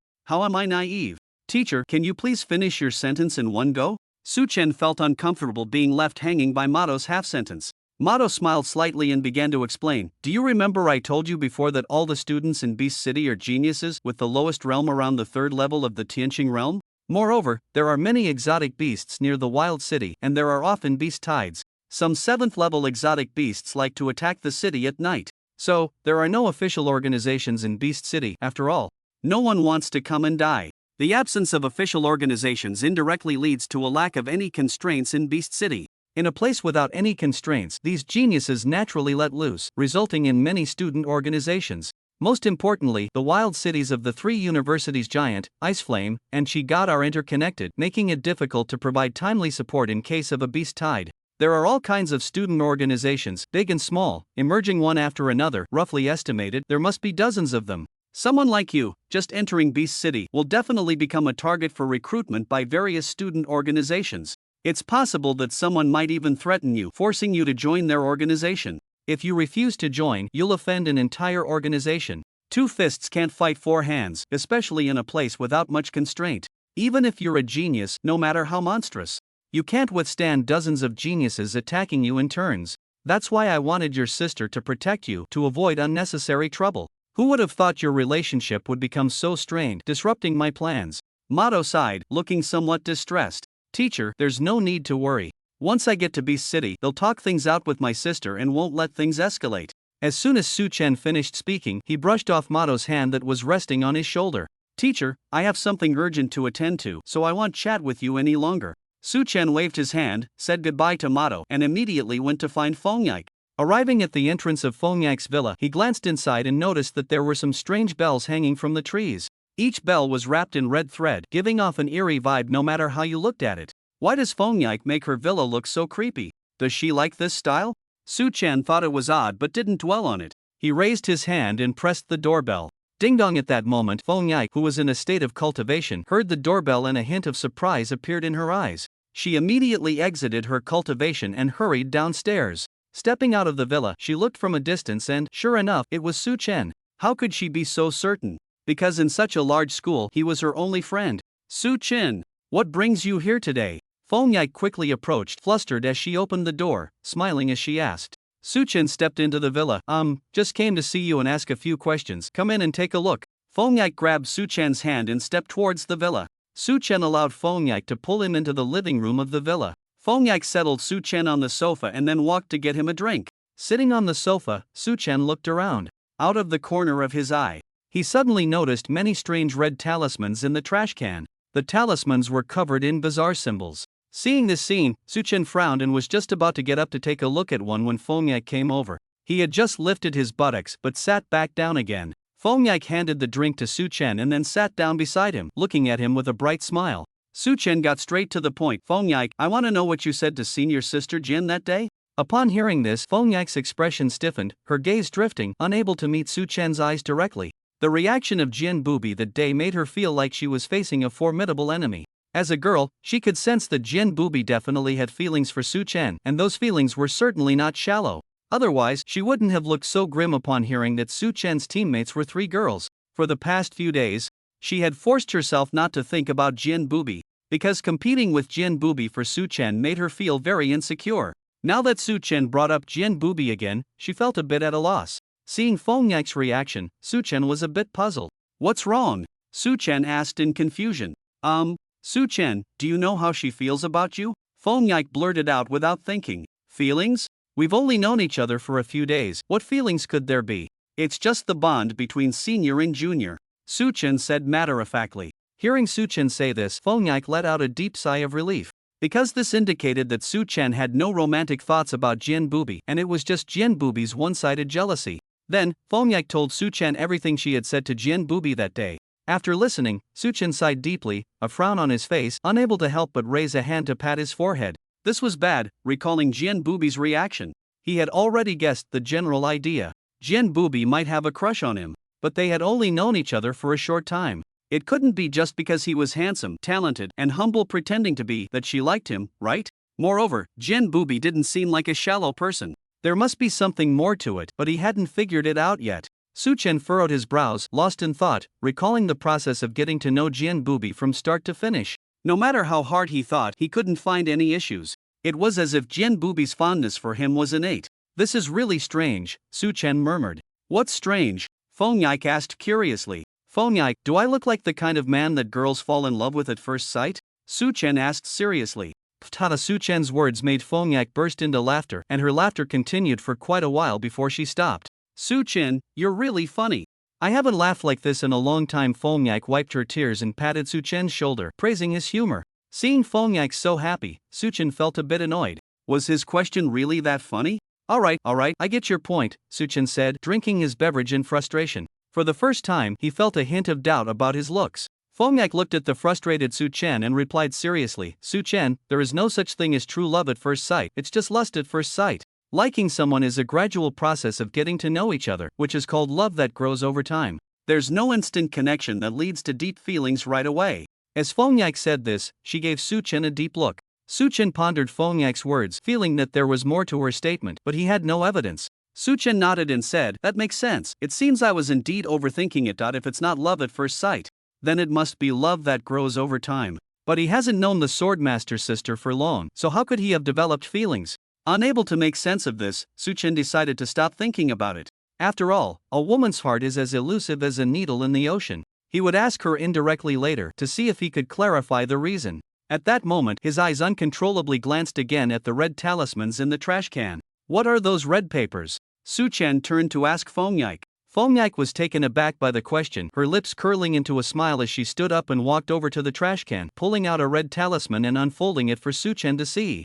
I had been having nightmares about my father. So I bought these talismans, hoping they would help me sleep better, but unfortunately, they had little effect. It wasn't until a few days ago that I stopped having nightmares, which is why I tore these talismans down. Suchen nodded in realization. I see. Suddenly, he felt a wave of panic surge within him. This feeling, which made his heart race and left him flustered, was something he had never experienced before. The information relayed by the demon fruit tree indicated that Shin Huayue and the others might be in trouble.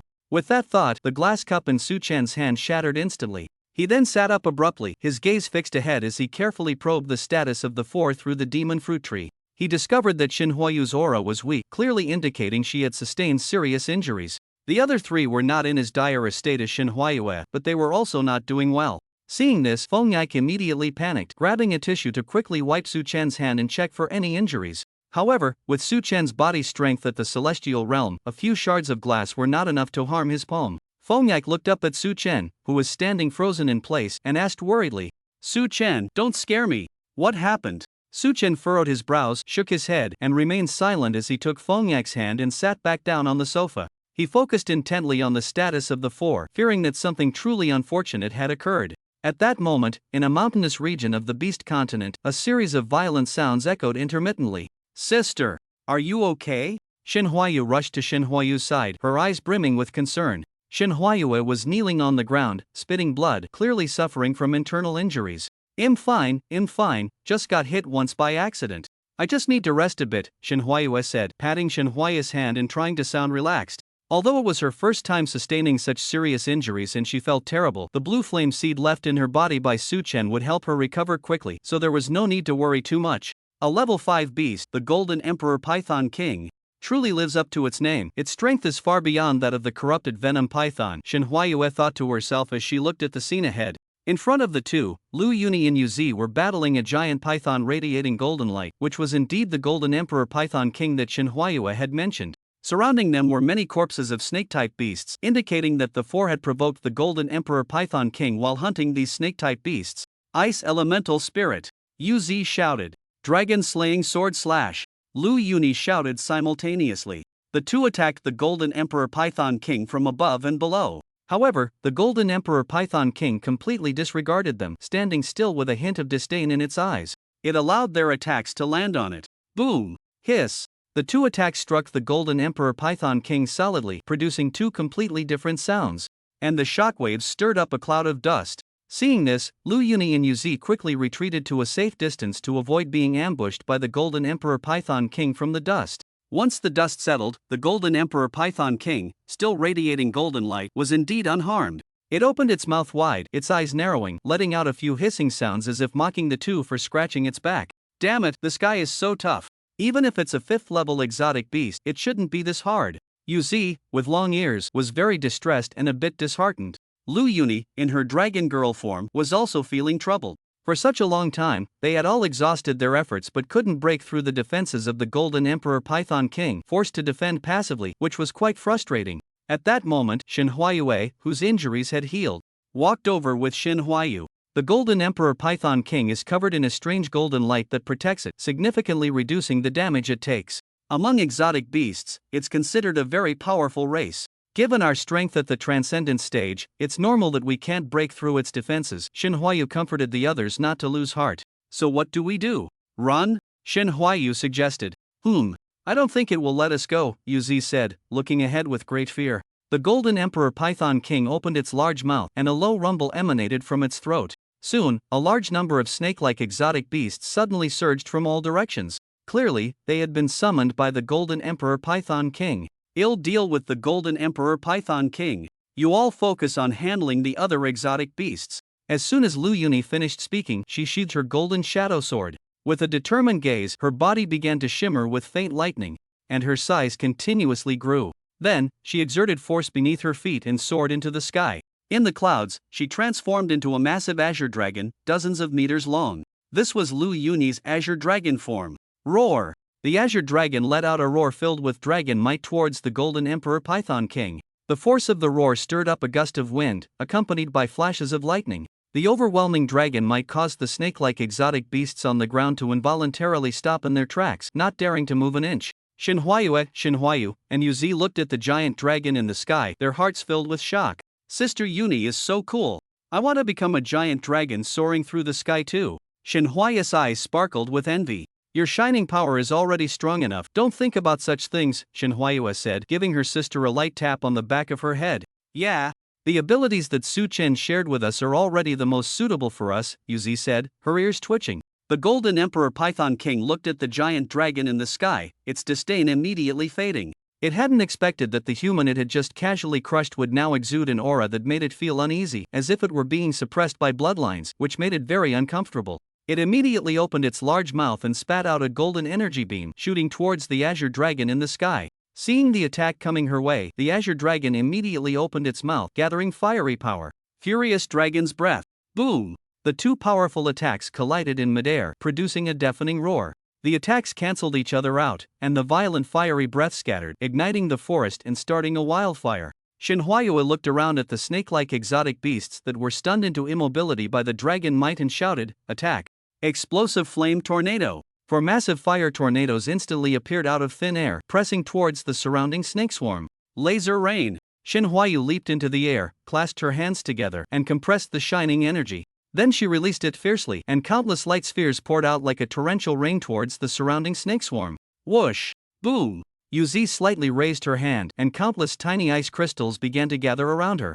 Moonlight Ice Crystals. Countless tiny ice crystals shot out in all directions in an instant. Although the ice crystals were small, their power was immense. When they entered the bodies of the exotic beasts, the energy of the ice crystals would explode, giving the beasts a chilling sensation from the inside out. The Golden Emperor Python King, seeing its attack blocked, looked at the giant dragon in the sky, its snake-like eyes narrowing, not attacking again, lost in thought. Seeing this situation, Lu Yuni acted cautiously, not making any rash moves. Just as the Golden Emperor Python King and Lu Yuni were at a stalemate, the ground suddenly began to tremble. A few people felt the tremor of the ground, and their hearts sank. Floating in the sky, Lu Yuni looked terrified as she gazed into the distance. There, a larger Golden Emperor Python King was charging towards them. Just by its imposing presence, it was clear that it was definitely a level 6 Golden Emperor Python King. Huai Yue. A level 6 Golden Emperor Python King is coming this way. Lu Yuni shouted down from the sky. Upon hearing this, Shin Huayue broke out in a cold sweat. One level 5 Golden Emperor Python King was already a handful, and now a level 6 was on its way. If they didn't run, they would surely die here. Quick, retreat! Shin Huayue reacted swiftly, grabbing Shin Huayu in Yuzi's hands and leaped into the air, flying away with the wind. Seeing this scene, Lu Yuni once again unleashed a wave of scorching breath. The intense heat struck the level 5 Golden Emperor Python King, causing it to feel rare pain. By the time the Golden Emperor Python King regained its senses, Lu Yuni had already flown away with Shin Huayue and the others. The Golden Emperor Python King, seeing its prey about to escape, immediately became displeased. Just then, the level 6 Golden Emperor Python King had arrived before it, and the two beasts exchanged glances, indicating a special relationship, before it turned and chased after them with all its might.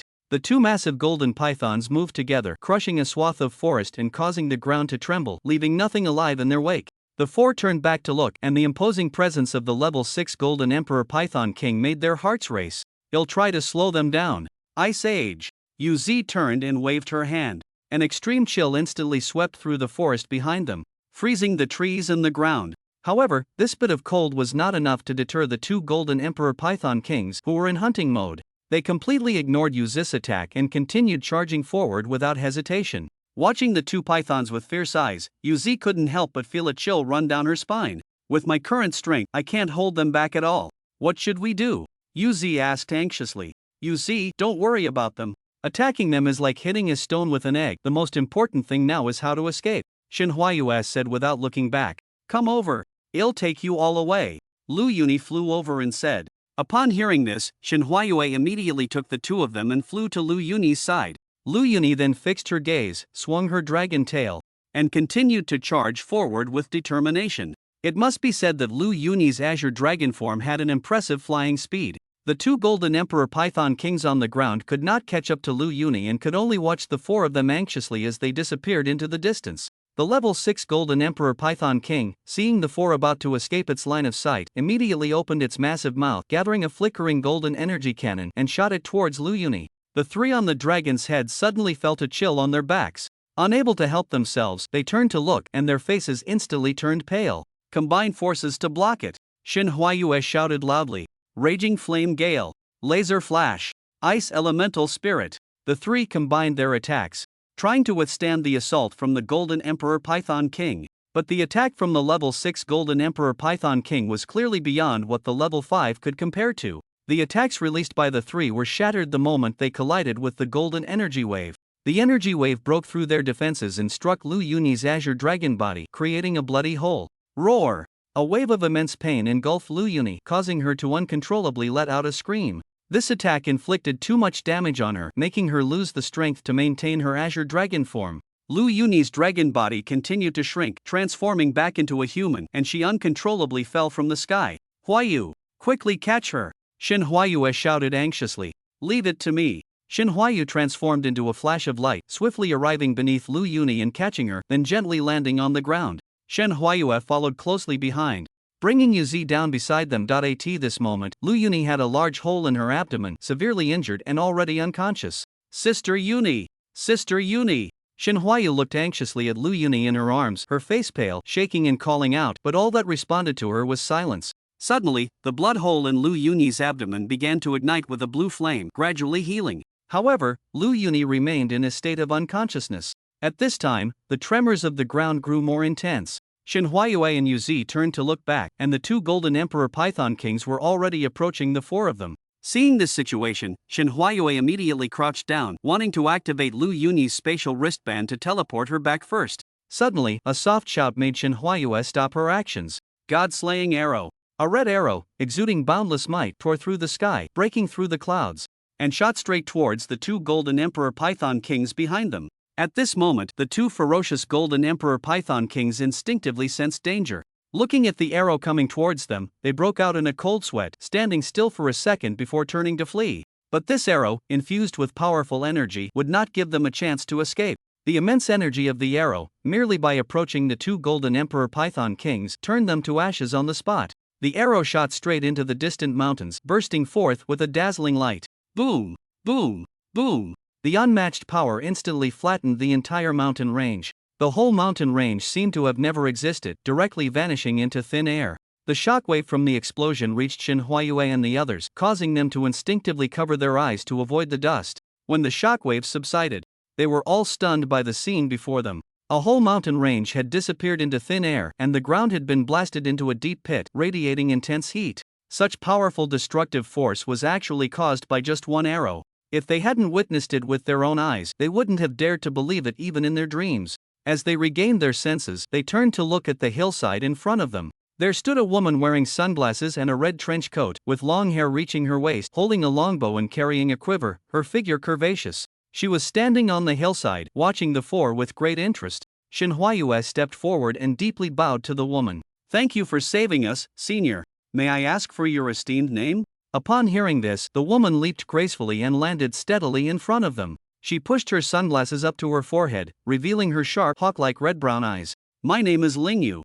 Just call me Senior Ling. Senior Ling, once again, thank you for your life-saving grace." Shin Huayu, and Yuzi sincerely thanked Ling Yu, who smiled and waved her hand. "No need to be polite." After speaking, Ling Yu looked down at the unconscious Lu Yuni on the ground, showing great interest in the blue flames igniting from Lu Yuni's abdomen. She crouched down and touched Lu Yuni's belly. The blood hole had been almost completely healed by the blue flames, very smooth. What a domineering healing ability!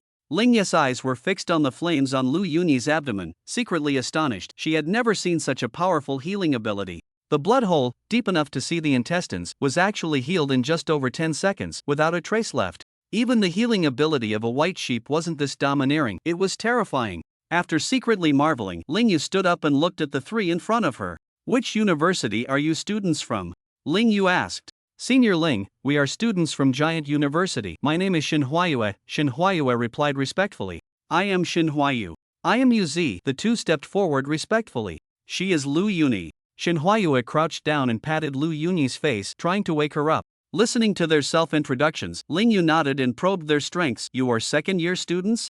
No, we are first-year students," Shin Huayue answered with a smile. "Oh, first-year students, that's truly remarkable." Ling Yu's reddish-brown pupils flickered with a hint of something unusual as she looked at the four people in front of her, as if she had discovered an extraordinary treasure. As a level of celestial favor, her perception abilities were incredibly strong. She had been watching from a distance during the battle between the Few and the Golden Emperor Python King. The abilities they displayed were undoubtedly SS level, which astonished her. She never expected that this year's Giant University would be so fortunate to recruit for SS level awakened abilities. Moreover, their cultivation talent was exceptionally high. At such a young age, they had already reached the 5th stage of the transformation realm. This made her unable to suppress her admiration for their talent. "You all are very outstanding. Are you interested in joining our organization?" Ling Yu asked with a faint smile.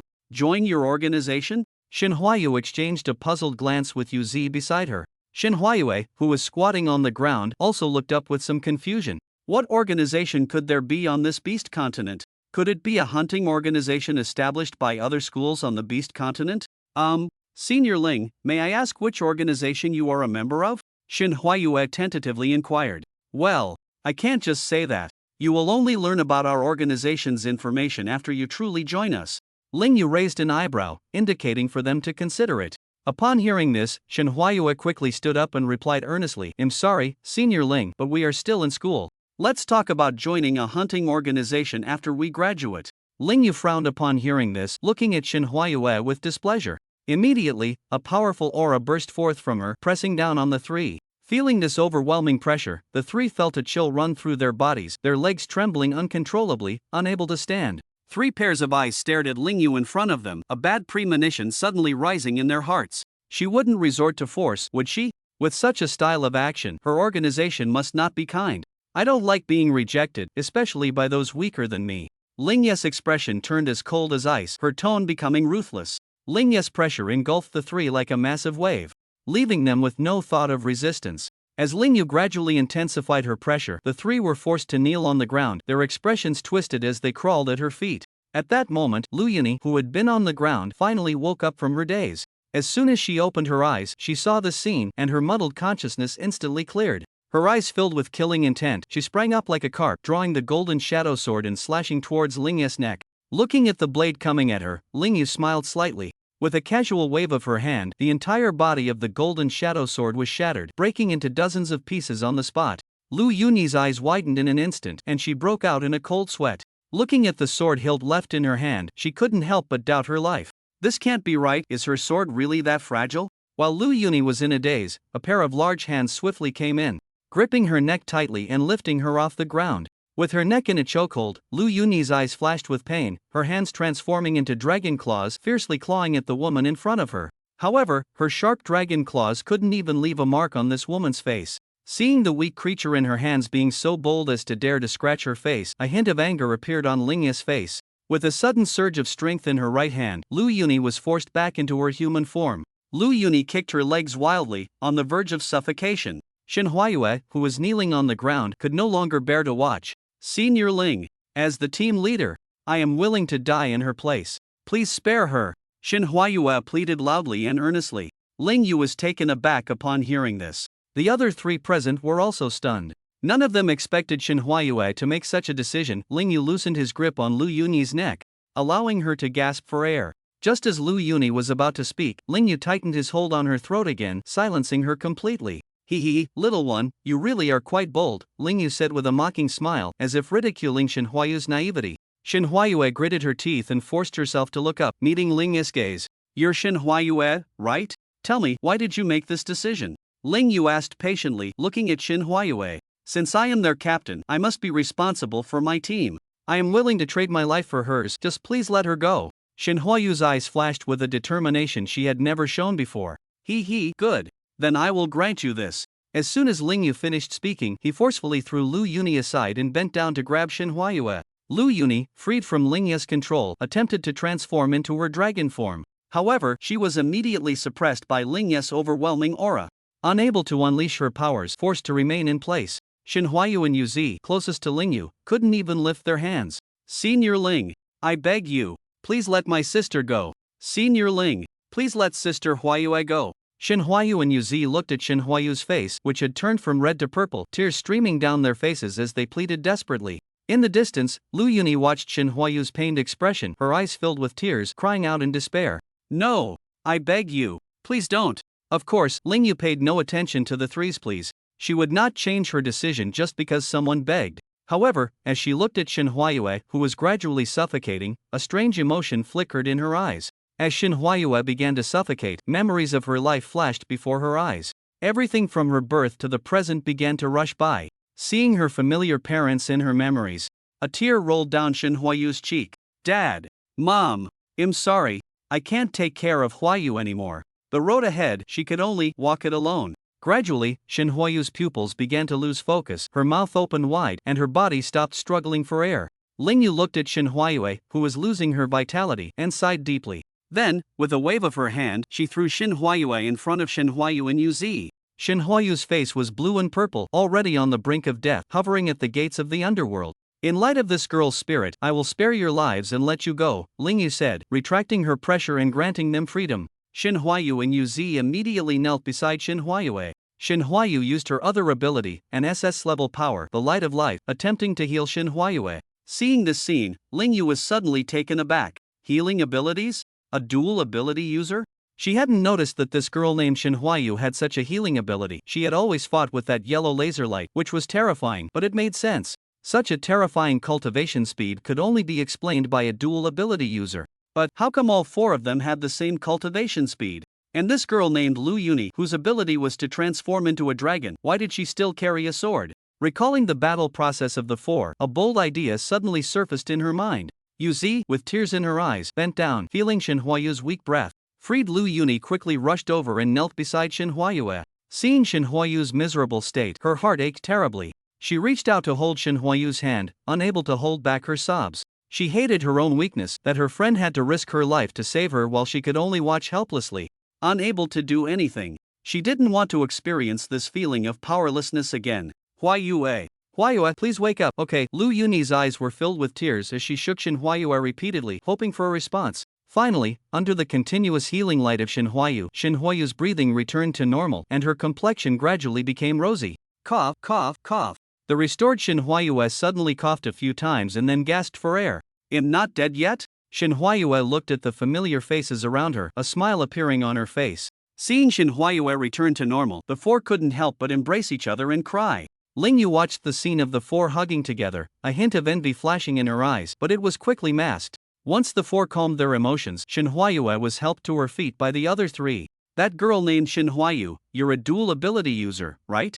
Lingyu asked. Shin Huayu didn't dare to speak, timidly nodding her head. Seeing this, Lingyu turned to Lu Yuni again. You're also a dual ability user, right? That's right. Lu Yuni answered decisively. And you too. You're also dual ability users, right? Lingyu's gaze shifted to Shin Huayue and Yuzi, her tone certain. Shin Huayue and Yuzi remained silent, not speaking. Since they had been seen through, there was no need to refute. Lingyu, seeing her guess confirmed, couldn't help but smile. All four were dual ability users. If they were trained, they could become top-tier powerhouses. Now she didn't want to let them go. But she had just said she would let them leave. What to do now? Lingyu furrowed her brows, pondering how to keep them without going back on her word. Thinking about this made her gaze blank, somewhat lost in thought, as the four in front of her posed no threat. Just as Lingyu fell into contemplation, the four exchanged glances and quietly placed their hands on the spatial rings on their wrists. Suddenly, the four opened the spatial doors and rushed into the portals behind them at the fastest speed of their lives. Lingyu's pupils widened, and by the time she reacted, the four had already escaped. Only four gradually closing spatial doors remained. Ah! Don't let me see you four again! Lingyu shouted loudly at the four spatial doors. Her voice was so loud that the four who had already passed through the doors couldn't help but cover their ears. Shin Huayue looked back at the now closed spatial door, patted her chest, and let out a long sigh of relief. Fortunately, we have a tacit understanding. If we hadn't left now, we wouldn't have been able to. Yeah. That woman's eyes clearly showed she wanted to go back on her word and didn't want to let us go. Shin Huayu was still shaken, with traces of tears on her face. Huayue, thank you. Lu Yuni stepped forward and hugged Shin Huayue, giving her a hard kiss on the cheek. Sister Huayue, I'm so glad you're okay, Yuzi said, her eyes misty, holding Shin Huayu's hand. At that moment, her heart was still pounding, not yet recovered from the earlier fright. The four, having survived a disaster, embraced each other, quietly savoring this rare atmosphere. Let's go eat something to celebrate our safe return, Shin Huayue suggested, patting everyone's back. Okay, the three responded loudly. The four turned to leave just as a panicked Su Chen flew over. Upon seeing the four safe and sound, he let out a long sigh of relief. He quickly landed in front of them, surprising them. Su Chen, how did you know we were back? Shin Huayue asked in surprise as she stepped forward. Su Chen looked over the four, confirming they were all fine before responding. I can sense your status through the demon fruit tree. Your condition was very unstable earlier, so I rushed over. Thankfully, nothing major happened. What happened? Can you explain? Su Chen asked, puzzled. It's hard to say here. Let's find a restaurant and talk while we eat. Shin Huayue took Su Chen's hand and walked straight ahead, with the other three following closely behind. Along the way, Su Chen, surrounded by four school beauty level girls, received many envious glances from other men. But Su Chen was indifferent to it. It was just the envy and jealousy of men. They found a restaurant and booked a private room. The four of them slowly recounted their previous experiences. When they heard that Shin Huayue was willing to save Lu Yuni by sacrificing her own life, Su Chen felt a strong admiration for her sense of responsibility. It was this potential in Shin Huayue that made him appoint her as the team leader. Given the current situation, his decision seemed correct. What do you think about that woman named Lingyu? What stage is her strength at? Su Chen asked, looking around. Definitely above the Tianyu realm. She's likely at the Tianwan realm, Shin Huayue said after a moment of thought. Exactly.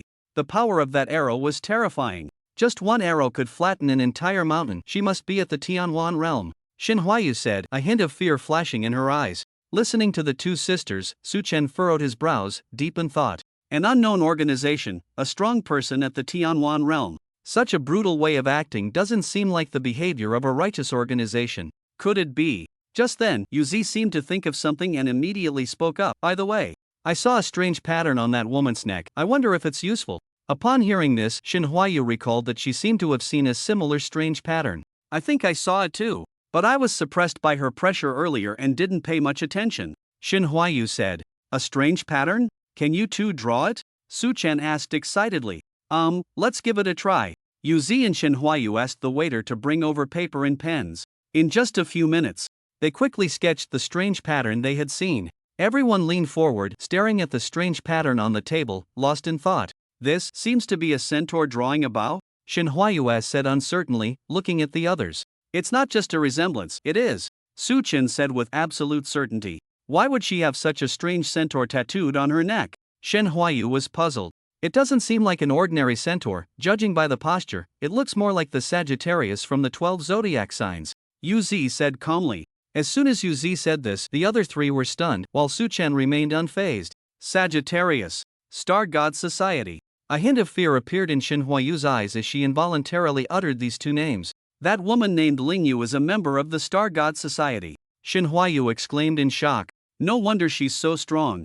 Lu Yuni's expression relaxed considerably. Upon hearing this, Yu Zi also reacted, her expression instantly turning to one of terror. She had certainly heard of the infamous Star God Society. She just didn't expect that on her first trip to the Wilderness Combat Zone she would encounter a member of the Star God Society and almost not make it back. Su Chen rested his right hand on his chin, continuing to think deeply based on the current information. A member of the Star God Society at the Tianwan realm, with a Sagittarius pattern. Could that woman named Ling Yu be one of the 13 demon generals of the Star God Society, the Sagittarius demon general? Su Chen boldly voiced his thoughts. As soon as he finished speaking, Shin Huayu took a deep breath, her face filled with terror as she said, if that's the case, we really are lucky to be alive. To survive in the hands of a demon general from the Star God Society and remain unharmed, we are indeed quite fortunate. Lu Yuni said, a hint of pride appearing on her face. 13 demon generals? Aren't there only 12 zodiac signs? How could there be 13 demon generals? Yu Zi asked, a mix of fear and curiosity. The 13th demon general is called the Serpent-Bearer Demon General. He is very mysterious. While other demon generals have some information available, this guy has no news at all. Shin Huayu had clearly researched the information about the Star God Society to understand it in such detail. I didn't expect the Star God Society to have such a long reach. They've actually appeared in the Beast Continent. But why are they appearing in the Beast Continent? Su Chen murmured, looking down. That spatial gate should be blacklisted from now on. I don't want to go in there again. I really don't want to encounter her again, it's too terrifying. Shin Huayu thought back to her previous experience and felt a wave of fear. They had almost not returned. Su Chen pondered for a long time, inadvertently catching a glimpse of the already shattered golden shadow sword at Lu Yuni's waist. Yuni, the golden shadow sword is broken. You need a new sword. It'll take you to buy one later, don't refuse. Su Chen's tone was unyielding and extremely domineering, leaving Lu Yuni with no choice but to comply. Lu Yuni could only smile slightly, as a form of agreement. After they finished their meal, Su Chen took them to stroll around the mall. He also bought Lu Yuni a new sword, named the Dragon Wandering Sword. During the forging of the Dragon Wandering Sword, 3 types of rare ores were added, along with a reverse scale from the chest of a 6th-level beast, the Mo Lei Jiao. This made the Dragon Wandering Sword's blade pitch black, emitting a cold light, and it naturally carried powerful lightning energy. A slight misstep could result in being injured by the lightning energy released from the Dragon Wandering Sword. It was not something an ordinary person could handle. Fortunately, he encountered Lu Yuni, or it would have taken a long time to sell. In terms of price, this Dragon Wandering Sword was much more expensive than the Golden Shadow Sword, priced at 1/6 level crystal core, enough to support Lu Yuni until she reached the Skywalker realm. Following that, Su Chen updated the cultivation manuals for the 4 of them. I asked my teacher for a villa, but he didn't believe me at all because he didn't see your strength. After I leave, you can stay in my villa, although there won't be a dedicated maid, at least you'll have each other to look after. Today, the 3 of you should go back and pack your things and move here tomorrow, Su Chen said, looking at the 4 of them. Okay. The 4 responded in unison, having no objections to Su Chen's words. Living in one villa was already enough for the 4 of them, just right to cultivate their feelings. Alright, dismissed. Su Chen didn't go home directly but went to find his teacher instead. He entered the principal's office without any reservations and sat directly in front of Teacher Moto. He recounted the incident of Shin Huayu and the others encountering the Star God Society to Teacher Moto. To his surprise, Moto showed no shock at all. Instead, he appeared completely calm. Seeing this, Su Chen tentatively asked, Teacher, do you know something? Moto paused at Su Chen's words, then turned to look at the inquisitive Su Chen and nodded helplessly. The important members of the Star God Society appearing in the Beast Continent is indeed not a rare occurrence, or rather, it's quite normal. Upon hearing this, countless questions flashed through Su Chen's mind. Normal? Why? Do they also have spatial gates? Can they teleport to the Beast Continent? Who built the spatial gates for them? Countless questions filled Su Chen's mind, leaving him in a state of confusion. Seeing Su Chen's bewildered expression, Moto finally spoke. The main base of the Star God Society exists in the Beast Continent. Teacher Moto's words struck Su Chen like a thunderclap, leaving him dazed. But how did they manage that? Su Chen asked knowingly, already having an inkling. Because Zheng Tai. Moto's tone was casual, as if he were discussing something trivial. Upon hearing this, even though Su Chen already had an answer in his heart, he was still greatly shocked. But why? Why would he help such an evil organization build spatial gates? What benefit does that bring him? Su Chen was utterly confused and couldn't make sense of it. Moto did not answer directly but instead asked Su Chen, do you know why the Star God Society is called a world-class terrorist organization? Because their 13 demon generals all possess strength above the heavenly favor realm. Su Chen pondered for a moment before speaking. The strength of the members is indeed one aspect. Moto nodded, acknowledging Su Chen's words. On the other hand, it's because of a rule established by the leader of the Star God Society. Survival of the fittest, let the world be purified. After hearing this, Su Chen scratched his head in confusion. Purified? What do they want to purify? Purification of humans with poor talent, Moto said with a sigh of resignation. Isn't that treating human lives like weeds? Su Chen found it hard to believe. The founder of this Star God Society actually spoke of killing ordinary people in such an elegant manner. It was indeed not simple and sounded quite grand. Moto nodded helplessly. That is indeed the meaning. All members of the Star God Society follow the rules set by this unknown leader. Over 20 years ago, the Star God Society launched a frenzied human cleansing operation worldwide, regardless of race or national borders. For humans with poor talent, they would kill them mercilessly under the pretext of enhancing the overall talent of humanity. But for those with exceptional talent, they would not easily kill them. Instead, they would sincerely offer a lot of money and abundant cultivation resources to recruit them into the Star God Society. Under such exaggerated temptations, the Star God Society expanded rapidly, soon growing into a world-class terrorist organization. Those women of yours seem to have quite good talent, which is why that woman from the Star God Society named Lingyu couldn't bear to take action against them. At this point, Moto was somewhat curious about Su Chen's 4 women. Their talent was so good that even the sharpshooters of the Star God Society couldn't bring themselves to kill them. It seemed that their talent was indeed, as Su Chen had said, exceptional. Then, Moto continued, the Star God Society's style of operation quickly caused a huge stir in the world. Strong individuals from various countries united to resist the Star God Society. But unfortunately, the results were minimal. I don't know what kind of mind-altering drug the leader of the Star God Society fed them to make them so loyal. Once a demon general dies, a new one quickly takes their place, as if they can never be killed off.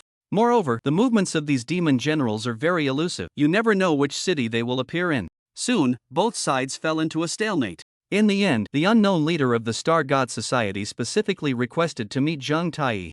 The two sides agreed to meet on a secret island. The conversation lasted for several hours, and ultimately, both sides reached an agreement. Zheng Tai would help the Star God Society build a spatial gate to the Beast Continent. And within 50 years, the Star God Society would not carry out a human cleansing operation in the world. Now, half of the agreed time has passed, and some people from the Star God Society are starting to become restless again. At this point, Moto rarely felt powerless. Simply because the Star God Society was too difficult to deal with. Su Chen felt that something was off, but he couldn't pinpoint what exactly was wrong. Su Chen furrowed his brows, unable to understand where this unsettling feeling was coming from. Suddenly, Moto looked at Su Chen seriously and said, Xiao Luo, if you encounter them, they will definitely try to recruit you. At a necessary moment, you can choose to join them, but you must keep your heart and not let the abyss consume your humanity. Su Chen was taken aback by these words, then nodded earnestly. I understand, teacher. After leaving the principal's office and returning home, Yuzi had already put on her maid outfit and was diligently cleaning the upstairs and downstairs. It seemed she wanted to provide Shen Huayue and the others with a good living environment. Completely forgetting that she was no longer Su Chen's maid but a true student at Giant University. Su Chen didn't say much and let Yuzi go about her business. At that moment, the doorbell suddenly rang. Su Chen stepped out and looked up. At this moment, Feng Yike stood outside the door, curiously staring at him. Seeing Feng Yike, Su Chen suddenly remembered. He had rushed out from Feng Yike's house earlier without even saying goodbye. Perhaps his unusual behavior had worried Feng Yike. Stepping forward to open the door, Feng Yike entered with a puzzled expression. Su Chen, why did you leave in such a hurry just now? Where did you go? Upon hearing this, Suchen smacked his lips, feeling a bit awkward. He couldn't just say that he sensed danger for Shin Huayue and the others, who would believe that? Maybe noticing Suchen's discomfort, Feng Yike waved her hand. It's fine, if you don't want to say, then don't. As long as nothing major happened, that's good. After hearing this, Suchen grabbed Feng Yike's arm and pulled her inside. I'll introduce you to Yuzi, you two will definitely become friends. Suchen turned back with a smile. Ha! Now! Feng Yike's heart raced. She had never made any real friends growing up.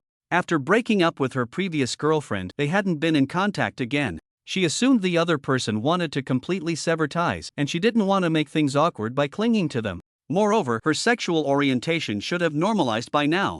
Suchen pulled Feng Yike into the living room, looking at Yuzi, who was busy on the stairs. Yuzi, stop what you're doing. Come here for a moment. Hearing this, Yuzi poked her head out and immediately saw Feng Yike standing next to Suchen. Ever since she learned about Feng Yike's experiences from Suchen, she had really wanted to be friends with her. She hoped this girl would no longer be tormented by the shadows of her childhood and could become lively and cheerful like her. Feng Yike, right? Hello, I'm Yuzi. Yuzi stepped forward, beaming as she extended her right hand. Feng Yike looked at the smile on Yuzi's face and instinctively felt that Yuzi was like a little son. With a smile like that, she must have been very happy in her childhood. Suchen watched as Feng Yike stood there in a daze, knowing she must be overthinking again. Hey! What are you thinking about? Suchen raised his hand and patted Feng Yike's back, finally bringing her back to her senses. Hello, I'm Feng Yike. Feng Yike responded while nervously extending her right hand. Suchen looked at this scene with a strange expression, but internally he didn't find it odd. Feng Yike was slightly older than Yuzi, so logically, she should be more mature. But judging by the way they spoke to each other, outsiders would definitely think Yuzi was the older sister. Yuzi held Feng Yike's hand and the two chatted and laughed, enjoying each other's company. Seeing how well they got along, Suchen quietly slipped away, not wanting to interrupt the girls' private conversation. In the blink of an eye, it was evening. Suchen invited Feng Yike to have dinner and she accepted without hesitation. After Feng Yike left, Yuzi looked at Suchen on the sofa, a sly smile flashing in her eyes. She turned and went upstairs, back to her room, leaving Suchen alone in the living room. Just as Suchen was fully focused, immersed in the TV program, a sudden shout from upstairs broke the silence. Suchen, can you come here for a moment? I have something to tell you. Suchen was taken aback, then turned off the TV and walked to Yuzi's room. He stepped into the room and closed the door with his foot. As he approached Yuzi step by step, the primal power within him was already uncontrollable. A wild night quickly passed. When the two woke up, it was as if nothing had happened the night before.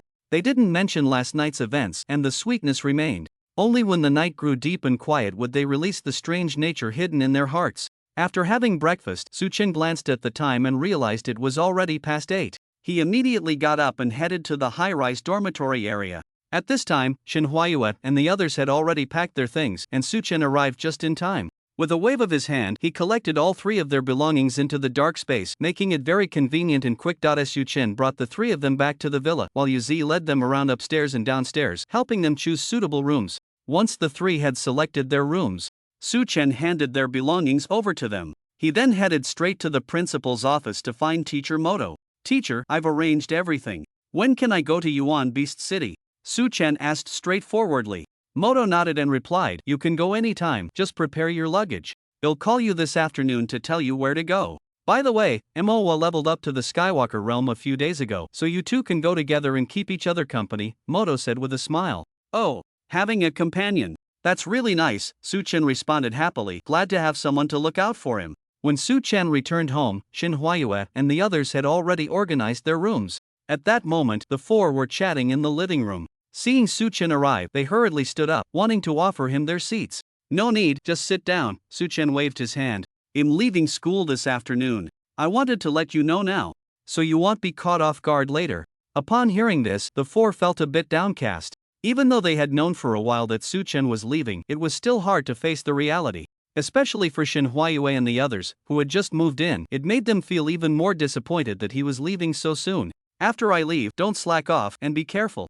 I don't want to receive bad news about you just a few days after I leave, Suchen said, planting a few Qingyan fire seeds for them, which could save their lives in critical moments.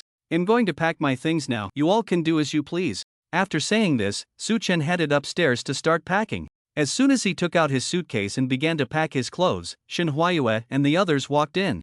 Su-chen, let us help you pack. You just rest, the four said earnestly, leaving Su-chen a bit at a loss.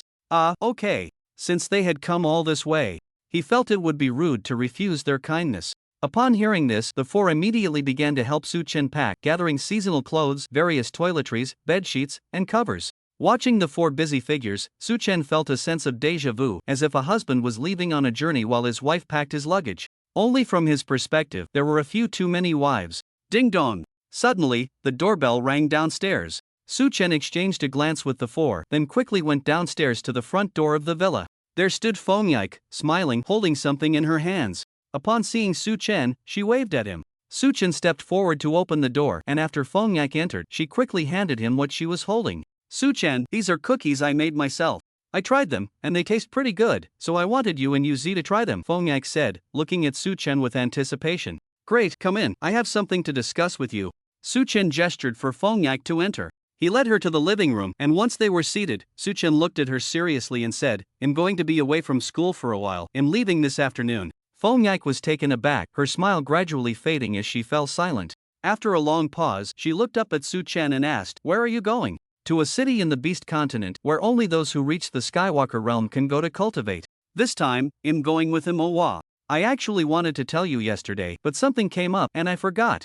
Fong-yik's current strength was at the 8th stage of the Transcendent Realm, and she would soon advance to the Skywalker realm. Therefore, Su-chen had not hidden much from her. The Skywalker realm? Fong-yik looked at Su-chen, a hint of shock flashing in her eyes. She hadn't even noticed when Su-chen had become a Skywalker. Now, she truly couldn't see through Su-chen's strength. I understand now. I will definitely reach the Skywalker realm as soon as possible. Fong-yik clenched her fists, her eyes bursting with an intense desire for strength. Just then, the four people upstairs had finished packing and came downstairs. Yuzi was very happy to see Fong-yik come to play again. Shinhwayu and Lu Yuni looked confused. What are you doing here?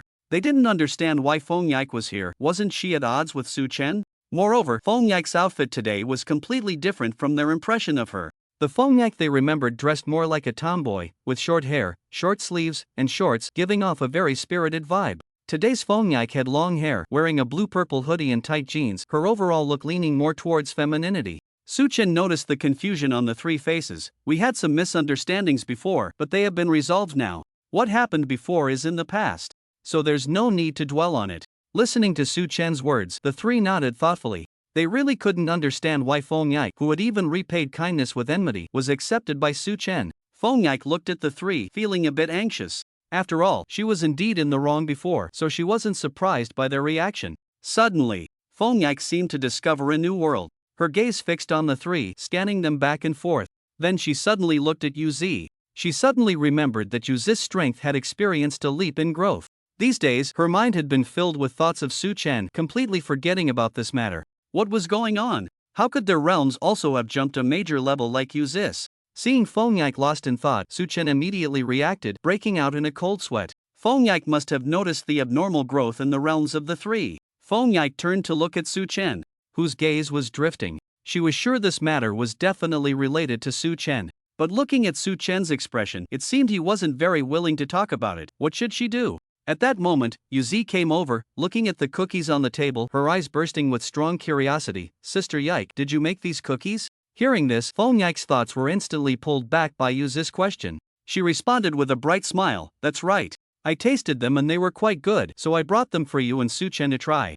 Yuzi took a piece to taste, nodding as she ate. So delicious, the sweetness is just right, not too cloying. Everyone come and try. Yuzi could see that Fong-yik and Shinhwayu's trio seemed to be at odds, probably due to some misunderstanding. Her words were meant to create an opportunity for the few of them to resolve their misunderstanding. The three exchanged glances and all came over to Yuzi's side. After tasting the cookies made by Fong-yik, they indeed found them quite good. They are really delicious, Shinhwayue nodded, generously giving her praise. Hearing this, Fong-yik smiled slightly. Thank you. Su-chen waved his hand, signaling everyone to sit down and chat. Huayu, Uni, let's just turn the page on what happened with Fong-yik before. From now on, let's not mention it again, understood?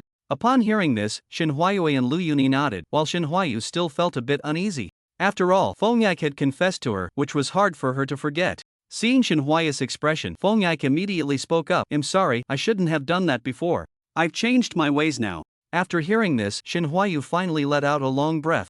Fearing another confession from a girl, You all go ahead and play, I have something to discuss with her. After Su Chen finished speaking, he reached out and patted Feng Yak's shoulder, signaling her to come with him. Feng Yak stood up and followed Su Chen upstairs. Arriving at Su Chen's room, he gestured for Feng Yak to close the door. So mysterious, what's the matter? Feng Yak asked in confusion. You must have noticed that their realms have all increased significantly, Su Chen said straightforwardly.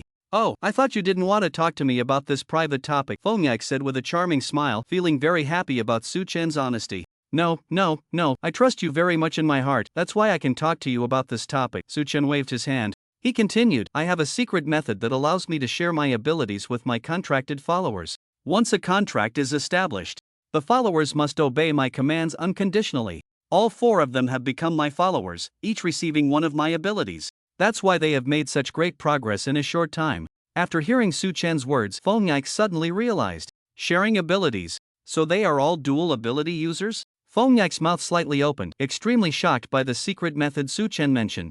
That's right, they are all dual ability users now, with qualifications surpassing 99% of humanity, Su Chen nodded. No.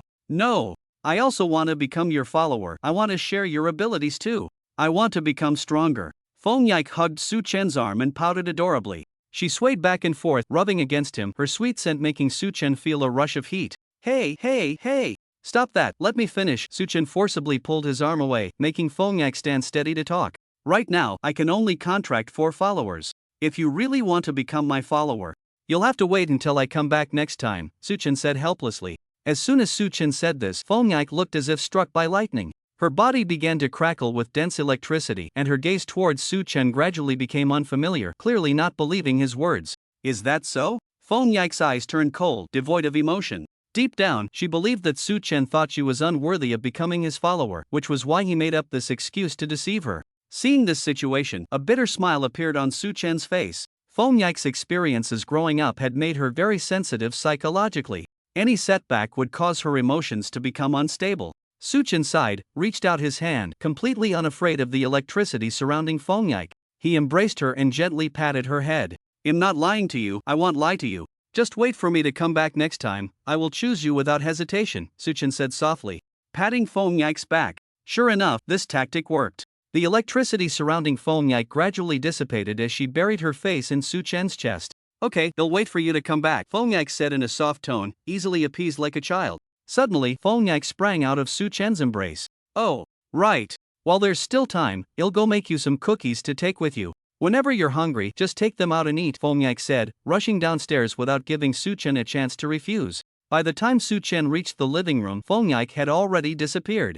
The 4 of them, left in a daze, looked at Su Chen, who had just come downstairs, with curiosity. Brother Su Chen, why did she suddenly leave in such a hurry? Shen Huayu asked directly.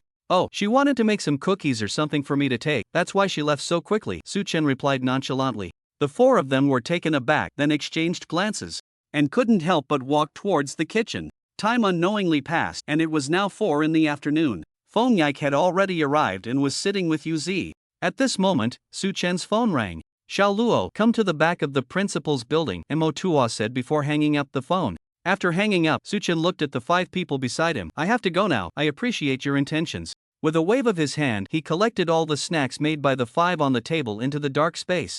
Yu Zi then got up to go upstairs to bring down Su Chen's luggage and handed it to him. Su Chen waved his hand again, also putting the luggage into the dark space. The 5 of them had somber expressions as they silently escorted Su Chen to the door. Su Chen turned back and smiled faintly, saying nothing more, just giving a gentle wave of his hand as a farewell to the 5.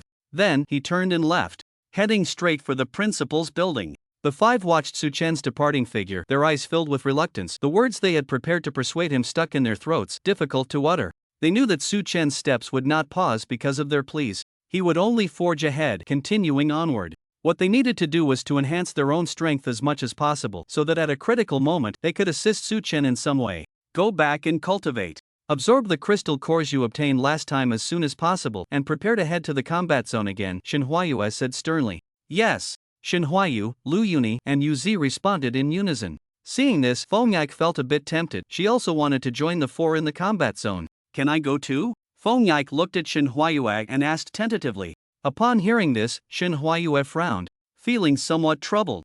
This was because Feng Yak's strength was completely on a different level from theirs. If they allowed Feng Yike, who was far stronger than them, to join, what credibility would Shin Huayue, the captain designated by Su Chen, have? Who should the others listen to? Just as she was about to refuse outright, she turned and saw Yu Zi looking at her with a pleading expression.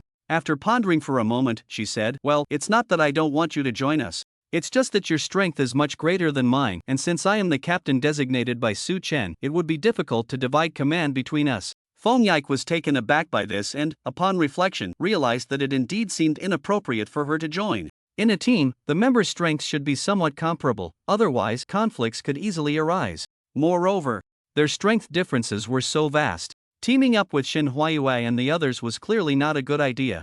After thinking for a long time, Feng Yike suddenly thought of someone whose strength was about the same as hers. "Okay, I understand what you mean." Feng Yike nodded and then said, "I have something to do, so we'll leave first. Yu Zi, goodbye, they'll come find you to hang out again." Feng Yike waved at Yu Zi and then turned to leave. Shin Huayue and the others returned to the villa behind them to begin their respective training. Feng Yike arrived in front of a villa and gently pressed the doorbell. The response was a mechanical voice devoid of emotion. "May I ask who is it?" "Feng Yike." "Ding dong, sorry, you have been placed on the blacklist, please leave." Feng Yike was taken aback upon hearing this, her face turning red. Unable to control her anger, she raised her hand and pressed it against the villa's door. "Abnormal behavior detected. Please cease your violent actions, or the door will be electrified." Feng Yike completely ignored the warning from the door and intended to force it open. 3, 2, 1. Activating electric shock defense measures. Zzzzzzzzz. The door began to electrify, a strong current instantly coursing through Feng Yike's body. Unfortunately, Feng Yike was not afraid of this weak current at all. She was a woman who could manipulate lightning. This current was nothing to her. As time passed, a few minutes went by, and the current gradually diminished. At that moment, the door suddenly opened. Feng Yike looked at the open door, puzzled. However, she didn't think much of it and walked straight in. Upon entering the living room, the overhead lights suddenly turned on. "Feng Yike, you strange person, what do you want from me?" The mechanical voice, though sounding emotionless, contained a deep layer of meaning that was quite intriguing. "Lu Wuyan, I need to team up with someone to go to the combat zone to hunt for crystal cores. Can you team up with me?" Feng Yike asked directly. Upon hearing this, Lu Wuyan was momentarily taken aback, falling into silence. "Feng Yike, are you sure there's nothing wrong with your head?" The emotionless voice contained a great deal of disbelief. "What do you mean by that?" Feng Yike was somewhat reluctant. "Feng Yike, during our freshman year, you confessed to me in public, making me feel so embarrassed, and you kept pestering me for a long time. Now, what makes you think I would agree to team up with you?" The two sentences from Lu Wuyan made Feng Yike feel a bit shy as she rubbed her forehead, recalling her past self. The earlier her, due to her upbringing, had some issues with her thinking. The concepts of love and friendship were somewhat confused. Confessing to Lu Wuyan was purely an impulsive act. At that time, she just wanted to be friends with Lu Wuyan, not expecting it to bring her trouble.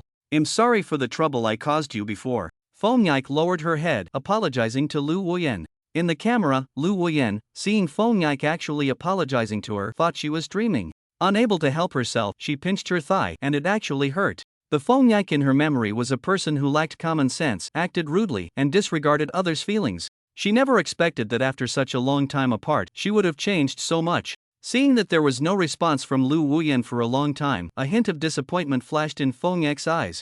"I understand, it's reasonable that you don't forgive me. I'll take my leave now." As soon as Feng Yike finished speaking, she stepped forward to leave. At that moment, Lu Wuyan spoke up. "Feng Yike, I accept your apology. I agree to become your teammate. But I'm a bit busy these days and I can't get away. If you want me to accompany you to the combat zone, you'll have to wait a couple of days." Upon hearing this, Feng Yike's eyes instantly lit up, nodding repeatedly. Okay, no problem. "Alright, if there's nothing else, you can go. I have things to attend to." As soon as she finished speaking, the camera lost its light, indicating that Lu Wuyan had already left. Su Chen arrived at the backyard of the principal's building, where Moto and Mova had already arrived. In the center of the backyard stood a spatial gate, but it had not yet opened. Clearly, this gate was definitely leading to Beastman City. Su Chen greeted Mova and then stood beside him. Seeing that both of them were present, Moto spoke up. "Beastman City upholds the principle of strength above all. Unless a high-level beast tide invades. Otherwise, no matter what happens, I won't help you. You'll have to rely on yourselves. Remember to contact me when you want to come back." Moto's expression was serious, with not a single word of falsehood. Su Chen and Mova nodded in response to Moto. "Okay." Moto approached the spatial gate and pressed the activation button. the spatial gate began to activate, gradually forming a spatial vortex in the center. Su Chen and Mova stepped forward simultaneously, without a hint of hesitation, directly entering the spatial vortex. Whoosh! When the two emerged from the spatial gate, they found themselves in a square. The street was filled with a strong smell of blood, causing both of them to instinctively raise their hands and wave in front of their noses. Is this Beastman City? It's not what I imagined. Mova frowned and said. Su Chen also found it strange. Why was there such a strong smell of blood in Beastman City? At that moment, the spatial gate behind them slowly closed, making it impossible for them to return. Suddenly, 4 men walked over. Hey, brothers, we are members of the Steel Eagle Society. Our leader, Hua Kong, is at the Heavenly Blessing level. How about it? Want to join our Steel Eagle Society? Sorry, I'm not considering joining any organization right now, Mova said without hesitation. As soon as Mova finished speaking, the expressions of the 4 men turned cold as they looked at him. What about you? The man asked Su Chen. Sorry, I feel the same way as he does. Su Chen waved his hand, signaling Mova to leave the area. Just as the two took a few steps, the 4 guys surrounded them. Newcomers, are you sure you don't want to join us? In Beastman City, without an organization, if you get bullied by some groups for no reason, it's not a joke. If you're not careful, you might not even be able to keep the crystal cores you hunt. Hearing this, Su Chen narrowed his eyes, his gaze towards the 4 gradually turning cold. Wasn't this a blatant threat? He never expected the atmosphere in 8 Beast City to be so terrible. A disagreement. And they directly resorted to threats. How arrogant. Su Chen looked up at the 4 and realized he couldn't discern their ability levels. Clearly, their abilities were definitely higher than his. But even if they were high, it couldn't be that much higher. Su Chen was absolutely confident that he could defeat the 4 without breaking a sweat. I'll say it again, we have no interest in joining any Steel Eagle Society, so don't block our way again. Su Chen's eyes turned slightly cold, and the powerful aura emanating from his body startled the 4. Facing such a threat, Mo's temper couldn't take it. Get lost. He reached out and grabbed the shoulder of the guy in front of him, giving him a hard shove. The immense force made the man stumble, nearly falling over. Once he steadied himself, the man's face showed a hint of embarrassment.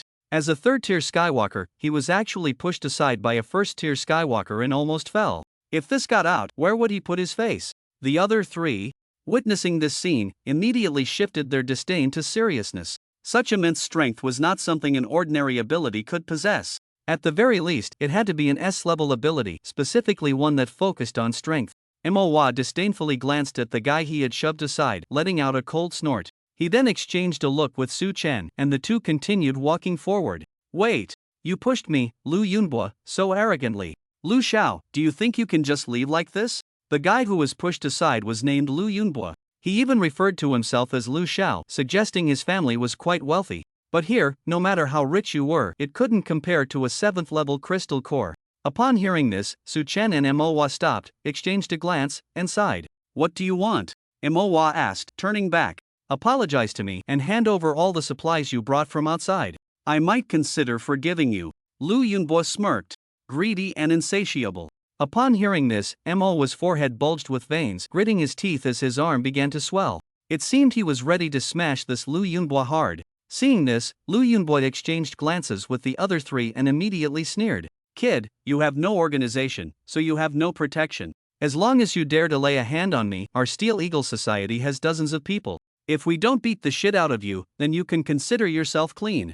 The 4 spoke with an incredibly arrogant tone, as if they were sure the 2 wouldn't dare to act. Just as they expected, Moa hesitated for a moment. They had just arrived here and shouldn't provoke trouble. Moreover, they heard that the leader of the Steel Eagle Society, Hua Kong, was at the Tianyu level.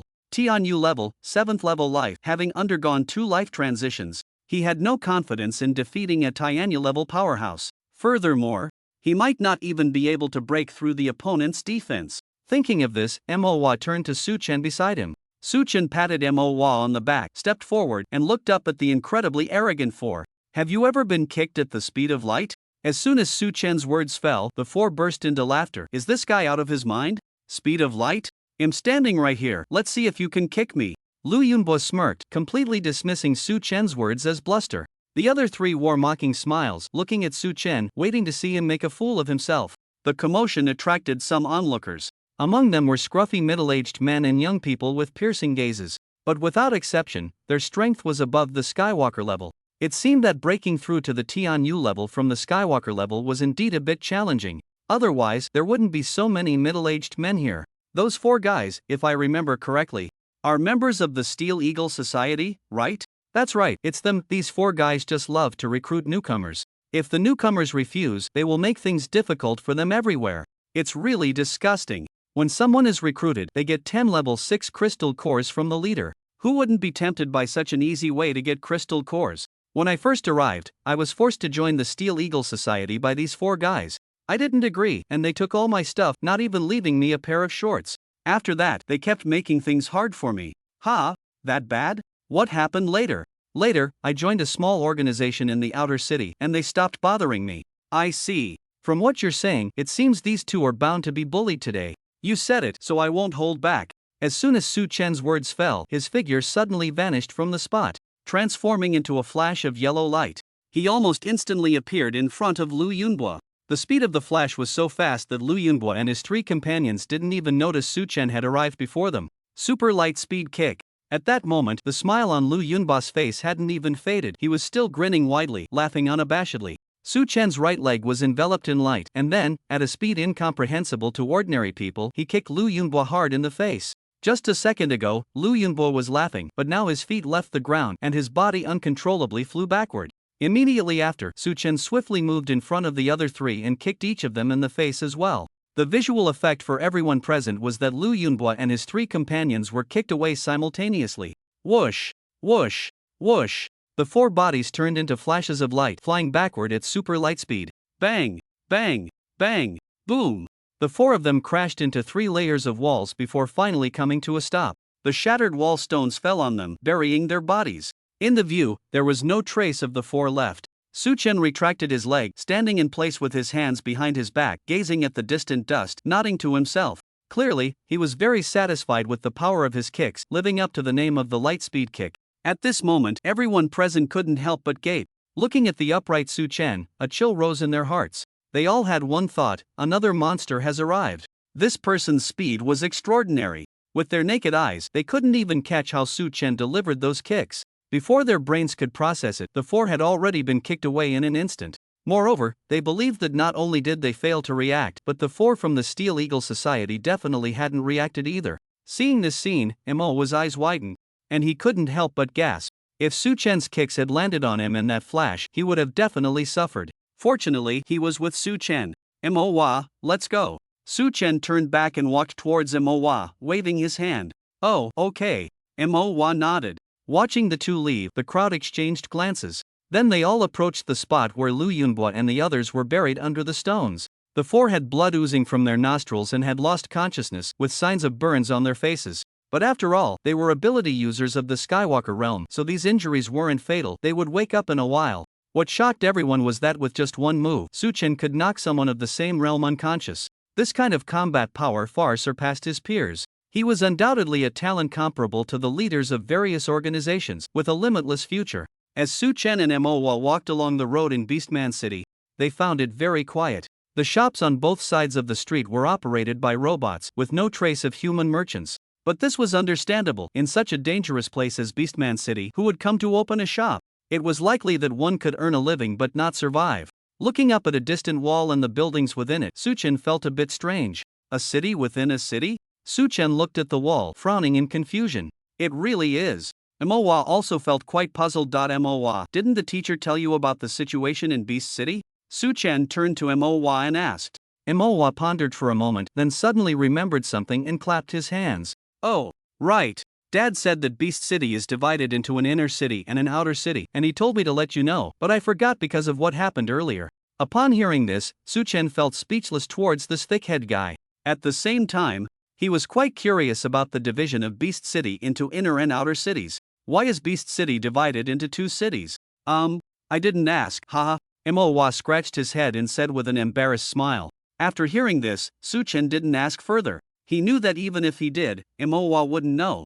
Unknowingly, the 2 arrived at the gate of the surrounding wall. The gate was completely closed, and it was impossible to see what was inside. The machine cameras above the wall detected their approach and immediately focused on the 2.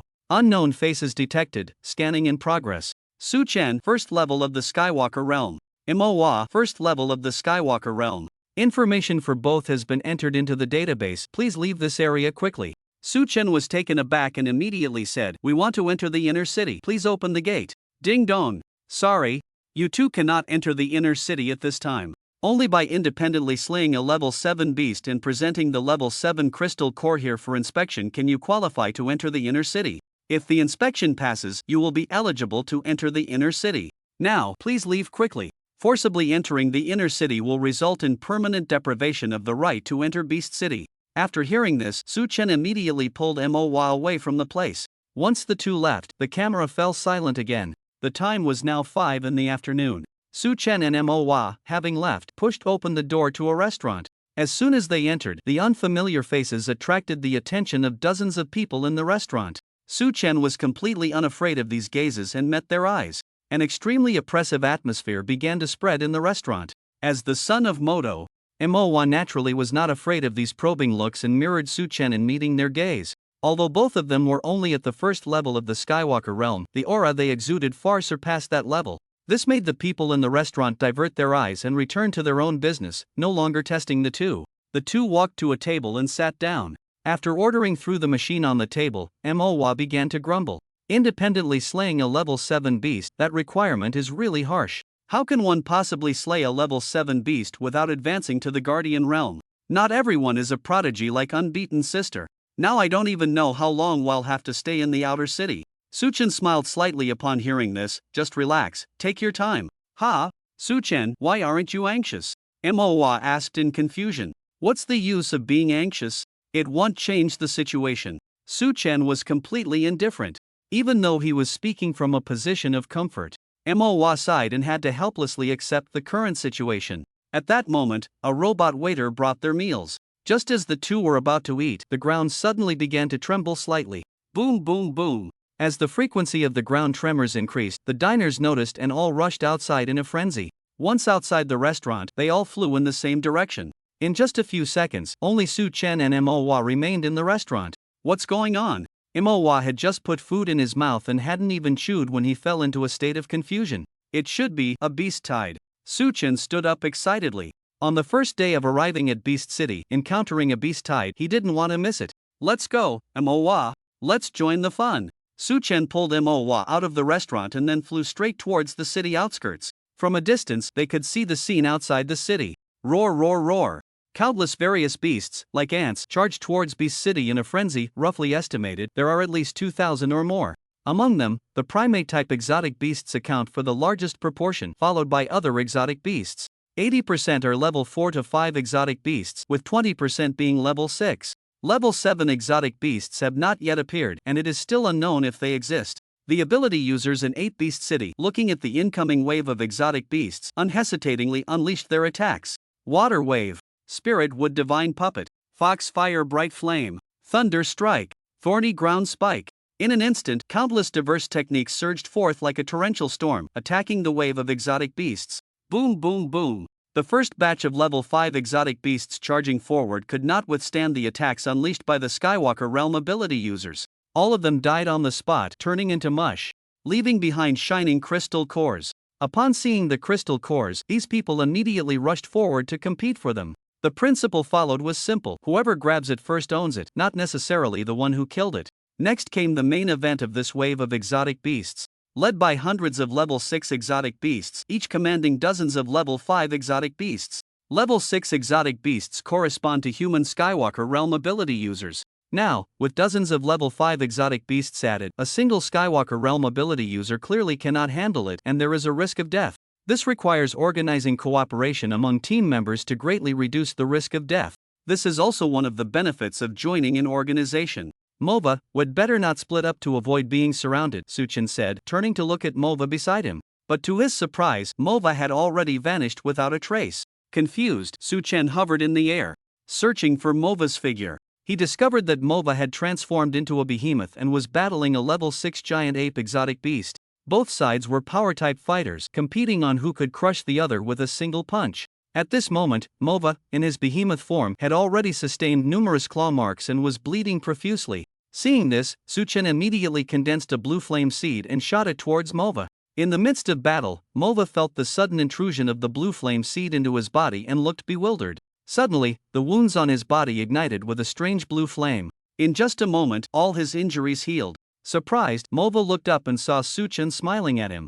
Realizing that the blue flame was given to him by Su Chen, he gave a thumbs up to Su Chen and then resumed fighting the giant ape in front of him. Seeing this situation, Su Chen no longer concerned himself with Mova. He was confident.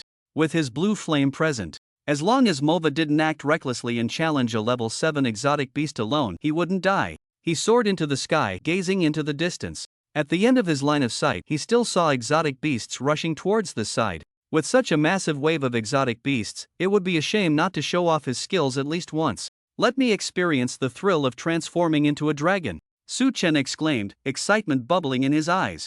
His pupils turned into dragon eyes, his limbs gradually transformed into dragon claws, and his body began to grow larger. Suddenly, dark clouds gathered in the sky, and within the thunderclouds, a phantom of a blue dragon flashed by. Roar! A dragon's roar echoed, shaking the heavens. The pressure of the blue dragon caused all creatures on the ground to feel a tingling sensation, standing frozen in place.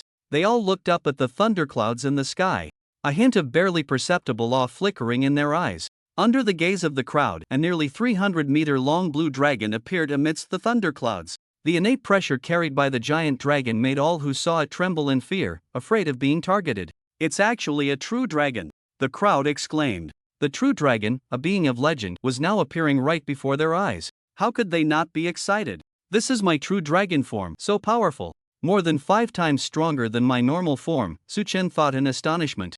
After a brief moment of excitement, he looked down at the exotic beasts standing still below.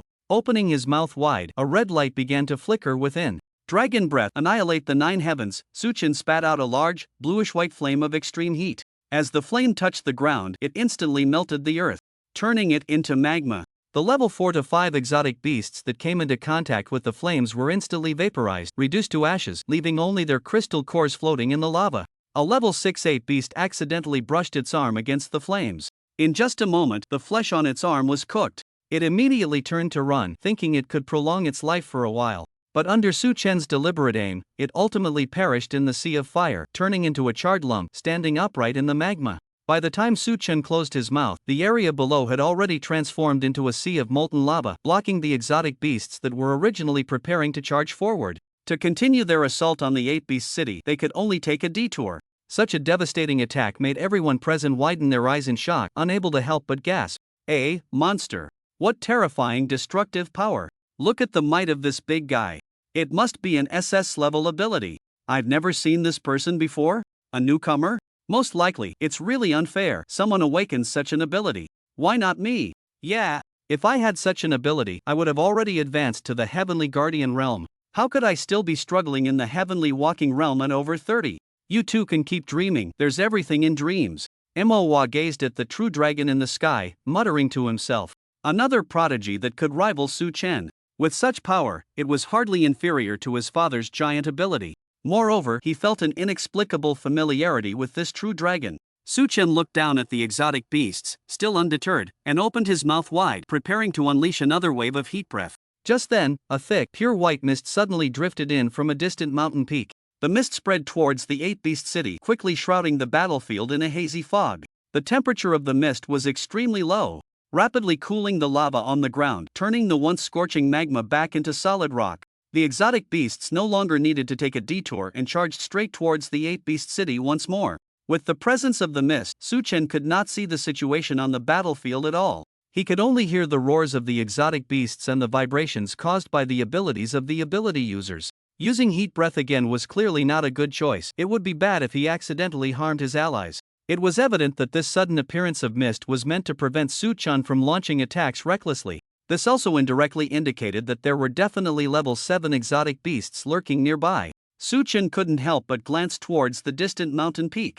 But at that moment, the peak was already enveloped in mist, making it impossible to see what was inside. San Lei Wan Niejie, Su Chen shouted, raising his head. In an instant, the thunderclouds above rumbled thunderously. Bolts of lightning, like raindrops, began to bombard the mountain peak shrouded in mist in a chaotic barrage. Boom! Boom! Boom! What puzzled Su Chen was that despite the dense lightning strikes hitting that mountain peak, there was not even a hint of an echo. It was as if something had directly absorbed it. Such an abnormal situation made Su Chen frown. The enemy was hidden while he was exposed. He had to be cautious. At the same time, continuously unleashing 2 large-scale attacks left him, maintaining the true dragon form, somewhat fatigued, gasping for breath. The heavy breaths escaped his body, immediately turning into steam. Clearly, this area was experiencing a rapid drop in temperature due to the coverage of the extremely cold mist. Just as Su Chen focused intently on the distant mountain peak, a fast-moving ice blue energy attack suddenly shot out from the peak. Heat breath, ashes to the sky. Su Chen refused to back down, shooting out his heat breath. The 2 powerful attacks collided in midair, creating a violent explosion that stirred up a wave of air. Boom! But this energy clash lasted only a few seconds before Su Chen's heat breath was completely shattered. Su Chen was unable to withstand it and was struck in the forehead by a beam of ice blue energy. This attack dealt immense damage, causing Su Chen, in his true dragon form, to lose control and revert to his human shape. He fell straight down from the air, crashing hard into the ground and creating a deep pit. Bang! Cough, cough, cough. Su Chen struggled to crawl out of the pit. The right side of his head was missing a chunk, but the phoenix's blue flame was there. In just a few seconds, he could fully recover. However, using the blue flame for healing also consumed stamina. The more severe the injury, the greater the cost of healing. By the time the half of his head had regenerated, Su Chen felt utterly exhausted. This is not good. In his current state, he might struggle to deal with even a level 6 beast. What puzzled Su Chen was that he had been lying here for so long, yet not a single beast had come to attack him. Various beasts passing by merely glanced at him before hurriedly leaving, completely ignoring Su Chen. Thud, thud, thud. Just as Su Chen was filled with confusion, the ground suddenly began to tremble rhythmically. As the commotion in the thick fog drew closer to him, it was accompanied by a bone-chilling cold. A peculiar monkey-like beast, about 10 meters tall, wearing a brown, strange mask, clad in scaled beast armor, and wielding a wooden staff, emerged. Notably, the top of the staff was embedded with an ice blue gem that sparkled brilliantly. It trudged through the fog and stopped right in front of Su Chen. Su Chen looked up at the pair of brown eyes beneath the mask and felt a chill run down his spine. Goosebumps rising all over his body. This kind of pressure was undoubtedly that of a level 7 beast. Although its size was not particularly large, standing only a little over 10 meters, the sense of crisis it brought was unprecedented. The last level 7 beast, the ink-poison giant lizard, had not exerted even a tenth of this level of pressure on him. Why was there such a vast difference between these level 7 beasts? Su Chen, you can't defeat it. Just hit it with the water blossom pearl and retreat. Su Tong's voice suddenly rang out, sounding very anxious. You still know how to come out. I thought you had gone into hibernation, Su Chen retorted. If I don't come out now that you're about to die, wouldn't I be dying with you? That's not worth it, Su Tong said without hesitation. You really have no mercy, Su Chen replied calmly. Stop wasting time. The gem on that wooden staff contains a trace of the ice law. In your current state, you won't be able to withstand another attack. Su Tong warned. Ha! No wonder it hurts so much when it hits me, Su Chen suddenly realized. No wonder it could blow off half of his head in one shot. The pressure it exerted and the possession of a law treasure made this beast truly formidable. Just as Su Chen was conversing with Su Tong in his mind, the beast in front of him looked at Su Chen and arrogantly said, Human, your talent is decent, but this is where it ends. Becoming my nourishment is your honor. Hearing this, Su Chen shook his head and chuckled. Ha, become your nourishment? I'm afraid you'll choke on it. Still being stubborn when death is imminent. I've killed no less than 100 humans like you, and the only outcome for them is death. As soon as the words left its mouth, the beast raised its staff and slammed it down fiercely. Bang! In an instant, thorn-like ice spikes erupted in all directions. Rows of them burst forth from the ground, directly targeting Su Chen. Su Chen's pupils dilated as he hurriedly took out the water blossom pearl he had prepared earlier.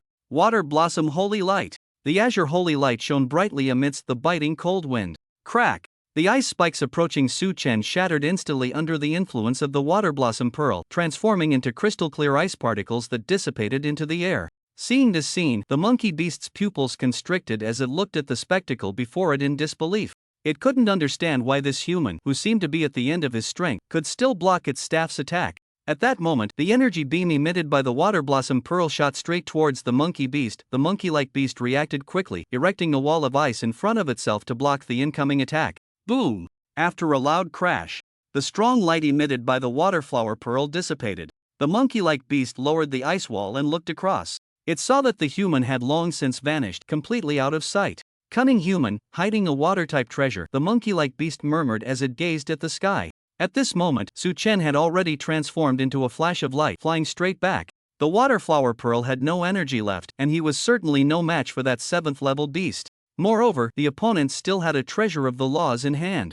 Engaging at Hedon was clearly the act of a mindless brute. Just as Su Chen was advancing towards the monkey beast city at light speed, a vine, unknown from where it came, reached into the air and wrapped around Su Chen's ankle. Upon realizing this, Su Chen immediately used the power of flames, attempting to burn the vine. However, Su Chen's flames had no effect on the vine at all. No matter how he burned it, the vine showed no signs of damage, instead tightening its grip. Suddenly, the vine exerted force, yanking Su Chen down from midair, causing him to crash hard onto the ground.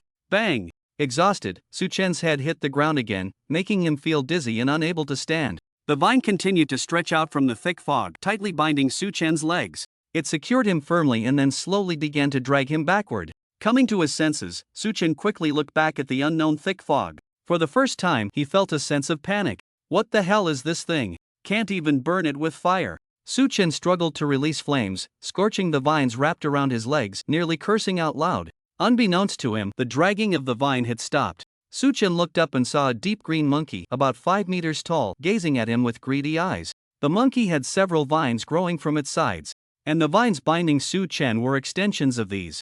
A peculiar flower bud grew on its head, and its tail was a thorny whip. Its entire body, including its face, was covered in green leaves, inducing a sense of fear in those with a phobia of dense clusters. Clearly, this was a bizarre creature that straddled the line between animal and plant. Another 7th level beast. No wonder the flames can't burn it. Damn! This guy looks really disgusting. Lying on the ground, Su Chen spoke bluntly without holding back.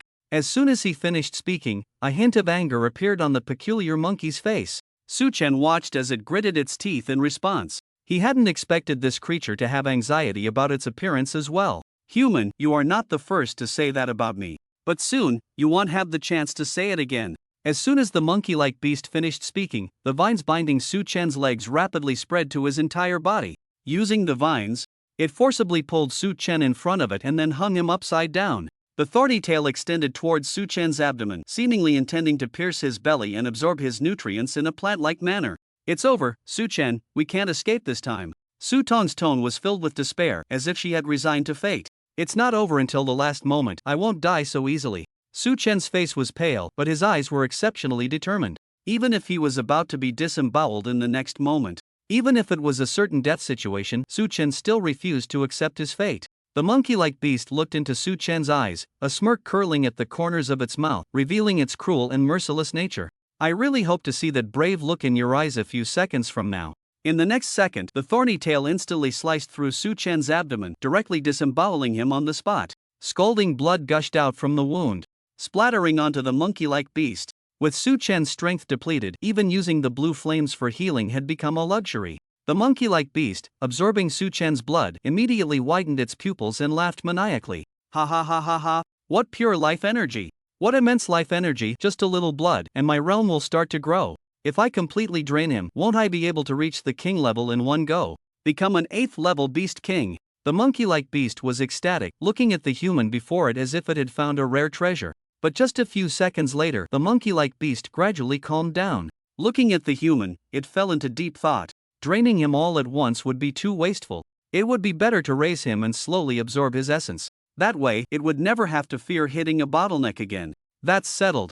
The intense pain from the gash in its abdomen, combined with the rapid loss of blood, caused the already weak Su Chen to lose some awareness. He had no perception of everything happening around him, as if he were drowning in the deep sea, gradually falling into an endless abyss. Su Chen! Su Chen! Don't sleep! You rascal! What will I do if you die? Hey, hey, hey! Su Tong shouted anxiously at Su Chen, hoping to bring him back to consciousness. But Su Tong was destined to be disappointed. Given Su Chen's current physical condition, waking him up was clearly impossible. Just as the monkey-like beast was excited about its harvest for the day and prepared to turn and leave, a figure much larger than it suddenly appeared behind it, blocking its path.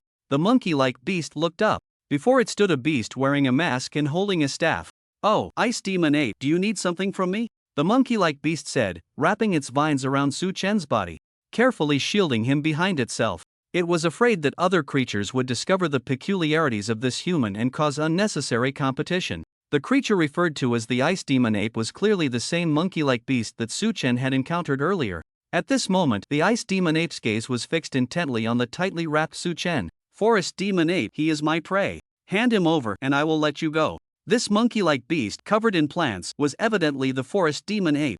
Upon hearing this, the forest demon ape's expression turned cold. It turned to look at the staff in the ice demon ape's hand, a flicker of wariness flashing in its eyes. It had witnessed the power of this staff. In just a few exchanges, a 7th-level beast of the same realm had been frozen into an ice sculpture and shattered into ice shards by this staff. It was no exaggeration to say that the ice demon ape possessing this staff was absolutely unmatched among 7th-level beasts. It had no confidence in defeating the ice demon ape, yet it was reluctant to part with the treasure it had already obtained. This was troublesome. Forest demon ape, you didn't hear what I said, did you? Quickly hand over that human. As soon as the ice demon ape finished speaking, it made a symbolic gesture with its staff. The two 7th-level beasts faced off, and the other beasts dared not approach, fearing they would be caught in the crossfire. The forest demon ape frowned tightly, its thorn-covered tail swaying restlessly behind it. It truly did not want to hand over this human. This was a treasure that could determine whether it could become a king. If it gave the ice demon ape the human, it would be difficult for it to ever reach that level. Ice demon ape, what if I choose not to hand him over? As the forest demon ape spoke, several vines extended from its back again. The flower buds on its head began to bloom, quietly spreading pollen around. The thorny tail quietly inserted itself into the ground, stealthily approaching the ice demon ape's feet. Upon hearing this, the ice demon ape's eyes flashed with cold light, looking at the forest demon ape in surprise. It did not expect the forest demon ape to dare to confront it. It truly wondered where it found the courage. Choose not to hand him over? Then you can only die here. As soon as the ice demon ape's words fell, it raised its staff, aiming it at the forest demon ape. The gem at the top of the staff, containing the laws of ice, began to gather icy power. Suddenly, a thorn-covered tail burst from the ground beneath the ice demon ape, tightly wrapping around its legs. The sharp spikes pierced into the ice demon ape's body, beginning to inject toxins, causing the ice demon ape to instantly feel its legs weaken. Using poison? You think such weak poison can control me? That's all you've got? The ice demon ape looked down with disdain, completely dismissing those who used poison. Raising its staff, it struck down forcefully, the powerful icy force instantly freezing the thorns on its legs. Then, with a gentle exertion, the thorns shattered, turning into tiny shards of ice. Seeing this, the forest demon ape retracted its frozen tail, quickly regenerating and returning to its original state. It then extended the vines from its back, binding the ice demon ape's fingers and the staff it held, pulling it towards itself. This restricted the ice demon ape's offensive rhythm. The ice demon ape grasped the staff with one hand to prevent it from slipping away, while the other hand aimed at the forest demon ape, conjuring sharp ice spikes that shot towards it, attempting to force the forest demon ape to release the vines. The forest demon ape waved its large hand, scattering the seeds from its arm onto the ground. Several man-eating flowers sprang up instantly, swallowing the ice spikes into their bellies, then transforming into ice sculptures that shattered and died. Forest demon ape, you're just a human. Think it through. Do you really want to oppose me? The ice demon ape said, gripping the staff tightly, its voice as cold as ice. Ice demon ape, who do you think you are? Without that staff, you're nothing. I could take on 10 of you without a problem. The forest demon ape replied with an incredibly arrogant tone, looking full of confidence. You. It seems that one of us must die today. The ice demon ape's anger surged, its eyes behind the mask turning a deep red. Suddenly, the ice demon ape felt a wave of weakness wash over it. The hand gripping the staff nearly lost its hold as the forest demon ape pulled it away. What kind of poison is this? When did it happen? The ice demon ape exclaimed. It could feel it, it was poisoned. And definitely not just any poison. The thorn poison that had pierced its legs was something it could have easily been immune to due to its constitution. But this unknown poison left it with no resistance whatsoever. By the time it realized, it was already deeply poisoned. The forest demon ape, seeing this scene, immediately burst into laughter. Ha ha ha, ice demon ape, you look down on me for using poison? In the end, aren't you still going to fall under my life flower poison? How does it feel? Not so pleasant, is it? The forest demon ape said with a smug smile. The ice demon ape's legs went weak, and it half knelt on the ground, hurriedly closing its mouth and nose. Looking up at the flower bud above the forest demon ape's head, it felt an intense rage.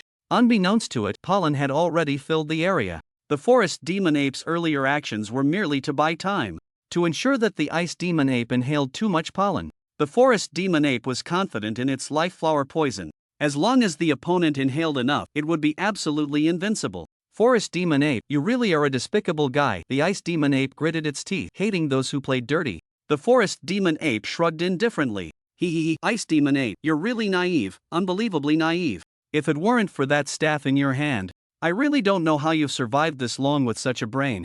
The humiliated ice demon ape's face turned red, gripping the staff tightly. Its eyes fixed on the forest demon ape, as if it wanted to skin it alive. The forest demon ape, seeing this, sneered dismissively. Hee hee, ice demon ape, you've inhaled too much pollen. You'll soon go blind, then gradually lose all 5 senses, falling into endless darkness. You might as well just let go and give me your staff. I might consider letting you live. As soon as the forest demon ape finished speaking, the ice demon ape was horrified to find that the scene before it suddenly became a bit blurry. Just as the forest demon ape had said, its vision was beginning to fade. Just when the ice demon ape was about to panic, a streak of sword light suddenly cut across the distant sky. The sharp sword light, like a shooting star, fell into the area, stirring up a cloud of dust. The forest demon ape frowned as it looked at the straight figure in the dust, abruptly retracting its smile and adjusting its posture, as if facing a great enemy. The ice demon ape, half kneeling on the ground, squinted its eyes, unable to see the figure in the dust at all. With a whoosh, a sound of a sword ringing, the ice demon ape felt everything before it blur, and it directly collapsed to the ground until it saw its own headless, blood-spraying body. It suddenly reacted. It truly was just a head that had fallen to the ground. The body still maintained its original half-kneeling posture, not moving at all. The ice demon ape's pupils gradually lost their light, completely meeting its end. In just an instant, the ice demon ape's head fell to the ground. Such a swift attack. This sent a chill through the tense forest demon ape. Although it was partly due to its own poisonous skills. Once the ice demon ape died, the chilling mist that had enveloped the battlefield began to dissipate. It was only at this moment that the forest demon ape realized that the one who had killed the ice demon ape with a single sword was a human female. Judging by the aura emanating from this human, it was clearly an opponent of the same level. And this human female was none other than the undefeated swordswoman, Jen Booby, who had just advanced to the Tianyu realm. Jen Booby had just found Manhwa. According to Manhwa, she hadn't seen Su Chen.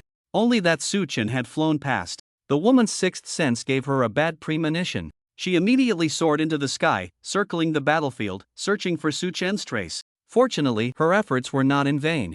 In the sky, she sensed the familiar aura of Su Chen. Forest demon ape, leave the human behind you, and I will let you go, Jen Booby said coldly, her right hand gripping her sword, the tip aimed at the forest demon ape.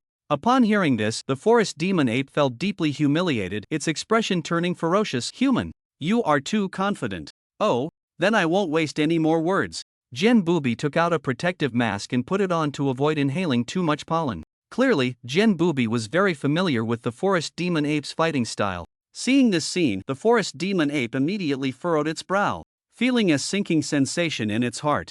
It was because the human in front of it understood its fighting methods too well. This left it with no place to use its underhanded tricks. Jen Booby gripped her sword with both hands, a cold glint flashing in her eyes, and suddenly exerted force with her feet. In an instant, she disappeared from her original spot. Such speed made the forest demon ape's pupils widen. It hurriedly waved the vines behind it, attacking in a 360-degree arc, continuously striking around it, trying to locate Jen Booby's position. The speed of the vine's movements was extremely fast. Sounds of the vines slicing through the air echoed around, creating sonic booms. Crack, crack, crack. Suddenly, a beam of sword light sliced through above the forest demon ape's head. Even though the forest demon ape had vine protection, it still couldn't block Jen Booby's blade. The sharp blade cut through the forest demon ape's proud vines as if they were tofu. The sword tip was aimed directly at the flower bud atop the forest demon ape's head. Relying on its keen perception, the forest demon ape immediately detected the human above it. It quickly thrust its thorny tail upward. The thorny tail collided with the sword edge, sending sparks flying. Zing! Zing! Zing! After a brief stalemate, Jen Booby's figure flickered and instantly vanished from above the forest demon ape. The forest demon ape's eyes darted around, looking at the empty surroundings, cold sweat pouring down. It then tightly wrapped the human behind it, binding them securely to its back.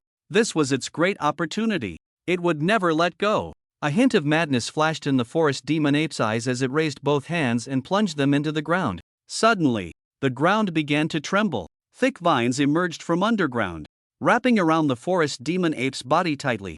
Jen Booby, observing from the shadows, saw this situation, her eyes calm and unperturbed. The vines had completely enveloped the forest demon ape, transforming it into a vine giant over 30 meters tall. The vine giant had no face, no eyes. The forest demon ape was its eyes. Its thick limbs were powerful and muscular. The body continuously extended thorny vines outward, appearing toxic. Inside, the forest demon ape felt its current form and smiled with satisfaction. This was the form it had painstakingly developed, its most proud creation.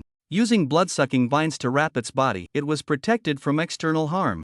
Its attack and defense were far stronger than its original form. But correspondingly, the energy consumption was also enormous. If it weren't for that woman knowing too well its attack methods and the weakness of the flower bud atop its head, it could not use this move. The forest demon ape carefully surveyed its surroundings, its body surrounded by writhing vines, always ready to respond to Jian Bubi's attack. Suddenly, Jian Bubi, hidden in the shadows, moved. In an instant, Jian Bubi appeared behind the forest demon ape. Just as the blood-sucking vines fell, Jian Bubi grasped the sword hilt. His eyes fixed on the back of the vine beast, his gaze sharp as an eagle, as if seeing through everything. Draw sword, seal demon. In the blink of an eye, Jian Bubi drew the sword from its sheath at a speed incomprehensible to ordinary people. The speed was so great that the entire blade began to glow red and ignite from the friction with the air. Whoosh! The blade of flames. At such a close distance, he slashed out a 10-meter-long sword energy towards the vine beast. The sword energy surged, without any hesitation. The moment it made contact with the vine beast, its entire body was sliced open like a potato, revealing the terrified face of the forest demon ape inside. The forest demon ape's eyes widened, watching helplessly as the sword energy rushed towards the bud above its head, directly severing it in half. The bud fell to the ground, losing its color within seconds. The forest demon ape, with its bud cut off, knelt on the ground. The plants on its body gradually began to wither. No, no, no! Don't! The forest demon ape lowered its head, looking at its body that was gradually losing its green hue, letting out cries of pain. Until its entire body turned completely yellow, that was when it truly died. Jian Bubi stepped forward, coming to the side of the forest demon ape's corpse. He gently swung his sword at the tightly entwined withered vines, snapping them apart. Crack! The vines broke, revealing Su Chen inside. At that moment, Su Chen's face was pale, his consciousness hazy, clearly having lost too much blood. But after all, he was an ability user of the Skywalker realm. His Boda's self-healing ability was very powerful. The large gash in his abdomen had already begun to gradually heal, just not very quickly. Seeing Su Chen in such a miserable state, Jian Bubi, who originally planned to ignore him forever, felt a sharp pain in her heart. She stepped forward and dragged Su Chen out from the withered vines. She placed his head on her thigh. Then she removed her protective mask and took out a crystal-clear pill from her waist pouch, feeding it to Su Chen. The pill sparkled with starlight, resembling stars. It melted in his mouth, transforming into a mass of energy that nourished Su Chen's body. In less than a minute, color returned to Su Chen's face. The healing speed of the gash in his abdomen also accelerated a bit. In under 5 minutes, the gash in Su Chen's abdomen disappeared without a trace. Jian Bubi felt relieved, gently stroking Su Chen's hair, a hint of a smile flashing in her eyes. But soon, the smile turned into anger. She raised her hand and pinched Su Chen's face hard, causing it to swell. Humph! I didn't expect. The guy who cried so much as a child, grew up to become a playboy, truly deserves a beating. You tell me, don't you deserve a beating? And this face, how dare you be so handsome? How dare you attract so much attention? Like a peacock spreading its tail, how can girls not like you? The more Jian Bubi spoke, the angrier she became, gripping Su Chen's face and pulling it outward hard. It seemed she wanted to ruin Su Chen's face so that he wouldn't attract so many girls. Crack! A strange sound suddenly came. Jian Bubi instantly placed her hand on the sword hilt, simultaneously looking towards the direction of the sound.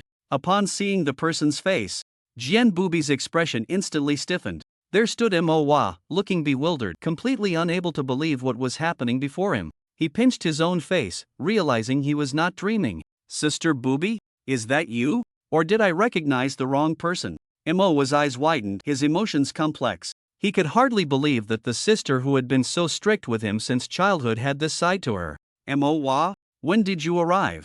Jian Bubi's face flushed. She looked at Manhwa's incredulous gaze. In an instant, she felt that the strict teacher persona she had built up since childhood was starting to crumble. Ah, Sister Bujian.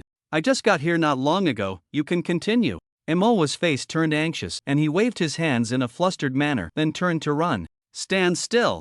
Don't move! Jian Bujian shouted, causing Manhwa, who wanted to leave, to freeze in place. Come here! Jian Bujian called out to Manhwa again. Manhwa turned around stiffly, his steps heavy as he slowly moved towards Jian Bujian. Sister Bujian, do you need something from me? Manhwa forced a smile as he asked. Jian Bujian's cold gaze locked onto Manhwa's eyes, making him unable to look her in the eye. Forget what happened today. If I find out you told Su Chen or leaked it to anyone, it'll make you forget everything, do you understand?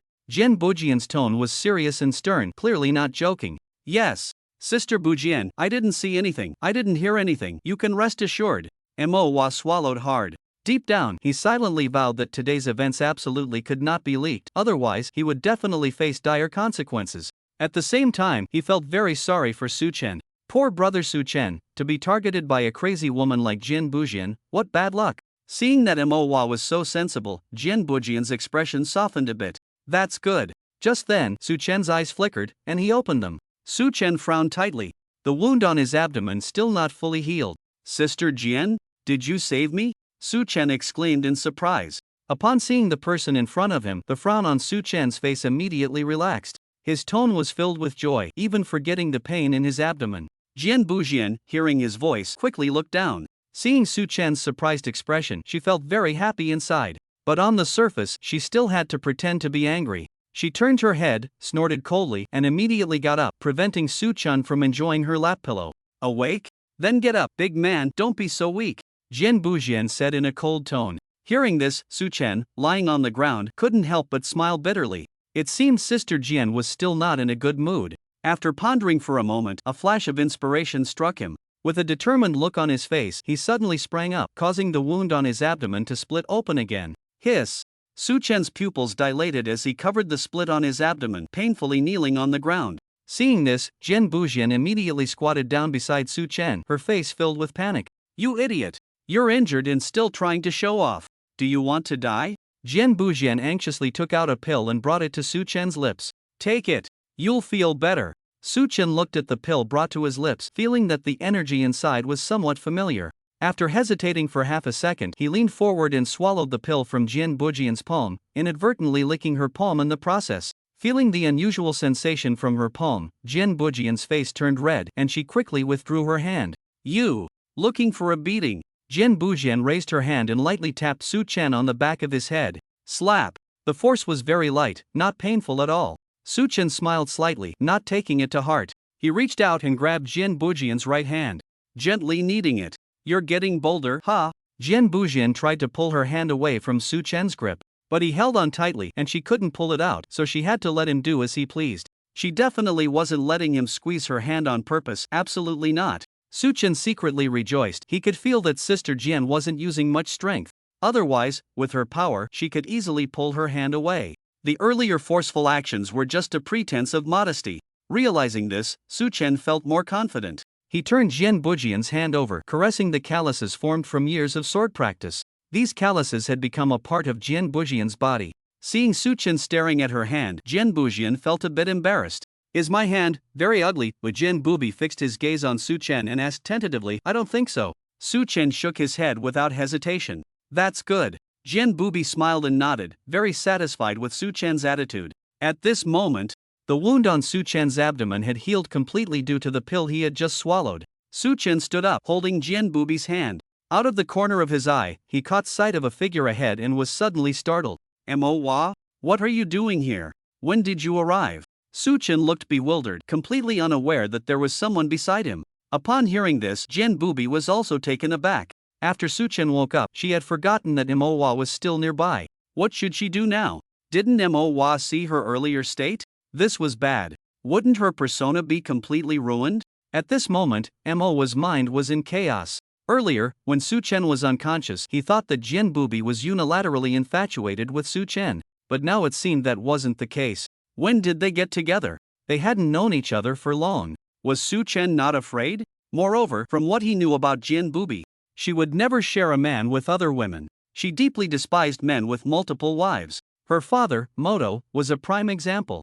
Even with her master having multiple wives, she still showed a sour face. Su Chen, what about your women? Just as Manhwa was lost in thought, Jian Bubi had already calmed down and coldly looked at Manhwa. Manhwa, do you need me to help you forget? Manhwa, lost in thought, suddenly heard Jian Bubi's voice and jolted, waving his hands repeatedly. No. No need to trouble you, I didn't see anything. I didn't hear anything. Jian Bubi snorted coldly, withdrawing her hand from Su Chen's embrace. She quickly took out 2 7th-level beast cores and tossed one of them to Su Chen. Then, without giving Su Chen a chance to speak, she left him with a single sentence, I'm leaving first, see you in the inner city. As soon as she finished speaking, Jian Bubi leaped into the air and disappeared. Once Jian Bubi was gone, Manhwa immediately walked over to Su Chen. Well done, Su Chen. You really are something. Is there any girl in this world you can't handle? Imowa patted Su Chen on the shoulder with a smile. Ha! I don't know what you're talking about, we're just ordinary senior-junior siblings. Su Chen chose to play dumb. Still pretending? Jian Booby even let you hold her hand and gave you a 7th level beast core. What are you playing at? Imowa bluntly exposed Su Chen's lie. It's just holding hands, what does that prove? Su Chen said nonchalantly as he put away the 7th level beast core. Just holding hands? With her temper, if she has no good feelings for you, if you dare to touch a single finger of hers, she would chop off both your hands to feed the dogs. Mo's expression was serious, his tone not exaggerated in the slightest. Is it really that exaggerated? Su Chen asked. Seeing Su Chen completely unaware of the situation, Moa smirked and shook his head in schadenfreude. Ha. You're still too young, you don't know how volatile Jin Booby's temper is. 2 years ago, a genius from a prominent family at Bingyan University had his eyes on Jian Booby. He pursued her madly, but Jian Booby just ignored him. In the end, that guy got desperate and planned to use his family's power to force Jian Booby. Little did he know, in her fury, Jian Booby cut off his manhood with a single sword strike, leaving him to live life as a different gender. Since then, no one has dared to pursue Jian Booby. And that guy's family, due to my father Moto personally intimidating them, also didn't dare to cause trouble for Jian Booby. Moa said this, clicking his tongue, feeling very worried about Su Chen's situation. His Su Chen inhaled sharply, lowering his head to glance and suddenly feeling a chill down his back. Moa continued, also, let me tell you. Jian Booby hates men with multiple wives the most. You'll definitely have a miserable end if she finds out you're flirting with other women. Think about it carefully. Moa sighed helplessly. Upon hearing this, Su Chen furrowed his brows, lost in thought. Suddenly, a 6th-level unicorn beetle beast, about 10 meters tall and radiating a metallic sheen, descended from the sky, disrupting Su Chen's thoughts. It seemed to sense that there were no beings here stronger than it, which was why it landed in this place. Moa looked at the 6th-level beast with excitement.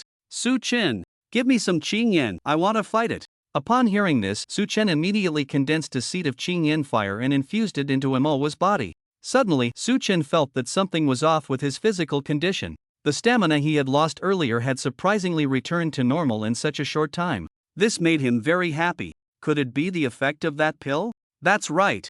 It's because of that thing that you can recover so quickly, Su Tong suddenly chimed in. Oh, Su Tong? You're still alive? Su Chen said with a smile. Of course. Su Tong huffed proudly. Do you know what that thing is? Su Chen asked. Of course. That pill is made from trace stardust, which is why it has such amazing effects, Su Tong replied. Stardust? Oh, I remember now. Su Chen suddenly recalled what stardust was. He had obtained a small box of stardust in the illusion tower. Su Tong had told him to wait until he reached the Tianyu realm to absorb it.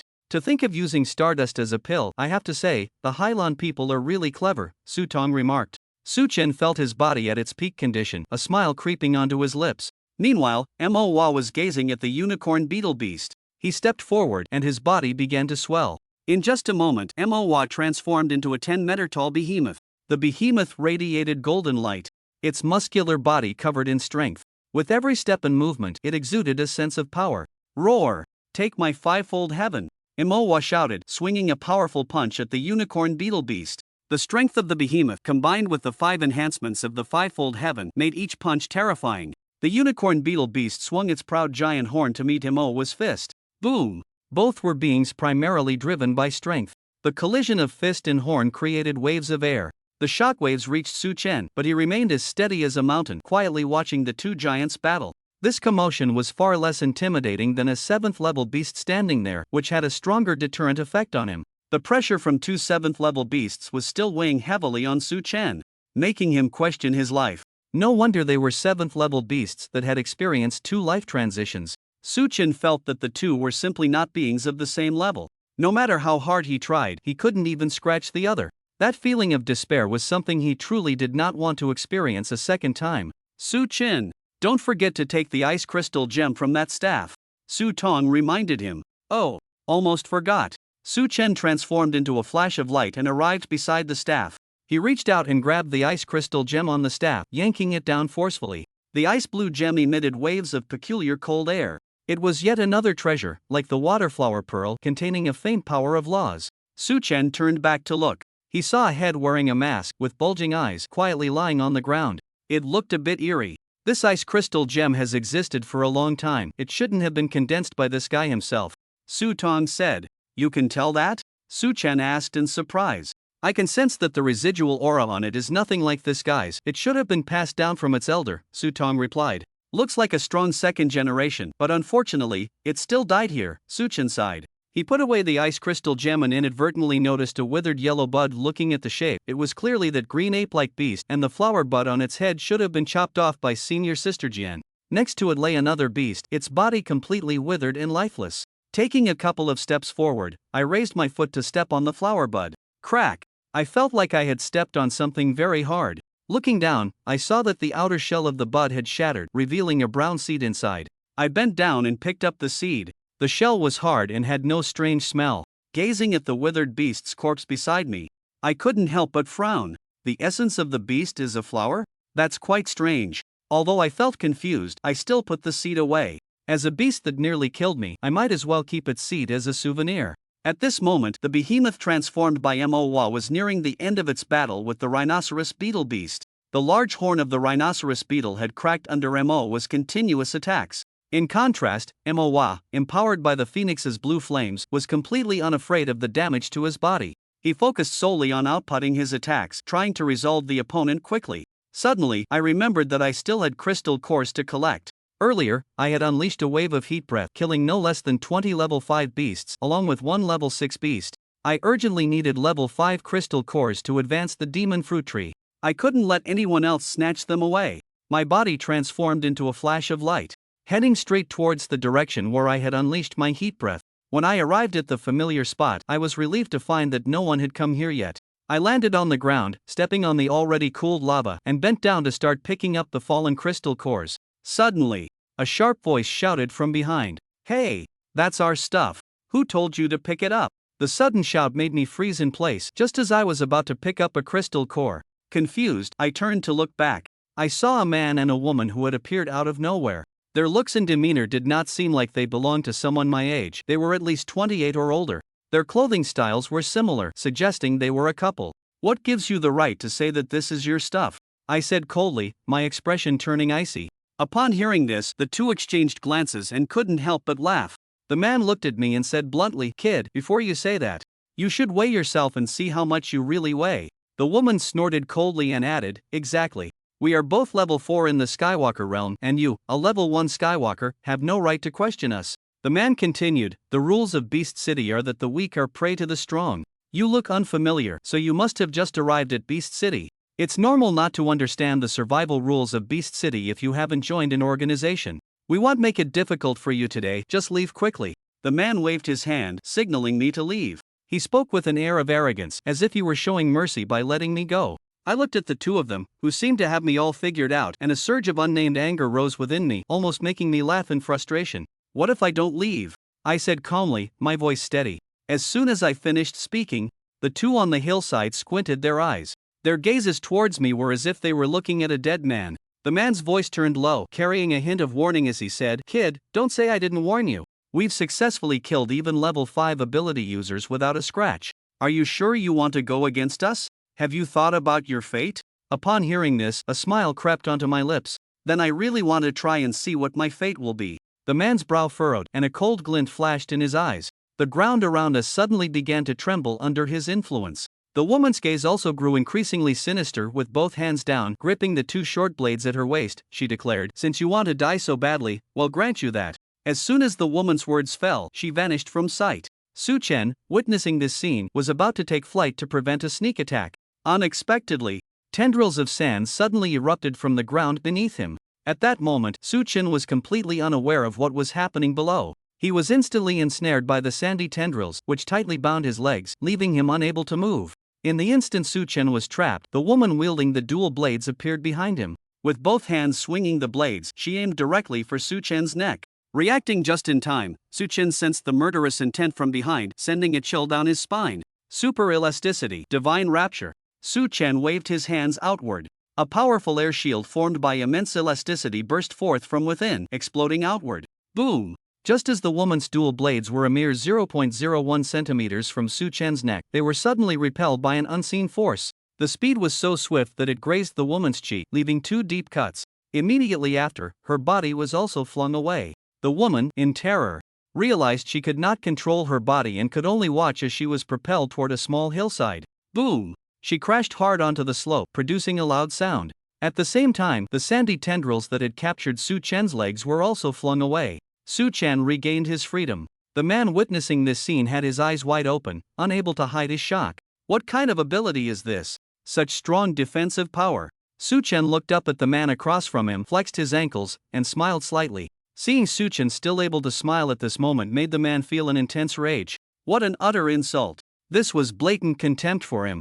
Kid, I hope you can still laugh later. Sandstorm Dragon. The man shouted, and the ground around them began to tremble. In the next second, serpentine dragons made of sand erupted from the earth, surrounding the man and glaring menacingly at Su Chen. Go! With the man's command, the sand dragons opened their mouths wide and charged fiercely toward Su Chen. Su Chen looked at the approaching sand dragons with a hint of disdain in his eyes. Suddenly, his body ignited with blazing red flames. The intense heat caused the previously cooled magma beneath him to boil once more. Su Chen stood resolutely in the magma, raising his fiery right fist and taking a deep breath. Who Fire Fist?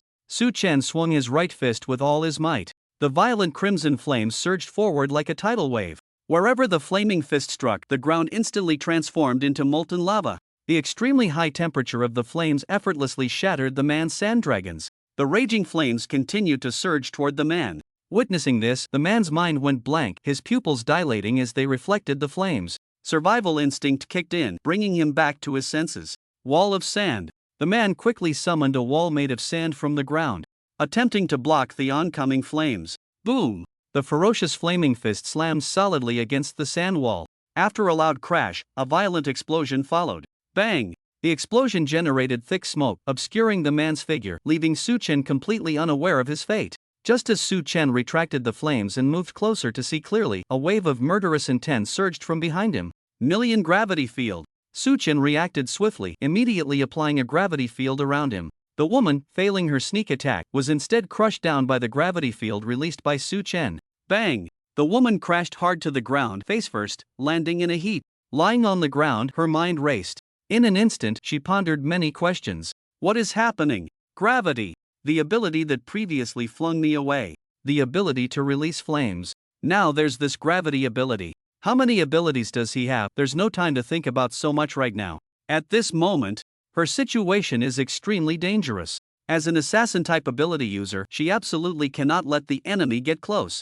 Otherwise, her lethality will be greatly diminished. With this in mind, the woman hurriedly stood up, wanting to create distance again. But Su Chen wouldn't give her that chance. Domain of Ice. In an instant, Su Chen generated an extreme low-temperature field around him. The surrounding magma instantly froze, turning into ice blocks. The woman, trying to create distance, found her lower body firmly frozen in place. Only her head and neck could still move. The woman looked at her frozen body in terror. Another freezing ability. Today, she had truly kicked a metal plate.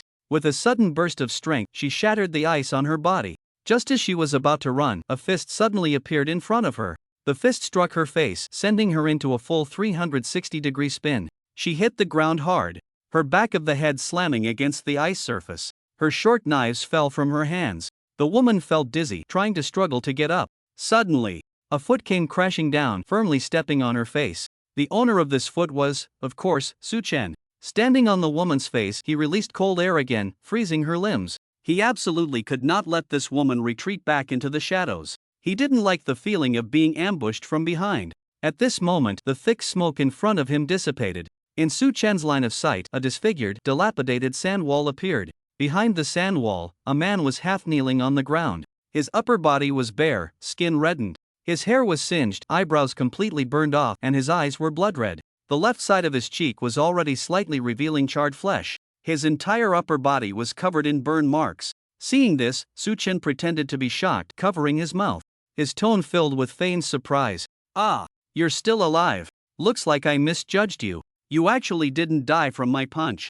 Big brother, I truly admire you. As Su Chen said this, a wicked smile appeared on his face. He deliberately exerted force with his foot, grinding it against the woman's face, causing her to let out a painful cry. Save brother Yuan. Help me. The man, referred to as brother Yuan, looked at his woman's miserable state from a distance. His eyes fixed on Su Chen, gritting his teeth in anger. but he had no way to deal with Su Chen. He definitely couldn't win in a fight.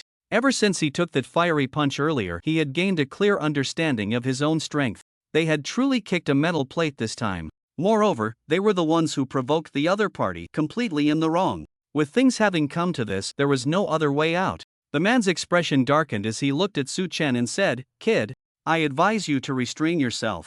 Both of us are important members of the Steel Eagle Society in the outer city. If anything happens to us, you definitely won't be able to escape. I suggest you leave quickly. Otherwise, when the other members come over, you won't be able to run." The man's face was grim, his words carrying a hint of intimidation. It seemed he wanted to use the name of the Steel Eagle Society to scare Su Chen off. Unexpectedly, Su Chen chuckled, laughing out loud. Ha ha ha. Seeing Su Chen not only unafraid but also looking down on their organization, the man felt a bit embarrassed. After finishing his laughter, Su Chen's lips curled into a slight smile, shaking his head involuntarily. Another one of those annoying organizations. Isn't your leader named Huakong? Upon hearing this, the man thought Su Chen knew the great name of their Steel Eagle Society, and his expression instantly became excited. That's right. The leader of the Inner City Steel Eagle Society is indeed Huakong. But the leader of the Outer City Steel Eagle Society is Huakong's brother, Huashan. Our leader Huashan's ability level has reached the 8th stage of the Skywalker realm. His awakened ability is S level, the Armored Dragon Bull. His combat power is not something we can compare to. I advise you to think carefully. Is it really worth offending our Steel Eagle Society for these crystal cores? The man was incredibly confident at this moment. He believed that with Huashan's reputation, he could intimidate the other party and make them retreat. However, Su Chen merely clicked his tongue in disappointment. TSK, TSK, TSK. What? Only at the 8th level of the Skywalker realm? You sound so excited. I thought you were something impressive. In the end, you're just a piece of trash. The man looked at Su Chen, completely dismissing Huashan. Anger surged within him. You ignorant fool. When you truly face our leader, you will definitely regret it. Upon hearing this, Su Chen let out a disdainful snort. He kicked the woman beneath him hard. The woman's teeth shattered, blood flowed from her nose, and she fainted on the spot. Humph. Trying to use your organization's leader to pressure me? Sorry, I'm not buying it. Witnessing his woman being treated this way, the man's eyes widened in fury as he stared at Su Chen. His fists clenched tightly, wanting to fight to the death with the other party. But the burning sensation from his body forced him to maintain some semblance of rationality. Just then, 3 people suddenly flew in from behind the man. Sensing the presence behind him, the man's face lit up with joy as he turned and shouted, "I'm here." The 3 in the sky heard his call and immediately landed beside him. Whoosh, whoosh, whoosh. One of them stepped forward to help the man up. Li Yuan. What happened to you? Hearing this, Li Yuan felt as if he had grasped a lifeline. He immediately pointed at Su Chen standing opposite. Brother Bin, he disrespected our Steel Eagle Society and beat me up like this. Even your own sister, Lu Feng, was kicked down by him. You have to stand up for us. Upon hearing this, Lu Bin's expression turned icy. He turned to glare at Su Chen. Then he looked down at the woman who had already fainted at Su Chen's feet. Confirming that it was his own sister Lu Feng, his gaze grew even colder. But when he saw Su Chen's ability level, his expression stiffened and he suddenly looked somewhat incredulous. First level of the Skywalker realm? After confirming that the person opposite was only at the first level of the Skywalker realm, Lu Bin couldn't help but frown. Li Yuan, both you and my sister are at the 4th level of the Skywalker realm. Yet you can't even handle a first level guy. Isn't that just pathetic? Upon hearing this, Li Yuan immediately waved his hands, disregarding his Bodis burns. No, no, no. Brother Bin, he's not just any first-level Skywalker. He has. Li Yuan paused, seemingly recalling something, and began counting on his fingers. That's right. Brother Bin, he has 4 abilities. He has 4 abilities. You have to believe me. You have to believe me. Li Yuan grabbed Lu Bin's arm, frantically pleading. 4 abilities? Looking at Li Yuan's increasingly frantic demeanor, Lu Bin shook his head. He exchanged glances with the other 2, not believing Li Yuan's words at all. They thought Li Yuan was just unable to accept the fact that he was defeated by a first-level Skywalker and was making up nonsense. With this thought, a hint of disdain appeared in Lu Bin's eyes. He had never thought highly of this brother-in-law. After all, his sister liked him. He didn't want to see his sister upset, so he could only turn a blind eye. Who would have thought that Li Yuan would become more useless, unable to even defeat a first-level newcomer? And even lose his sister in the process? Lu Bin's expression grew impatient as he shoved the frenzied Li Yuan away. All right, Li Yuan, just take a break. Just watch from the side, you should see how a battle is fought. Li Yuan, pushed away by Lu Bin, fell backward and landed on the ground. His burned skin was already very fragile, and now hitting the ground hard made him let out a wail. Cough, cough, cough. Lu Bin raised his eyes to look at Su Chen. He was completely unconcerned about his sister Lu Feng at Su Chen's feet. He could tell that Lu Feng had only been knocked out and wasn't seriously injured. With the recovery ability of the Skywalker realm, he would soon wake up. Kid, in giving you a chance, bring my sister over, kneel down, and apologize. Then hand over your spoils to us and I might consider letting you go. Otherwise, you won't be leaving today. After Lu Bin finished speaking, the other two behind him stepped forward, glaring fiercely at Su Chen. Seeing this, a hint of amusement flickered in Su Chen's eyes. Judging by the three's momentum, they were barely stronger than the man he had defeated with a single punch and the woman at their feet. Their strength should be at the 5th level of the Skywalker realm. But to him, the 5th level of the Skywalker realm was still not much to worry about. Oh, just you few? You want me to kneel and apologize? Su Chen shook his head dismissively. Then his smile vanished instantly. His gaze turned slightly cold as he said, "Sorry, you're not qualified yet." As soon as Su Chen's words fell, his pupils instantly transformed into dragon-like eyes. His body gradually grew larger, dragon horns sprouted from his forehead, and a dragon tail emerged from his waist. In a very short time, he completed his transformation into a dragon man who today, I'll use you few to test the power of my dragon man form. Standing on the crystalline ice surface, Su Chen in his dragon man form exuded an innate dragon might that burst forth from within him. The overwhelming force spread outwards. Lu Bin and the two behind him, sensing this might, all furrowed their brows. Their bodies involuntarily tensed up, as if facing a formidable enemy. Coming back to his senses from the intimidation of the dragon might, Lu Bin looked at Su Chen in his dragon man form, and an ominous premonition suddenly surged in his heart. Meanwhile, Li Yuan, who was collapsed on the ground, was utterly shocked upon seeing Su Chen's transformation. Another one. Li Yuan stammered, pointing at Su Chen as he spoke to Lu Bin. At this moment, all of Lu Bin's attention was completely drawn to Su Chen in his dragon man form, completely ignoring Li Yuan on the ground.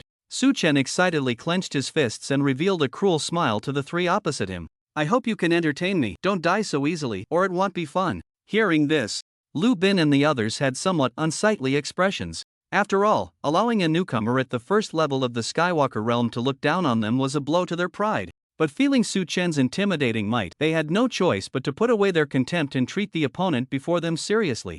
Dong Jia, Ding Lei, don't let your guard down, Lu Bin said with a serious expression. He slightly crouched down and drew out a gleaming blade from his waist.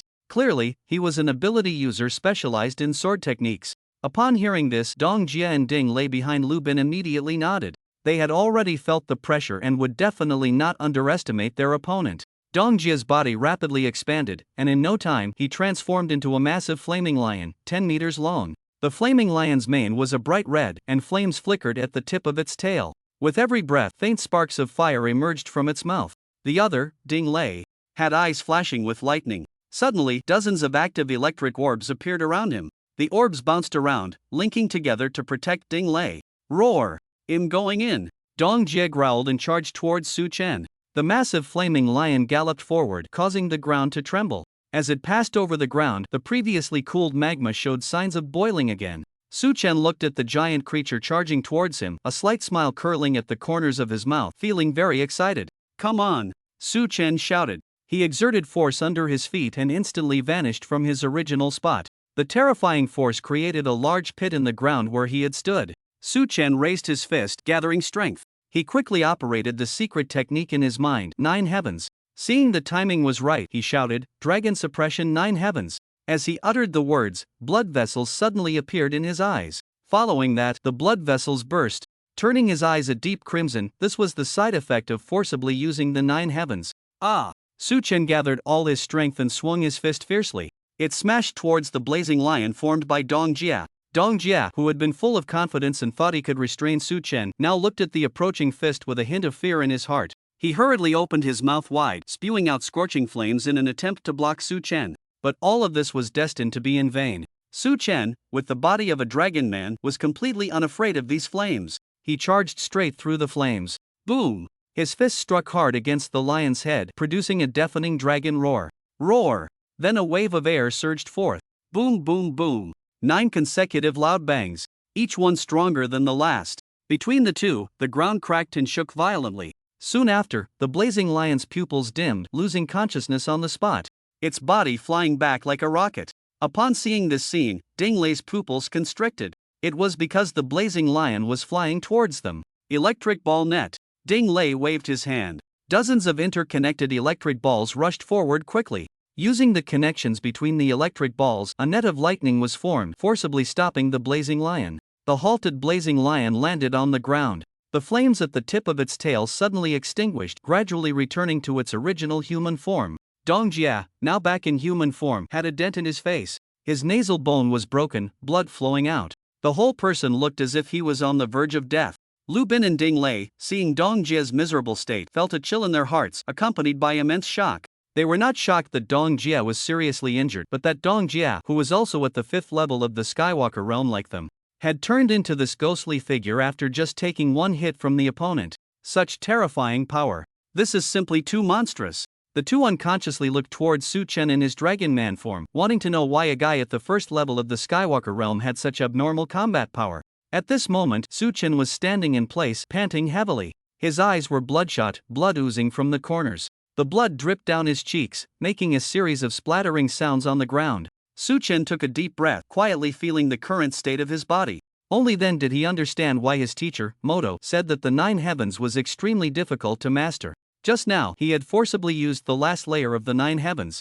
In an instant, he felt his internal energy surging. His blood vessels were about to burst from the boiling energy.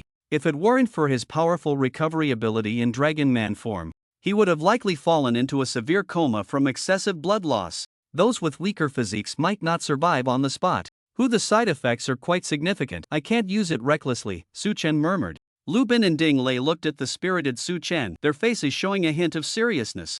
At this moment, Li Yuan, disregarding his burns, struggled to get up and came to Lu Bin's side, looking anxious as he said, "Bin good, did you see? His combat power is indeed very abnormal. It's completely understandable that I can't beat him with Xiao Feng." Lu Bin frowned upon hearing this, glancing at Li Yuan beside him without responding. Seeing this, Li Yuan's expression grew even more anxious. "Bin Gu, you have to believe me. He has a total of 5 superpowers. Besides this dragon transformation ability, there are 4 other abilities. They are elasticity, gravity, flames, and ice. If you don't believe me, you're definitely going to suffer a big loss."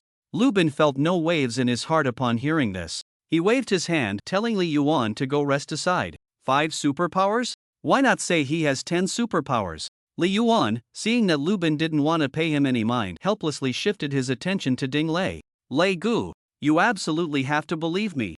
You must be cautious of his other superpowers." Ding Lei, after hearing this, had a complex expression and did not speak. At this moment, he actually somewhat believed Li Yuan's words. Otherwise, there would be no way to explain why the opponent's combat power was so against the heavens. Just as Su Chen was lost in thought, suddenly, electric orbs appeared all around, linking together. Dozens of electric orbs formed a net, trapping Su Chen inside. Then, they began to release waves of electric shocks. The shocks hit Su Chen, crackling and popping, creating a series of sounds. Su Chen furrowed his brows, placing his hands in front of him to block the incoming electric strikes. The dense electric shocks struck Su Chen, causing the dragon scales on his surface to start turning black and peeling off, revealing the flesh beneath. Just as Su Chen planned to push away these annoying electric orbs, a glint of cold light suddenly appeared before him. Lu Bin had somehow appeared in front of Su Chen, raising his long knife high and swinging it down towards Su Chen's head. Clearly, he was aiming for Su Chen's life. The glinting blade sliced through the air, producing a sharp sound. Whoosh! Looking up at the deadly blade above him, Su Chen's eyes widened, his pupils flashing with streaks of purple light. Million gravity field. Boom! In an instant, a massive gravitational force enveloped the area around Su Chen for dozens of meters. The electric orbs releasing currents in the air all fell down, disappearing from sight. Lu Bin felt his body suddenly lose control and plummet downwards. The tip of the knife grazed Su Chen's nose, causing a trickle of blood to flow from it. Bang! Lu Bin, just like his younger sister, landed face first on the ground, falling into the mud. But the long knife in his hand remained firmly gripped. Gravity! The word suddenly flashed in Lu Bin's mind. Li Yuan wasn't lying. Realizing this, Lu Bin broke out in a cold sweat. If Li Yuan wasn't lying, then the opponent definitely had other abilities. He absolutely couldn't be caught. Just as Su Chen lifted his foot, preparing to stomp down hard on Lu Bin's head, Lu Bin's expression hardened, and he erupted in an instant. He swung the long knife towards Su Chen's calf. Seeing this, Su Chen instinctively tried to lift his leg to dodge. However, several electric orbs suddenly appeared behind him. The orbs released several chain-like bolts of lightning, firmly binding Su Chen's legs. This directly restricted Su Chen's movement to lift his leg. At this moment, the time left for Su Chen to forcibly break free from the binding chain lightning was gone. He could only watch helplessly as the blade mercilessly sliced through his two calves. Whoosh! The sharp blade sliced straight from the right to the left. Seeing this scene, Lu Bin's lips curled into a slight smile. Success! What good is strong combat power? What good are multiple abilities? It'll make sure you can't even stand up. Now, let's see how you fight us. Lu Bin wasn't the only one excited. In the distance, Ding Lei and Li Yuan watched Lu Bin succeed in severing Su Chen's two calves, their mouths agape. Their excitement was evident. But suddenly, Lu Bin, lying on the ground, felt his smile freeze. The hand gripping the long knife began to tremble uncontrollably. Something was wrong. The sensation was off. Why didn't he feel the bone being severed? Su Chen looked down at Lu Bin's increasingly stiff expression and couldn't help but let out a few light laughs. He. At that moment, Su Chen's light laughter was like a thunderclap, striking hard at the hearts of Lu Bin and the others, abruptly halting their excitement and causing them to panic. Then, under the shocked gazes of Lu Bin and the others, the two calves that had been sliced through suddenly ignited with a blue flame. In just a moment, those two severed calves instantly healed, showing not a trace of injury. Hiss! Although Ding Lei and Li Yuan were dozens of meters away from Su Chen, they saw everything clearly. Both couldn't help but simultaneously gasp in shock. Li Yuan was astonished that Su Chen had unleashed an ability he had never seen before.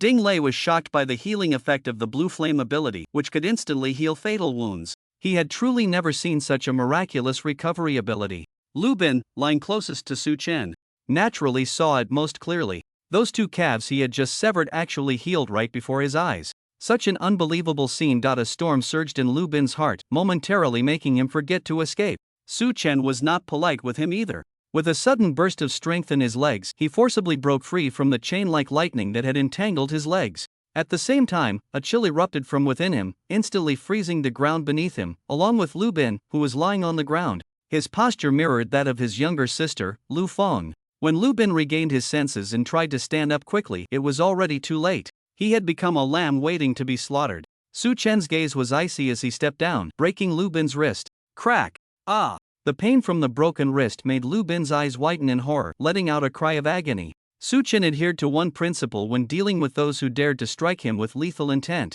show no mercy. He lifted his foot again and stomped down on Lu Bin's other wrist, breaking it as well. Crack! Now he couldn't even hold a knife. Let's see if he dares to sneak attack again. With both wrists shattered, Lu Bin's face turned pale, his lips trembled slightly, and cold sweat poured down from the pain. Seeing Lu Bin's fate, Li Yuan and Ding Lei swallowed hard, instinctively taking a step back. They exchanged glances, and the thought of fleeing began to form. Su Chen, those two guys are trying to run, Su Tong reminded. Upon hearing this, Su Chen immediately looked up. Sure enough, the two were retreating. Want to run? Too late. His body instantly transformed into a flash of light, disappearing from the spot in the blink of an eye. In the distance, Li Yuan and Ding Lei watched the scene, their eyes wide and pupils trembling, their bodies shaking uncontrollably. A loud alarm rang in their minds. Damn it! Another superpower! How are we supposed to survive with just one power? Split up! Ding Lei shouted at Li Yuan. At the same time, the two immediately dashed in different directions, fleeing for their lives. But in the face of the speed-based flash power, it was still too slow. At that moment, a yellow flash suddenly appeared in front of Ding Lei, and Su Chen emerged from the light. Ding Lei's mouth fell open, his eyes filled with terror. Su Chen looked at the fear on Ding Lei's face and smiled slightly. He raised his right leg at light speed, finding the right angle. Super light speed kick. Su Chen's right leg transformed into a flash, kicking forward with force. A powerful laser flash shot out from Su Chen's leg in an instant. Whoosh! The laser flash shot straight towards Ding Lei's chest. Puff! Ding Lei, struck hard in the chest by the flash, spat out a mouthful of blood. But it wasn't over yet. The flash continued to carry Ding Lei, flying straight towards Li Yuan in the distance. At that moment, Li Yuan's expression was one of surprise, thinking he could escape. Little did he know, death was approaching. Suddenly, a bright light appeared behind Li Yuan. In an instant, cold sweat poured down his back. He couldn't help but turn around, and then his eyes widened in shock. No! Boom! The laser flash, carrying Ding Lei, collided with Li Yuan in midair. Boom! A violent explosion echoed in the sky. After the explosion, two dark figures fell from the center of the blast, crashing hard to the ground. Bang! Ding Lei and Li Yuan's bodies were charred. Most of their clothes had burned to ashes due to the high temperature of the explosion. Ding Lei coughed up blood, but his eyes still showed some awareness. His chest was a bloody mess, with a dent where the laser flash had impacted. Li Yuan, having hit his head when he fell, was not fully conscious. His eyes were vacant and he lay on the ground, limbs weak. The original burns on his body had turned red again due to the high temperature of the laser flash. Suchen slowly landed in front of the two, snorting disdainfully. With this little strength, what are you pretending to be? He then exited his dragon form, returning to his human shape. There was no way to maintain the dragon form for long, it consumed too much stamina. He bent his legs, squatting beside the two, reaching into their backpacks to collect his spoils. However, the rewards he obtained left Suchen somewhat disappointed. The two of them combined had only 1 6th level crystal core and over 25th level crystal cores. I really don't know how you two managed. With such little gain between the two of you, you're really useless.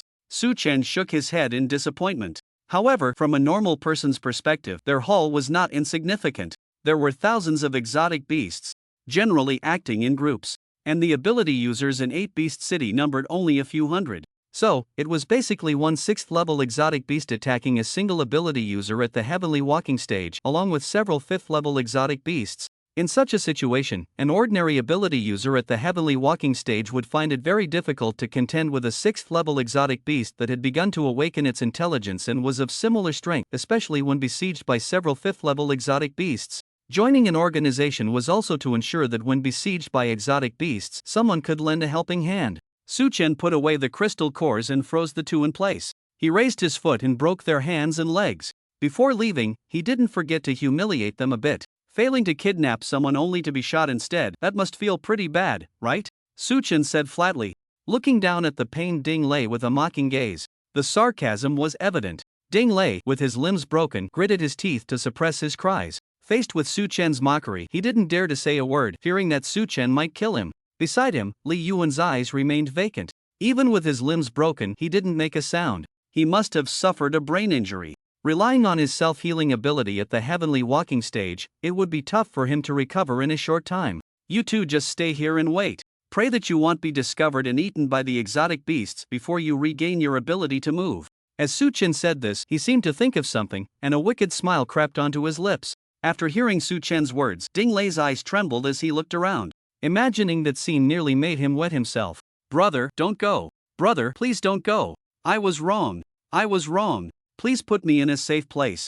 Once I return to 8-Beast City, I'm willing to give you all the crystal cores I've saved over the years. Don't go. I beg you. Please give me a way to live. With his limbs broken and unable to move, Ding Lei could only shout hoarsely, hoping Suchen would change his mind.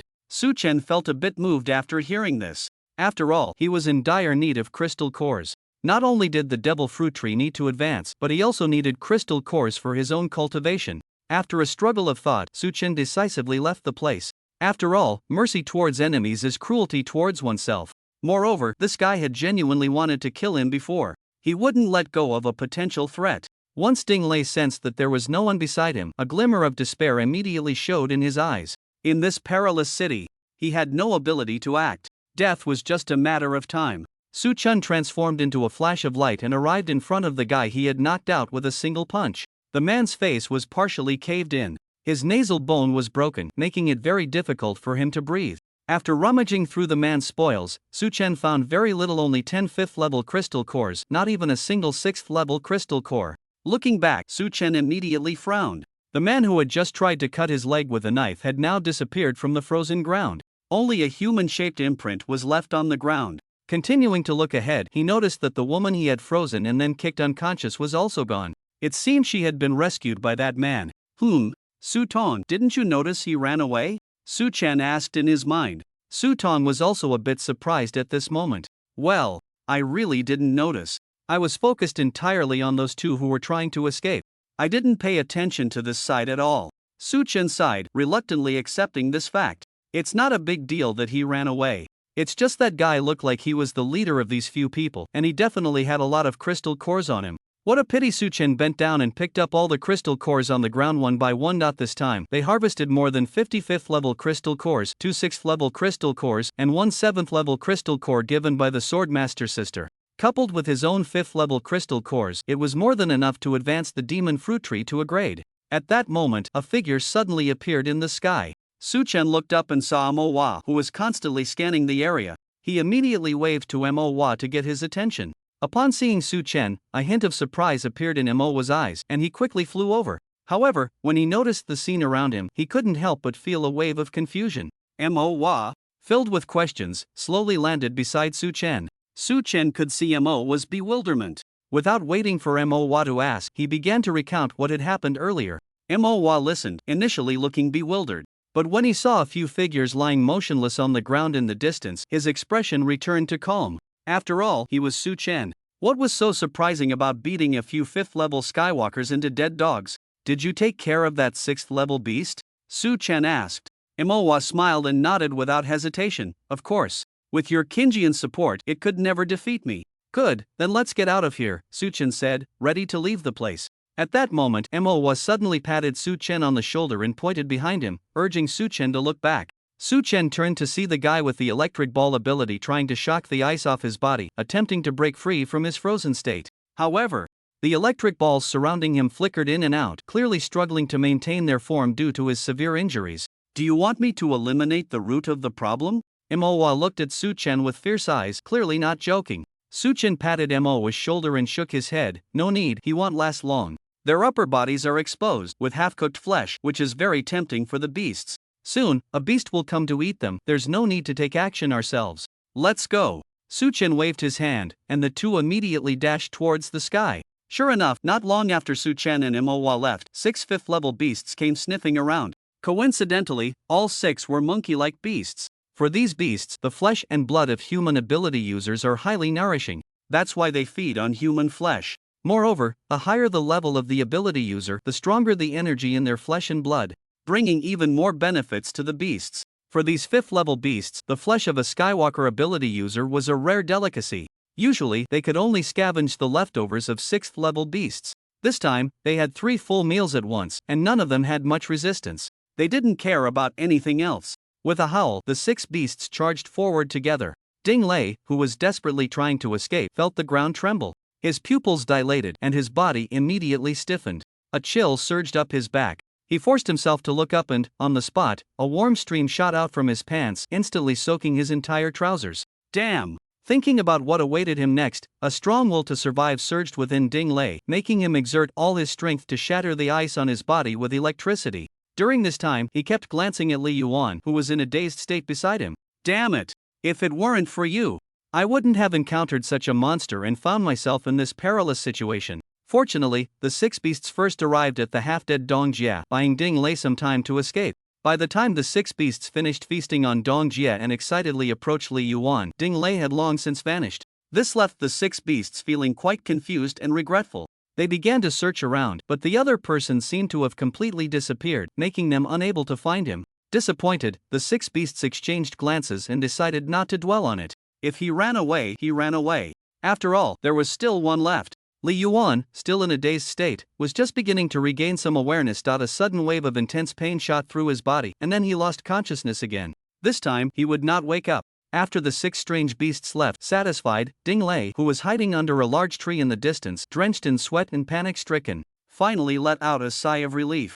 Fortunately, at the critical moment, he had used electricity to shatter the ice block. He also used electricity to stimulate the broken bones and tendons, allowing him to recover to a state where he could barely walk, just enough to escape this calamity. Looking at the 2 pools of blood in the distance, Ding Lei let out a long breath. Dong Jia, Li Yuan, I couldn't save you. I hope you won't blame me.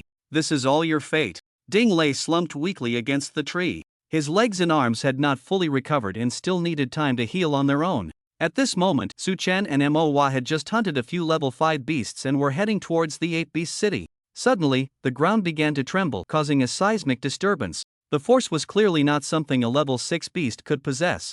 The two exchanged glances and looked in the same direction. At that moment, in the center of a valley basin, 2 giant beasts stood their ground. The atmosphere between them tense and charged. One side was a dark-colored Qilin transformed by an unknown ability user. The legendary Qilin is usually crimson, symbolizing auspiciousness. But this Qilin was pure black, exuding no aura of fortune whatsoever. Surrounding the Qilin was a swirling stream of black water, its imposing presence clearly indicating it was a manifestation of a celestial benefactor ability user. On the other side stood a level 7 rock mountain giant ape, its entire body a yellow-brown color. The Rock Mountain giant ape was clad in yellow rock armor, its fists covered with a layer of unknown rock that shimmered with a metallic sheen. The end of its tail was a ball covered in rock spikes, resembling a meteor hammer. He. Human, how does it feel to take one of my punches? Not so good, right? The Rock Mountain giant ape wore a smug expression, waving its fist. Upon closer inspection, there was indeed some blood seeping from the chest of the dark Qilin, apparently struck by the Rock Mountain giant ape. Humph! The dark Qilin snorted disdainfully. The black water swirling around it immediately covered the wound on its chest. In just a few seconds, the wound healed completely. This little injury? It doesn't even count as a scratch. If that's all you can do, then your fate today is probably just death. After saying this, the black water surrounding the Qilin began to change form continuously. In no time, it created two identical dark Qilins on either side of its body. Mo Yuan triple wave. The three Qilins shouted in unison.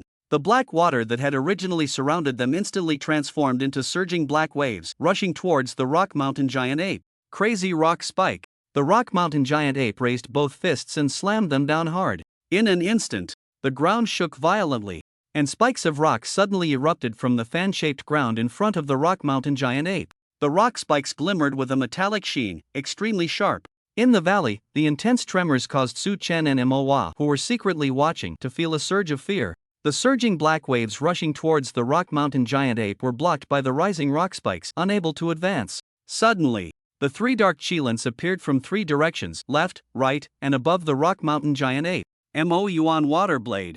The three dark Qilins simultaneously shot out three massive crescent blades made of water. From the left, right, and above, the enormous Rock Mountain giant ape had nowhere to evade. Whoosh, whoosh, whoosh. The Rock Mountain giant ape's pupils dilated, instinctively sensing danger. It quickly raised its fists to protect its head and neck, avoiding critical injury. Boom, boom, boom.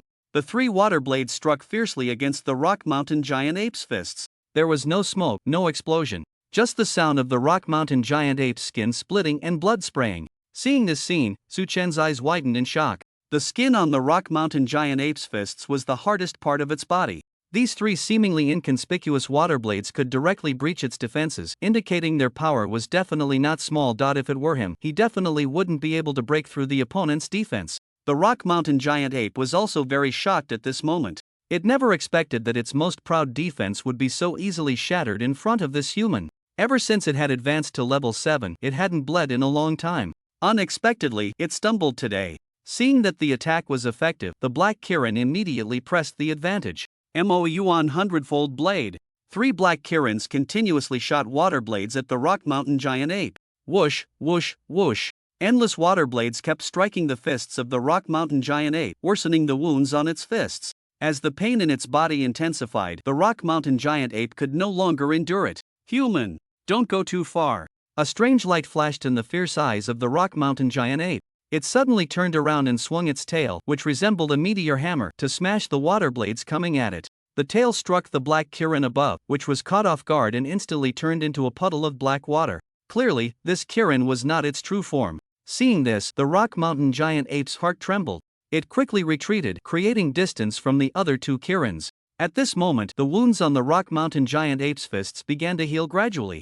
Looking at the two Kirins in front of it, the Rock Mountain giant ape felt a headache. It was most annoyed by such troublesome opponents. Why not just fight with physical strength?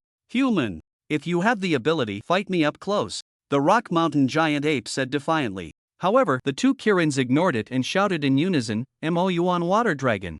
As soon as the words fell, two giant water tornadoes, each dozens of meters tall, suddenly appeared. The two giant water tornadoes merged into one and charged straight at the Rock Mountain giant ape. The water tornado was entirely black, swirling with a large amount of mud and sand. Seeing that the humans completely ignored it, the Rock Mountain giant ape pounded its chest in frustration. Then, unwilling to back down, it raised its fist and smashed it fiercely into the approaching water tornado. The Rock Mountain giant ape's punch was incredibly powerful, crashing into the water tornado and sending water splashing everywhere. But relying solely on strength was not enough to break the water tornado made of flowing water. The water tornado continued to advance, leaving the Rock Mountain giant ape with no way to resist. It could only let the water tornado engulf it. Inside the water tornado, there were countless sharp water blades that continuously cut into the Rock Mountain giant ape's body, causing it to bleed profusely. Moreover, under such a torrent of water, the rock mountain giant ape's physical strength could not be exerted, leaving it in a passive position to take the beating. Roar! The rock mountain giant ape let out a reluctant roar. At this moment, the rocky armor covering its body began to gradually fall off under the slicing of the water blades, revealing the bright red flesh underneath. Seeing this, the two black kirins increased their intensity. The rotation speed of the water tornado became faster and faster. Finally, with a loud bang, the water tornado suddenly exploded, scattering black water everywhere. The sheer volume of water made the valley seem like it was experiencing a heavy rain. Su Chen and Manhwa, who were secretly watching, couldn't escape being drenched like two drowned rats. As the black water tornado exploded, the rock mountain giant ape fell to the ground. Bang! The rock mountain giant ape crashed to the ground, weak and powerless. The rocky armor that had once covered its entire body had long since disappeared. Its body was a bloody mess, with some parts still gushing blood. At this moment, one of the two black kirins suddenly transformed into black water and vanished. Only the true form of the black kirin remained, transforming back into a human male hovering above the rock mountain giant ape. The man's face was somewhat pale. It was unclear whether it was due to exhaustion or if he was always like this. He looked relatively young, probably under 30. His gaze was calm, and his demeanor was gentle and refined. He wore a long black hoodie, which was embroidered with a black and gold kirin. "Sorry, but I'm still superior," the man said proudly. The rock mountain giant ape's eyes widened in anger and it opened its mouth, wanting to raise its hand to counterattack. But the tendons in its hand had already been severed by the water blades. In a short time, he could no longer lift it. The man saw that the rock mountain giant ape still wanted to make a move, and a glimmer of cold light flashed in his eyes. He raised his right hand, and immediately, strands of pitch-black water began to gather in his palm. Before long, a long knife made of water, dark as ink, appeared in his hand. When the rock mountain giant ape saw the long knife in the man's hand, along with the murderous intent in his eyes, its body shivered. At that moment, it finally understood fear. "No, no, I can give you all the treasures I've accumulated over the years. I beg you, let me go," the rock mountain giant ape exclaimed in panic. The man's face showed no signs of emotion. Clearly, he would not heed the pleas of a beast. "To me, the crystal core within you is the treasure I am most interested in," the man said softly. As soon as he finished speaking, he raised the long knife high and struck down fiercely. The rock mountain giant ape could only watch helplessly as the blade descended. The sharp water knife cut cleanly, directly severing the head of the rock mountain giant ape. After extracting the crystal core, the man put away the water knife in his hand. He then turned to look at the slope above. "You two, stop hiding." Upon hearing this, Su Chen and Manhwa trembled all over. They exchanged glances, both seeing the confusion in each other's eyes. They had clearly concealed their presence. How did he discover them? However, continuing to hide was indeed meaningless. The two leaped forward, landing in front of the man. Upon seeing Su Chen and Manhwa before him, the man's brows immediately furrowed. "Are you the son of Principal Moto?" the man asked Manhwa. Upon hearing this, Manhwa immediately felt a sense of caution towards the man before him. "How do you know?" Manhwa asked, frowning. The man noticed the expression on Manhwa's face and smiled slightly. "After all, I graduated from Giant University, so I'm somewhat familiar with its situation." After hearing this, Manhwa nodded in realization, slightly lowering his guard. The man then turned his gaze to Su Chen beside Manhwa. After scrutinizing him for a moment, he tentatively said, "You are Principal Moto's illegitimate son?" Cough, cough, cough. Su Chen nearly choked on his breath. He never expected this guy would suddenly blurt out such a statement. No, Principal Moto is my teacher. I am his newly accepted disciple," Su Chen hurriedly replied. Upon hearing this, the man seemed to think of something. His hands trembled slightly, and the smile at the corner of his mouth vanished instantly. His eyes narrowed as he scrutinized Su Chen again, then looked down at himself. After pondering for a long time, he nodded and said, "Oh, I see." After saying this, the man shifted his gaze away from Su Chen. His attitude towards Su Chen suddenly turned cold, as if Su Chen had offended him in some way. This made Su Chen frown in confusion. "Su Tong, can you tell what's going on with him?" Su Chen asked in his mind. "Su Chen, I don't know why, but he seems to have suddenly developed hostility towards you," Su Tong said without hesitation. "Hostility? What did I do to him?" Su Chen asked, puzzled. "Who knows? Your human emotions are too complicated," Su Tong expressed its confusion. "Also, I advise you to leave this place quickly. With his strength, if he wants to make a move against you, you won't be able to escape," Su Tong quickly reminded. Su Tong's words made a sense of caution rise in Su Chen's heart. He began to look at the man with sharper eyes. "Senior, then we'll take our leave first. You can continue with your business." Su Chen signaled to Manhwa beside him to leave together. Although Manhwa was puzzled, he did not hesitate. He immediately bid farewell to the man in front of them. "Senior, we are leaving now, may we meet again by chance?" The man did not speak, only nodding slightly. Then, Su Chen and Manhwa rushed towards the horizon, quickly departing. The man raised his head, watching the retreating figure of Su Chen, a hint of coldness flashing in his eyes. Principal Moto's new disciple, isn't that the junior brother of the undefeated sword? To be accepted as a disciple by Principal Moto, his talent must be quite impressive, and he actually looks a bit more handsome than me.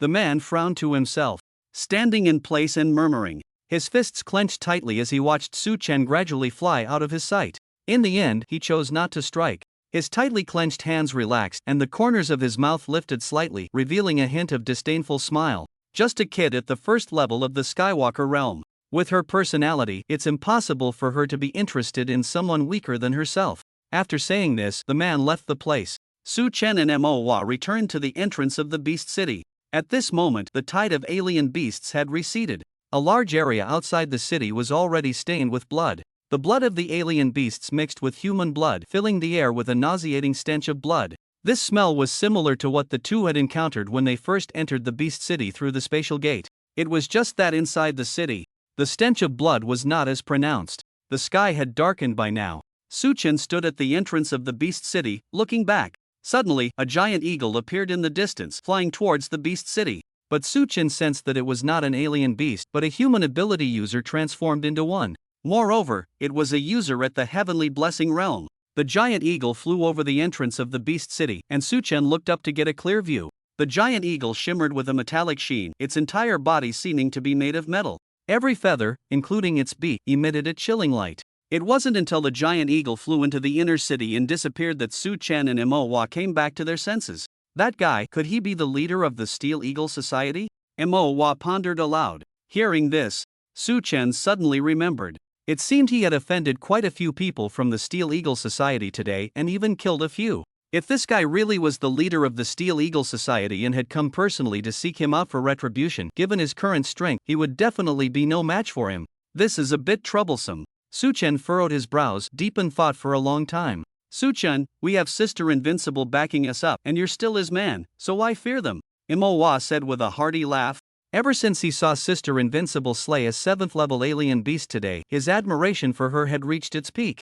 No matter how Sister Invincible had treated him before, he wouldn't take it to heart. Of course, mainly because he didn't dare. Su Chen was taken aback by his words, patting Manhwa on the shoulder, and said earnestly, "I'm Manhwa, just go with peace of mind, I will miss you." Manhwa frowned and scratched his head, feeling utterly confused by Su Chen's words. Why should I go with peace of mind? Suddenly, Manhwa felt a bone-chilling coldness suddenly attack from behind. His body stiffened, and a sense of foreboding surged in his heart. He stretched his neck and swallowed hard, slowly turning his head to look behind him. Whoosh! A flash of swordlight passed by, and Manhwa's eyebrows were cleanly sliced off. Startled, Manhwa fell to the ground. He raised his hand to shield his eyes, feeling a wave of fear wash over him. No! Sister Invincible, when did you arrive? Manhwa covered his eyes, looking up with a forced smile on his face.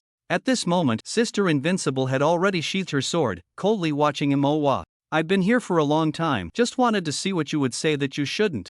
Upon hearing this, Manhwa immediately shot a resentful glance at Su Chen. This guy, how could he not remind him? We are no longer good brothers. Seeing Manhwa's gaze, Su Chen returned an apologetic look. Sister Invincible maintained a cold expression, occasionally glancing at Su Chen, a hint of peach blossom appearing on her face. Manhwa was so indiscreet. How could he not defend himself? What was she to do? Just as Sister Invincible was lost in thought, Su Chen stepped forward and approached her. Sister Sword, have you established any organization in the inner city? Upon hearing this, Sister Invincible took out 2 sword-shaped badges and tossed them to Su Chen and Manhwa. The organization I established is called the Sword Edge Society, and this is the representative badge of the Sword Edge Society. However, because the Sword Edge Society was just established not long ago, I didn't want to waste time recruiting members, so it doesn't have a high profile. Not many? How many are there in total? Su Chen asked curiously. Well, including you two, there are a total of 3, Jian Bubai stated bluntly. Only 3? Are you kidding? Su Chen looked at Jian Bubai speechlessly, not expecting to join a hollow organization. Jian Bubai nodded calmly, appearing completely indifferent. What made you decide to join the organization? Jian Bubai asked curiously. Su Chen didn't hide it from her and recounted the incident where they offended the Steel Eagle Society. After listening, Jen Bubai pondered for a moment and nodded slightly. People from the inner city won't come to the outer city to cause trouble for someone. That would only diminish their prestige in the inner city. So you don't have to worry about the leader of the Steel Eagle Society, Wakong, personally coming to trouble you, Jen Bubai said, which immediately put Su Chen and Imowa at ease. However, the Steel Eagle Society in the outer city might come to trouble you, so you need to be a bit careful, Jen Bubai added. That's not a concern, I'm not afraid of them at all. Let them come. Su Chen waved his hand dismissively. That's good, Jen Bubai nodded. Then turned to Imowa. Watch your mouth and don't speak carelessly. Jen Bubai's tone was icy. Imowa quickly shut his mouth and nodded repeatedly in agreement. They'll take my leave now, Jen Bubai said, giving Su Chen one last glance. She soared into the air, transforming into a beam of sword light heading towards the inner city. Su Chen and Imowa began looking for a place to settle down. According to the signs on both sides of the street, there was a residential area in the Beastman city. There were many independent small buildings that were unoccupied. To have the right to reside in these independent small buildings, one needed to pay 10 level 5 crystal cores to the registration robot in the residential area every month. In other words, it was renting a house with crystal cores. There was also an important regulation. One must not trespass into unoccupied or privately owned small buildings. If reported and verified by others, one would be directly expelled from the Beastman city. Ugh, it's a bit expensive, Imowa said, looking at the price tag with some pain. During this beast tide, he hadn't managed to gather many level 5 crystal cores. He did get 2 level 6 crystal cores, but he was very reluctant to trade them for level 5 ones. This time, he'll pay for you, no need to worry, Su Chen said with a smile. Really? Ha, Su Chen, you truly are my good brother. Imowa patted Su Chen on the shoulder. The two specifically chose 2 adjacent small buildings for convenience. Su Chen used the key from the registration robot to open the door of the small building. Entering the living room, he took a tour upstairs and downstairs. The small building had 2 floors, was fully equipped, and clean and tidy. The area wasn't large, but it was definitely enough for one person. He went to the balcony on the 2nd floor. With a leap, he landed on the roof. At a glance, the Beastman city was brightly lit and bustling with people, resembling a city of night. However, logically speaking, there shouldn't be that many people in the Beastman city. Just as Su Chen was puzzled, he suddenly remembered that the cities established by the 3 universities were interconnected. When the Beastman city faced the Beast Tide, people from the other 2 cities could also come over to resist the Beast Tide together, conveniently obtaining crystal cores from it, killing 2 birds with 1 stone. It must be said that this decision to interconnect the 3 cities was indeed a good one. Coming down from the balcony, he entered the room and pulled the curtains. Confirming that no one could see inside, he took out all the level 5 crystal cores he had accumulated. Since he had just paid 20 level 5 crystal cores for rent, Su Chen still had more than 50 level 5 crystal cores left, just enough for upgrading the demon fruit tree. Demon fruit tree, come forth. Su Chen summoned the demon fruit tree. He then supplied 50 level 5 crystal cores for the demon fruit tree to absorb. Grade demon fruit tree. A grade demon fruit tree. A grade demon fruit tree upgrade requirement, 100 level 6 crystal cores, waiting for the demon fruit to mature. 1016 shared contract count 46. Feeling that the demon fruit tree has successfully advanced to a grade, and the number of contracts has increased. A hint of joy appeared on Su Chen's face. But when he saw the conditions for advancing to grade, he immediately felt a headache. 106th level crystal cores. How long will it take to gather that many? Sigh, forget it. Since it has come, let it be. I'll save up slowly, it will come eventually. Su Chen comforted himself. After calming down, Su Chen took out the 7th level crystal core that his sword sister had given him. Every 7th level crystal core produces decent demon fruits. I hope this 7th level crystal core can give me a surprise. Su Chen clasped his hands together, praying for the goddess of luck to descend once more. Namo Amat Badawas 3 pure ones above. Amen. As the demon fruit tree completely absorbed the 7th level crystal core, a demon fruit that Su Chen had never seen before appeared at the top of the tree. Waiting for the demon fruit to mature. 1116. What is this fruit? Su Chen picked the demon fruit and examined it closely in his hand. At the same time, he carefully recalled the plot from the original work in his mind. A few minutes later, Su Chen sighed in disappointment. There was no clue about this demon fruit in his memory. A demon fruit that never appeared in the original work? Su Chen frowned and bit into it. Since there was no clue about this demon fruit, what ability did it have? Only by eating it would he know. As he tasted it, the first sensation Su Chen felt was bland. There was no sour, sweet, bitter, or spicy flavor. It was as if he was drinking a glass of plain water. As the demon fruit went down, Su Chen's ability level increased by 1, reaching the 2nd stage of the Skywalker realm. He was just a little short of reaching the third stage of the Skywalker realm. Once his realm stabilized, Suchen raised his hand following his intuition. Suddenly, a strange barrier appeared around him. This barrier was somewhat similar to the elastic shield of the meatball fruit, but its function was entirely different. This is the silence fruit? Suchen exclaimed in shock. After confirming it several times, the result remained unchanged. Damn it, it really is the silence fruit. What use could this have? Improve sleep quality? Suchen's expression darkened.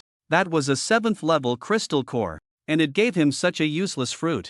Anyone who had read the original work knew that this demon fruit could be considered the most useless demon fruit. It had no attack power and limited support abilities. The only benefit was that he wouldn't be disturbed while sleeping. Suchen leaned back and lay on the bed. Looking at the transparent barrier surrounding him, he sighed deeply. Sigh, it seems my good luck has run out. At this moment, Lu Bin, who had escaped, was carrying the unconscious Lu Fang and had already arrived at the headquarters of the Steel Eagle Society in the outer city. As soon as he entered, Lu Bin headed straight upstairs. At this time, the leader of the Steel Eagle Society, Huashan, was immersed in his training.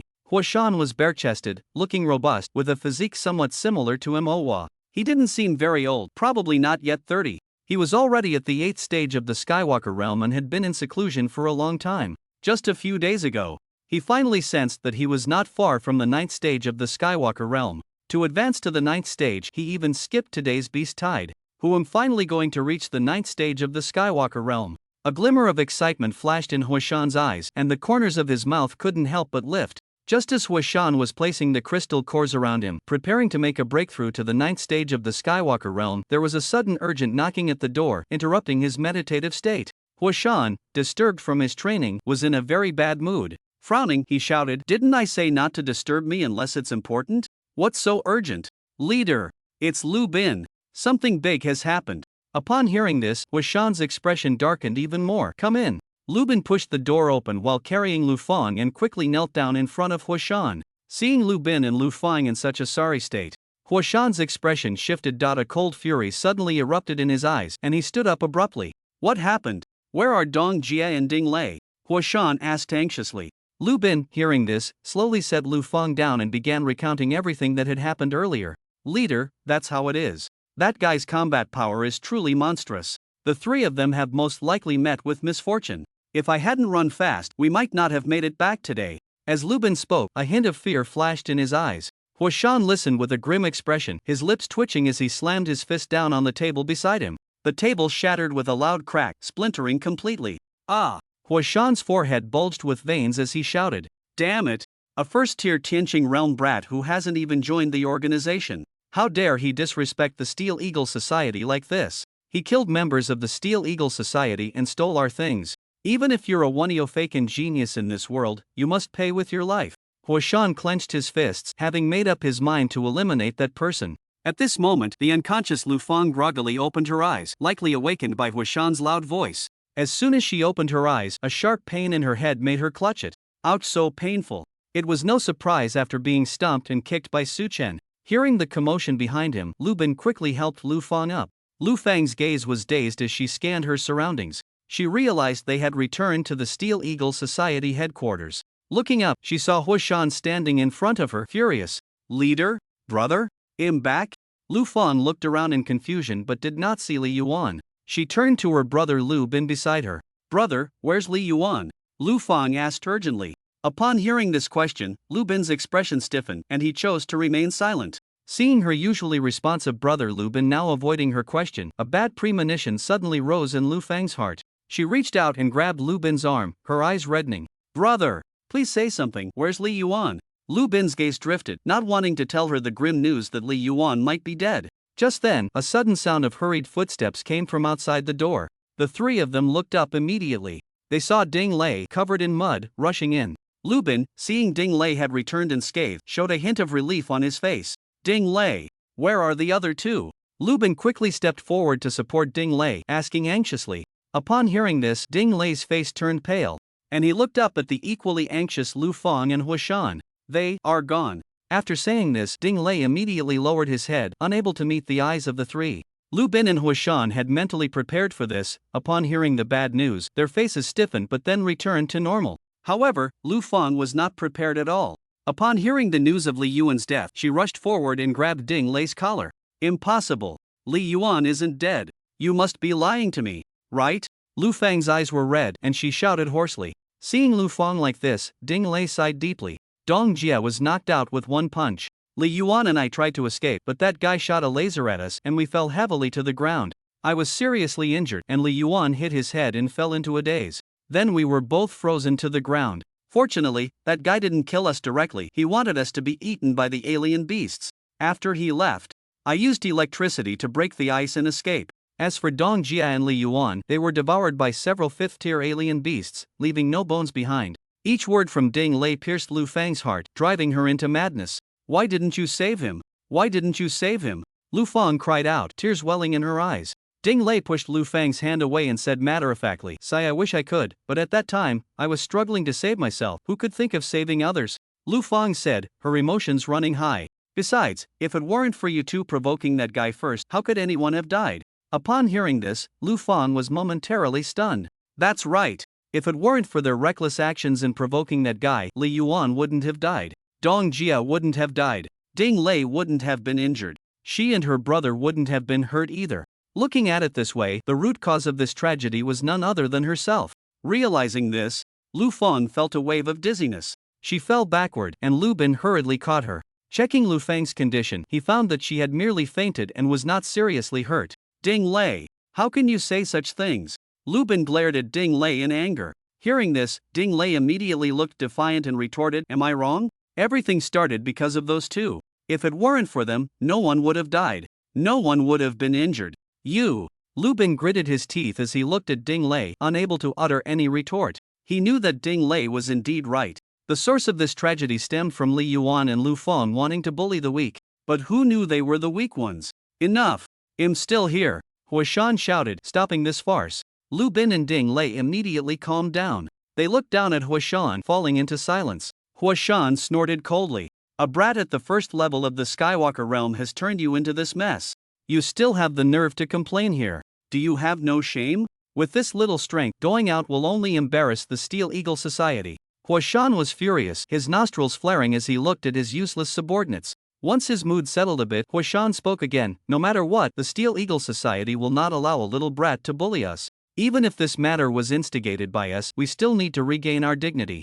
Tomorrow, you two go into the city and find that guy's address. Then take me there, I want to meet him personally." "Yes." Lu Bin and Ding Lei nodded in response. Although Huashan was younger than them, they still recognized his strength. After all, his ability level was evident. In the Beastman City, the strong are respected. Age does not determine status, only strength does. "You can go now." Huashan waved his hand, signaling the two to leave. After they left, Huashan pondered for a long time before entering a state of cultivation again. The death of two members of the organization seemed like a common occurrence to him. The next morning, Lu Bin and Ding Lei began wandering around the residential area, trying to find that unparalleled handsome face from yesterday. At that moment, Su Chen had just woken up, preparing to call Mowa to grab something to eat. After finishing the call with Mowa, Su Chen started heading downstairs. Once he met up with Mowa, they walked together towards the exit of the residential area. Suddenly, a familiar face appeared across the street, causing Su Chen's heart to skip a beat. "Is that the guy who escaped yesterday?" Su Chen murmured to himself. At the same time, just as Su Chen looked at Lu Bin, the frustrated Lu Bin happened to glance across the street. Upon seeing Su Chen's striking face, Lu Bin's heart leaped with joy. "That's right. It's him. Found him." Then, Lu Bin turned his head expressionlessly and quickly left the place. Su Chen watched Lu Bin leave in a hurry, a hint of curiosity flashing in his eyes. It seemed this guy was here to find him. He must have told that guy named Huashan. Leaving so quickly, it looked like he was going to tip someone off.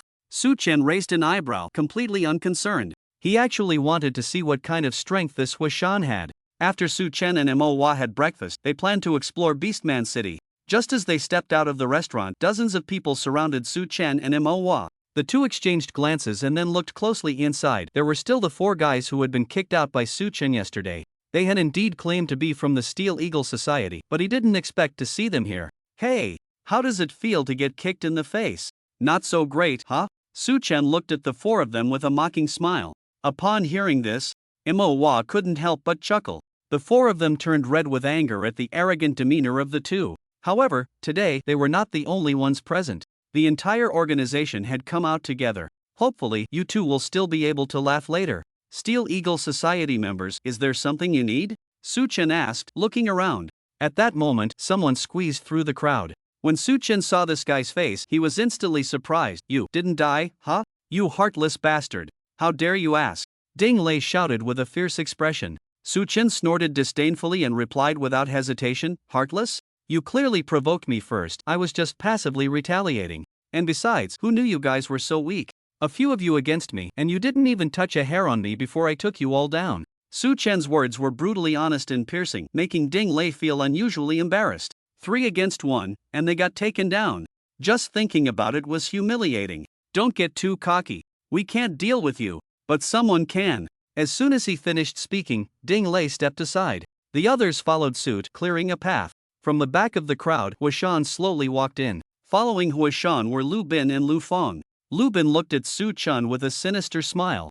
Lu Feng's face was filled with rage, her eyes directed at Su-chen radiating endless killing intent. Su-chen had no interest in these two defeated subordinates. No matter what, they posed no threat to him. Huashan was tall, definitely over 2 meters 5. Standing in front of Su-chen, he looked down at him with eyes full of disdain. At that moment, Manhwa felt a chill from the aura Huashan exuded. No wonder he was the leader of the Steel Eagle Society in the outer city. He was indeed not an ordinary person. Even so, he was still very confident in Su-chen. Standing beside Su-chen, hands behind his back, chest out, he looked around with indifference.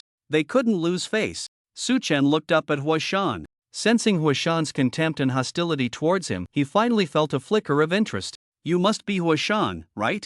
What do you want with me? Su-chen smiled slightly, feigning ignorance. Kid, what's your name? Huashan asked. Su-chen answered without hesitation. Su-chen, good, I'll remember you. Huashan nodded. Then he continued, you killed my men and you don't give me an explanation? That doesn't make sense, does it? As he said this, a glint of coldness flashed in Huashan's eyes. When did I kill them? Su-chen said, looking confused. At this moment, Ding Lei stepped forward and said, stop trying to argue. Without you, would those two have been eaten by the beast? Hey, don't say that. Su-chen waved his hand, quickly stopping Ding Lei's nonsense. He then continued, you said they were eaten by the beast, so what does that have to do with me? I just saw they were tired and wanted them to sleep a bit longer on the ground. Of course, my kindness also includes you. There aren't many people as kind as me in this world, why don't you appreciate it? Su-chen shook his head and sighed deeply, as if he was utterly disappointed with the world. You bastard! Ding Lei glared at Su-chen, who was speaking nonsense without a hint of shame. His anger surged, turning his face red and his neck thick. Pointing at Su-chen's face, he couldn't stop cursing. I curse you, to never be able to get it up, to never have children. Listening to Ding Lei's foul language, Su-chen remained expressionless. In his previous life, born in a land of etiquette, he had long been immune to this level of profanity. Yet if he wanted to curse, he would have long used the other person's mother as the center, with 18 generations of ancestors as the radius. Using his X-organ as the main weapon and fantasizing as his primary skill, he would start greeting his family in a full 360 degrees, with no blind spots. He was confident that the other party would definitely hear half of it, have a heart attack, and die on the spot. But on the street, he really didn't want to be so uncouth, it was too degrading. Just then, Su-chen suddenly thought of something. The corners of his mouth lifted slightly, revealing a wicked smile. With a gentle flip of his hand, a layer of soundproof shield suddenly enveloped Ding Lei. This soundproof shield was so subtle that it was hard to notice unless one looked closely. Just as everyone was listening to Ding Lei's speech, getting all worked up, Ding Lei's voice suddenly cut off. The crowd looked at Ding Lei in confusion. Strangely, Ding Lei's mouth didn't stop moving. He was still continuously spewing out insults, saliva flying everywhere. But they couldn't hear a thing. Ding Lei, why are you just moving your mouth without any sound? Out of words? Lu Bin couldn't help but question. Unexpectedly, Ding Lei completely ignored Lu Bin. Like a fool, he kept opening his mouth, oblivious to the strange looks everyone was giving him. Ding Lei's foolish behavior made Huashan unable to hold back any longer. He raised his foot and kicked Ding Lei down. On the ground, Ding Lei supported himself with his hands, looking completely bewildered. He had no idea why Huashan suddenly hit him. Seeing this, Su-chen revealed a smirk of schadenfreude. He then immediately retracted the silence power he had imposed on Ding Lei.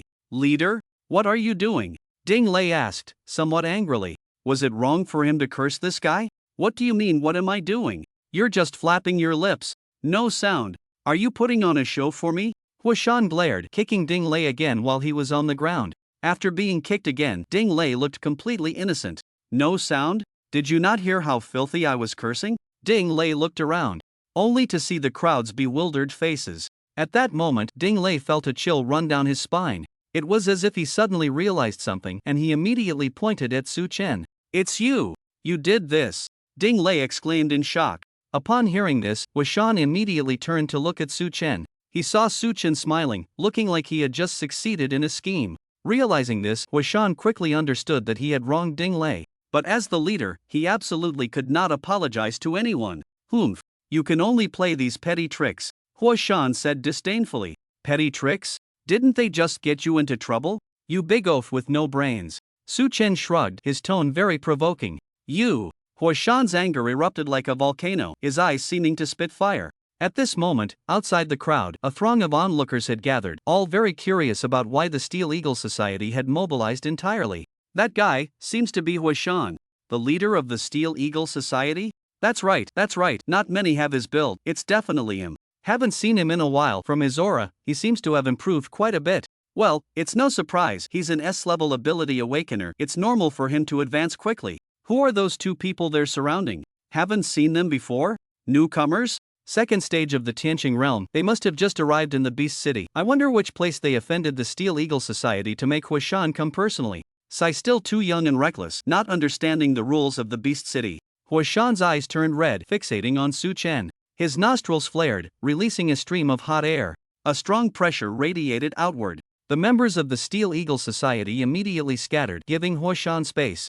Huashan's fists turned black, glinting with a metallic sheen under the sunlight. Kid, my temper is very bad. If you kneel down now and publicly apologize to us, maybe I can still forgive you. Huashan's forehead bulged with veins, his anger reaching its peak. Feeling the dangerous aura emanating from Huashan, Su Chen retracted his smile, finally feeling intrigued. Manhwa was about to take out the sword-shaped badges that Jian Bubai had given to the two of them. Su Chen immediately raised his hand to stop Manhwa's movement. He gestured for Manhwa to step back, he would handle it. Although Manhwa was a bit confused, he chose to retreat, giving Su Chen space. Huashan, it's good to be confident. But blind confidence just makes you a big fool. Su Chen retorted mercilessly. You little brat. How dare you insult me like this? Die! Huashan raised his fist high, gritting his teeth, and smashed it down towards Su Chen's head. Huashan's strike was powerful and incredibly fast.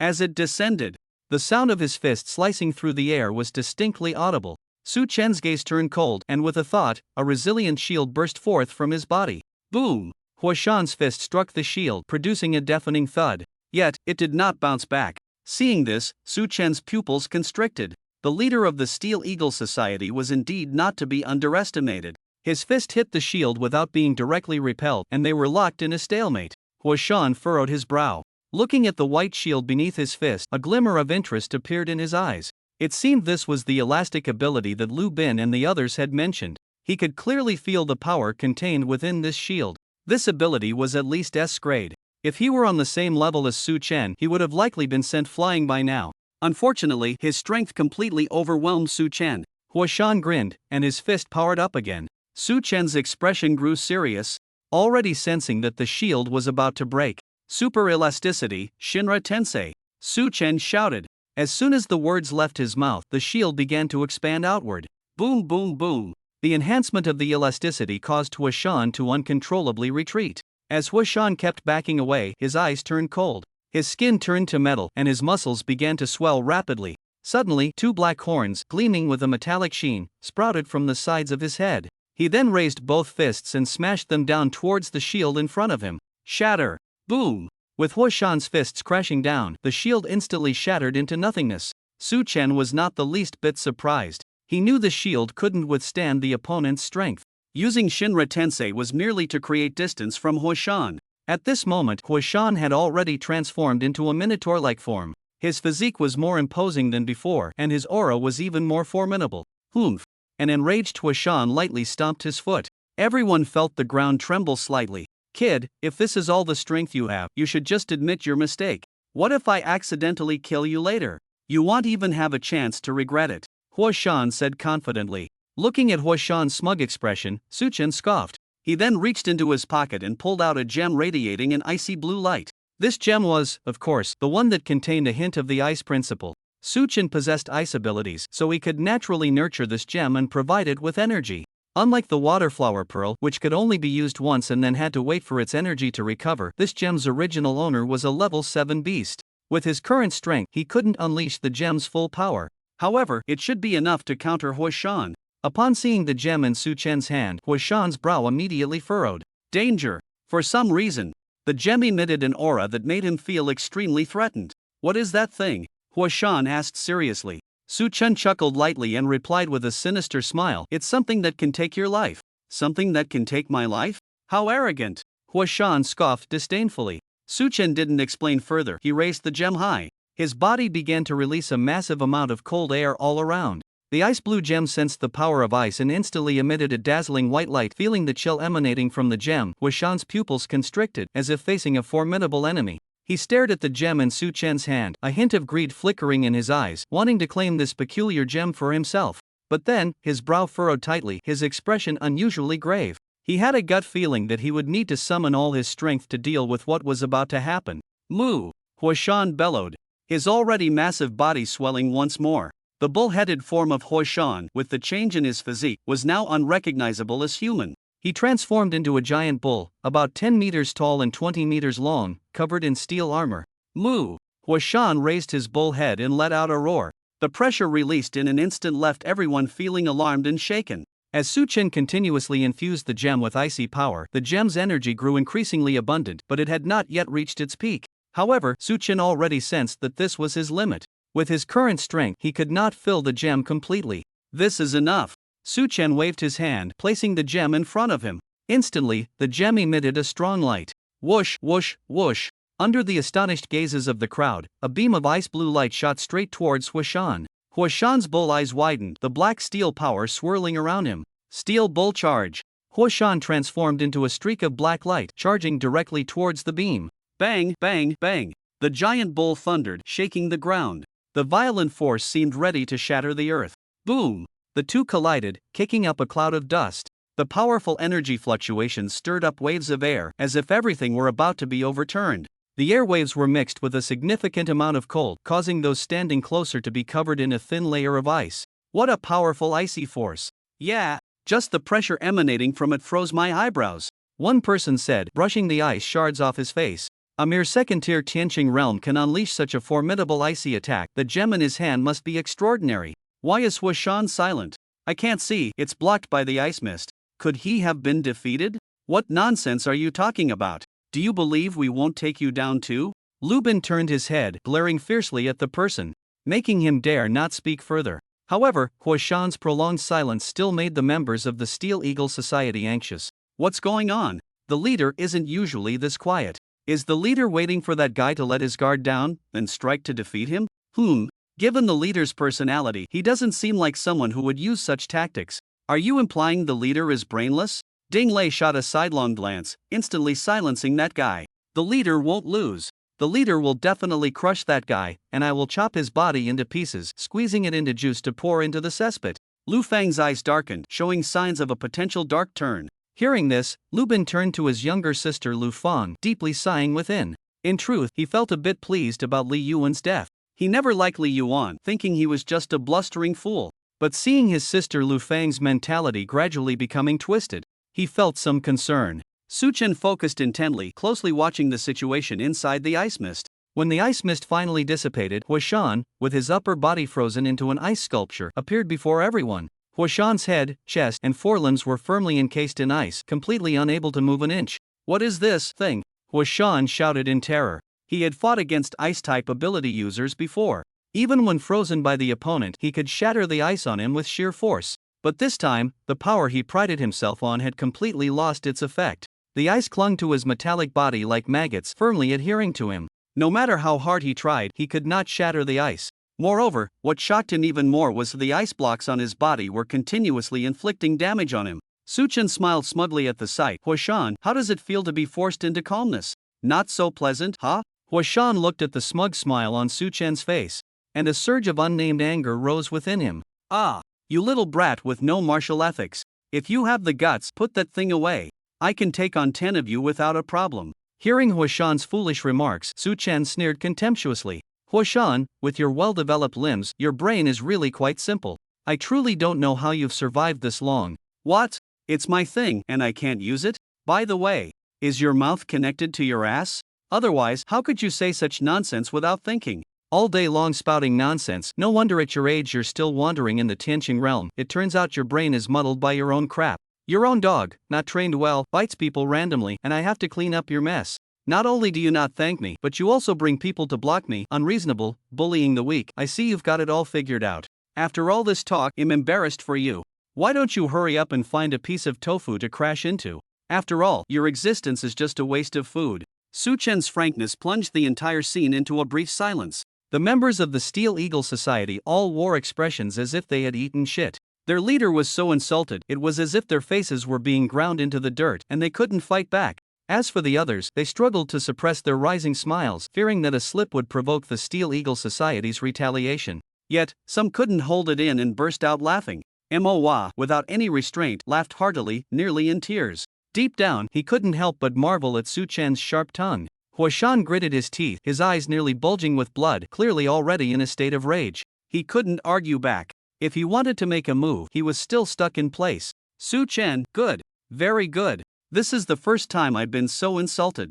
I, Huashan, vow that in this life, we will not rest until one of us is dead. Huashan's eyes were fierce, and his words revealed an unprecedented determination.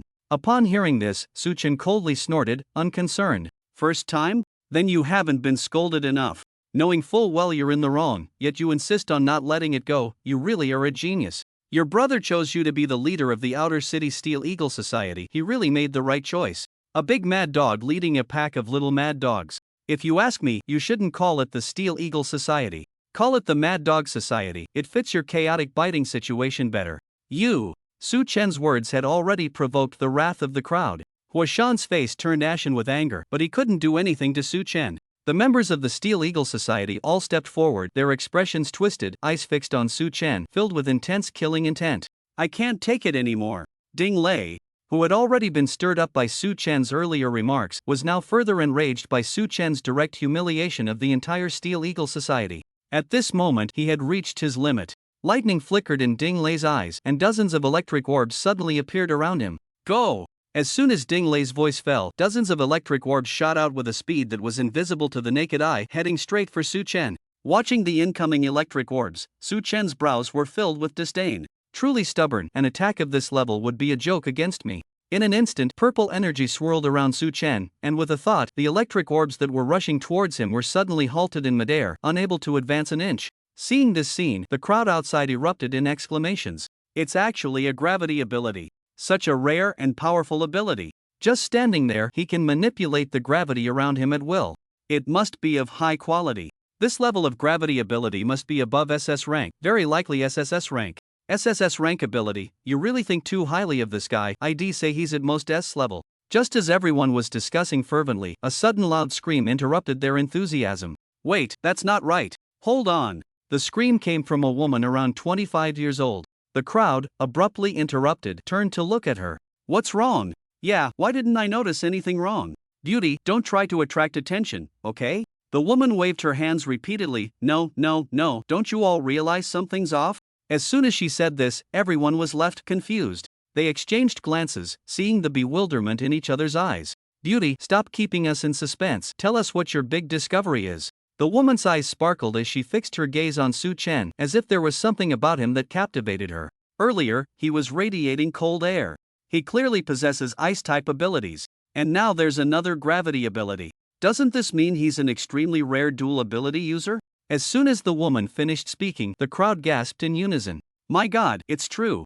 I even forgot he had ice abilities before. He's actually a 9 million dual ability user. No wonder he's so arrogant. A dual ability user plus a gem with strange powers. He must be from a prominent family. I was wondering how this newcomer had the guts to provoke the Steel Eagle Society. Turns out he's fearless. Looks like this guy wants to use the Steel Eagle Society as his stepping stone. Lu Bin, Lu Fan, and Ding Lei listened to the discussions, their expressions turning very grim. Dual ability user? You're all underestimating this guy too much. They still didn't know how many abilities he actually had. Who knows how many more abilities this guy is hiding? Su Chen looked around at the members of the Steel Eagle Society. With a grin, he waved his hand. In an instant, the electric balls he controlled in midair shot out like missiles, influenced by Su Chen. Whoosh, whoosh, whoosh. Dozens of electric balls seemed to have eyes, specifically targeting the members of the Steel Eagle Society. Bang, bang, bang. More than 10 people were hit by the electric balls on the spot. The intense current instantly gave these people an explosive hairstyle. Damn it! Ding Lei! Control your electric balls! Lu Bin shouted angrily at Ding Lei. Ding Lei's face turned red as he hurriedly recalled his electric balls. Unexpectedly, his electric balls not only didn't harm Su Chen but instead injured his own people. Huashan, who was firmly encased in ice, saw his members being humiliated like this, and the veins on his forehead bulged. He swung his iron tail, smashing it against the ice on his body again and again. Bang!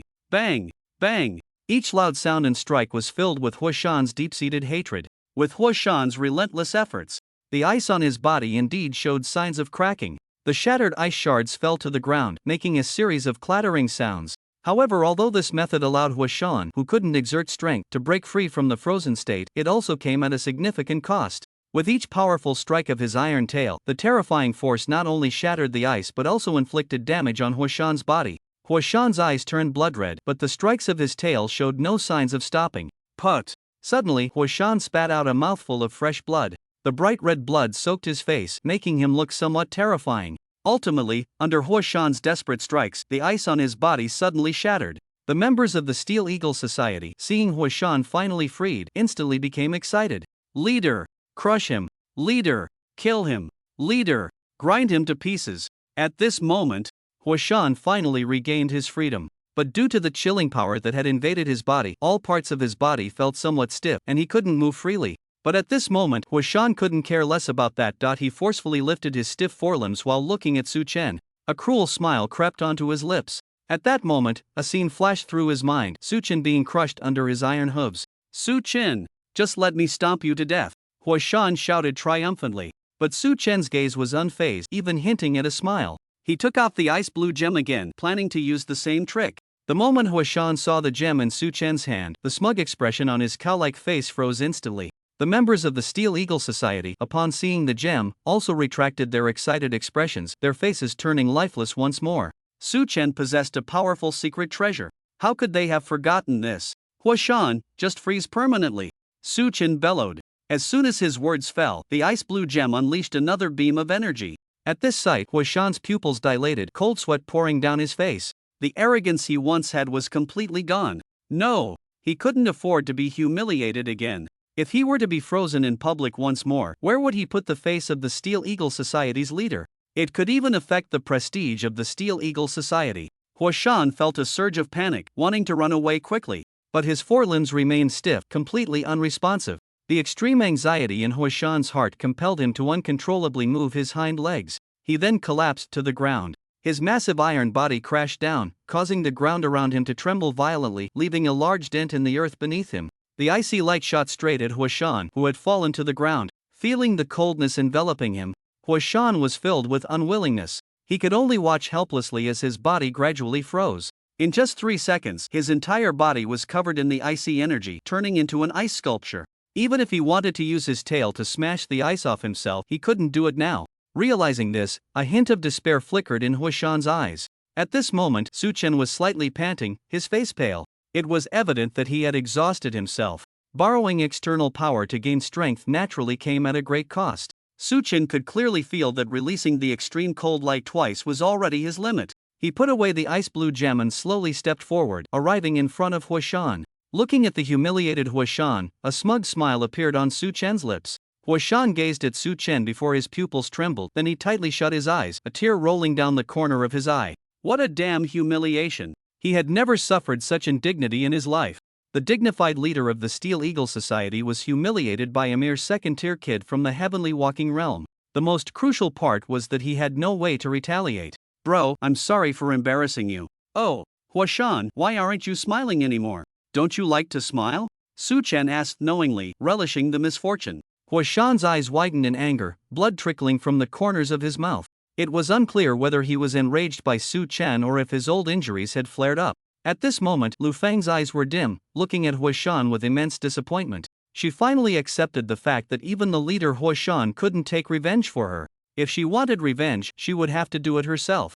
Lu Feng slightly crouched down, reaching for her short knife. The moment she touched the knife, an infinite killing intent erupted in her eyes. At this time, Lu Bin was consumed by the feeling of helplessness over his leader's humiliation. Completely unaware of Lu Fang's unusual behavior beside him, Lu Fang gripped the short knife tightly, her gaze exceptionally resolute. In an instant, her entire body vanished like an arrow released from a bow. By the time Lu Bin reacted and tried to stop Lu Fang, it was already too late. Lu Fang, come back! Lu Bin exclaimed in shock, calling out urgently. But at this moment, Lu Fang had already lost her reason, ignoring anyone's words. Lu Fang's body was surrounded by a chilling blood-red energy. Her eyes and hair had also turned blood-red. On the short knife, blood-red ghostly figures emerged. These ghostly figures took on various forms, some resembling strange beasts, others humans, all seemingly transformed from creatures Lu Fang had slain. Lu Fang, exuding a chilling aura of murderous intent, charged straight for Su Chen's back. In just a breath, Lu Fang appeared behind Su Chen. Raising her short knife high, her eyes sparkled with the joy of revenge about to be fulfilled. Soul Lock Slash. Lu Fang struck down fiercely. The blood-red blade, filled with boundless hatred, aimed directly at Su Chen's neck. Crack! The blade sliced through Su Chen's neck, producing a piercing sound of wind. Got it! Lu Fang secretly rejoiced, completely unaware of why no blood was flowing out.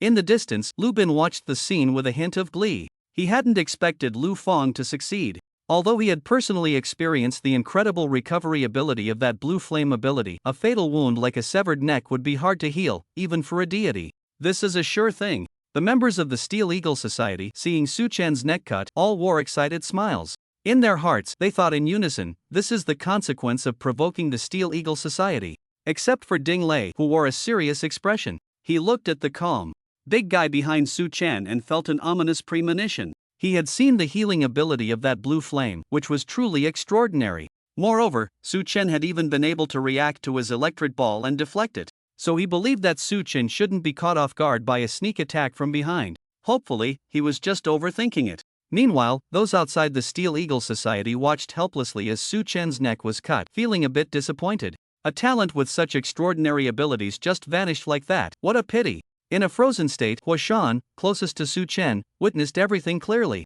At the moment Su Chen's neck broke, the frustration in his eyes vanished instantly. Deserved. Died well. Died brilliantly. Lu Fang. Well done. When I get back, I will promote you to vice leader. Just as Huashan was reveling in this moment, he suddenly saw a strange smile appear on Su Chen's face. Ha! Huashan's expression stiffened instantly, and he shouted urgently, Lu Fang, run! Upon hearing Huashan's warning, Lu Fang felt a chill in her heart. A strong sense of unease enveloped her. She hadn't even had time to retract her joyful expression when a fist the size of a sandbag suddenly appeared before her. Lu Fang's pupils dilated as she hurriedly raised her short knife to block in front of her.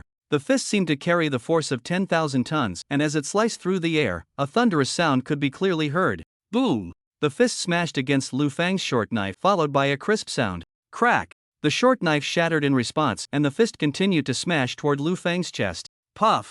Lu Fang was struck by the fist, her sternum caved in, and she violently spat out a mouthful of blood. Whoosh! Then Lu Fang's entire body shot through the crowd like a meteor, crashing heavily into Lu Bin's arms, causing him to fall backward. Su Chen's gaze remained indifferent. He slowly retracted his fist, and the gash on his neck suddenly ignited with blue flames. In just a few seconds, the gash healed completely, leaving no trace behind. Su Chen raised his hand to stretch his neck and then smiled slightly. Upon witnessing this scene, everyone was astonished, collectively gasping in shock. Another ability. And such an extraordinary healing ability. With control, damage, and recovery, this is a true hexagonal warrior. Among so many people, only Ding Lei showed little shock on his face. Instead, he looked as if it was only natural. He had long anticipated that Su Chen would not be caught off guard. Anyone who rashly attempted to ambush him would only end up getting hurt. Huashan glared at Su Chen, who had returned to perfect condition, his face turning red with anger. The immense frustration caused blood to trickle from the corner of Huashan's mouth. At that moment, the sky in this area suddenly darkened as if something had covered it. Everyone looked up in unison. They saw a magnificent steel giant eagle hovering above their heads. Its golden eagle eyes were sharp and mercilessly scanned the crowd. Everyone felt as if a knife was hanging over their heads, sending chills down their spines. Brother! Save me! Huashan shouted excitedly. After he finished speaking, everyone's expressions immediately turned serious, no longer daring to laugh and joke. Clearly, this giant eagle was the true leader of the Steel Eagle Society, an SS-level steel-winged dragon eagle with the strength of Tianyu Realm's Wukong. Su Chen and Mo Hua looked at the giant eagle in the sky, their brows furrowed, their expressions somewhat grave. The giant eagle in the sky had a calm gaze, simply floating quietly there. The aura it emanated was enough to make everyone below tremble in fear. In the next moment, the giant eagle's form underwent a tremendous change. In less than 2 seconds, it transformed into a human shape and slowly descended. Su Chen's gaze was fixed on this person, always on guard against any attack. Mo Hua stepped forward, standing firmly beside Su Chen with a determined look. In the midst of silence, Wukong slowly landed. He wore a long gray coat and his golden eyes were striking. At this moment, all the members of the Steel Eagle Society bowed their heads in respect to Wukong. Wukong turned to look at Huashan, who was frozen, his eyes filled with disappointment, and then he sighed. Seeing the disappointment in Wukong's eyes, Huashan's previously excited expression turned anxious. Brother, he has a secret treasure. That's why I ended up like this. You have to believe me. Wukong's eyes flashed with surprise at the mention of a secret treasure. A secret treasure? He quickly turned to look at Su Chen across from him. Second stage of Tianqing realm?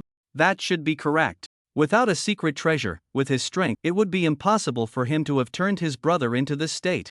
Wukong raised his hand and placed it on the ice encasing Huashan. Then, with a sudden force, he smashed it.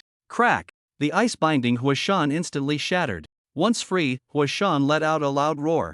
Moo! But at this moment, Huashan was unable to move. No matter how imposing he was, he could not change the fact that his entire body was under the assault of icy power. Huashan's eyes were filled with unwillingness as he could only retreat from his beast form. Exiting his beast form, Huashan's limbs were incredibly stiff, his blood frozen. If he forced himself to move, his limbs could very well break. Wukong looked around at the members of the Steel Eagle Society. These people immediately understood and hurriedly stepped forward to carry Huashan down. In a casual glance, Wukong suddenly saw Lu Bin and Lu Fang, the siblings. Lu Fang's chest was sunken, and she was having great difficulty breathing. Judging by the situation, it seemed her sternum had pierced her lung. At that moment, a healing-type ability user from the Steel Eagle Society was working hard to treat her. Lu Bin looked extremely anxious, holding Lu Fang and repeatedly urging her to keep breathing. Seeing this scene, Wukong's mind suddenly sparked. He reached out and took out a pill that emitted a strange glow. With a slight lift of his hand, the pill followed a very standard parabolic arc and entered Lu Fang's mouth. As soon as the pill entered, Lu Fang's breathing stabilized instantly. Her previously sunken chest began to slowly recover. Upon seeing this, Lu Bin immediately bowed to Wukong in gratitude. Su Chen narrowed his eyes at the sight. He could tell that the pill was exactly the same as the one the Sword Master's sister had fed him. The healing effect was also identical. Was this something every inner city disciple had? Wukong turned to look at Su Chen, the emotions in his eyes deeply hidden. Su Chen, however, met Wukong's gaze without fear. Just then, after a long pause, Wukong spoke. Kid, you injured my organization's members and turned my brother into that state. Tell me, how should we settle this score? Wukong asked with a smile. Upon hearing this, Su Chen frowned, somewhat unclear about what this guy was up to. After pondering for a moment, he felt it was best to remain cautious and silent. Seeing Su Chen not respond, Wukong smiled slightly. Kid, turning my people into this state, you can't just get away with silence. How about this? I won't make any excessive demands. Just give me that ice-type secret treasure on you, and I, Wukong, will no longer pursue this matter. What do you think? Quite fair, right? As he said this, Wukong's expression was filled with pride, as if he had already secured Su Chen's compliance. After hearing this, Su Chen felt that this guy was truly shameless. To speak of extortion so matter-of-factly. No wonder he was the true leader of the Steel Eagle Society. It was clear why the members below were like this. It turned out that a crooked upper beam leads to a crooked lower beam. With this thought, Su Chen couldn't help but laugh out loud. He, Wukong, your thinking is really beautiful. If I had a brain like yours, I could just think every day and die laughing. Put. Ha ha ha. Mo Hua couldn't hold back and burst out laughing. Mo's mockery, combined with Su Chen's expression and words, made Wukong, who had been smiling, suddenly turn cold. I really don't know if you two are pretending to be foolish or if you're genuinely foolish. You completely don't understand the current situation. With my strength, the two of you wouldn't last even a second in front of me. As soon as Wukong finished speaking, a gust of wind suddenly swept through the area. Whoosh! Wukong stood in place, his golden eyes releasing a violent pressure all around. Mixed within the pressure was a hint of dragon might. The crowd surrounding them, feeling such intense pressure, began to retreat in fear. They were afraid of accidentally offending Wukong and being slapped to death. Su Chen and Mo Hua found themselves at the center of the pressure storm. The two raised their hands in front of their eyes, barely managing to steady themselves. It was unclear how long had passed. The pressure enveloping the two finally dissipated. At this moment, both of them had their hairstyles turned into slicked-back styles. Looking down, they saw drag marks on the ground. These were left behind as the two were pushed back uncontrollably by the pressure storm. Su Chen and Moa exchanged glances, both seeing the shock in each other's eyes. Huakong, seeing their reaction, let out a proud cold snort. Not entering the Tianyu. You're just ants. Two kids who don't know the heights of heaven and earth. Now you see the gap between us, right? Su Chen and Moa had thought that the gap between them and Huakong might be significant, but they never expected it to be this large. Just relying on momentum was enough to leave them struggling. If it really came to a fight, it would be unimaginable. At this moment, Huakong disdainfully extended his hand towards Su Chen. Kid, my patience is very limited. I'll give you one last chance to hand over that ice-type secret treasure. Just when the onlookers thought Su Chen would back down, a friendly greeting suddenly rang in his ear. I'll trade you for your female horse. After saying this, Su Chen smiled and gave a thumbs up with his right hand, forcefully stabbing it downwards. Such a blatant act of self-destruction left the members of the Steel Eagle Society and the onlookers speechless, their mouths agape. Even Moa, who was beside Su Chen, was stunned into silence by this sudden move. The scene fell into silence for a moment. The only sound was the breathing of others. In contrast, Huakong's fists were clenched, his breathing gradually quickening. Veins bulged on his forehead, his mouth twitched, and his teeth ground together with a creaking sound. Kid, I didn't want to make a move. After all, you're just a second-tier Tianqing realm. It really feels a bit like bullying to strike you. But today, you forced my hand. Speak. How do you want to die? A strong killing intent erupted, making everyone present feel a chill. Huakong's golden eyes pierced into Su Chen's heart like blades. Steel wings sprouted from his back, and the phantom of the steel-winged dragon eagle appeared above his head. His momentum soared, shooting straight into the clouds. Huakong's right hand transformed into a steel claw, coldly saying, Kid, to die at my hands in the Tianyu realm would be a blessing for you. Whoosh! As soon as he finished speaking, Huakong suddenly raised his steel claw. At this moment, strands of golden energy appeared on the claw. Seeing this golden energy, a hint of curiosity flashed in Su Chen's eyes. Was this energy something only a Tianyu realm could master? Break gold claw! Huakong shouted. With a thought, he swung forward fiercely. In an instant, 3 golden claw marks tore through the air, heading straight for Su Chen. At the same time, 3 deep grooves were left on the ground. But Su Chen was completely unflustered at this moment, simply standing still, not even blinking, with no movement whatsoever. Beside him, Moa, like Su Chen, remained completely still. To onlookers, their actions seemed no different from giving up resistance. The members of the Steel Eagle Society wore expressions of schadenfreude. Lubin, cradling the unconscious Lu Feng, felt a thrill of vengeance in his brows. Huashan's lips curled into a sinister smile, unable to contain his glee. This was the fate of those who opposed him. Ding Lei's gaze darkened, his brows furrowed. He had a nagging feeling that things wouldn't be so simple. Hiss! At that moment, the golden claw marks had already closed in on Su Chen. Su Chen's eyes burned with intensity, showing no fear. He stood firm, facing the attack unleashed by Huakong. Just as Huakong, brimming with confidence, prepared to watch Su Chen be torn to shreds by his attack, an unknown object suddenly streaked through the sky towards them. Upon closer inspection, it turned out to be a long sword. The sword shot through like a meteor, shattering Huakong's attack into several strands of golden energy that dissipated into the air. Witnessing this unexpected turn of events, everyone couldn't help but widen their eyes. The once confident Huakong narrowed his eyes, feeling furious at this sudden interloper. But when he saw the appearance of the long sword, his anger instantly turned to shock. It's her? Seeing the long sword, Su Chen and Moa exchanged slight smiles. They then simultaneously looked up at the sky. The crowd followed suit, gazing upwards. Suddenly, a blurry figure appeared in the sky. The figure flickered and instantly vanished from sight, reappearing right in front of Su Chen and Moa. The figure drew the long sword and slowly returned it to its sheath. Sister Sword! Sister Invincible! Su Chen and Moa shouted in unison. Hearing this, Sister Invincible nodded slightly in acknowledgement. She raised her eyes to Huakong, exuding a chilling aura. Huakong frowned at the sight. His golden eyes revealed an unprecedented seriousness. You, what are you doing here? Huakong asked, confused. Why can't I be here? This is your territory, Huakong? Sister Invincible replied with arrogance, her tone dripping with disdain. The blatant contempt made Huakong's expression darken immediately. Sister Invincible, you just recently advanced to the Heavenly Guardian realm. There's still a significant gap between you and someone like me who has been in the Heavenly Guardian realm for a long time. I advise you to tone it down a bit. Otherwise, one day you might fall into someone else's trap and it will be too late. Huakong's tone was grim, laden with warning. Upon hearing this, Sister Invincible immediately raised her hand to grip the sword hilt. Do I have a gap with you? What? Do you want to have a duel with me? Sister Invincible tightened her grip on the sword hilt, her fighting spirit surging, her body radiating a sharp sword intent. She was clearly ready for battle. As soon as Huakong dared to agree, she would draw her sword immediately. Huakong's already grim expression turned even more sour, as if he had just eaten something unpleasant. Damn it! This was too much. But did he dare to agree directly? He had seen this fierce woman's combat power with his own eyes. When he was at the 9th level of the Skywalker realm, he couldn't even escape from a 7th level opponent. In contrast, this fierce woman fought across levels as easily as drinking water. At the 9th level of the Skywalker realm, she could kill 7th level beasts like chickens. Her combat power was so strong that she hardly seemed human. He even doubted whether she was truly human. Now that she had advanced to the Heavenly Guardian realm, having experienced 2 life transitions, he couldn't even imagine how much her combat power had increased. She wouldn't be able to kill him like a chicken, would she? Although that possibility was slim, he didn't dare take the risk.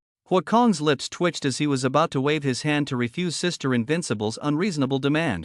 Leader! Get her! Leader! Beat her into submission! Leader! Use your power to make her bow at your feet! Listening to the cheers of the Steel Eagle Society members around him, Huakong's expression suddenly froze. When Jian Bubi heard this, his expression turned cold, and he immediately drew his sword, ready to fight. However, Huakong quickly waved his hands in a panic, saying, No, you misunderstand. He then turned to the members of the organization behind him. Shut up! If you say one more word, get out of the Steel Eagle Association! Huakong shouted loudly. As soon as Huakong's words fell, the previously loud members of the Steel Eagle Association fell silent. Huakong scanned the room, his gaze landing on the still frozen Huashan. Huashan! Keep them in line! Huakong said with a serious expression. Upon hearing this, Huashan immediately nodded without hesitation, quickly calming everyone down. Jian Bubi, seeing Huakong's cowardice, felt a flicker of disappointment in his eyes. The fighting spirit that had been rising suddenly vanished, leaving only emptiness. Huakong turned to Jian Bubi, casually glancing at Su Chen and Manhwa. Who are they to you? Why are you defending them? Does it concern you? Jian Bubi replied nonchalantly, releasing his grip on the sword hilt. This dismissive attitude ignited Huakong's anger, and he secretly gritted his teeth. Damn woman! Just wait. One day, I will make you kneel and beg for mercy. Just as Huakong was about to leave, Su Chen suddenly stepped forward and approached Jian Bubi. Sister Jian, this birdman is trying to extort me. Su Chen whispered in Jian Bubi's ear. Huakong's face instantly stiffened at this. The foot that was about to turn and leave felt as heavy as lead. Upon hearing this, Jian Bubi's gaze sharpened. Extort you? He looked up at Huakong. You're quite a well-known person in the inner city. How could you stoop to such a lowly act of extortion? Huakong! If you don't give me an explanation today, just wait for my challenge letter. Jian Bubi's tone was firm, clearly not joking. Huakong's face darkened, his eyes viciously fixed on Su Chen. He had already thought of 1,000 ways to deal with this kid. After a long pause, Huakong took a deep breath. What do you want? 10 Stardust pills. Jian Bubi extended 10 fingers as he spoke. Huakong's pupils immediately constricted, and he clenched his teeth. He glared at Jian Bubi, astonished by the other party's audacity. Why don't you go rob someone? Huakong gritted his teeth, speaking each word with difficulty. Jian Bubi scoffed at this. Hey, I'm robbing you right now. What do you think I'm doing? You can rob others, but I can't rob you? Jian Bubi said with a sense of entitlement. Huakong couldn't help but feel a surge of anger. Damn woman, this is simply too much. Stardust pills are made from a highly energetic powdered substance. The inner city distributes 30 Stardust pills each month for many ability users to cultivate.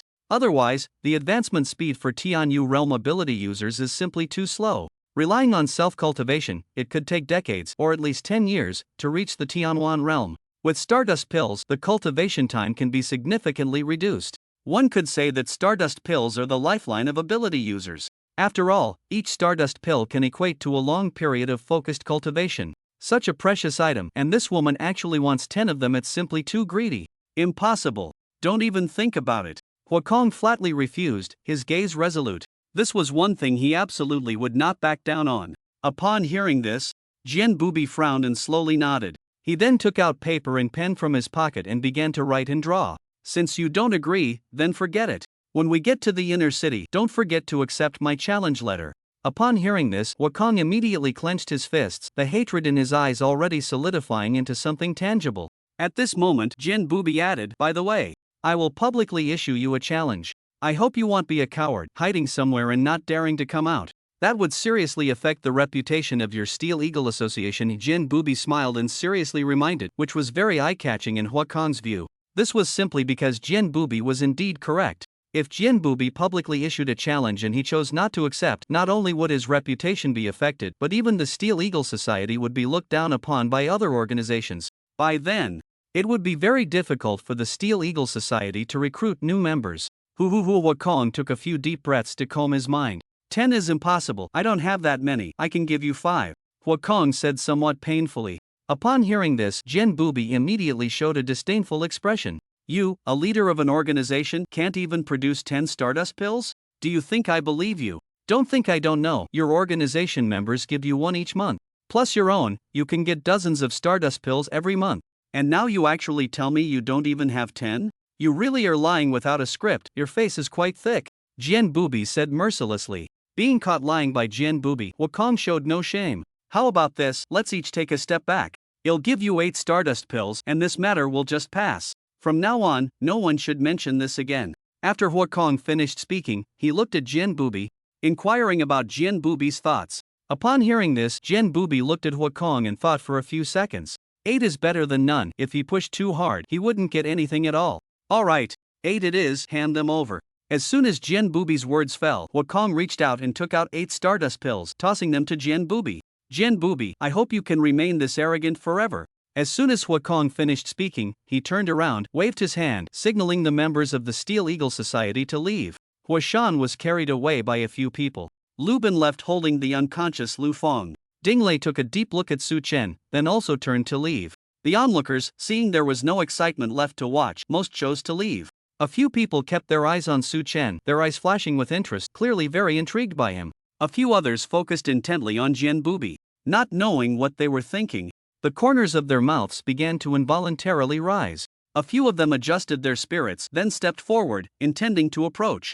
However, just as they walked within 5 meters of Jin Booby and hadn't even spoken yet, Jin Booby, seeing through their intentions, directly raised his hand. Sorry, you are too ugly. Jin Booby's blunt words directly interrupted the naive fantasies of the few. Their expressions stiffened, unsure of what to say next. At this moment, a bystander suddenly asked defiantly, Beauty, you can say we are weak, but saying we are ugly is a bit too much, isn't it? Too much? Jin Booby's eyes were perplexed, not knowing where this person's confidence came from. She then pointed to Su Chen beside her. Compared to him, do you still think it's too much? Upon hearing this, the few stiffened, all looking up at Su Chen's face. It must be said, this face was indeed stunning. Just looking at it for a few seconds made them feel somewhat ashamed. Su Chen glanced around, then smiled confidently. He waved his hand. Come on, your looks are too low, you can't catch my senior sister Jin's eye. Upon hearing this, the few turned red in the face, just about to angrily retort. But looking at Su Chen's face, the words that were just on the tip of their tongues were swallowed back down involuntarily. The few turned back dejectedly, stepping away with heavy footsteps. Jin Booby saw this and rolled her eyes at Su Chen. She then took out the 8 Stardust pills, giving 4 to Su Chen and 4 to Manhwa. This thing is called Stardust Pill. After eating it, it can increase your cultivation progress and significantly reduce cultivation time. Manhwa's eyes lit up, immediately putting it away, not forgetting to thank Jin Booby. Thank you, Sister Booby. Su Chen looked at the Stardust Pill in his hand and then looked up at Jin Booby. Sister Jin, isn't this thing for healing? It actually has the effect of increasing cultivation progress? Jin Booby nodded slightly. That's right, if there are injuries, its energy will prioritize healing those wounds. If there are no injuries, its energy will be used to enhance cultivation progress. After hearing Jin Booby's explanation, Su Chen suddenly understood. So that's how it is. At that moment, Jin Booby's gaze suddenly turned curious as she stared at Su Chen. What kind of treasure do you have that made that guy want to take it by force? Upon hearing this, Su Chen immediately took out the ice blue gem and handed it to Jin Booby. It's this thing. Jin Booby held it in her hand and could clearly feel the unique icy power. That's right, it's an ice-type treasure. No wonder he wanted to snatch it. At this point, Su Chen suddenly said, Sister Jian, this thing should actually belong to you. What do you mean by that?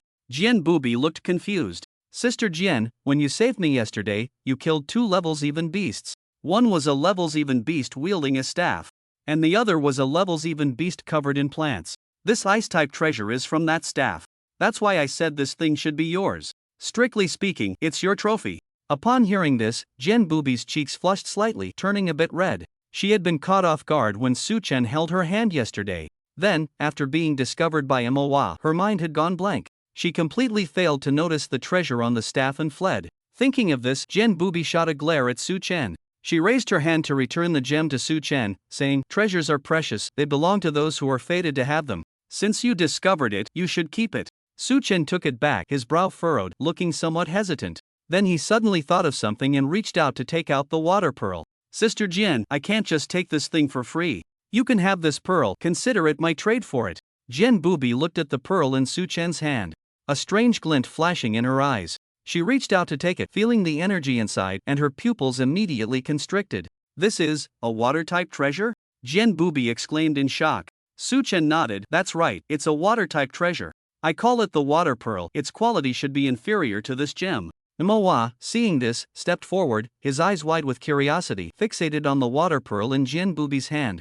"Wow, what a beautiful pearl. Su-chen, your luck is really something else." Jen Booby examined the water pearl closely. "Su-chen, from which level of beast did you obtain this treasure?" "Level 6. Su-chen replied. "Level 6? No wonder," Jen Booby nodded. "Sister Jen, what's wrong?" Su-chen asked, puzzled. Jen Booby patiently explained, "Treasures like this are formed when beasts use their own energy combined with a profound understanding of their attributes. Generally, only beasts that have advanced to level 7, who have awakened the ability to speak and think deeply, will attempt to condense their own treasures. And this pearl has no life aura typical of a level's even beast.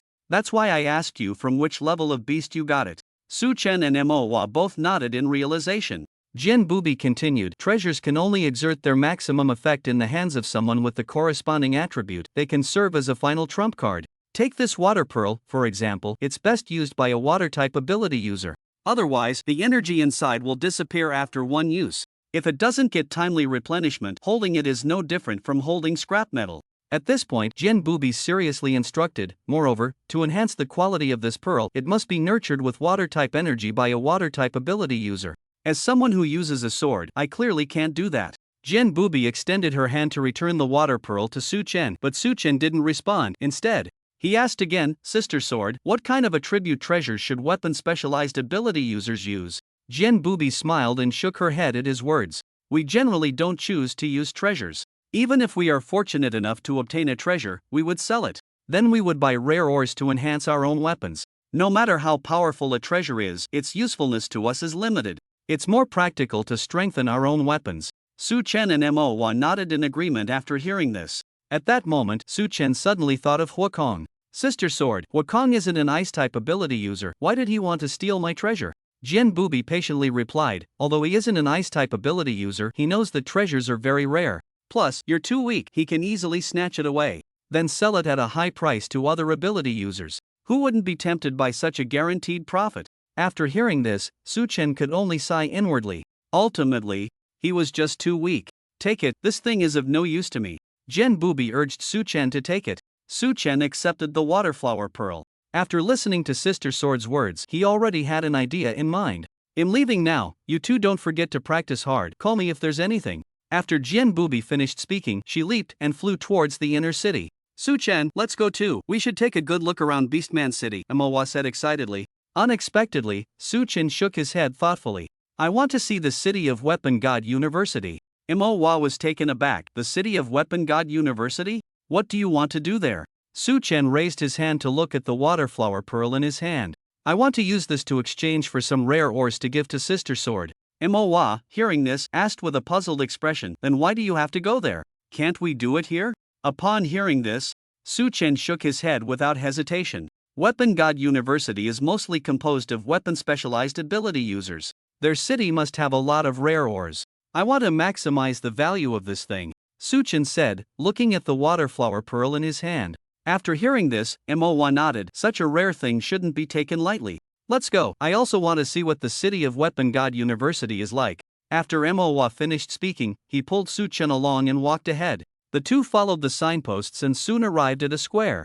In the center of the square, there stood a large spatial gate. At that moment, people were constantly entering and exiting the spatial gate, and the flow of people was quite large. The two stood in place, looking around as people passed by them continuously. The bustling crowd made the square seem a bit noisy. "This is it," Manhwa said excitedly. "Let's go." Su-chan waved to signal Manhwa to follow. The two stepped forward, slowly advancing in the line entering the spatial gate. In no time, they reached the front of the line. The two entered the spatial gate and a flash of white light passed before their eyes. When they opened their eyes, they had already appeared in another city. The streets were bustling with people, most of whom were carrying weapons. The decorations along the roadside were all various sword and knife symbols. In the distance, many houses were emitting smoke, seemingly from weapon forging workshops. The air was similar to that of Beastman City, carrying a faint smell of blood. "This is the city of Weapon God University, Elephant Beast City," Manhwa exclaimed excitedly. "One of the 9 Beast Emperors, the territory of the Elephant Emperor," Su-chen murmured as he looked around. The two arrived at the city's signpost, carefully observing the general layout of the entire city. Sure enough, it was just as Su-chen had thought. Not far from here, there was an area specifically selling various ores, and it looked quite large. The two didn't waste any time and immediately headed over. Upon arrival, they discovered that this place was a trading square. Many people were sitting on the ground, displaying the ores they wanted to sell in front of them. The two stepped in, glancing around to take in the scene. There were numerous stalls, stretching endlessly before them. Each stall was filled with a dazzling array of ores, leaving the two momentarily dazzled. At that moment, Manhwa suddenly asked Su-chen, "Do you know how to pick ores?" As soon as Manhwa said this, Su-chen's expression stiffened. Right. What if he didn't know how to pick? He had never learned anything about this. If he got tricked, it would be a huge loss. Su-chen furrowed his brows, looking quite dejected. Was he really going to have to go back? Suddenly, a burst of laughter echoed in his mind. "Ha ha ha. Looks like in a critical moment, it's still up to me to step in," Su-tong declared proudly. "Ha? Su-tong, can you really identify ores?" Su-chen asked, puzzled. "Of course. Su-chen, don't underestimate the eyesight of a tong bug," Su-tong boasted. "That's great. With you here, I won't have to worry about being tricked," Su-chen said joyfully. He then turned to Manhwa behind him. "Let's go. I know how to pick ores now." Su-chen waved his hand excitedly, signaling Manhwa to follow. Seeing this, Manhwa scratched his head in confusion. Just a moment ago, he had seen Su-lu looking dejected. He must have been troubled about how to pick ores. How could he suddenly be back to normal? Had he found the secret to identifying rare ores so quickly? Although he had doubts in his heart, he still quickened his pace to catch up. He genuinely wanted to know how Su-chen was going to pick ores. Su-chen led the way, with Manhwa following behind. The two slowly strolled through the trading square. Each time they passed a stall, Su-chen would squat down. Then, as a mere formality, he would pick up some ores to look at. The purpose was to allow Su-tong to better observe the ores at the stalls. Manhwa followed along, not saying a word the entire time. His eyes were filled with curiosity about what Su-chen was doing. Just as Su-chen was fully focused on selecting ores, a figure suddenly appeared not far away, staring intently at him. Upon closer inspection, it was none other than the ability user who could transform into a Qilin. His gaze still held a hint of hostility, but behind that hostility was a trace of confusion. Strange, what does he have on him? It's making the water energy in my body so agitated. In fact, he had sensed it yesterday. There was something about Su-chen that attracted him. But at that time, his attention was entirely on Su-chen being the disciple of the undefeated sword master. It wasn't until Su-chen left that he realized. Now encountering him again today was truly a twist of fate. He had to figure out what that thing on Su-chen was. Otherwise, he wouldn't be able to sleep well at night. Seeing Su-chen walk away, he immediately lowered his head and stepped forward to follow. Unbeknownst to him, time had already reached noon. Su-chen had no idea how many stalls he had visited. At this point, he was already feeling overwhelmed. Yet, his desire to pick a good ore for his sword sister remained unchanged. After wandering for so long, Manhwa was no longer curious about Su-chen's actions. He was just hoping for it to end soon. He wanted to try the food in the Beast City. Just as Su-chen was feeling disappointed and planning to eat first before continuing, "Su-chen, over there, there's something," Su-tong shouted excitedly. Upon hearing this, Su-chen's eyes immediately lit up and his expression turned extremely excited. He quickly headed in the direction Su-tong indicated. Manhwa, seeing Su-chen's unusual behavior, didn't hesitate to follow. Su-chen stepped up to a stall. At that moment, Su-tong suddenly called out to him, "Stop, stop, stop. It's that black-brown thing." Hearing this, Su-chen immediately looked at the stall beside him. There were fewer than 10 pieces of ore displayed on the stall, including the black-brown piece Su-tong mentioned. Suchin squatted down, pretending to casually pick up other ores to look at. Then he raised his eyes to the stall owner across from him. "Big brother, what's the price?" The stall owner glanced at Suchen and Manhwa before responding. "Each piece of ore, regardless of size, is 1/6 level crystal core." Hearing this offer, Suchen and Manhwa couldn't help but smirk, almost laughing out of anger.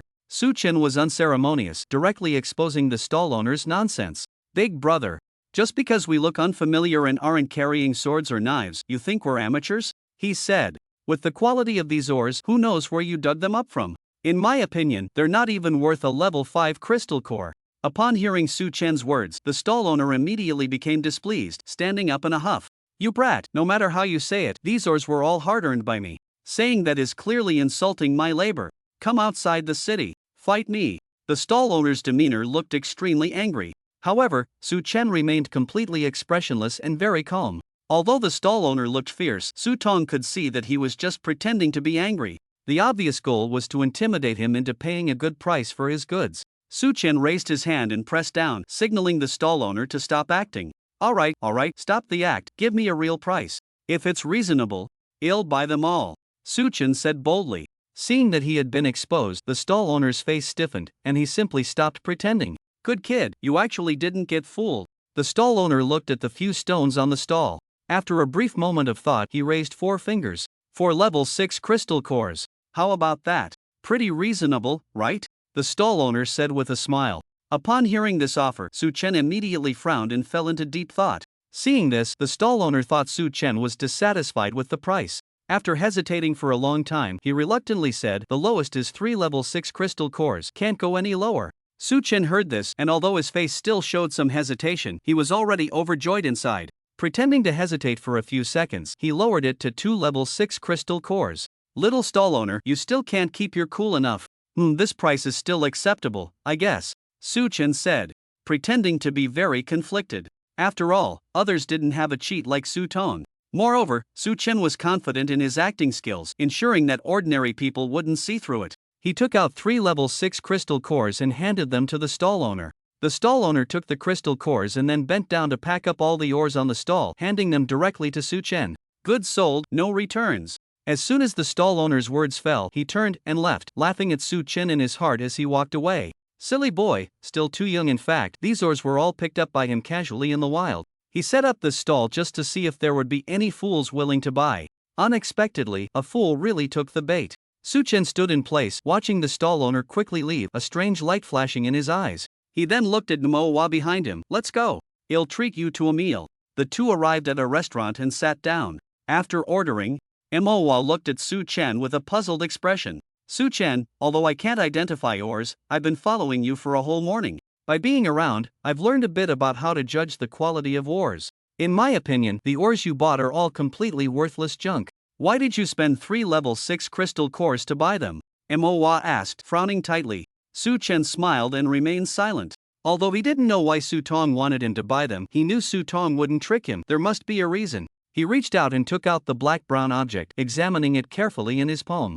It looked a bit like an ore, but also a bit unlike one. He couldn't tell what was special about it. "Su Chen, you picked up a great bargain," Su Tong exclaimed in his mind. "Oh, a great bargain? What exactly is this thing?" Su Chen asked curiously. "Do you remember the 7 great demon insects of the starry sky I told you about?" Su Tong asked. "I do. But what does this thing have to do with them?" Su Chen asked in confusion. "This black-brown object is the fossilized mouthpart of the star-eating ant, one of the 7 great demon insects of the starry sky," Su Tong said slowly. Su Chen's pupils widened as he looked at the dark brown object in his hand. A fossil of a star-eating ant's mouth? He looked left and right but couldn't see how it was related to an ant. At that moment, Su Tong spoke again. "This mouth fossil should belong to a star-eating ant, a part that was knocked off while fighting something in the starry sky. And this part just happened to fly to this planet. After who knows how many years, it has transformed into this form." Su Chen's eyes sparkled as he focused intently on the fossil in his hand. "Can this fossil be used to forge weapons?" Su Chen asked. "Well, it can, indeed. When forging a weapon, add this thing in. That weapon will be exceptionally sharp and its body will be incredibly hard, difficult to shake. But this is the mouth of a star-eating ant. Although it has turned into a fossil, its strength has diminished quite a bit. But it is still very hard and highly heat-resistant. It's difficult to melt with ordinary methods. Upon hearing this, Su Chen couldn't help but furrow his brows. But soon after, he relaxed again. A small fossil, and he was worried it couldn't be melted? If it really came to that, he could just ask his teacher, Moto. The teacher would definitely have a way. After the two had eaten, they walked out of the restaurant and returned to the trading square. Su Chen planned to let Su Tong take another look to see if there were any rare items. If there were, that would be great. If not, he wouldn't feel like he wasted his trip. Just then, Su Chen suddenly noticed a large stall surrounded by many people. Dozens of people crowded around the stall, their expressions all very excited. Seeing this scene, the two hurried forward. Squeezing into the stall, Su Chen looked up and saw that the stall was filled with many stones. The stones had no distinctive features, pockmarked and looking like ordinary rocks. At the stall, several people were taking turns shouting out their sales pitches. Gamble on stones. Gamble on stones. One cut and you go straight to heaven. Just one cut, just one cut. You won't have to worry about your cultivation resources anymore. Super rare ores. Right here waiting for you. Gamble once. Just one level 5 crystal core. Hurry up and come try it. Gamble on stones? He didn't expect there would be such an activity here. Su Chen's eyes lit up, filled with excitement. He really wanted to try and see if he could uncover any rare ores. And the price wasn't high, just one level 5 crystal core. Su Tong, can you tell which of these stones has rare ores? Su Chen asked excitedly. Su Tong chuckled lightly. Hee hee, Su Chen, don't get your hopes up. These stones are worthless. They are just rocks picked up from the roadside. Not even a single low-grade ore is inside. They are just here to deceive people. Su Tong's words were like a bucket of cold water, instantly cooling Su Chen's enthusiasm. Right. At such a low price, there must be something fishy about it. The merchants wouldn't make a loss. Just then, a person with a lot of confidence in their luck walked over. I want to gamble on 10 pieces. The person shouted loudly as they approached the stall. They then pulled out 10 level 5 crystal cores and handed them to the person at the stall. After that, they bent down to pick and choose, selecting 10 stones. They handed them over to a person who specialized in cutting stones. The person looked at the stones they had chosen, a smile creeping onto their face, radiating confidence. Judging by their expression, they had already thought about how much they would sell the rare ores for after cutting them out. But as the stones they had chosen were cut open one by one, the expression on their face shifted from sunny to cloudy. Confusion mixed with a hint of helplessness. No, impossible. 10 stones. Not even a single ordinary ore. This is completely unreasonable. After the confusion, the person stared blankly at the 10 cut stones. Suddenly, in a fit of anger, they pointed at the crowd at the stall. You bunch of swindlers! How dare you fool me with worthless stones? Quickly give me back my crystal cores or I'll smash your stall. Upon hearing this, the expressions of the people at the stall instantly turned gloomy. Everyone drew their weapons from their waists, glaring fiercely at the troublemakers. One of them stepped forward, looking like the leader of the stall. You wanted to gamble yourself. Don't blame us for your bad luck. How dare you cause a scene at our Ghost Scythe Association stall? You've got some nerve. I'll give you 3 seconds to get lost. Otherwise, you won't be leaving today. Upon hearing the Ghost Scythe Association, the man's furious expression froze. Finally, gritting his teeth, he turned around and left, full of resentment. The leader of the stall saw the troublemaker leave and waved his hand, signaling his subordinates to continue attracting customers. Then he turned to the onlookers and shouted, gambling on stones relies entirely on personal luck. It's normal not to uncover rare ores. I, Wei Dong, declare here that the Ghost Scythe Association absolutely did not cheat him, he just had bad luck. After Wei Dong finished speaking, he turned and walked back. Seeing the unfolding events, Su Chen smirked disdainfully. Using ordinary stones to deceive people. When discovered, using the excuse of the other party's bad luck to brush them off. If the other party persisted, then using the organization's power to force them to back down. Moreover, it was the other party who wanted to gamble. Even if they caused a scene, they were completely in the wrong. Such a business of empty-handedly taking advantage of others truly had no integrity. Mova, let's go, Su Chen said, patting Mova. Mova nodded, and just as the two were about to leave, several carts of stones suddenly arrived from a distance. The stones looked unremarkable on the outside. They were likely here to supply this gambling stone stall. But after witnessing what had just happened, he had completely lost interest in these stones. Just as he was about to leave, Su Chen, wait, don't go yet. Su Tong's shout stopped Su Chen in his tracks. He raised his hand to hold Mova back as well. Mova halted, no longer puzzled by Su Chen's strange behavior, his expression calm. Su Tong, what's wrong? Su Chen asked, confused. It seems there's a very precious ore among those stones in the carts, Su Tong said uncertainly. Really? Su Chen turned his head. His eyes fixed on those carts. As the carts passed by him, that's right, there's definitely a precious ore inside. Suton's tone became very certain at that moment. The workers unloaded the stones directly at the stall. The stones looked basically the same on the outside, piled together, making it difficult for Suton to discern which one contained the precious ore. Su-chen, let's get closer to take a look. They're all piled together, and I can't tell, Suton reminded. Hearing this, Su-chen looked at Mova beside him. Mova, I need your help. Mova was taken aback for a moment, then immediately nodded. Although he didn't know what Su-chen needed help with, he wouldn't refuse as long as Su-chen asked. How can I help? Mova asked. Follow me, Su-chen waved his hand, signaling Mova to come with him. The two stepped forward to the gambling stone stall. We want to gamble on stones, Su-chen shouted loudly. As soon as he finished speaking, several people gathered around, greeting Su-chen and Mova with smiles. Brothers, according to the rules, pay first, then choose your stones, one of them said. After hearing this, Su-chen handed over 3 level 5 crystal cores. I want to gamble on 3. These 3 level 5 crystal cores were all he had. At this moment, he had no more level 5 crystal cores left on him. After handing over the crystal cores, he turned to Mova, slightly nodding and giving him a meaningful look. Mova, seeing this, furrowed his brows, a bit confused, and nodded back. He also took out 3 level 5 crystal cores and handed them to the other party. I also want to gamble on 3.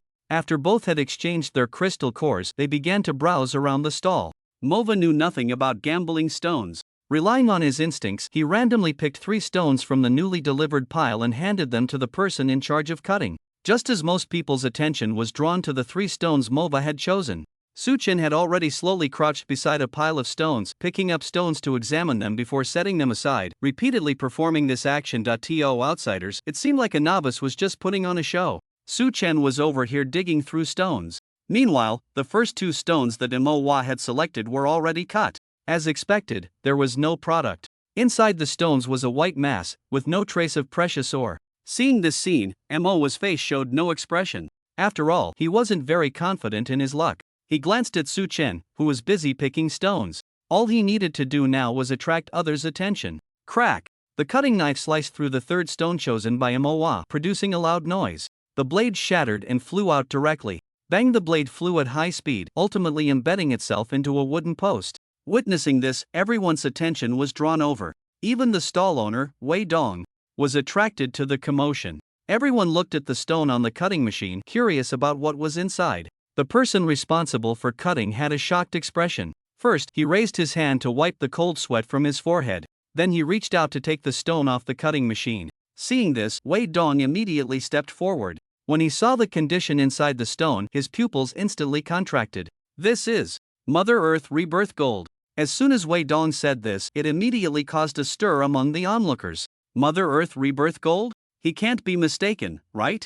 That's one of the most sought-after forging materials for weapon specialists. Mother Earth Rebirth Gold, I haven't heard that name in a long time. If I'm not mistaken, the last time I heard that name was during the last event. This big fool, I hope you don't just talk for the sake of talking. Who the hell are you cursing at? Try cursing again. Damn. Am I wrong to say you're a big shot? Oh sorry, I misunderstood you. I thought you were calling me a fool.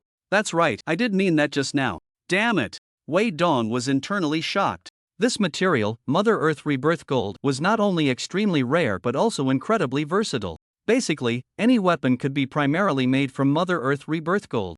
Most importantly, weapons forged from Mother Earth Rebirth Gold would have a very overpowered effect, self-healing. If any part of the weapon was damaged, it would automatically regenerate. This is also why it was called Mother Earth Rebirth Gold. Although this piece of Mother Earth Rebirth Gold wasn't very large, it could easily sell for at least 20 level 7 crystal cores. He simply couldn't understand why such a precious ore would appear in this pile of waste stones, and they had let it go for the price of a level 5 crystal core. Wei Dong was extremely frustrated. Such a loss felt like a family disaster.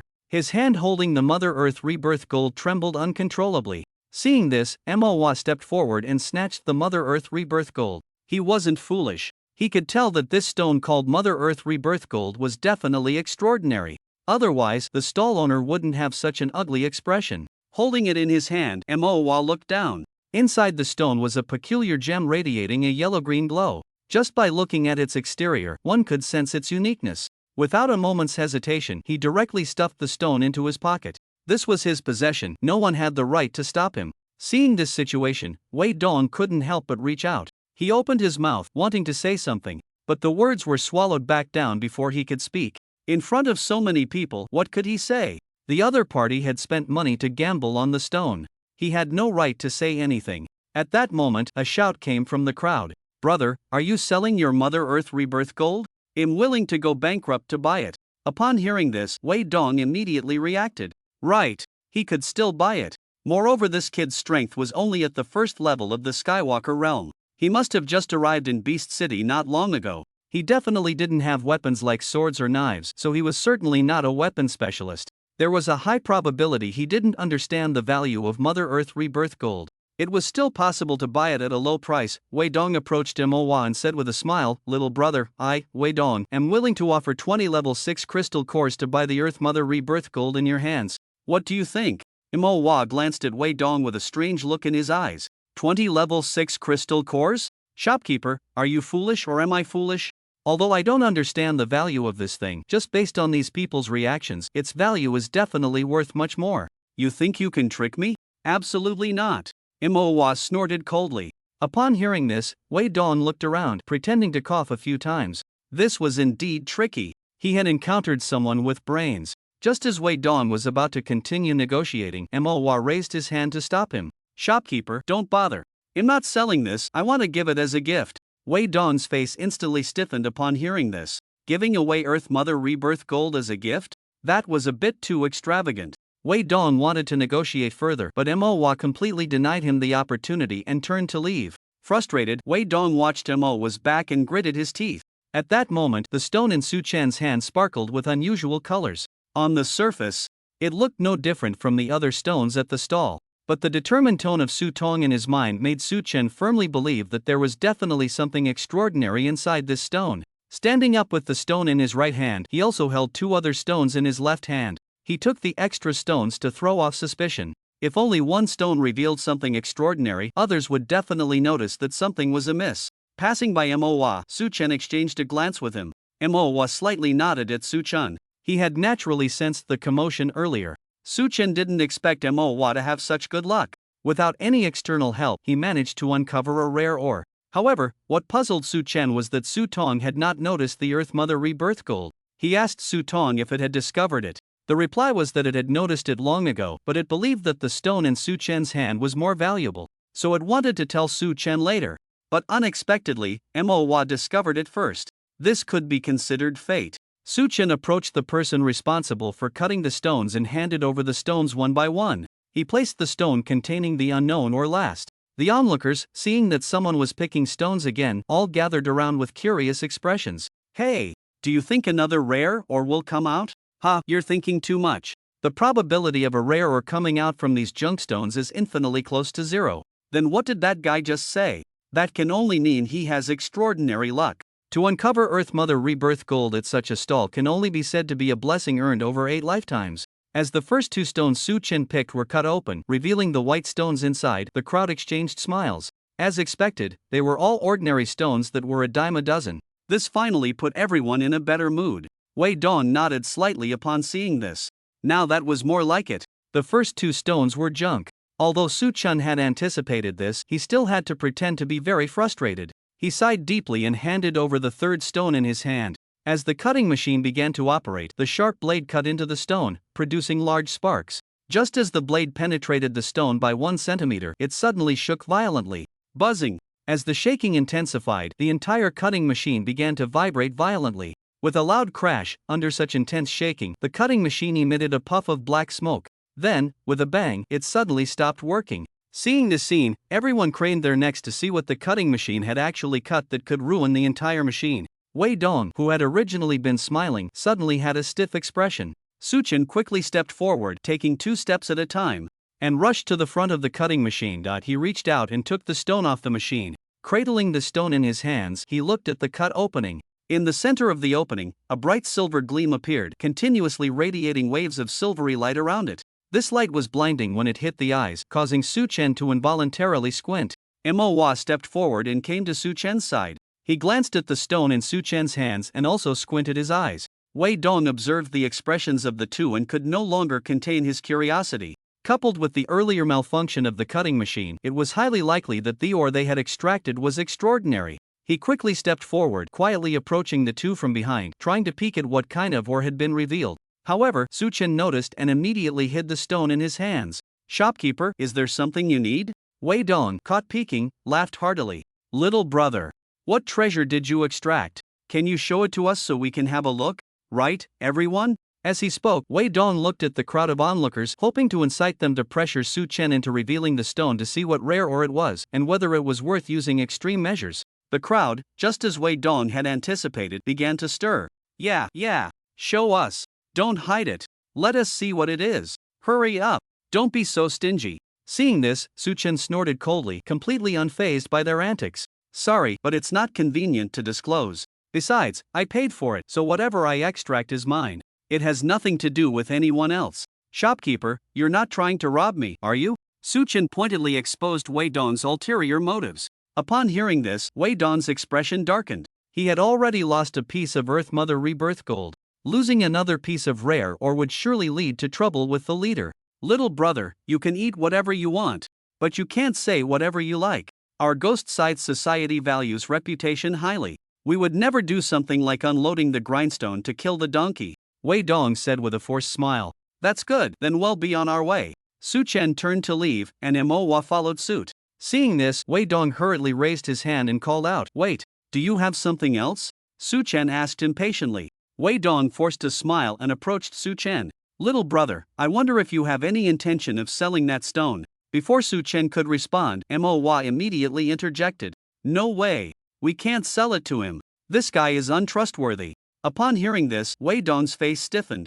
He shot a resentful glance at Mowa, then took a deep breath. "Don't worry, I won't cheat you. Just give me a price and let me see what kind of ore it is. As long as the price is right, you'll go get the money right away," Wei Dong said eagerly. Su Chen waved his hands repeatedly.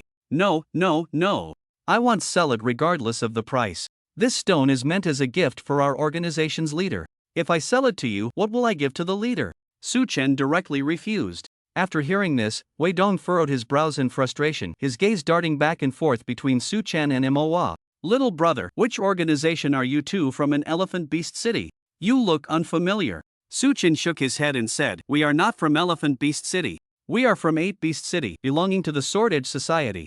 Mowa took out the badge of the Sword Edge Society and showed it. "Sword Edge Society?" Wei Dong frowned. He had been to 8 Beast City several times but had never heard of this organization. All right, shopkeeper, we'll be leaving now, no need to see us off." Su Chen patted Mowa's arm, and the two turned and walked away. Wei Dong watched the two leave, biting his teeth in frustration. "Damn it! My Earth Mother Rebirth gold. And that unknown rare ore." After feeling dejected, Wei Dong fell into deep thought again. Sword Edge Society? When did this organization come about? Without understanding the other party's background, it's better not to act rashly. If we provoke a fight between the two organizations, that wouldn't be good. Reluctantly turning around, he suddenly noticed that the stall was crowded with people. They were all crouched down, selecting their own stones. Seeing this scene, Wei Dong's gloomy mood lightened a bit. Having lost 2 pieces of rare ore, it was good to be able to sell this junk. Meanwhile, Su Chen and Mowa, who had just left, had already exited the trading square. The street was bustling with people, the flow of traffic was heavy. This time, they came to Xiangshou City, initially intending to exchange the waterflower pearl for some rare ore. Unexpectedly, he achieved his goal without needing the waterflower pearl at all. Thinking of this, Su Chen couldn't help but feel secretly pleased. "Su Chen, someone is following us," Su Tong reminded. Upon hearing this, Su Chen discreetly glanced back. Sure enough, a hooded figure was stealthily trailing them. The face was obscured by the hood, making it hard to see clearly. "Is it someone sent by the Ghost Side Society?" Su Chen asked. "No, it's that man who transformed into a Qilin before. He has been following you for a long time," Su Tong replied. Why didn't you say so earlier?" Su Chen exclaimed in surprise. "Oh, I wasn't sure at first. I only confirmed it when I saw him following you out," Su Tong answered. "TSK, it's that guy. What should we do?" Su Chen frowned. Mowa, noticing Su Chen's sudden frown, looked puzzled. "Su Chen, we spent so little money and got 2 pieces of rare ore. Shouldn't you be happy? Why the long face?" Su Chen, hearing this, leaned slightly closer to Mowa and quietly reminded him that someone was following them. Mowa's expression immediately turned furious. "I knew that shady stall owner wouldn't let it go." Seeing this, Su Chen waved his hand. It's not the stall owner, it's that man with the Qilin ability. Manhwa was taken aback. It's actually him? What does he want? Suchin said in a low voice, don't worry about what he wants, the most important thing now is to shake him off. Manhwa asked, how do we shake him off? We need to go to a crowded place, follow me, Suchin instructed. The two quickened their pace and swiftly plunged into the throng of people. The pursuer, seeing Suchen and Manhwa suddenly disappear, looked unusually anxious. He hurriedly quickened his steps to catch up. Suchen and Manhwa weaved through the crowd, during which Suchen reminded Manhwa to lower his head. Manhwa was somewhat large, making him an easy target.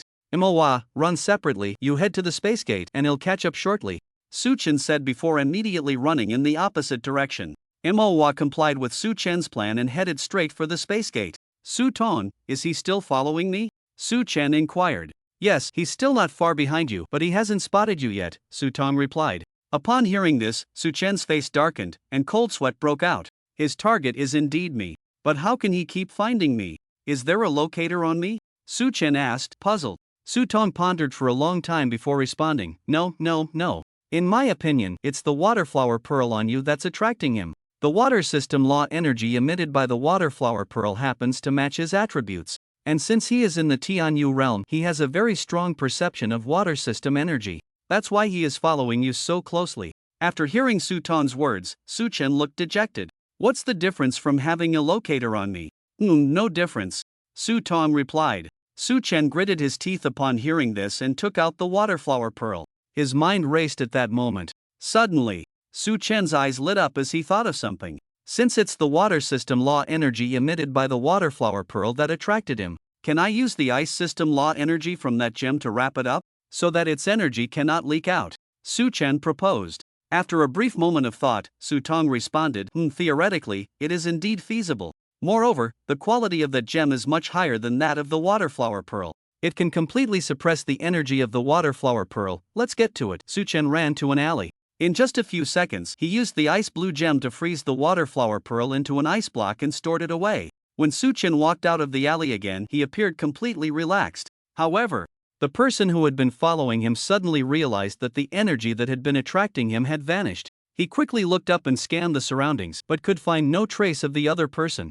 Along with that energy that had drawn him in, it had disappeared without a trace. It's gone. Standing still, he carefully sensed again. After confirming it was indeed gone, a flicker of regret passed through the man's eyes. Yet he was still unwilling to give up and began to wander around, hoping to find that strange energy that had attracted him once more. At this moment, Su-chen had already arrived at the space gate. Manhwa had been waiting for a long time and waved at Su-chen as he returned. The two joined together and entered the space gate. Safely back in Beastman City, both of them couldn't help but breathe a sigh of relief.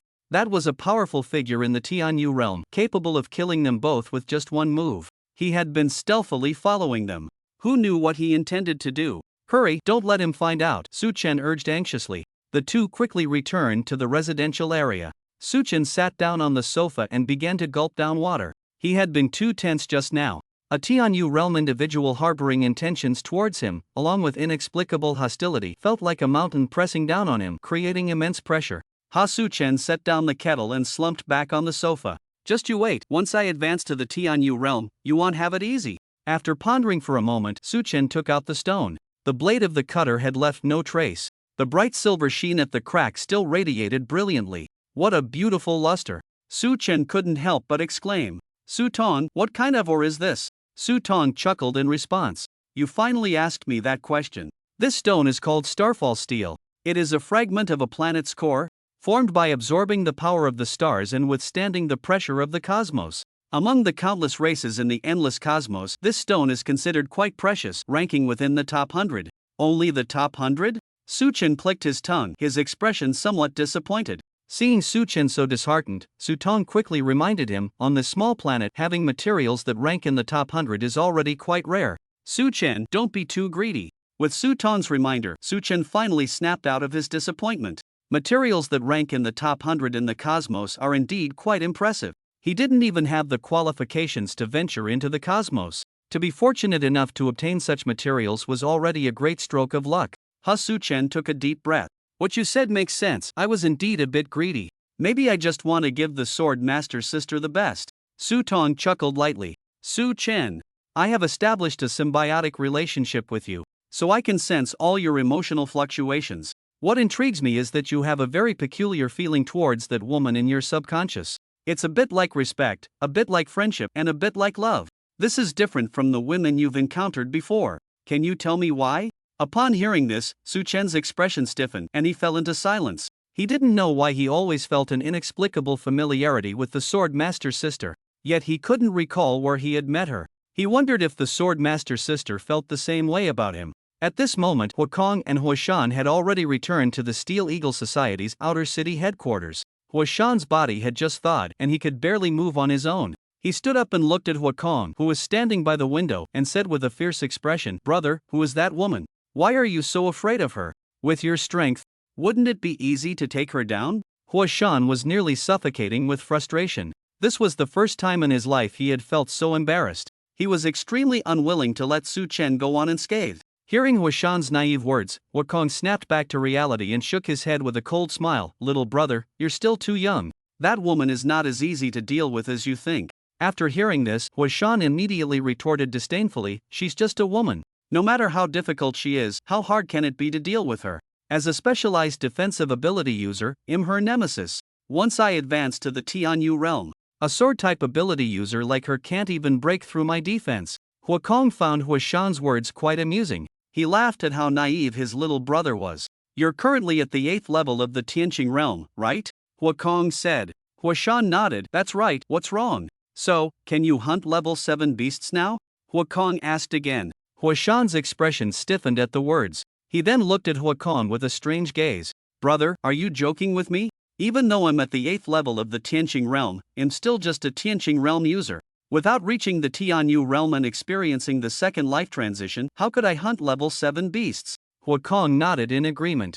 "You're right, without reaching the Tianyu realm, how could you hunt level 7 beasts?" He then shifted his tone, his expression becoming very serious as he said, "But that woman is different. When she was at the 8th level of the Tianqing realm, she could already slay level 7 beasts with a single sword." As soon as Huakong finished speaking, Huashan's pupils dilated, looking at Huakong in disbelief. "Impossible. Brother, you must have seen it wrong. It's a universally recognized fact that a Tianqing realm user cannot kill level 7 beasts. Level 7 beasts that have undergone 2 life transitions are not on the same dimensional level as a Tianqing realm ability user who has only undergone 1 life transition. Even dozens of Tianqing realm users would find it hard to take down a level 7 beast, let alone her slaying one with a single sword. So, brother, you must have seen it wrong. Either you misjudged her ability level or you mistook a level 6 beast for a level 7 beast." Huashan was full of confidence, already convinced that Huakong had made a mistake. Seeing this, Huakong shook his head. He firmly stated again, "As someone who has been in the Tianyu realm for a long time, my eyesight will definitely not be wrong. I saw it very clearly at the time, almost doubting I was dreaming. That level 7 beast fled in panic from a Tianqing realm body, but that woman still intended to not let that level 7 beast go. She chased it down and, with just 1 sword, directly split that big guy in half. I was so shocked witnessing the whole process that I stood there dumbfounded. By the time I came to my senses, that woman had already left." Huakong's words made Huashan's eyes tremble and he was secretly alarmed. His heart was shaken to the point of being speechless. After pondering for a long time, Huashan looked at Huakong. "Is there really such a person in this world?" Huakong did not speak, shifting his gaze away and no longer paying attention to Huashan. Whether to believe it was up to Huashan to decide, he had said what he needed to say. Huashan sat back on the bed, calming his mind. If a person at the 8th level of the Tianqing realm could slay a level 7 beast with a single sword, it meant that the opponent had combat power comparable to the Tianyu realm even while in the Tianqing realm. Now that she had advanced to the Tianyu realm, her combat power would definitely be greatly enhanced. Even though his elder brother had been in the Tianyu realm for a long time, it would still be very difficult to gain an advantage against her. No wonder his brother chose to avoid battle. Suddenly, he recalled that kid named Su Chen. A chill ran down his spine. Because even now, they still didn't know how many abilities Su Chen actually had. How could such a monstrous guy be against the 2 of them? Could it be that we can only swallow this humiliation? Huashan said unwillingly. Upon hearing this, Huakong immediately snorted coldly. "No, the Steel Eagle Society. We cannot be humiliated with such an arrogant person. With her personality, it won't be long before she provokes the hostility of many people in the inner city. Just wait, she won't be able to bounce around for long. By that time, whatever she takes in, I will make her pay back 100-fold." Regarding those 2 guys, Without that woman's protection, I could crush them as easily as squashing an ant. As he spoke, a cold glint flashed in Huakan's eyes. The murderous intent within him erupted in an instant, causing the temperature in the entire room to drop a few degrees. Even Huashan, who was beside him, felt a sudden chill run through his body. Unknowingly, night fell. Su Chen stood by the window, expressionless. His eyes were fixed on the direction of the inner city, eagerly anticipating the appearance of that figure. As time passed second by second, a vague silhouette suddenly appeared on the distant horizon. Su Chen's lips curled into a sudden smile. He immediately opened his arms and waved his hand. Seeing Su Chen's excited expression, Jian Bubi's face flushed slightly, her heart racing, and she felt a sudden thrill of joy inside. With a whoosh, Jian Bubi landed on the balcony. Then she crossed her arms, pretending to be indifferent, and glanced sideways at Su Chen. "What do you want?" Su Chen chuckled. He was completely unfazed by Jian Shiji's cold attitude. On the contrary, he found her demeanor quite adorable. "Jian Shiji, please come inside." After saying this, Su Chen smiled and gestured for Jian Bubi to enter. Upon seeing this, Jian Bubi's expression immediately turned cold. "Calling me over in the middle of the night and now wanting me to go inside? Is he up to something? You, Su Chen. I never expected that after so many years, you would turn out like this. I want to see what tricks you have up your sleeve." She immediately stepped into the room. Su Chen followed suit. Once inside, Su Chen quickly closed the balcony door and pulled the curtains shut. Unbeknownst to him, Jian Bubi behind him had a face as cold as frost. In the adjacent building, Moa watched in disbelief as Su Chen and Jian Bubi entered the room, closed the door, and drew the curtains. It was hard not to think inappropriately. Moa sincerely admired Su Chen's courage to conquer Jian Bubi. "Su Chen, you are the bravest person I've ever seen. Even if you were to disappear one day, I would still hold you in high regard." Moa clasped his hands together, murmuring strange words as he prayed for Su Chen. Inside the room, Su Chen had just turned back after closing the curtains when a pair of large hands suddenly lunged at him, gripping his left shoulder with terrifying strength, causing Su Chen to involuntarily groan in pain. Ouch. Jian Shiji, what are you doing? Let go, or it'll break." Su Chen patted Jian Bubi's hand, urging her to release him. However, Jian Bubi not only didn't loosen her grip but instead tightened it even more. Looking at the pained Su Chen, a cold glint flashed in Jian Bubi's eyes. "Su Chen, I didn't expect your thoughts to be so sordid. Calling me over in the middle of the night? All mysterious. And then sneakingly pulling the curtains after entering. I've seen through your wolfish ambitions. Today, I'll teach you a lesson. Let you know what happens when you provoke me."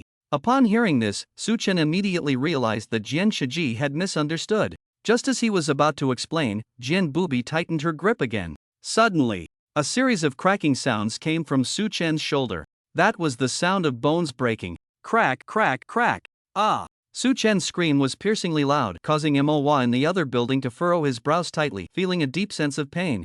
At the same time, amidst the pain, he felt a hint of joy. Finally, someone else was suffering under Bubi's torment. He was no longer alone in bearing it. Su Chen, this is all your own doing. You can't blame anyone else. Who told you not to listen to my advice?" Moa shook his head, looking very pained.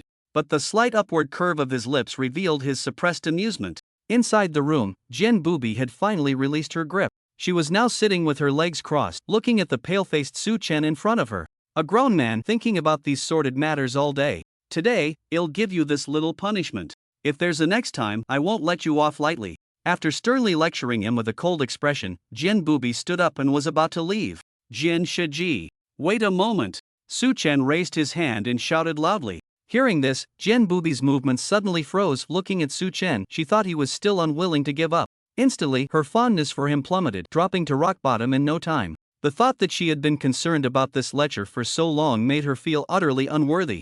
"Speak quickly. I don't have time to waste with you," Jian Bubi said coldly. Upon hearing this, Su Chen forced a bitter smile. He then propped himself up with his right hand and took out the piece of stone containing starfall steel from the dark space. Even though only a tiny bit of starfall steel was exposed at the crack of the stone, its radiance illuminated the entire room as if it were broad daylight. Despite the presence of lights in the room, they could not compete with the glow emitted by the starfall steel. Witnessing this scene, Jian Bubi was momentarily entranced, standing there in a daze. Su Chen covered the starfall steel with a piece of black cloth and then extended one hand towards Jian Bubi. "Sister Jian, you said before that you prefer rare ores over various secret treasures. I specially went to Xiang Beast City to dig this out for you. Take it." Su Chen's tone was flat, his face pale and expressionless. Due to the shattered bones in his shoulder, sweat flowed uncontrollably down his cheeks. Seeing this, Jen Booby's pupils constricted, and her hands trembled slightly. Looking at the rare ore presented to her, her hands felt as heavy as 1,000 pounds, completely unable to lift. Only then did she realize she had misunderstood Su Chen. He had drawn the curtains simply to avoid drawing attention to the glow of the rare ore. Yet she had indiscriminately crushed his shoulder. Thinking of this, Jen Booby looked into Su Chen's eyes, a rare hint of panic appearing on her face. Seeing that Jen Booby did not take it, Su Chen forcibly raised his left hand. The pain from his left shoulder made him involuntarily furrow his brows. He grabbed Jen Booby's hand with his left hand and placed the stone into her palm with his right. "You can go now, I'm tired," Su Chen said indifferently, stepping forward and brushing past Jen Booby. It was the first time Jen Booby heard such a tone from Su Chen, and a flash of panic crossed her eyes. No, she couldn't just leave like this. If she left, how would she face Su Chen in the future? Thoughts surged like a tide, and she quickly reached out to grab Su Chen's arm. "You can't leave." Su Chen, stopped in his tracks, turned to look at Jen Booby with an expression that kept her at arm's length. "What? Do you want to crush my other shoulder? Fine, if you want to, go ahead. After all, you're stronger than me, and I can't resist." After saying this, Su Chen immediately turned his head away, kindly exposing his right shoulder to Jen Booby. Witnessing this scene, Jen Booby's face instantly turned pale. She hadn't expected that in Su Chen's eyes, her image had become like this. The rare ore in her hand now felt like a hot potato, making her feel extremely guilty. The atmosphere in the room was heavy. The two maintained their positions, neither speaking. This situation lasted for 10 minutes. Su Chen's crushed left shoulder had mostly healed. He raised his left hand and forcefully pushed Jen Booby's hand away. "It's getting late. Since Sister Jian doesn't plan to crush my right shoulder, you should leave quickly.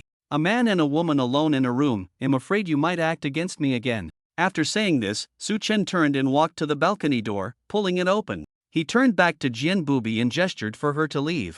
Even though Jen Booby possessed the strength of the Tianyu realm, her thoughts were currently in disarray. Her legs felt as heavy as lead, unable to take a step. Looking up at the indifferent Su Chen, she knew she absolutely could not leave now. But she had no idea what to do next. She was too young when her parents passed away. Growing up, no one had taught her how to handle such situations. Seeing that Jen Booby had no intention of leaving, Su Chen quickly stepped forward, grabbing her arm and pulling her outside. Feeling Su Chen's full force tugging at her, it was as if she wanted to completely drive him out of her life. At this thought, Jen Booby's pupils trembled slightly, and a chill ran through her body. Her mind went blank at that moment. With a sudden surge of strength, she pressed Su Chen against the balcony door. She went for it right then and there. Looking at Jian Shiji's face so close, feeling the moisture of her lips, and catching a whiff of her delicate fragrance, Su Chen was dumbfounded, his eyes wide open. He completely failed to understand Jian Shiji's thought process. The room was eerily quiet, not a sound to be heard. Although Jen Booby had made her move, she truly didn't know what to do next. With her eyes tightly shut and her body stiff, she resembled a statue. A few minutes later, Jen Booby's body gradually relaxed. Coming back to her senses, she realized what an outrageous action she had taken. As she opened her eyes, she met Su Chen's gaze. In an instant, Jen Booby's face turned crimson. This was because Su Chen was looking at her with a completely bewildered expression. Frightened, she quickly averted her gaze, lowered her head, and took a step back. "Kiss." Su Chen looked at the person in front of him, incredulously raising a hand to touch his lips. Then, just as he was about to say something, Jen Booby, with her head down, softly said, "I'm sorry." Hearing this apology, Su Chen felt a bit dazed. He hadn't expected that the proud girl would actually apologize. But he didn't know what she was apologizing for. Was it for the earlier misunderstanding? Or was it for the sudden kiss just now? Jen Booby's gaze was unfocused, her hands and feet cold. She clenched her hands together, fearing that Su Chen wouldn't accept her apology and would want to drive her away. Su Chen tentatively raised his hands, trying to cup Jian Shiji's face. Feeling the warmth from his large hands on her face, for some reason, Jen Booby felt a sense of calm wash over her panic dissipating and her mood gradually settling. Su Chen lifted Jian Shiji's face, and their eyes met. To Su Chen's surprise, he noticed a glimmer in Jian Shiji's eyes. He gently raised his hand to wipe away the glimmer beneath her eyes. Lowering his head, their noses touched. At that moment, the only thing in their eyes was each other. After a long pause, Su Chen spoke, "Jian Shiji, you think a mere light kiss can make me forgive you? You must be dreaming." In the next second, in Jen Booby's bewildered gaze, Su Chen's figure rapidly magnified in her eyes. Woo. Su Chen was no fledgling. After a round of advances, Jen Booby's body quickly became soft. Feeling the frailty of the person in his arms, Su Chen's assault grew even more intense. 5 minutes later, the two in the room finally separated. Kiss. At the moment they parted, a strange sound emerged between them. Su Chen's smile was radiant, filled with pride. Naturally, he placed his hands on Jian Shiji's waist. Jian Bubi's face was flushed, her lips swollen, her heart racing. Leaning against Su Chen's embrace, she gasped for breath. Having experienced this for the first time, she didn't even know how to catch her breath, only feeling as if she had almost suffocated. But it felt surprisingly good. The shameless thoughts in her mind made Jian Bubi scold herself deep down for being so unashamed. How could a girl have such thoughts? Just as Jian Bubi was lost in self-reflection, Su Chen suddenly spoke, not bad, very smooth, very sweet. While speaking, he took the liberty to rub Jian Bubi's waist. Hearing this shameless guy still giving an acceptance speech, Jian Bubi's face instantly turned red. She immediately reached out and pinched a bit of flesh at Su Chen's waist, twisting it hard. Ouch! Su Chen let out a cry of pain, reflexively releasing the person in his arms. Lifting his shirt, he saw a patch of bruising on his waist. Jian Shiji, you really went a bit too hard, didn't you? Su Chen said with a pained expression. Jian Bubi looked at her handiwork. A flicker of reluctance in her eyes. But remembering Su Chen's words about her being very smooth, she felt her actions were still light. Humph, who told you to say that about me? This time, consider it a lesson. Next time, remember not to be so frivolous. As soon as Jian Bubi finished speaking, a hint of joy flashed across Su Chen's brow. Senior sister Jian, are you saying there will be a next time? Su Chen said with a mischievous smile. Jian Bubi, hearing this, blushed and shot him a glare. She gave him a flirtatious look, letting him figure it out for himself. Upon seeing that look, Su Chen felt his heart racing like a deer. Senior sister Jian's little gaze was truly too tempting. He just couldn't handle it.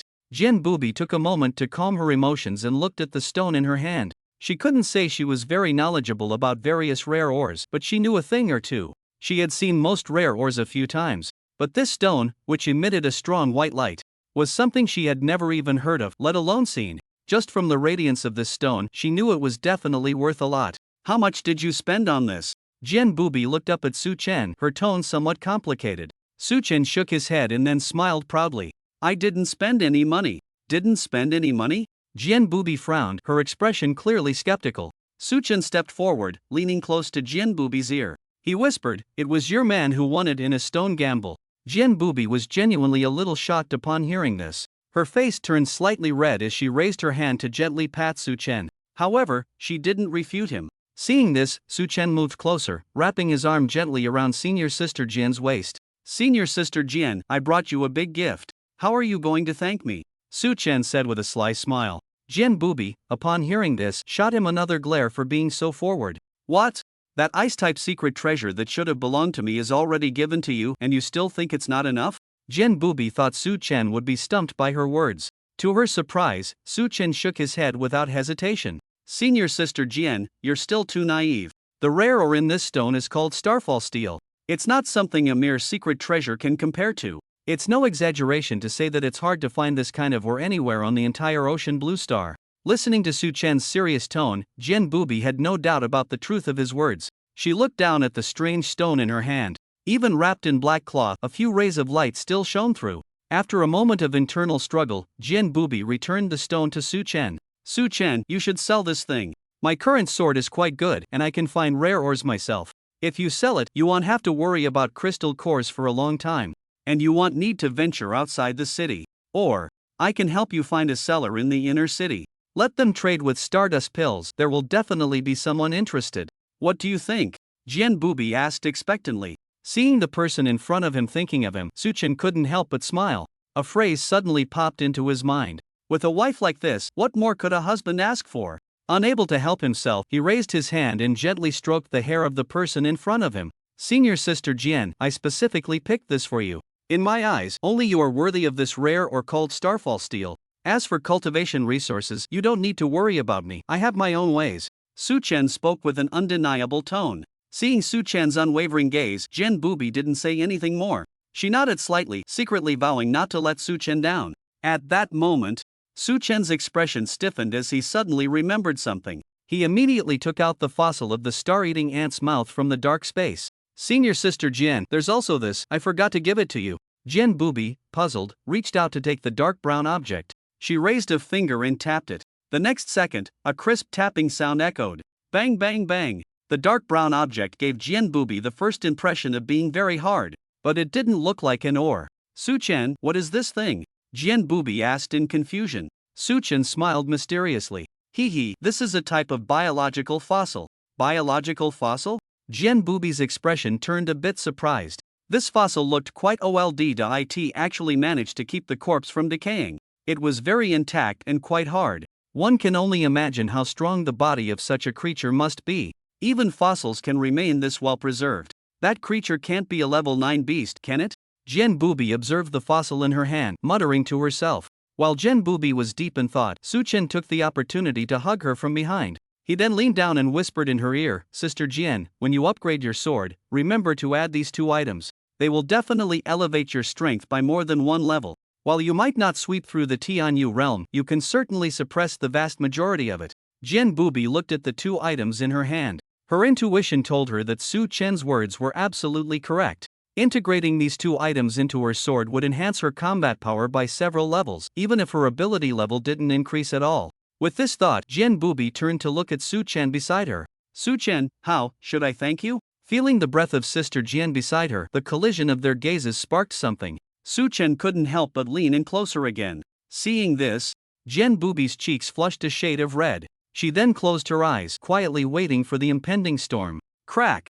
A sudden strange sound broke the moment. Both of them in the room were startled. The previously ambiguous atmosphere vanished without a trace. They turned in unison to look at the balcony where the sound had come from. There stood a familiar large figure who had appeared on the balcony without them noticing. At that moment, he had his back turned, seemingly having touched something while leaving. Moa, when did you arrive? Su-chen exclaimed. His mind was entirely on Sister Jian, completely oblivious to the surroundings. He had to be more careful next time. Jian Bubi recognized Moa and her face turned slightly red. She immediately looked down at their current situation. She was lying in Su-chen's arms, with him holding her from behind, his hands resting on her lower abdomen. In broad daylight. Such an indecent posture was quite inappropriate. She quickly stepped forward, getting out of Su-chen's embrace. She raised her hand to tidy up her appearance and patted her cheeks to cool down the warmth on her face. Seeing the person in his arms leave, a hint of disappointment flashed in Su-chen's eyes. Just when he was about to succeed, to once again savor the sweetness, it was all disrupted by Moa. How infuriating. You can pay your own rent next month. Moa was extremely flustered at that moment. He could clearly hear his heart pounding wildly. Earlier, Su-chen had screamed so pitifully, and now suddenly there was no sound. He couldn't help but feel curious. Sneaking over from the balcony, he peeked inside.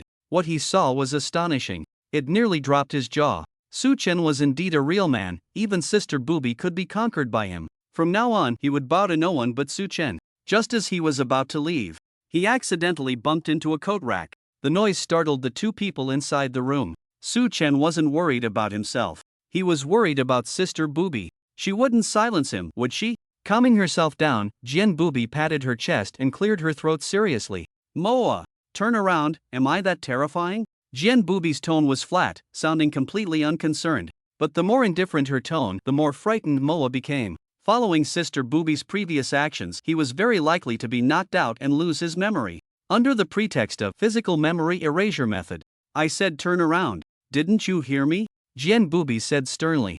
Upon hearing this, Moa's body trembled. He turned around, shaking and his gaze unsteady. Hee, Sister Bubi, what a coincidence, Moa said with a forced smile. Upon hearing this, Jian Bubi snorted coldly. Humph, I see you've really gotten cocky. Instead of learning good things, you learned to peep. Moa quickly waved his hands in response. No, I just heard Brother Su-chen scream. I was just a bit worried about Brother Su-chen's safety. I absolutely had no intention of peeping. Moa's explanation was completely unacceptable to Jian Bubi. Her expression grew even colder. Are you implying that I have violent tendencies? That I would hurt Su-chen? Is that why you came to spy on me? Upon hearing this, Moa's face stiffened. His gaze flickered, unable to meet Jian Bubi's eyes. It was because she was right, that was indeed his intention. Just as the atmosphere became increasingly tense, Su-chen looked at Moa, winked at him, and mumbled something. Upon seeing this, Moa immediately understood. He quickly took out the stone wrapped in Mother Earth rebirth gold from his pocket. He then handed it directly to Jian Bubi. Sister Bubi, this is the rare ore I mined today. I specifically brought it to honor you. Thank you for your guidance over the years. Jian Bubi looked at the stone in Moa's hand, a hint of shock flashing in her eyes. It was actually Mother Earth Rebirth Gold. This was the most versatile rare ore. She had always wanted this material. For this reason, she would run to Elephant Beast City every few days. Elephant Beast City was established in the territory of one of the 9 beast emperors, the Elephant Emperor. It was home to many elephant-like exotic beasts. Moreover, almost every type of elephant-like exotic beast was quite large. When they moved in groups, they often caused tremors in the mountains, leading to landslides. As a result, the scenery inside the mountains often revealed itself. If one was lucky, it was easy to find rare ores. But she clearly had not been very lucky.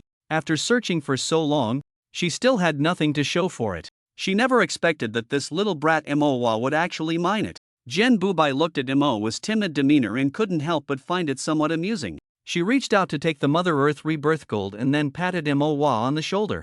When Jen Bubai patted him, Manhwa's body jolted, clearly tense. Since you say so, I will accept it. As for the spying and the accusation of my violence, I won't hold it against you this time. But don't let it happen again. Upon hearing this, the panic on Manhwa's face finally eased. Well then, Sister Bubai, I'll take my leave now. You two carry on, I absolutely want to disturb you again. As soon as Manhwa finished speaking, he immediately jumped back to his balcony. He closed the balcony door and drew the curtains in one swift motion. After Manhwa left, the atmosphere between the two had dissipated. They exchanged a glance and then smiled at each other. Sister Jian, why did you often bully Manhwa before? Su Chen asked curiously. Jian Bubai was taken aback. When did I bully him? I was just helping him train. But I heard Manhwa say that you always left him bruised and battered? Su Chen replied. That was what the teacher instructed me to do. I didn't want to. Jian Bubai shrugged. Teacher? Why would he ask you to do that? Su Chen's eyes widened in confusion. Jian Bubai pondered for a long time before slowly saying, it probably has to do with the cultivation manual he practices. After all, every time I injure him severely, when he recovers, his recovery ability strengthens. Although this enhancement is very slight, I can still perceive it. Hearing Jian Bubai say this, Su Chen suddenly recalled the faint green energy that surrounded the giant illusion of the teacher he encountered in the illusion tower. That self-repairing energy was somewhat similar to his Phoenix Blue Flame effect. However, the recovery ability was nowhere near that of the Phoenix Blue Flame. I see, Su Chen said. Jian Bubai put the stone away and stepped onto the balcony. You should rest, I'm leaving now. Jian Bubai looked at Su Chen, her eyes hiding a hint of reluctance. Su Chen pondered for a moment, his expression serious. He asked, Sister Jian, have we met somewhere before? As soon as he finished speaking, Jian Bubai's pupils dilated sharply. Her heart raced and her gaze towards Su Chen held a hint of joy. The gentle night breeze brushed through, blowing into the room and making the curtains rustle. Why do you have this thought?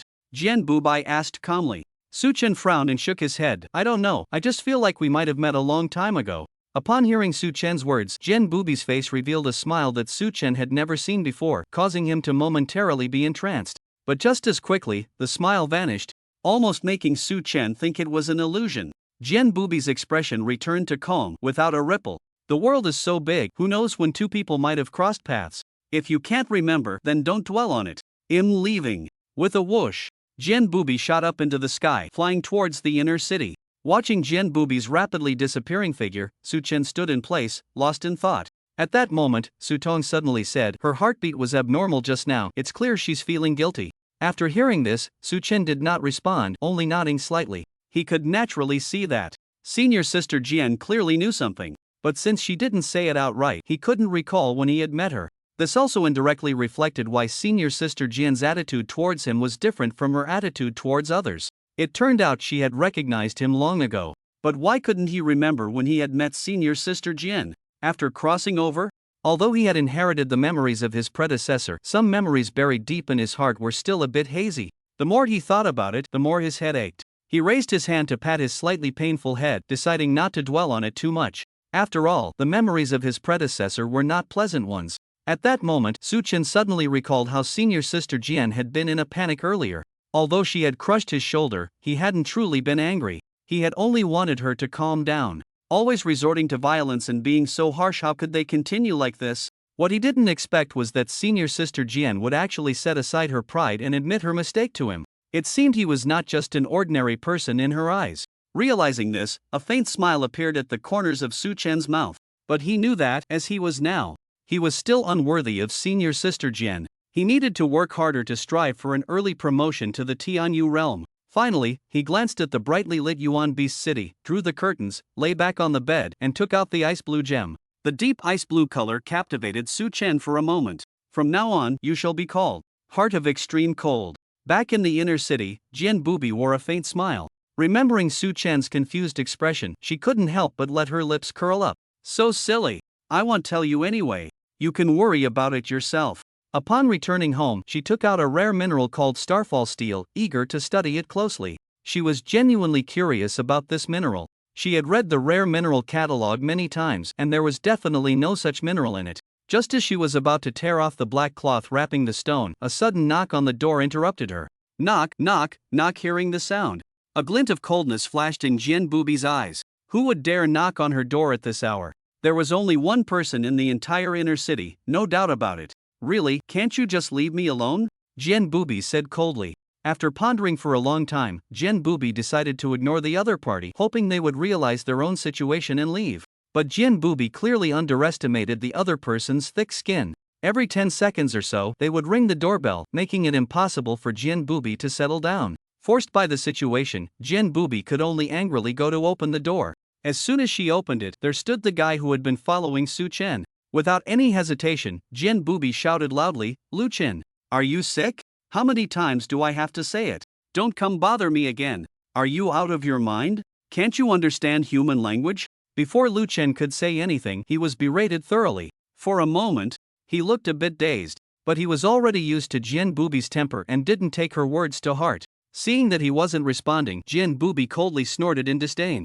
Get lost. If you come to bother me again, don't blame me for turning against you. After Jian Bubi finished speaking, she immediately tried to close the door. Seeing this, Lu Chen's expression changed in a panic. He quickly took something out from behind him. Wait.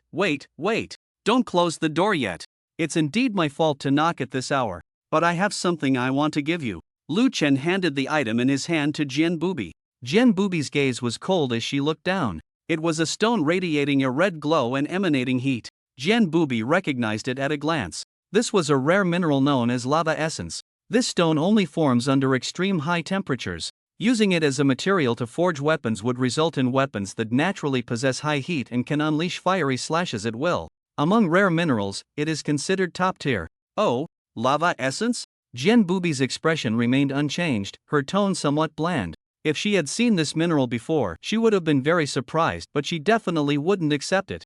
However, after witnessing Starfall Steel and Mother Earth Rebirth Gold, lava essence had already lost its appeal to her. At this moment, her gaze towards the lava essence had gradually turned somewhat disdainful. Seeing Jian Bubi's surprised expression, a confident smile appeared on Lu Chen's face. He knew that Jian Bubi was currently in dire need of rare minerals. This piece of lava essence was just what she needed. Previously, she had refused any gifts he offered, but this time he was confident that she wouldn't want to turn it down. Lu Chen smiled slightly. That's right. This piece of lava essence cost me a fortune. I know you really need rare minerals, so I specially brought it to you. Just take it. Lu Chen pushed the lava essence in front of Jian Bubi, almost placing it directly in her hands. Looking at Lu Chen, who was trying hard to curry favor, Jian Bubi remained expressionless, fully aware of his intentions. Accepting his gift would mean showing him goodwill, and he would only become more demanding afterward. Therefore, she would not accept even a thread from Lu Chen. Moreover, she had already given her heart to someone else, so she couldn't take something from a stranger. Lu Chen, keep your lava essence. I already have other rare minerals, no need for your trouble. Jian Bubi shook the stone in her hand, which emitted a strange glow. Then, without even glancing at the lava essence, she directly closed the door to dismiss him. Bang! As the door slammed shut, Lu Chen's face suddenly stiffened. He maintained the posture of holding the lava essence for several minutes, staring at the closed door. Recalling the strange stone in Jian Bubi's hand, Lu Chen's pupils dilated as he suddenly remembered what had happened during the day when he followed Su Chen. That stone was brought out by that guy named Su Chen. He had been standing not far away, watching closely. So that's why she came back so late. She went to find that man. Lu Chen's mind conjured up some images. His nostrils flared, his mouth twitched, and his expression gradually twisted. What exactly is he better at than me, aside from being a bit better looking? Su Chen, if I ruin your face, I want to see if she will still like you. Lu Chen gritted his teeth, clenching his fists. And that thing on you, radiating strong water energy, must also be mine. Finally, he shot a deeply resentful glance at the door in front of him before turning and leaving. As night deepened, all was silent. With a blinding light appearing on the horizon, it heralded the start of a new day. Sitting cross-legged on the bed, Suchen slowly retracted the energy radiating from his body. Senior sister Jian had given him a total of 4 stardust pills. He used them all in one night. To say the effect of the stardust pills was indeed domineering. For stardust pills allowed Suchen to break through to the 3rd stage of the Skywalker realm, already nearing the 4th stage. Of course, this was also related to his status as a multi-ability user. Ordinary ability users could not possibly achieve such speed. He let out a deep breath.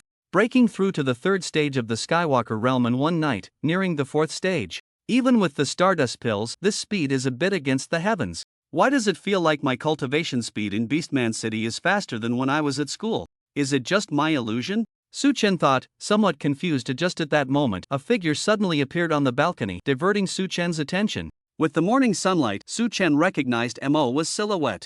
Mo, you must be used to walking on the balcony, right? Suchen said with a smile. Mo, on the balcony, froze at the sound of Suchen's voice. Finally, he decided to stop pretending and knocked on the balcony door. Is Sister Jian Bubai not here? Mo asked. No, come in, Suchen replied as he got up. Upon hearing this, Mo pushed open the balcony door and pulled back the curtains. He cautiously peeked in, looking around. There was indeed no sign of Jian Bubai, which made him feel relieved. What's up? Up so early, looking for me for something? Suchen asked while washing up. Mo's face turned bitter upon hearing this.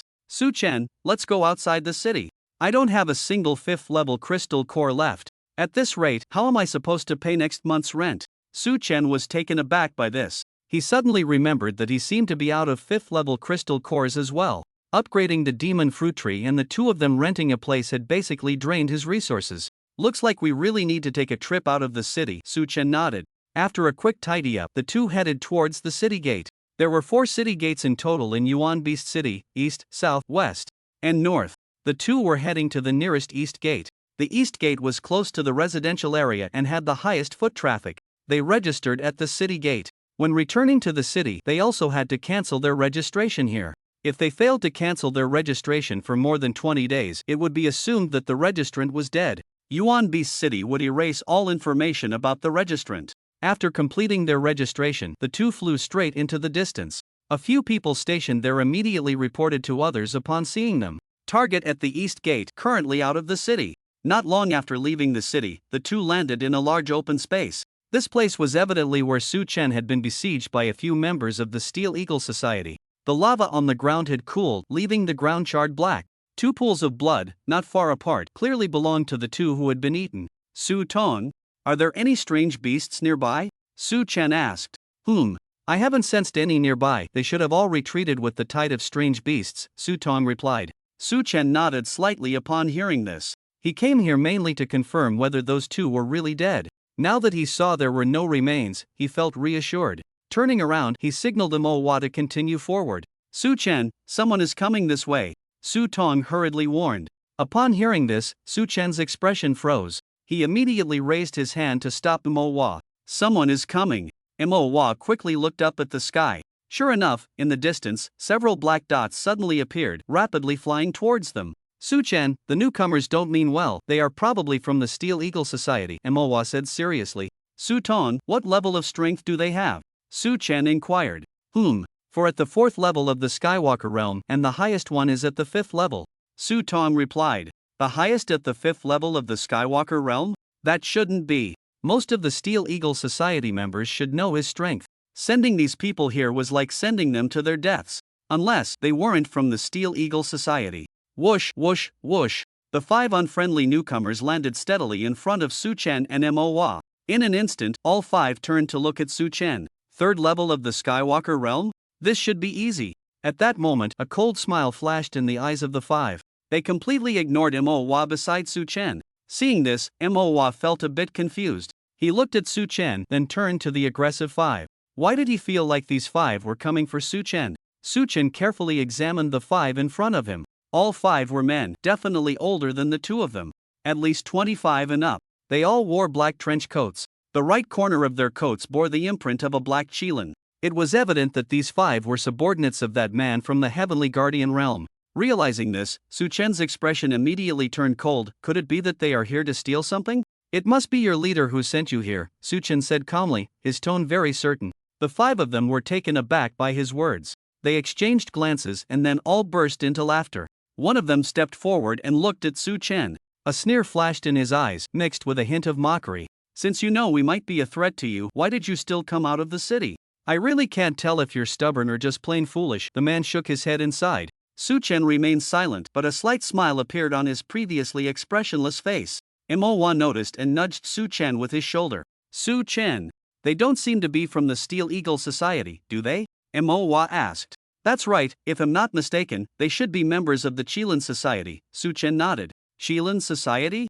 Manhwa frowned, suddenly recalling the powerful Tianyu realm expert who could transform into a Qilin. He had followed the two of them yesterday afternoon in Elephant Beast City, although he still didn't know what the other party was after. So it turns out they were sent by that guy. Manhwa's eyes widened in anger, clenching his fists, already prepared for battle. His massive body exuded the aura of a second-tier Tianqing realm. Seeing this, Su Chen's eyes flashed with surprise. He hadn't even noticed that after one night, Manhwa had already broken through to the second tier of the Tianqing realm.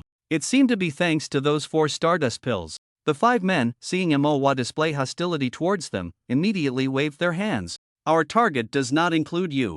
You can leave first. Their Qilin Society's founder, Lu Chen, had personally given them the order to avoid harming anyone beside the target, as that person had a significant background. For Lu Chen to say that someone had a powerful backing, they definitely couldn't afford to provoke them. Manhwa, in a state of readiness, suddenly stiffened at their words and his face turned red. What do you mean by that? You look down on me. You think I'm beneath you, huh? With that kind of talk, I have to fight you. Manhwa's eyes shone with golden light, his body surrounded by a golden aura. Seeing this, Su Chen immediately leaped aside, giving Manhwa enough space. The other 5, sensing the danger, also retreated more than 10 meters. In just a few seconds, Manhwa transformed into a gigantic golden baiman. Roar! A deafening roar echoed across the sky. Waves of energy surged outward, causing everyone present to cover their ears to avoid damaging their eardrums. The 5 men looked at the towering golden baiman before them, their respect for this person's backing deepening. Such might was undoubtedly of SS-level ability. It was impossible to awaken such powers without someone above them. At this moment, the only 5th-tier Tianqing realm among the 5 stepped forward. He looked up at Manhwa and said respectfully, "You misunderstood. We received orders from above. Today's target is really only this person. Why don't you leave quickly to avoid more trouble?" Upon hearing this, Manhwa frowned, becoming contemplative. It seemed that the guy's target had always been Su Chen and had nothing to do with him. Moreover, they were wary of his identity as the son of Moto and didn't dare to have any thoughts about him. Although he didn't know what Su Chen had done to offend the other party, if they thought of him as someone who would abandon friends, they were underestimating him. Stop wasting words. If you want to fight, then come. The 5 of them frowned at this, exchanging glances, feeling a bit troubled. But there are always more solutions than difficulties. This little matter wouldn't make the 5 of them back down. One of them volunteered and stepped forward, looking up at the massive baiman beast before him, his fighting spirit rising. I'll hold him off. You all do what you need to do. As soon as he finished speaking, his body began to emit a strange black-purple energy. Soon, the black-purple energy completely enveloped him. A few seconds later, a giant wolf, its body entwined with black mist and sporting black horns, appeared before everyone. The giant wolf looked up at the sky and let out a howl. Whether it was an illusion or not, after the howl, the originally bright sky seemed to darken suddenly. "I'm coming!" The giant wolf charged out like an arrow, heading straight for Manhwa. Naturally, Manhwa was not one to back down and met the giant wolf head-on. Boom! Boom! Boom! The two beasts collided fiercely. The golden behemoth swung its fists, creating gusts of wind. Each punch landed on the giant wolf's body. The giant wolf opened its massive jaws and bit down hard on one of the golden behemoth's arms. Its sharp claws slashed, leaving deep gashes on the golden behemoth's body. But what surprised the giant wolf was that every time it left a mark on the golden behemoth, the behemoth showed not a hint of pain. Moreover, where the wounds were inflicted, a blue flame would ignite. Moments later, the blue flame would vanish and the wounds it caused would disappear without a trace. This cycle continued endlessly, as if there were no end. Such an unreasonable body made the giant wolf feel both envious and deeply fearful. No wonder it was someone whose background was so formidable that even the leader was wary of them. Just based on this body, its origins could not be simple. Su Chen stood not far away, a transparent barrier in front of him, isolating the fierce winds and dust raised by the battle of the two giants. Every time he saw the blue flames ignite on Manhwa, he would smile slightly. With his blue flames present, unless Manhwa encountered someone overwhelmingly powerful, he was a battle machine that felt no pain. He could exhaust his opponents to death. The other 4 members of the Qilin Society, seeing their teammate had engaged Manhwa, rushed towards the isolated Su Chen. Kid, just accept your fate. Blame yourself for provoking someone you shouldn't have. The 5th-tier Skywalker boasted. These few insignificant opponents were nothing in Su Chen's eyes. He raised his hand slightly, a glimmer of purple light flashing in his eyes. Gravity energy began to swirl around Su Chen's body. As the purple gravity energy became increasingly active, the ground around him visibly began to sink slowly. Boom boom boom. Seeing this scene, the 4 members of the Qilin Society felt a jolt in their hearts. The power of gravity. Such a rare ability. But the vast disparity in strength was evident. Even if you possessed the power of gravity, you were no match for us. The orders given by their leader, Lu Chen, were simply to destroy the target's face and sever their limbs, leaving them with permanent, terrifying injuries without taking their life. He wanted the target to live forever in pain. This was an easy task for them. You 3, capture him. I'll destroy his face. The 5th-tier Skywalker shouted loudly. There was no need to mobilize the entire force to deal with a 3rd-tier Skywalker. Yes, the 3 replied in unison. One of them raised a hand, and the moisture in the air condensed into a massive water ball in his palm. Another, with a fierce expression, drew a giant axe from his back. The white giant axe crackled with electric light, flashing wherever it passed. The last one was enveloped in crimson energy, then soared into the sky, transforming into a giant red bird above. The 3 charged towards Su Chen with great momentum. Su Chen smiled slightly, the disdain in his eyes becoming clear. Then, he lifted off the ground, slowly rising into the air. He spread his arms, and the gravity energy around him became even more violent. Super Gravity Earth Explosion Star. Su Chen shouted. The immense gravity energy instantly swept across the battlefield. Everything on the ground, oil, rocks, trees began to float. Unaffected by the planet's gravity, they continuously flew into the sky, gradually gathering into a stone sphere. The 3, who had initially charged at Su Chen with great ferocity, widened their eyes in disbelief at this scene. They all stopped in their tracks, standing still. Was this the might of a 3rd-tier Skywalker? How did it feel stronger than their own 4th-tier Skywalker by more than just a little? 2 giant beasts engaged in a fierce battle. Upon witnessing a scene not far away, they all gasped in shock. Manhwa, transformed into a golden behemoth, looked at the stone sphere in the sky. Although somewhat surprised, he felt no sense of disbelief. After all, Su Chen was just that unreasonable of a guy. As for the one transformed into a giant wolf, after the initial shock, his expression turned grave. He had a feeling that today was going to be a disaster. Just as the giant wolf was lost in thought, Manhwa threw another punch. Fighting me and still daring to be distracted. Take this punch. At that moment, the 5th-tier Tianqing realm expert in the distance gasped upon witnessing this. His expression stiffened as he looked at Su Chen in the sky with disbelief. After confirming Su Chen's ability level again, he found it indeed was the 3rd tier of the Tianqing realm. At that moment, a strong sense of unreality surged in his heart, followed closely by a chilling sense of unease. As the range of the Earth exploding star continued to expand, the tearing sensation from his body jolted the 3 who were standing still back to reality. The one with water manipulation abilities reacted the fastest, immediately covering himself with a water sphere, hoping to briefly isolate himself from the gravitational force. Next was the man wielding a giant axe. He raised the axe and forcefully drove the handle into the ground, then firmly gripped it to avoid being pulled away by gravity. The worst off was the one transformed into a crimson giant bird. Enveloped by gravity, he struggled desperately a few times, trying to fly out of the gravitational range. But under the gravity of the Earth exploding star, he could only flap symbolically a few times before being pulled away, merging into the stone sphere in the sky. Just a few seconds later, his figure was buried beneath dirt and stones, disappearing without a trace. Seeing this scene, the 5th-tier Tianqing realm observer in the back realized that this couldn't go on. This person's strength was far beyond that of an ordinary 3rd-tier Tianqing realm.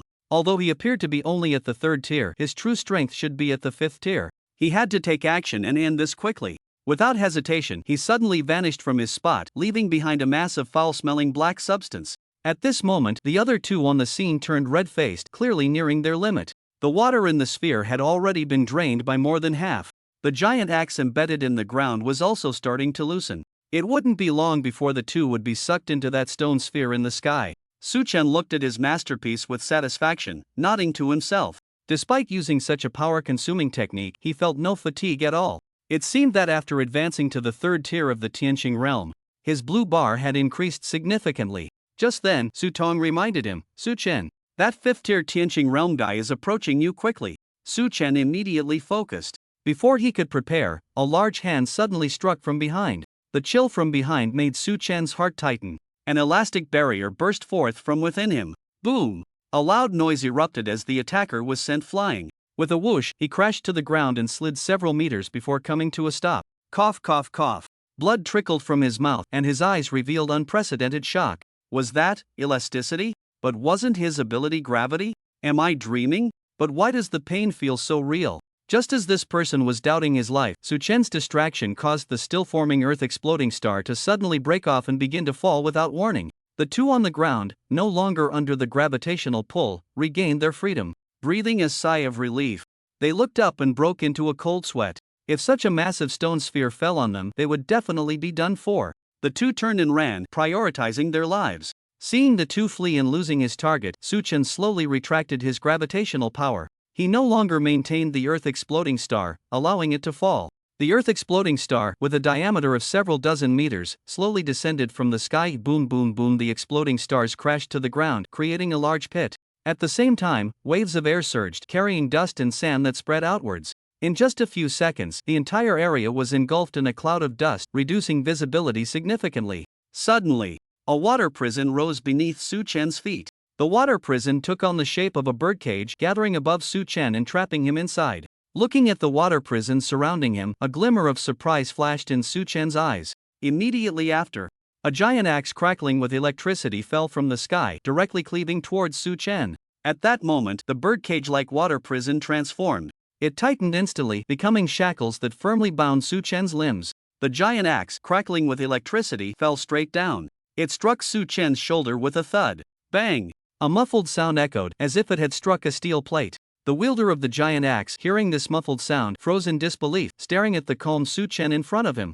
At the same time, he carefully sensed the strange feeling transmitted from the axe in his hand. Terror soon appeared on his face, and he couldn't help but gasp.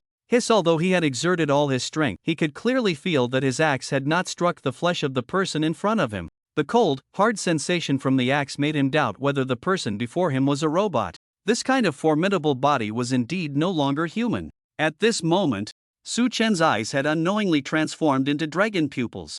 Seeing the dazed expression on the guy in front of him, he chuckled lightly. He certainly knew that the other party had begun to question life. If it were his full force strike, he would also doubt life when compared to someone of a lower realm. He raised his hand to grip the axe on his shoulder, looking at the person in front of him, shaking his head in disappointment. Boring. Then, with a sudden burst of strength, he shook off the water shackles binding him. He slowly pried the axe from his shoulder. Upon witnessing this scene, the guy gripping the axe handle had his pupils dilate instantly. His hands trembled uncontrollably, cold sweat streaming down his forehead. The visible panic was palpable. It was because his most proud strength was completely suppressed by the other party, leaving him utterly defenseless. What was going on? Wasn't this guy's ability gravity? Why was his strength so formidable too? This was completely illogical. Crack, crack, crack. Under Su Chen's overwhelming power, the direction of the axe was forcibly twisted around.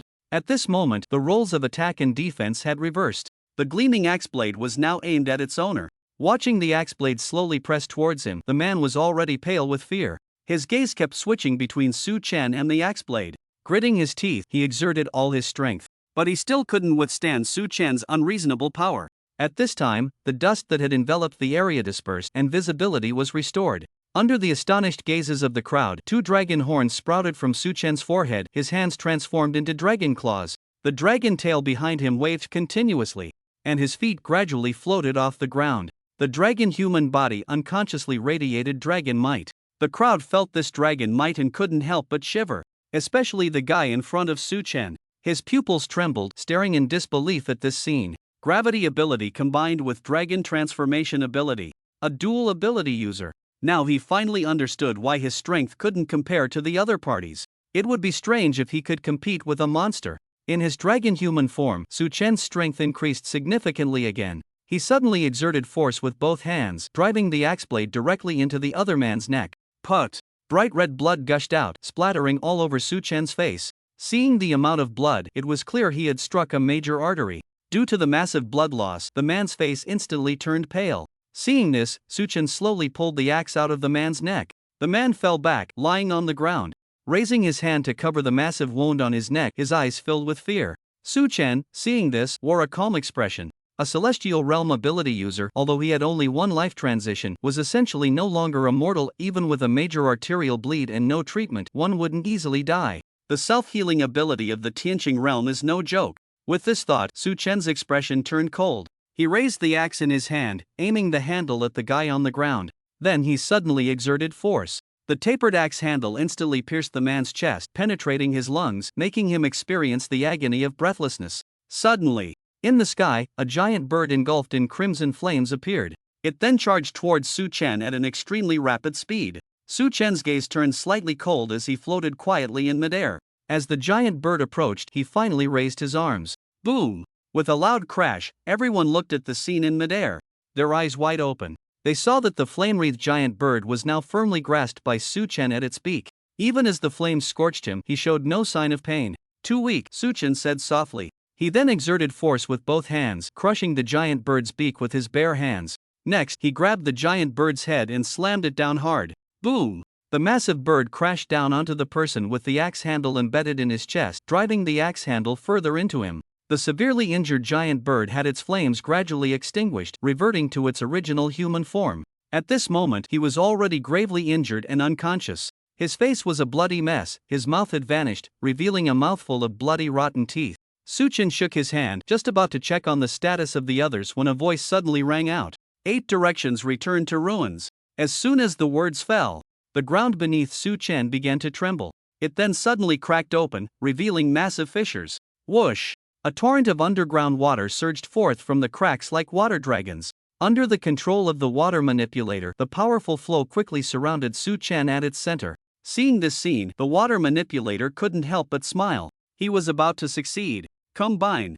With the water manipulator's hands clasped together, he issued the command.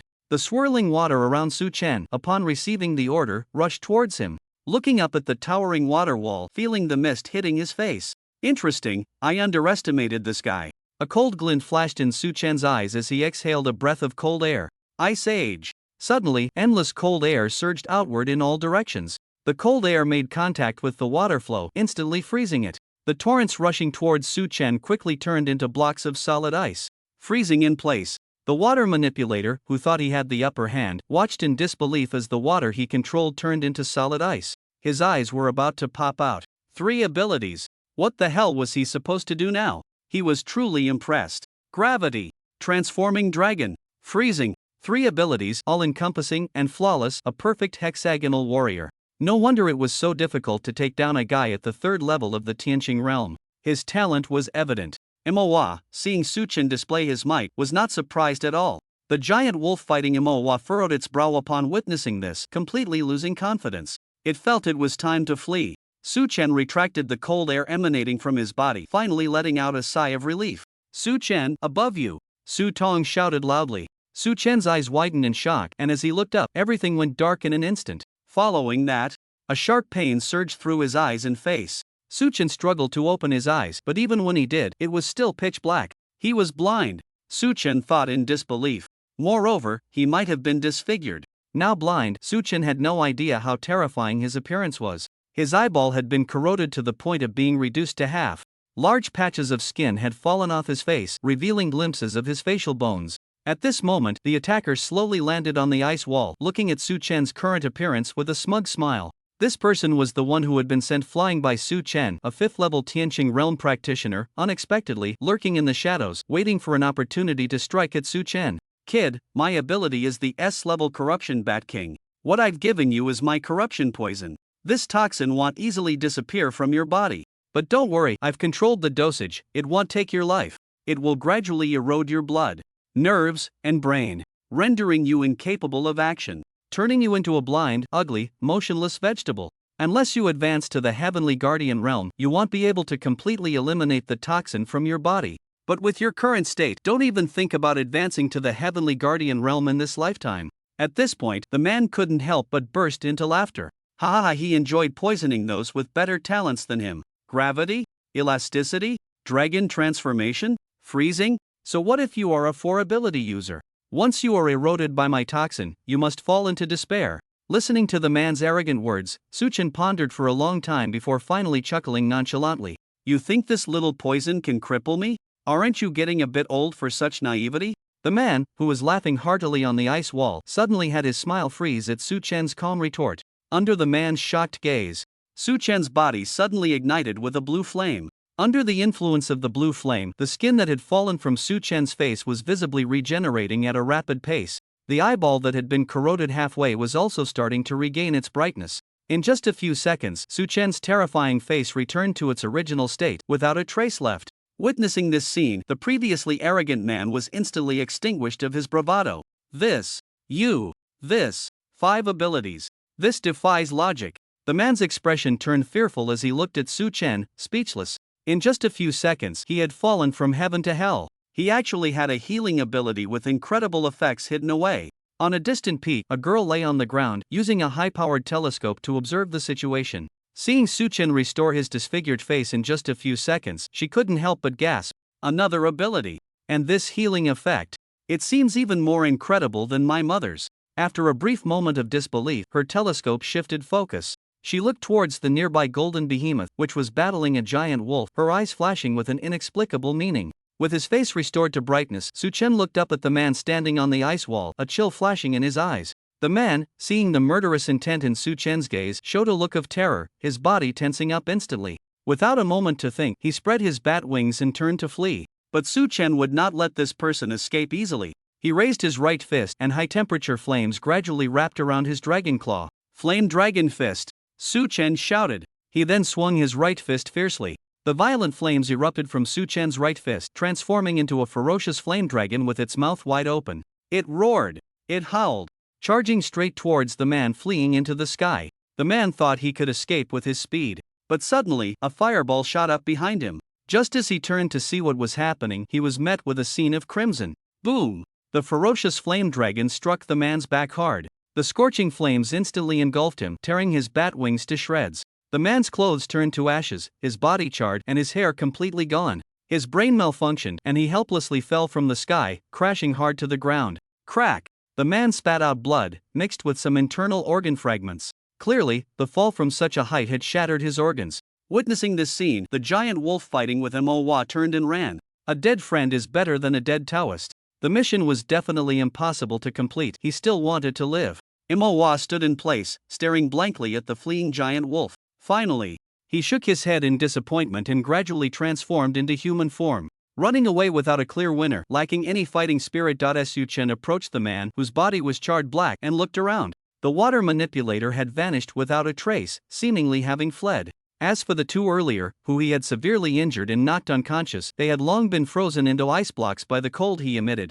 They remained within the ice wall behind him, uncertain of their fate. He looked down at the man sprawled on the ground, dazed. Reaching into the man's pocket, he discovered 3 level 6 crystal cores and 20 level 5 crystal cores. Not bad, at least there's some gain. Suchen nodded in satisfaction. He then grabbed the back of the man's collar and dragged him inside the ice wall, tossing him beside the two others. He returned to the two men and rummaged through their pockets. In total, he found 4 level 6 crystal cores and 30 level 5 crystal cores. Killing an arson gold belt. This saying is indeed true, Suchen said with a smile as he pocketed the crystal cores, then leaped away from the area.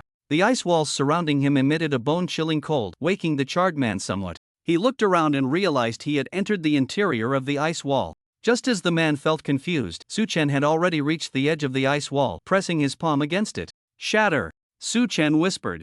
As soon as he spoke, cracks began to spread from his palm. Crack, crack, crack, crack. The cracks spread rapidly. In just a few seconds, the dozens of meters high ice wall in front of Suchen began to collapse inward. The collapse of one ice wall triggered a chain reaction, causing the surrounding walls to start falling as well. Boom! The massive ice wall's collapse created a series of loud noises, shaking the ground beneath. Feeling the tremors, the man's face turned pale with fear as he struggled to get up, but it was too late. Under the man's desperate gaze, the collapsing ice wall crashed down on him, burying him beneath the ice. Seeing that the ice wall was nearly down, Suchen nodded in satisfaction and transformed back into his human form. What kind of kind-hearted person would give their enemy a luxurious ice burial? In the whole world, it must just be me. At that moment, the frustrated Manhwa approached Suchen, letting out a deep sigh. It seemed that the opponent's escape left him feeling very disappointed. Don't be depressed. Here, this is for you. Su Chen took out 3 level 6 crystal cores and 20 level 5 crystal cores, handing them to Manhwa. Manhwa frowned at the crystal cores presented to him. Su Chen, what do you mean by this? Do you think I helped you because I wanted your crystal cores? Manhwa said indignantly. Su Chen was taken aback by his words and then patted Manhwa on the shoulder. How could that be? That would be too insulting to you. These are some crystal cores given to you because of your righteousness. Don't worry, I kept the bulk of it. Su Chen reassured Manhwa, telling him not to feel any psychological burden. Upon hearing this, Manhwa's angry expression softened somewhat. That's more like it. Manhwa, hate it when others pity me or gain without effort. Manhwa took the crystal cores and pulled out 10 level 5 crystal cores from them. He then handed them to Su Chen. This is for the room fee you helped me pay, returning it to you. Su Chen accepted the crystal cores from Manhwa without guilt. It's normal to borrow and return. Although we didn't find any exotic beasts, we still gained something. A few more blind fools would be great, Su Chen said while putting away the crystal cores. Manhwa nodded in agreement, then asked with a puzzled expression, why did that guy want to attack you? Su Chen's expression turned serious as he pondered for a moment. From the first time we met, he seemed to have an inexplicable hostility towards me. Yesterday he followed me, sensing that I had a water-type treasure. Now sending someone to block me is likely an attempt to seize the treasure. And from what that guy said earlier, they probably want to incapacitate me, Su Chen explained. Manhwa frowned and thought for a moment. He'll message Sister Bubai right away and ask if she knows that guy is such a ruthless guy. I wonder what means he will use next. He must be made to feel some apprehension, Manhwa said, and without hesitation sent a message to Jian Bubai. The two then flew off into the distance, continuing their search for the traces of the exotic beasts. At that moment, Jian Bubai was on her way to Elephant Beast City, planning to use the materials provided by Su Chen and Manhwa to reforge her sword. Elephant Beast City is a city of the Weapon God University, where there are many ability users specializing in weapons. This has led to a highly developed weapon forging industry. Just thinking about how powerful the reforged sword would be brought a smile to Jian Bubai's face. Suddenly, her phone in her pocket vibrated slightly. Jian Bubai stopped in her tracks, reached for her phone, and opened the message. The moment she saw the information, the smile on her lips instantly froze on her beautiful face. Then her left hand slowly clenched into a fist, a flash of killing intent flickering in her eyes. The cold aura emanating from her body made the passersby feel a chill down their spines. Lu Chen, you're looking for death. Jian Bubai gritted her teeth. Her right hand moved to her waist, gripping the hilt of her sword tightly. It seems I need to trouble you a bit more before the reforging. As soon as Jian Bubai finished speaking, the sword at her waist actually moved slightly, as if it had heard her wish and responded to her. Realizing this, the smile at the corner of Jian Bubai's mouth gradually turned fierce. At this moment, Lu Chen was at the headquarters of the Qilin Society in the outer city, frowning and pacing back and forth, feeling very puzzled. Logically speaking, with the strength of those 5 people, they should have quickly dealt with Su Chen. Why haven't they returned yet? Leader, do you want to sit down and rest? The speaker was Chang'an, the leader of the Qilin Society in the outer city. Chang'an moved a chair over for Lu Chen to sit down. He was very confident in the 5 people he had sent out. After all, it was just a newcomer who had just arrived in the 8-beast city. He thought 5 was too many. Lu Chen exhaled, bent down, and sat down, crossing his legs, his eyes fixed on the door. Chang'an, for some reason, I have a bad feeling. Chang'an smiled slightly, confident. He poured a cup of tea for Lu Chen. Leader, you're overthinking it. It's just a newcomer. How hard can it be to deal with? Just relax. Upon hearing this, Lu Chen's heart calmed down a bit, but his expression still showed some doubt. Just then, 2 people rushed in urgently. Lu Chen and Chang'an focused their eyes. It was 2 of the 5 they had sent out. Both had pale faces and looked terrified, as if they had seen something extremely horrifying. Leader! Great leader! Bad news! Something terrible has happened. The 2 ran up to Lu Chen and Chang'an monsters, several of them, self-healing, dragons, ice. The 2 spoke incoherently, one after another, making it impossible for Lu Chen and Chang'an to understand what they were saying. Enough! One at a time! Chang'an shouted sternly. The 2 immediately stopped, gasping for breath. Then the water control ability user recounted the entire process. After hearing this guy's account, Lu Chen and Chang'an were both stunned on the spot. They then looked at the other person simultaneously. You tell us, is what he said true or false?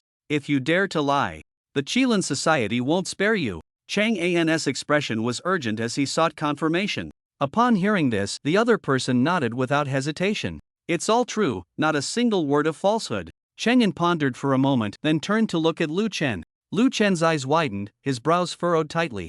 His right hand gripped the armrest of the wooden chair so hard that it cracked with a sound. Crack, crack, crack. Lu Chen's facial muscles trembled as he spoke each word clearly. How could this be? Is this the reason you like him? Seeing Lu Chen's face so grim, Cheng Yin hurriedly waved his hand, telling the two to leave first. The two had barely walked away when a loud rumble echoed.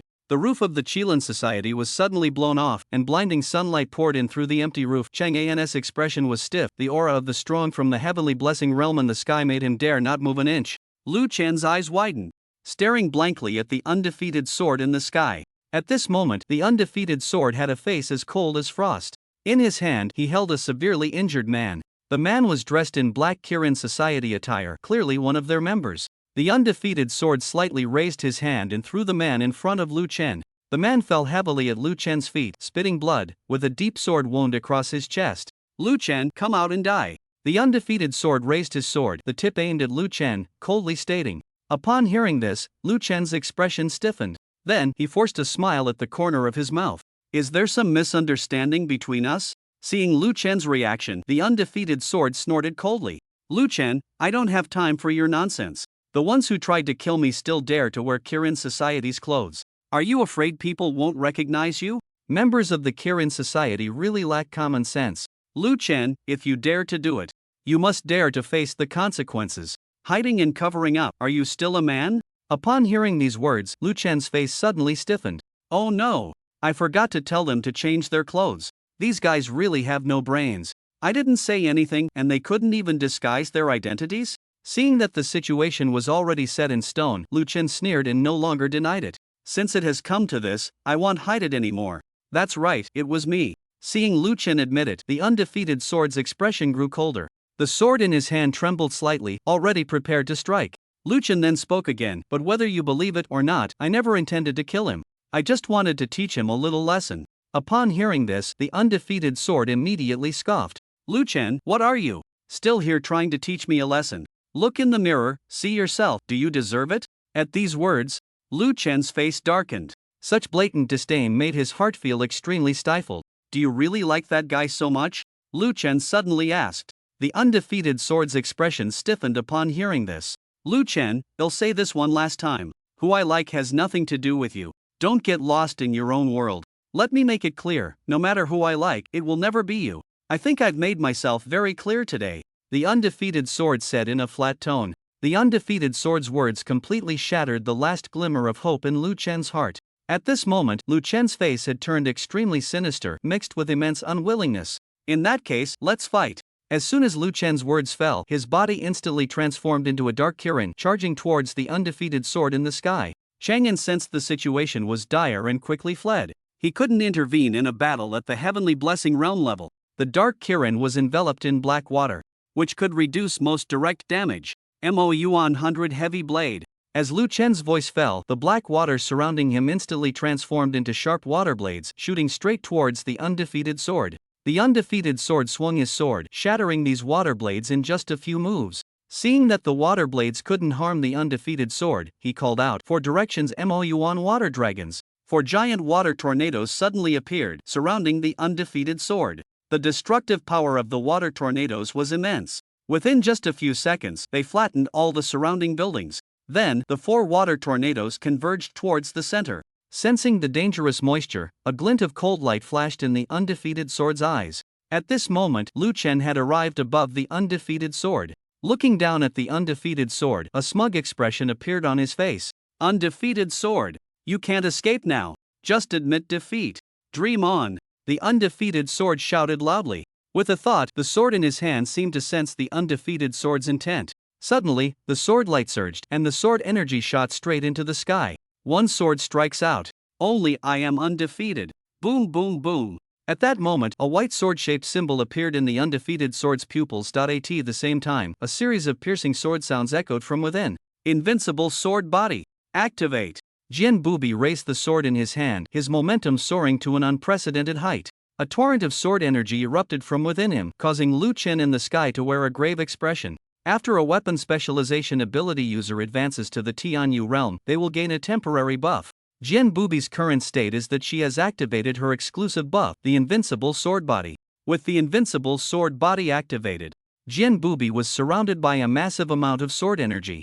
Looking at the 4 water tornadoes closing in on her, she shouted, "One sword splits the sea." With a swing of her sword, the sword energy surged outward. The sword energy ruthlessly tore apart the surrounding water tornadoes, scattering them. Seeing this scene, Lu Chen knew he couldn't engage in a heated clash. As long as he could drag out Jian Bubi's invincible sword body, she would surely fall into a state of exhaustion. At that point, defeating her would be a piece of cake. With this thought in mind, Lu Chen turned and ran. Jian Bubi, seeing this, immediately understood what Lu Chen was thinking. Without hesitation, she quickly followed. Along the way, she continuously unleashed sword energy, trying to make Lu Chen stop. However, Lu Chen, being in the Tianyu realm, had formidable physical defenses. Even if he took a few hits from Jian Bubi's sword energy, he didn't care. After all, with his physique, as long as it wasn't a fatal injury, he could recover quickly. The chase between the two Tianyu realm powerhouses caused quite a stir outside the city of Yuan Beast. Lu Chen's water blade and Jian Bubi's sword energy were not something a Tianqing realm could withstand. Wherever they passed, buildings collapsed, and the injured were everywhere, causing significant damage to Yuan Beast City. After some maneuvering, Jian Bubi's invincible sword body was nearly exhausted. Seeing victory within reach, Lu Chen smiled smugly. Just as he was about to turn around and confront Jian Bubi directly, a loud shout from the Tianyuan realm suddenly halted the two fighters. Hearing this voice, Jian Bubi's figure stiffened. The invincible sword body slowly dissipated, and her aura gradually returned to normal. Lu Chen, unwilling, cast a glance at Jian Bubi. He was so close to defeating her and wanted her to truly feel his power. Damn it! Feeling frustrated, Lu Chen returned to his human form, hovering in place and looked towards the inner city. Fighting in the city, completely disregarding others. You too, your Stardust pills for this month are gone. Lu Chen, as the leader of the Inner City Qilin Association, you privately sent your subordinates to ambush a newcomer who just entered the city. That's a serious offense. I sentence you to 2 months of confinement, during which you are not allowed to eat or drink anything. As soon as the words fell, several green chains suddenly appeared around Lu Chen's body. The chains swiftly bound his limbs tightly. Then, Lu Chen's body was uncontrollably pulled straight towards the inner city. Jian Bubi slowly landed on the ground, sweat dripping from her cheeks. She took several heavy breaths. Activating the invincible sword body was indeed too draining. In another 2 minutes, she would be completely exhausted. That guy Lu Chen's skin is too tough. The sword energy is ineffective against him. It seems that only striking him directly will have an effect. Taking a deep breath, she sheathed her sword. If I'm not mistaken, he should be at the 6th level of the Tianyu realm. I'm only at the 2nd level of the Tianqing realm. Ultimately, my strength is still too low. Jian Bubi looked down at her waist. Lu Oli, we need to keep pushing forward. As soon as Jian Bubi finished speaking, the sword at her waist moved slightly, as if responding to her. Let's go, we promised to reforged you, and we can't go back on our word. Jian Bubi turned and left, heading back towards Xiang Beast City. At this moment, Su Chen and Imowa had just killed a few alien beasts. But they were all 5th level alien beasts, and they hadn't found a single 6th level alien beast. This left both of them feeling a bit frustrated. 6th level alien beasts already possess some intelligence. They won't stay too close to Yuan Beast City, waiting for humans to come and kill them. If we want to find them, we can only keep moving forward. Su Chen said, yeah, why don't we stay out in the wild for the next few days? Anyway, there's nothing to do when we get back, Imowa suggested. Su Chen pondered for a few seconds and nodded. After coming out this time, he felt it was indeed unsatisfactory with just this little gain. Moreover, he still had the pastries made for him by Shen Huayue and the others. He certainly didn't have to worry about food. Let's stay a few more days and see how things go. Alright, let's keep moving forward. As soon as he finished speaking, the two flew straight ahead. Along the way, Su Chen discreetly glanced back a few times. But he didn't stop, as if he were testing something. At the headquarters of Giant University, Shen Huayue and Shen Huayu were pushing a small cart.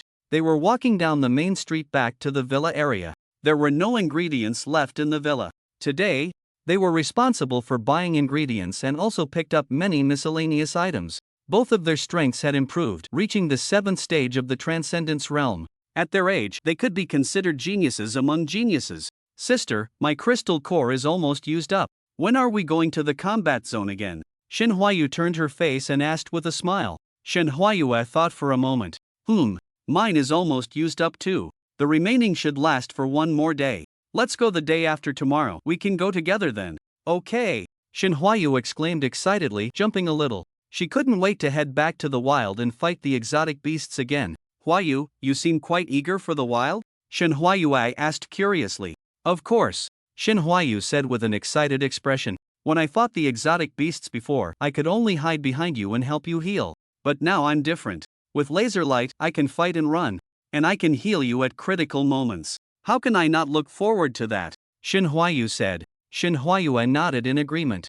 Before, she could only serve as a support, watching others engage in real battles. Now suddenly having the ability to participate in real combat was an exhilarating feeling. Just as the two were chatting and laughing, two men across the street noticed the sisters' appearance and were all taken aback. Bro, those two seemed to be. One of them looked confused, mixed with a hint of uncertainty. Shin Huayu, the other said with certainty. After the sisters gained the abilities shared with them by Su Chen, their demeanor changed dramatically. Shin Huayue obtained the SS level flame. Her originally decisive aura now added a touch of elegance. Shin Huayu obtained the SS level flash. Her previously delicate demeanor now had a hint of purity. Upon recognizing the sisters, the two men were utterly shocked by the drastic change in them. Their gazes gradually became infatuated, momentarily standing there in a daze. By the time they snapped back to reality, the sisters had already walked far away. Chase. The two hurried after the direction the sisters had left. The sisters were walking down the road when they suddenly noticed someone quickly following behind them. Ladies, wait. When the sisters turned around and saw the faces of the two men behind them, they frowned. Xian Hai? Xian Yang? Shin Huayue recognized them at a glance, her expression slightly irritated. She had no good feelings towards these two at all. Shin Huayu also recognized them but reacted very coldly. Are we that familiar with each other? Xian Hai and Xian Yang, seeing they were recognized, smiled smugly. It seemed they had left an indelible memory in the sisters' minds, whether good or bad, as long as they could be remembered, there was hope. Huayu, don't be so cold. After all, we are from the same city. It's been so long since we last met, it would be nice to catch up somewhere. Xian Yang said with a smile. Yeah. Xian Hai looked at Shin Huayue with infatuation, nodding as he spoke. Huayue, after the college entrance examination, this is our first meeting. I know a great place, you'll definitely be satisfied. Don't worry, the expenses are on us. We won't let you spend a single penny. Shen Hai patted his chest proudly. The two sisters listened to the words of the two men, their expressions gradually turning as cold as ice. Without their permission, they dared to call them by their names without using their surnames. The familiarity in their tone had already crossed a line. In this world, the only men who could address them like that were Su Chen and their long-missing father. Any other man who dared to call them that should be prepared to face their reckoning. The sisters exchanged a glance. The tacit understanding between them as sisters made them smile at each other. Then, they simultaneously turned to look at Xian Hai and Shen Yang, instantly releasing the pressure of the seventh stage of the Transcendence Realm. Whoosh! The Chen brothers were still at the Noble Realm, having never experienced a life transition. Those in the Transcendence Realm, having undergone a life transition, could already crush those in the Noble Realm from a life-level perspective. The pressure from the Transcendence Realm hit them like a wave. The brothers felt this pressure, and their bodies suddenly chilled. Their eyes widened in disbelief, looking at the two sisters in terror. Transcendence Realm. Once they confirmed their thoughts, the brothers' minds shook, their mouths agape, and their hands trembling uncontrollably. Their brains went blank, their ability to think forcibly shut down. Seeing the expressions of Qian Hai and Qian Yang, the sisters scoffed disdainfully. This scoff snapped the brothers back to reality. They stammered, raising their trembling fingers to point at the sisters. No, it's impossible, Qian Hai said in disbelief. How could you possibly advance to the Transcendence Realm in such a short time? Qian Yang exclaimed in shock. The sisters completely ignored their questions, merely smiling contemptuously. Nothing is impossible in this world, Shin Huayue said coldly. You too, dreaming of something beyond your reach, like a toad wanting to eat swan meat. Shin Huayu showed no concealment of her disdain. At this moment, Shin Huayue raised a finger, pointing at the two. If you dare to call us by our names like that again, don't blame me for not warning you. As soon as she finished speaking, a flame ignited at her fingertip. With a whoosh, under the terrified gaze of Qian Hai and Qian Yang, a fireball shot through the space between their heads, heading straight for a large tree behind them. With a bang, the fireball instantly pierced through the tree, leaving behind a burning bullet hole. Your heads will have a hole like that too. The only difference is, yours might explode on the spot. Shin Huayue retracted her finger, speaking seriously. Qian Hai and Qian Yang, seeing the bullet hole in the tree behind them, were drenched in cold sweat. However, they still didn't want to lose face. Who are you trying to scare? This is Giant University. Daring to act here, Principal Mo will definitely make you regret it, Qian Yang said defiantly. Then are you not going to the wild? Shin Huayu said with a sinister smile. The brothers' faces turned pale at her words, their hearts tightening. They widened their eyes, staring at Shin Huayu. Are you threatening us? Xian Hai said with a fierce glare. Me? Threaten you? Shin Huayu raised her hand, pointing at herself, as if very confused. How could that be? I'm the kindest person, Shin Huayu said with a beaming smile. Although she wore a smile, anyone could see that she was not as harmless as she appeared.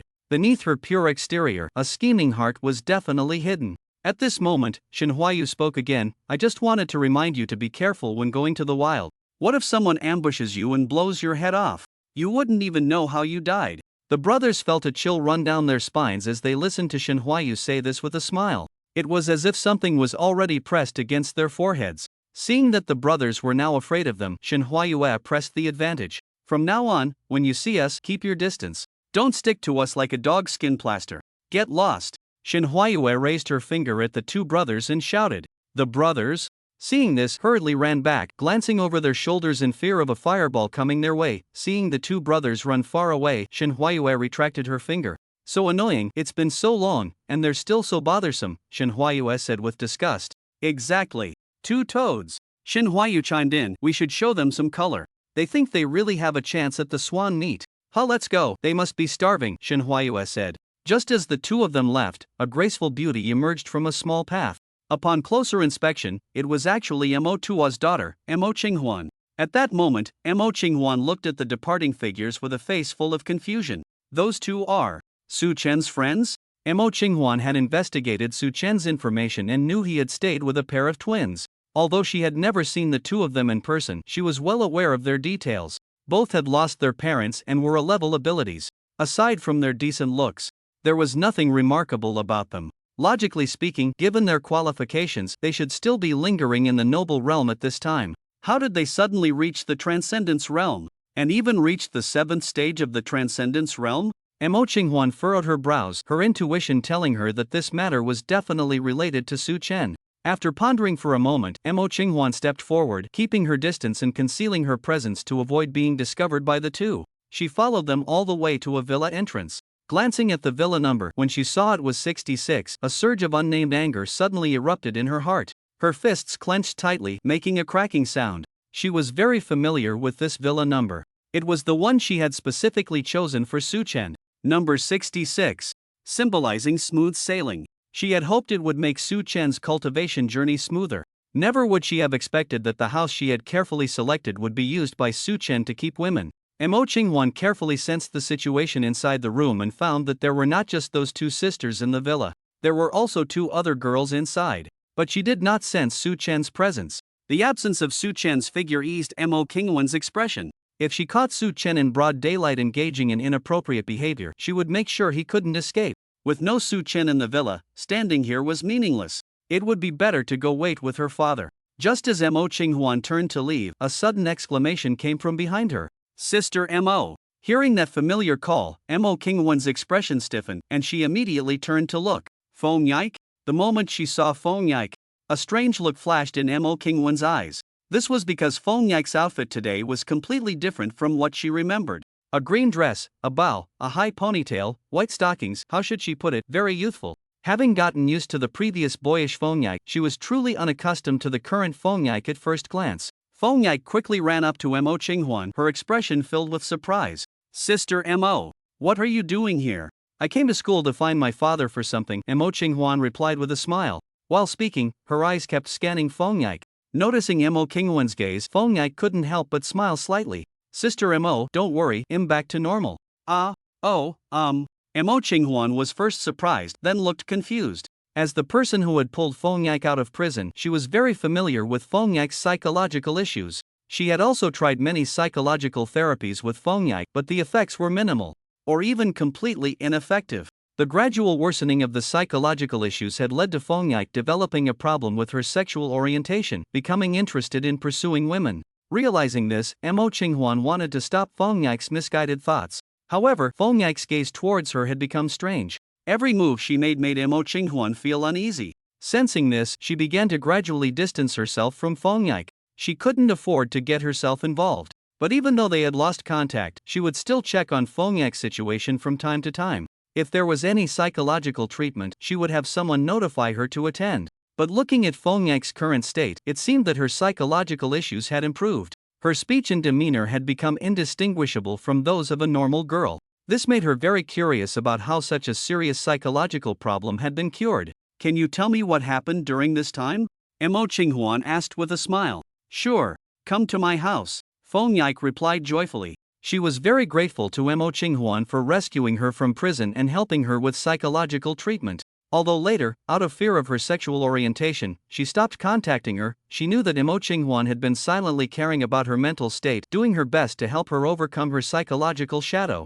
This made her feel deeply touched. Mo Qinghuan followed Fong Yak to her home. After Fong Yak poured a glass of water for Mo Qinghuan, she began to recount the story of what had happened before. At first, Mo Qinghuan listened intently, but when Su Chen appeared, her expression changed. After hearing Fong Yak's complete account, Mo Qinghuan raised her hand and bit her nails. In other words, Su Chen had given Fong Yak a sense of security she had never experienced before. That was why she was able to break free from her psychological shadow. Given this situation, it was clear that Su Chen held a very important place in Fong Yak's heart, a position that no one could replace.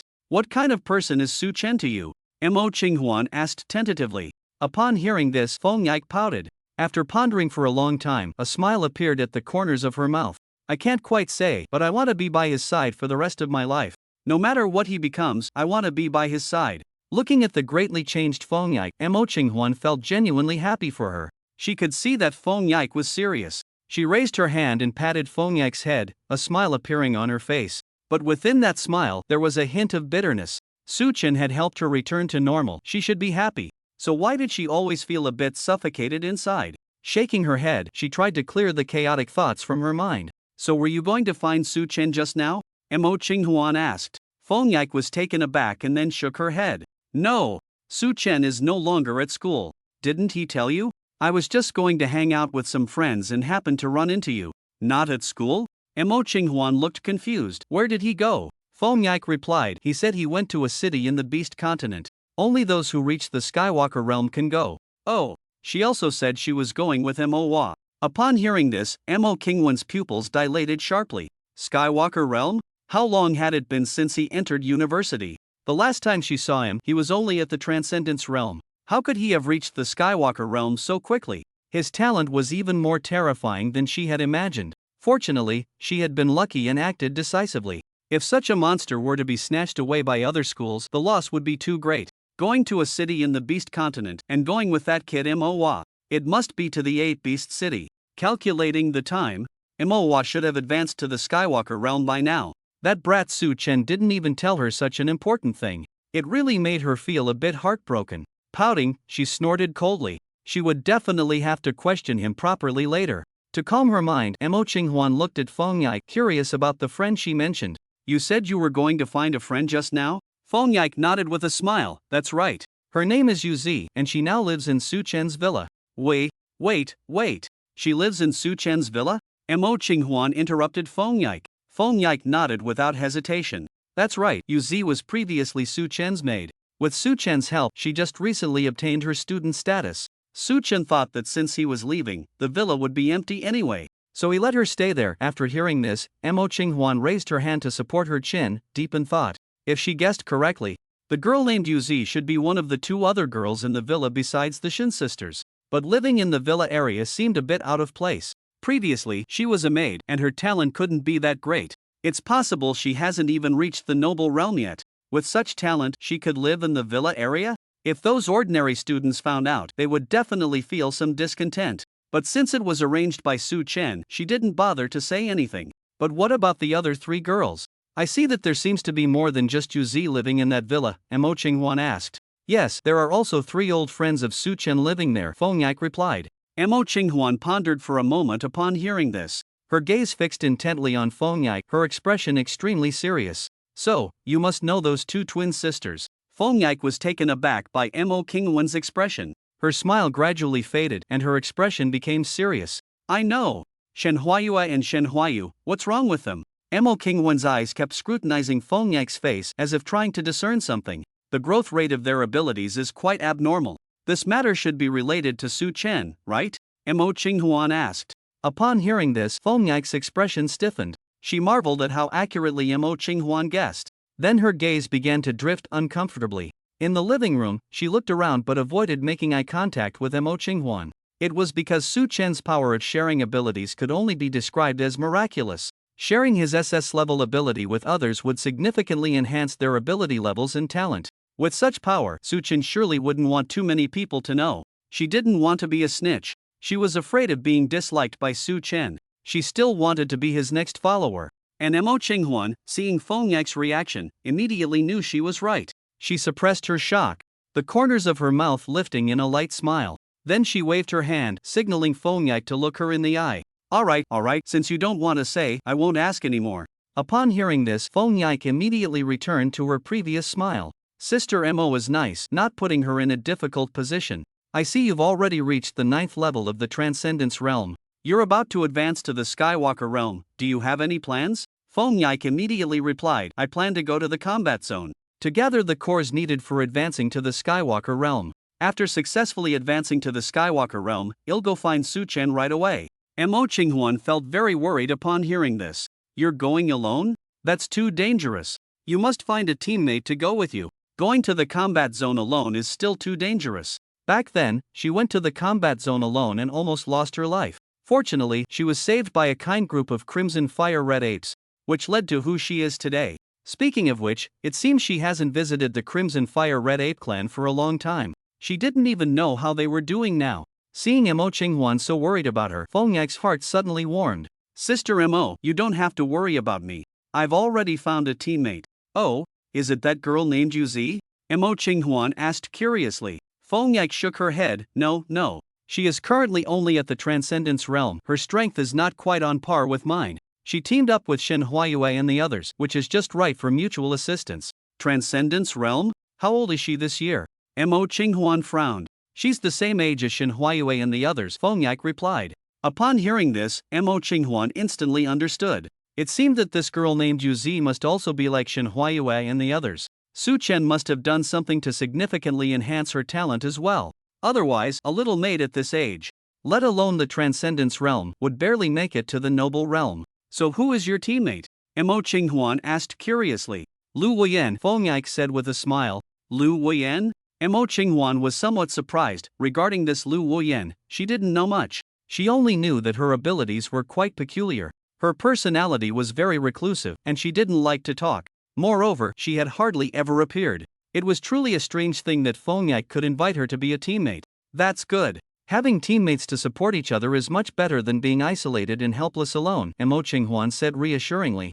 Upon hearing this, Feng Yak suddenly recalled that time on the island when she was surrounded by 3 people. If it hadn't been for Su Chen saving her, her bones might not even exist.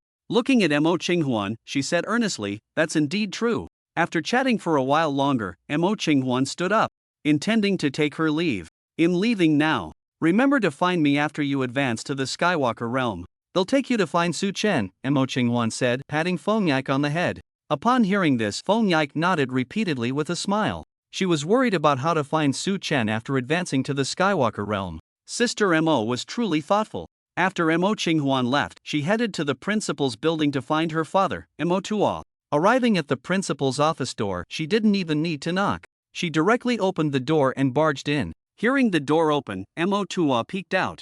Daughter! Mo Tuo's face lit up with joy, and he immediately stood up, stepping forward to hug his daughter. However, Mo Qinghwan raised her hand calmly, directly stopping Mo Tuo's next move. Dad, you should just sit down. Seeing Mo Qinghwan's indifferent demeanor, Mo Tuo felt as if struck by lightning. He instantly wilted. Time flies so fast. In the blink of an eye, my precious daughter has grown up. No longer that girl who used to sit on my shoulders and act cute. Shouldn't you consider having another one? Mo Qinghwan sat expressionlessly in the chair in front of Mo Tuo, quietly watching him ramble on. Mo Tuo glanced at his daughter, and seeing her completely ignoring him, he immediately lost interest in his rambling. At the same time, he sighed inwardly, realizing that his daughter was becoming less adorable as she grew up. What's the matter? Daughter, what do you need from your father? Mo Tuo asked. I've run out of crystal cores and I need to go to Beast City again, Mo Qinghwan replied. Alright, are you going now? Mo Tuo stood up, wanting to see Mo Qinghwan off. No rush, Mo Qinghwan waved her hand. I heard that Su Chen and Mo Hua have already gone to Beast City? Mo Tuo nodded. That's right, they just left a few days ago. They should have already met up with that girl. Xiao Li? Is she about to advance to the celestial guardian realm? Mo Qinghuan asked curiously. Upon hearing this, Mo too shook his head and smiled slightly. Daughter, you still underestimate her talent. She has already advanced to the celestial guardian realm. If I'm not mistaken, she should now be at the second stage of the celestial guardian realm. Mo Qinghuan gasped upon hearing this. If she remembered correctly, Xiaoli should be the same age as Su Chen, not yet 20. To advance to the celestial guardian realm before 20 was truly astonishing. It was so remarkable that she couldn't help but doubt whether Xiaoli really only had one ability, an SS-level ability, supreme in swordsmanship. Although it allowed her to outpace any opponent in swordsmanship, her cultivation speed was also incredibly fast. It genuinely left her feeling perplexed. This time going to Beast City, I want to spar with her. I want to see just how far she has come, Mo Qinghuan said confidently, clenching her fists. Upon hearing this, Mo Tua's lips curled into a mysterious smile. Daughter, your strength and physical resilience are indeed unmatched among opponents of the same level, but Xiaoli's combat power at the same level is monstrous. Daughter, to be honest, I'm afraid you'll lose too badly and end up crying. Hearing Mo Tua's words, Mo Qinghuan immediately became displeased. Bang! Mo Qinghuan slammed the table and stood up abruptly. Dad, do you have no confidence in your daughter? Seeing this, Mo Tua sighed deeply. His daughter was just too strong-willed. Just a few honest words, and she was unhappy. It's not that I lack confidence in you, but I have more confidence in Xiaoli's strength. Mo Qinghuan listened and snorted coldly. It's still the same. I won't talk to you anymore. Hurry up and take me to the Beast City. At this moment, Jian Bubi had already arrived at a forging workshop in the inner city of Xiangshou City. Strangely, the workshop was eerily silent. There were no people in sight. Jian Bubi was not surprised by this. He walked confidently to the wooden counter. Peering over, he saw a person leisurely lying on a recliner, a book covering his face. His chest rose and fell rhythmically, breathing steadily. Clearly, he was asleep. Jian Bubi raised his hand and slapped the wooden counter hard. Uncle Wu, time to get up and work. At Jian Bubi's reminder, the man groggily woke from his slumber. The man stretched lazily and the book that had been covering his face slipped down, revealing his scruffy, unkempt appearance. Upon opening his eyes and seeing Jian Bubi, a look of surprise instantly lit up his face. So it's little Xiaoli who's come. Jian Bubi, hearing the man call her Xiaoli, didn't say much. She was clearly used to it. A smile appeared on the man's face as he turned over and got up from the recliner.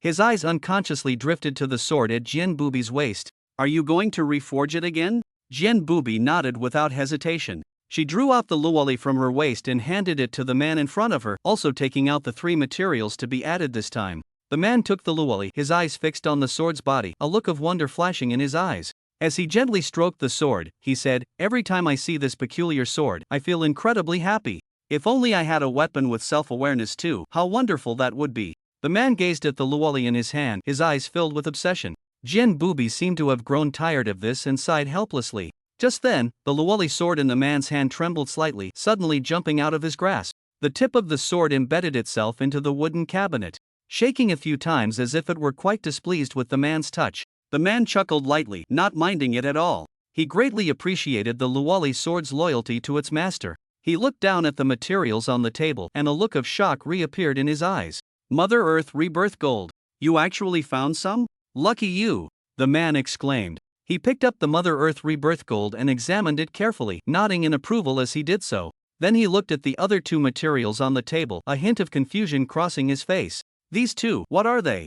Was there really something in this world he didn't recognize? The man gently set down the Mother Earth Rebirth Gold and picked up the fossilized mouthpart of a star-eating ant. He took out a magnifying glass from the cabinet and examined it closely. Next, he picked up the meteorite steel, unwrapping the black cloth that was wrapped around it. Instantly, a beam of white light shot out, shining into the man's eyes. He squinted, slightly turning his body. He picked up the magnifying glass again and resumed his study of the meteorite steel. Time flew by, and over 10 minutes passed. The man stared at the 2 materials in his hand, speechless, his mind filled with confusion. Uncle Wu, have you finished looking? 2 materials, is it really necessary to take this long? Jian Bubi said, speechless. Upon hearing this, the man finally snapped out of his confusion. He looked up, curiosity written all over his face, and asked Jian Bubi, "Where did you get these 2 materials?" Jian Bubi hesitated for a moment. "A friend gave them to me." "Why? Is there a problem?" The man's expression stiffened. "This girl has friends? How can I not believe that?" But based on what he knew about her, she shouldn't be lying. He shook his head. There's no problem with the materials. It's just that I've never seen these two before. I'm very curious about where your friend got them. Jian Bubi pointed at the meteorite steel. This piece of stone, he said, it's called meteorite steel, and he got it from gambling on stones. This one, he picked up a bargain from a stall. The man smacked his lips at the words. He felt an overwhelming curiosity about the friend mentioned by Jian Bubi. Although he had never seen these two materials and couldn't determine their value, from his perspective, their worth would definitely not be less than that of the Earth Mother rebirth gold. A gamble stone? A lucky find? He was highly suspicious that Xiao Li's friend was lying. Moreover, this friend was most likely a man, just to make Xiao Li accept his goodwill. This way, the other party could pursue Xiao Li without any reservations. How insidious. He even wanted his sons to try their luck at winning Xiao Li's heart. If Xiao Li really became his daughter-in-law, wouldn't he be able to play with the Luoli sword every day? Who knows, he might even unravel the mystery of the wisdom born from weapons. With this thought, the man said with a serious expression, Xiao Li, I must tell you, these two materials are definitely not low in value. Are you sure you want to use these two materials? Absolutely, Jian Bubi replied without hesitation. Upon hearing this, the man's expression suddenly stiffened. He cleared his throat and continued, Xiao Li, you need to think carefully. Such rare materials cannot be bought with money. If you want to repay this favor in the future, it will be very difficult. After hearing this, Jian Bubi couldn't help but recall the suffocating feeling from last night. After all that, what more could she do to repay? Then, for some unknown reason, her face turned slightly red. She took a deep breath to calm her turbulent emotions. I've thought it through long ago. I'm sure I want to use these two materials. The man was not an ordinary person. His extraordinary strength made his observation skills extremely keen. Just now, the girl's eyes clearly indicated that she wanted a boyfriend. Hiss! The man was taken aback, gasping in surprise. He never expected that there was indeed a man who could touch this girl's heart, and that too without him knowing. Wouldn't that ruin his daughter-in-law plan? With this thought, the man's face fell. He pulled a long face and put away the three materials on the table. Recasting will take about 3 days. Come back in 3 days.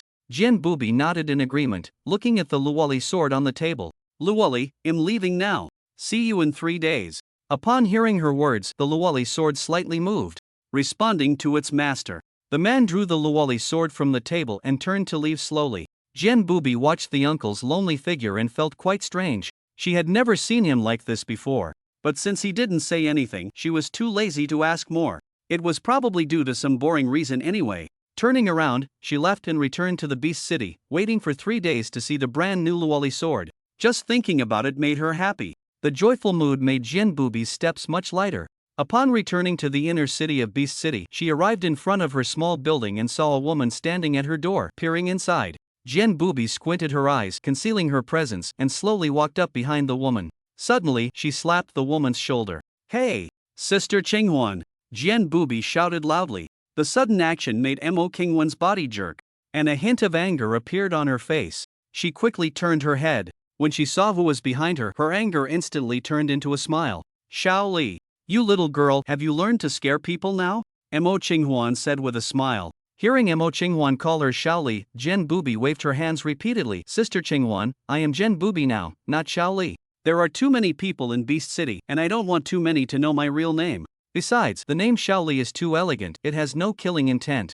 Jian Bubi is a much better name, just hearing it makes others think him not to be trifled with. As Jian Bubi spoke, she reached out and wrapped her arm around Mo Qinghuan's. She looked at Mo Qinghuan with a beaming smile, just like when they were kids. Mo Qinghuan nodded in agreement after hearing this. Your idea is indeed not wrong, I in the Beast City. Making others think you're not to be trifled with can indeed reduce a lot of trouble. Seeing that Mo Qinghuan agreed with her, Jian Bubi's smile grew even wider. At this moment, Mo Qinghuan looked at Jian Bubi's waist and noticed only a lonely sword hilt. Hey, where's your sword? Mo Qinghuan asked in confusion. Oh, I recently got some good materials and just took it for reforging, Jian Bubi replied. I wanted to spar with you, but it seems that's not going to happen, Mo Qinghuan said, disappointed.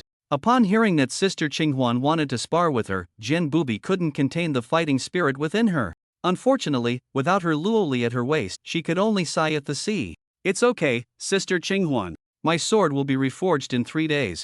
After 3 days, we can fight again. Come on. Don't just stand there, let's go sit in my building. Jian Bubi pulled Mo Qinghuan into the small building. Mo Qinghuan gladly accepted. Time passed quickly. Before they knew it, 3 days had gone by. At this moment, Su-chan and Manhwa were hiding in a cave. In front of them burned a campfire. Meat from an unknown creature was roasting by the fire, sizzling and oozing oil. The two sat cross-legged on the ground, gazing at the heavy snow outside, and couldn't help but sigh. Manhwa looked longingly at the heavy snow outside the cave. This snow is falling too heavily and came too suddenly. It's covered all the marks I made. How are we supposed to get back? Su-chan waved his hand dismissively. The weather on the Beast Continent is like this. It comes quickly and goes quickly. It might stop in a bit. Besides, we've actually covered quite a bit of ground these past 2 days, and luckily, our harvest has been pretty good. Today, let's just take a break here and eat something first. Su-chan handed him the roasted meat. Manhwa accepted it without hesitation and started to munch on it. Just as the two were leisurely watching the snow scene and eating the roasted meat, they noticed something moving at the edge of their vision. They immediately stood up, their eyes fixed on the slowly moving object. The snow was falling too heavily, and for a moment, they couldn't tell whether it was a beast or something else. When the object got closer to the cave, they could finally see that it was a girl. The girl wore a hood that completely covered her face, making it hard to see her features. She was covered in a thin layer of snow and was holding a wooden stick, stumbling towards the cave. Seeing this, Su-chan and Manhwa exchanged a glance, their brows furrowing.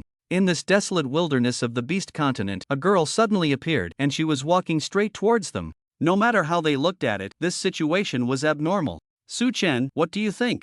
Manhwa turned to ask. Su-chan shook his head with a dark expression. This woman is too suspicious, we can't let her come over. He then shouted loudly, stop right there. There are already people here. If you want to rest, go somewhere else.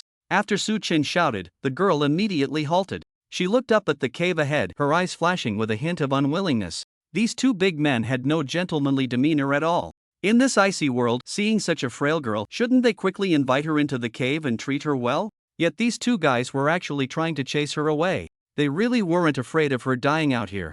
With a defiant expression, she continued to step forward. Seeing this scene, a glint of killing intent flashed in Su-chan's eyes. He raised a finger, gathering light at his fingertip. With a whoosh, a laser shot straight towards the ground in front of the girl. The ground exploded with a bang. Snow and dirt splattered all over the girl. Take another step forward, and this laser will hit you, Su-chan said coldly. The girl was covered in mud and snow. She raised her hand to wipe her face, spitting out some gravel. Her face flushed slightly as she stared seriously at Su-chan, filled with anger. You dog man, don't let me catch you. Otherwise, you'll make sure to teach you a good lesson immediately. His gaze shifted to Manhwa, who was standing beside Su-chan. At that moment, Manhwa looked coldly at the girl. He had no objections to Su-chan's actions. It was better to be cautious in the wild. The girl looked at Manhwa with stern face and smiled slightly, raising her hand to push back her hood. This revealed her stunningly beautiful face, a rare gem among many, youthful and radiant. With long black hair and bright eyes, a glimmer of pitiful tears flashed in her gaze. In terms of appearance, if it were scored out of 100, she would easily reach 95. The only thing to note was the tear mole beneath her left eye, perfectly positioned like a droplet of falling tear, evoking a sense of pity. Su-chan had long been accustomed to beautiful women. The girls around him were all equally stunning. This led to his expression remaining unchanged when he saw the girl's looks. However, Manhwa's reaction beside Su-chan was worlds apart. The moment he saw the girl's face, his eyes widened in surprise. This girl's beauty was entirely to his taste, especially the tear mole under her left eye, which amazed him. He never expected there could be such a lovable girl in the world. The girl noticed Manhwa's expression and, beneath her pitiful demeanor, a hint of pride flashed across her face. It was worth the effort she put into her appearance. She was confident that Manhwa, upon seeing her beauty, would never chase her away. And indeed, as the girl had anticipated, when Su-chan saw she wasn't leaving, his fingertips began to shimmer with light. I'll give you one last chance. Get lost quickly, or in the next second, your head will be shot through. Su-chan's resistance to the girl was evident in his words. Just then, Manhwa gently patted Su-chan's shoulder and said awkwardly, Su-chan, look how heavily it's snowing outside. Why don't we let her in to avoid the snow? It wouldn't be good if she gets frozen. Hearing Manhwa's words, Su-chan's expression stiffened immediately. The light from his fingertips gradually faded. He turned to Manhwa with a confused look. Seeing the big guy Manhwa's shy demeanor, Su-chan couldn't help but feel a chill. Manhwa, are you serious? Su-chan asked with a complex expression. Manhwa nodded immediately, yes, I'm serious. Seeing this, Su-chan quickly pointed at the girl in the snow. Manhwa, open your eyes and take a good look. She's a second-tier ability user in the Skywalker realm. Don't say it's just this little snow. Even if the temperature drops to -40 or 50 degrees, she would be absolutely fine. And you're actually telling me she might get frozen? Are you okay? Su Chen said. Speechless. Manhwa, upon hearing this, coughed lightly, his face slightly flushed. He then pulled Su Chen's arm, leading him aside to talk. Su Chen was clearly unwilling but followed Manhwa to the side. In an angry whisper, he said, in telling you, are you alright? Suddenly, a person appears in the wild. Don't you find it strange? If you let her in, what if she ambushes us? Manhwa nodded in agreement with Su Chen's words at first. Then, with a slightly flushed face and sincere eyes, he said, Su Chen, I understand what you're saying. But I might have fallen in love at first sight. Seeing Manhwa like this, Su Chen couldn't help but gasp. Her? What do you see in her? I think she's not even half as good looking as Sword Master Sister. Su Chen's voice was a bit loud. The girl, who had originally been smiling, couldn't help but twitch her lips upon hearing this. That dog man. The girl glared at Su Chen through gritted teeth, already noting this guy down in her little book. Manhwa, hearing Su Chen's words, scratched his head in embarrassment. I don't know. I just genuinely think she's really pretty. Seeing this, Su Chen glanced in the girl's direction, then turned back to lean closer to Manhwa. Whispering softly into Manhwa's ear, he said, ever since we dealt with those few from the Qilin Society, this woman has been following us from the Beast City. I sense that her strength isn't strong, and am curious about what she wants. That's why I haven't told you, afraid of alerting the snake. Upon hearing this, Manhwa's eyes instantly cleared. The restless heart that had been beating wildly gradually cooled down. His gaze towards the girl became less fervent. If what Su Chen said was true, this girl definitely had ulterior motives. He couldn't let his own desires put both of them in danger. Seeing Manhwa calm down, Su Chen stepped forward and shouted loudly at the girl, you can leave. You're not welcome here. Upon hearing this, the girl's pitiful expression immediately froze. She turned to look at Manhwa and found him expressionless, showing no intention of contradicting Su Chen. She quickly realized that Manhwa had definitely been persuaded by Su Chen. That damn dog of a man. Just when she was about to succeed, ruining my big plan. Her mind raced at that moment. The next second, crystalline tears slipped from the corners of her eyes. With tearful eyes, she looked at Su Chen and Manhwa. I really just want to avoid the snow. At most, once the snow stops, I'll leave immediately. The girl glanced at the unyielding Su Chen, knowing that this pity act wouldn't work on this dog of a man. She then turned to Manhwa, looking at him with her big eyes. Is that not okay? Manhwa looked at the girl's pitiful appearance and couldn't help but feel a surge of compassion. He quickly pulled Su Chen aside. Su Chen, how about we let her stay here for a while? After all, she's only at the second level of the Skywalker realm. If she tries anything funny, the two of us can definitely handle her. What do you say? I'm begging you. Manhwa clasped his hands together, pleading with Su Chen. Su Chen's expression was complicated as he looked at the soft-hearted Manhwa. Finally, he shook his head helplessly. Once the snow stops, she has to leave immediately. If she keeps bothering us, don't blame me for turning hostile. Upon hearing Su Chen relent, Manhwa immediately nodded repeatedly. Alright, I agree. He then walked to the cave entrance and waved at the girl. Come in. The girl immediately smiled upon hearing this. In her gaze towards Su Chen, there was a hint of triumph. She wiped the hot tears from her face and brushed off the snow and dirt from her clothes. Stepping forward, she entered the cave. Looking at Su Chen and Manhwa, she said, thank you. Su Chen showed no reaction to the girl's thanks and said nothing. Walking over to the campfire, he picked up the roasted meat and began to devour it hungrily. The girl froze at this sight. In contrast, Manhwa was much more welcoming. A hearty smile appeared on his face as he waved his hand, signaling the girl not to be polite. Just then, a series of gurgling sounds suddenly erupted. Gurgle, gurgle. Upon hearing this, the girl immediately covered her stomach, her face turning a bit red. She hadn't eaten much in the past few days, all because these two men were moving too fast. Moreover, they killed the exotic beasts at an incredible speed. Before she could even react, that guy named Su Chen had already taken down the beast, removed the crystal core, and immediately moved to the next location. As a healing type ability user, she was nearly exhausted by these two. This also led to her not eating much. Hearing this, Manhwa quickly ran to the campfire, grabbed a portion of meat, and swiftly handed it to the girl. Just roasted, try it, it's really delicious. Manhwa said with a big grin. The girl took the food from Manhwa with both hands and looked up at the tall Manhwa. Thank you, my name is Yang Anan, what's your name? Manhwa, that guy over there is Su Chen, Manhwa replied without hesitation. Upon hearing this, Yang Anan nodded seriously, as if she had already memorized it. Don't just stand there, sit down, Manhwa urged Yang Anan to sit by the campfire, worried she might get cold. Although Skywalker Realm ability users have very strong vitality and are unlikely to get cold in the wild, they made a fire, but it was only to roast meat. If it weren't for the trouble of using his flames, he wouldn't even want to start this small fire. Yang Anan sat gracefully by the campfire.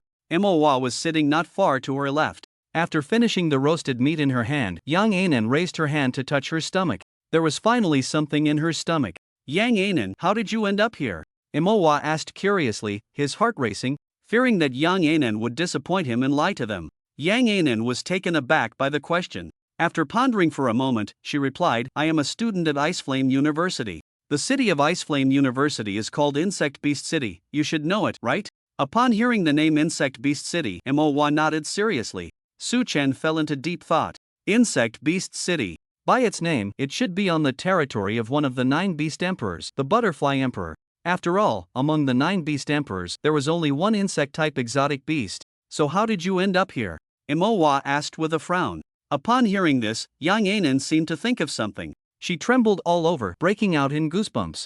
There are too many bugs, Yang Anan said with a terrified expression. They're everywhere, swarming all around, flying insects all over the place. Buzz buzz buzz, buzz buzz buzz. Just the sound they make is hard for me to accept, let alone living there. I can't stand it. In Elephant Beast City, all I could hear was the sound of iron being hammered, and I couldn't take that either. So, I had no choice but to come live here in 8 Beast City.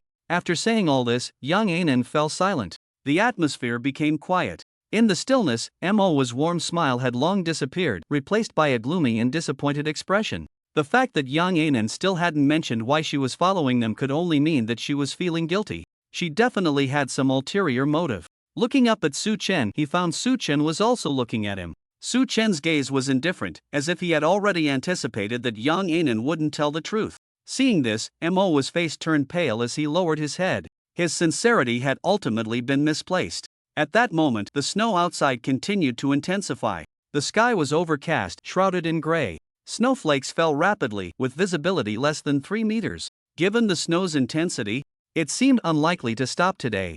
Moa looked at Yang Anan, forcing a smile as he raised the roasted meat beside the campfire and took a hard bite. The roasted meat that usually went down in a few bites was now extremely difficult to swallow, and he chewed for a long time without being able to get it down. The desolate aura surrounding him was evident to anyone. Yang Anan was no exception. Watching Mo's change in attitude towards her, she felt a surge of anxiety. What was going on? Shouldn't Moa continue to inquire about her information? Why had he suddenly stopped talking? She hadn't said anything wrong, had she? Looking at Su Chen, she found that his gaze towards her was already filled with murderous intent, as if he had already sentenced her to death. Feeling this, a wave of panic surged in her heart. Moa might not take action against her, but this guy definitely could. He would never show mercy. She had witnessed Su Chen's terrifying strength. As a healing-type ability user, she was very self-aware. Even if there were 100 of her, she could only last a few minutes under this guy's hands. With the destructive power of his moves, in the end, there might not even be a complete corpse left. Yang Anan's heart raced anxiously. She carefully recalled her previous words, wondering if there was anything wrong. But after thinking it over, she couldn't find anything amiss. She looked up at the dejected Moa. What had she done to make Moa so disappointed? The cave was silent, while outside, the wind and snow raged. The frigid wind howled past. A gust of cold air blew into the cave, causing the anxious Yang Anan to shiver involuntarily. Looking at Su Chen, whose expression had never changed from the beginning, and the hostility he had shown her at the start, a bold guess suddenly surfaced in her mind. This man, could it be that he already knew she was following them? Otherwise, why would he harbor such deep hostility towards her? The brain was racing. And the more she thought about it, the more likely it seemed. At this point, there was no other way. She could only take a gamble. With a firm resolve, Yang Anan clenched her fists and pressed her lips together, as if she was about to say something difficult to voice. She looked up at Su Chen and Moa, hesitating before speaking. Su Chen, Moa, I've actually been following you these past few days. I'm sorry. Yang Anan feigned shame and lowered her head. She was extremely nervous, afraid of making the wrong bet. Su Chen was taken aback by Yang Anan's confession. He hadn't expected this woman to actually say it out loud. Mo's gloomy expression instantly brightened. He looked at Yang Anan in surprise, then turned to glance at Su Chen, a flicker of joy in his eyes, as if to say that his sincerity had not been in vain. Su Chen calmly asked, "Why?" Upon hearing Su Chen's question, a glimmer of excitement flashed in Yang Anan's eyes. She had guessed right. Indeed, her following had already been discovered. The usually silent Su Chen asking her now was the best proof. She shyly looked up at Su Chen and Moa. I'm actually a healing-type ability user. A healing type ability user without teammates is equivalent to having no combat power at all. I couldn't find suitable teammates in Insect Beast City or Elephant Beast City. Without acquaintances to introduce me, I didn't want to join any organization. A few days ago, I just arrived in 8 Beast City. Outside the city, I saw you two fighting with a few people. From my observations, your combat power is definitely at the top among the same level. Our ability levels are also quite similar. Having you as my teammates would be very suitable. But I'm not too clear about your characters. That's why I've been following you, to see what kind of people you are. I'm sorry. At this point, a hint of an apologetic smile appeared on Yang Ainen's face. Then why didn't you say it earlier? Manhwa returned to his previous enthusiasm and hurriedly asked. Yang Ainen was taken aback by his words and forced to smile as she replied, "It's better not to mention something as dishonorable as secretly following others." Then why did you bring it up? Su Chen immediately asked. Yang Ainen pondered for a moment before saying, "Well, I think when it comes to interacting with people, it's better to be honest. If it's built on lies from the start, it probably won't be long before things turn sour." Su Chen didn't say much in response. He continued to ask one last question. "Why do you think we would be your teammates? Don't you think you're overestimating yourself?" Upon hearing Su Chen's question, Mo's expression stiffened. He hadn't expected Su Chen to be so direct. They were both SS-level ability users. Although Su Chen had countless abilities, he only had one. But his qualifications still crushed over 90% of people in the world. Su Chen's question was nothing short of looking down on Yang Ainen.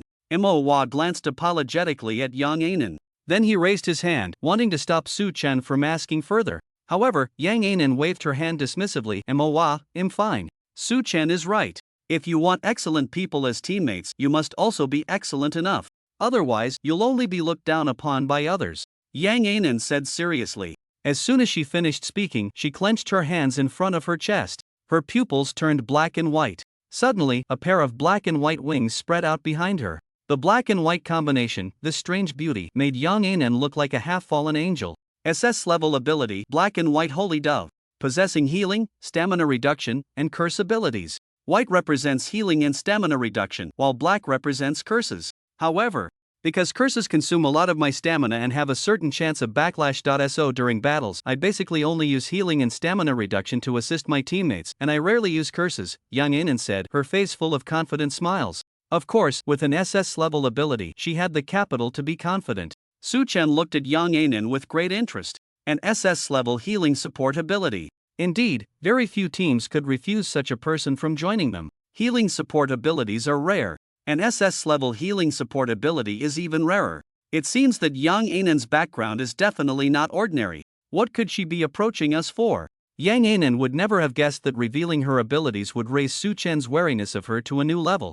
Unlike Su Chen's calm demeanor, Moa was completely captivated by Yang Ainen's ability form. "So beautiful!" Moa exclaimed, his eyes wide and mouth agape in genuine admiration. Hearing Moa's praise, Yang Ainen's face turned slightly red. "Thank you," she replied. "Can I take a picture of you?" Moa took out his phone, looking at Yang Ainen with eagerness. Upon hearing Moa's request, Yang Ainen's expression froze slightly. She was clearly a bit reluctant. But looking at Moa's eager eyes, she felt embarrassed to refuse. After all, it was just a photo, nothing too serious. "Sure," Yang Ainen said with a smile. With Yang Ainen's consent, Moa quickly found a good angle and took a picture of her. Looking at the photo of Yang Ainen, Moa couldn't help but feel a bit dazed. Su Chen looked at Moa, who was infatuated, and helplessly tapped his forehead. "Teacher, your son is captivated by a woman of unknown origin. And judging by the situation, he has already fallen for her."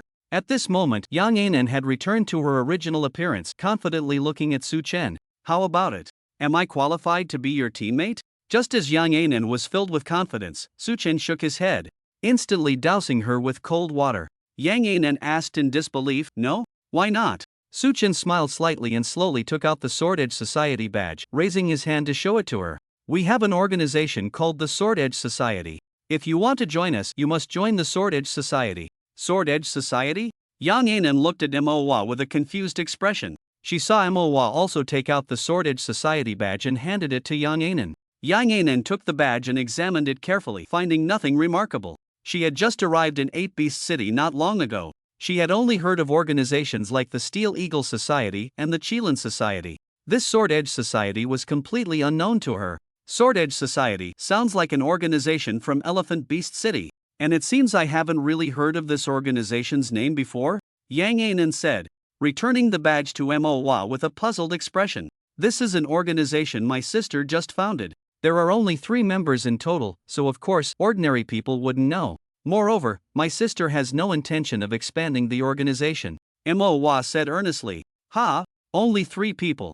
Yang Anan found it somewhat amusing. Moa nodded and said, that's right, 3 people.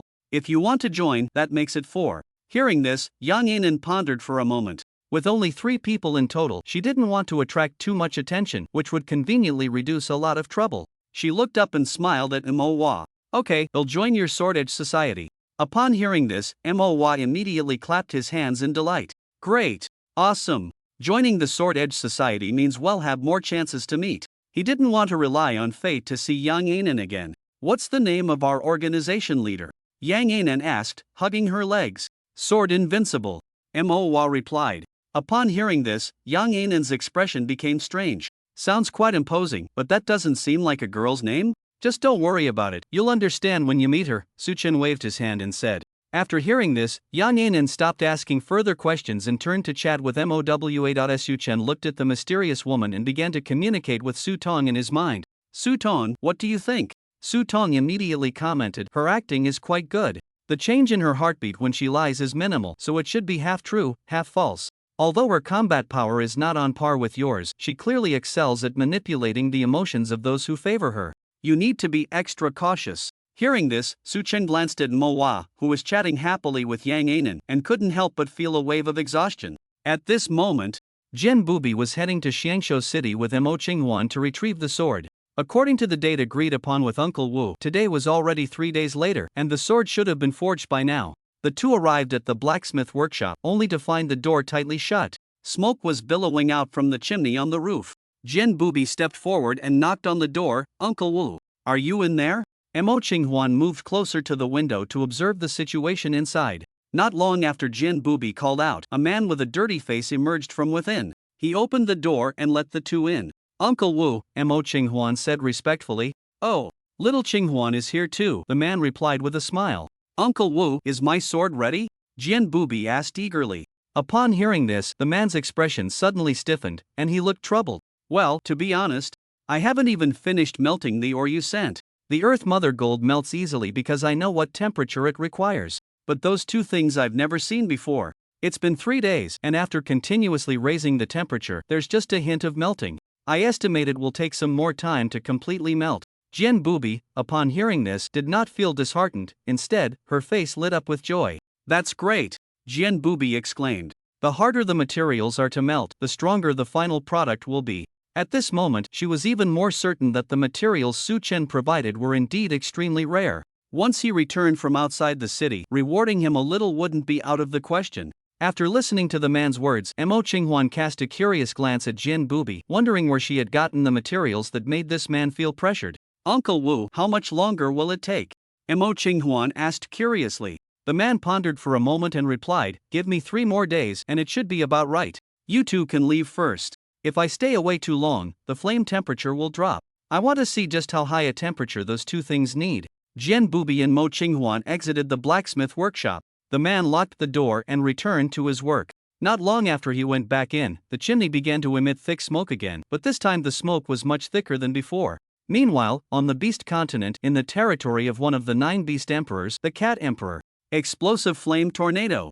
Shenhuayue unleashed a large-scale explosive flame tornado, sweeping dozens of level 3 Tiger-type beasts along with a few level 4 Tiger-type beasts into the sky. Under the combined damage of wind and fire, the level 3 beasts stood no chance. The level 4 beasts were severely injured. Laser Rain. Shenhuayue transformed into a shining figure in the sky, continuously shooting out laser beams. Boom! Bang! Boom! The explosions and burning damage from the laser beams caused heavy casualties among the tiger-type beasts below, with corpses of beasts blown apart scattered everywhere. Dragon Ascension Sword Slash. Transforming into a dragon maiden, Lu Yuni weaved through the beasts. The inherent dragon might made these tiger-type beasts tremble, their fur standing on end. With a swift motion, she wielded the shimmering dragon sword. One slash. Roar! The dragon's roar echoed through the skies. Splurt! Scalding blood gushed out. The speed was so fast that the beasts couldn't react before they were already decapitated.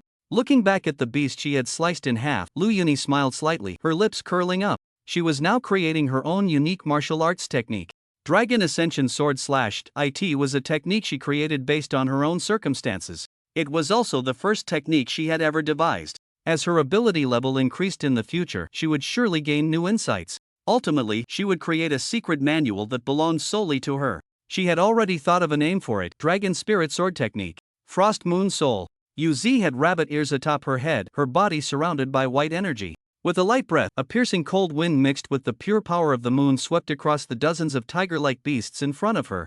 Most of the level 3 beasts were instantly frozen into ice sculptures, ultimately shattered by the moon's power into icy shards. The level 4 beasts fared no better. Their claws firmly frozen to the ground. Only by exerting all their strength could they break free from the frozen state. But Yu-Zi would not give them the chance to escape. A wave after wave of cold wind made these tigers cry out in distress. In the end, they could only transform into ice sculptures, their bodies shattered along with them. The 4 of them were all dual ability users. Their combat power completely crushed opponents of the same level. Hunting ordinary level 4 beasts could be said to be effortless. Once the dust of battle settled, the 4 gathered together after collecting the crystal cores. Each of their faces radiated with smiles full of harvest. With their combat power, hunting level 4 beasts no longer required much cooperation among them. Only when hunting level 5 beasts would they be a bit more cautious and work together. Everyone, let's take a short break. Then continue searching for the next beast stronghold. It would be best to hunt enough crystal cores to advance to the transcendent realm, Shinhua said to the other 3. Yes, the 3 replied in unison. At this moment, on the beast continent, in the territory of one of the 9 beast emperors, the Crocodile Emperor, a 30 turtle mech was raising its laser cannons, continuously firing into the large lake ahead. Surrounding it were many small bombers. Boom! Boom! One laser after another, one shell after another. Such dense artillery formed a line of fire.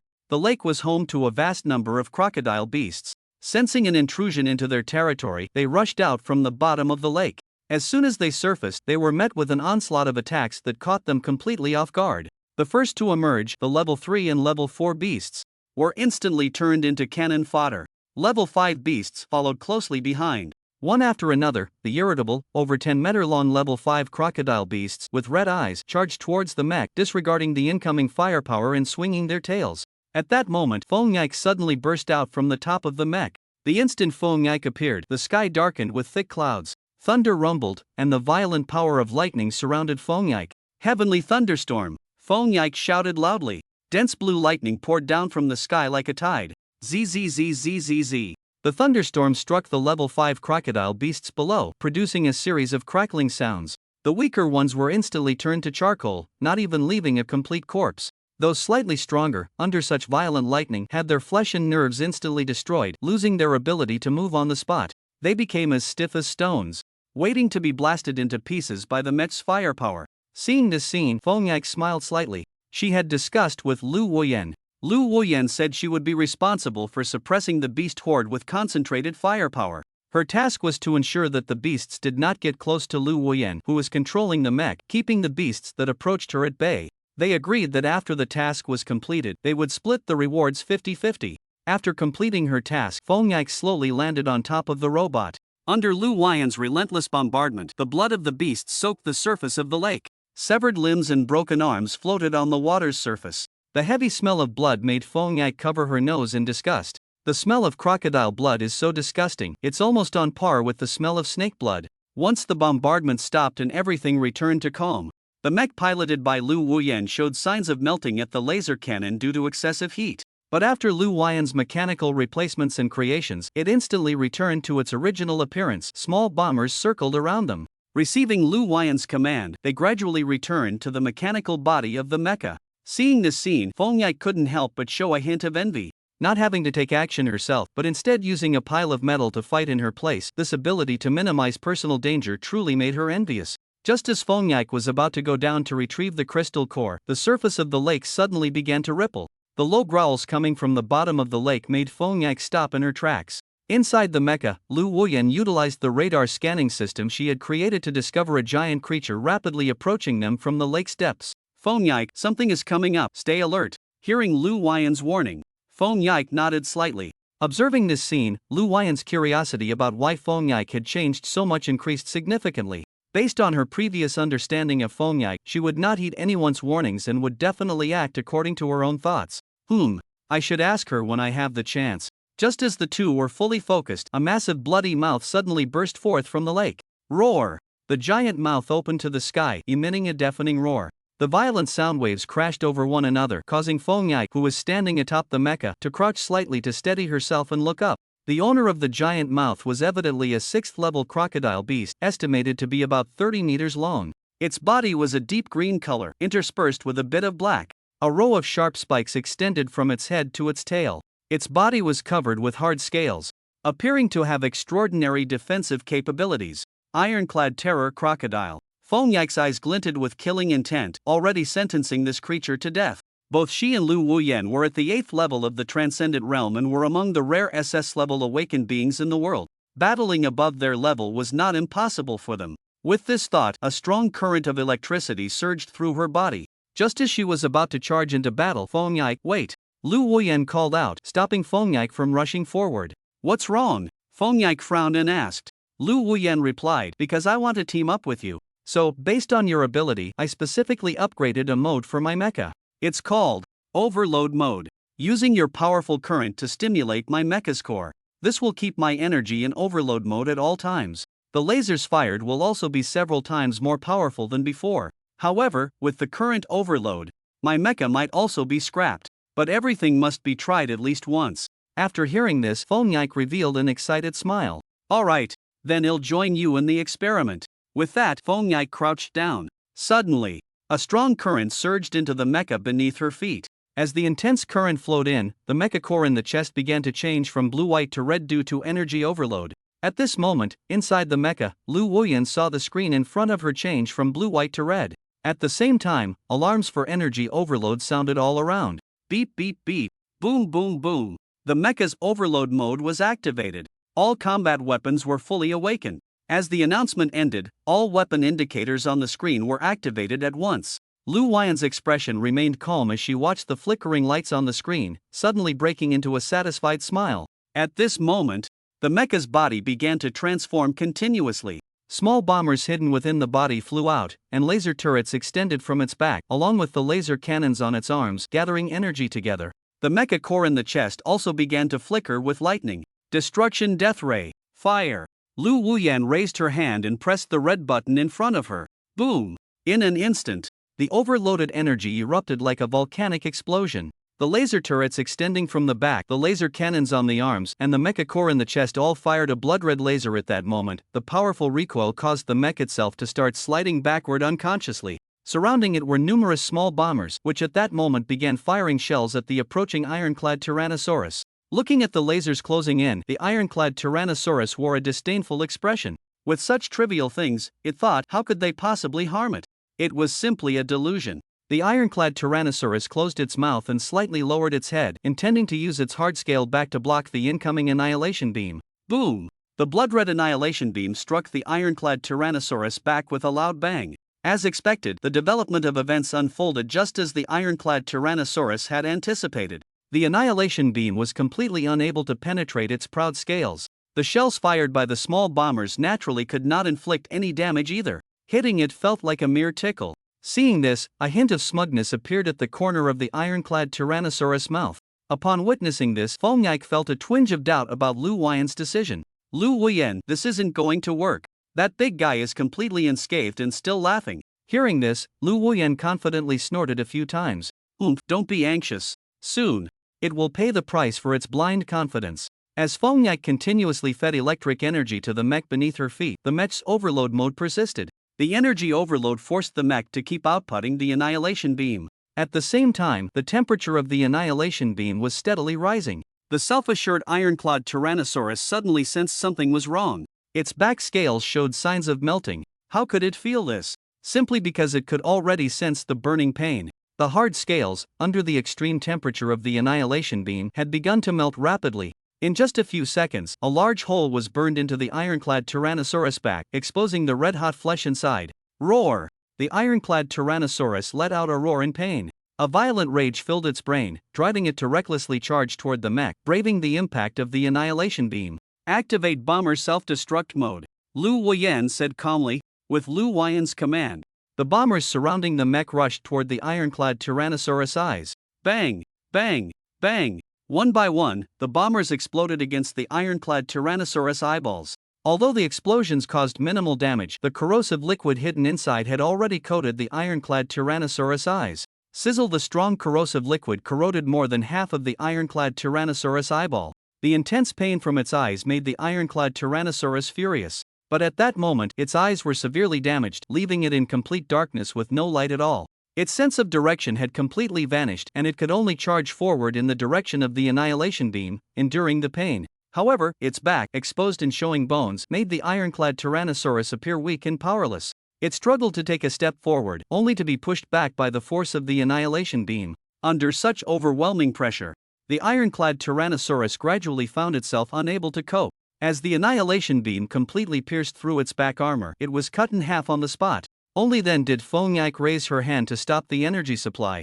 With Feng-Yike's cessation, the annihilation beam abruptly stopped. The lights inside the mech returned to normal, shifting from red to blue and white. The mech core on the chest also regained its blue and white color. The combat weapons on the mech's back began to retract into the mech, leaving only the laser turrets on its arms. The overload mode had ceased operation. Lu Wuyan looked at the large characters on the screen in front of him and nodded slightly.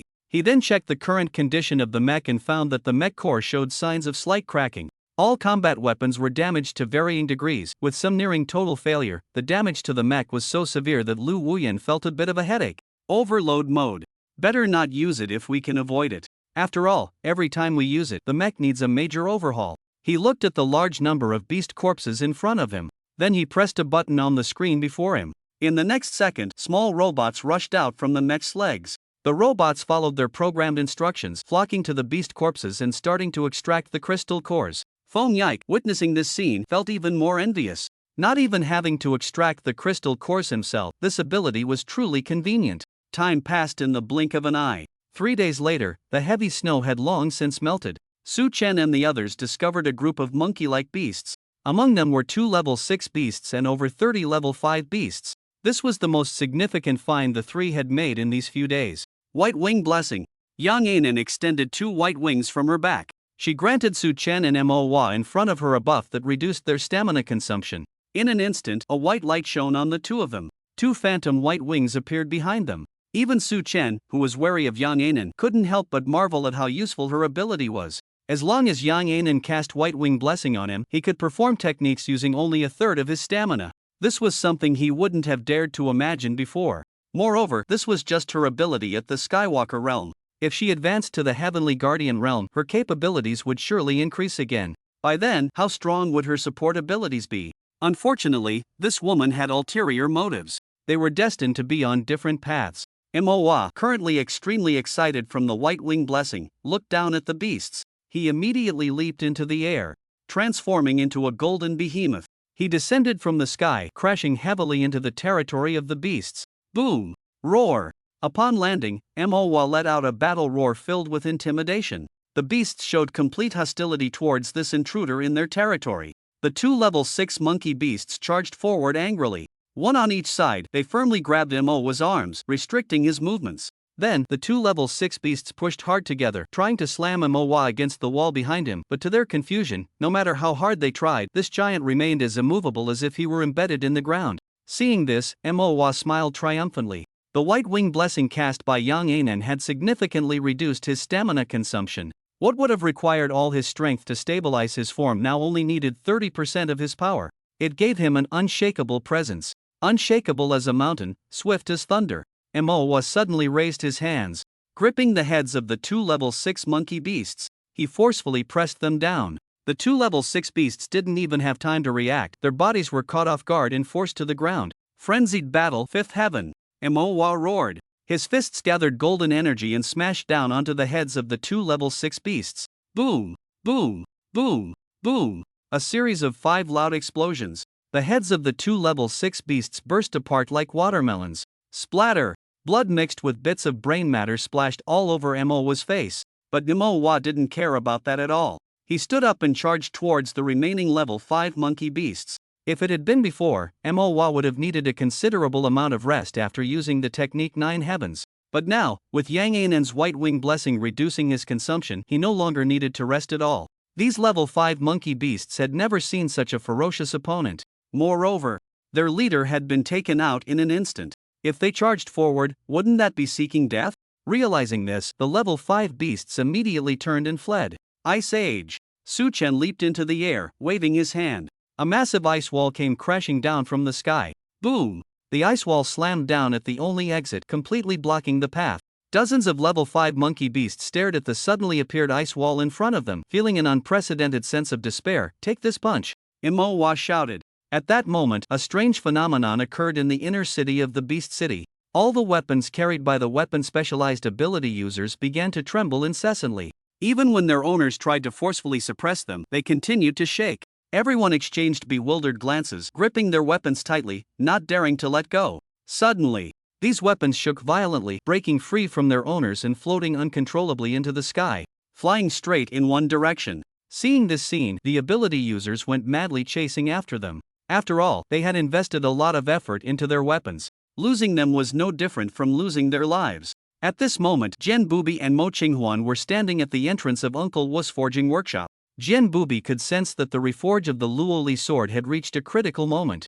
They absolutely could not disturb Uncle Wu right now. Just as the two were fully focused, watching the situation inside the workshop, suddenly, hundreds of weapons floated down from the sky. Swords, spears, halberds, axes, hooks, and forks all quietly hovered around the perimeter of the forging workshop, as if waiting for something. Witnessing this scene, Jian Bubi and Mo Qinghuan were both dumbfounded. Before they could regain their senses, a sudden rush of hurried footsteps came from behind them. They turned to see hundreds of people rushing over. Looking panicked, when they reached the entrance of the workshop and saw their weapons safe and sound, they finally relaxed. However, the current situation left them very confused. Why had their weapons inexplicably slipped from their control, all gathered outside this workshop? What was inside? Curiosity drove everyone to step forward, wanting to uncover the source of this situation. Everyone, stand there! Mo Qinghuan stepped in front of the workshop entrance, raising her hand and shouting loudly at the crowd. Then she crossed her arms, releasing her aura of the second stage of the Tianyu realm. Without my permission, let's see who dares to take a step closer. Jian Bubi remained silent, her expression serious as she also stepped in front of the workshop. Mo Qinghuan's imposing presence stunned everyone into silence. Who is this woman? So arrogant. Exactly. How dare she say such things to so many of us? She's quite pretty, but her temper is a bit fiery. I like fiery ones. There's a thrill in conquering them. Looks like this brother is also one of us. Ha ha ha. The men's banter drew the ire of a group of women. Upon closer inspection, these women were dressed uniformly in black and red fitted outfits, with patterns of black fans on their clothing. I really despise you stinky men. Exactly. So disgusting. Each of you acts like you haven't seen a woman in hundreds of years. In public, being so crude, I truly feel sorry for you. The blatant disdain from the women made the men's faces flush red, and they turned their hostility towards the women. I thought who it was, turns out it's the crazy women from the Flower Fan Society. You old hags in perpetual menopause, we didn't provoke you, did we? When I speak, when did it become your turn to interrupt? Just as it seemed both sides were about to start arguing, 5 people suddenly descended from the sky. Upon seeing these 5, everyone tacitly fell silent. These 5 were the top combatants of the inner city of the Beast City, the highest leaders of 5 organizations.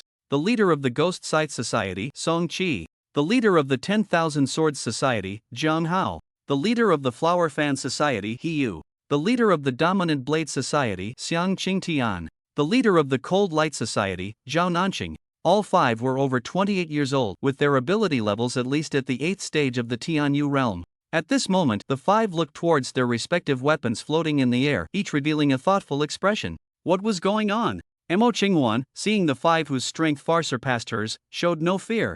The weapon-specialized ability users had lost their own weapons, like an eagle losing its wings, all aspects of strength would be greatly diminished. Therefore, at this moment, Mo Qinghuan was not afraid of the 5. In the next second, an orange-red steam rose around Mo Qinghuan. This was her ascension to the Heavenly Guardian realm. After 2 life transitions, she gained a brand new ability. Mo Qinghuan gave this ability a domineering name, Unmatched Dominance Body. You 5. Stand right there. Take another step forward, and don't blame me for being rude. Mo Qinghuan shouted loudly, showing no mercy to the five.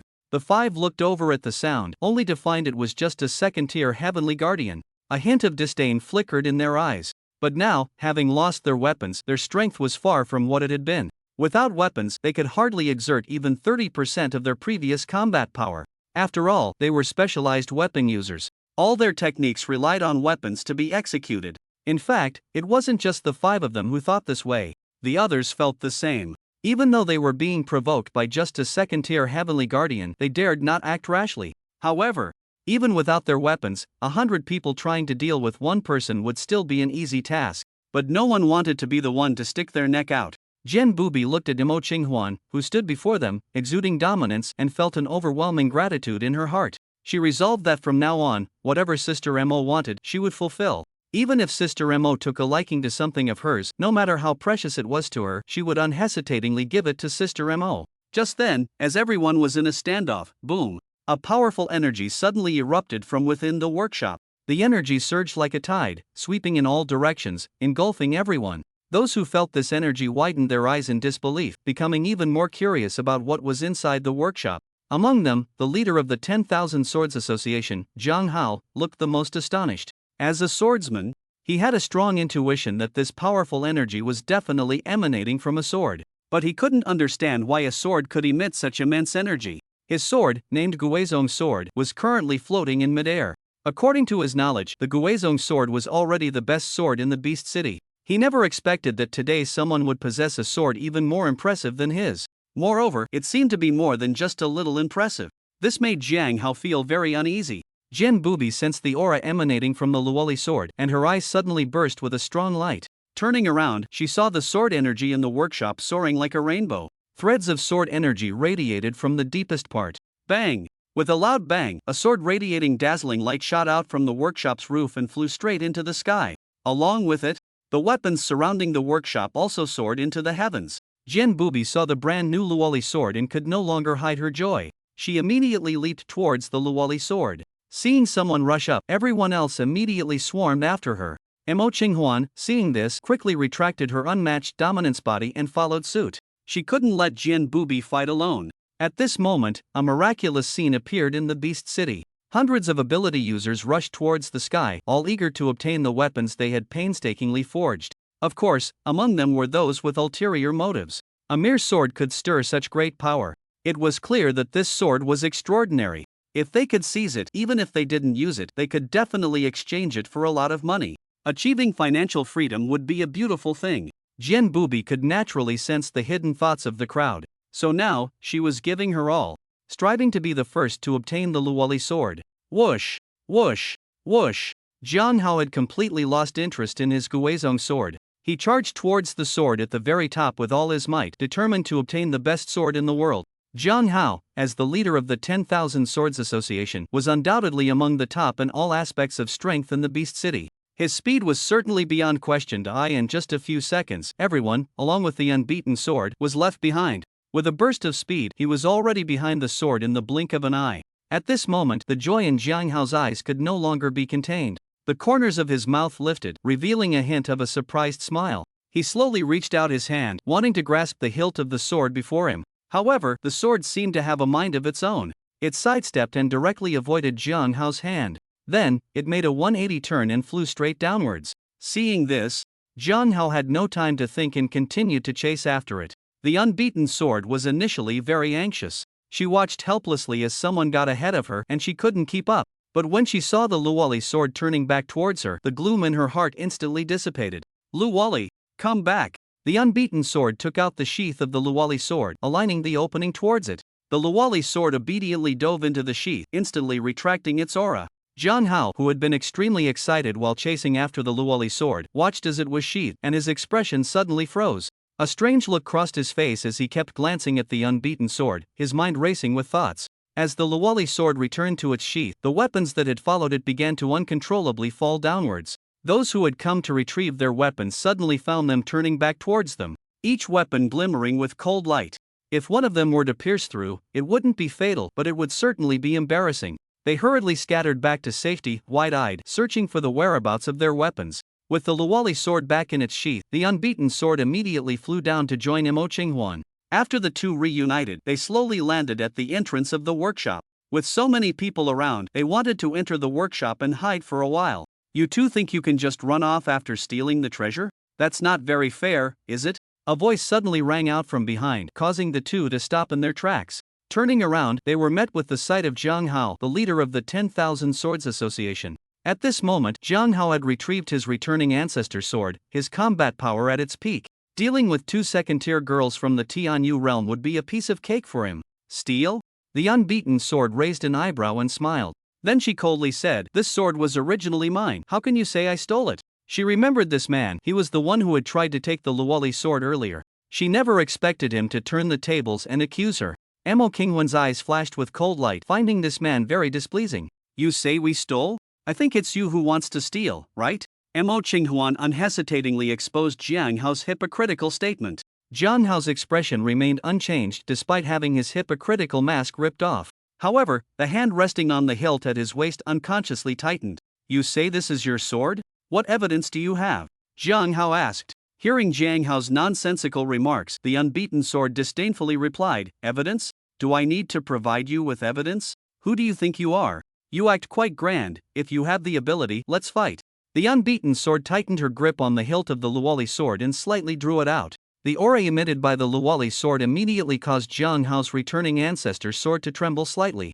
Realizing this, Jiang Hao's heart sank. Just the aura alone made his returning ancestor's sword so restless. If a real fight broke out, wouldn't his combat power be greatly diminished? With this thought, Jiang Hao's gaze fixated on the Luoli sword at the unbeaten sword's waist, his desire for it reaching a peak. This was the true king of all weapons. At this moment, he couldn't care less about anything else. There was only one thought in his mind: at all costs, he had to seize this sword. "Members of the 10,000 Swords Association, assemble!" Jiang Hao shouted. With Jiang Hao's command, dozens of members of the 10,000 Swords Association, each holding their recently retrieved weapons, orderly gathered beside him. In the next second, without exception, the swords in their hands began to tremble uncontrollably. It seemed to be because they were close to the Luoli sword, sensing its aura. Seeing this situation, Jin Bubi swiftly drew the Luoli sword. The tip of the sword was aimed at the members of the Wanjian Society. In an instant, a dazzling sword light flashed before everyone's eyes, blinding the members of the Wanjian Society. Jiang Hao quickly raised his hand to shield his eyes. Through the gaps between his fingers, he frowned and squinted to look.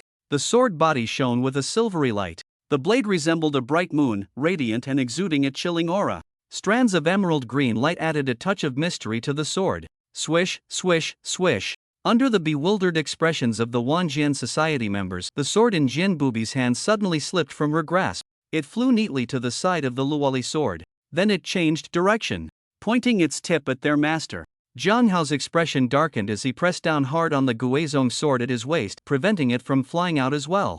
Seeing this, Jin Bubi's eyes flashed with excitement. Just by drawing her sword, she could make her opponent's weapon slip from their hands. When it came to dealing with weapon-specialized ability users, she was confident that no one of the same level would be her match. The members of the Wanjian Society gasped as they saw the sword tip aimed at their weapons. They turned to look at their leader, who was blushing and struggling to keep his sword down. His condition was clearly not much better than theirs. Mo Qinghuan saw that this group of people had lost their weapons. That domineering confidence immediately returned. "You guys, hurry up and get lost. Otherwise, my fist will come crashing down on you." Mo Qinghuan raised her fist, which was surrounded by an orangered unknown aura. Coupled with her arrogant expression, she looked clearly formidable. At this moment, the scene was filled with onlookers. Some had just retrieved their weapons, while others had come to watch the commotion. This included the leaders of the other 4 organizations. However, they all kept their distance, afraid that their weapons would slip from their hands again. Just then, someone in the crowd said, "That woman seems to be Mo Tuo's daughter, Mo Qinghuan, right? Hey! Now that you mention it, she really looks like her. What kind of eyes do you have? What do you mean she looks like her? That's definitely her. Mo Qinghuan, SS-level ability user, unmatched strength, it really is her." Once Mo Qinghuan was recognized, the crowd immediately became bustling. Upon hearing Mo Qinghuan's identity, Jiang Hao's gaze towards her grew more cautious. But then he thought, she wasn't the one whose things he was stealing. What was there to be wary of? At this moment, Jin Bubi pointed the Luoli sword at Jiang Hao. "You can't even hold your sword steady. What do you plan to fight me with? In my opinion, you should just give up early. Otherwise, it won't be pretty for everyone." Jin Bubi, wanting to avoid trouble, tried to dissuade this guy who wanted to snatch the Luoli sword. However, Jiang Hao showed no concern for anything else. His gaze was fixed firmly on the Luoli sword, with no intention of backing down. Seeing this, Jian Bubi sighed deeply. There's no other way. Then let's fight. As soon as Jian Bubi's words fell, the Luoli sword in her hand shone brightly. Whoosh, whoosh, whoosh. The swords that had been floating around the Luoli sword, as if receiving an order, charged straight towards Jiang Hao. Seeing this scene, Jiang Hao's pupils contracted, and he hurriedly retreated. The members of the Wanjian society followed Jiang Hao in retreat. Once they were far enough from Jian Bubi, Jiang Hao drew the Guizhong sword from his waist. Wanjian, obey my command. The next second, the swords that had been attacking him all halted in midair. The members of the Wanjian society seized the opportunity to retrieve their own swords. They then immediately sheathed their swords, keeping their distance from Jian Bubi, just like the onlookers, fearing their weapons would misbehave again. Jiang Hao's expression was grim, gritting his teeth in frustration. Damn it! He couldn't even get close to the opponent. How could he talk about snatching the sword? Just as both sides were at a stalemate, a sudden, chilling aura erupted from the workshop behind Jian Bubi. This unprecedented powerful aura instantly pressed down on everyone, making it hard for them to breathe. Not even a thought of resistance could arise. Then, a voice suddenly echoed in Jiang Hao's mind. Jiang Hao, retreat, this is something you cannot grasp. Jiang Hao was taken aback upon hearing this, gripping the Guizhong sword tightly. He looked around in confusion, unsure of who was speaking. Jiang Hao, everyone has greed. Only by keeping your heart can you move forward. Moreover, this sword was never yours to begin with. Quickly retreat, do not force it. Listening to the teachings of the unknown expert in his mind, Jiang Hao's expression darkened. The ability to transmit sound to him without anyone else noticing clearly indicated that this person was far more powerful than he was. But, Jiang Hao glanced at the sword across from him, his greed unabated. He really wanted it. After a struggle within himself, Jiang Hao took a deep breath and sheathed the Guizhong sword. He cast a reluctant glance at the Luoli sword. Wanjian Association. Let's go! With Jiang Hao's command, the members of the Wanjian Association responded to their leader's call, leaping away from the place. As Jiang Hao left, the powerful aura that had weighed down on everyone instantly dissipated. The crowd, returning to normal, watched Jiang Hao's sudden departure. Lost in thought, Jian Bubi and Mo Qinghuan sighed in relief as they saw Jiang Hao leave. With Jiang Hao leading the Wanjian Association away first, other organizations began to leave one after another, leaving only the members of the Huashan Association behind. The leader of the Huashan Association, He Yu, stepped forward to Jian Bubi and Mo Qinghuan. This girl had a pair of enchanting eyes and an extremely commanding figure. Where it should be big, it was big. Where it should be firm, it was firm. Her posture was dreamlike, as if she existed yet did not exist. Holding a black fan, for some reason, the more one looked at it, the more dizzying it became. Ladies, are you interested in joining my Huashan Association? He Yu said with a smile like a blooming flower. Seeing the other party's good attitude, Jian Bubi thought she was not someone who wanted to snatch the Luoli sword. Calmly shaking his head, he replied, sorry, I am from the Yuan Beast City. Moreover, I am also a leader of an organization. What about you, Miss Mo? He Yu turned to ask Mo Qinghuan. Mo Qinghuan smiled and waved her hand. I'm just here for a while, and I will leave soon. Thank you for your invitation. He Yu nodded in disappointment upon hearing this. I see. With the responses from the two, He Yu did not linger any longer. Her figure flashed and disappeared from the spot. Soon after, the two were surprised to find that He Yu had already returned to the crowd of the Huashan Association. The speed was so fast that it made one wonder if the person they just saw was real. At that moment, the workshop door behind the two suddenly opened. Upon hearing this, they immediately turned and entered the workshop. Once inside, the workshop door returned to its previously closed state. The two found Uncle Wu, who looked exhausted, at the counter. Uncle Wu, thank you. Jian Bubi bowed his head sincerely in gratitude. Uncle Wu, you drove that guy away, right? Mo Qinghuan said with certainty. Uncle Wu rubbed his eyes and waved his hand nonchalantly. What is yours is yours. Destiny arranges it, fate brings it. Forcibly taking it is not heroic. Quick, bring me the Luoli sword to have a look. It ran away right after being forged. I haven't had the chance to appreciate it yet. A hint of eagerness appeared on Uncle Wu's tired face. Jian Bubi raised his hand and handed the Luoli sword along with its sheath to Uncle Wu. Uncle Wu took the Luoli sword and slowly drew it out. At this moment, the Luoli sword had already retracted its sharpness, and the light it emitted was no longer blinding. It simply lay quietly in Uncle Wu's hand. Uncle Wu gently brushed his hand over the blade of the Luoli sword, and a look of astonishment flashed in his eyes. No wonder it made me feel difficult to handle. This level of toughness and sharpness is truly unprecedented. Uncle Wu's eyes were filled with admiration.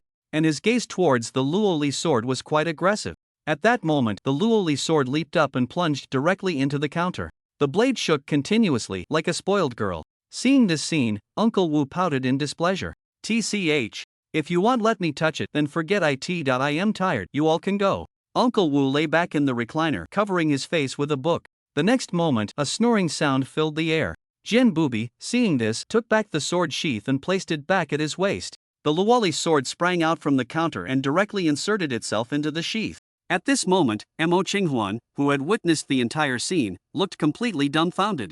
She raised her hand to point at Jian Bubi and then looked at the Luoli sword, her mind filled with questions. What is going on? Mo Qinghuan exclaimed, her eyes wide with confusion. Seeing Mo Jie's reaction, Jian Bubi immediately realized. After her promotion to the Tianyu realm, the Luoli sword gaining its own consciousness was something she had only mentioned to Uncle Wu, the weapon expert. She hadn't told anyone else.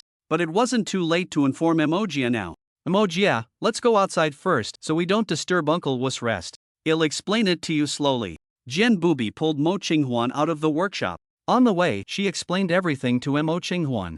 Until the two returned together to the small building in the inner city of Yuan Beast City.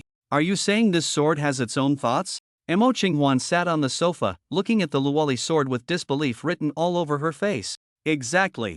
Jian Bubi nodded. Upon receiving the answer, Mo Qinghuan furrowed her brows tightly. Her mind raced, trying to understand why such a thing would happen. As far as she knew, there seemed to be no precedent for this in the world. Weapons having their own thoughts? This world was becoming more and more wondrous.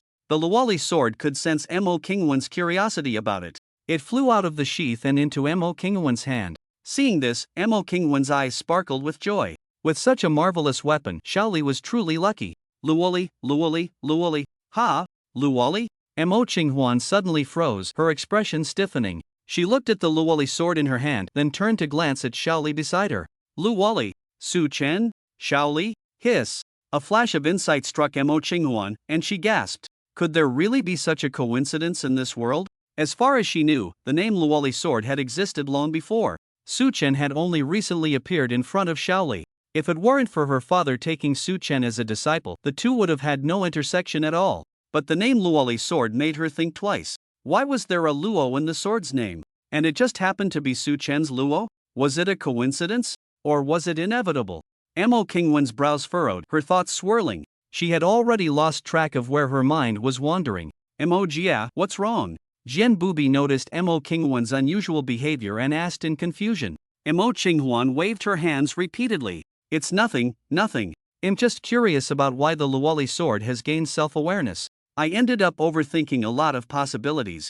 Mo Qinghuan gently stroked the Luoli sword. The Luoli sword lay comfortably in Mo Qinghuan's arms, seemingly enjoying her touch. Nighttime. Inner city of Elephant Beast City, headquarters of the 10,000 Swords Association. In the organization hall, Jiang Hao sat in the leader's position above, looking at the Guizhong sword placed on the table before him, his eyes filled with regret. Why can't you be that kind of sword? Jiang Hao murmured. Jiang Hao sighed deeply. Disappointed, he stepped down from the leader's position, leaving the Guizhong sword on the table. If it were the old Jiang Hao, he would have valued the Guizhong sword more than himself. Wherever he went, he would take the Guizhong sword with him. Even when sleeping, he would place the Guizhong sword in his bed. But now, he had seen a better sword. His interest in the Guizhong sword had significantly diminished. In his heart, the Guizhong sword was no longer as important as it once was. Jiang Hao walked to the window. He looked up at the bright moon hanging high in the sky, feeling a deep sense of desolation. He was unwilling. Why could a second-tier Tianyu realm wield such a divine sword, while he, a ninth-tier Tianyu realm swordsman, found it a luxury to even engage in a normal battle under the might of that sword? Just as Jiang Hao was lost in his sorrow, a sudden knock on the door interrupted him. Leader! The Steel Eagle Association leader from Yuan Beast City, Huakong, wishes to see you. Upon hearing the name Huakong, Jiang Hao's eyes filled with disdain. He had heard of Huakong. He had also encountered Huakong during the Beast Tide in Elephant Beast City. Although he was also a strong practitioner at the Tianyu realm, with an ability quality of SSS level, his strength was only at the 5th stage of the Tianyu realm. Compared to him, who was at the 9th stage, he could only be described as a stray dog. However, he was very curious about why Huakong, a person with whom he had no connection, would come to find him at this time. Let him in! Jiang Hao shouted loudly. As Jiang Hao gave the order, the hall door slowly opened. With a smiling face, Huakong stepped up to Jiang Hao's side. Leader Jiang, long time no see, Huakong said, cupping his fists in greeting. Jiang Hao was in a bad mood and had no desire to engage with Huakong. Leader Hua, I'm in a very bad mood today. If you have something to say, hurry up. If you keep talking nonsense, please leave. Upon hearing this, the smile on Huakong's face instantly froze. He didn't expect this guy to be so disrespectful. After all, he was also a leader of an organization. However, in a place where strength was respected, Jiang Hao's power indeed far surpassed his. Even if the other party was impolite, he didn't dare to say much. Ahem, Leader Jiang, I heard that a divine sword has appeared in Elephant Beast City today, and it seems you really want that sword? But in the end, you still didn't get it? Huakong raised an eyebrow and said. It was better that Huakong didn't mention this matter. As soon as he did, Jiang Hao's expression instantly turned cold. Leader Hua, are you here to mock me? Jiang Hao raised his hand to summon his Guizhong sword, instantly pointing the tip of the sword at Huakong. Looking at the sword tip in front of him, Huakong felt a cold sweat trickle down his cheek. Hee, Leader Jiang, it's a misunderstanding, Huakong said while pushing the sword aside. What I mean is, do you still want that sword? Huakong asked with a smile. Of course, Jiang Hao said, his expression stern as he sheathed the Guizhong sword. What kind of divine sword would any weapon specialist not want? Huakong smiled mysteriously. What if I said I have a way for you to obtain that sword? Upon hearing this, Jiang Hao immediately became interested, his eyes shining as he looked at Huakong. What? You have a way? Hurry up and tell me. Huakong chuckled darkly. It's simple. As long as that woman disappears, the sword will naturally become unowned. At that time, wouldn't it be easy to obtain that sword? After listening to Huakong's words, Jiang Hao cast a dark glance at him. Do you have a grudge against her? Huakong chuckled but said nothing more. However, his words had already indicated his stance. Seeing this, Jiang Hao left the window and walked towards his leader's position. He rubbed the hilt of the Guizhong sword with his right hand. His expression very conflicted. Although he really wanted to obtain that sword, did he really have to kill someone for treasure? The fact that Mo Qinghuan was willing to stand up for her indicated that their relationship was clearly good. Moreover, that woman had a mysterious strong practitioner backing her. Just thinking about that mysterious strong practitioner sent shivers down his soul. Jiang Hao sat back in his leader's position, taking a deep breath.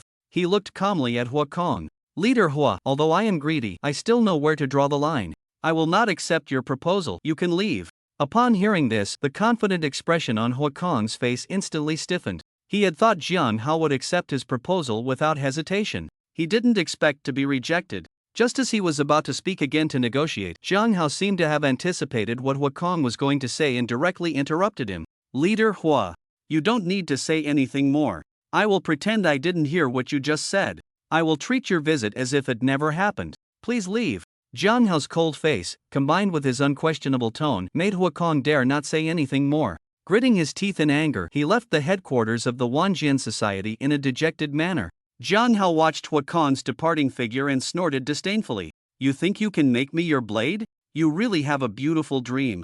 The departing Huakong looked back at the top of the Wanjian Society headquarters. What do you mean by knowing your limits? You're just a coward. Huakong said disdainfully without hesitation. Time flew by, and a week later arrived. At this moment, the night was deepening. On the brightly lit streets of Beast City, only a few people were enjoying the nightlife. Outside Beast City, Su Chen, Manhwa, and Yang Anan had finished their half-month life outside the city. Following the traces drawn by Manhwa, they returned to Beast City. The three flew straight to the city gate, first erasing their registration information. Once the exit information was revoked, Mo's gaze flickered as he looked at Yang Anan. Ahem. Miss Anan, are you going back to Insect Beast City to live? Upon hearing this, Yang Anan smiled and shook her head. No, I will never go back to that place. Just thinking about those bugs gives me the creeps. I rented a house in Beast City a few days ago, so I will be living in Beast City from now on. Upon hearing this, Moy immediately clapped his hands in delight. Living in Beast City meant that the two could see each other often. Su Chen stood by, shaking his head helplessly at the sight. This guy is hopeless.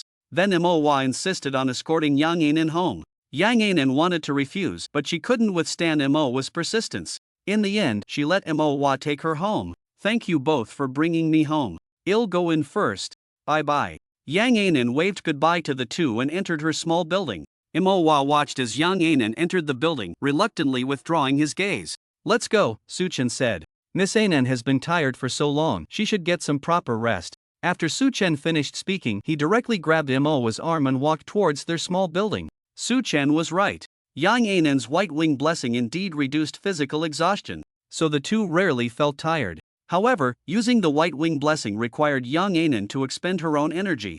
Therefore, she needed to take breaks every so often. Plus, in these days, the three had been frantically hunting for crystal cores. He and Moa were fine, but Yang Ainen had it tough. Whenever she rested, she would just collapse into sleep. Then, not long after resting, she would have to force herself to wake up. This was because Su Chen, taking advantage of Yang Ainen's rest, would deliberately keep searching for exotic beasts. As soon as he discovered a few exotic beasts in groups, even if he and Moa could easily handle them, he would call Yang Ainen to wake up and use her white wing blessing on them. Su Chen was very pleased to see this situation. After all, as long as Yang Ainen was exhausted, she wouldn't have the energy to think of any crazy ideas. Moreover, Yang Ainen's ability was indeed very useful. Why not use it? Just as Su Chen had anticipated, upon returning to her small building, Yang Ainen completely shed her disguise. Damn man! You think your Yang grandma is a nuclear-powered donkey, huh? Yang Ainen gritted her teeth in anger, throwing her shoes aside. Her eyelids were drooping, and her gaze was very hazy. With a thud, she collapsed onto the sofa. The next second, a steady breathing sound could be heard. She had clearly entered deep sleep. At this time, Su Chen and Moa had already returned to their respective small buildings. As soon as Su Chen entered, he dumped the spoils of his trip onto the table. This time out of the city, he had hunted a total of 5 6th level crystal cores, over 65th level crystal cores, and nearly 100 4th level crystal cores. The overall harvest was quite good. Last time during the exotic beast tide in Beast City, he was delayed by those 2 7th level exotic beasts and the clueless steel eagle. Otherwise, the harvest that day would definitely have been more, not less, than this. After a long-awaited shower, he sat cross-legged on the bed, placing those 4th level crystal cores around him for absorption. His current ability level had already reached the 4th stage of the Skywalker realm, significantly enhancing his strength. His goal was to have the ability to hunt 7th level exotic beasts alone before reaching the 8th stage of the Skywalker realm and to gain the qualification to enter the inner city. Although, logically speaking, it was basically impossible to kill 7th level exotic beasts without entering the Heavenly Guardian realm, he was not an ordinary player. If he couldn't fight above his level, then what was the point of his abilities? Moreover, he had already made up his mind from now on, only the crystal cores above level 7 will be given to the demon fruit tree for absorption. Not for any other reason, but because the probability of good things dropping from level 7 crystal cores is too high. Although last time there was a useless silent fruit, it still couldn't change his confidence in level 7 crystal cores. In between his cultivation, Su Chen didn't forget to check on the status of Shin Huayue and the others. He found that the 4 of them hadn't been cultivating much these past few days, but their conditions were all quite good. They would occasionally suffer minor injuries, but they would recover quickly. Judging by their conditions, they must have teamed up to hunt for crystal cores in the practical combat area. Moreover, they had been gone for quite some time. Seeing this, a faint smile appeared on Su Chen's lips. Their hard work truly made him feel gratified. The more effort they put in, the more it meant he hadn't misjudged them. With their dual extraordinary abilities and such diligence, he believed it wouldn't be long before they could advance to the Skywalker realm. By that time, he would finally have his own true team. With his own team, the plans he had in mind could finally be implemented. Su Chen stopped his cultivation and went to the window. He looked up at the bright moon hanging high in the sky. "It won't be long now," Su Chen murmured. The sky was just beginning to brighten. Su Chen was still fast asleep. At this moment, the phone beside his pillow suddenly rang. Groggily, Su Chen picked up the phone and saw it was a call from Sword's senior sister. "Hello, Sword's senior sister, Moa and I just got back last night," Su Chen said with his eyes closed. At that time, Jian Bubai had just finished practicing her sword. Hearing this news, a smile crept onto her lips. She had been curious and wanted to ask when Su Chen and the others would return. She didn't expect to hear that they were already back. A few days ago, she had heard Su Chen and Moa mention that they had recruited a new member named Yang Ainen who had an SS-level healing support ability. Moreover, Su Chen had mentioned that Moa was interested in her. This made her very curious about the girl named Yang Ainen. Although she had spoken a few words with Yang Ainen over the phone, she clearly couldn't tell what kind of person she was just from the call. She needed to meet this girl named Yang Ainen in person. "From the sound of your voice, you haven't gotten up yet?" Jian Bubai said gently. Upon hearing this, Su Chen smiled and replied, "Not yet. After getting home last night, I practiced for a while before sleeping. It would be great if I could get a good morning kiss from Sword's senior sister this morning." Jian Bubei's face turned slightly red upon hearing this, and she secretly cursed under her breath. "You rascal! You think too highly of yourself." "Hee hee, Sword's senior sister, are you not giving it?" Su Chen asked with a smile. Who are you to me? Why should I give you a good morning kiss?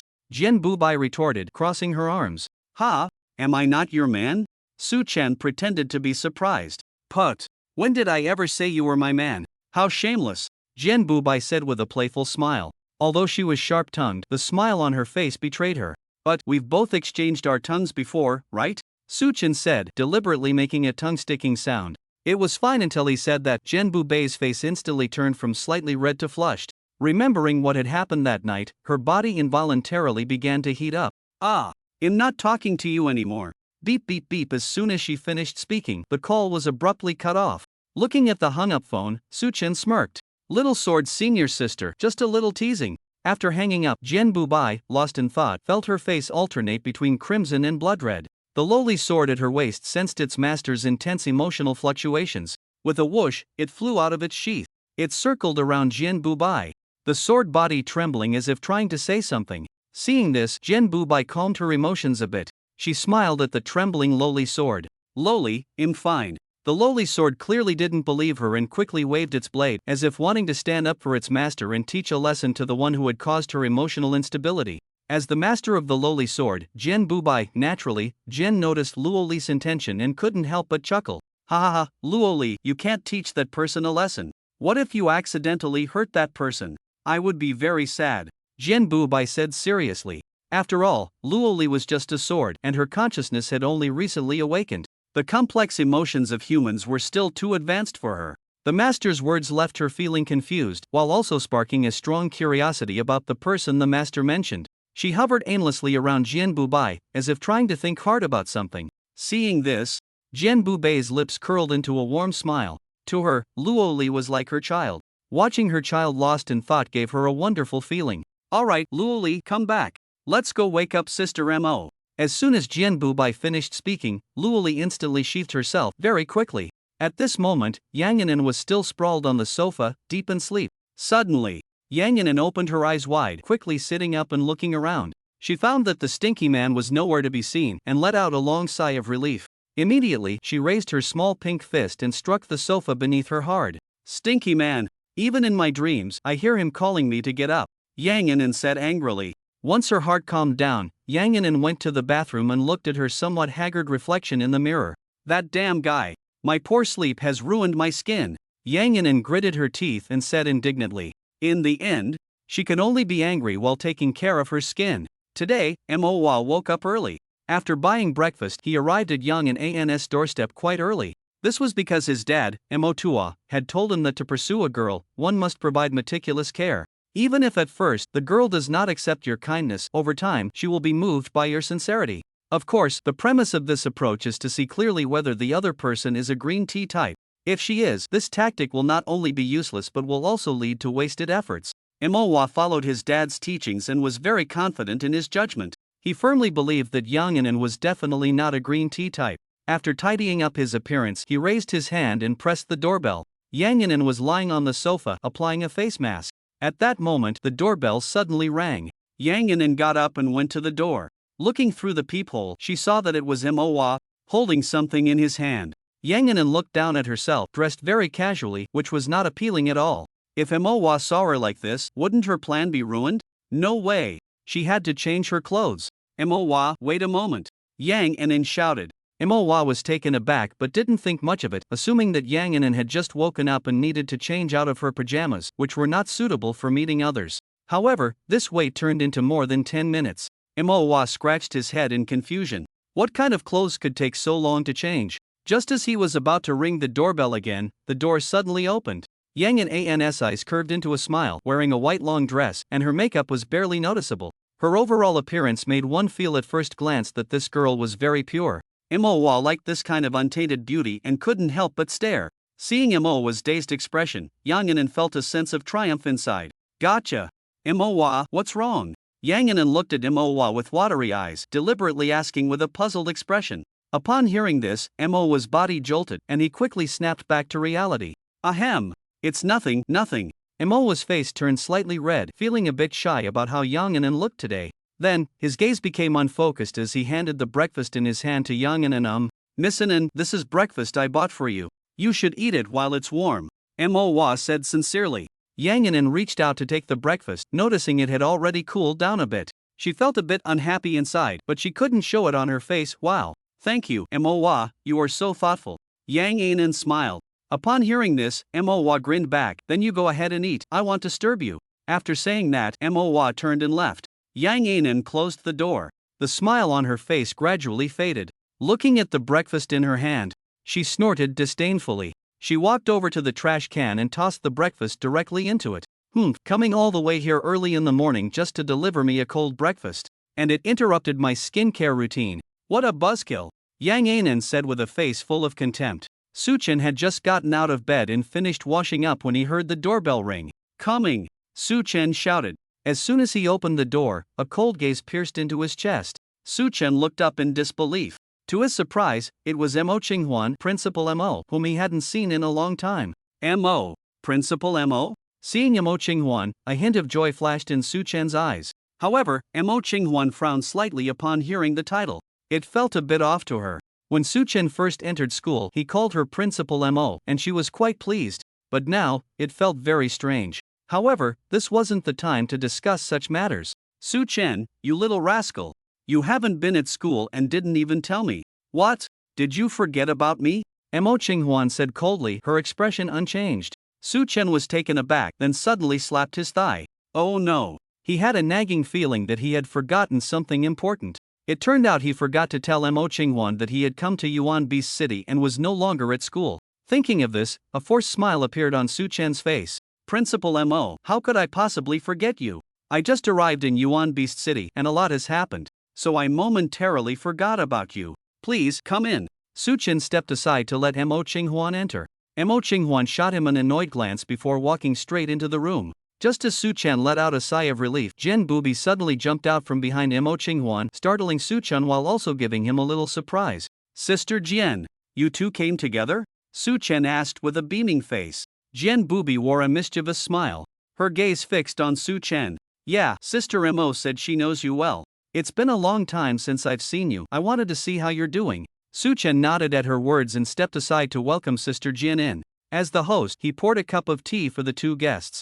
Suchen, first tell us about that girl, Jian Bubi asked first. Suchen pondered for a moment upon hearing this. He decided to recount all the suspicious aspects of Yang Enan to the two of them. It was quite a coincidence that he discovered the two of them, then followed them and suddenly appeared, showcasing her talent. She even wanted to join their team. Although Yang Enan had plenty of reasons for her actions, the more solid her reasons were, the more flawless they seemed, the more problematic they appeared in Suchen's eyes. Not to mention the things Su Tong had told him. After Suchen finished speaking, Mo Qinghuan and Jian Bubi exchanged glances, their brows furrowing. They both felt that this girl named Yang Enan was very suspicious. Although they didn't know what she was up to, they had to remain vigilant at all times. By the way, where did Mo go? Suchen, do you know? Mo Qinghuan asked. Suchen was taken aback and shook his head in confusion. I don't know, isn't he at home? Jian Bubi shook her head, no. I rang the doorbell for a long time, and there was no sound from inside. Hearing this, Suchen gritted his teeth. He had already guessed what that guy was up to. But whatever Mo wanted to do, he couldn't stop him. Let him be for now. At this moment, Suchen's gaze fell on the sword at Sister Jian's waist. Sister Jian, is your sword reforged? Jian Bubi smiled slightly upon hearing this. She immediately drew out the Luoli sword and presented it to Suchen. That's right. This sword is truly one of a kind in the world. And I have to thank you for the materials you gave me that day. Suchen carefully took the Luoli sword with both hands. His eyes immediately lit up as he stared at the blade, filled with astonishment. Most men have a dream of being a sword immortal, roaming the world, upholding justice, punishing evil, and living freely with a sword in hand, traveling far and wide. What a wonderful thing! How delightful it would be! Unfortunately, in this lifetime, he had no such fate. However, having a sword immortal wife in this life wouldn't be too bad. With this thought, Suchen looked at the swordmaster sister, unable to suppress a smile at the corners of his mouth. Jian Bubi noticed and blushed slightly. Although she didn't know what Suchen was thinking, his expression suggested it was likely not a good thing. Seeing this, Mo Qinghuan frowned in disdain. What are you laughing about for no reason? Upon hearing this, Suchen immediately wiped the smile off his face, returning to his usual stern demeanor. Cough, it's nothing, just suddenly thought of something happy. Looking at the sword in his hand, Suchen suddenly remembered the sword he bought for Lu Yuni, named the Yulong sword. He still didn't know the name of the sword in the sword master sister's hand. He looked up at her and asked, "Sword Master Sister, what's the name of this sword?" Jian Bubi was about to speak but suddenly thought of something and quickly shut her mouth.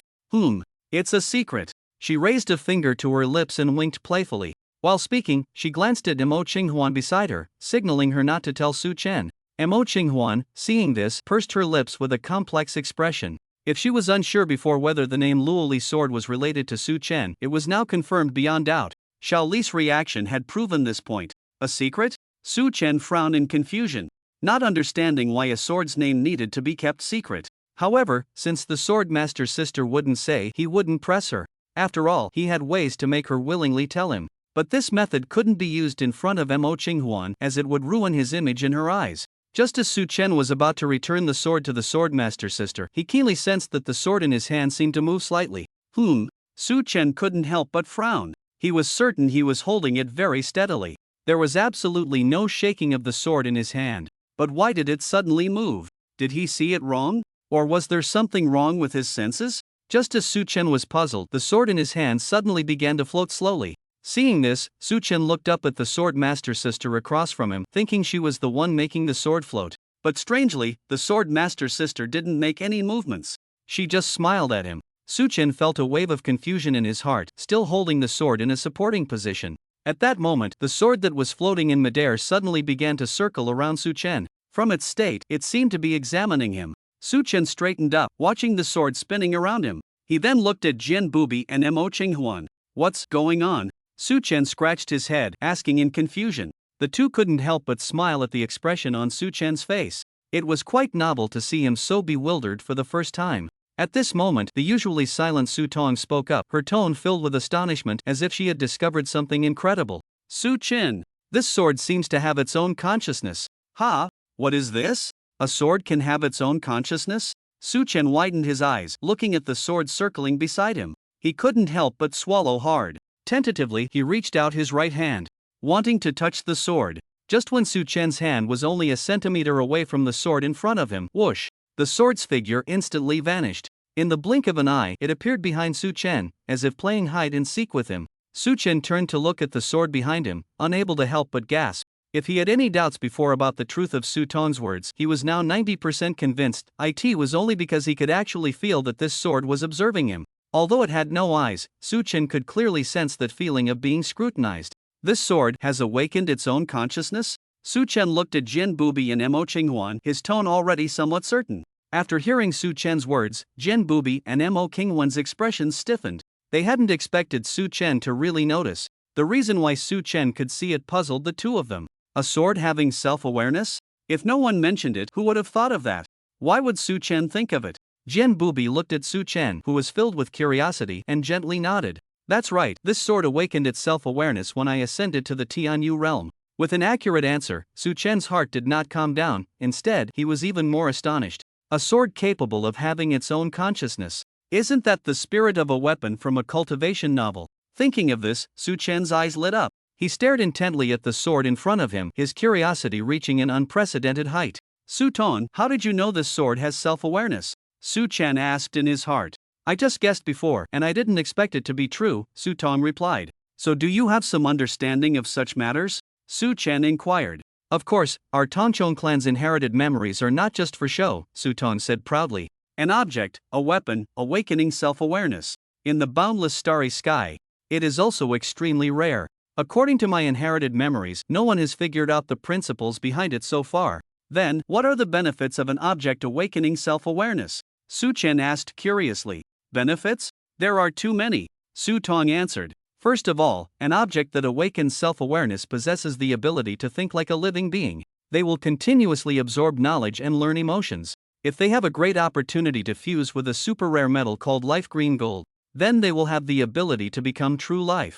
By that time, they will be no different from ordinary life. And because their body is metal, they basically won't die and can live on forever. It's just that. Life green gold is not an ordinary rarity, it is extremely hard to come by, almost once in 10,000 years. Even if it emerges somewhere, it will be forcibly snatched by the great powers in the starry sky. Ordinary life forms cannot even come into contact with it." At this point, Su Tong paused for a moment and then continued. "Secondly, the value is enormous. There are many powerful beings in the starry sky who are stuck at a bottleneck. Their lifespans are extremely long. Over the long passage of time, the vast majority of strong individuals will seek breakthroughs through closed-door cultivation. A small portion of strong individuals prefer to find breakthroughs in battle. And a tiny fraction of people like to live without conflict, doing as they please. Cultivating hobbies, collecting rare treasures. Among them, objects that have awakened self-awareness are very much favored. If this sword were given to them, without saying much, it could easily be exchanged for several slave planets. Several planets? Su Chen's pupils constricted and his hands trembled. Trading planets is indeed not a small deal. At that moment, Su Chen suddenly thought of something. Wait a minute. According to what you said, those beings should all be extremely powerful. Then why would they settle for a trade? Why not just take it by force? Wouldn't that be faster? Upon hearing this, Su Tan gently sighed. Su Chen, you are still too young. If they blindly use force to solve everything, within 100 years, it would provoke the wrath of most races. Don't forget, even ants can kill an elephant in numbers. Moreover, the powers in the starry sky are complex. It's better to avoid trouble. Just a few planets to beings of their level. It's merely a drop in the bucket, and most of their transactions are carried out by their subordinates. You, at your level of existence, don't even have the qualification to meet them. As Su Chen listened to Su Tong's words, he not only felt undeterred but also harbored a deeper yearning for the boundless starry sky. Treating planets as bargaining chips was indeed beyond Su Chen's understanding. Given time, he too would become a being of that caliber. Just then, a voice interrupted. Su Chen, what's wrong? Are you stunned? Mo Qinghuan raised an eyebrow and asked. Hearing this, Su Chen was instantly jolted awake from Su Tong's words. He looked up at the two, a confident smile appearing on his face. I really am stunned. Jian Bubi and Mo Qinghuan gazed at Su Chen's smile, momentarily entranced. What was happening? In such a short time, it seemed Su Chen had transformed into a different person. He had become more confident, more attractive, and a bit more captivating. Luo, my sword, come back. Jian Bubi's face flushed slightly, almost letting something slip. She slightly raised the sword sheath, signaling for the Luoli sword to return. The Luoli sword, upon hearing this, felt a bit confused. Why didn't the master call it by its name? However, it had to obey its master's command. With a whoosh, the Luoli sword instantly sheathed itself, retracting its aura. Su Chen couldn't help but feel a twinge of envy. Who wouldn't want a battle partner they could carry with them? Just as the three were chatting, the doorbell suddenly rang. Su Chen didn't need to guess who it was. He walked to the door and opened it. Sure enough, it was Mo Hua. At that moment, Mo Hua seemed lost in thought, his face beaming with happiness. Mo Hua, up so early? Going to flatter Yang Ainen? Su Chen asked helplessly. Mo Hua was taken aback by the question, then chuckled. Hee hee, Su Chen, you really can't hide anything from you. I just delivered breakfast to Miss Ainen. Miss Ainen was very happy when she received it. Seeing this, Su Chen furrowed his brow, feeling troubled, and said nothing more. He knew that in this state, Mo Hua wouldn't listen to anything he said, without any evidence at hand. If he rashly slandered Yang Ainen, Mo Hua might explode. Come in, I have a surprise for you. Su Chen gestured for Mo Hua to enter. Upon hearing this, Mo Hua's smile grew even wider. A surprise? Great, great. I love surprises. Following Su Chen into the room, his gaze followed Su Chen's finger to the sofa. Suddenly, Mo Hua's pupils widened in an instant, standing frozen in place, speechless. Sister Qinghuan, what are you doing here too? Did Su Chen take you down as well? As soon as Mo Hua finished speaking, Su Chen, who was beside him, choked on his breath, leading to a fit of violent coughing. Cough, cough, cough. Jian Bubi, upon hearing this, had her smiling expression freeze instantly. Her gaze kept darting between Su Chen and Mo Qinghuan, puzzled as to why Mo Hua would say such a thing. Was there a story here that she didn't know about? Mo Qinghuan naturally noticed the gaze of the little Shaoli beside her. Her face flushed slightly. Feeling a mix of panic and confusion, she looked up at the tall Mo Hua standing there. Initially, she had missed this younger brother whom she hadn't seen in a long time. Now, all that longing had turned into anger. This annoying little brother had no filter. What did he mean by saying Su Chen took her down? There was no basis for that, yet he dared to say it out loud. I really think you need a good talking to. As Su Chen regained his composure, the atmosphere fell into an awkward silence. At this moment, even Mo Hua, no matter how foolish, sensed that something was off. Oh no! He had been too happy just now and spoke without thinking. Today wouldn't be the day he met his end, would it? His big eyes darted around and he tentatively took a step back with his right foot. Mo Hua, where are you going? Mo Qinghuan asked with a smile. Upon hearing this, Mo Hua's movements froze. Right. I left the gas on at home, I need to go turn it off. Sister Bubi, Sister Qinghuan. It's great to see you. For a while, let's not meet again. As soon as Manhwa finished speaking, he turned and it felt as if a flood of beasts was chasing behind him. Just as Manhwa was about to place his hand on the doorknob, Mo Qinghuan shouted, "Stop right there. Don't move. Hurry up and come over here, or I'll tear your house down." Mo Qinghuan's tone was flat, delivering words that made Manhwa shiver all over. Su Chen, witnessing this, couldn't help but smile slightly. He understood why Manhwa was attracted to girls like Yang Anan. Having grown up under the strict guidance of Mo Qinghuan and the Swordmaster, it was natural for him to prefer soft and gentle girls like Yang Anan. No wonder Manhwa fell for Yang Anan at first sight. At that moment, Mo's brain went through a brief contemplation. He turned back with a smile on his face, having no doubt about the truth of Mo Qinghuan's words. His short moment of thought was merely about how to resolve the current awkward situation. Ultimately, it was unsurprising that he couldn't come up with anything. "Sister Qinghuan, long time no see. You are becoming more and more charming." Manhwa squatted in front of Mo Qinghuan, flattering her eagerly. "Humph." Mo Qinghuan snorted coldly. "Don't change the subject." "What do you mean? Su Chen has also taken me down." "Explain the meanings of also and taken down." Mo Qinghuan's gaze was icy.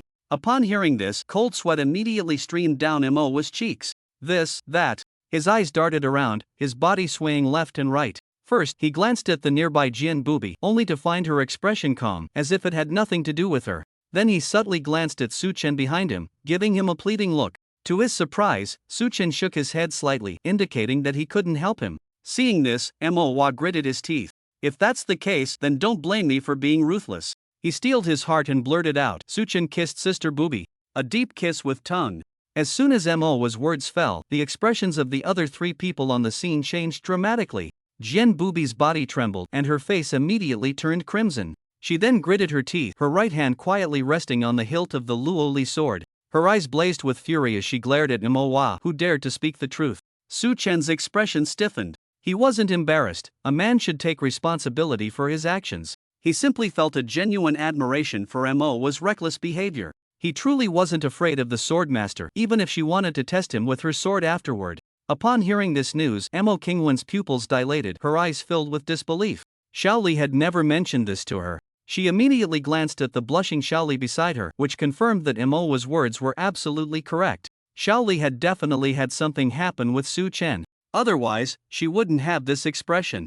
Realizing this, Mo Qinghuan's originally cold gaze dimmed slightly, but it quickly returned to normal. If Xiaoli and Su Chen were mutually affectionate, she should be happy. How could she feel disappointed? It must have been an illusion. Calming her mind, she looked at Xiaoli with a teasing gaze. "How was it?" Upon hearing this, Jian Bubi's already flushed face seemed to redden even more. She glanced aside, lowering her head. She adopted an ostrich-like posture, choosing to avoid the question. Seeing this, Mo Qinghuan decided not to ask further. It seemed it was just a kiss, and nothing major had happened. "Ahem, that was just your sister Bubi being taken down. I had nothing to do with it. Don't say such baseless things in the future. Did you hear that?" Mo Qinghuan instructed sternly. Upon hearing this, Manhwa felt as if he had received a great pardon, nodding repeatedly in agreement. At that moment, a gaze filled with coldness shot over, causing Manhwa, who had just relaxed, to feel his heart leap to his throat. Manhwa's body trembled slightly as he quietly leaned towards Mo Qinghuan, trying to avoid Jian Bubi's murderous glare. Unfortunately, no matter how discreetly Manhwa tried to hide, Jian Bubi's gaze always followed him like a shadow. Manhwa's eyes flickered uncertainly, his hands and feet cold. This was bad. He wouldn't be confessing here today, would he? Su Chen smiled slightly at the sight and stepped forward, sitting right next to the Swordmaster sister. After all, Mo Qinghuan already knew. There was no need for him to pretend. This was the first time Jian Bubi was so close to someone in front of others. Her body stiffened for a moment and she withdrew her gaze from Manhwa, turning to glare at Su Chen. "What are you doing?" Su Chen looked a bit confused. "What do you mean, what am I doing? Sitting next to my woman, isn't that normal?" Upon hearing this, Jian Bubi subtly glanced at the brother and sister beside her. Then she raised her hand and lightly tapped Su Chen. "What do you mean, your woman? When did I agree to be your woman? Go sit somewhere else. Stay away from me." Although Jian Bubi wanted to keep her distance from Su Chen verbally, the upward curve of her lips and her indifferent actions had already revealed her true feelings. Su Chen naturally understood that the Sword Master's sister was being contradictory. To put it bluntly, this kind of personality was tsundere. If he really went to sit somewhere else, the Sword Master's sister would definitely be disappointed. So he deliberately leaned closer to her again, his right hand quietly resting on her waist, gently stroking. I'm not leaving, I just like sitting next to you, Suchin said straightforwardly. You. Get away. Jian Bubi's face turned red with urgency as she grabbed Suchen's mischievous hand and pushed him away. Unfortunately, Suchen seemed to be glued to her side, not budging at all. Mo Qinghuan and Mo Hua watched the two smelly guys beside them, unable to help but show expressions of disdain. Especially Mo Qinghuan, who frowned tightly, feeling a shiver run through her body. A Tianyu realm couldn't push away a Tianqing realm. Shaoli, even a fool could see your feigned indifference. Alright. If you two want to be lovey-dovey, pick a time when no one is around. There are still two people here, Mo Qinghuan said loudly. Upon hearing this, Suchen immediately withdrew his mischievous hand. He hadn't intended to go too far, he just wanted to test how much the sword master sister could accept. Finally freed from Suchen's clutches, Jian Bubi let out a cold huff, turning her face away as if she never wanted to acknowledge him again. Suchen didn't mind and continued to sit close to her. Mo Qinghuan observed their state with a hint of unnoticeable envy in her heart. To shift her attention, she turned to Mo Hua. Mo Hua, how's your mother doing lately? Upon hearing this, a smile appeared on Mo Hua's face. Pretty good, she mentioned to me a few days ago. She misses you and wants to see you. Mo Qinghuan nodded at this. I'll go see her when I return this time. Listening to the conversation between the siblings, Su Chen was a bit confused. Wait, aren't you two from the same mother? Su Chen asked. Yeah, only now do you know? Mo Qinghuan replied. This is the first time I'm hearing it, Su Chen nodded. He couldn't help but feel a genuine admiration for teacher Mo Tua. At that moment, Jian Bubi suddenly asked, Mo Hua, where did you go just now? Mo Qinghuan looked at Mo Hua in confusion as well. Yeah, we knocked on the door for a long time, and there was no response from your house. Upon hearing this, a smile crept onto Mo Hua's lips as he raised his hand to proudly touch his nose. I went to deliver breakfast to Miss Anan. Miss Anan in the morning is still as beautiful as ever. As soon as Mo Hua finished speaking, Mo Qinghuan slapped him on the head. You haven't even figured out the other person's background, and you just went and fawned over her. Are you looking for trouble? After receiving a slap from Mo Qinghuan, Mo Hua felt a bit dizzy. But just a few seconds later, he returned to normal, clearly used to it. Rubbing the back of his head, he looked at Mo Qinghuan with an unhappy expression. Sister Qinghuan, she's just an ordinary girl. What complicated background could she have? Besides, this isn't fawning, it's being considerate. I'm confident that it won't take long. Miss Anan will definitely be moved by my thoughtfulness. Looking at Mo with self-satisfied expression, everyone felt a chill. Bro, aren't you just a simp? Jian Bubi mercilessly mocked. Mo Hua, being called a simp, snorted disdainfully. You are all mere mortals, just mere mortals. I don't want to talk to you three mortals. When I successfully win the Bowtie's heart, I will definitely make you see me in a new light. After saying this, Mo Hua turned his head away, no longer engaging with the three. At this moment, Su Chen looked at Sister Jian. Sister Jian, should I have Yang Anan come over? After all, she is considered the third member of your organization. You haven't given her the Sword Edge Society's emblem yet. Jian Bubi pondered for a moment after hearing this. She nodded slightly. Alright, I also want to meet this person. Great. I'll contact her right away. After Su Chen said this, he took out his phone and called Yang Anan. Hello, is this Yang Anan? Our organization leader wants to meet you. Are you free now? At that moment, Yang Anan was taking care of her skin. Upon hearing this news, her hands and feet trembled. She felt very curious about this organization leader she had never met. She had heard Su Chen mention that the leader's name was Jian Bubi, a woman with strength at the Tianyu realm, but she knew nothing else. Okay, send me the address, you'll be there right away, Yang Anan said. After hanging up, Su Chen turned to Sister Jian and said, she's not far from here, she should arrive soon. Jian Bubi nodded lightly upon hearing this. Just then, a gaze filled with resentment shot towards Su Chen. Feeling this intense resentment, Su Chen immediately looked up. He saw Mo Hua staring at him with tear-filled eyes, glaring furiously. Su Chen, you guy, why do you have Miss Anan's number? Do you know how many times I mustered the courage to ask her for her number but couldn't bring myself to do it? And you actually got her number behind my back. Su Chen, isn't having Sister Bubi enough for you? You even want to compete with me for Miss Anan. You're too greedy. Doesn't your conscience hurt? Mo Hua shouted hysterically. Su Chen looked at Mo Hua expressionlessly. Then he lowered his head and fiddled with his phone for a moment. Okay, I've sent you her number, stop howling. Su Chen said calmly. Ding dong. Mo Hua's phone in his pocket made a crisp sound. Mo Hua pulled out his phone and looked at the number on the screen. He immediately burst into laughter, saying, ha ha ha, Su Chen, you really are my best brother. Looking at Mo's pathetic appearance, Mo Qinghwan and Jian Bubi exchanged helpless glances and slapped their foreheads. He, I need to save this right away. After Mo said this, he began to fiddle with his phone, occasionally letting out a strange laugh. It wasn't long before the doorbell at Su Chen's house rang. Jian Bubi and Mo Qinghwan, upon hearing the doorbell, immediately sat up straight, their expressions serious, exuding an aura of the Tianyu realm. They looked quite intimidating. Although their little brother liked the girl named Yang Anan, ever since they heard Su Chen's words, they had developed a slight wariness towards this woman named Yang Anan. It was better not to be too close during their first meeting, to give her some psychological pressure. They wanted her to take things easy. Over time, they could eliminate her suspicious aspects and then build a good relationship. Bang bang bang. She's here.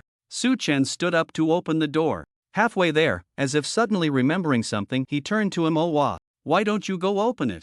Upon hearing this, Mo immediately beamed with joy and hurried to the door. Click.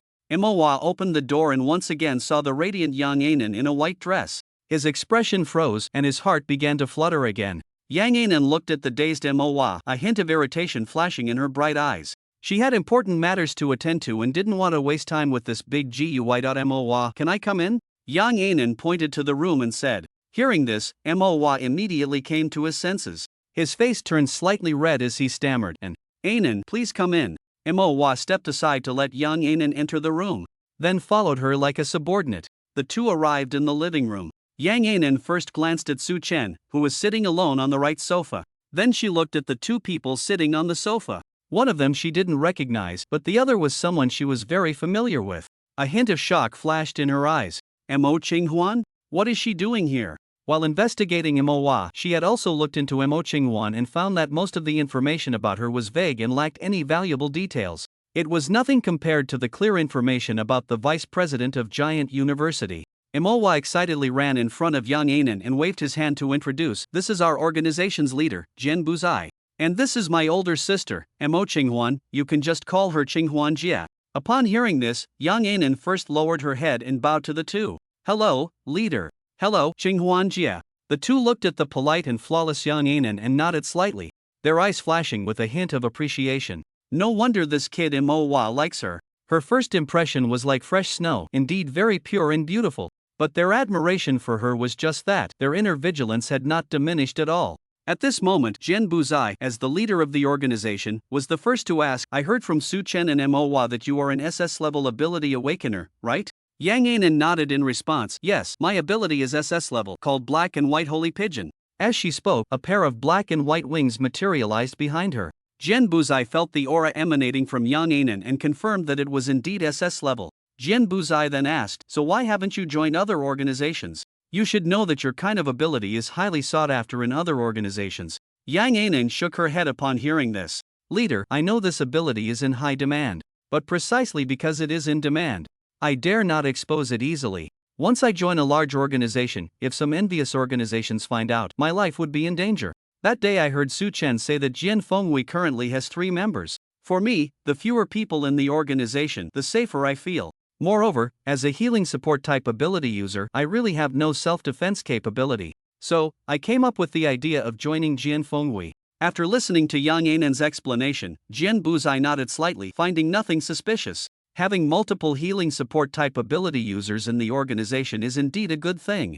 Although she didn't need Yang Anan's support, she couldn't guarantee that Su Chen and Mo wouldn't need it.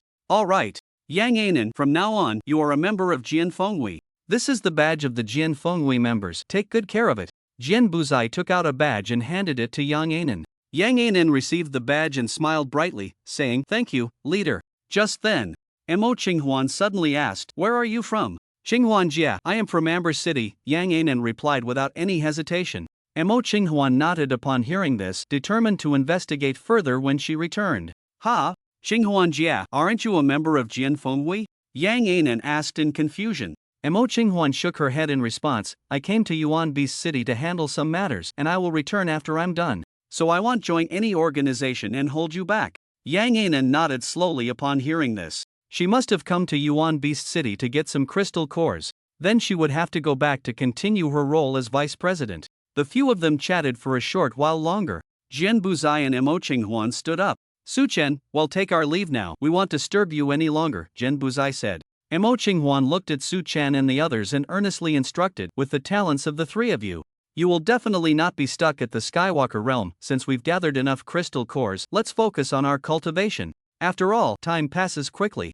After the two finished speaking, they left Su Chan's home. Yang Anan, seeing this, also bid farewell. Su Chen, Mowa, then I will go back to cultivate as well. At that moment, Mowa suddenly asked shyly, Miss Anan, was the breakfast I brought you tasty? Yang Anan was taken aback for a moment, then quickly nodded. Oh, it was delicious, really to my taste. Upon hearing this, Mowa immediately patted his chest proudly.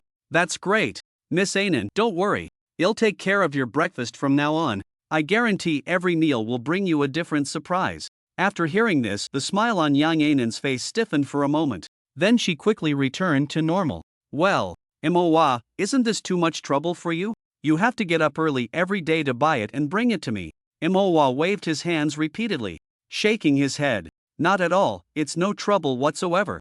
It's settled then. Seeing that she couldn't argue with Mowa, Yang Anan could only reluctantly nod. Alright, as long as you don't mind the trouble. Watching Yang Anan leave, Mowa returned to his small building. She didn't eat at all, did she? Su Chen silently thought. Oh, Su Chen, I didn't expect you to notice that too. Su Tong replied. Su Chen scoffed, for guilt is written all over her face. Only Mowa, that guy blinded by love, wouldn't see it.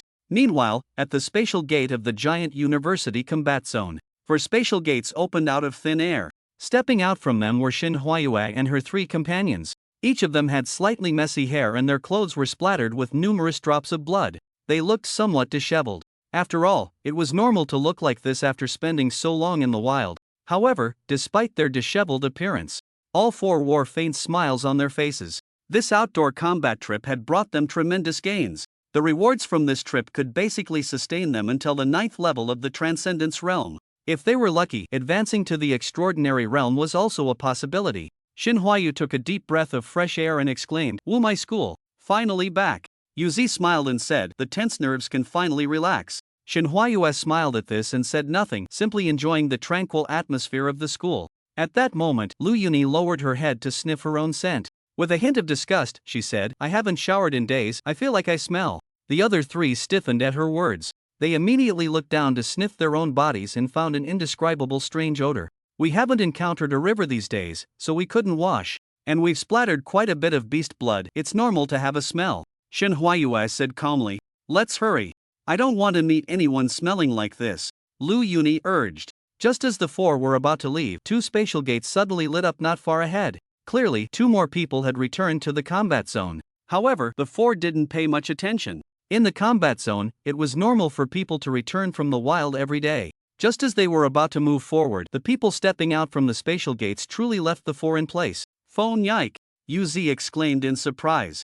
Among the 4, she had the best relationship with Feng Yike, so she was naturally delighted by her sudden appearance. Just as Feng Yike stepped out from the spatial gate and heard someone call her name, she immediately turned her head to look in the direction of the voice. Yuzi, Huayu, and Yuni. A hint of surprise flashed in Feng Yike's eyes. Clearly, she hadn't expected to run into the 4. She quickly approached and stood beside Yuzi, habitually linking her arm with hers. In the next second, Feng Yike's nose twitched as if she had caught a whiff of something. "What is that smell?" As soon as Feng Yike said this, the faces of the 4 turned slightly red. It was absolutely embarrassing to let others catch a whiff of the strange smell on them. Yuzi pulled her arm out of Feng Yike's grasp and said awkwardly, "We haven't found the river these past few days, and we all have a strange smell on us. It's better not to get too close to us right now, so you don't catch it too." Upon hearing this, Feng Yike nodded in sudden understanding. At that moment, Xin Huayue pointed at Lu Woyan, who had returned with Feng Yike. "Who is this?" Before Feng Yike could speak, the mechanical device on Lu Woyan's chest began to talk. "My name is Lu Woyan." The 4 looked at Lu Woyan, who had a blank expression, and were puzzled by this strange way of introducing herself. "Why doesn't she speak?" Xin Huayu looked at Feng Yike, confused. Hearing this question, Feng Yike was momentarily at a loss for words. After half a month of interaction, she had never asked Lu Wuyan this question, mainly out of fear that it might upset her. Lu Wuyan, however, showed no intention of hiding the truth. "I have congenital aphasia and cannot speak normally. So I made this thing. It can vocalize the words I want to say, allowing me to communicate normally." As Lu Wuyan spoke, she pointed to the mechanical device on her chest. "That's amazing!" Xin Huayu exclaimed, her eyes sparkling with admiration. As a curious girl, she had no resistance to such high-tech gadgets. Hearing this, Lu Wuyan's lips curled slightly and she nodded, saying, "Thank you." Yuzi looked at Lu Wuyan as if she suddenly remembered something, her tone slightly astonished. "Lu Wuyan, are you the Lu Wuyan who ranks 4th in the academy?" Lu Wuyan nodded in response, "That's right." At that moment, the other three seemed to have realized something, looking at Lu Wuyan with strange expressions. "So, Lu Bufan is your brother?" Upon hearing this, Lu Wuyan's expression stiffened. She knew her brother Lu Bufan all too well. And a level ability but not much talent. He spent all day in school flaunting her name to deceive others. She had taught him a lesson a few times, but it was of little use. He would only behave for a few days before reverting to his old ways. What a coincidence to run into a victim today. Although I don't want to acknowledge it, he is indeed my half-brother, Lu Wuyan said. With Lu Wuyan's clear answer, the four looked at her in disbelief. They had thought that the clown named Lu Bufan was just a fraud, relying on his surname to deceive innocent girls at school. They never expected he actually had a sister who ranked 4th in the academy. However, if he had a sister who ranked 4th, why was he such a loser? Did all the talent go to Lu Wuyan? Seeing the four fall into silence, Lu Wuyan had her suspicions. Did he ever harass you? Shen Huayue shook her head and then pointed at Yuzi. He didn't harass the three of us, just harassed Yuzi alone twice. After hearing this, Lu Wuyan looked at Yuzi with a forced smile, already feeling genuine anger towards her brother Lu Bufan. How embarrassing. This was truly too embarrassing. Lu Bufan, just wait for me. Yuzi, I apologize on behalf of my brother. I will definitely teach him a lesson when I get back. Lu Wuyan now felt what it was like for a senior to apologize for the misdeeds of a junior. Yuzi was taken aback to receive an apology from Lu Wuyan. It's fine. He didn't really do anything too outrageous. After chatting for a bit, the group parted ways. Shen Huayue and the others were eager to get home to shower. Feng Yak was anxious to return to her training, hoping to advance to the Skywalker realm as soon as possible. Lu Wuyan, on the other hand, was going back to repair her mecha.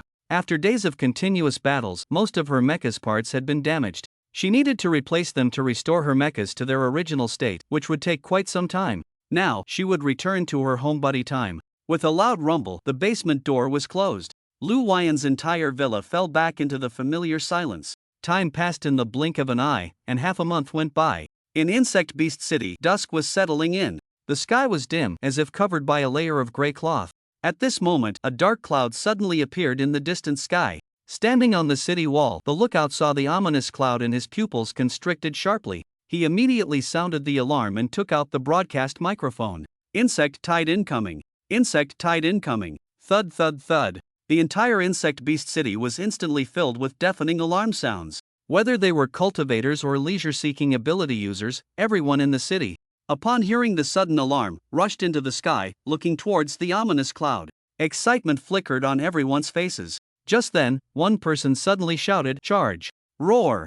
Boom boom boom! Waves of ability users wrapped in colorful energy rushed past. Ice and Flame University had a majority of elemental ability users. These colorful energies were indeed various distinctly different elemental energies.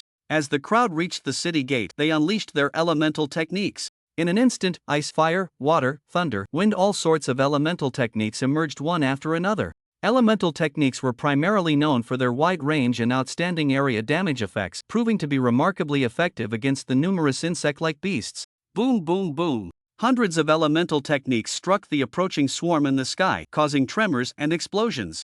After a series of violent explosions, charred and shattered insect beast corpses fell from the sky to the ground. Roughly estimated, there were hundreds of them. But this loss was nothing more than a drop in the bucket for the vast numbers of insect beasts. Buzz buzz buzz. The swarm continued to advance. The countless buzzing sounds of the insect beasts were enough to make one feel unsettled. As the swarm drew closer, the crowd could see the appearance of these insect beasts.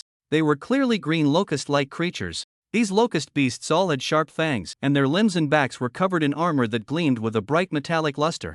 They appeared to have strong defenses. Unfortunately, they were up against the students of Ice and Flame University. The explosive elemental attacks would not give them a chance to showcase their superior defenses. Moreover, their levels were not very high. Most were at level 3 or 4, with level 5 being a rare sight. Their species limited their life levels, granting them a proud reproductive ability, yet they couldn't even produce a single level 6 beast. To advance to a level 5 beast was considered a rare talent. These cannon fodder-like beasts were clearly sent by the level 7 beasts lurking behind to exhaust human stamina. Once human stamina was sufficiently depleted, it would become much easier for them to devour humans. This shows that the level 7 beasts had no sympathy for their weaker beast kin. The weak beasts, even when treated as cannon fodder by the level 7 beasts, could hardly react. After all, they were not level 7 beasts and lacked intelligence. Weakness and ignorance destined them to be bullied by the strong. This is the unchanging law of the beast continent. Meanwhile, Su Chen was sitting cross-legged on his bed, surrounded by the level 5 and 6 crystal cores that he had yet to fully absorb. After half a month of cultivation, he had leaped from the 4th stage of the Skywalker realm to the 6th stage. This was thanks to his numerous abilities and the diligent cultivation of his 4 followers, along with the crystal cores he had tirelessly hunted. Such a terrifying breakthrough speed was not something an ordinary SS-level ability awakener could achieve. In half a month, even a single stage increase would be considered a great achievement.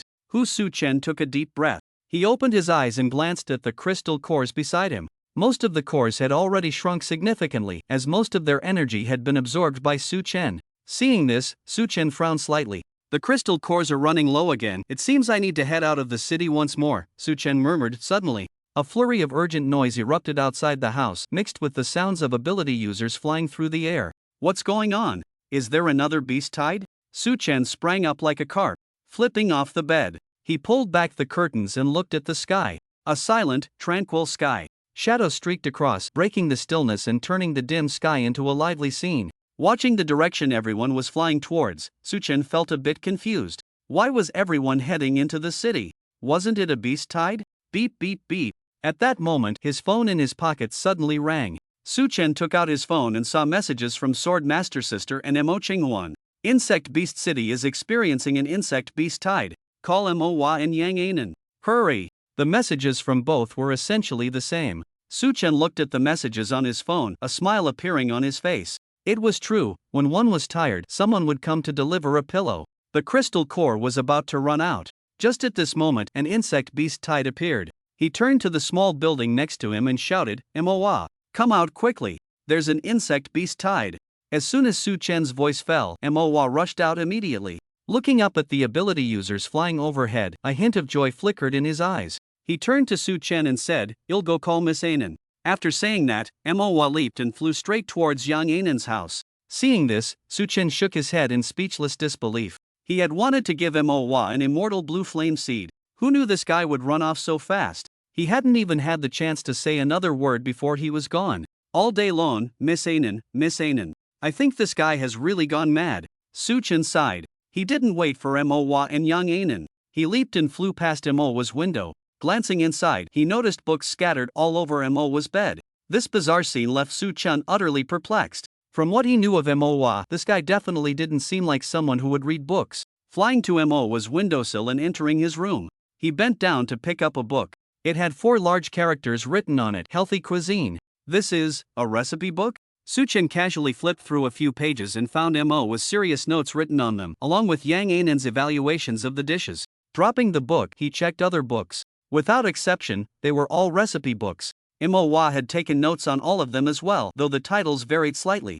Looking at the scattered books, Su Chen felt a deep sense of helplessness. Earlier, he had wondered where Mo Hua bought breakfast, as it was always different every day. After all this time, it turned out he made it himself. He had no idea how much effort Mo Hua had put into making these dishes, diligently noting down every single evaluation from Yang Anan. All he knew was that Mo Hua's sincerity meant nothing to Yang Anan. The things Yang Anan said were merely perfunctory. Sai Heaven always loves to bully honest people. Su Chen dropped the book in his hand and stopped thinking about it. Perhaps this was Mo Hua's fate. Turning around, he left the room and flew straight towards the spatial gate leading to Insect Beast City. Arriving at the spatial gate to Insect Beast City, he found it crowded with people. Just as Su Chen planned to line up honestly, a fierce gaze suddenly caught his attention. No, not just one, but many. Su Chen looked up in confusion. He saw Hua Shan from the Steel Eagle Society, along with most of the members, all staring intently at him. Among them, Lu Fang's gaze was the most ferocious. Her bloodshot eyes resembled a vengeful ghost seeking a life.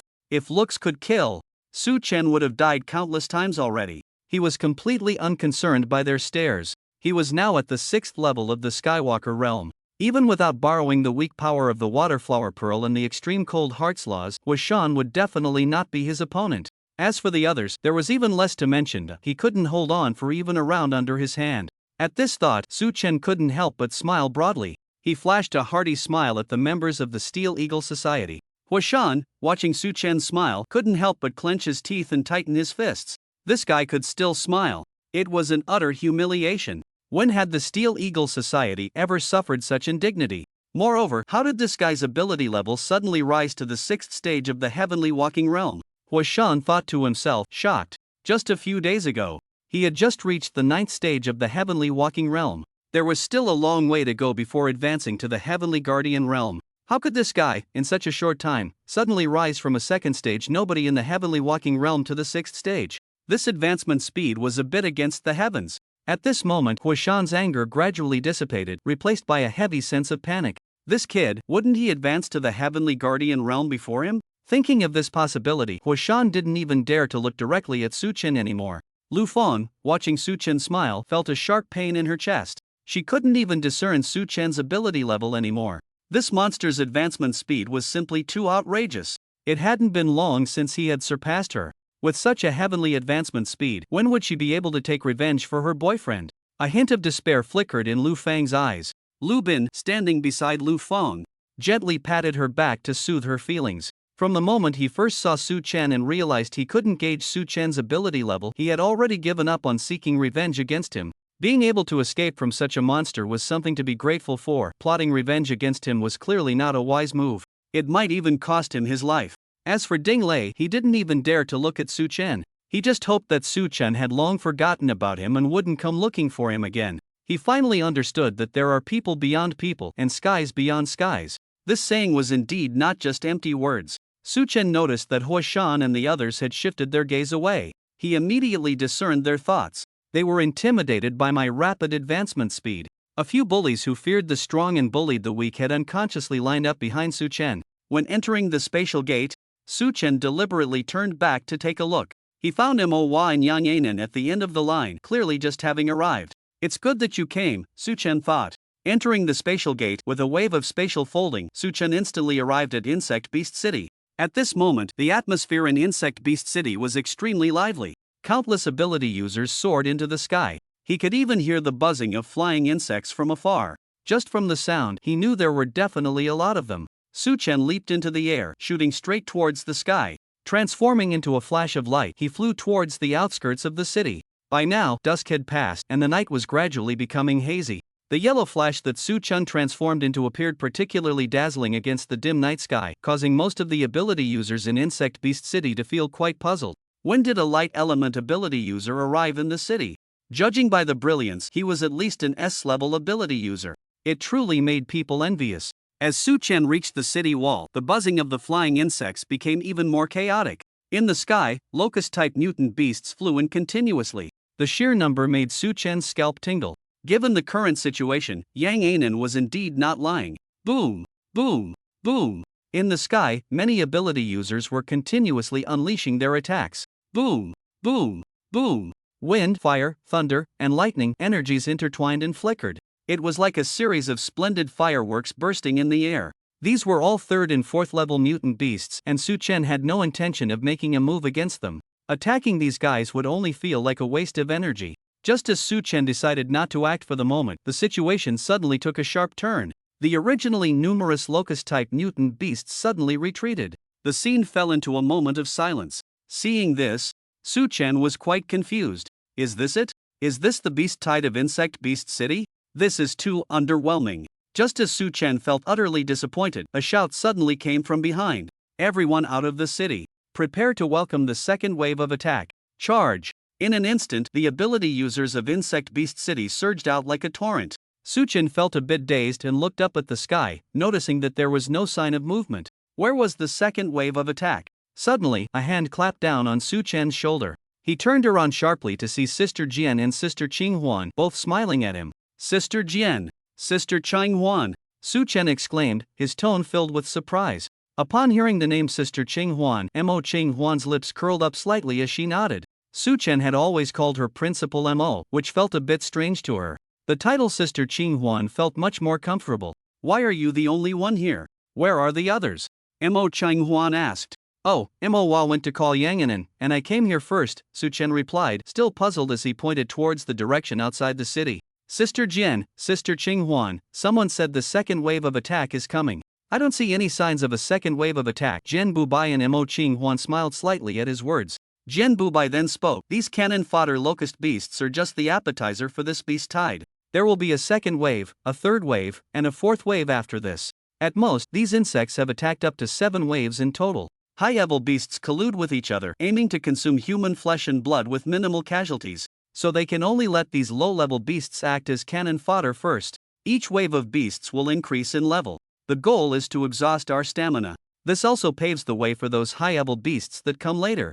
At this moment, Mo Cheng-Huan patted Su Chen's shoulder.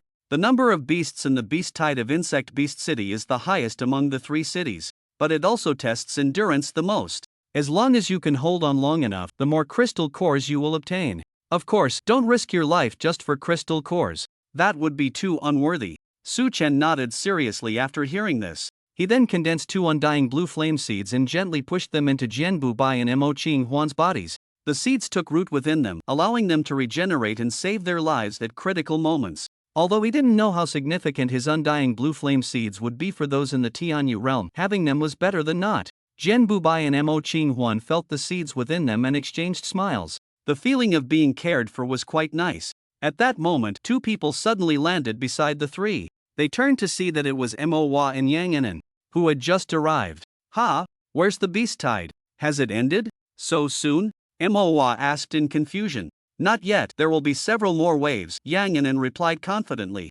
Although she had hidden in the shadows last time out of fear of the insects and hadn't gained anything, she was originally from Insect Beast City and had experienced a beast tide before. She was quite familiar with the beast tide in Insect Beast City. At this moment, Su Chen condensed 2 more undying blue flame seeds and planted them into Mowa and Yang and An's bodies. Feeling the powerful healing ability of the undying blue flame, Yanganan was secretly astonished for a moment. She then spread her white wings, granting protection to the 4. Her white wing protection would definitely play a significant role. The 4 were bathed in the protection of the white wings, significantly reducing their stamina consumption. Mowa, your task is to protect Yanganan, Jian Bubai said seriously. Upon hearing this, Mowa glanced at Yanganan beside her and nodded vigorously. Yes, I guarantee I will complete the task. Just then, several waves of people suddenly flew across the sky. Judging by the aura emanating from these individuals, they were all strong practitioners in the Tianyu realm, likely just coming out from the inner city of Insect Beast City.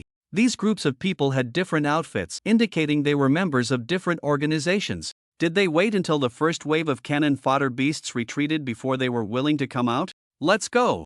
With Mo Qinghuan's command, the 5 of them flew forward in unison, following the main force. Just as the 5 had flown out for a short while, in the distant sky, suddenly, a disturbing buzzing sound filled the air. This buzzing was different from that of the locust-like beasts. The level of human aversion to this sound seemed ingrained in their very genes. The moment it was heard, one felt a surge of energy. Even the deepest sleeper would immediately roll out of bed. There would be no rest until the source of the sound was found and silenced.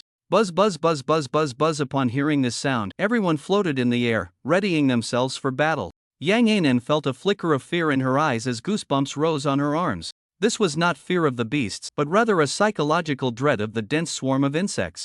Mowa was right beside Yang Anan, paying close attention to her. He naturally noticed her unease. He remembered her saying she was afraid of swarms. Tentatively raised his hand and gently placed it on her shoulder. Don't worry, soon you'll be sitting on my shoulder, and I'll protect you, Mowa said, patting his chest reassuringly. Yang Anan was taken aback by his words. The psychological fear seemed to lessen a bit and a smile crept onto her lips. Okay, thank you, she nodded. Just as everyone was poised for action, the distant sky, ground, and mountains suddenly turned pitch black. Countless blood mosquitoes appeared in the sky. Following the blood mosquitoes were many dreamlike, dark purple moth-like beasts. The ground was enveloped by endless red and black spider beasts, their abdomens flickering with eerie red light. The flickering of this red light seemed to quicken with the passage of time. Blood mosquito, dream moth, self-destructing demon spider, Jian Bubi murmured. Mo Qinghuan turned to Su Chen, Mowa, and Yang Anan. You 3 listen carefully. The blood mosquito will land on a person and continuously drain their blood and energy. The dream moth will release hallucinogenic powder, causing pleasant illusions when inhaled. The self-destructing demon spider will explode upon approaching a human, and the fire and poison from the explosion will continue to burn the flesh. Keep your distance from them. The three nodded in understanding. As the three types of insects drew closer, whoosh whoosh whoosh, more people around them flew forward. Let's go! Jian Bubi's voice had barely faded when he drew the Luoli sword from his waist, his figure flashing and disappearing from sight. Mo Qinghuan unleashed her unparalleled body power, her form surrounded by orange-red energy, transforming into a streak of red light that followed closely behind. Let's go too, Su Chen said to Mo Hua and Yang Anan beside him. Mo Hua and Yang Anan nodded. The three of them charged forward with the main force. During their flight, many beast-like ability users expanded their bodies, transforming into raging giant beasts as they rushed ahead. This included Mo Hua, whose body shimmered with golden light, transforming into a massive golden bison. Yang Anan slowly descended and then sat comfortably on Mo Hua's shoulder. The two naturally left Su Chen behind as they charged toward the swarm ahead. Seeing this, Su Chen clicked his tongue and looked around. Well, looks like I'm a lone wolf now. Then let's unleash ourselves. Su Chen's pupils turned into dragon-like slits, horns sprouted from his head, and a dragon tail emerged from his back. In an instant, he transformed into a dragon-human hybrid.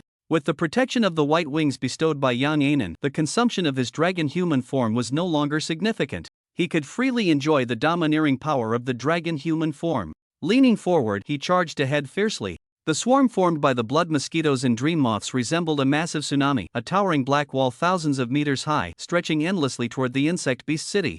The blood mosquitoes and dream moths were slightly stronger than the previous locust-like beasts, but overall, they were not much more formidable. They were essentially cannon fodder. Most were level 3 or 4, with very few at level 5 or 6, none of which were seen. Overall, they were more worth killing than the previous locust-like beasts. Su Chen's body ignited with a blazing fire, charging straight into the swarm of insects. The vast majority of these creatures were instinctively afraid of flames.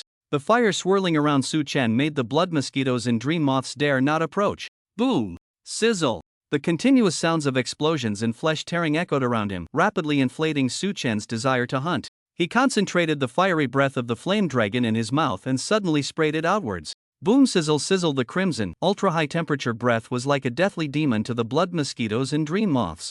Any contact would cause their bodies to melt away like ice cream, instantly turning into a puff of air, leaving only crystalline cores scattered on the ground as proof of their existence. Su Chen's fiery breath continued for several minutes. The deadly flames forced the bloodthirsty mosquitoes and dream moths to keep their distance, creating an unusually large vacuum zone around him. Su Chen noticed this and smiled faintly. He looked down, seeing the scattered crystalline cores lying on the ground, twinkling like stars in the night sky, radiating a dazzling glow. Su Chen raised his right hand, and suddenly a bottomless black hole appeared in his palm. The black hole had a powerful suction force, and the moment it appeared, it began to absorb everything around it.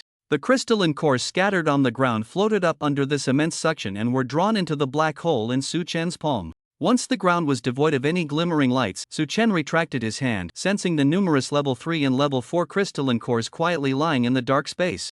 A slight smile crept onto Su Chen's lips. Even the smallest mosquito is still meat. Wasting it is not a good thing. In fact, most practitioners at the Skywalker level like them had little interest in level 3 and level 4 crystalline cores simply because the energy within them was too scarce. Picking them up one by one was quite laborious. It was far more practical to hunt level 5 beasts. But for Su Chen, none of this mattered.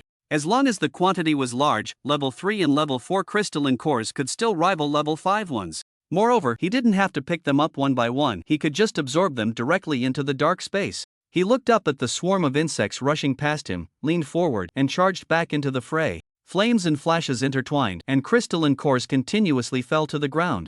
Many people were nearby, desperately unleashing their skills to kill the blood mosquitoes and dream moths. When blood mosquitoes fed, they released a toxin that paralyzed flesh for a short time, allowing them to draw blood from their prey without detection. Some individuals caught in the dense swarm of insects were ambushed by several blood mosquitoes working together, losing some blood and stamina without any defense. They had no choice but to retreat to the back to recover, waiting for their strength to return. Continuing here posed a risk of exhausting their stamina. Others accidentally inhaled the dream moth's toxic powder, becoming dazed, sometimes lucid, sometimes confused. Those with organization and teammates would be taken back to the city by their allies to wait for recovery.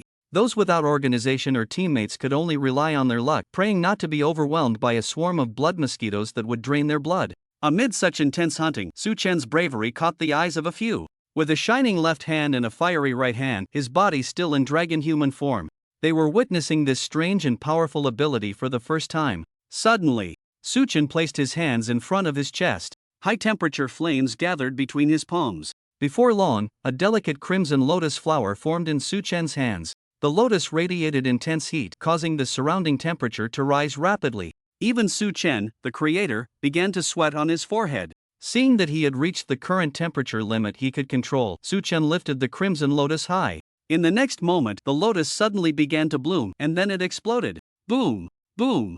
Boom! The extreme temperature and violent flames instantly engulfed an area of nearly 300 meters around him. Such a powerful range of fire damage, not only did he kill a large number of insect beasts, but he also accidentally injured others. Those who were injured, without exception, had their skin burned to some extent. The quick-reacting ones only had slightly reddened skin, while the slower ones had their skin roasted to a medium doneness. Regarding Suchen's reckless behavior of disregarding others, everyone cast furious glances at the faintly visible figure within the fire lotus. As the might of the fire lotus gradually dissipated, the flames surrounding Suchen also began to fade away.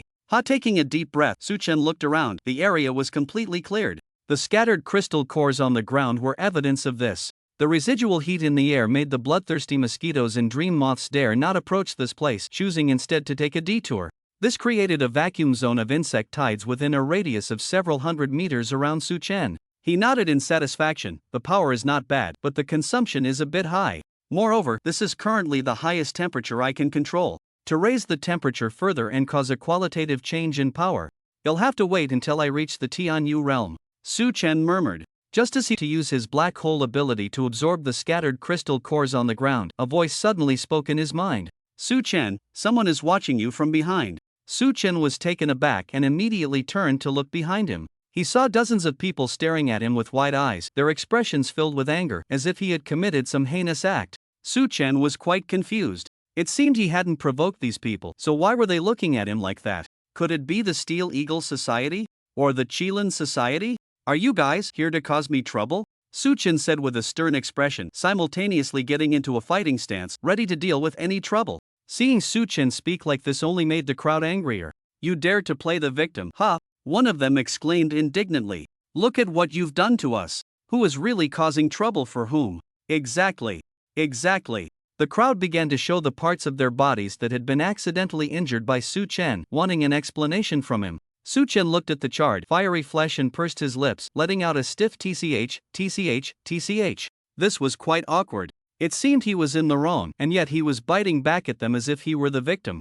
It was all the fault of the Steel Eagle Society and the Qilin Society. Those foolish birds from the two organizations had him a bit on edge. Seeing everyone looking at him, his first reaction was that the two organizations had sent people to ambush him. Once he advanced to the Tianyu realm, it would be the moment when offense and defense would change. As for the current awkward situation, he still had a way to remedy it. He raised his hand in front of him, condensing dozens of small undying green flame seeds. I apologize for injuring you. Consider this flame as my compensation to you. Upon hearing this, the crowd exchanged glances, looking somewhat bewildered. They had already been burned by flames, and this guy dared to use this strange green flame to compensate them. What was he thinking? Did he think their injuries weren't severe enough?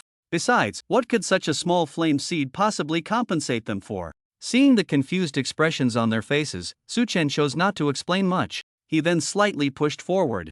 Whoosh, whoosh, whoosh. Dozens of flame seeds quickly shot towards the crowd. The crowd thought Suchen was going to attack them and were about to dodge, but they soon realized that this flame did not possess the extremely high temperature of ordinary flames. Driven by curiosity, they did not make any evasive movements and allowed the green flame seeds to enter their bodies. As the undying green flame seeds began to take effect within them, the previously burned areas instantly ignited with green flames. In less than 2 seconds, the burns had completely healed, leaving no trace behind. Such a domineering and rapid healing effect left everyone utterly stunned. They all looked up at Suchen, their expressions of anger having completely vanished, replaced instead by flattering smiles. The guy who first spoke out against Suchen quickly came to his side. With both hands clasped in a fist, he smiled and apologized to Suchen. Big brother, I was wrong earlier. I apologize to you here. Suchen looked at the man with a strange expression, completely unaware of what this guy was up to. Why was he suddenly apologizing? He waved his hand dismissively. It's fine, I'm leaving now. Just as Su Chen was about to leave to continue hunting for crystal cores, the man immediately raised his hand to stop him, awkwardly rubbing his hands together. With a smile on his face, he looked at Su Chen. "Big brother, could you give me another one of those blue fire seeds? I'm willing to trade a 6th level crystal core for it," the man said firmly. His words stirred up a storm in Su Chen's heart. He sized up this man, who was quite a bit older than him, wanting to know if what he said was true. It seemed the man sensed Su Chen's doubt and immediately took out a 6th level crystal core, handing it to Su Chen. "Big brother, I'm serious," the man said earnestly. Having personally experienced the domineering healing effect of the blue flame seed, he was immediately captivated. With the support of that blue flame seed, it was like having an extra life. Trading a 6th level crystal core for something that could save his life was definitely worth it. That's why he was so decisive in handing the 6th level crystal core to Su Chen. Su Chen sensed the energy of the 6th level crystal core in his hand. A bold idea suddenly popped into his mind. He looked around at the crowd. He shouted loudly, "One 6th level crystal core for a life-saving fire seed." As soon as Su Chen finished speaking, he suddenly remembered that condensing the blue flame seed would consume his stamina. He still wanted to take advantage of this wave of insect beasts to practice against a 7th level. He quickly added, "Limited quantity. First come, first served. No waiting." As soon as Su Chen's words fell, those who had personally felt the healing effect of the blue flame couldn't sit still. A 6th level crystal core was practically nothing compared to their lives. In just a few seconds, a crowd surrounded Su Chen. "Mind your manners. Form a line," Su Chen shouted.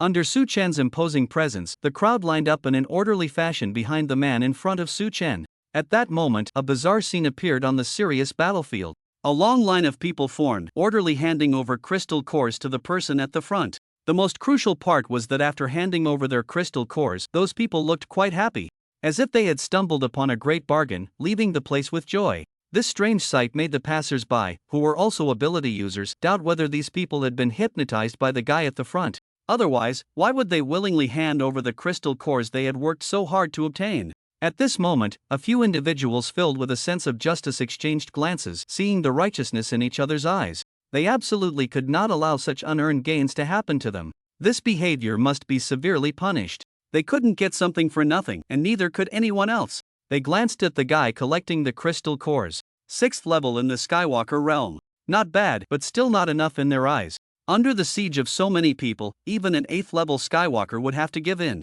A wicked smile appeared on their faces as they charged towards Su Chen, who was collecting the crystal cores. One of the people in line, seeing a few individuals suddenly rushing towards Su Chen, immediately panicked. "Someone's cutting in line." With this shout, the people in line all turned to look at the few who were rushing towards Su Chen. They had been waiting in line so nicely, and these few dared to cut in. This was unacceptable. Hadn't they heard that the quantity was limited and it was first come, first served? If these uncivilized individuals caused them to miss out on the life-saving fire seed, wouldn't that be too frustrating? Cutting in line to grab the fire seed was equivalent to grabbing their lives. Thinking of this, the crowd immediately unleashed their respective moves, attacking the few individuals. The wicked smiling group hadn't even reacted yet. Whoosh! Various techniques, like meteor cannonballs, struck him, knocking him down from the sky. Bang! Bang! Bang! Several people fell heavily to the ground. Without exception, they were all severely injured. Some were already charred all over, plunged into deep unconsciousness. Others coughed up blood, still retaining a flicker of awareness. The few who were still conscious had dazed expressions, revealing deep confusion. They had never endured so many attacks in their lives. Straightening up, Su Chen glanced at these guys, letting out a faint cold snort. He had long realized that these people were plotting against him. He didn't strike immediately, he just wanted to see how much everyone valued the Qingyan fire seed. Fortunately, the result was very gratifying. This way, he would have the confidence to raise his prices in the future. After all, his fire seed was one of a kind in the world. If you don't want it, there are plenty of others who do. More than 10 minutes later, there was no one around Su Chen. Those who had been knocked down had fled after waking up, disappearing without a trace. His waist pocket was already filled with 6th level crystal cores. Su Chen didn't count them carefully, but there should be over 50. Gently stroking the bulging pocket, a smile uncontrollably began to rise at the corners of Su Chen's mouth. "Ha ha ha! I thought it would be difficult to gather 100 6th level crystal cores for the advanced demon fruit tree.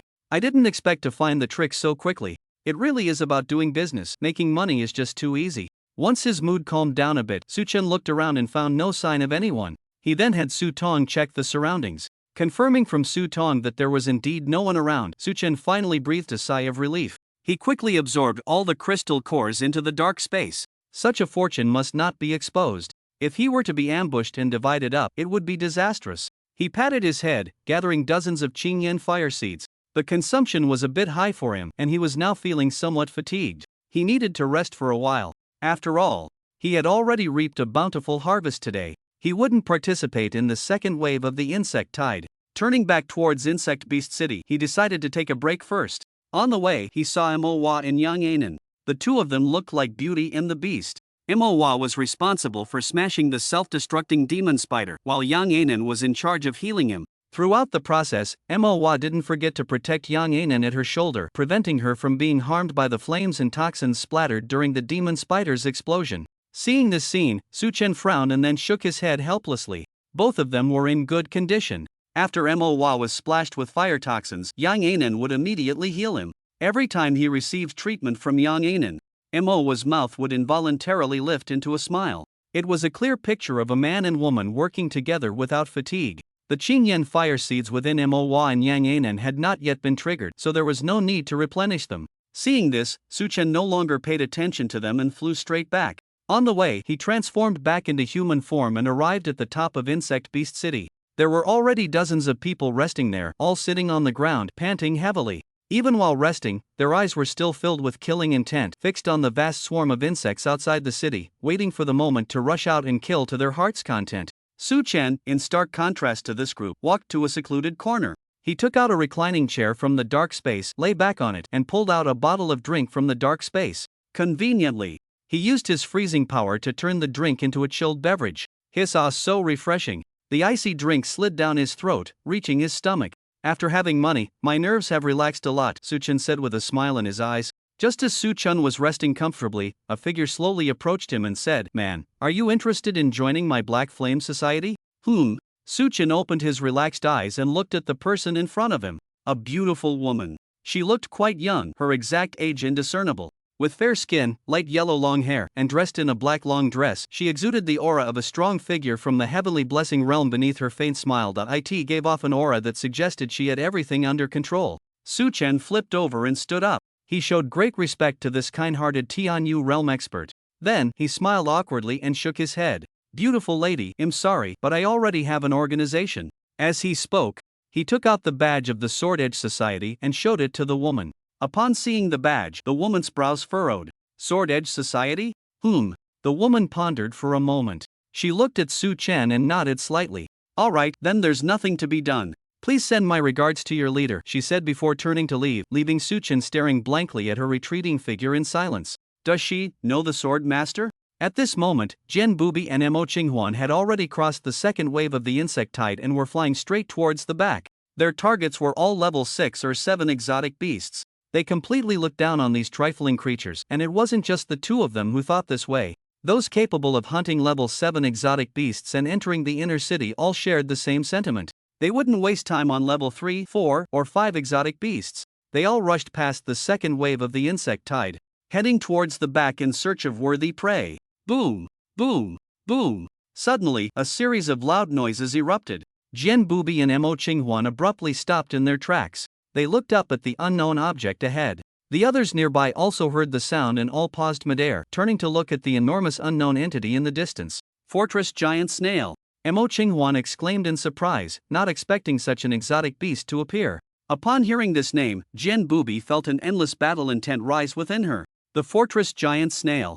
Its attack power wasn't strong, but its defense was extremely high, and it possessed regenerative abilities. It was a very special level 7 exotic beast, standing over 1,000 meters tall and about 3,000 meters long.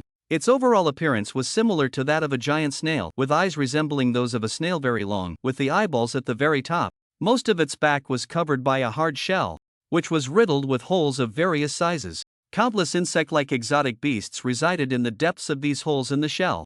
The fortress giant snail provided them with shelter, and in return, they supplied nutrients to the snail. It was a mutually beneficial relationship. At this moment, the fortress giant snail was slowly crawling, crushing large areas of forest in its path and leaving behind a trail of transparent slime. Upon seeing the fortress giant snail, everyone displayed expressions of joy. Not only because there were a vast number of powerful insect beasts on the fortress giant snail, but also because many of the insect beasts that could reside on it were level 7 exotic beasts. The lowest level among them was at least level 6. If they weren't at least level 6, they wouldn't be able to safely dwell on the fortress giant snail and would be forcibly expelled by the powerful creatures. This also led to great excitement among those who had reached the Tianyu realm whenever a fortress giant snail appeared, as they knew they could return with a full load. Thinking of this, everyone disregarded the danger and rushed towards the fortress giant snail. "Let's go too," Mo Qinghuan said confidently. As her body was enveloped in orange-earth energy, she activated her unparalleled body. Jian Bubi nodded slightly at her words. The lowly sword at her waist was already struggling to contain its battle intent. Even through the sheath, Jian Bubi could feel the sword's tremors. If she hadn't instructed the lowly sword to never reveal itself in public, it would have long since burst out in impatience. Suddenly, she drew the lowly sword. The silver-white radiance emitted by the lowly sword attracted the attention of those around, who were all very curious about what material this sword was forged from. "Let's go," Jian Bubi said to Mo Qinghuan. The two headed straight for the back of the fortress giant snail. At this moment, Zhang Hao, the leader of the 10,000 Swords Society, was watching Jian Bubi's back, his right hand tightly gripping the Guizhong sword at his waist, his brows furrowed in frustration. Just then, a person with wings suddenly flew to Zhang Hao's side. It was none other than the leader of the Steel Eagle Society, Huakong. Huakong retracted his wings and followed Zhang Hao's gaze. Upon seeing the figure of Jian Bubi, a smile crept onto his lips. He turned to Zhang Hao beside him and said, "Leader Zhang, what do you think about my proposal? Would you like to reconsider?" Huakong asked with a sly grin. Zhang Hao was taken aback by his words. Then he recalled what Huakong had said to him earlier. He looked at Huakong, shook his head, and scoffed disdainfully. "Huakong, I, Zhang Hao, am a man of my word. If I say I won't do it, then I won't. If you want to use me as a knife to kill, you should at least see if you're worthy." After saying this, Zhang Hao suddenly drew the Guizhong sword from his waist. Ignoring Huakong beside him, he charged towards the fortress giant snail. Huakong's expression remained unchanged at Zhang Hao's disregard. He watched Zhang Hao's back with a meaningful gaze, a confident smirk appearing at the corner of his mouth. "So arrogant. But your greed cannot be satisfied just by your pride. Sooner or later, you will cooperate with me. Let's wait and see." In the blink of an eye, Huakong flapped his wings and vanished from the spot. The fortress giant snail sensed a human approaching. Its back shell suddenly began to tremble. As the shell vibrated, beetles, mantises, centipedes, just as everyone expected.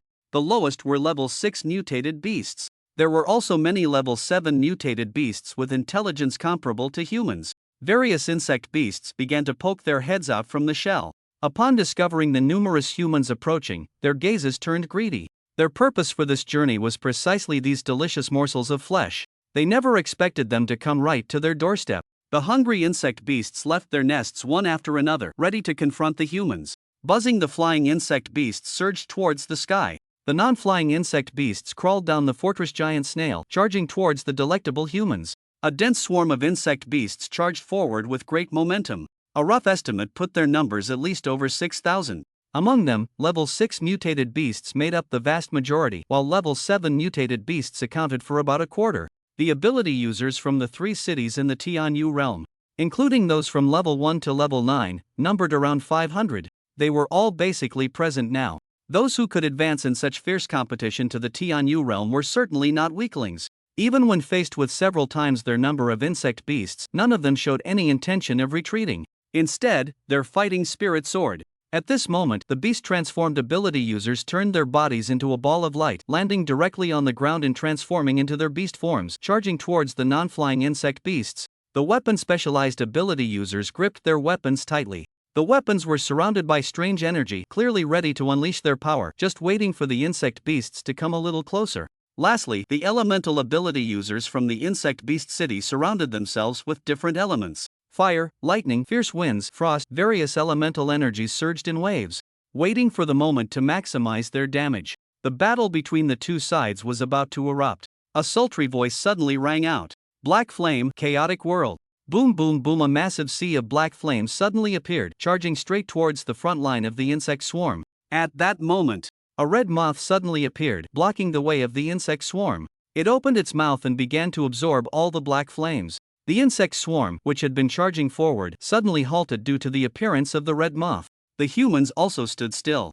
Once all the black flames were absorbed by the red moth, it let out a strange laugh and suddenly spoke. He, so delicious. Human, your flames are truly irresistible. If I could raise you, it drooled while speaking, wouldn't I be able to enjoy this delicacy every day? At this moment, the person who had released the black flames stepped forward. It was the woman who had just tried to recruit Su Chen into the Black Flame Society. Her expression was cold, looking at the red moth that was emitting a strange laugh. I felt a bit troubled. This creature, known as the fire-eating moth, was a level 7 beast, naturally possessing the ability to consume fire. It was incredibly restraining for fire-type ability users. But in front of so many people, she couldn't lose in terms of momentum. Ugly fluttering moth. You really think too highly of yourself. Haven't you had enough of the lessons from the last few times? The woman's tone was very calm, as if she didn't take her opponents seriously at all. I really haven't had enough. I look forward to you letting me feast again today, the fire-eating moth said with a smile. The woman's face turned slightly angry, and black flames erupted uncontrollably from her body. At that moment, a hand suddenly rested on the woman's shoulder. It was Jin Booby, his face filled with killing intent. Sister Ingsho, let me handle it for you, Jin Booby said softly to the woman. The woman was taken aback upon hearing this. She turned to look at Jin Booby, who was full of confidence, and her expression softened into a smile. Alright, then it's up to you. Upon hearing this, Jin Booby immediately drew the Luwali sword. The Luwali sword shimmered with a strange light, causing all nearby weapons to tremble uncontrollably. One sword, break the void, Jin Booby shouted. He then swung the Luwali sword fiercely. In an instant, a powerful blue-white sword energy shot straight towards the fire-eating moth. Seeing this, the fire-eating moth immediately spewed forth raging flames. Boom, boom, boom. The two attacks collided, resulting in a violent explosion. When the flames dissipated, both sides were unscathed. They were both testing each other. Jin Booby's move was meant to probe the fire-eating moth's strength. Her Luwali sword had been reforged and enhanced, significantly increasing the power of her attacks. It was difficult for an ordinary level 7 beast to withstand it. Unexpectedly, this creature easily blocked it. From this point, it seemed that this level 7 beast's strength should surpass that of most level 7 beasts. The fire-eating moth, seeing the opponent's attack so weak, revealed a hint of disdain in her eyes. Is that all? You can't do any better than this, the fire-eating moth boasted. Upon hearing this, Jin Booby's killing intent intensified. Gripping the Luwali sword tightly, he charged towards the fire-eating moth. Come again! As Jin Booby rushed towards the fire-eating moth, everyone unleashed their own techniques, opening the curtain on this great battle. Black flame of the corrupt world. Explosive thunder strike. Return to the abyss. Bury the sea. 10,000 swords return to the sect. Heaven-splitting axe. Steel featherstorm. Blood claw of the fearsome wolf. Mirage. Earthquake.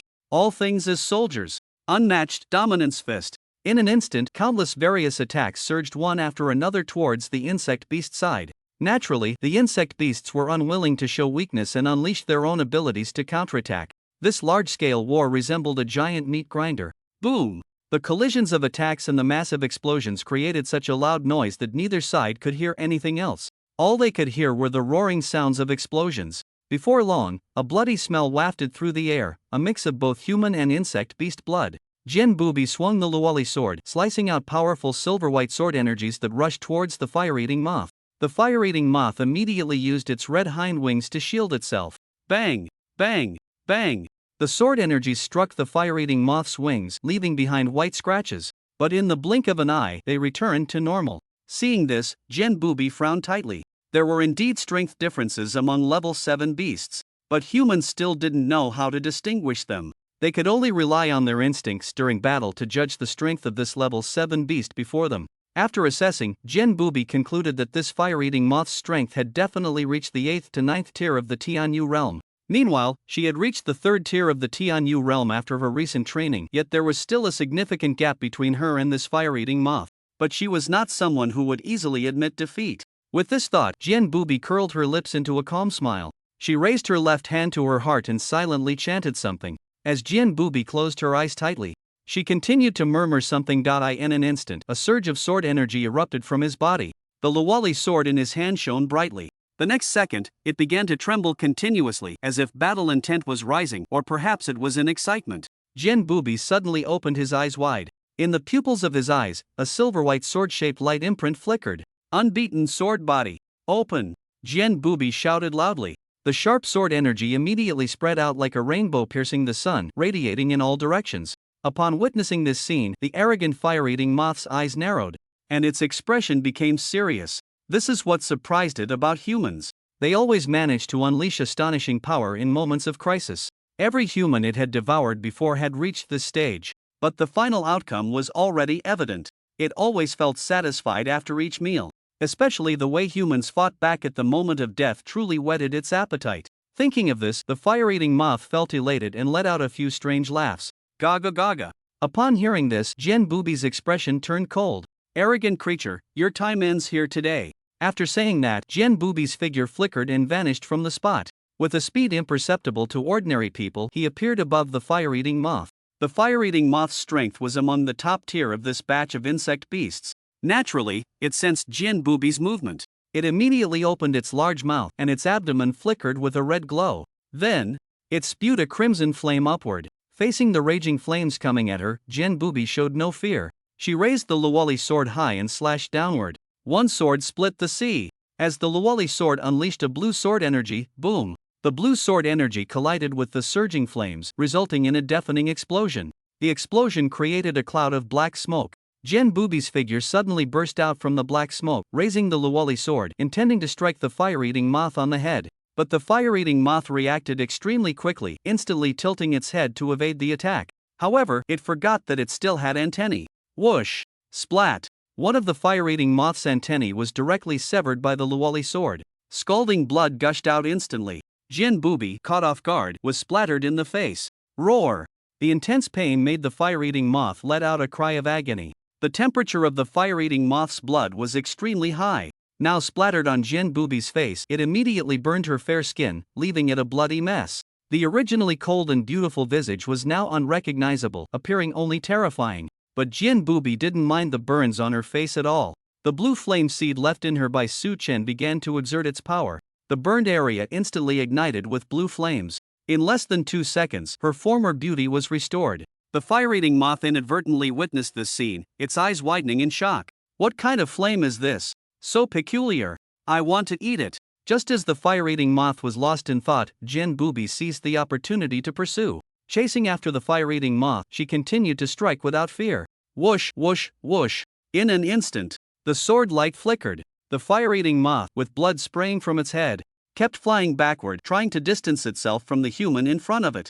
Its advantage lay in its wide-range fire attacks. Close combat was not its strong suit, rather, it was its weakness. But the person in front of it was like a sticky plaster, clinging tightly and refusing to let go.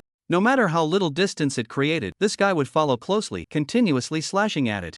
It had no chance to catch its breath. It had been dragged into the battle rhythm of this reckless woman. In such close quarters, the proud flames in its abdominal fire sac could not condense at all. Every time it was about to breathe fire, it would be interrupted by the relentless sword strikes, forcing it to focus solely on defense. At this moment, it found itself in an unprecedented passive state. It could only use its back wings to block the attacks from this person. Moreover, what terrified it was that its back wings were starting to ache faintly, as if they were about to be sliced through at any moment. Splat! Sure enough, just then, amidst Jen Booby's continuous slashes, the fire-eating moth's back wings could no longer withstand the pressure and were directly severed by a large chunk. Its flying ability was greatly diminished. The fire-eating moth looked on in terror at this scene. Then, with a fierce expression, it expelled the fire sac from its abdomen and instantly detonated it. Boom! The fire sac, filled with scorching flames, exploded at such a close distance to Jen Booby. The raging fire seemed endless. Jen Booby felt a sudden flash of red before his eyes. His brain raced, and he immediately raised his arm to block with the Luoli sword in front of him. The next second, he was engulfed by a rolling wave of heat. His body was uncontrollably pushed back by the heat wave, flying straight backward. The fire-eating moth had 2 fire sacs in total. Detonating one was not fatal for it, but the damage was still significant. Seeing that the crazy woman was pushed away, the fire-eating moth seized the opportunity and immediately flew backward. The self-detonation of the fire sac would greatly diminish its strength. Right now, escaping from this place to recuperate and wait for the fire sac to grow back, restoring it to its peak state, was of utmost importance. Jen Booby, pushed back by the heat wave, struggled to steady himself. He looked up and found everything before him blurred. Tears flowed uncontrollably, making it impossible to see anything clearly. His eyeballs also felt a faint stinging sensation. The burning sensation in his arms was intense. His right hand, gripping the Luoli sword, seemed to have stuck to the sword's hilt. It looked like his flesh had already melted from the high temperature. But even so, there was no drastic reaction on Jian Bubi's face. In the next second, blue flames suddenly ignited on Jian Bubi's body.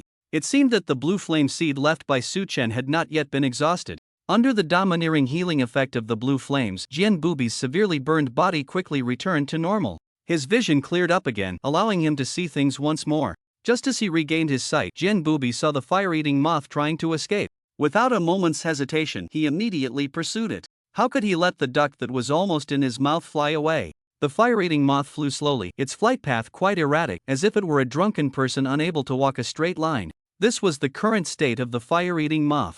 It veered left for a while, then right. This was largely related to Jian Bubi having cut off a significant portion of its back wings. At the same time, the weakness caused by the self-detonation of the fire sac was also a factor. At this moment, the fire-eating moth could only hope that its reckless act of self-detonation would delay the opponent a little longer. It must not recover so quickly, otherwise, it would be doomed. Whoosh! The sword light flickered and the sword whistled.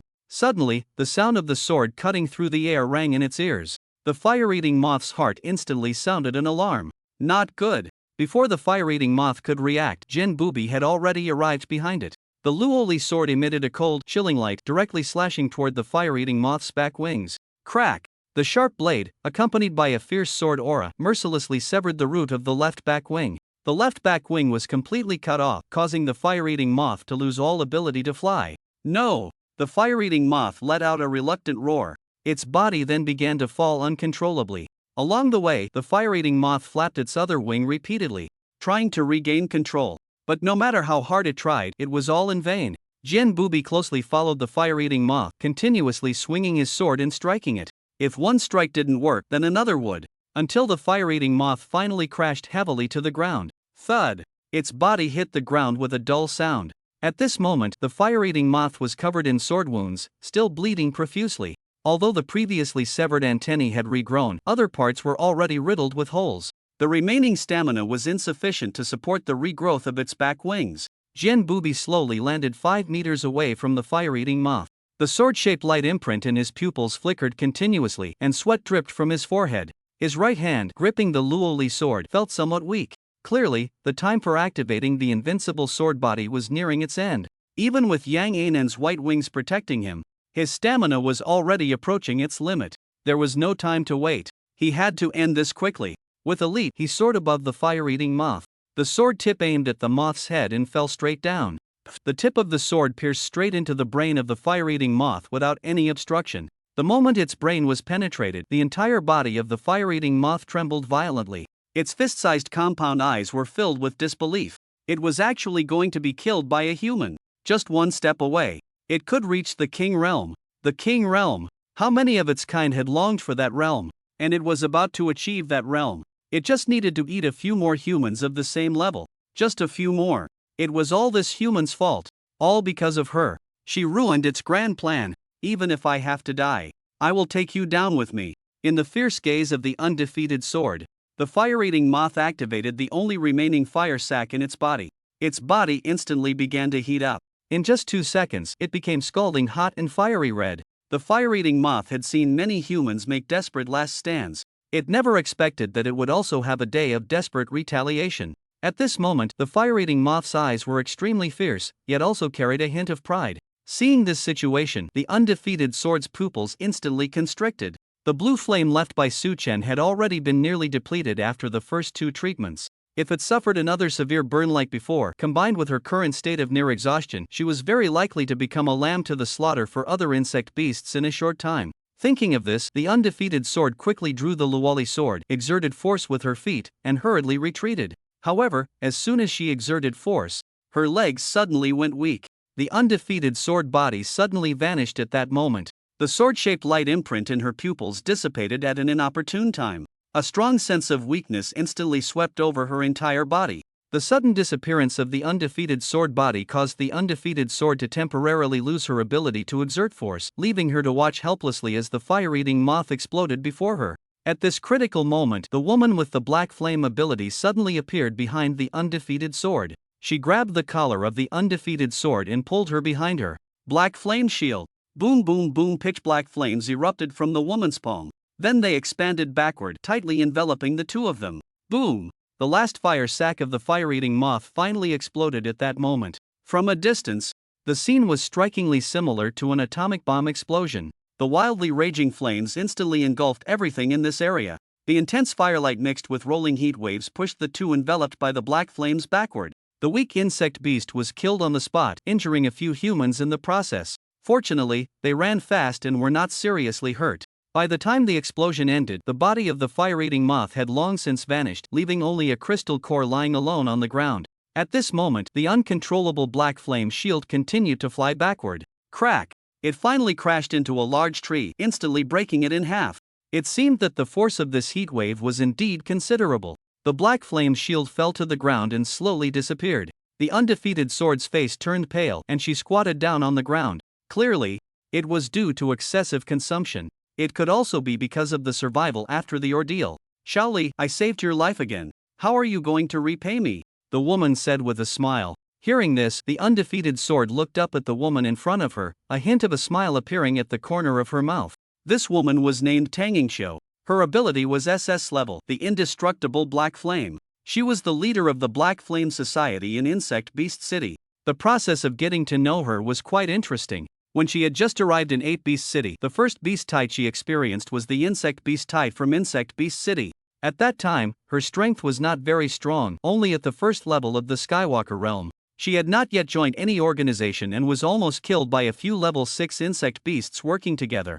At that time, Tangingsho, who was at the Heavenly Blessing realm, saw her exceptional talent and came to her rescue. She even suggested that she consider joining the Black Flame Society. Naturally, she decisively refused. Not only because she did not want to join someone else's organization, but also because the Black Flame Society was not an organization of 8 Beast City. Compared to the humid weather of Insect Beast City, she preferred the dry climate of 8 Beast City. Although she rejected the request to join the Black Flame Society, she assured Tangingsho that if you need her for anything in the future, just speak up. She will definitely not refuse. And Tangingsho did not force her either. The two just added each other as friends. They chatted casually about various things. In their back-and-forth conversations, she revealed her real name, Shaoli, to Tangingsho. And Tangingsho, taking advantage of being a bit older than her, called her Little Shaoli. Just like Mo Qinghuan did. She didn't mind the nickname much and went along with it. Jian Bubi took a few breaths, then stood up and asked, Sister Ringsho, how do you want me to repay you? Upon hearing this, Tangingsho first smiled mysteriously. Little Shaoli, you established an organization in Yuan Beast City? Jian Bubi was taken aback, her expression somewhat puzzled. How did Sister Ringsho know? She had never mentioned this to her. She nodded in confusion. Yes, it's true, it was just established not long ago. But, Sister Ringsho, how did you find out? Tangingsho, upon hearing this, casually waved her hand with a smile. You don't need to know that. I have my own ways. The organization is called the Sword Edge Society, right?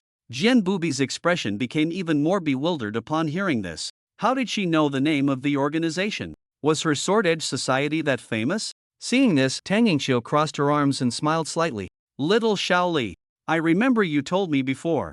If you ever need anything, just let me know. You will definitely not refuse. Now, it's time for you to fulfill your promise.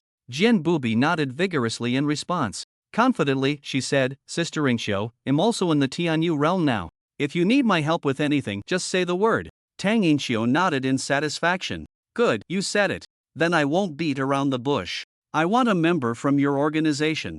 Jian Bubi was taken aback. She wanted a member from her organization? Was she trying to poach someone? Could it be Yang Anan? Her healing abilities were indeed impressive.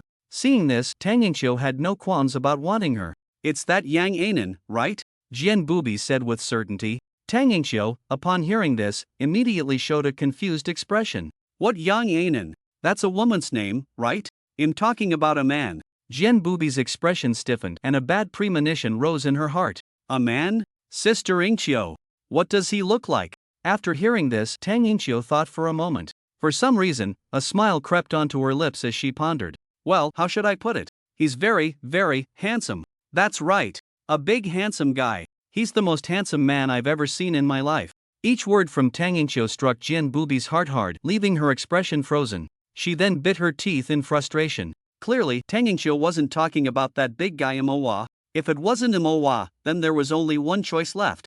Su Chin, I should scratch your face, so you can no longer attract women. Jin Booby tightly gripped the hilt of the Luoli sword. The Luoli sword sensed its master's unease. It trembled slightly, pulling Jin Booby out of her gloom. Coming back to her senses, Jin Booby looked Tang Yingqiu up and down. Sexy, beautiful, and generous. That was her first impression. She exuded the aura of a mature older sister. That guy Su Chen. He really loves women like that. When he was young. After pondering for a moment, Jin Booby took a deep breath. Looking at Tang Yingqiu, she asked seriously, Sister Yingqiu, can you tell me what exactly attracts you to that man? Tang Yingqiu was taken aback upon hearing this. What attracts me? Well, I'm very interested in his azure flames. Tang Yingqiu had passed by Su Chen's area earlier. She discovered that someone was actually selling flames. And it was a type of azure flame. As a fire-type ability user, she was naturally very interested in unusual flames. To understand what was special about this azure flame, she specifically had her subordinates buy a piece. After taking it in her hand and integrating it into her body, she discovered the domineering healing effect of this blue flame. Such a talent, yet he was not a member of her organization. It was truly a waste of resources. For this reason, she did not hesitate to privately seek out that man, wanting to win him over. To her surprise, he was already part of an organization, and it was Xiao Xiaoli's organization. Although Xiao Xiaoli had never mentioned anything about founding an organization, she was always on the lookout for news about her. Previously, in the Eight Beast City, a new organization called the Sword Edge Society had emerged. Upon hearing this name, she immediately knew it was created by Xiao Xiaoli. She was confident that, given their friendship, it would be easy to ask her for a person. However, Jin Booby was only interested in Su Chen's blue flame when he heard Tang Yingqiu's name. He immediately breathed a sigh of relief. It was good that he wasn't interested in Su Chen. If that were the case, she really wouldn't know what to do. Sister Yingqiu, I'm sorry. I can agree to everything else. But giving him to you, that's not possible. Upon hearing this, Tang Yingqiu's expression was one of great disappointment. Ah, Xiao Xiaoli. You're just asking for a person. You can't agree to such a small matter? Jin Booby waved his hands repeatedly at the sight. No. Sister Yingqiu, you misunderstood. This matter is not as simple as you think. Tang Yingqiu's gaze was fixed intently on Jin Booby. It's just asking for a person. How hard can it be? Jin Booby frowned at her words, pursing her lips. Internally, she was caught in deep conflict. Ultimately, under Tang Yingqiu's eager gaze, Jin Booby still conceded. After all, she was in the wrong. They had made an agreement. If there was anything she could help with, she would. They had asked, but she couldn't agree. Looking up into Tang Yingqiu's eyes, she said with utmost seriousness, Sister Yingqiu, he is my man. After Jin Booby finished the sentence, the air around them seemed to freeze. Tang Yingqiu's eager eyes widened in shock, then fell into deep disbelief. After a moment of contemplation, Tang Yingqiu frowned, making a clicking sound with her tongue. TSK Xiao Xiaoli, you wouldn't be trying to keep him from me. So you made up such a ridiculous lie to deceive me. Upon hearing this, Jin Booby immediately spoke up. I swear, I absolutely did not lie. Seeing this, Tang Yingqiu's lips curled slightly. Her interest in that man instantly climbed to a new height. To make the iron tree Xiao Xiaoli bloom, she was really curious about how charming that man could be. What is that man's name? Tang Yingqiu asked. Su Chen, Jin Booby replied candidly. Did he pursue you, or did you pursue him? Tang Yingqiu blinked, gossiping. Upon hearing this, Jin Booby's face turned slightly red. Sister Yingqiu, can you not be so nosy? Tang Yingqiu, upon hearing this, immediately became displeased. What? Can't I even ask? You find me annoying, right? Then I'm leaving. Hey, I said. Jin Booby hurriedly reached out and grabbed Tang Yingqiu, who was sulking and trying to leave. Tang Yingqiu turned around instantly, looking at her with curiosity. After careful consideration, Jin Booby said, at first he pursued me, and then I pursued him. Wow! Tang Yingqiu's eyes were filled with the spirit of gossip, eager to learn the story behind it. After the insect tide is over, you have to tell me all the details. Jin Booby, upon hearing this, cleverly brushed it off. Moreover, she had already regained some stamina. Okay, they'll go collect the crystal core of the fire-eating moth first. Sister Yingqiu, see you after the insect tide. As soon as Jin Booby finished speaking, she shot up into the sky, rushing towards the place where the fire-eating moth had self-destructed, leaving Tang Yingqiu standing there, her eyes filled with a knowing gaze. Xiao Xiaoli, if you think you can fool me, you really underestimate me. At this moment, Mo Qinghuan was breathing very rapidly. Looking at the two insect beasts ahead, she said angrily, these two dead bugs have really hard shells. I've hit you so hard that my fists are starting to hurt. In front of Mo Qinghuan were two insect beasts known as the holy armored golden insects. They resembled dung beetles. Their bodies shone with a golden hue. Their defensive capabilities were incredibly strong, making it difficult to break through their defenses at the same level. One was level 7 and the other was level 6. The two insect beasts appeared to be mates. At that moment, the male level 7 holy armored golden insect patted its golden armor on its chest and laughed arrogantly, "Gagaga. Human, your attacks are too soft. You can't even break our defense. I think you should just obediently let us eat you." The female level 6 holy armored golden insect, although not yet at level 7 and unable to speak, laughed along with her mate, emboldened by its bravado. Seeing this, Mo Qinghuan's expression immediately turned cold. Her tightly clenched fists crackled with tension. With her immense strength, breaking through the defense of the level 6 holy armored golden insect would be effortless. But every time she was about to strike, the other level 7 holy armored golden insect would block in front of its mate, using its abnormal defensive power to nullify her attacks, rendering them nearly ineffective. "You two filthy bugs. I really gave you face," Mo Qinghuan shouted. An invisible wave of energy suddenly erupted from her body. Following that, a large amount of orange-red steam burst forth around her. The unmatched dominance body allowed Mo Qinghuan to experience a qualitative leap in her physical abilities for a short time. The orange-red steam surrounding her also significantly reduced the damage she would take. "Filthy bugs. I didn't want to use this move against you, but given the current situation, I really underestimated you too." Mo Qinghuan's tone was cold, her gaze resolute. She took out a hair tie and tied her long hair up. In less than a few seconds, a high ponytail was formed. Then she flexed her wrists, a slight smile curling at the corners of her mouth, revealing a hint of mysterious confidence in her next move. "Unmatched dominance body. Full release," Mo Qinghuan shouted. Boom, boom, boom. The intense orange-red steam spread outwards. The stirred-up sand and dust reduced visibility in the area significantly. The two holy armored golden insects suddenly lost their smiles. Although their clan had incredible defenses, their vision was poor. The scene of swirling dust was extremely disadvantageous for them. The two holy armored golden insects hurriedly flapped their wings, trying to disperse the dust. At that moment, a fist the size of a sandbag suddenly burst forth from the dust. The fist contained immense power. It struck directly at the antenna of the level 6 holy armored golden insect. Crack! Under Mo Qinghuan's overwhelming strength, the antenna of the level 6 holy armored golden insect shattered. Roar!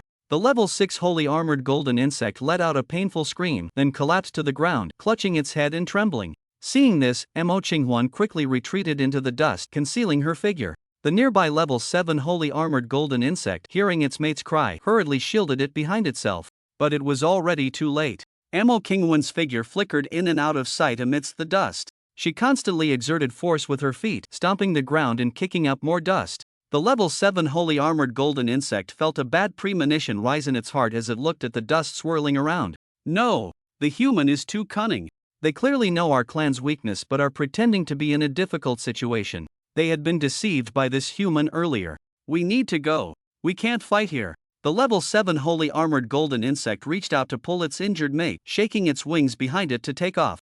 But Mo Qinghuan would not let these two escape easily. These two had humiliated her earlier. She wasn't one to easily forget. If they dared to insult her, then they would pay with their lives. Mo Qinghuan lunged forward, directly above the level 7 holy armored golden insect. With both hands clenched into fists, she aimed for its head. The level 7 holy armored golden insect felt a chill above its head and instinctively raised its right hand to block. Boom! With a loud bang, the 7th level holy armor golden insect simply couldn't withstand such immense force. It was directly smashed down again by Mo Qinghuan from midair. Bang! Bang! The two holy armor golden insects crashed heavily to the ground. The 6th level holy armor golden insect had already fainted by this time. The 7th level holy armor golden insect was panting anxiously, glancing around to search for Mo Qinghuan's trace. Its right arm was in such pain that it couldn't lift it. The golden armor above had already been cracked in several fine lines by Mo Qinghuan's strikes. Just then, a pair of thighs suddenly attacked. The 7th level holy armor golden insect's pupils constricted, and it hurriedly raised its left arm to block. Bang! A crisp metallic collision sound rang out. The body of the holy armor golden insect, under such immense force, uncontrollably retreated 2 steps. Seeing this, Mo Qinghuan quickly exerted her strength to retreat, not giving the opponent any chance to restrain her. As this elusive human disappeared from sight again, despair filled the eyes of the holy armor golden insect. This kind of fighting was nothing but a slow death. It had to think of a foolproof way to escape. Just as the holy armor golden insect was activating its not-so-smart brain to think, Mo Qinghuan had already approached from behind. She leaped up, grabbing the large horn of the holy armor golden insect with both hands. Then, with a swift 180-degree spin, the holy armor golden insect's feet left the ground and was thrown out by Mo Qinghuan. Mo Qinghuan followed closely behind, clenching her fists and continuously striking the large horn of the holy armor golden insect. This was the wisdom belonging to humanity. By understanding the weaknesses of various exotic beasts, she positioned herself in an invincible place from the start. That 6th-level holy armor golden insect was suffering so much and even fainted because she had shattered its antenna. Bang! Bang! Bang! Boom! The earth-shattering sounds of strikes echoed. The holy armor golden insect barely steadied itself in midair, raising its left arm and injured right arm to desperately protect its large horn. It clearly knew that the large horn absolutely could not be shattered. If it were broken, it would be completely finished today. It seems. I can only use that one.